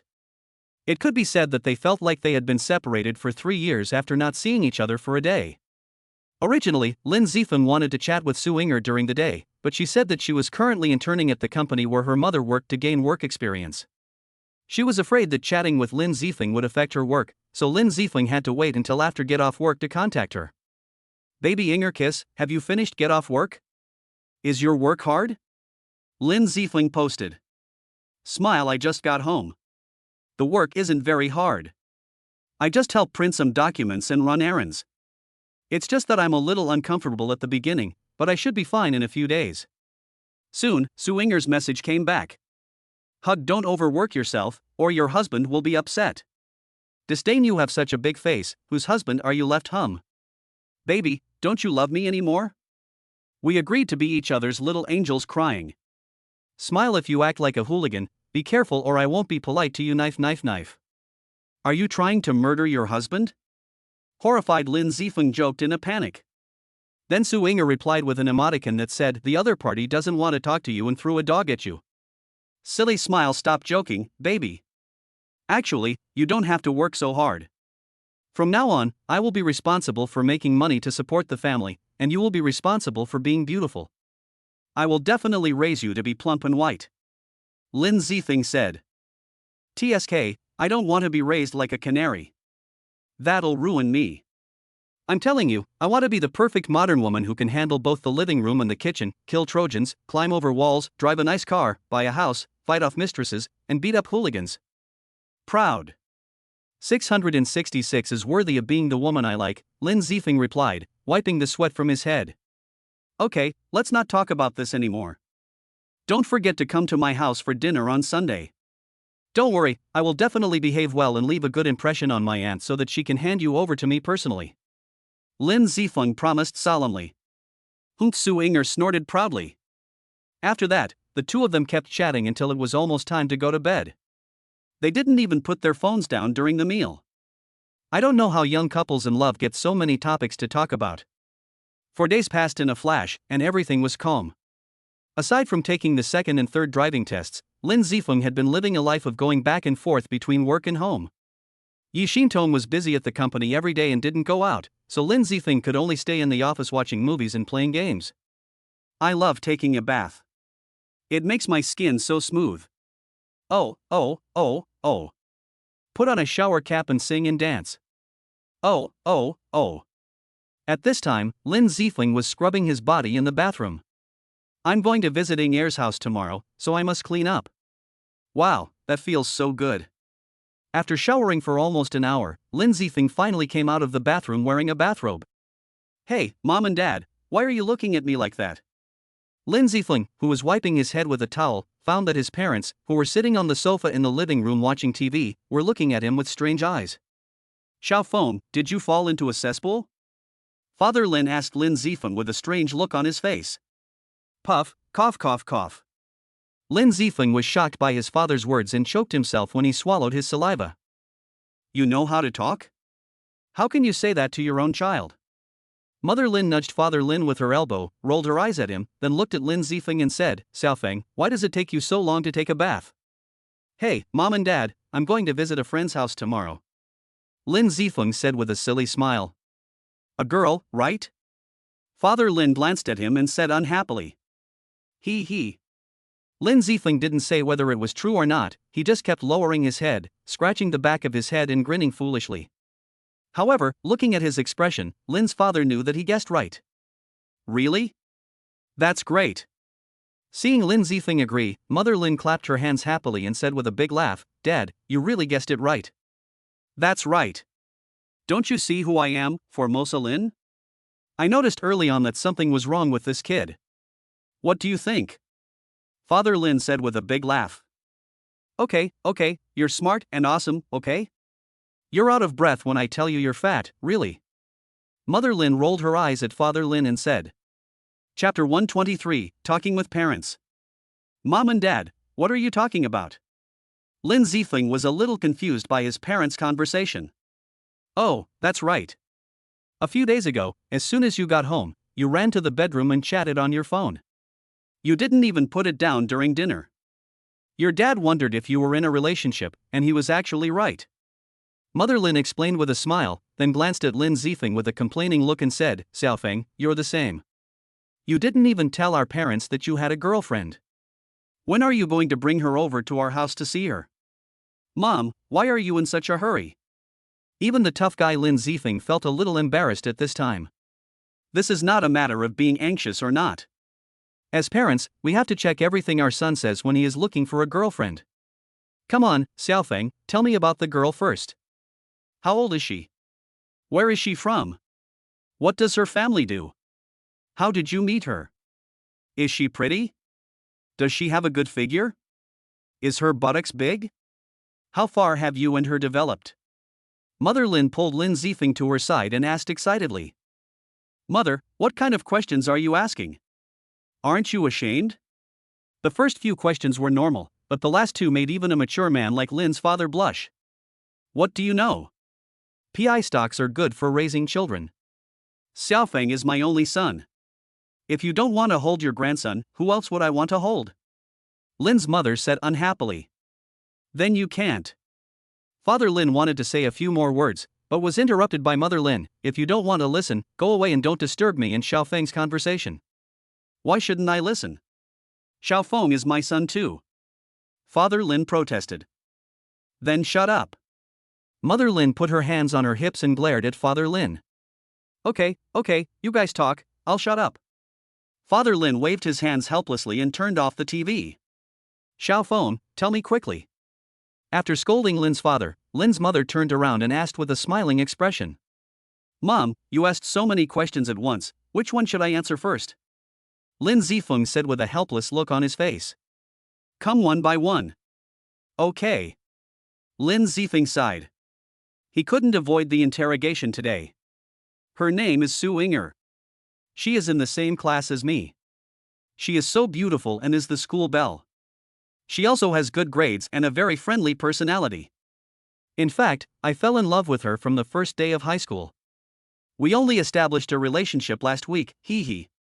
When he said this, Lin Zifeng smiled innocently. You liked me right after you entered high school? Lin's father asked with a frown. Yeah. Lin Zifeng nodded shyly. What are you doing, you old man? Put your shoes down. Mother Lin quickly stood up and stopped Father Lin. This kid actually dared to fall in love early. No matter what I taught him, I must teach him a lesson today. Father Lin held a slipper in his right hand, pointed at Lin Zifeng with an angry expression and cursed. Are you sick? Your child is going to college, what's wrong with falling in love? Mother Lin snatched the slippers from Father Lin's hand, put her hands on her hips and yelled loudly. Lin Zifeng behind her looked confused. I don't know why the style of painting suddenly became so weird. Lin's mother's words hit Lin's father like a hammer. He stood there for a moment, then immediately changed his expression. He bowed and said with an apologetic smile, Sorry, it was a reflex. I forgot Xiaofeng had already graduated from high school. You guys continue. I think you are really old and confused. You are so weird.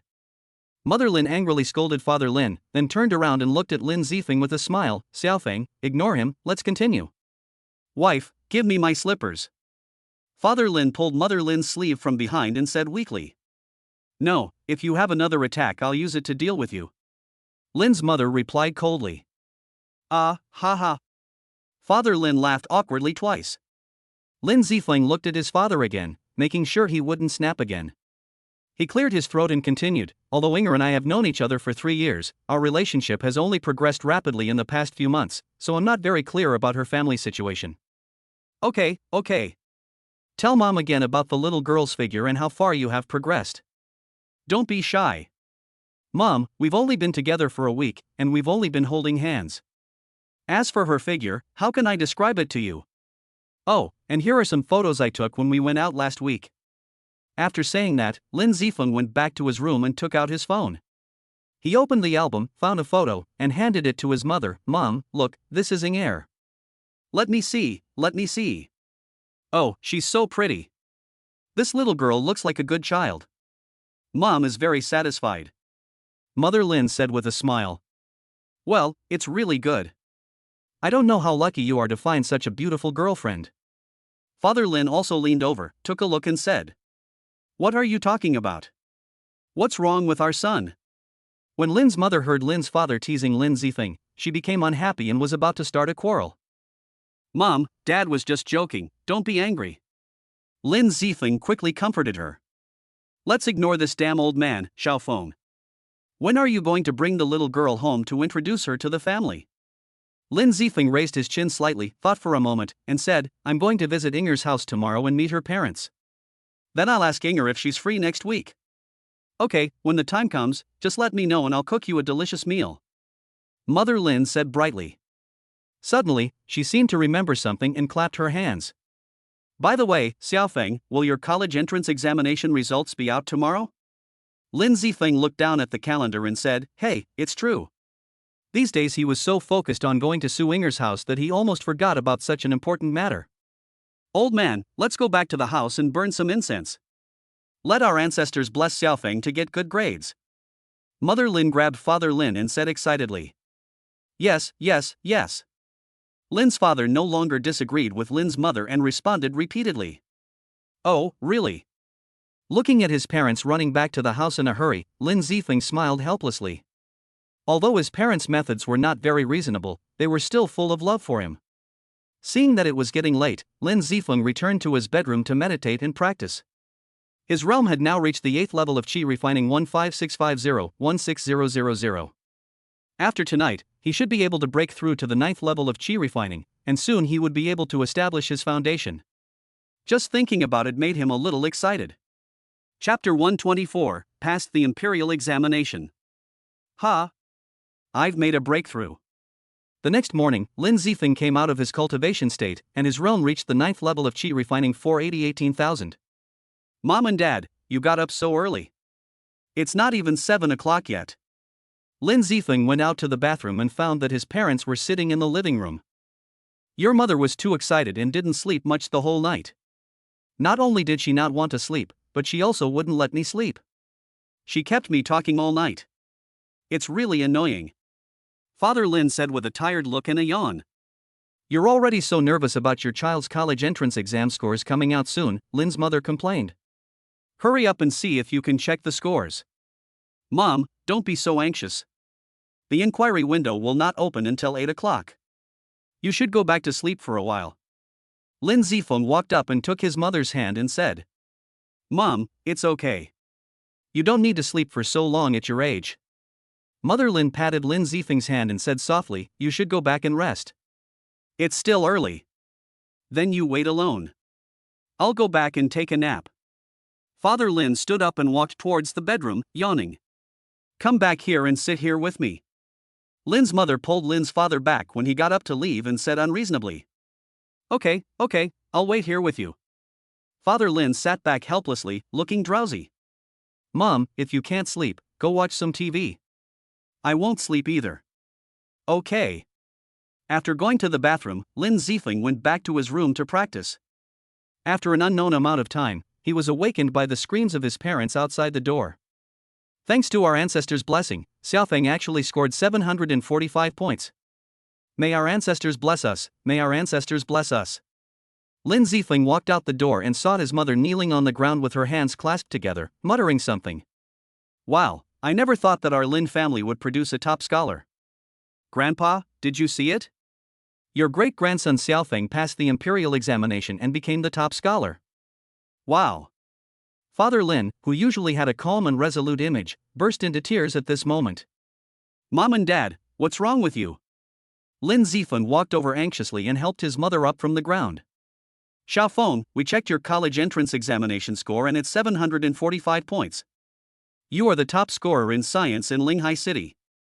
Your parents are so excited. Mother Lin said with a choked voice, wiping her tears. Really?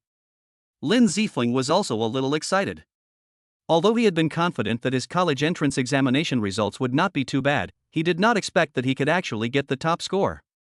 You can get such good grades in the exam because of the blessings of your Lin family's ancestors. Xiaofeng, let's go back to our hometown and the countryside to pay homage to our ancestors in a while. Mother Lin held Lin Zifeng's hand and said earnestly. Although Lin Zifeng really wanted to tell his parents that such good grades were the result of his hard work, seeing that his parents were in high spirits, he felt embarrassed to spoil their fun. I'll call our parents right now and tell them the good news. Father Lin's excitement calmed down a little and he went back to his room to make a phone call. Ding-ling-ling, ding-ling-ling. At this time, a series of phone rings came from Lin Zifeng's room. Lin Zifeng went back to the room and picked up the phone. It was Su Inger calling. Hello, Inger, good morning. You're calling me so early in the morning because you miss me. Lin Zifeng said sweetly. Lin Zifeng, you actually got the top scorer. Su Ying'er's almost broken voice came from the other end of the phone. Hey, keep a low profile. This is all I expected. Lin Zifeng said calmly, but his tone gave people the feeling of being pretentious. Let's not talk about me anymore. How did you do on the exam? I was just about to check your score when your call came. Hee, I'm not bad either. I performed exceptionally well this time and scored 733 points. I'm just a little bit behind you. Su Ying'er said proudly. Really, you are worthy of being my good wife. You are smart, beautiful, generous, and everyone loves you, and flowers bloom wherever you go.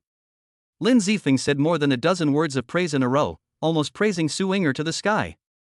Humph, who is your wife? You're so shameless. I'm not going to say anything more. I still have to go out with my mom. Don't forget to come to my house in the evening. Su Ying'er on the other end of the phone blushed at Lin Zifeng's praise and snorted proudly.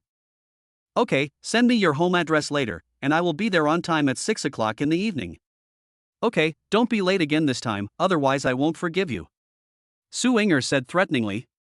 Yes, sir. Goodbye, baby. Trojan Lin Zifeng made a kissing gesture towards the air. Goodbye, big pig's hoof.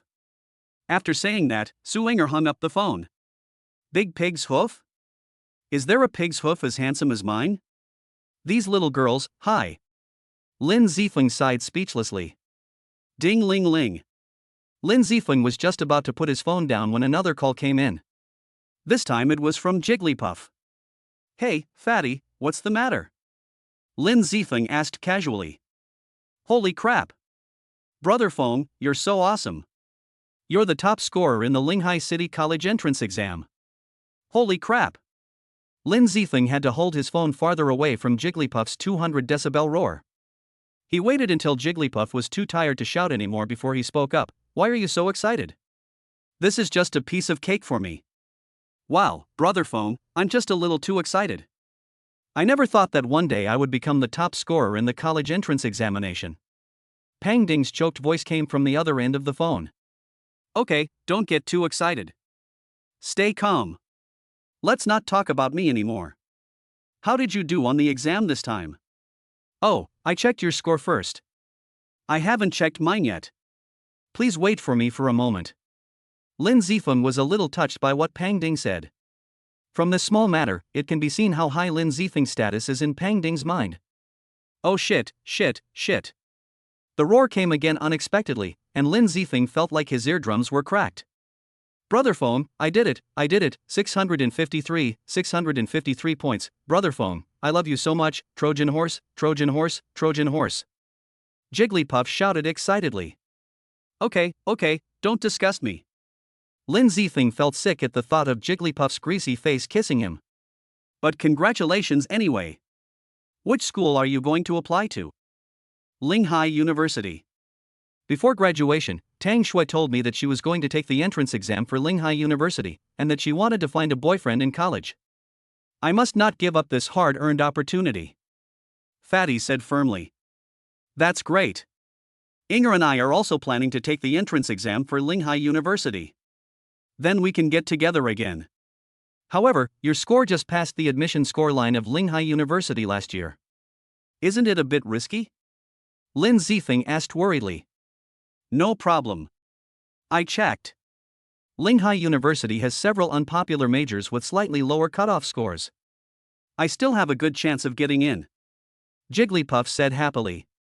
Okay, Brother Feng, I have to go find Xiaoxue to tell her the good news. I'm hanging up now. Okay, go ahead. After hanging up the phone, Lin Zifeng's phone rang again. This time it was not a call, but a congratulatory text message from the class WeChat group, from the head teacher, Teacher Chen. Hello everyone, today is the day to check your college entrance examination scores. I wonder if anyone got their ideal scores. Here, I would like to solemnly congratulate Lin Zifeng and Su Ying'er from our class. They both achieved amazing scores of 745 and 733 respectively, becoming the top and second place in the science subjects in Linghai City. Teacher Chen's words were like a meteor falling into a calm lake, causing 1,000 ripples. Oh my god, is this true? This is too scary. The top two students are both in our class. Yes, we actually became the top students. A group of classmates expressed their amazement crazily. Congratulations to Lin Zifeng and Su Enger. Congratulations to Lin Zifeng and Su Enger. Congratulations to Lin Zifeng, congratulations to Su Enger. No one knew who started it, but the people below began to march in an orderly line to express their heartfelt congratulations to the two. Thank you everyone. Lin Zifeng replied with a smile, then clicked the plus sign next to the chat box and casually sent out 5 lucky red envelopes of 200 yuan each. Thank you, Lin Zifeng. Thank you, Brother Feng. The boss is so generous chat group suddenly became completely active, and some lurkers who had been silent all the time jumped out, and soon the number of messages reached 99 plus. Students, while you're excited, don't forget the important things. Come to school next Tuesday to fill out your applications, take graduation photos, and receive your diplomas. You can dress casually, then you're not required to wear the school uniform, Teacher Chen reminded. Alright, keep going. Lin Zifeng looked at the students in the group joking around, chuckled faintly, turned off his phone, lay back on the bed, and looked up at the sky. I don't know if we can still have such a pure friendship when we meet again in the future.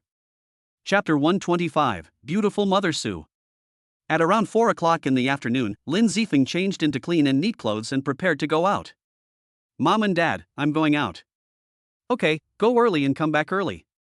After leaving the community, Lin Zifeng took a taxi and rushed to the supermarket closest to Su Enger's community. It would be unreasonable not to bring some gifts when visiting her for the first time.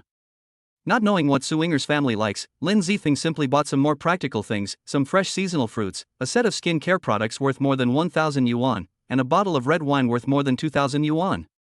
Room 302, Building 26, Yuexin Community, Xiqing District. Yes, this is it. When he arrived at Su Enger's house, Lin Zifeng checked his clothes again, making sure again and again that there was nothing indecent, then cleared his throat and tried to put on a sunny and cheerful face. Ding dong. Lin Zifeng rang the doorbell. I'm here. The door was opened, and a mature and beautiful woman in her 30s appeared in front of Lin Zifeng. She had a bun on her head, and her pretty face was not made up, but she was still extremely beautiful. The faint smile on the corner of her mouth gave people a feeling of being bathed in spring breeze. She was wearing a light blue cheongsam, and the hem of the skirt just covered her knees, leaving a section of her calf as white and tender as lotus root exposed to the air. Just one glance at her made Lin Zifeng feel as if his heart skipped a beat. Young man, who are you looking for? Although he guessed that the young man in front of him might be his daughter's boyfriend, he still asked to be on the safe side. Oh, hello sister, I'm looking for Su Enger.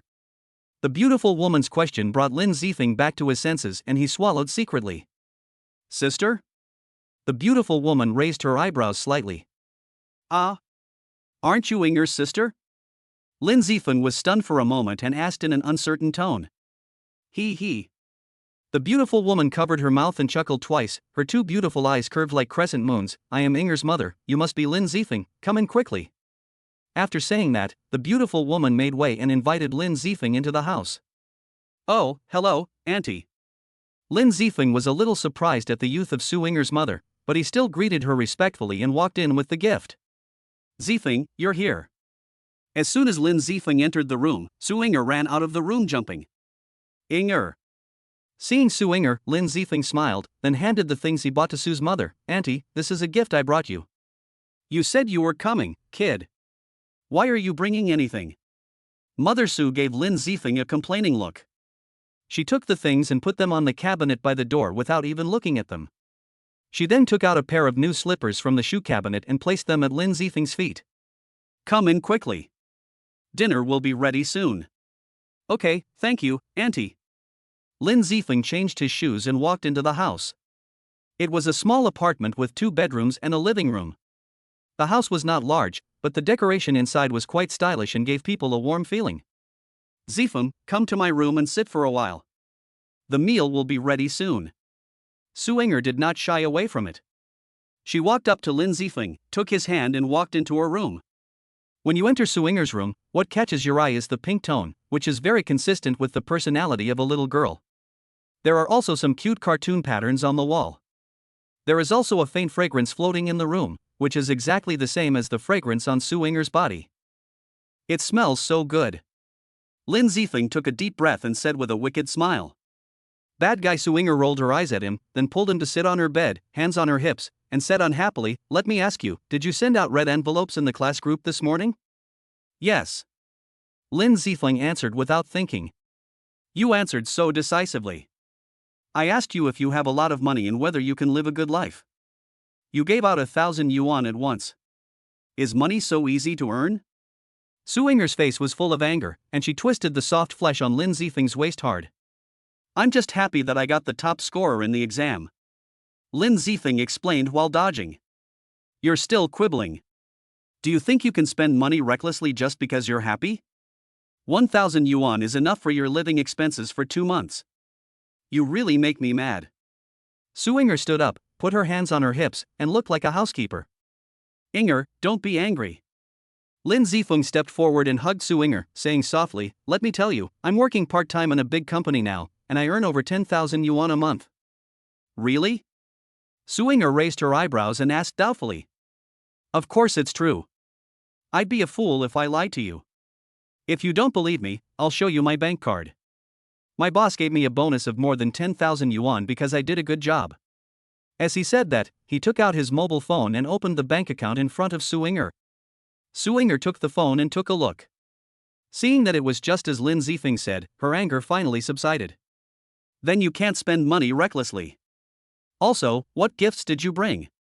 "Just some fruits. I also bought a set of skincare products for my aunt and brought a bottle of red wine for my uncle." "Oh, by the way, why didn't I see my uncle?" Lin Zifeng asked curiously. "I don't have a father." Hearing Lin Zifeng's question, Suinger lowered her head, her pretty face full of loss. "I haven't seen my father since I can remember. I asked my mother, and she told me that he went to a very far place. So I kept waiting. But as I grew up, I understood what my mother meant, so now I don't think about him anymore." "I'm sorry." Looking at Suinger's pitiful appearance, Lin Zifeng's heart almost broke. He suddenly hugged Suinger, holding her tightly in his arms, and apologized repeatedly, "I'm really sorry for mentioning your sad story." "It's okay, I've let it go." Suinger shook her head and said with a forced smile, "It's time for dinner." At this time, Su's mother's voice came from outside the door. "Coming." Suinger replied, then pulled Lin Zifeng out. "Auntie, let me help you serve the dishes." Lin Zifeng walked to the kitchen door and put on a smiling face to show his courtesy. "No need, just go sit down and I'll do it," Mother Su said with a smile. "It's okay, Auntie." After saying that, regardless of Su's mother's obstruction, Lin Zifeng picked up 2 plates of delicious dishes and walked to the dining table. "Wow, sweet and sour carp, steamed shrimp, mapo tofu, all my favorites." Suinger smiled happily when she saw the dishes on the table, but then she pouted and said coquettishly to her mother, "Mom, you are biased. Usually, we only cook 1 or 2 dishes at home, but today Lin Zifeng came and you cooked such a big table." Chapter 126, A Warm Dinner. "You girl, Xiaofeng is a guest. Shouldn't you do more for a guest?" Mother Su rolled her eyes at Suinger coquettishly and said a few words to her in a reproachful tone. After hearing what her mother said, Suinger's face was full of unhappiness, and her little mouth was pouting so much that an oil bottle could be hung on it. Looking at Suinger's cute expression, Lin Zifeng felt healed in his heart. Inger is so cute. Looking at Lin Zifeng standing there with a silly smile, Su's mother looked at him with a smile and said, "Xiaofeng, this is your first time visiting our house. Auntie doesn't know what you like to eat, so I just made some of my specialties. If you have anything you like to eat, just tell me and I'll make it for you next time you come." "It's okay, Auntie. I'm not picky about food. Besides, the dishes you cook are colorful, fragrant, and delicious." "They look delicious at first glance," Lin Zifeng replied with a smile. "Okay, stop talking and eat quickly." Mother Su took off her apron, walked to the refrigerator, took out a box of coconut milk and a few cups, and poured a cup for each person. "Come on, let's have a drink to celebrate Xiaofeng's first visit to our home," Mother Su suggested, raising her hand to hold up the coconut milk. "Cheers." Suinger put down the prawns she was peeling and raised her glass to clink them together. "Cheers. Come here, Xiaofeng, try how your aunt cooks this fish."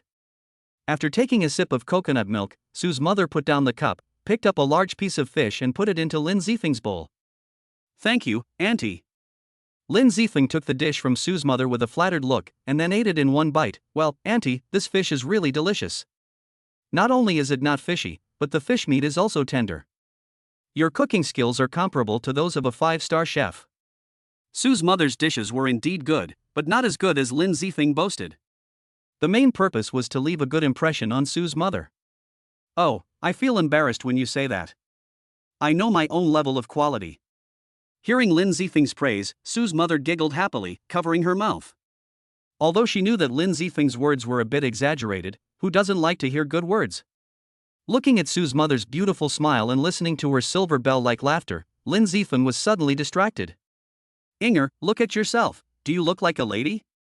Your mouth is full of food. The voice of Sue's mother gently scolding Su Inger brought Lin Zifeng back to his senses. He turned around and almost spit out the food in his mouth. At this time, Su Inger was eating mapo tofu with big mouthfuls.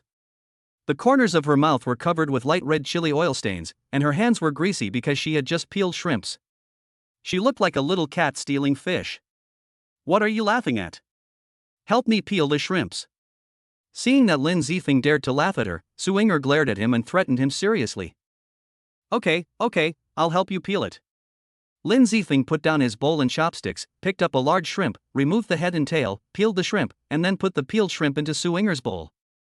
Seeing the satisfied look on her face after she stuffed the shrimp into her mouth, Lin Zifeng smiled happily. What could be happier than seeing your beloved satisfied? Why are you so lazy, kid? You asked Xiaofeng to peel shrimps for you, but he can't eat them. You have to peel them yourself. Xiaofeng, don't spoil her too much. I spoiled her. Mother Su glared at Su Inger with an unhappy look on her face and said, Oh, Mom, am I your child or is Lin Zifeng your child? Why do you always side with him? Su Inger's face was full of displeasure, and her 2 little feet were twisting desperately under the table. Auntie, it's okay. Seeing Inger eating so happily, I feel very happy. Lin Zifeng said sincerely with a smile on his face. Mom, look, Zifeng didn't even say he didn't want to. Seeing Lin Zifeng stand up to speak for her, Su Inger immediately put on a smug expression, then picked up a large shrimp and put it in Lin Zifeng's bowl. Here, this lady will reward you. Hi, you too. Mother Su sighed helplessly, but a faint smile remained on her lips. How could a mother not be happy to see Lin Zifeng love her daughter so much? It was not until Su Inger's belly was so round that she lay on the chair that Lin Zifeng picked up the bowl and chopsticks to eat the leftovers, and finally swept away all the leftovers. After dinner, Su Inger pulled Lin Zifeng to sit on the sofa to watch a variety show. Sue's mother was washing dishes in the kitchen. Lin Zifeng wanted to go over to help, but Sue's mother refused to let him. The kitchen is where we women work. Go outside and watch TV. Lin Zifeng still remembered what Sue's mother said to him in an unquestionable tone. Not long after, Sue's mother came out of the kitchen. Looking at Lin Zifeng and Su Inger who were sitting on the sofa and laughing, she shook her head helplessly and smiled gently. Xiaofeng, I heard from Inger that you got the first place in the city in the college entrance examination this time? Sitting on the sofa on the other side, Sue's mother asked softly. Yes, Auntie. Lin Zifeng withdrew his gaze from the TV screen and nodded in response. Xiaofeng is really outstanding. Which university do you plan to apply to next? Sue's mother asked again. I'm planning to take the entrance exam for Linghai University. Lin Zifeng said seriously. Why? Sue's mother exclaimed in disbelief. With your test scores, you can get into any school in the country. Although Linghai University is a key university, it's still not as good as Yenqing University and Jinghua University in the capital. Because Inger said she wanted to apply to Linghai University. Lin Zifeng turned around and looked at Su Inger affectionately, then held her hand tightly in his palm. You really won't consider it again? Don't think about it anymore. I promised Inger that I would be admitted to Linghai University with her. Lin Zifeng repeated it in a firm tone. Oh, Mom, didn't you tell me that universities in Yenjing might not be good, and asked me to aim for Linghai University? Why are you trying to persuade Zifeng now? At this time, Su Inger also joined the conversation. Thinking of the reason why she didn't let Su Inger apply to the university in Yenjing, Su's mother felt a little sad. She smiled bitterly and said, Since you have decided this, I won't say much. That's right. Su Inger smiled happily and continued watching the variety show. Xiaofeng, what does your family do? After talking about college, Su's mother started chatting with Lin Zifeng about family matters. Oh, my parents both work in a spring factory. My dad is a team leader and my mom is an ordinary worker. Lin Zifeng did not hide it at all. He never felt inferior because of his ordinary family conditions. Even during the 2 years when he was bullied, he never blamed his parents. It only aroused his competitive spirit. That's great, that's great. Do you have any other brothers or sisters at home?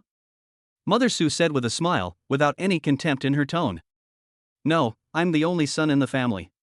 By the way, what are your plans for this summer? Inger is interning with me at the company right now. If you want to come, I can help you arrange it. It would be helpful to gain more work experience. Oh, thank you, Auntie, but no need. I have already found an internship at a company. Lin Zifeng declined with a smile. Oh, I see. Auntie, can I ask what kind of company it is? Shintong Women's Products Company, Limited. I work as the president's assistant there. Lin Zifeng did not hide anything. Assistant to the president? Shintong Company? Oh my god. That's a big company with a market value of billions. You didn't lie to your aunt, did you? Mother Sue shouted in surprise, covering her mouth. Of course not. I once studied martial arts under a famous teacher. My main responsibility is actually to protect the president's safety. Lin Zifeng explained. That's very dangerous, right? Sue's mother asked with some concern. Even Sue Inger, who had been watching TV seriously, turned her head and looked at Lin Zifeng worriedly with her beautiful eyes. It doesn't matter. I'm still very confident in my abilities. Lin Zifeng smiled confidently and tightened his interlocked fingers with Sue Inger. Chapter 127, Mother and Daughter Night Talk. For the next while, Sue's mother chatted with Lin Zifeng about some family matters. It was already past 9 o'clock when Lin Zifeng left Sue's house. Aunt Sue is such a good person, beautiful and gentle. It's great to have such a mother-in-law. After leaving the community, Lin Zifeng reviewed the events of the evening alone, his face full of joy. As they say, like mother, like daughter, right? Inger's peerless beauty must have been inherited from Aunt Sue, but why did she only inherit the looks and not the figure? If she was like Aunt Sue. Although Sue Inger was extremely beautiful, her figure was only average compared to her peers, or even a little below average. However, Sue's mother was different. Her front was full and tall, and her back was plump and round. As she swayed her lotus steps, the swaying of her front made Lin Zifeng feel a surge of heat in his nose several times. Is this the difference between a young woman and a girl, he? Lin Zifeng thought about it and a lewd smile appeared on his face, but he quickly restored his serious expression. Ahem, what am I thinking? I really deserve a beating. I always feel that my heart has become less and less pure recently. Is it because I have a girlfriend? But... Thinking of the loss and sadness on Sue Inger's face when she told him I don't have a father, Lin Zifeng felt a pang of pain in his heart. Inger, your and your aunt's future is left to me. I will definitely protect you for the rest of your lives. Let the stars in the sky be your witness. Lin Zifeng looked at the distant starry sky. This was a promise to Sue Inger and a vow to himself. When I got home, my parents were still awake, sitting in the living room watching TV. Mom and Dad, aren't you going to bed yet? You have to go to work tomorrow.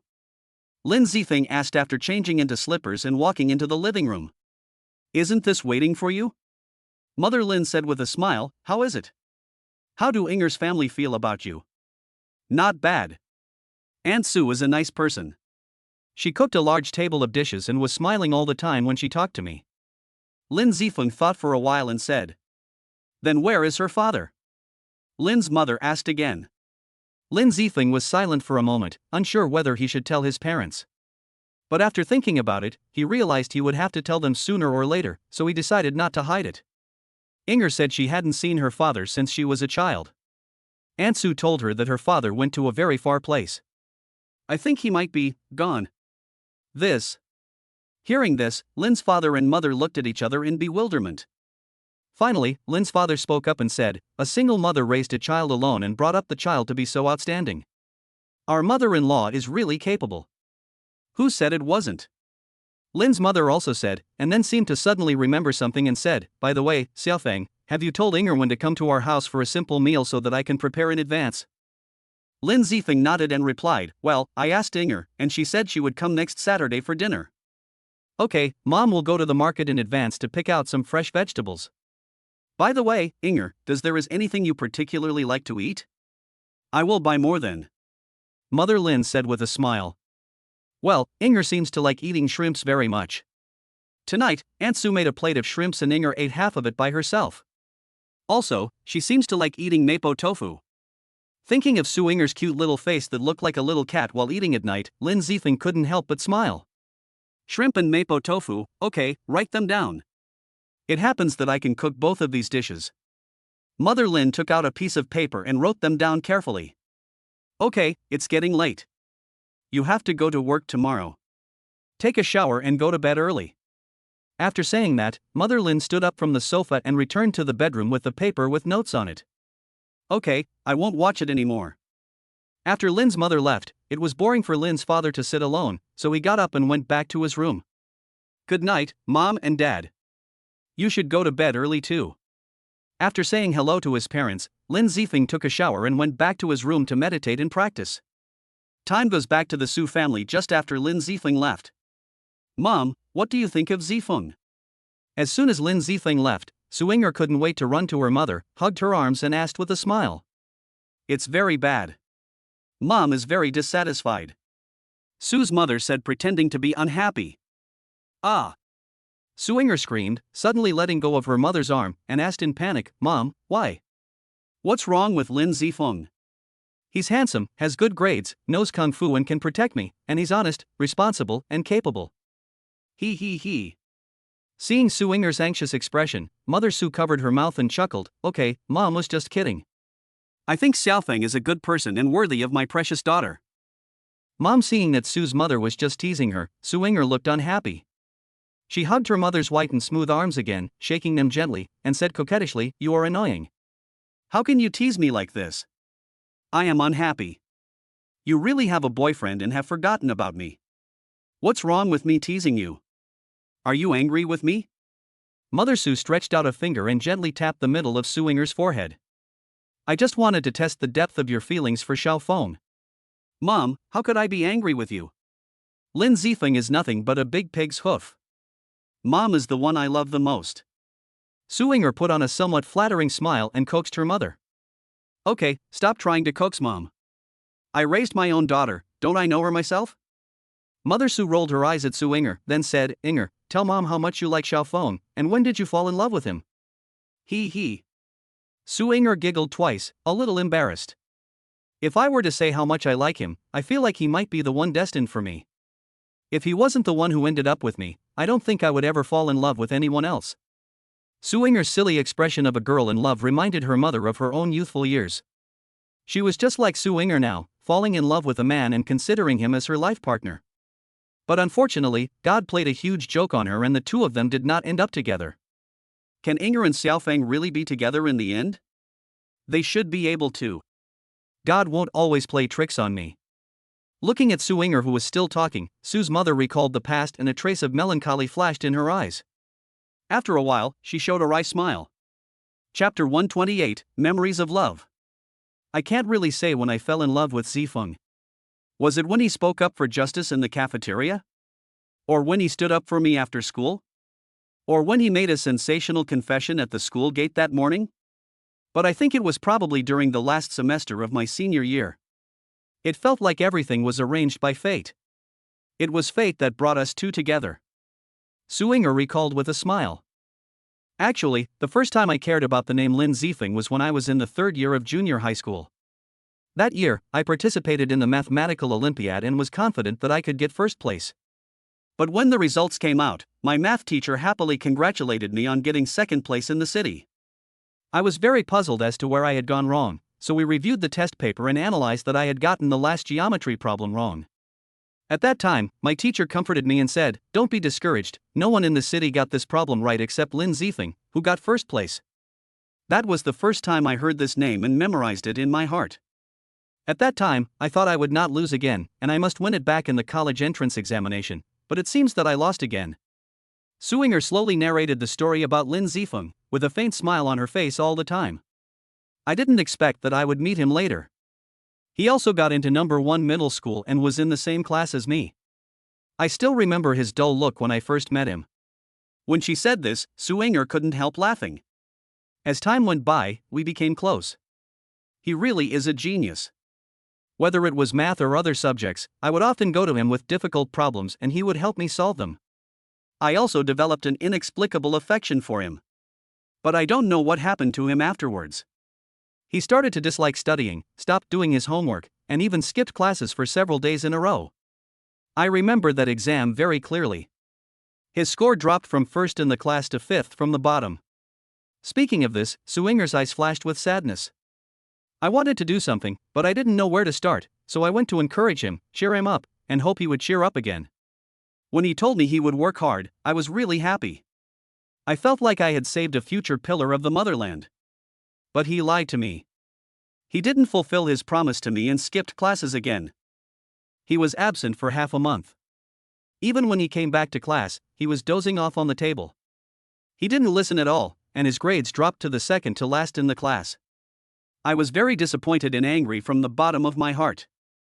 I wanted to scold him, but I didn't have the right to do so, so I got angry and didn't say a word to him. Thinking of that time again, Suinger's face was filled with anger, and tears flashed in her eyes. What happened next? Sue's mother just acted as a bystander, listening attentively, with no joy or sadness on her pretty face, and she would agree with a few words from time to time. Until March of this year, it seemed like Lin Ziefling had changed overnight. He became optimistic and cheerful, no longer the gloomy and introverted person he was in the past 2 years. He was also braver. He used to stay away from students whenever they had arguments, but that time when I was being bullied by some bad students in the cafeteria, he actually stood in front of me and forced them back. And that day after school, just because a few thugs said a few frivolous words to me, he rushed up and beat them up. At that moment, I developed a good impression of him again, even stronger than 2 years ago. Then, that morning, because he misunderstood what I said, he confessed his love to me in front of so many classmates and teachers at the school gate. I was really pissed off by him. Although she said this, the happy smile on her face betrayed her true thoughts. After that, I made a deal with him. If he could get into Linghai University with me, I would be his girlfriend. He started to work hard and strive for success. Those few months were the happiest time of my 3 years of high school, because the person I loved was working hard for me. What a wonderful love story. After listening to Suinger's narration, Sue's mother smiled gently and said, "Meeting the right person at the right time, what could be happier than this?" He. Suinger wiped her moist eyes, giggled twice, and shook her mother's arm coquettishly. "Mom, I've told you all my secrets. When will you tell me yours too? You are the little worm in my stomach. What secrets can I hide from you?" Mother Sue patted Suinger's little hand and said with a smile, "Then tell me about Dad. When I was little, I asked you, and you told me to tell me when I grew up. Now that I'm grown up, will you tell me about it?" As she spoke, Suinger shook her arms even more vigorously. Okay, I'll tell you." Sue's mother couldn't resist Suinger's nagging and said, "Your father and I were college classmates. We fell in love and got pregnant with you. Then your father got seriously ill and couldn't be saved. I didn't tell you when you were little because I didn't want to hurt your young heart. That's it, nothing more." "Oh, Mommy, are you just trying to fool your daughter?" "I'm unhappy." Suinger was not satisfied with her mother's explanation. She felt it was too simple and not very real. "I'm not being perfunctory with you. This is the truth. Well, it's getting late, let's go to bed." Mother Sue pinched Suinger's straight nose and shook it gently a few times, then stood up and walked towards the bedroom. Upon entering the bedroom, Sue's mother locked the door, then walked to the bedside and pulled out a small iron box with a combination lock from the bottom of the bedside table. She opened it, revealing a slightly yellowed old photo. It showed a boy with a bright smile, standing against a backdrop of rows of fiery red maple trees, their leaves swaying in the wind. The boy wasn't particularly handsome, but he exuded a sense of innocence and purity. He wore a navy blue school uniform and a pair of worn-out cloth shoes. It was obvious that the photo was probably 20 years old. "Wanli, where are you? We agreed to come to Linghai together. I have been waiting for you here for 18 years. If you are still alive, why don't you come to find me? Do you know how much I miss you?" Sue's mother held the old photo tightly, and tears as big as beans fell from her eyes like they were free. Chapter 129, Sue's Mother's First Love. "Inger has found a boyfriend now. He's a science nerd like you, and he smiles just like you, sunny and cheerful.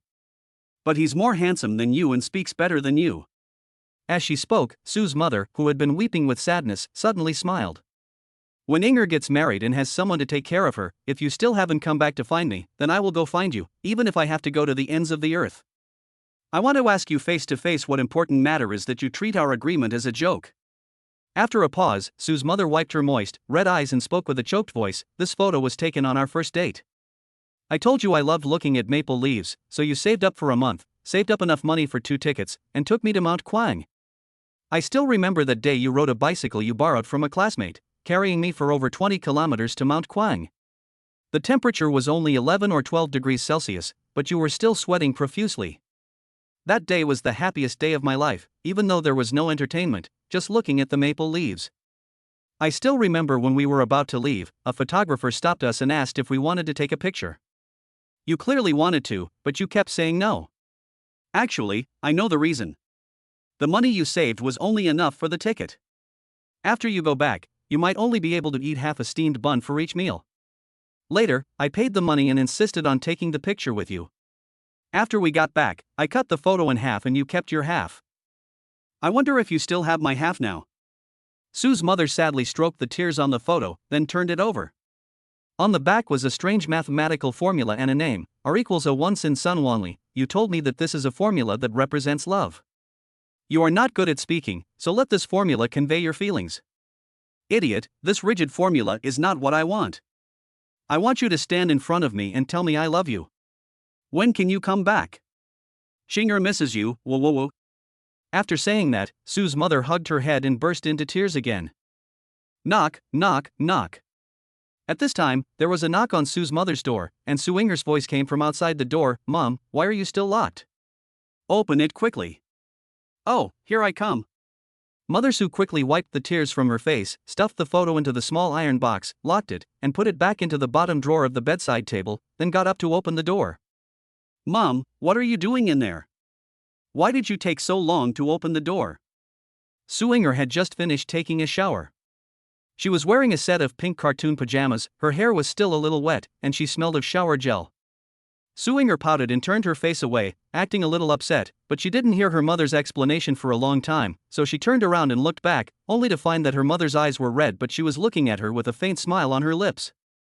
Mom, why are your eyes so red? Who bullied you? The mother who raised her up alone, acting as both a father and a mother to her, and who never shed a tear no matter how hard or tired she was, now had red and swollen eyes. Sue Inger suddenly became anxious and walked forward, holding her mother's hand and asking, Mom, I'm fine. I just remembered some past events. Mother Sue chuckled and shook her head, unwilling to talk more. Mom, don't hide it from me. Tell your daughter who bullied you and I will help you get revenge. If that doesn't work, I will find Lin Zifeng. He is very powerful and will definitely beat that guy to a pulp. Sue Inger said, gritting her teeth, raising her little fist. Pa! Mother Sue patted Sue Inger's but lightly and said unhappily, how can a girl speak so rudely? What did I teach you? After saying this, she felt that her daughter cared about her so much, and it was not right for her to lecture her. So she gently stroked her hair and said, actually, Mom is just a little sad. Time flies so fast. The little baby who was only the size of a palm has grown taller than me in the blink of an eye. In a few years, she will be able to get married, and then she won't need Mom anymore. Mom, hearing her mother say this, Sue Inger's eyes also reddened. Mom, Inger will not get married. Inger wants to stay with Mom for the rest of her life. Silly girl, what girl doesn't get married when she grows up? Xiaofeng is a good boy, and I'll leave you to his mother. But don't worry too much, Mom is still young and can accompany you for a while, but you two still have to support each other in the future. Mother Sue gently hugged Sue Inger and said softly. Mom, Sue Inger called out with a slightly tearful voice. The two of them hugged each other quietly for a while, and then Sue's mother slowly loosened her arms and asked, why are you not sleeping so late and coming to see me? He. Sue Inger smiled through her tears and put on a cute expression, I want to sleep with my mom. You're so old but still so clingy to your mother. Really? Mother Sue tapped Sue Inger's forehead lightly, rolled her eyes and said, go to bed first. Mom will take a bath and come over. Okay. Sue Inger jumped happily, then ran to her mother's soft big bed and jumped onto it. After a while, Sue's mother finished her bath and went to bed, and Sue Inger hugged her mother. What are you doing? It's so hot, let go. Sue's mother took Sue Inger's arm away and said unhappily. Do you want me to hug you? Suinger acted coquettishly and put her arms around her mother's waist again. I really can't do anything about you. Mommy. Suinger called out sweetly, I have something to ask you. What's wrong? Sue's mother replied softly with her eyes closed. How can I grow up to be the same size as my mother? Suinger asked curiously while staring at a certain part of her mother's front body. In a long time, you will be as old as your mother. Sue's mother thought Suinger was asking about her age and answered casually. Really? Suinger looked down at her own barely noticeable bump, then at her mother's, then nodded gently. Can it really be as big as Mommy's? When her sensitive spot was touched, Sue's mother immediately opened her eyes and slapped Suinger's hand away. You little slut, where are you pressing? Hee, Mom, you didn't lie to me just now, did you? Suinger looked up at her mother's innocent face. Humph, go to sleep. Mother Sue was angry and closed her eyes. She let Suinger chatter there alone without saying a word. After a while, Suinger found that her mother really no longer paid attention to her, so she pouted unhappily, closed her eyes and fell asleep. Chapter 130, Han Xiaotian. The next morning, Lin Zifeng woke up from his practice, had breakfast, and took the subway to the Subject 4 test site. After finishing this subject, his driver's license would be issued in a few days, and then Yixintong would not have to drive him when traveling. Well, after I get my driver's license, should I get a car to drive? Lin Zifeng still remembered the luxury cars sold in the System Mall. They were quite cheap. 1 or 2,000 System coins could buy a Ferrari. But after thinking for a while, Lin Zifeng felt something was wrong and shook his head. Forget it, let's talk about it later. Although I have a good job now, it would be difficult to explain to my family if I could afford a luxury car worth millions or even tens of millions. Even a car worth more than 100,000 yuan would be difficult to explain to my family. After finishing the task regarding Yixintong, I will start my own business and become my own boss. What should I do? I'll make good plans during these 2 months. After taking the 4th subject exam, Lin Zifeng took the subway to the company, thinking all the way. Han Xiaotian, get out of here. You are not welcome here.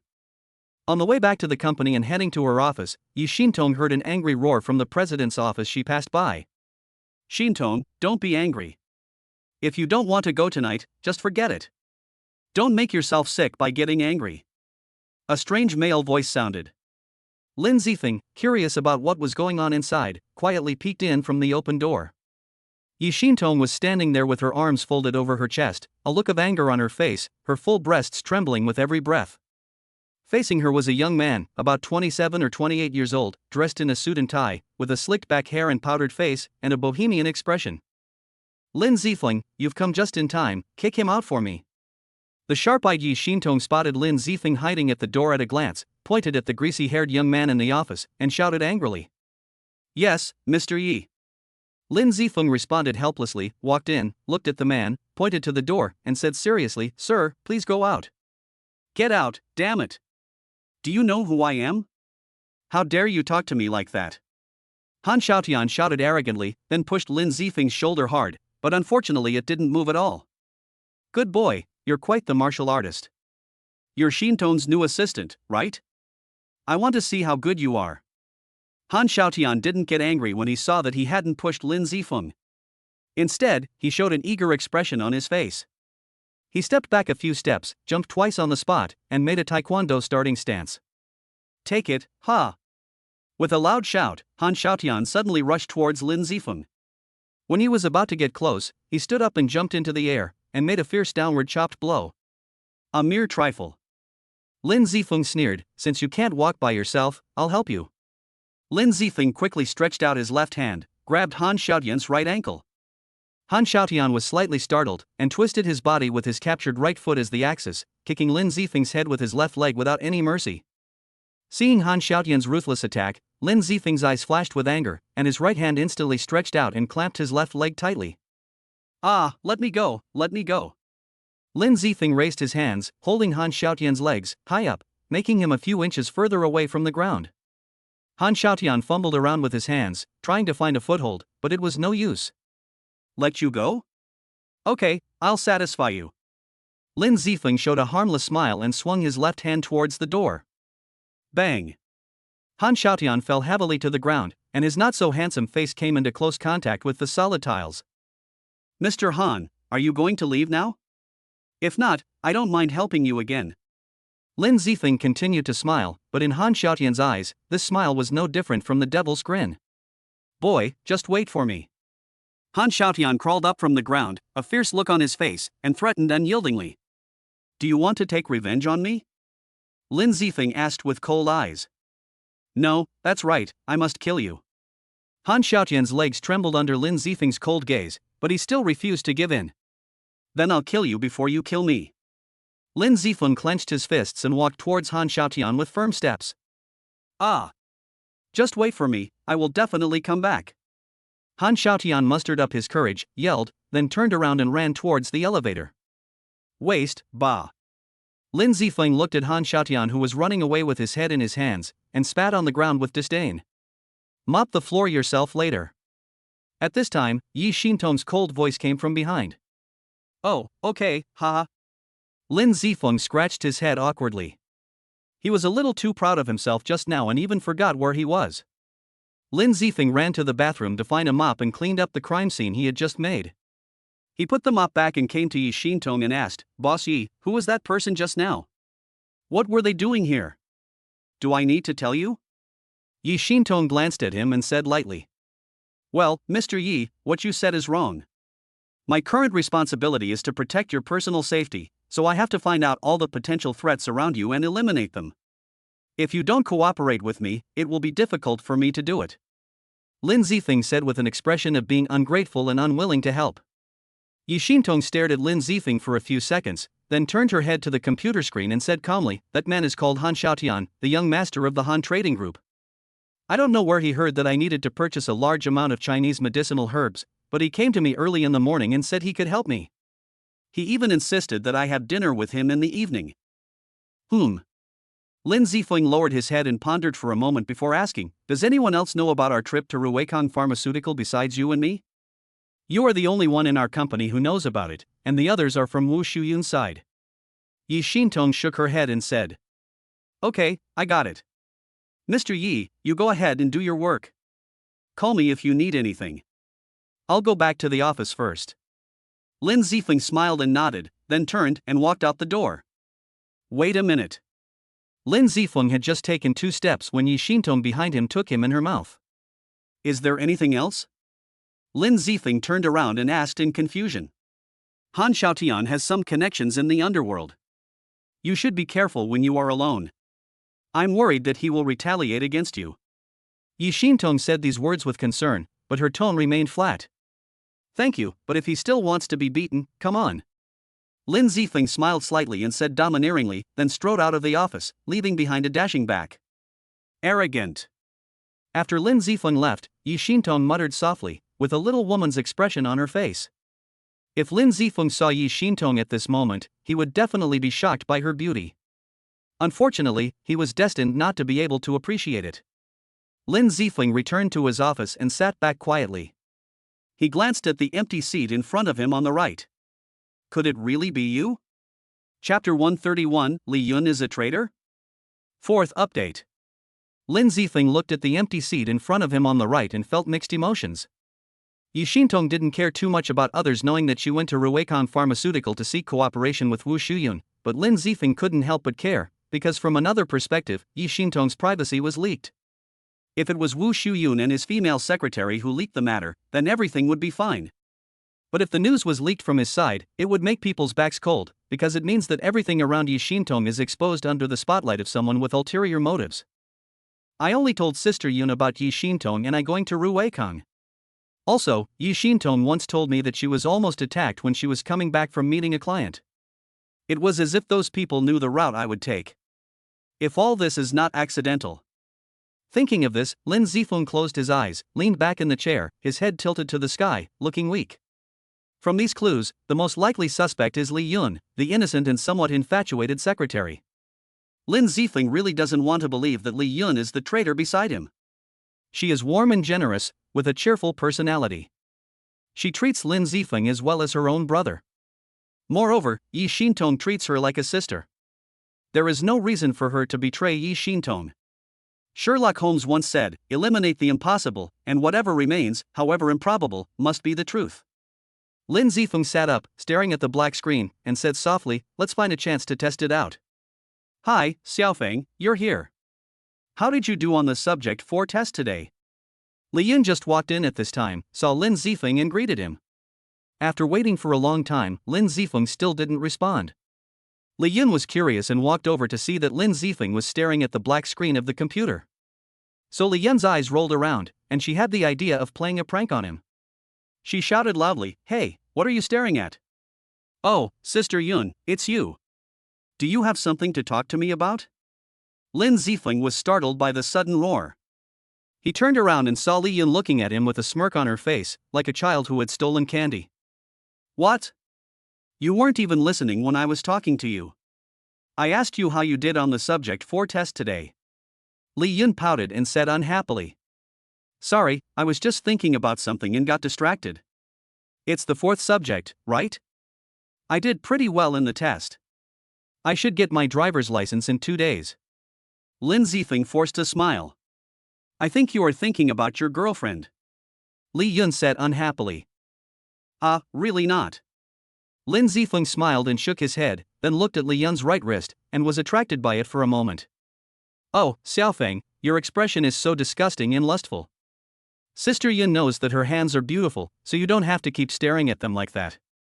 Li Yun saw Lin Zifeng staring at her hands, and she had wild thoughts for a moment. She covered her face and made a shy expression. "Sister Yun, you misunderstood. I just think the watch on your hand is very nice. I really don't mean anything else." Lin Zifeng was a little amused by Li Yun's performance and hurriedly explained. "Oh, a watch." Knowing that she had misunderstood, Li Yun felt a little embarrassed and a little angry. "I have such beautiful hands, but you are staring at a broken watch. It really makes me angry. Sister Yun, how much did you buy this watch? I think it's pretty good." "I'll buy one for my girlfriend someday." "Poof." Li Yun snorted angrily, then raised her right hand to stroke the mirror of her watch as if to show off, and said with a somewhat smug tone, "This watch is not cheap, it's a Longines Crescent series, over 12,000. I usually don't want to wear it, but I didn't buy it." "Where did it come from?" Lin Zifeng asked curiously. This was placed in a mysterious express delivery that I received 2 months ago. In addition to this watch, there was also a postcard that said, 'Dear Yun, I hope this watch can protect you every moment on my behalf.' It's obvious that a boy who has been deeply in love with me for many years but dared not confess his feelings is conveying his feelings to me through this." Li Yun had a crazy expression on her face and her tone was indescribably cocky. "Then do you know who gave you the watch?" "I don't know about that. I haven't received any other gifts since then." Li Yun continued to admire her watch. Lin Zifeng frowned slightly, sensing something was amiss. It was undeniable that Li Yun was quite pretty, and it was understandable that someone had a crush on her. But giving her such an expensive gift without revealing his identity didn't seem like a tactic for courting a girl. "Sister Yun, can you show me your watch?" "Okay." Li Yun took off her watch and handed it to Lin Zifeng without saying a word. Lin Zifeng took the watch and looked at it carefully. It was indeed a good watch, low-key and luxurious. Lin Zifeng rubbed it back and forth a few times, and when he touched a certain part of the strap, he found that it was not smooth enough, as if it had been reassembled. Logically speaking, such a high-end original watch should not have such a problem. "Xiao Shuai, check if there is any problem with this watch." Lin Zifeng shouted silently in his heart. "After testing, we found a miniature GPS locator in the second section of the strap below, and a miniature eavesdropping device in the watch movement." Xiao Shuai responded in less than 3 seconds. "I see. What a great plan." Lin Zifeng narrowed his eyes. Although he didn't know who had sent the watch to Li Yun, he thought it was most likely related to his third brother, Shinicheng. Taking advantage of the fact that Li Yun and Yi Xintong were often together, he could monitor Yi Xintong's every move with an ordinary watch. "Sister Yun, I'll give the watch back to you." "I thought about it and decided that this watch isn't suitable for my girlfriend, so I decided not to buy it for her." Lin Zifeng pretended nothing had happened and handed the watch back to Li Yun. After a pause, he said, "Actually, this watch doesn't really match your temperament, Sister Yun. So, I'd better not wear it." "Really?" "Actually, I don't think it's worthy of me." "Then I'll listen to you and not wear it." After saying that, Li Yun threw the watch into the bottom drawer of the desk. "I'm not going to chat with you anymore. I have work to do." You can have fun by yourself. Okay. Lin Zifeng nodded with a smile, then turned on the computer and started watching the movie again. It has to be said that Lin Zifeng's job is really easy. Apart from occasionally accompanying Yi Xintong outside, he spends most of his time in the office watching movies. The number of movies he has watched during this period is more than the total number of movies he has watched in 3 years of high school. Chapter 132, Han Xiaotian and Zhang Rang. Bang, bang, bang, bang, bang. Code, code, code. This stinky bitch Yi Xintong not only rejected me, but also hired someone to beat me up. What a crappy assistant bodyguard. I think he is just the gigolo raised by that bitch. After leaving Xintong building, Han Xiaotian drove alone to a place called Qingfeng Gym. While it's called a gym, it's far from the kind of place you can just throw in a few sandbags, treadmills, and hire a couple of trainers. Qingfeng Gym, located on the outskirts of West City, covers over 2,000 square meters and boasts Linghai City's largest bowling alley, over 10 boxing rings, and over 100 types of fitness equipment. At this time, Han Xiaotian was wearing boxing gloves and hitting a 50-kilogram sandbag violently, cursing constantly. Ouch, who has offended our young Master Han? Yeah, is there anyone in Linghai who is so blind? At this time, 2 young men walked towards Han Xiaotian with a smile. They were wearing sports vests on their upper bodies and large shorts underneath. There was a towel behind their necks. They were sweating profusely, and it seemed that they had just finished a set of high-intensity exercises. Commander Wei, Zhong Wuyan, why are you two here too? Seeing the 2 people coming, Han Xiaotian's face became even uglier, and he said in a cold tone. Why, Mr. Han, can't we come here? One of the men with a flat head looked a little disdainful and replied frivolously. Yes, Mr. Han, this is Brother Rang's territory. He didn't say anything, so why are you trying to usurp the throne? Another effeminate man also spoke up and retorted to Han Xiaotian. Ha, what's the wind blowing today that blows all of you brothers to Zhang's small place? Just as the 3 of them were looking at each other unconvinced, a strong middle-aged man came over with a smile. It was Zhang Rang. Brother. Brother. Let brother be good. Seeing the person coming, the 3 of them tacitly stopped fighting temporarily and greeted him respectfully. Hello, young masters, Zhang Rang replied with a smile. He then casually glanced over and saw the redness and swelling on Han Xiaotian's face. His expression changed drastically. Oh, what happened to young Master Han's face? Did someone hurt him? Just some minor injuries, Han Xiaotian said with a wry smile. Suffering in silence is not the character of our young Master Han. How come you have changed after not seeing him for a few days? Seeing Han Xiaotian like this, the flat-headed man Wei Shui couldn't help but make a few sarcastic remarks. Yes, yes. Sissy Zhong Wuyan echoed. Young Master Han, tell me, your brothers, who did it?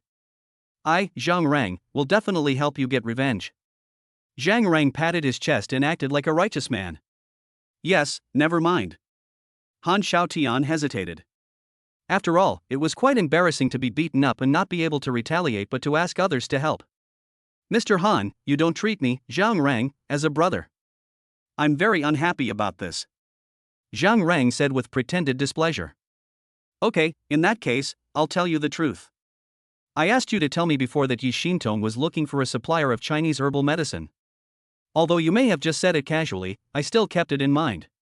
So today I went to find Yi Xintong to treat her to a meal and introduce her to a way out.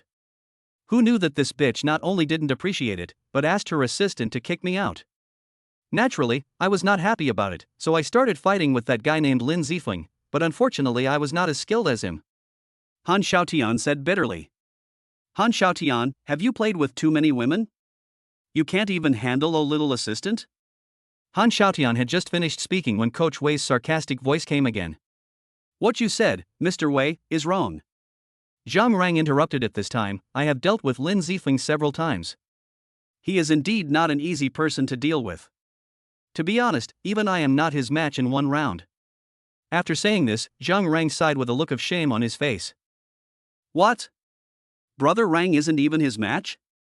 Zhang Rang's words startled the 3. While others might not understand Zhang Rang's strength, the 3 of them, who frequented this place, knew it. Zhang Rang was a late-stage post-natal martial arts expert, the kind that a dozen or so ordinary men couldn't even get close to him. Yet, he was willing to surrender to a young man. It's indeed not. Zhang Rang shook his head again. Damn it, then I won't be able to get revenge? Han Xiaotian angrily punched the sandbag beside him, with a look of unwillingness on his face. Mr. Han, there's no need to be discouraged. There is still a way to take revenge. Zhang Rang said lightly from the side. Oh? What's your trick, Brother Rang? Tell me now and let me hear it. Zhang Rang's words made Han Xiaotian excited. Even Wei Shuai and Zhong Wuyan, who were standing aside and not concerned about the matter, pricked up their ears as if they were watching a good show. To be honest, our Olan gang's second in command, Brother Zhao Taizhan, has some issues with that kid Lin Zifeng, and we're planning to cause trouble for him, Zhang Rang said with a smile. Hiss, is there such a thing? If Brother Zhao takes action, that kid will definitely die. Ha ha, Brother Zhao is here to take action and I'll get my revenge. Zhang Rang's words drew a sharp breath from the three men. As one of the three major gangs in Linghai, the Olan gang was undoubtedly renowned, and Zhao Taizhan, its second in command, had been dubbed the Fierce God during his early turf wars. Even Han Xiaotian and the others, who weren't from that era, had heard of him.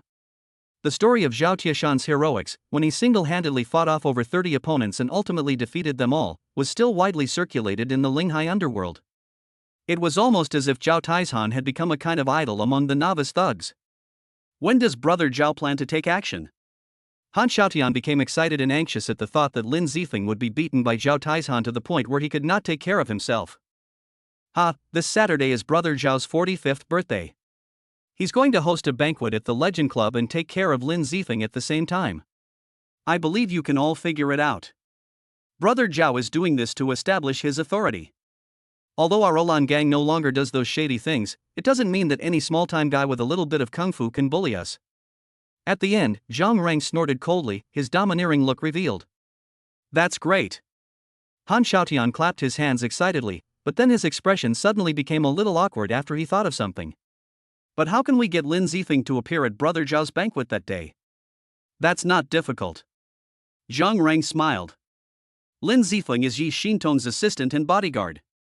If Yi Xintong travels, he will definitely accompany her. So all we have to do is invite Yi Xintong to the dinner. As for inviting Yi Xintong, I wonder if Master Han is willing to help. No problem, leave it to me. Thinking that his revenge was about to be taken, Han Xiaotian agreed without thinking, not knowing that he had already fallen into the trap and became a pawn in the hands of Shiniching and others. Chapter 133, Invitation. Because a locator and a bug were found in the watch, Lin Zifeng, who had ruled out Li Yun's suspicion, felt extremely relieved, because he really didn't want to be hostile to Li Yun. Lula la la la la la la la la la la la. It was almost time to get off work. Lin Zifeng turned off the computer and lay on the chair, humming a little tune, looking relaxed. Why do I feel that you are in a particularly good mood today? Li Yun glanced at Lin Zifeng and asked curiously. Hee, life is so beautiful, I have no reason to be in a bad mood. Lin Zifeng said casually with a careless look. Hey, Sister Yun is old and can't understand the thoughts of you young people. I feel that I am busy at work every day and there is no happiness at all. Li Yun said with a sad expression, shaking her head. Hey, Sister Yun, think positively. You're still young. Don't look so depressed. Scientific research shows that laughing more can help prolong your life. Lin Zifeng said optimistically. Then he glanced at the clock on the wall and immediately stood up from his chair. It's time, Sister Yun, I'm leaving now. See you tomorrow. Okay, you go first. I'll finish processing this document and leave too. See you tomorrow. Li Yun smiled and waved her hand. After Lin Zifeng left, Li Yun took out the watch she had thrown in the morning from the bottom of her desk drawer and looked at it quietly. No one knew what she was thinking. As soon as he got home, Lin Zifeng was about to go back to the bedroom to chat with Su Inger, but was stopped by his parents in the living room. Xiao Feng, wait a minute. Mom, what's the matter? Lin Zifeng asked anxiously. From yesterday to today, many admissions offices of famous domestic universities have called me, wanting you to apply to their schools. Some of them even offered a lot of good conditions. But I don't know what you are thinking, so I didn't give you an answer. I also forgot to ask you last night. Tell me which school you want to apply to. Mother Lin asked softly. Mom, I plan to apply to Linghai University. If any other university calls me, I will reject it. Lin Zifeng answered decisively. Why? Although Linghai University is also a good key undergraduate university, it is still slightly inferior to Yenching University and Jinghua University? Lin's mother asked in some confusion. It's very simple, because Inger wants to apply to Linghai University, and I want to accompany her. Lin Zifeng showed a sunny smile, and then hurried back to the bedroom. Oh, our son, he really doesn't love the country but loves beauty. After hearing Lin Zifeng's answer, Father Lin chuckled, he is quite like me in my youth. Shameless. Mother Lin rolled her eyes at Father Lin coquettishly. But since the child has made the decision, we as parents should support him. No more talking. I've been waiting for Xiao Feng to come back and haven't even cooked dinner yet. I'm going to go cook. After returning to the room, Lin Zifeng kept talking sweet nothings to Su Inger until around 9 o'clock when they said good night to each other and went to rest. Lin Zifeng replaced sleeping with cultivation. After practicing all night, Lin Zifeng went to work on time as usual the next day. When the movie was about to start, around 10 o'clock, I heard a roar coming from Yi Xintong's office not far away. Han Xiaotian, why did you come in again without my permission? Xintong, don't be too excited. I'm not here to have dinner with you, but to give you an invitation. Han Xiaotian said softly with a flattering expression. Invitation? Yi Xintong raised her eyebrows, confused. Han Xiaotian pulled a piece of gold-stamped paper from his inside pocket and handed it to Yi Xintong, saying with a smile, this is it. Mr. Zhao Taizhan, vice president of Olan Real Estate, is celebrating his 45th birthday. He's hosting a charity dinner at the Legend Club on Saturday night, inviting many celebrities. I have some connections with the people in charge there, so I got an invitation for you. You go by yourself. I'm not going. Yi Xintong replied indifferently. Oh, no, don't. I have my own invitation, and I got it specifically for you. Xintong, think about it, even though it's a charity dinner, it's not really a place for the upper class to socialize. When running a business, having more friends is always better than having more competitors. You can then meet more people and expand your social circle. Han Xiaotian explained the stakes to Yi Xintong. He was actually anxious too. If Yi Xintong didn't go, Lin Zifeng wouldn't go either. If Lin Zifeng didn't go, he wouldn't be able to see Zhao Tieshan's revenge. Even if Zhao Taizhan dealt with Lin Zifeng privately afterwards, it would still be worse than seeing it with his own eyes. I'll think about it. You go back first. Yi Xintong was moved and looked a little hesitant, but still did not give a direct answer. Xintong, what else do you have to consider? Han Xiaotian wanted to say a few more words, but was interrupted by Yi Xintong. Didn't you understand when I told you to go out? Lin Zifeng, if he doesn't leave, ask him to leave. While the two were talking, Lin Zifeng had quietly slipped behind Han Xiaotian. Hello, Mr. Han, nice to meet you again. Lin Zifeng patted Han Xiaotian's shoulder gently and greeted him with a smirk on his face. Ah! Han Xiaotian was startled when Yi Xintong called out Lin Zifeng's name, but before he could react, Lin Zifeng had already run behind him. Turning back and seeing Lin Zifeng's malicious expression, Han Xiaotian was almost scared to death. What happened yesterday seemed to resurface in front of him. Mr. Yi, our young master Han seems reluctant to leave, so I'll see him off. Looking at Han Xiaotian, whose body was trembling slightly, Lin Zifeng's smile became even wider. Don't! Han Xiaotian yelled, his face full of anxiety, I'm leaving now. After that, he ran out of the room without looking back. Ha, coward! Seeing Han Xiaotian being scared away again, Lin Zifeng sneered disdainfully again. Turning back to look at Yi Xintong, Lin Zifeng asked, Boss Yi, why is Han Xiaotian here again? He's not so persistent as to insist on treating you to a meal, is he? Yi Xintong shook her head, picked up the gold-stamped invitation on the table, handed it to Lin Zifeng, and said, he gave me this. It's an invitation to the birthday charity dinner hosted by Zhao Taizhan, vice president of Olan Real Estate. Legend Club at 7 p.m. on Saturday. Lin Zifeng glanced at the contents of the invitation, then looked up at Yi Xintong and asked, Mr. Yi, what do you think? Are you going or not? Yi Xintong pondered for a moment and then said, just like Han Xiaotian said, this is a good opportunity to expand my social circle. I want to go and take a look. Chapter 134, Yi Xintong's heartbeat accelerated. No problem, I'll accompany you then. The invitation says you can bring a partner. Lin Zifeng returned the invitation to Yi Xintong and said with a smile. Thank you. Yi Xintong nodded and thanked him. It's okay. This is my responsibility, but you have to remember to pay me overtime. Lin Zifeng said half-jokingly, "Oh, right, I remembered something. I have to go back to school tomorrow morning to fill out my application, and I have a farewell dinner at noon, so Mr. Yi, what do you think?" "Seeing you look so mature, I forgot for a moment that you're a recent high school graduate." Yi Xintong smiled faintly. "How did you do in the college entrance examination this time? Which university do you want to apply to?" "I'm not very talented. I only scored a measly 745 points, barely earning the title of Linghai City's top scorer in the college entrance exam." Lin Zifeng had a nonchalant expression, but his words were full of pretense. "As for school, I plan to apply to Linghai University." 745? Top scorer in the college entrance exam? Even Yi Xintong, who usually maintained a composed expression, was shocked by Lin Zifeng's words. What was a top scorer? It was the highest scoring candidate among all the students. Linghai City had 50,000 students every year, and for Lin Zifeng to be the top scorer among them was truly formidable. Furthermore, Lin Zifeng's score was astonishingly high.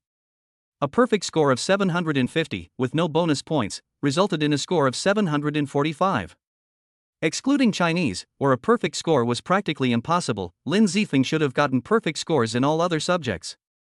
In addition, what Yi Xintong found most difficult to understand was that Lin Zifeng was not only a martial arts expert, but also had such high intelligence. How could others survive? Was this the pride of heaven, the protagonist's halo? After calming down a bit, Yi Xintong asked again, "Which university are you going to apply to?" "Linghai University." Lin Zifeng answered without thinking. "Why? There are many universities in China that are better than Linghai University?" Yi Xintong frowned slightly. "If you apply to a university in another province or city, I won't be able to be by your side immediately when you are in danger," Lin Zifeng said jokingly with a happy expression on his face. Yi Xintong had never expected that Lin Zifeng would actually take his words seriously. "You don't have to ruin your career for me. At worst, I can find another bodyguard." Yi Xintong lowered her head slightly, her cheeks slightly flushed, and spoke softly. She took Lin Zifeng's words as a subtle confession of love for her. Lin Zifeng, who wanted to explain, didn't know how to start. Who would have thought that a casual joke could touch the heartstrings of the icy president? "Mr. Yi, you see, the matter of me asking for leave tomorrow." Not knowing how to explain it, Lin Zifeng simply gave up and brought the topic back. "I don't have anything to do tomorrow, so I'll grant you a day off." After calming down, Yi Xintong regained her cold expression and said lightly, "Thank you, Mr. Yi. I'll go back to the office first." What's wrong with me? Why does Lin Zifeng's words make my heart beat faster?" After Lin Zifeng left, Yi Xintong took out a small makeup mirror from the drawer, covered her still hot cheeks and looked at herself from left to right. Could it be that I have fallen in love with such a half-grown brat? Actually, it was a coincidence. Yi Xintong had always admired those with great kung fu skills since she was a child, and she had even made a promise to herself she would find a boyfriend with better kung fu than her grandfather. Lin Zifeng was handsome and skilled in martial arts. Although his current strength might not be as good as her grandfather's, he was still young and his future development was immeasurable. In addition, he had saved her once before. Even though she fainted that time, Lin Zifeng's subsequent description of the scene touched Yi Xintong. Fighting dozens of strong men for a complete stranger, what a chivalrous spirit. Shaking her head and no longer thinking about those unpredictable things, Yi Xintong plunged into her busy work again. Zhao Taizhan of Ouyulan Real Estate. I once heard that the Olan gang is behind Jiangxi. Olan, such a strange name. I would never believe that the Olan gang has no connection with Ouyulan Real Estate. Then there is the third brother Shen Yiqing who I met last time. If nothing unexpected happens, he also has an inseparable connection with the Olan gang. I just don't know if this dinner invitation is just a coincidence, or is it another conspiracy? Lin Zifeng returned to the office and sat in the chair, secretly thinking about the connection between all the events. Forget it. When the enemy comes, we will fight him with our soldiers. When the water comes, we will block it with earth. We will know everything on Saturday. With my current strength that is almost at the late stage of Grandmaster, there is nothing to worry about. After thinking for a long time without coming up with any useful clues, Lin Zifeng simply stopped bothering himself and clicked on a movie to watch leisurely. At this time, it is Villa Number 7, Jinli Fuhao Garden. Third brother, I have found a way to send the invitation to Yi Xintong. If nothing goes wrong, she should attend. Zhang Rang bowed and stood beside Shiniching and said respectfully. Oh? Didn't it make her suspicious? Shiniching asked lightly while drinking his morning tea. That shouldn't be the case. I asked that playboy Han Xiaotian to deliver it. There's no reason for Yi Xintong to be suspicious. Zhang Rang answered uncertainly. I hope so. By the way, Jan, how are you doing the thing I asked you to do before? At this time, Shiniching seemed to remember something and asked with a raised eyebrow. Third brother, everything has been arranged. Chang Meng said that he has successfully aroused Zhao Tieshan's anger. As long as Lin Zifeng shows up at the banquet, a war will be imminent. In addition, I found a foreign A-level killer organization through the dark web. They are lying in ambush on the road that Yi Xintong must take to leave the Legend Club. No matter who wins or loses the battle between Lin Zifeng and Zhao Taizhan, Yi Xintong can't escape from our grasp. As he spoke, Zhang Rang stretched out a hand and made a fist gesture, his face full of evil. Not bad, not bad. Shiniching smiled with satisfaction. You should have remembered to warn them, Yi Xintong, that I want to live. Of course, Arung will not forget third brother's instructions. I have written it clearly in the mission information. If anything happens to Yi Xintong, they won't get a penny. Very good. Shiniching picked up the cup and took a sip, not knowing whether he was praising Zhang Rang for his efficiency or the tea in the cup.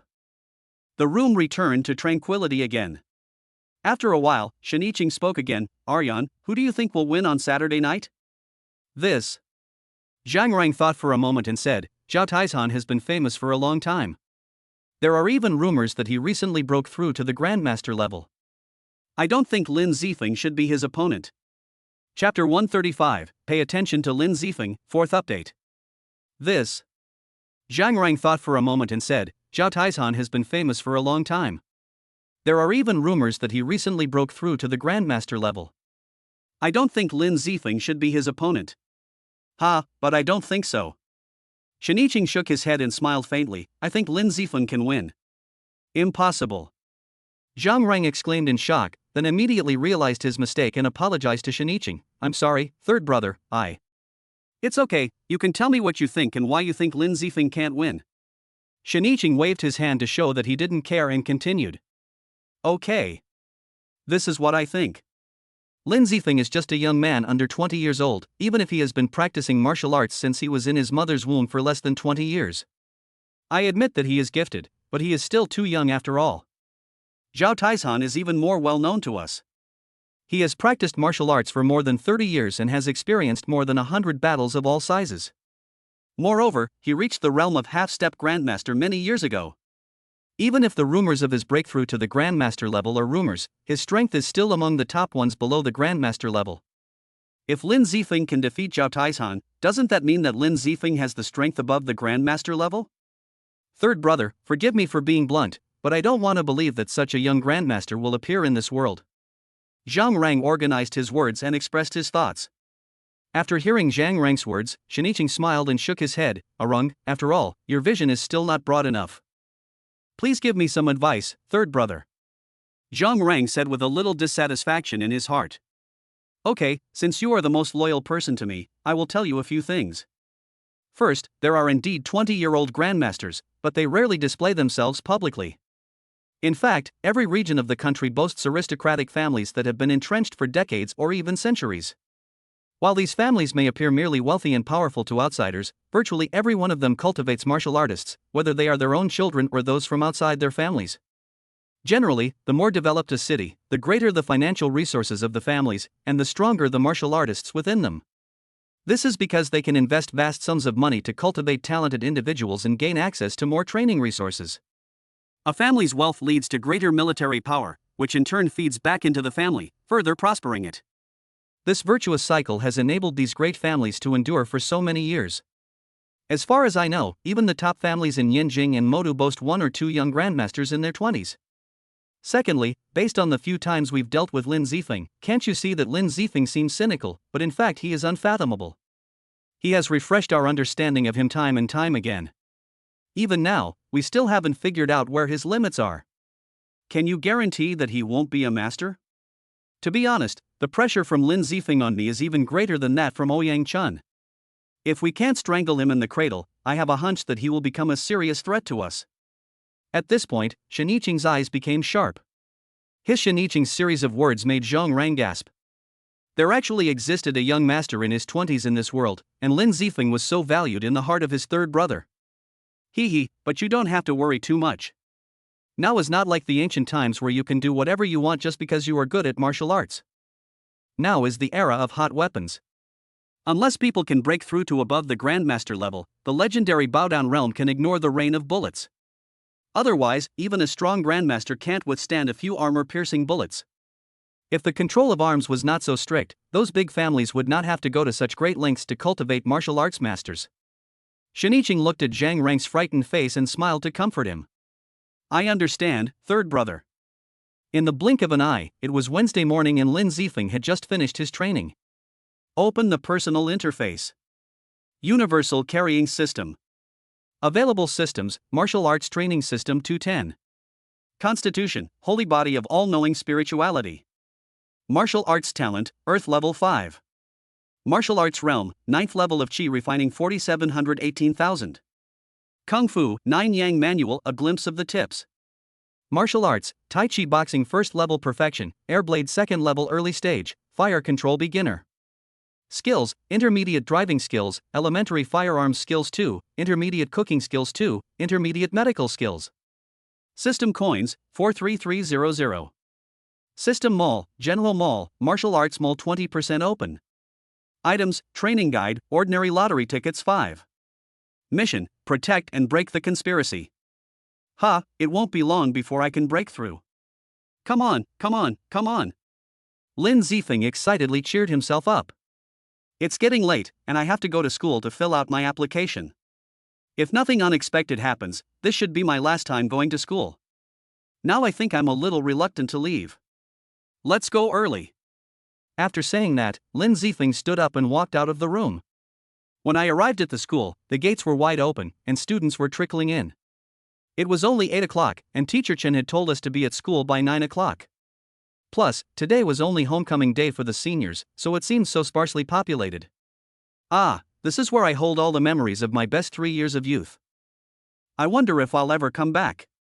Standing at the gate, Lin Zifeng took in every site, object, plant, and tree on campus, and couldn't help but groan. This school, which Lin Zifeng both loved and hated, held so many memories for him: the heartbreak of those 2 years of decadence, the daily scornful stares he endured, the thrill of skipping classes to play games with Jigglypuff, and the 3 years of silent love for Su Inger. If it weren't for it, he wouldn't have been bullied or mocked, wouldn't have met his devoted brothers, wouldn't have found the lover who would support him through life. Life is full of ups and downs, like this.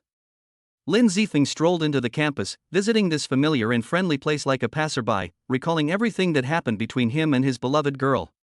School gate, the place where he confessed his love to Su Inger. The tree-lined path, the place where I made an appointment with Su Inger. The cafeteria, the place where Su Inger stands out. At the classroom door, the place where I first met Su Inger. Classroom, the place where you live with everyone for 3 years. Walking into the classroom, many classmates were already in place.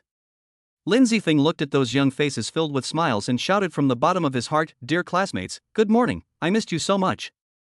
Chapter 136, Graduation. Good morning, my dear classmates. I missed you so much. Hey, our top scholar is here. Lin Zifeng, good morning. Maple God, good morning. The classmates also greeted Lin Zifeng enthusiastically. Brother Feng, you're here so early too. As soon as he sat down, Jigglypuff ran over happily to sit next to Lin Zifeng. It's not surprising that I'm here early, but you, fatty, are always late for school. Why are you here so early today? Lin Zifeng asked curiously. Hey, isn't this the last day? I want to spend some more time with my old classmates. I don't know when we'll see each other again, and what it will be like then. Jigglypuff scratched his head and said with a smile, "Many of these students who came early think the same thing." Who said it wasn't? By the way, how has your relationship with Tang Shui been going recently? Lin Zifeng asked. I've been chatting with Tang Shui every day recently, and my relationship with her has made great progress. In a while, I'm going to use the tactic of playing hard to get that you, Brother Feng, taught me, and then I'm going to capture Tang Shui in one fell swoop. Fatty said excitedly, grinning like a thief. Fatty, this routine is just a routine after all.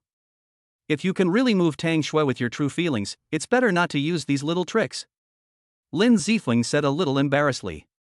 He was really afraid that if Fatty was not careful, not only would he fail to win the goddess' heart, but he would get the opposite effect. That would be a lot of trouble. Don't worry, Brother Feng, I know what I'm doing.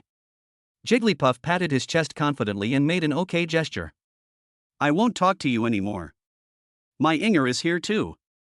At this time, Su Inger happened to walk into the classroom with Tang Shui. Lin Zifeng pushed Jigglypuff's chair, then walked out and sat in the seat next to Su Inger. Inger, it feels like 3 years since I last saw you. I miss you so much. Come and give me a hug. As soon as Su Inger sat down, Lin Zifeng shamelessly ran over to act like a hooligan. Hey, can you be serious? Su Inger pushed Lin Zifeng unhappily and said. Hee hee, I can't be serious when I see you. Lin Zifeng said with a cute expression. Hey, you forget your friends when you see a beautiful woman. How could I end up with such a boss? Looking at Lin Zifeng's fawning expression, Pang Ding felt ashamed. In that case, I'll go talk to my Shuer. After saying that, Pang Ding stood up and ran to Tang Shui with a smirk on his face and started talking to her. Lin Zifeng and Su Inger's love-showing behavior made the classmates around them very dissatisfied. Wow, why is it that not only is Lin Zifeng good at studying and handsome, but he can also find a girlfriend as beautiful as Su Inger? God is so unfair. Didn't we agree that when you open a window, you have to close a door for him? Why do I feel that Lin Zifeng not only opened the door and window, but also smashed the wall? A poor student who looked a little sorry but had poor academic performance complained with a bitter face. Who said it wasn't true? My shower told me that she would be my girlfriend if I could lose weight to 150 pounds. I was obviously just a little bit away from that. Why couldn't she wait for me a little longer and chose someone else? Woo woo woo. The chubby boy next to the poor student, who was 2 big circles rounder than Jigglypuff, said painfully as he looked at a girl who was almost the same size as him not far away. Excuse me, how much do you weigh now, brother? The poor student looked at the fat boy and then followed his gaze to look at the Shuer, swallowed his saliva and asked. I've already dropped from 250 to 220, and it was just a little bit off, but he actually chose the girl from the next class who scored 210. It's obvious that I'm the most suitable match for her. The little fat boy cried, but the flesh on his face was squeezed together, and you couldn't see where the tears were flowing from. Wow, this is too much. The poor student wiped the cold sweat from his head and comforted the little fat boy. Brother, I think you can try harder. Come on, don't give up. Okay, I'll listen to your advice and confess to Shuer one more time. After saying that, the little fat boy twisted his big body and walked towards Shuer. In fact, this is only happening in class 2 of grade 3, and it is not an isolated case. During the last self-study class, everyone let go of themselves and confessed their secret crushes. Now that the college entrance examination is over and they are about to go their separate ways, more people have expressed their hidden thoughts, because if they don't say it out now, they may never have the chance to say it again. Not long after, the head teacher, Teacher Chen, walked in. Looking at the scene in front of him, he was not angry. Instead, he had a faint smile on his face. After all, this is youth. After everyone quieted down, Teacher Chen spoke. Okay, I understand how excited you all are. After all, you're about to graduate and step into a new environment. But let's finish the important things first. It's our class's turn to fill out applications soon, and I wonder if everyone has made their plans. After you've finished filling out your applications, you can organize your own commemorative photos. Of course, if you want to ask a teacher to join you, that's fine too. Time passed slowly as they chatted. More than 10 minutes later, Teacher Chen took the students to the school's computer room to fill out their applications. After everyone filled out their applications, Teacher Chen distributed everyone's diplomas and then announced the disbandment. Classmates, I have a few words to say to you before graduation. First of all, congratulations to everyone on successfully completing your high school studies. However, this is the end and the starting point, the end and the beginning, because you are about to embark on a new journey. Although I have not spent a long time with you, I really feel very happy during the time I have lived with you. It is a fate that we can get together here. Finally, I wish you all academic success, create great achievements, contribute to the country, and bring honor to your alma mater in the future. I also hope that you will visit your alma mater when you are free in the future. This will always be your home. Okay, I won tea. Waste everyone's time. Get out of class is dismissed. Teacher Chen said this with tears in her eyes. As she said, although they did not spend much time together, this group of positive and optimistic children still brought her many good memories. Stand up. As the class monitor, Su Inger took the lead and stood up and shouted, just like the end of get out of class as usual. Goodbye, teacher. The students stood up in an unprecedented orderly manner, bowed and shouted in unison, with tears of reluctance in the corners of everyone's eyes. Goodbye, classmates. Teacher Chen also bowed and returned the greeting, as naturally as usual. No one stood up first. The whole classroom was extremely quiet. Only the sound of tears dripping to the ground echoed in people's ears. Chapter 137, First Kiss. After leaving the classroom, the students gathered in groups of 3 or 5 to take commemorative photos. Although the school had organized group graduation photos before, the neat and uniform school uniforms did make people feel a bit rigid. Only now can the vitality of youth be reflected. It wasn't until after 1 in the morning that the students began to leave, but each one had a look of reluctance on their face. When we were in school, we looked forward to the end of the day, vacation, and graduation, but when graduation finally came, we were reluctant to leave. People are such a collection of contradictions. After leaving school, Lin Zifeng, Su Inger, Pang Ding, and Tang Shui went to Pang Ding's family restaurant to have lunch together. Then in the afternoon, they went shopping at Xinling Plaza in the city and watched a movie. It was the movie that was rated as the best love movie of 2017, X-Files 3, Goodbye Exes, which was rescreened in the cinema this time. In fact, Lin Zifeng didn't want to watch a movie at all. As soon as he entered the cinema, he started to take advantage of Su Inger, either holding her hand or kissing her on the face like a sneak attack, which made Su Inger's face blush and she moaned softly. Fatso, who was sitting in the seat next to him, wanted to follow suit, but just as he touched Tang Shui's little hand, he was twisted hard. Feeling the pain, he quickly withdrew his chubby hand with a depressed expression. Why was it so easy for Brother Foam to win Su Inger? I can't even touch Tang Shui's hand. God is so unfair, woo-woo. Fatso felt aggrieved in his heart, but he didn't dare to be presumptuous anymore. He sat upright and watched the movie. Stop moving. I'll get angry if you make any more small movements. The main film started. Su Inger's face was as red as a little bun. She looked at Lin Zifeng fiercely and threatened. Lin Zifeng was amused by Su Inger's cute expression. He hugged Su Inger and kissed her hard on the forehead, then said, "Okay, I won't tease you anymore. Let's watch a movie."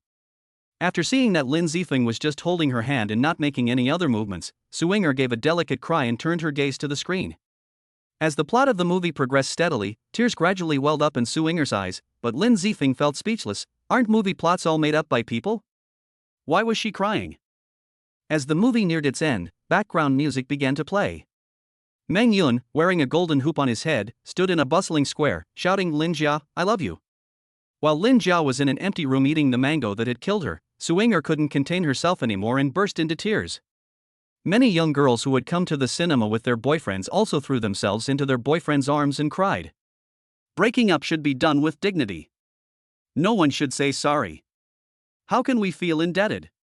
I dare to give, and I dare to be heartbroken. In front of the camera is our past. In cheers and tears, shouting at the top of one's lungs. Zifeng, do you think that one day we will become strangers just like Meng Yun and Lin Jia in the movie because of a little misunderstanding? Su Inger leaned in Lin Zifeng's arms, raised her head, and asked this question with crystal tears sparkling in her misty eyes, which is the question that every girl who comes to see a movie with her boyfriend will ask. Silly girl, I will love you, care for you and protect you for the rest of my life. Even if we quarrel, I will be the first to admit my mistake. I can't bear to let you suffer any injustice. Lin Zifeng hugged Su Inger tightly in his arms and gave the same answer as most men. At this moment, Jigglypuff was completely bewildered. He looked at the boss on his right, hugging his sister-in-law, and the men and women hugging each other tightly around him.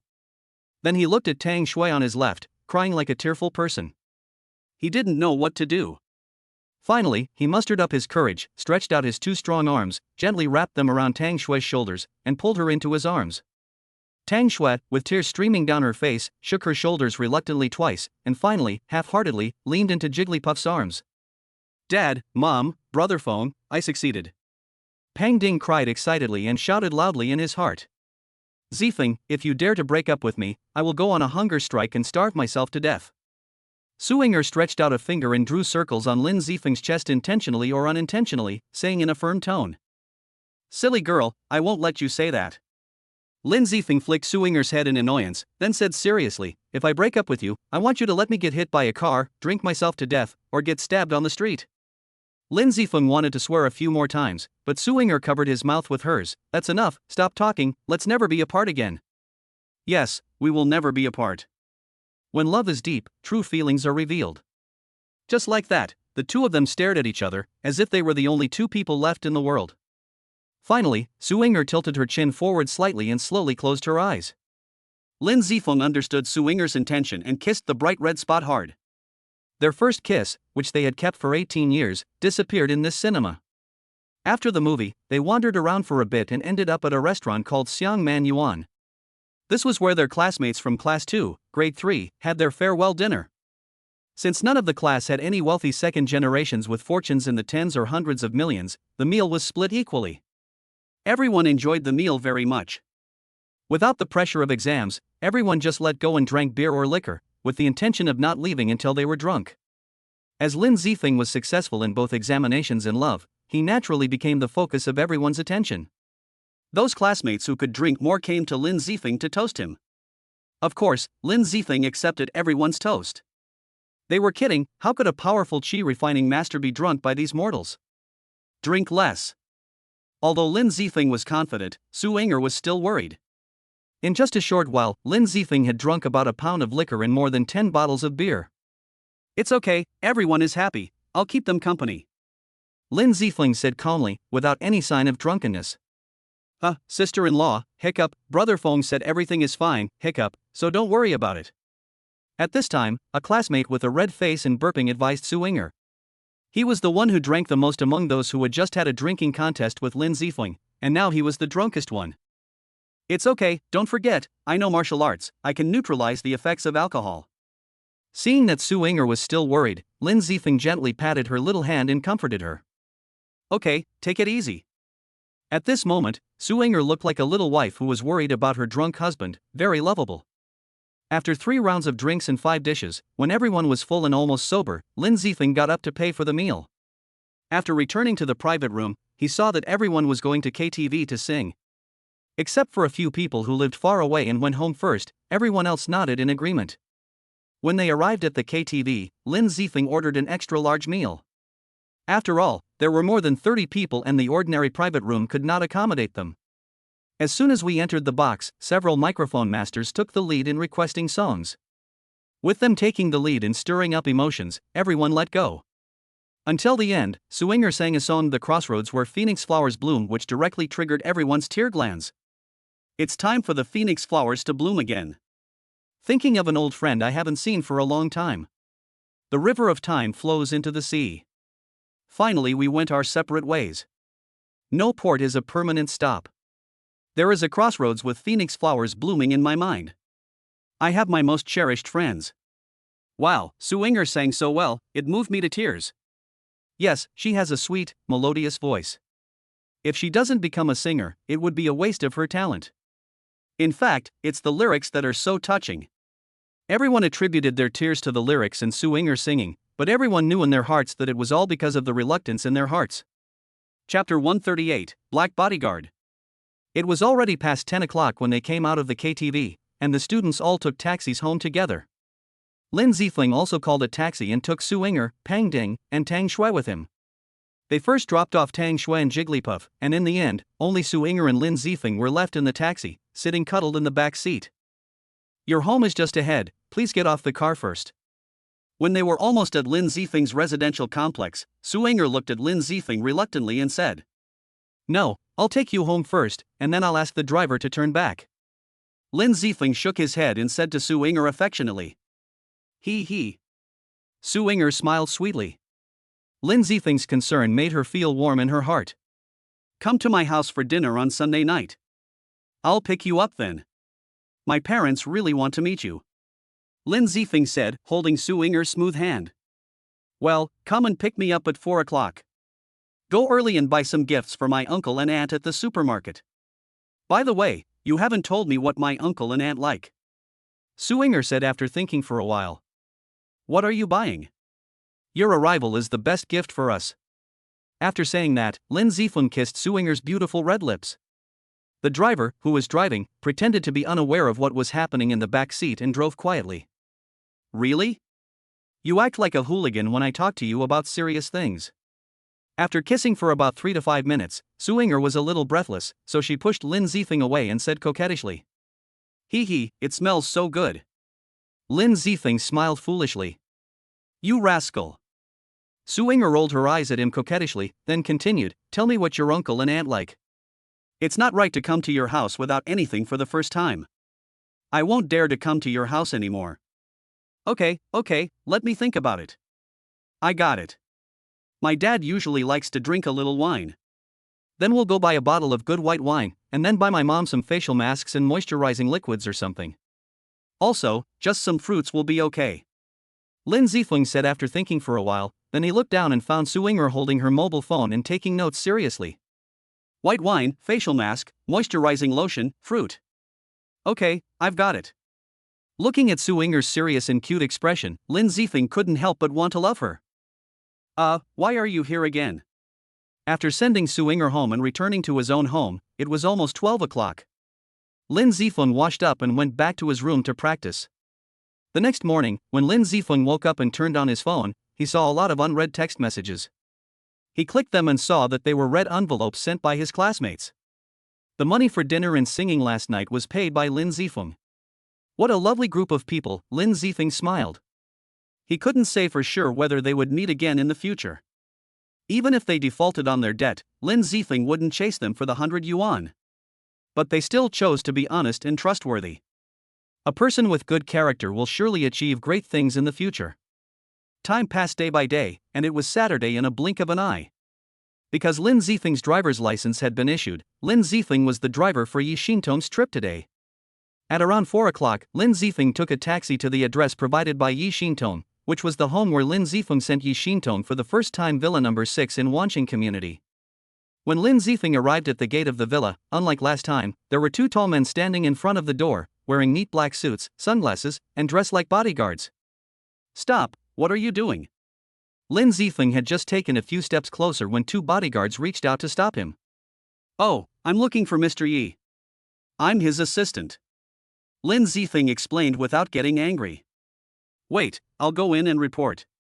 The 2 men looked down at Lin Zifeng with disdain, then one of them turned around and trotted into the villa. "No need, I'm here." The man had just taken 2 steps when Yi Xintong slowly walked out of the room. Yi Xintong was wearing a white, off-the-shoulder, high-slit evening gown dotted with tiny, glittering pearls. A noble peony flower adorned her right chest. Her seaweed-like, jet-black hair was piled high, held in place with a lily-shaped jade hairpin. Her pretty face was lightly powdered, a faint smile playing at the corners of her mouth. She exuded a noble and generous aura, like a fairy from the 9th heavens descended to earth. For a moment, Lin Zifeng and the 2 black-clad bodyguards were mesmerized. "Why are you still standing there like an idiot? Let's go." Yi Xintong strolled up to Lin Zifeng, looked at his dazed look, and felt a little secretly happy in her heart, but still said with an indifferent expression, "Oh, okay, let's go now." Lin Zifeng came back to his senses with a calm face, as if nothing had happened, and walked towards Yi Xintong's Mercedes-Benz parked in the garage. "You guys go back. You don't have to follow me anymore." Yi Xintong left a word, then opened the back door and prepared to get in. "Miss, no, the master asked us to protect you at all costs. How can we go back?" One of the bodyguards stood up and said seriously. "I have Lin Zifeng to protect me, you guys can go back." Yi Xintong said lightly. "Him?"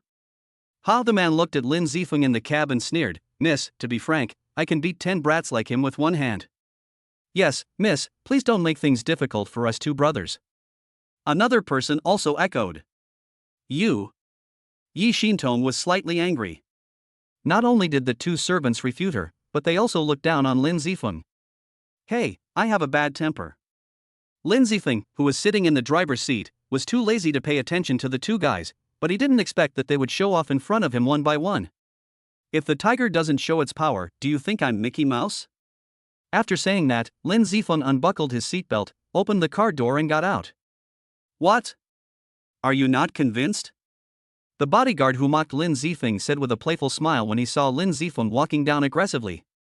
Lin Zifeng walked up to the man and raised his head slightly. The 180 centimeters tall Lin Zifeng did look a little short in front of the two bodyguards who were nearly 2 meters tall. "Hey brother, let me show you a treasure." Do you know what this is? Lin Zifeng chuckled and raised his right fist and shook it twice in front of the man. "One fist," the black-clad bodyguard replied in confusion. That's right, a fist as big as a sandbag. After saying that, Lin Zifeng punched the man in the lower abdomen, knocking him more than 3 meters away. Ah! The other man was furious when he saw his partner being attacked by Lin Zifeng, and kicked Lin Zifeng's shoulder with a side kick. Chapter 139, The Banquet Begins. Lin Zifeng sneered at the flowery moves and slowly raised his left hand, grabbing the man's calf slowly but quickly. No matter how hard he tried, the calf felt like it was clamped by an iron clamp and could not move. "You have to kick with force, you're as soft as embroidery." Lin Zifeng continued to tease, "Watch carefully, I'll teach you once." After saying that, Lin Zifeng used his left foot as a fulcrum, and his right leg quickly stretched out, hitting the black-clad bodyguard's chest hard, and at the same time released the hand that was clamped on his calf. Ouch! The black-clad bodyguard screamed in pain, and his 200-pound body flew straight out, landing precisely next to O. The two men lying on the ground looked at each other and saw deep shock in each other's eyes. They were both good players in the family, at the early stage of the innate realm, but they couldn't even defeat Lin Zifeng. "Why are you so rough?" At this time, Yi Xintong trotted to Lin Zifeng and said to him in a complaining tone. "Don't worry, I will hold back. They can recover from this minor injury in 10 days or half a month." Lin Zifeng patted the dust on his body and said calmly. "Miss, Abeo and I are fine." The two bodyguards stood up and said, suppressing the pain in their bodies. Then they bowed respectfully to Lin Zifeng and said, "Thank you for your mercy, little brother. We apologize for offending you just now. Please be magnanimous and don't hold it against us." Seeing that the two of them had a good attitude to admit their mistakes, and they were also members of Yi Xintong's family, Lin Zifeng did not want to be unreasonable and waved his hand magnanimously to show that he did not care. "Okay, you guys go back, Mr. Yi and I have something to do." After that, he sat in the driver's seat of the car. "You guys go back." Yi Xintong left a word and got into the car. "Oh, is it okay for us to go back like this?" Abeo said with some concern as he watched the speeding car. "You saw it too. The young man next to the young lady is very strong. If he can't protect the young lady, it's pointless for us to go. Let's go home." Ah Wu covered his still aching lower abdomen and slowly walked towards the car he drove. "That's right. Mr. Yi, it's still early. Should we go straight there or something?" As the car just drove out of the community, Lin Zifeng looked at Yi Xintong in the back seat through the rearview mirror and asked, "Let's go to Xinling Square first." Yi Xintong said lightly. "Okay." Lin Zifeng didn't ask the reason and drove slowly along the set navigation route. After arriving at Xinling Plaza and parking the car, Lin Zifeng accompanied Yi Xintong and took the elevator to the 6th floor. As soon as he arrived at this floor, Lin Zifeng could clearly feel that there were much fewer people here than on other floors. Not only because it was a high floor, but the most important thing was that this floor sold high-end men's and women's clothing. The cheapest suit here cost over 8,000 yuan, so most people would not come here to hang out if they had nothing to do. Yi Xintong led the way, Lin Zifeng took a step back and followed closely, and finally the two of them walked into the Armani store. "Welcome. Welcome." As soon as I entered the door, two waitresses greeted me with smiles on their faces. "Choose a suit for him." Yi Xintong pointed at Lin Zifeng behind her and said lightly. "Okay, ma'am, please wait a moment." Yi Xintong's luxurious dress and her superior tone made the two waiters immediately know that this was a big customer. They ran in excitedly and started to choose clothes. "Ha!" Lin Zifeng, who was looking around, suddenly came to his senses with a surprised expression. He guessed that Yi Xintong brought him here to buy clothes, but he didn't expect that she was buying them for himself. "You are my male companion tonight. If you wear this, it will lower my taste." Yi Xintong explained indifferently. Sorry." Lin Zifeng looked at his outfit, a white short-sleeved t-shirt on the upper body, casual jeans on the lower body, and a pair of Adidas sneakers on his feet. In the eyes of ordinary people, it might be considered good, but compared with the group of high-end people at the banquet tonight, it was a bit out of place. "Madam, look, this is what we carefully selected. It not only highlights your temperament, but also your figure. Most importantly, it matches your dress very well." After a while, two waiters came over with a complete set of clothes, from inside to outside. Take it and change it. Yi Xintong glanced at Lin Zifeng and said lightly. Hey, do I need to change inside too? Lin Zifeng looked at the black men's underwear and asked embarrassedly. Is it interesting to wear a 10,000 yuan jacket with 20 yuan shorts? Yi Xintong asked after glancing at him. Okay. Lin Zifeng had no choice but to take the clothes and walk into the changing room. A few minutes later, just when Yi Xintong was getting a little impatient, Lin Zifeng came out. Wow, so handsome. Yeah, it feels so manly. As soon as Lin Zifeng opened the door of the dressing room, the two waitresses exclaimed with their hands covering their mouths in surprise. Even Yi Xintong's eyes brightened a little. Lin Zifeng walked to the mirror and turned around, thinking to himself, it's really high-end clothing. The underwear is designed to fit the body so well. It's much more comfortable than what I usually wear.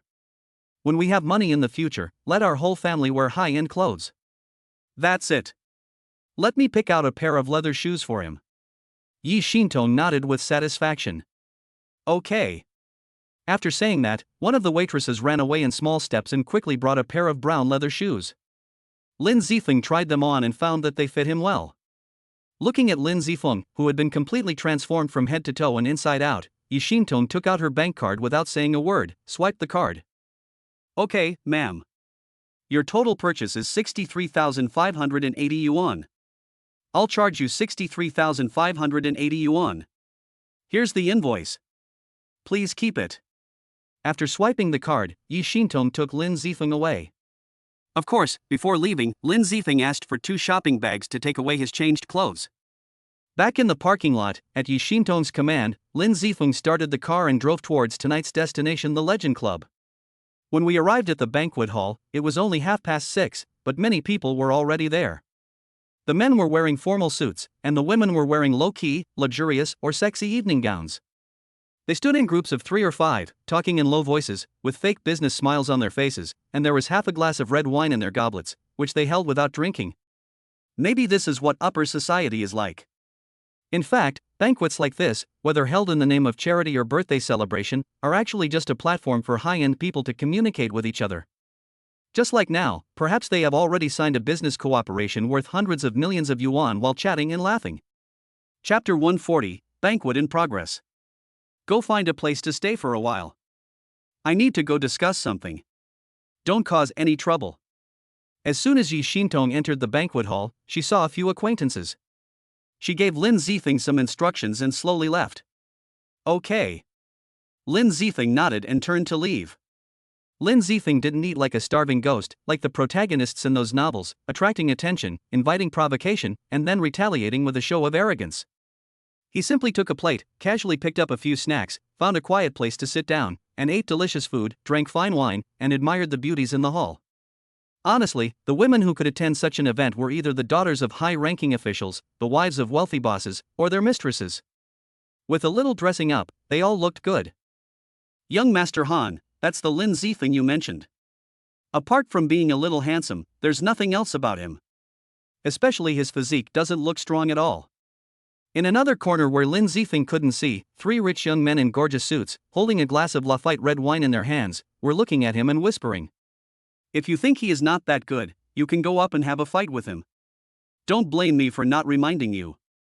Now all the people in this hall are important figures. If you lose face here, it will be difficult to pick it up again. Don't look for trouble. Han Xiaotian glanced at Wei Shuai, who had just spoken, and said with a sneer. Handsome guy, I think what young Master Han said is true.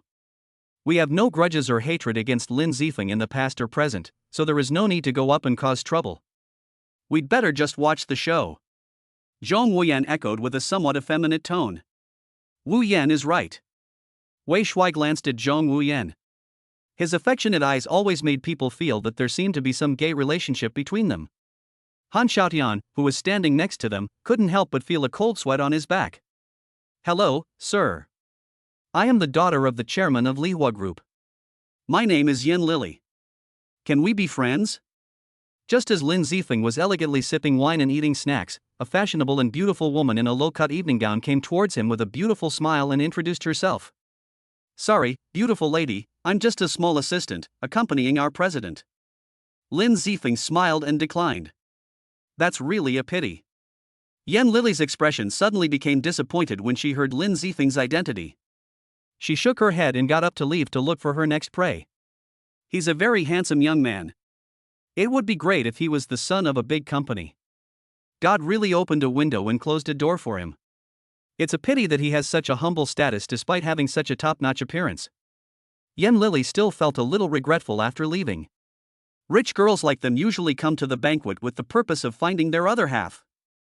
At the same time, because they have been instilled with the idea that they should marry a man of equal social status since childhood, even if they want to have a passionate love affair, they often end up disappointed in the end. So gradually, they all use the other party's family background as the first criterion for choosing a spouse. It's so realistic. Although he didn't have any impure thoughts about Yan Lily, he still felt a little disappointed when he thought that because of his humble status, the other party didn't even want to continue the conversation. But this little disappointment did not last long, because Lin Zifeng's stunning appearance, coupled with the elegant temperament that he exuded all the time, attracted a group of rich girls to come forward and chat with him. Although most of them left after hearing Lin Zifeng's identity, there were still a few girls with higher quality who would chat with Lin Zifeng for a few words before leaving with an excuse. Waiter, please pour me another glass of red wine. Not long after, the wine in Lin Zifeng's glass was almost empty. A waitress in uniform happened to walk past with a tray with a wine bottle on it. Lin Zifeng quickly called her. Yes, sir. The waitress heard someone calling from behind her and turned around quickly. She opened the bottle and poured half a glass of red wine into the glass handed to her by Lin Zifeng. Then she raised her head and said politely, "Please enjoy your meal." Qin Shuyao? Lin Zifeng? Seeing each other's appearance, both of them were a little surprised.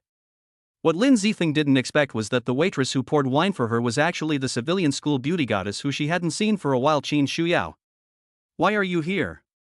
Why are you here? The two asked surprisingly the same question, even the expressions on their faces were the same, excited with a bit of surprise. You speak first. You speak first. Well, how should I put it, is it a tacit understanding? Okay, let me speak first. I found a job as the president's assistant. Today I am accompanying our president to the banquet. What about you? Lin Zifeng was afraid that the conversation would turn into a parrot mode again, so he quickly summarized the reason for his appearance here. Zifeng, you are amazing to have found a job as the president's assistant. I haven't been to Happy Valley since that incident, and then I found a part-time job as a waiter at the Four Seasons Oasis Hotel during the summer vacation. There are not enough waiters for the banquet here today, so our manager assigned me and several other colleagues to help. Qin Shuyao said with a sweet smile. Can you adapt? If it's too hard, tell me. I can have our boss arrange a clerical job for you in the company. The pay won't be worse than this, Lin Zifeng said with some distress. He knew the nature of waiter work, it often required late nights, and if unlucky, there was the risk of injury if you encountered drunken and disruptive customers. In comparison, his and Su Yinger's job seemed much more leisurely. No need to trouble you, it's okay. I've been working for more than 10 days now and I've adapted to the new environment. Qin Shuyao still had a smile on her face. By the way, Zifeng, I haven't asked you how you did on the college entrance examination. 745 points, the top scorer in science in Linghai City. Lin Zifeng said with a faint smile. Wow! Zifeng, you are so amazing. It turns out that the Lin Zifeng who scored 745 points in our city is really you. When I first heard this name, I was a little unsure. By the way, with this score, are you planning to apply to Yanda or Jinghua University? Qin Shuyao said with a surprised expression. Inger and I both applied for Linghai University. By the way, Inger scored 733 points. Let's not talk about me, how did you do? Lin Zifeng shook his head and said. It seems we have a chance to be classmates. Qin Shuyao smiled happily. I also scored 733 points and also applied to Linghai University. What a coincidence. Lin Zifeng didn't ask Qin Shuyao why she didn't apply to Yanda or Jinghua. After all, everyone has his own reasons for making the choices he makes. As long as he thinks it is right, he doesn't have to care about other people's opinions. Being himself is better than anything else. Waiter, please pour me a glass of wine. At this time, a middle-aged man not far away waved and shouted at Qin Shuyao. Sorry, Zifeng, I have to go entertain the guests. We can talk later. It's okay, go ahead and don't delay your work. Qin Shuyao apologized to Lin Zifeng embarrassedly, and only turned and walked towards the man after getting Lin Zifeng's reply. Chapter 141, Qin Shuyao was beaten. In the general manager's office on the 5th floor of the Legend Club, a refined middle-aged man sat opposite a muscular, nearly 2-meter-tall man. One held a steaming cup of fragrant tea, the other a wine cup. Cheng Meng, the usual occupant of this room, stood upright behind the man, and to his right stood Peng Li, the smiling Buddha. Third brother, I really don't know why you and eldest brother both like to drink tea. It tastes like nothing and it's more refreshing to drink wine. After saying that, the big man drank the white wine in the wine cup in one gulp, and Cheng Meng, who was standing behind him, immediately filled it up. Ha, second brother, I, the third brother, can't drink much.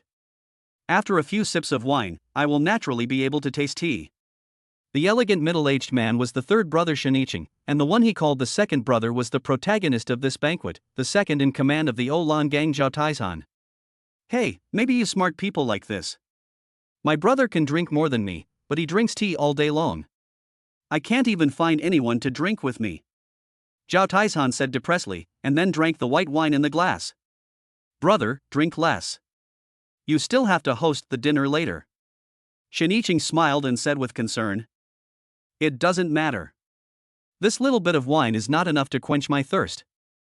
Zhao Taizhan waved his hand and said. Okay.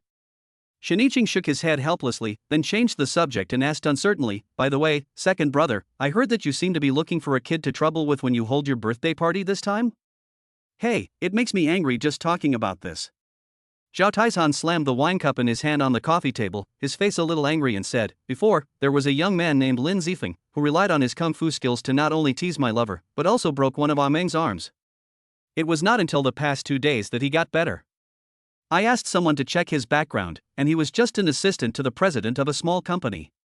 So this time I thought of a way to get that Lin Zifeng here, and then I will give him a good beating later, and let those rich people see that even if our Olan gang no longer does those crooked ways, it is not something that ordinary people can afford to offend. At the end, Zhao Tieshan's voice was like thunder, making Shinicheng feel a little deaf. Second brother, you're absolutely right. Shinicheng smiled broadly, his eyes glancing at Cheng Meng behind Zhao Taizhan, seemingly intentionally or unintentionally. Cheng Meng felt a chill run down his spine, and a little sweat ran down his forehead. Ah Meng, what are you doing standing there like an idiot? Pour me some wine. Zhao Taizhan looked at the empty wineglass and shouted at Cheng Meng unhappily. Yes, brother Shan. More than 10 minutes later, when the bottle of white wine was almost empty, Cheng Meng leaned over and whispered in Zhao Tieshan's ear, Brother Shan, it's almost time for the banquet to begin. Zhao Taizhan glanced at the clock on the wall. It was already 6:55. He nodded, stood up, and walked out the door. Cheng Meng and Peng Li followed closely behind him, one on each side. Third brother, I'll be going down first. You should hurry up too. Okay, second brother, I'll come over after I finish this cup of tea. Shinicheng picked up the half-full cup of tea on the table and gestured with a smile. Is everything arranged? After Zhao Taizhan left, Shinicheng's expression suddenly turned cold, and he took a sip of tea and asked. Everything has been arranged, third brother. I guarantee that nothing will go wrong. Zhang Rang behind Shinicheng immediately bent down and answered respectfully. However, Yan Jingwang beside Zhang Rang was a little confused and had no idea what the two were talking about. He. Shinicheng smiled coldly, the expression on his face was as evil as it could be. Now let's talk about Lin Zifeng downstairs. After Qin Shuyao left, Lin Zifeng sat alone on the sofa, boredly browsing the news and waiting silently. He accompanied Yi Xintong tonight. In addition to simply protecting her, he also wanted to verify his previous thoughts. Was this banquet and the invitation just a coincidence, or was it, as he thought, a conspiracy by Shinicheng? Bang, snap. Ah! At this moment, a strange noise spread throughout the hall, followed by a loud scream. I'm sorry, sir. I didn't mean to do that. I'll clean it up for you right away. Why does this voice sound a bit like Shu Yao's? Hearing this somewhat familiar voice, Lin Zifeng frowned slightly, stood up and looked towards the direction where the voice came from. Fuck, you little bitch, I bought this outfit for 80,000 yuan. Even if I sell you off, you still can't afford the compensation. Do you know that? The owner of this voice was also an acquaintance of Lin Zifeng, the young master Han Xiaotian who pursued Yi Xintong but was violently driven away by Lin Zifeng. Han Xiaotian pointed at his gorgeous suit angrily and cursed at Qin Shuyao, who was trembling in front of him. Then, still not feeling satisfied, he gave her a loud slap in the face. Bang! Ah! Qin Shuyao fell to the ground, half sitting on the ground while enduring the pain, covering the place where she was hit with her hands. Tears flowed uncontrollably, but she did not dare to cry loudly. She could only wipe away her tears with a trembling body and a grieved look. The people around looked at Han Xiaotian's rude behavior. Some frowned to express their dissatisfaction, while others laughed and watched the show. You still have the nerve to cry? I'm going to beat you to death. Looking at Qin Shuyao's pitiful appearance, instead of making Han Xiaotian stop, it seemed to arouse some excitement in his heart. He stretched out his leg and kicked Qin Shuyao hard. Han Xiaotian, fuck you. At this time, a roar was heard. Yes, it was Lin Zifeng. The moment he saw Qin Shuyao being beaten, Lin Zifeng felt the anger in his heart instantly burning. Then Qin Shuyao's tears of grievance were like a pot of oil poured on the fire, and Lin Zifeng directly became extremely angry. Just at this moment, Han Xiaotian was about to become more aggressive. Lin Zifeng flew out and kicked Han Xiaotian in the waist with all his strength, kicking him more than 3 meters away. Bang, bang, bang. Ah! Ah! Han Xiaotian's flying body hit the dining tables along the way. Many upper-class people along the way screamed and ran away, fearing that they would be hurt.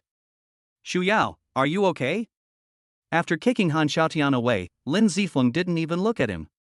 He hurriedly helped Qin Shuyao up from the ground and asked with concern. I'm fine. Qin Shuyao covered her swollen face with one hand, wiped her tears with the other hand, and said softly, Let me see. Lin Zifeng gently pulled Qin Shuyao's hand that was covering her face and moved it down a distance. Looking at the 5 bright red finger marks on her fair face, Lin Zifeng felt like he was about to smoke with anger. Wait for me here for a while, I will help you get revenge. Lin Zifeng gently stroked her swollen left cheek, left a word, turned around and walked towards Han Xiaotian, who was lying on the ground struggling to wake up, his face as cold as 1,000-year-old black ice. Young Master Han, don't you think we are destined to meet again? Lin Zifeng squatted down with a faint smile on his face. Looking at Han Xiaotian, whose expression was distorted by severe pain, he said, It's even more of a fate that you are going to be beaten by me again, and I promise it will be worse than last time. You have to hold on. This time I won't stop until I'm satisfied. After saying that, Lin Zifeng smiled even more brightly, but in Han Xiaotian's eyes, this bright smile was no different from the soul-locking chain of the black and white impermanence. Chapter 142, First Meeting with Zhao Taizhan. You used this hand to hit Shuyao, right? Lin Zifeng smiled and pinched Han Xiaotian's right hand, placing it on his wrist. You can't do anything good with this hand anyway, so why not just give it up? As soon as he finished speaking, there was a snap and Han Xiaotian's wrist was crushed to pieces. Ah! Han Xiaotian roared at the top of his lungs, his forehead covered in sweat. And this leg, I thought it seemed a little dishonest just now. After saying that, Lin Zifeng stood up and stepped on Han Xiaotian's calf. No, please don't, I know I was wrong, please let me go. Han Xiaotian tried desperately to get up and escape, but the pain in his body left him with no strength at all. He could only look at Lin Zifeng in panic and beg for mercy. Some people won't turn back until they hit the wall, and won't cry until they see the coffin. Don't you think so? Lin Zifeng said with a smile like an old friend, looking harmless. Crack! Ah! Ah! Lin Zifeng exerted force suddenly, and Han Xiaotian's right calf broke immediately, and he fainted at the moment of severe pain. The people around looked at the vigorous Lin Zifeng, some frowned, some were afraid, but a few of them had particularly rich expressions. Damn, what a cruel person. Wu Yan, it's a good thing you advised me not to cause trouble, otherwise I might be the one lying on the ground now. Wei Shuai, who was hiding in the corner, watched the scene on the field. He felt cold all over, and his hand holding the red wine glass kept shaking. He didn't even notice that the red wine was splashed all over him. Kudu, yeah, that's fierce. Zhong Wuyan, standing beside him, also cried out in fear, though his gaze towards Lin Zifeng seemed to be tinged with something else. Was it admiration? Or perhaps even love? Perhaps only the person involved could tell. There was also Yi Xintong, who was chatting with acquaintances in the banquet hall. When Han Xiaotian's curses started, everyone's attention was focused on him. Unexpectedly, Lin Zifeng suddenly intervened.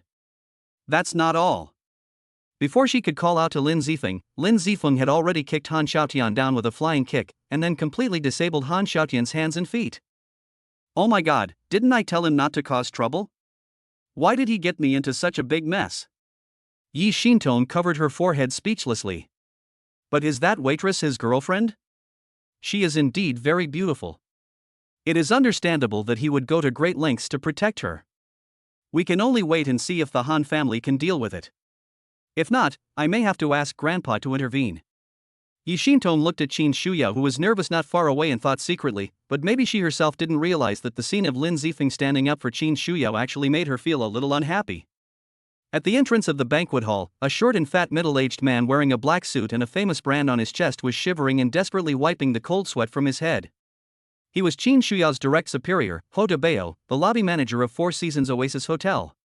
He was supervising in the kitchen just now when one of his waiters suddenly ran over in a hurry and said that the newly hired waiter Qin Shuya accidentally spilled wine on a guest's clothes while pouring wine for him.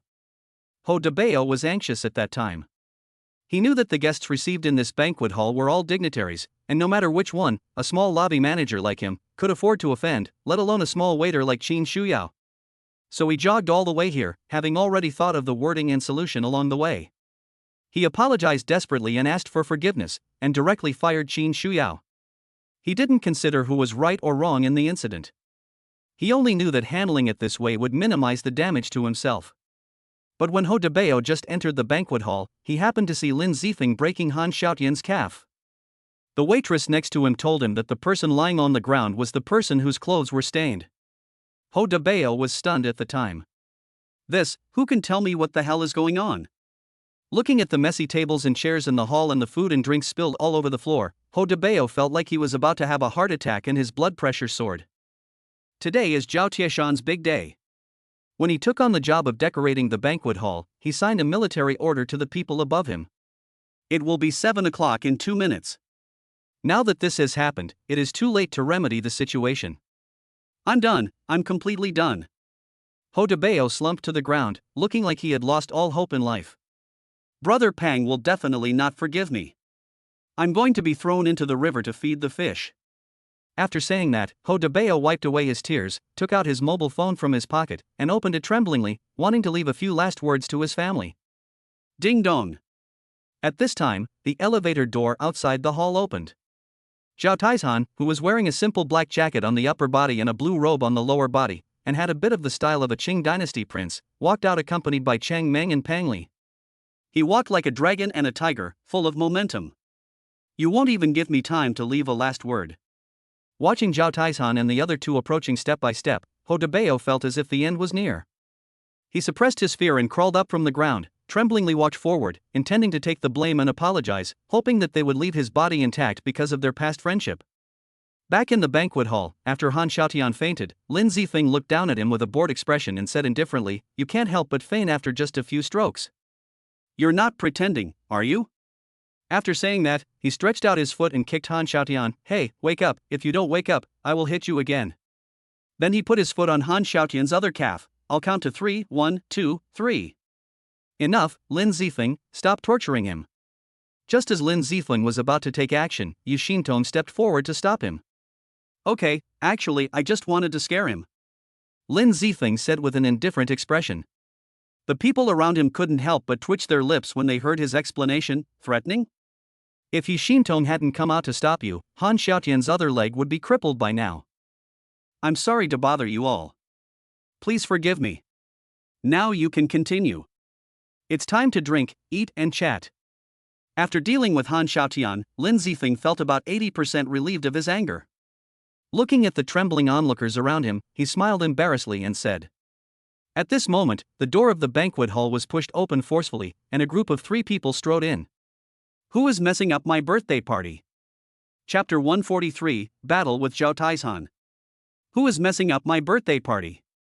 A loud roar reached the ears of everyone here, causing their eardrums to swell and their heads to feel dizzy.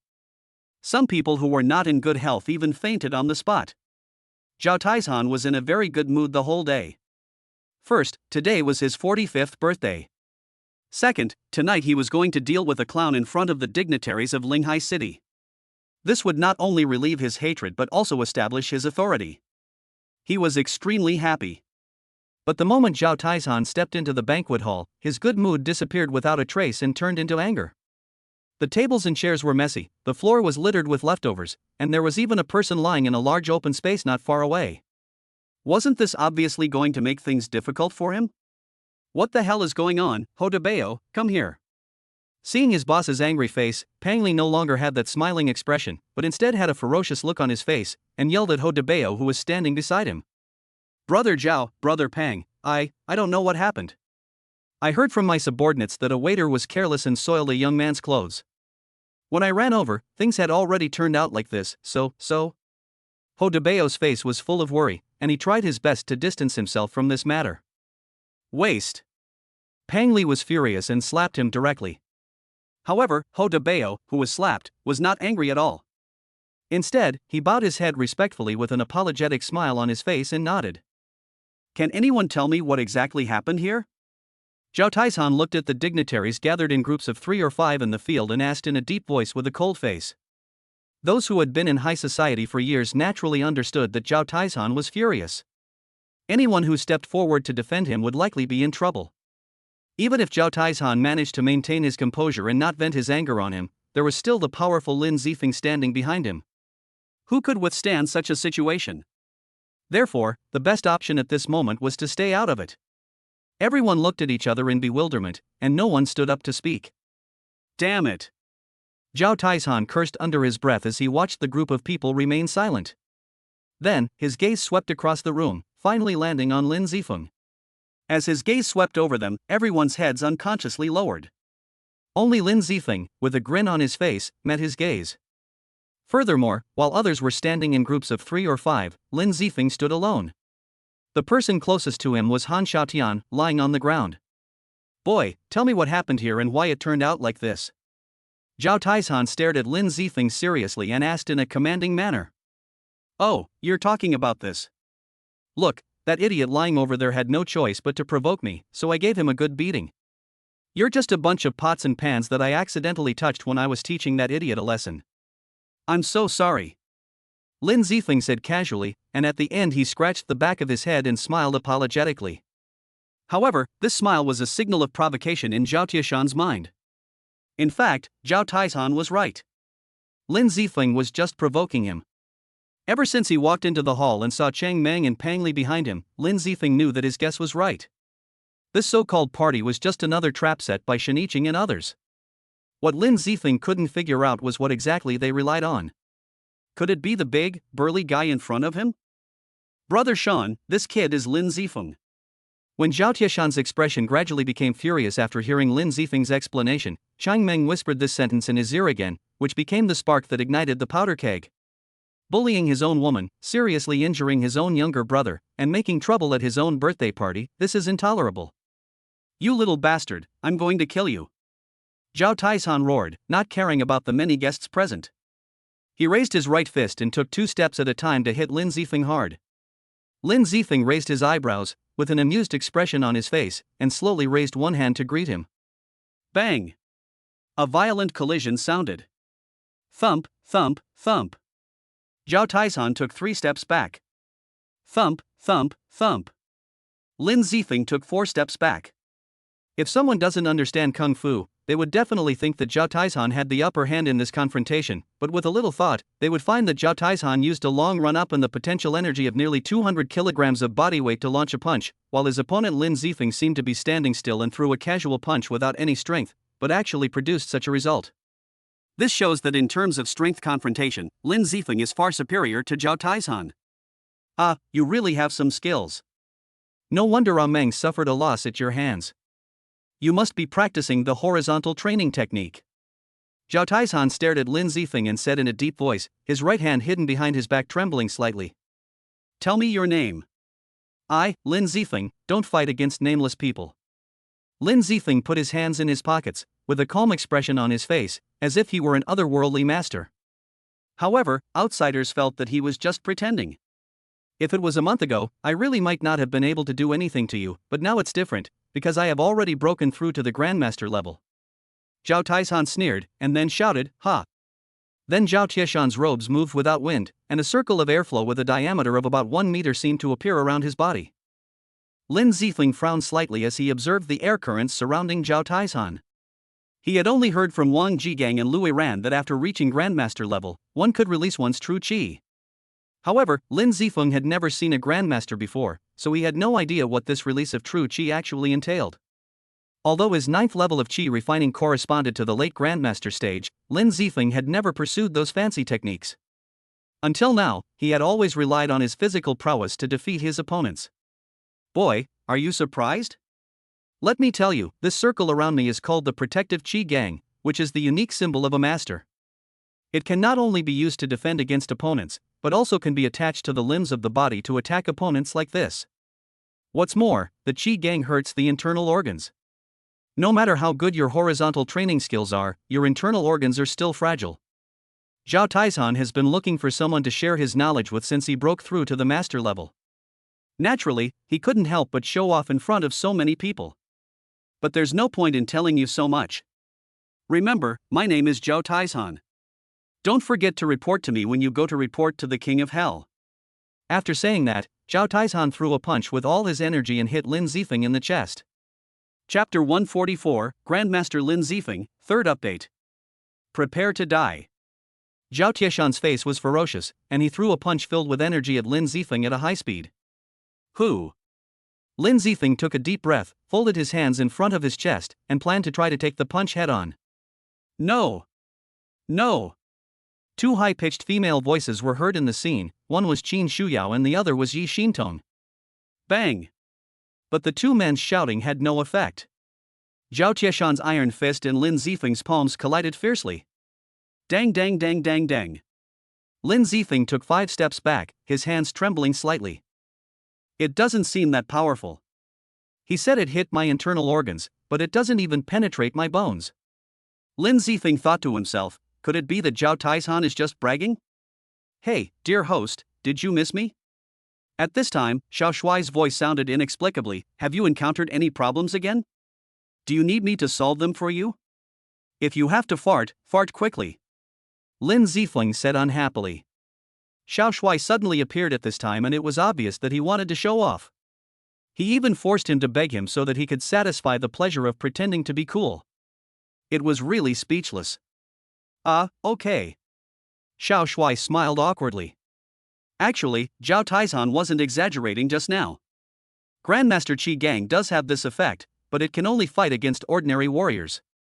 Host, you are a cultivator who has passed the bodybuilding period. The training during the bodybuilding period has not only made your skin and flesh indestructible, but also the strength of your meridians, bones, and internal organs is far beyond that of ordinary people.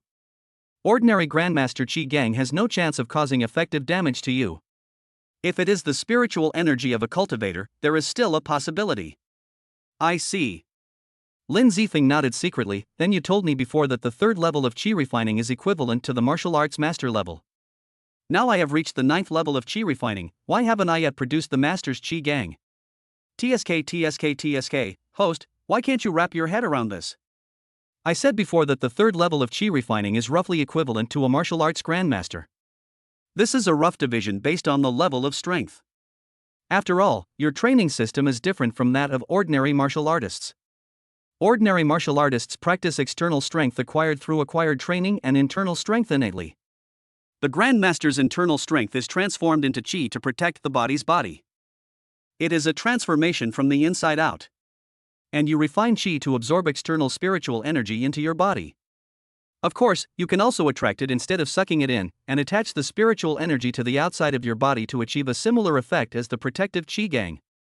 The method is to practice the exercises to attract spiritual energy, and at the same time close the pores to guide the spiritual energy to circling outside the body.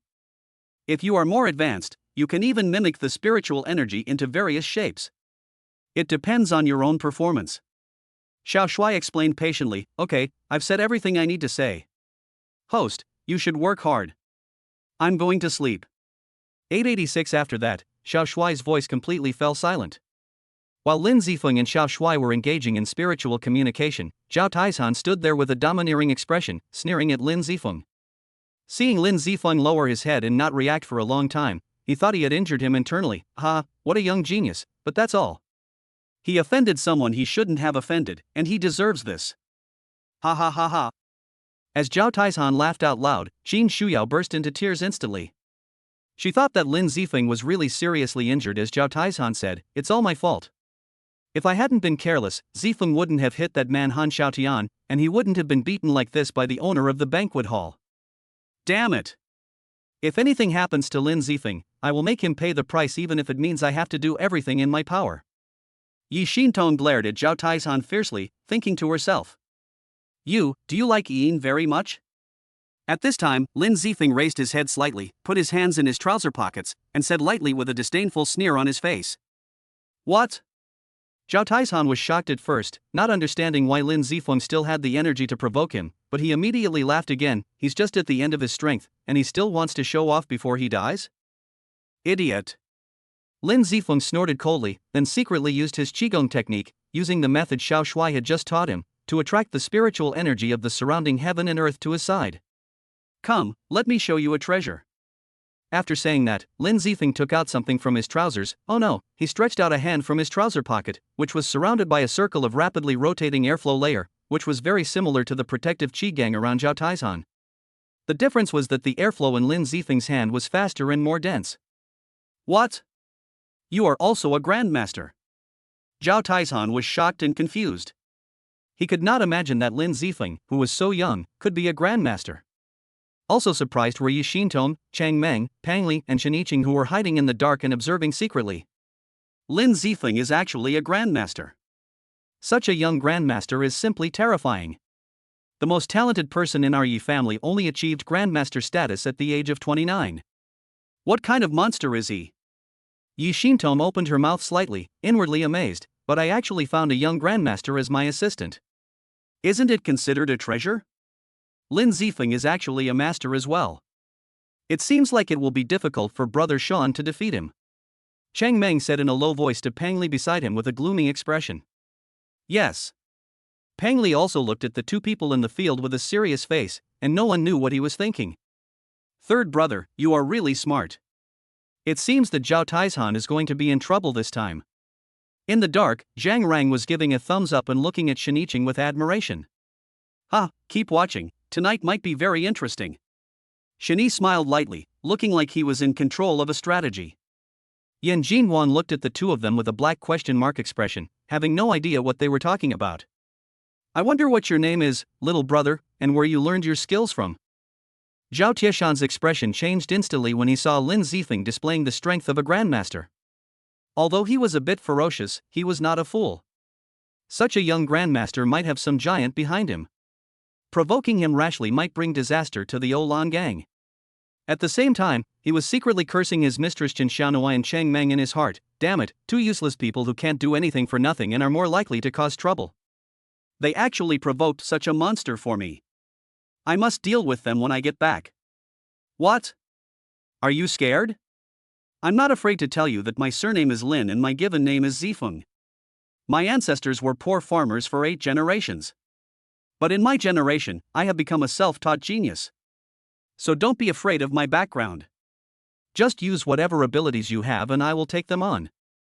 Lin Zifeng held his head high and chest out, with an arrogant and domineering expression on his face.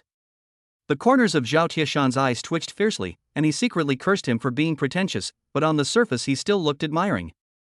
Young brother, you are a man of great talent. I admire you immensely. Today, we can say that we have known each other for a long time. I will order people to clean up this place. I will have a few drinks with you as an apology for my rude behavior just now. What do you think? Although Zhao Taizhan is a rough man, he has been influenced by his boss Ouyang Chun for many years, and has watched several costume dramas, so he speaks in an elegant manner. However, his image coupled with such elegant words gives people a sense of incongruity. What the hell? What the hell? Zhao Tieshan's sudden surrender caught some people off guard, Shen Yiqing and Zhang Reng being two of them. Chapter 145, Defeat Zhao Taizhan. What the hell? What the hell? Shen Yiqing was caught off guard by Zhao Tieshan's performance, with a confused expression on his face. He had planned the night shift in every possible way, and it could be said that he had taken every step into account, but he did not expect that Zhao Taizhan would change his nature and actually surrender because of the extraordinary fighting power displayed by Lin Zifeng.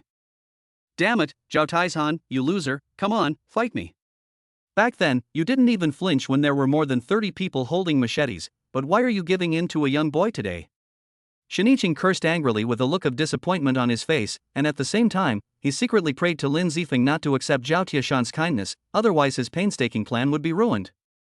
Is this big fool really scared? Lin Zifeng was also confused. Zhao Taizhan, who had just been shouting with a ruthless face that he would send him to see the king of hell, actually gave in. However, he thought about it and felt something was wrong. Since Zhao Taizhan and Shiniching were in the same group, there was no reason for him to show kindness to him. His current hypocritical behavior must be to make him let down his guard so that he could give him a surprise attack. That's right. Formolan thought he saw through everything and had a confident expression on his face, but he could never have imagined that the relationship between Zhao Taizhan and Shiniching was much more complicated than he thought. Don't worry about drinking to apologize. Didn't you just punch me? I'll punch you back, and from now on, all our grudges will be wiped out. Lin Zifeng raised his right hand, which was surrounded by, and said arrogantly and domineeringly. Sir, do you think I'm truly afraid of you? Let me tell you, while you're a master, I was still in my mother's womb when I first started out. Zhao Tieshan's repeated concessions didn't get him the response he wanted, but instead led him to be provoked once again. As the second in command of the Olan gang, he had already done his utmost to concede. If he stood there and let Lin Zifeng punch him again without fighting back, he would be embarrassing not only his own company, but also the boss, Ouyang Chun, and the gang. He couldn't give in any further. There's nothing more to say, so take it. Zhao Tieshan's response reaffirmed Lin Zifeng's suspicions. His previous behavior was merely a trap. If he foolishly agreed to befriend him and have a few drinks, he might end up drugged and knocked unconscious. When he woke up, he'd be stared at by 70 or 80 men with lustful eyes. The thought of this made Lin Zifeng's heart tremble, and a slight chill ran down his spine. Lin Zifeng was as light as a swallow. He tapped the ground with his toes a few times and rushed in front of Zhao Taizhan, punching him in the face. Poof! Although Zhao Taizhan is huge, he is not clumsy. He reacted the moment Lin Zifeng appeared in front of him. He took a step back and bent his body sideways to avoid Lin Zifeng's straight punch. At the same time, he stretched out his hands to grab Lin Zifeng's arm and tried to capture him. Lin Zifeng, whose arms were restricted, was not at all panicked. He quickly turned his body to the right and, in an extremely awkward posture, used his left shoulder as a fulcrum to perform a brutal over-the-shoulder throw on the opponent. Bang! With a loud noise, Zhao Taizhan, as his name suggests, fell to the ground with a body as big as a mountain, as if causing a small earthquake. The wine glasses and dishes 5 meters away fell off the table and shattered. Are you still going? Lin Zifeng raised the corner of his mouth. Fuck! Zhao Taizhan roared, flipped up from the ground, turned around and attacked Lin Zifeng fiercely. Come on! After finally meeting someone stronger, Lin Zifeng didn't defeat him in a short time. Instead, he used him to practice martial arts. Yes, it was the Tai Chi that had not appeared for a long time. The first time I got this martial arts book, it was when I defeated Yuan Jia and his gang of bad boys, and the system rewarded me. After that, I pondered it a bit when I had some free time, and later used it a bit during my first fight with Zhang Shi and the others. After that, due to my rapid strength improvement, no matter what opponent I faced, I could just punch and kick them. This martial arts book never had room to be used. Plus, maybe I was a little dismissive of these punches and kicks, so I didn't study it again. But after learning about the wonderful uses of spiritual energy today, Lin Zifeng began to wonder if incorporating spiritual energy into his martial arts skills would have unexpected effects. And Zhao Taizhan had the good fortune to become Lin Zifeng's target for practice. Left-handed magpie. White crane spreads its wings. Single whip, cloud hands. Lin Zifeng's fight grew more and more intense. Tai Chi, as it's known for its ability to move 1,000 pounds with a single ounce of force, proved a natural fit against a pure power fighter like Zhao Taizhan. Every powerful punch he threw was easily neutralized by Lin Zifeng, and sometimes, his own punches were even gently deflected by Lin Zifeng, returning to him. Seeing Zhao Tieshan's expression, which showed both disapproval and helplessness, Lin Zifeng felt a pang of pain in his heart. Ah! Zhao Taizhan was nearly going insane. His strength was that of an ox, even divine, but it wouldn't be an exaggeration to say it was innate. However, this advantage was completely invisible against Lin Zifeng. Every one of his moves was effortless, yet he perfectly neutralized his attacks. In no time, Zhao Taizhan was bruised, blood splattered from his nose and mouth, his cheeks and arms bruised, all from his own fists. Because he had generated his own energy, the protective chi came from the same source, and the sight of his fists was unimpeded by the protective chi within him, as if it were a family member. Therefore, every blow Zhao Taizhan landed on him was a true, unwavering blow.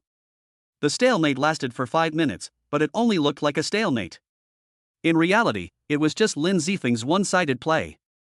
Zhao Taizhan suddenly exerted force and broke free from Lin Zifeng's control.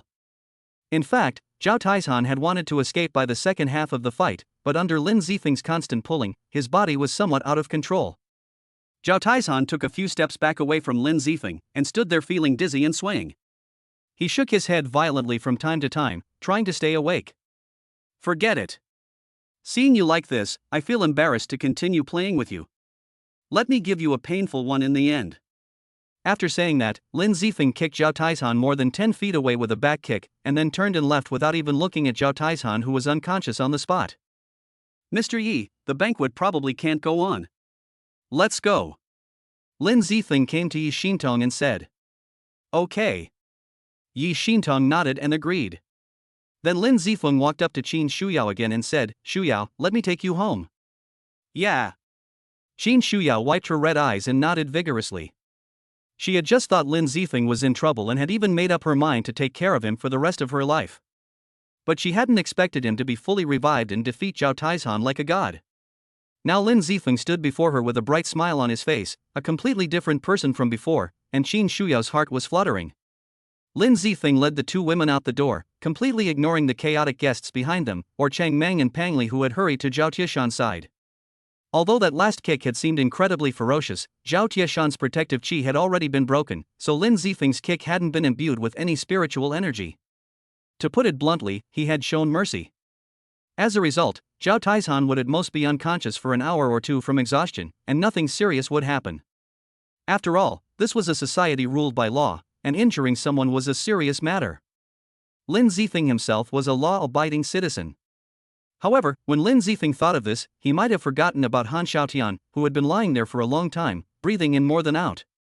But just as Lin Zifeng was about to walk out of the door, he suddenly stopped and looked at Ho Debao, a short, fat man in a suit with a bald head, and said, Shuyao, is this your leader? Ah, yes. Qin Shuyao was stunned for a moment, but immediately nodded in response. Chapter 146, The Wrong Person. That's good. Lin Zifeng looked at Ho Debao with a smile on his face. Brother, my Shuyao no longer works for you. Please pay me the wages for the past few days.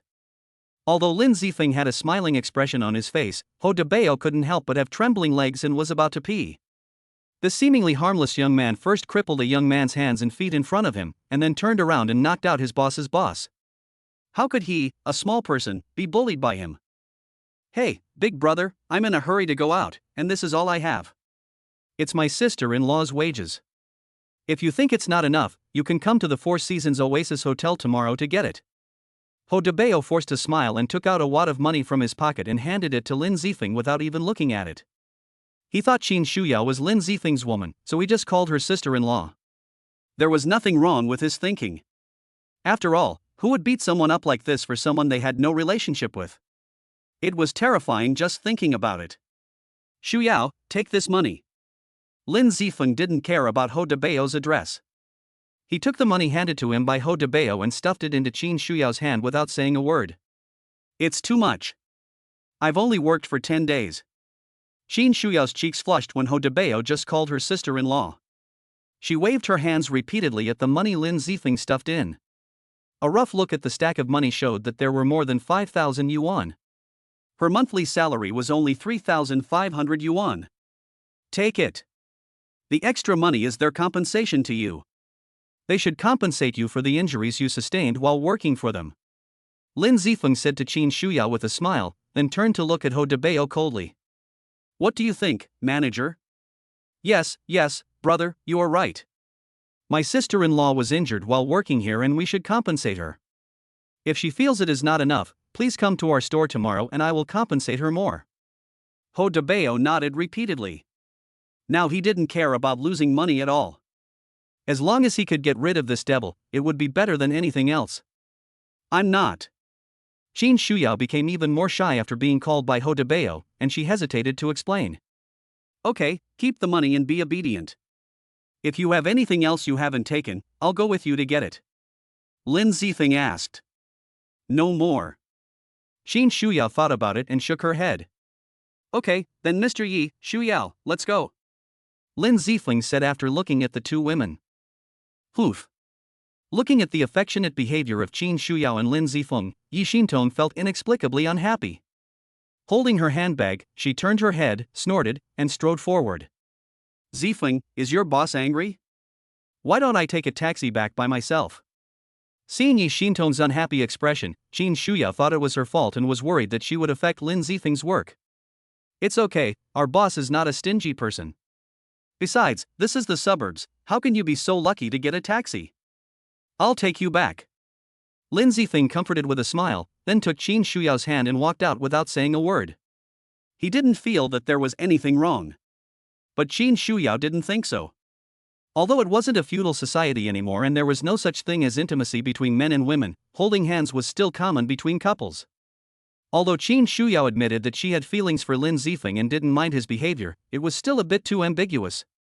She wanted to break free, but when she thought of Lin Zifeng's fight with Han Xiaotian for her, Qin Shuyao couldn't bring herself to do it. She had to admit that when Lin Zifeng held her hand, she felt a sense of security that she hadn't felt in years. Forget it, Zifeng didn't mean it anyway, and I didn't suffer any loss, so let's just hold on. Qin Shuyao found a reason to feel at ease and continued to enjoy the warmth of Lin Zifeng's palm. When they arrived at the parking lot, Yi Xintong, who had taken the elevator earlier, was already standing by the car door waiting. Because the car keys were with Lin Zifeng, she couldn't get in. Humph. Yi Xintong, who had been waiting for a long time and was a little impatient, was about to take out her cell phone to call Lin Zifeng, but when she saw the figures of Lin Zifeng and Qin Shuyao, her mood calmed down a little.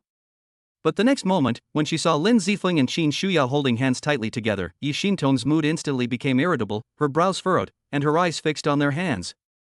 Ha! What are you looking at, Mr. Yi? Lin Zifeng, who was approaching step by step, saw Yi Xintong staring at his lower body intently. He felt a little strange and looked in the direction of her gaze. Fuck! Lin Zifeng was shocked and uttered a curse in Chinese. His interlocked hands with Qin Shuyao separated instantly as if they had been electrocuted. I just held Shuyao's hand all the way here? Will she think I'm a pervert? How should I explain? I'm waiting online anxiously. Lin Zifeng was panicking, his mind racing to find the perfect excuse, but Shuyao's hands are really smooth, they're just too bony, not much flesh, just a little bit behinding ears. Fuck, why am I still thinking about this right now? Am I hopeless? Lin Zifeng was devastated, feeling that he had become less and less pure recently. Hey, wait a minute, Inger? Oh, there you are. Sorry, Shuyao, I didn't mean to hold your hand. I'm used to holding your hand when I go out with Inger, and for a moment I felt a little. So I'm sorry, I really didn't mean to take advantage of you. Lin Zifeng acted innocent and explained in a low voice. At the same time, he felt a strong sense of guilt towards Su Inger. Sorry, Inger, I am not a good man. Not only did I take advantage of other girls, but I also used you as a shield. I promise to compensate you when I go back. It's okay, I know you didn't mean it. Qin Shuyao forced a smile and shook her head to show that she didn't care, but she felt extremely bitter in her heart. Did you just mistake me for Inger? I'm glad you understand. Lin Zifeng scratched his head awkwardly and smiled foolishly. Ahem. Yi Xintong deliberately coughed twice at this time, because she really couldn't bear to watch it anymore. I say, you young couple, can you go home and talk about your flirting first? I'm going home now, please get in the car quickly. After a glance with Ho Debeo, Lin Zifeng also regarded Qin Shuyao as Lin Zifeng's girlfriend. I'm sorry, Mr. Yi, for taking up your time, but there is one thing I want to clarify. Shuyao is not my girlfriend. She is just my good friend. My girlfriend is someone else. Lin Zifeng hurried forward to unlock the car and explained at the same time. Scumbag. Yi Xintong looked at Lin Zifeng coldly and squeezed out these two words from between her teeth. Lin Zifeng was speechless and quickly changed the subject. He turned around to look at Qin Shuyao and said, Shuyao, get in the car. I'll take you home. Hello, Mr. Yi. My name is Qin Shuyao and I am Lin Zifeng's friend. I am sorry to bother you. If it is inconvenient for you, I can take a taxi back. Qin Shuyao walked up to Yi Xintong and bowed politely, rubbing their hands together, and said a little stiffly. Yi Xintong cast a cold gaze on Qin Shuyao for a moment, and finally said lightly, it's okay. After that, she opened the car door and sat in the back seat. There was no way. Qin Shuyao's pitiful appearance really made it impossible for her to be angry with her. Chapter 147, Attacked on the Way Home. Mr. Yi, should I take you back to Wanqing community? As soon as Lin Zifeng fastened his seatbelt in the car, he looked at Yi Xintong in the back seat and asked. No, take me to Tianming community in South City. Yi Xintong took out her cell phone and started swiping, replying without even looking up. Okay, Shuyao, where do you live? Lin Zifeng nodded, then turned and looked at Qin Shuyao, who was sitting in the passenger seat next to him, and asked. I live in Shicheng, near Lianjiang Road. Qin Shuyao replied softly, then looked around for something. What are you looking for? Lin Zifeng asked puzzledly. I'm looking for my seatbelt. Qin Shuyao's face flushed slightly as she answered softly. She seldom rode in a car, so although she knew she had to fasten her seatbelt, she didn't know where and how to fasten it. Let me help you. Lin Zifeng chuckled, then leaned over, pulled the seatbelt on the upper right side of the seat across Qin Shuyao's chest, and with a click it was inserted into the buckle. Okay, just press this button when you need to put on your seatbelt later. Lin Zifeng pointed to the button with the word push printed on it and said something, then turned around and gripped the steering wheel tightly. Let's go, let's take Shuyao home first and then I'll take you, okay, Mr. Yi? Send me home first, then drive my car back and pick me up tomorrow morning. Yi Xintong said lightly. Okay, Mr. Yi, sit tight, the experienced driver is driving. Lin Zifeng shouted and started the car. Let's talk about the banquet hall after Lin Zifeng left. The protagonist of the banquet, Zhao Taizhan, had collapsed unconscious. 90% of the guests had hurriedly left, leaving only a few CEOs of companies that had partnerships with the Olan gang, or speculators who wanted to try their luck at making some familiar faces. Third brother, this Lin Zifeng is so formidable. We're both grandmasters, and Zhao Taizhan is completely powerless against him. Zhang Rang, who had witnessed the entire battle, was incredulous. He had assumed Zhao Tieshan's grandmaster breakthrough and Lin Zifeng's victory were a foregone conclusion, but he hadn't expected Lin Zifeng to be a grandmaster himself. Even more surprising was his superiority, his apparent lack of skill in the duel. A deep sense of powerlessness welled up within him. Could a group of them truly defeat such a formidable Lin Zifeng? I'm a little surprised too. I thought I had overestimated Lin Zifeng enough, but I didn't expect that I still underestimated him. He is indeed a monster. Shiniching said with a serious look and a heavy tone. Third brother, do we really have to take action against Yi Xintong? With Lin Zifeng standing in the way, there's no way we can succeed. Zhang Rang hesitated for a moment and then expressed his thoughts. Even a grandmaster isn't invincible. Haven't you heard of someone being knocked down with a single shot, no matter how skilled their kung fu is? Besides, have you forgotten our next plan? Shiniching remained calm. Although the optimal outcome of Zhao Taizhan and Lin Zifeng being both injured didn't occur, Zhao Tieshan's serious injury was still a good outcome. Later, his assassins would execute Lin Zifeng and capture Yi Xintong, and everything would unfold as he envisioned. Once he was even stronger, he could force Ouyang Chun to abdicate. The Olan gang would be completely under his control, and sooner or later, the Linghai underworld would be under his control as well. A grand blueprint slowly emerged in Shiniching's mind, and his mood became extremely excited. Let's go and see our good second brother. With a slightly calmer expression, Shiniching strode towards Zhao Taizhan. Second brother, how did you become like this? I'm just a little late. Shiniching pretended to have just arrived at the scene. Looking at Zhao Taizhan lying unconscious on the ground, he showed a sad and angry expression. He trotted over, squatted on the ground, supported his back and cried. Who did this? A man acted like a weepy boy for a long time, then suddenly turned to Cheng Meng and Pang Li standing behind him and asked loudly. Yes, it was Lin Zifeng, just now. Cheng Meng knew that Shiniching had started the show, so he tried his best to cooperate with him. Lin Zifeng, I must kill you to avenge my second brother. Shiniching acted like a brother and roared with gritted teeth. The people around him were moved by his performance and came forward to comfort him. Cheng Meng, carry our second brother on your back and let's take him to the hospital. Shiniching gave the order. Yes, third brother. Cheng Meng nodded, carried Zhao Taizhan on his back and walked out quickly. My son.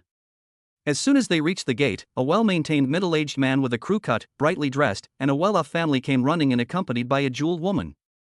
Without even glancing at Shiniching and the others, he ran towards Han Xiaotian who was lying on the ground. My son, you were fine before, how come you became like this all of a sudden? How can I live like this? The people who came were Han Xiaotian's parents. Looking at her son's twisted wrists and calves, and his face twitching with pain, Han's mother cried loudly. Why is this happening? Who did my son provoke to be so cruel and ruthless? Han Xiaotian's father, Han Bo, was still somewhat rational. His body was trembling with anger.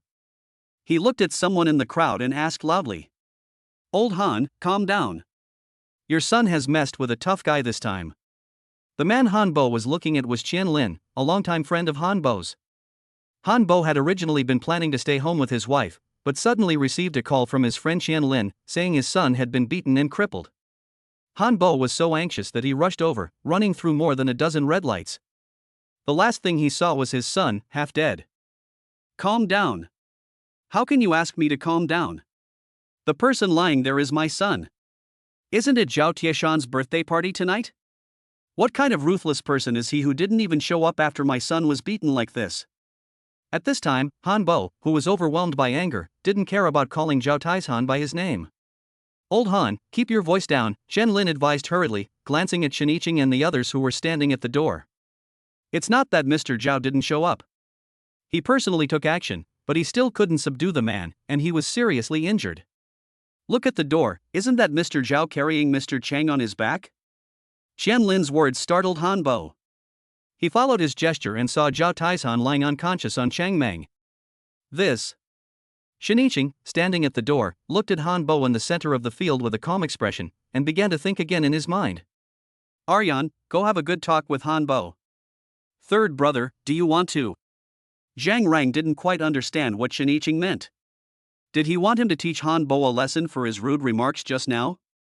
Go and stir up Han Bo's hatred towards Lin Zifeng and Yi Xintong, and then let him find a way to make trouble for Lin Zifeng from the officialdom.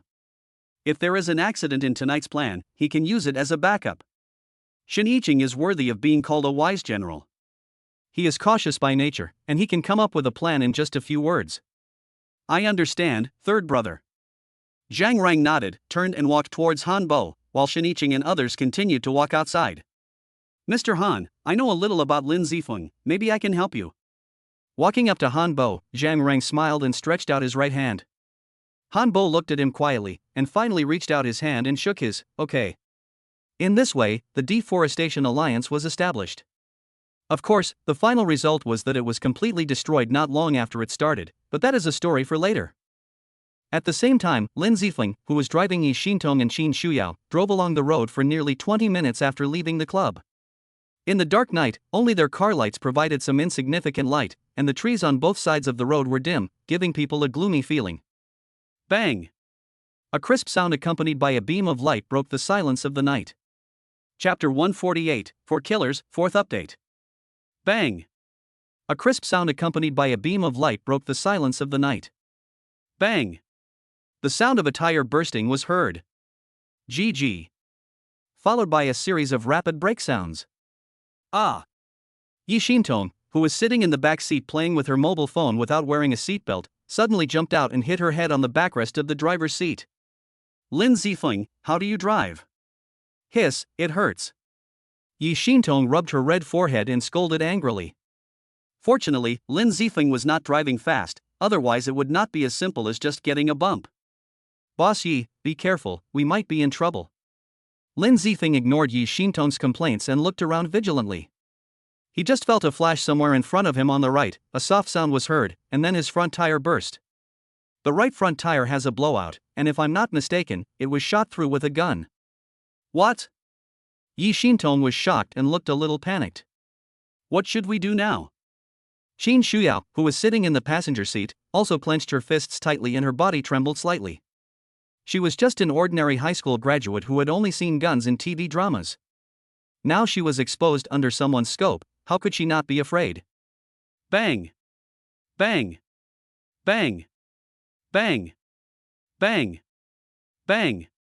Then 3 more gunshots rang out, and all 4 tires in front and back of the car were blown up. Ah! Ah! Yi Xintong and Qin Shuyao both screamed in panic. Calm down first. The other party didn't aim at any of us in their 4 shots but blew up the tires. This means that their purpose is not to kill us. Don't move and listen to my instructions later. By the way, Mr. Yi, I remember you said that your car windows are bulletproof. Lin Zifeng said calmly, with one hand on the button to unfasten the seatbelt and the other hand quietly moving to the car door switch. At the same time, he secretly contacted Xiao Shuai in his heart, asking him to help him scan the opponent's position. Yes, this car was specially customized by me. The glass is double-layer bulletproof. Thinking of this, Yi Xintong calmed down a little. In theory, as long as she hid in the car, she would be safe. At the same time, she took out her cell phone and said, "I'm calling the police now. As long as we can hold on until the police arrive, we'll be safe." Bang! Bang! Another gunshot was heard, but the bullet was blocked by the front windshield, and the glass exploded into a spiderweb-like shape. Ah! Although the bullet did not hit her, the loud noise still scared Yi Xintong, and her cell phone slipped from her hand to under the seat. "Boss, someone in the target car is on the phone, maybe calling the police, but her car windows are bulletproof and I can't teach her a lesson." On a commanding height 400 meters away from the car, a man in a pitch-black nightgown and with a resolute Western face was lying on the ground, speaking English into a miniature walkie-talkie in his ear. In his hand was a sniper rifle more than 1 meter long, which was somewhat similar in shape to the Kar 98K rifle in a certain Jedi game. "You keep watching them, I'll force them out." The employer said he only wants the woman inside, and the men can just be killed. A majestic male voice came from the intercom. "Okay." The sniper responded with a ferocious smile on his face. "Conant is encountering resistance. We need to force them out of the car." In a bush more than 30 meters away from where Lin Zifeng parked his car, 3 Western men wearing the same uniform as the sniper were hiding. One of them was a big man with a beard and missing an eye, whispered. "Learn." "Understood." The other 2 answered promptly. Ding, the scan is complete. 3 targets were found in the bushes 30 meters to the right. They are slowly moving towards the host. A sniper is aiming on a mound 420 meters to the right front. Inside the car, Xiao Shuai spent 30 seconds scanning the environment within a radius of 3 kilometers and reported his findings to Lin Zifeng. A sniper, 3 commandos, a total of 4 people. The 3 people approaching me now must be trying to force me out of the car. Only by exposing myself to their guns can they better control the situation. If my guess is correct, these killers were also hired by that bastard Shiniching. Lin Zifeng secretly calculated in his heart, and at the same time, his hatred for Shiniching deepened a bit. Damn it, you actually hired killers to deal with me? When I get out of danger, I will kill you. But the next moment, Lin Zifeng's heart became heavy again. Although I have reached the 9th level of chi refining, am I really sure that I can deal with these hot weapons? What if my spiritual energy can't stop the bullets? Then I will be finished. Host, don't panic. Xiao Shuai's voice suddenly appeared like timely rain. With the protective aura formed by the host at your current realm, it can block pistol bullets, but it's a bit difficult to block sniper rifles. But host, don't be too nervous. With the protective aura as the first line of defense, plus your strong body from the bodybuilding period, even if you are hit by a sniper rifle, it will only be a few minor injuries and will not endanger your life. That's great. Xiao Shuai's words seemed to give Lin Zifeng a reassurance. Everyone in the car, get out. Just as Lin Zifeng and Xiao Shuai were having a mental conversation, the 3 killers had already walked to the side of the car. The one-eyed man in the lead, with a beard, pointed a pistol at the car window and shouted loudly in his not-so-fluent Chinese. But after a long time, Lin Zifeng and the other 2 still didn't move. They neither spoke nor showed any intention of getting off the car. Boss, don't waste time talking to them. They should have called the police. It will be disadvantageous for us if we drag it on. A man behind the bearded man reminded. Fuck, the bearded man cursed, then pulled out a round object from his waist and shouted, "This is a grenade. I'll count to 3. If you don't get out of the car, I'll blow you up. 3. I'll get out of the car to attract their attention. Then you quickly run into the jungle across the road. You'll be safe until the police arrive." Lin Zifeng said to the 2 women with a firm look in his eyes and an unquestionable tone. No. No, the 2 girls protested at the same time, with serious expressions on their faces. If we go together. If we die together. Even Qin Shuyao, who always looks weak and frail, showed her heroic spirit of facing death with indifference at this moment. 2. The bearded man continued to count down. Be obedient, I can get away. You staying here will only cause me trouble. Lin Zifeng deliberately showed a complaining expression. 1. The bearded man shouted out the last number angrily. He was actually just playing psychological warfare with Lin Zifeng and the other two to see who would give up first. If he really blew the three of them to death, according to the description on the bounty order, he would not get a penny.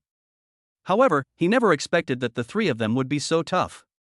At this time, he was in a dilemma. Wait a minute. Just when the bearded man was hesitating whether to really kill several people with a bomb, Lin Zifeng's voice came out. According to the plan. Lin Zifeng said to the two girls, then opened the car door and walked out. This coward, he finally couldn't hold on, and the 10 million mi gold is mine. Seeing Lin Zifeng opening the door and coming down, the bearded man was overjoyed, as if he had already seen a pile of banknotes spread out in front of him. Chapter 149, Battle with the Killer. Hey, guys, if you have something to say, let's talk it out nicely. Don't raise your guns all the time. Lin Zifeng put his hands in his pockets. With a relaxed expression on his face, he slowly walked around the front of the car and came in front of several killers. Put your hands up. The three men ignored Lin Zifeng's words, raised their gun-holding hands, and shouted orders. Okay, don't get too excited. It would be bad if the gun went off accidentally. Lin Zifeng had a smiling face, took his hands out of his pockets and raised them high. Turn around. The bearded man shouted again. Hearing this, Lin Zifeng didn't say anything more. He turned around obediently and faced the three people with his back. This money comes so easily. The bearded man sneered and put the gun and grenade back to his waist. Kill him. The bearded man waved his hand in the direction of Lin Zifeng and ordered his two subordinates. Run. Lin Zifeng looked at the two women in the car and growled. Then he turned around and fired 3 cyclones at the three of them. Air blade. The Qi-rin used by Lin Zifeng was the martial art that the system rewarded him when he upgraded to the 4th level of Qi refining. This was actually the first time he used it in actual combat. Bang. Bang. Swish. Swish. Swish. Ah. Ah. Ah. The 3 cyclones released by Lin Zifeng directly cut the 2 bullets fired by the opponent into 2 halves, and then continued to move forward, directly hitting the arms of the 3 people, and the wounds were deep enough to expose the bones. Damn it! Kill him! The 2 killers who fired the guns endured the pain and did not let the guns fall to the ground. They were about to shoot again in the direction of Lin Zifeng. But how could Lin Zifeng give them a chance? The moment he released the airblade, he rushed towards the 3 people at a high speed, and the short distance of 5 meters was closed in less than a second. Go to hell! Lin Zifeng raised his right leg high and gave a spinning kick towards the bearded man's head. Bang! Just as Lin Zifeng was about to hit the bearded man, the sniper 400 meters away supported him with a bullet in time, aiming at Lin Zifeng's temple. Damn! Lin Zifeng noticed the other party's intention and leaned back slightly. The bullet grazed his nose and hit the asphalt road not far away. The kick that Lin Zifeng had originally aimed at the bearded man's head just barely hit his chin. However, even this alone shattered the bearded man's jawbone and the whole person was kicked away. At this time, the bullets of the other 2 killers were also fired. The distance was less than 10 meters, and Lin Zifeng had no time to dodge. He could only gather his spiritual energy in front of him to block. Bang, bang. 2 bullets hit Lin Zifeng's chest. The strong impact made him take 2 steps back unconsciously.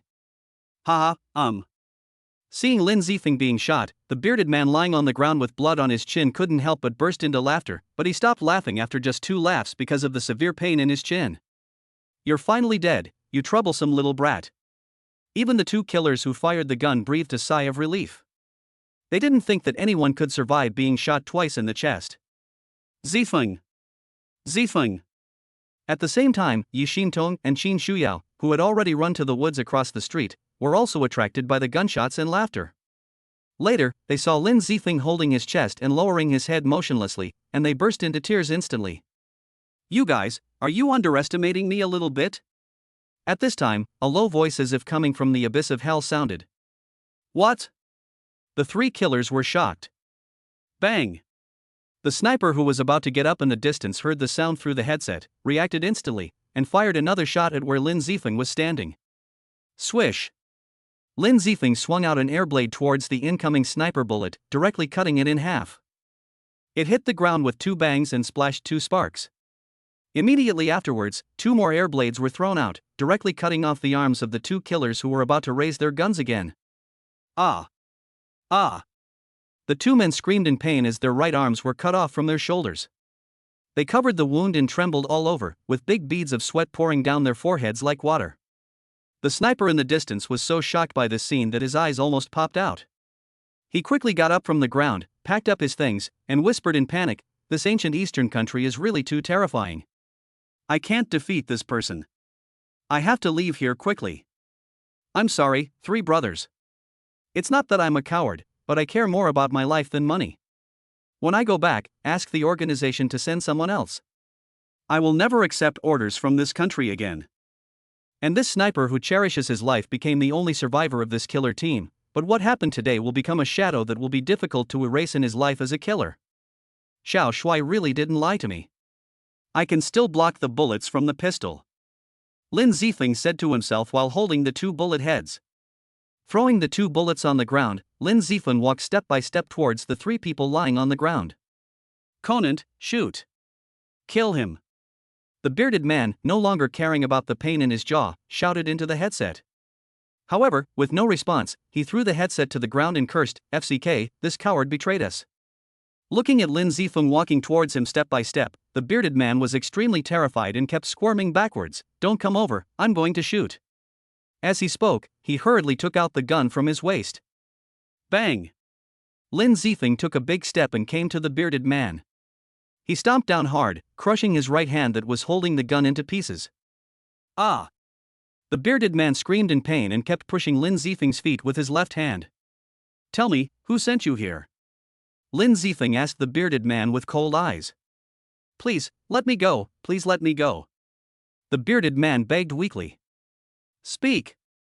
Lin Zifeng mercilessly added a little more strength to his feet. "Ah! I'll tell you, I'll tell you." The bearded man screamed in shock. "I'm from the A-level assassin organization Black Sand. Someone placed a kill order on the dark web, asking us to wait at this road section at this time today, to intercept a car, kill a man named Lin Zifeng in it, and kidnap a woman named Yi Xintong. As for who the employer is, we don't know. The organization took the order from the dark web and assigned it to us. As for the rest, I really don't know. Kidnapping Yi Xintong, it seems Shiniching is not escaping." The bearded man's words confirmed his guess. "Seeing you in so much pain, I'll be a good person. When you wake up, you should be where you should be." After saying that, Lin Zifeng stepped forward and kicked each of them unconscious. He didn't kill them because Yi Xintong had already called the police, and they would be here soon. Although these people were killers, Lin Zifeng was not qualified to take their lives. Chapter 150, Kiss. This whole night has been full of trouble. After knocking out the 3 people, Lin Zifeng finally breathed a sigh of relief and sat down on the ground next to the car door. He bent one leg and casually rested his left hand on it, with his right leg stretched out. Now is the perfect time to have a cigarette to calm down the excitement, but unfortunately I don't smoke. There were indeed many incidents tonight. First, Han Xiaotian was crippled, then he had a fierce battle with Zhao Taizhan, and on the way home he was blocked by these killers. Even a tough guy like Lin Zifeng felt a little exhausted. "Xiao Shuai, help me check the situation of the remaining sniper." Lin Zifeng closed his eyes and muttered to himself. Ding, the search is completed. Sniper Conant knew that he could not kill the host, so in order to save his own life, he chose to abandon his teammates and escape alone. 10 seconds later, Xiao Shuai gave a reply. He should be thankful that his caution saved his life. Lin Zifeng sneered, "Xiao Shuai, mark that person for me. If he appears near me again with any ill intentions, report him directly to me." "Understood, dear host." Ding! The host defeated the early-stage Grandmaster Zhao Taizhan and the Assassin Luke trio, gaining 8,500 martial arts experience points and 17,000 system coins. The current realm is the 9th level of Qi, refining 17,718,000, with 61,800 system coins. Ding! The proficiency of the martial art Tai Chi boxing has been improved, and the current level is the early stage of the 2nd level. The proficiency of the martial art Qi blade has been improved, and the current level is the middle stage of the 2nd level. Please keep up the good work, host. What the hell? What a pleasant surprise. I didn't expect such a good thing would happen after 2 fights. If something like this happens again in the future, I just want to ask you to contact me. Lin Zifeng was overjoyed, with an excited smile on his face. His originally tired mind immediately relaxed. Zifeng, are you okay? Lin Zifeng, are you okay? At this time, Qin Shuyao and Yi Xintong, who had been hiding in the woods across the road, found that there had been no movement for a long time, so they bravely ran over and saw Lin Zifeng half lying beside the car with his eyes closed. Zifeng, how are you? Don't scare me. Yi Xintong looked at Lin Zifeng, who was lying motionless, and her heart sank instantly. She gently pushed Lin Zifeng's arm with both hands and shouted with a slightly crying tone. Zifeng, woo-woo. Qin Shuyao was a little quieter, but she also held Lin Zifeng's hand tightly and sobbed softly. These two girls, I'm just closing my eyes to rest for a while, why do you feel like I'm dying? Lin Zifeng felt helpless. Just as he was about to open his eyes and speak, he suddenly stopped. Hey, they look so sad crying, why not tease them? Lin Zifeng thought mischievously and wanted to play a prank on them. Cough, cough, ah. Lin Zifeng first covered his mouth with one hand and pretended to cough twice, then immediately put his other hand to his chest, showing a very painful expression, and then said in a very weak tone, I might not be able to make it. Zifeng, don't scare me. Where are you injured? I'll call an ambulance now. Yi Xintong looked panicked and hurriedly took out her cell phone to dial 120. No need, I know my own body well. I was shot in the chest. The ambulance came too late, cough cough. Lin Zifeng spoke softly, and coughed violently a few times in the middle of his speech. Woo-woo, Zifeng, please don't be in trouble. Let me see your injury.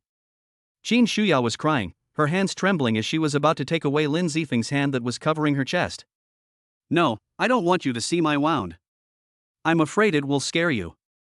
Lin Zifeng pressed his chest tightly, not letting Qin Shuyao move away. It was a pity that the two beauties were already panicking. Otherwise, how could they not wonder why Lin Zifeng was still so strong despite being injured? Zifeng, woo-woo, you can't be in trouble. Lin Zifeng was still taking care of her at this time. Qin Shuyao's heart was broken. For a moment, she even thought about whether she should accompany him if Lin Zifeng really died. It can be said that she had not had a good day in the past 10 years. It was not until she met Lin Zifeng that she truly experienced the feeling of being loved and cared for. Lin Zifeng was gone, and she didn't know if she could meet someone who was as good to her as he was in the future. Ahem, it's a pity that I have lived for so many years and have never been kissed by a girl. Now I am going to die. Ahem, what a pity. At this time, Lin Zifeng showed his fangs, his face was listless, but he was very happy in his heart. Ha, with my acting skills, the Oscar owes me a little golden man. I swear I was just trying to tease them, how did things suddenly get so serious? If they knew I was playing a trick on them, would I be torn into pieces?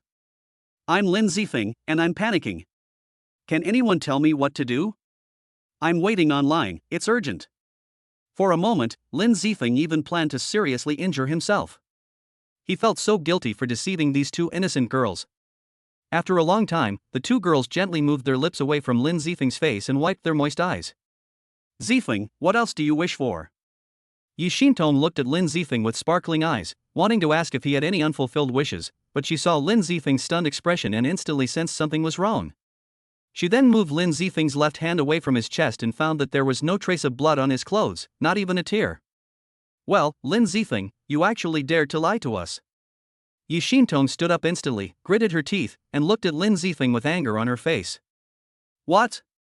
Qin Shuyao, who was still wiping her tears, immediately came back to her senses after hearing Yi Xintong's words. She looked at Lin Zifeng's chest, checked it inside and out, and breathed a sigh of relief. Fortunately, Zifeng lied to us. I'm glad he's okay. Silly girl, you were tricked into kissing by this bad boy, and you're still fine. Yi Xintong grabbed Qin Shuyao, who was squatting on the ground, and said angrily. I? Qin Shuyao's face instantly turned red as she thought about how she had just kissed Lin Zifeng. She lowered her head and squirmed. To be honest, she only felt a little bit of resentment in her heart, not too angry. On the contrary, she even had a little bit of joy. But that joy quickly dissipated, replaced by a strong sense of self-blame. Lin Zifeng has a girlfriend, and he also loves Xing'er very much. I actually had a good impression of him. I am such a bad woman.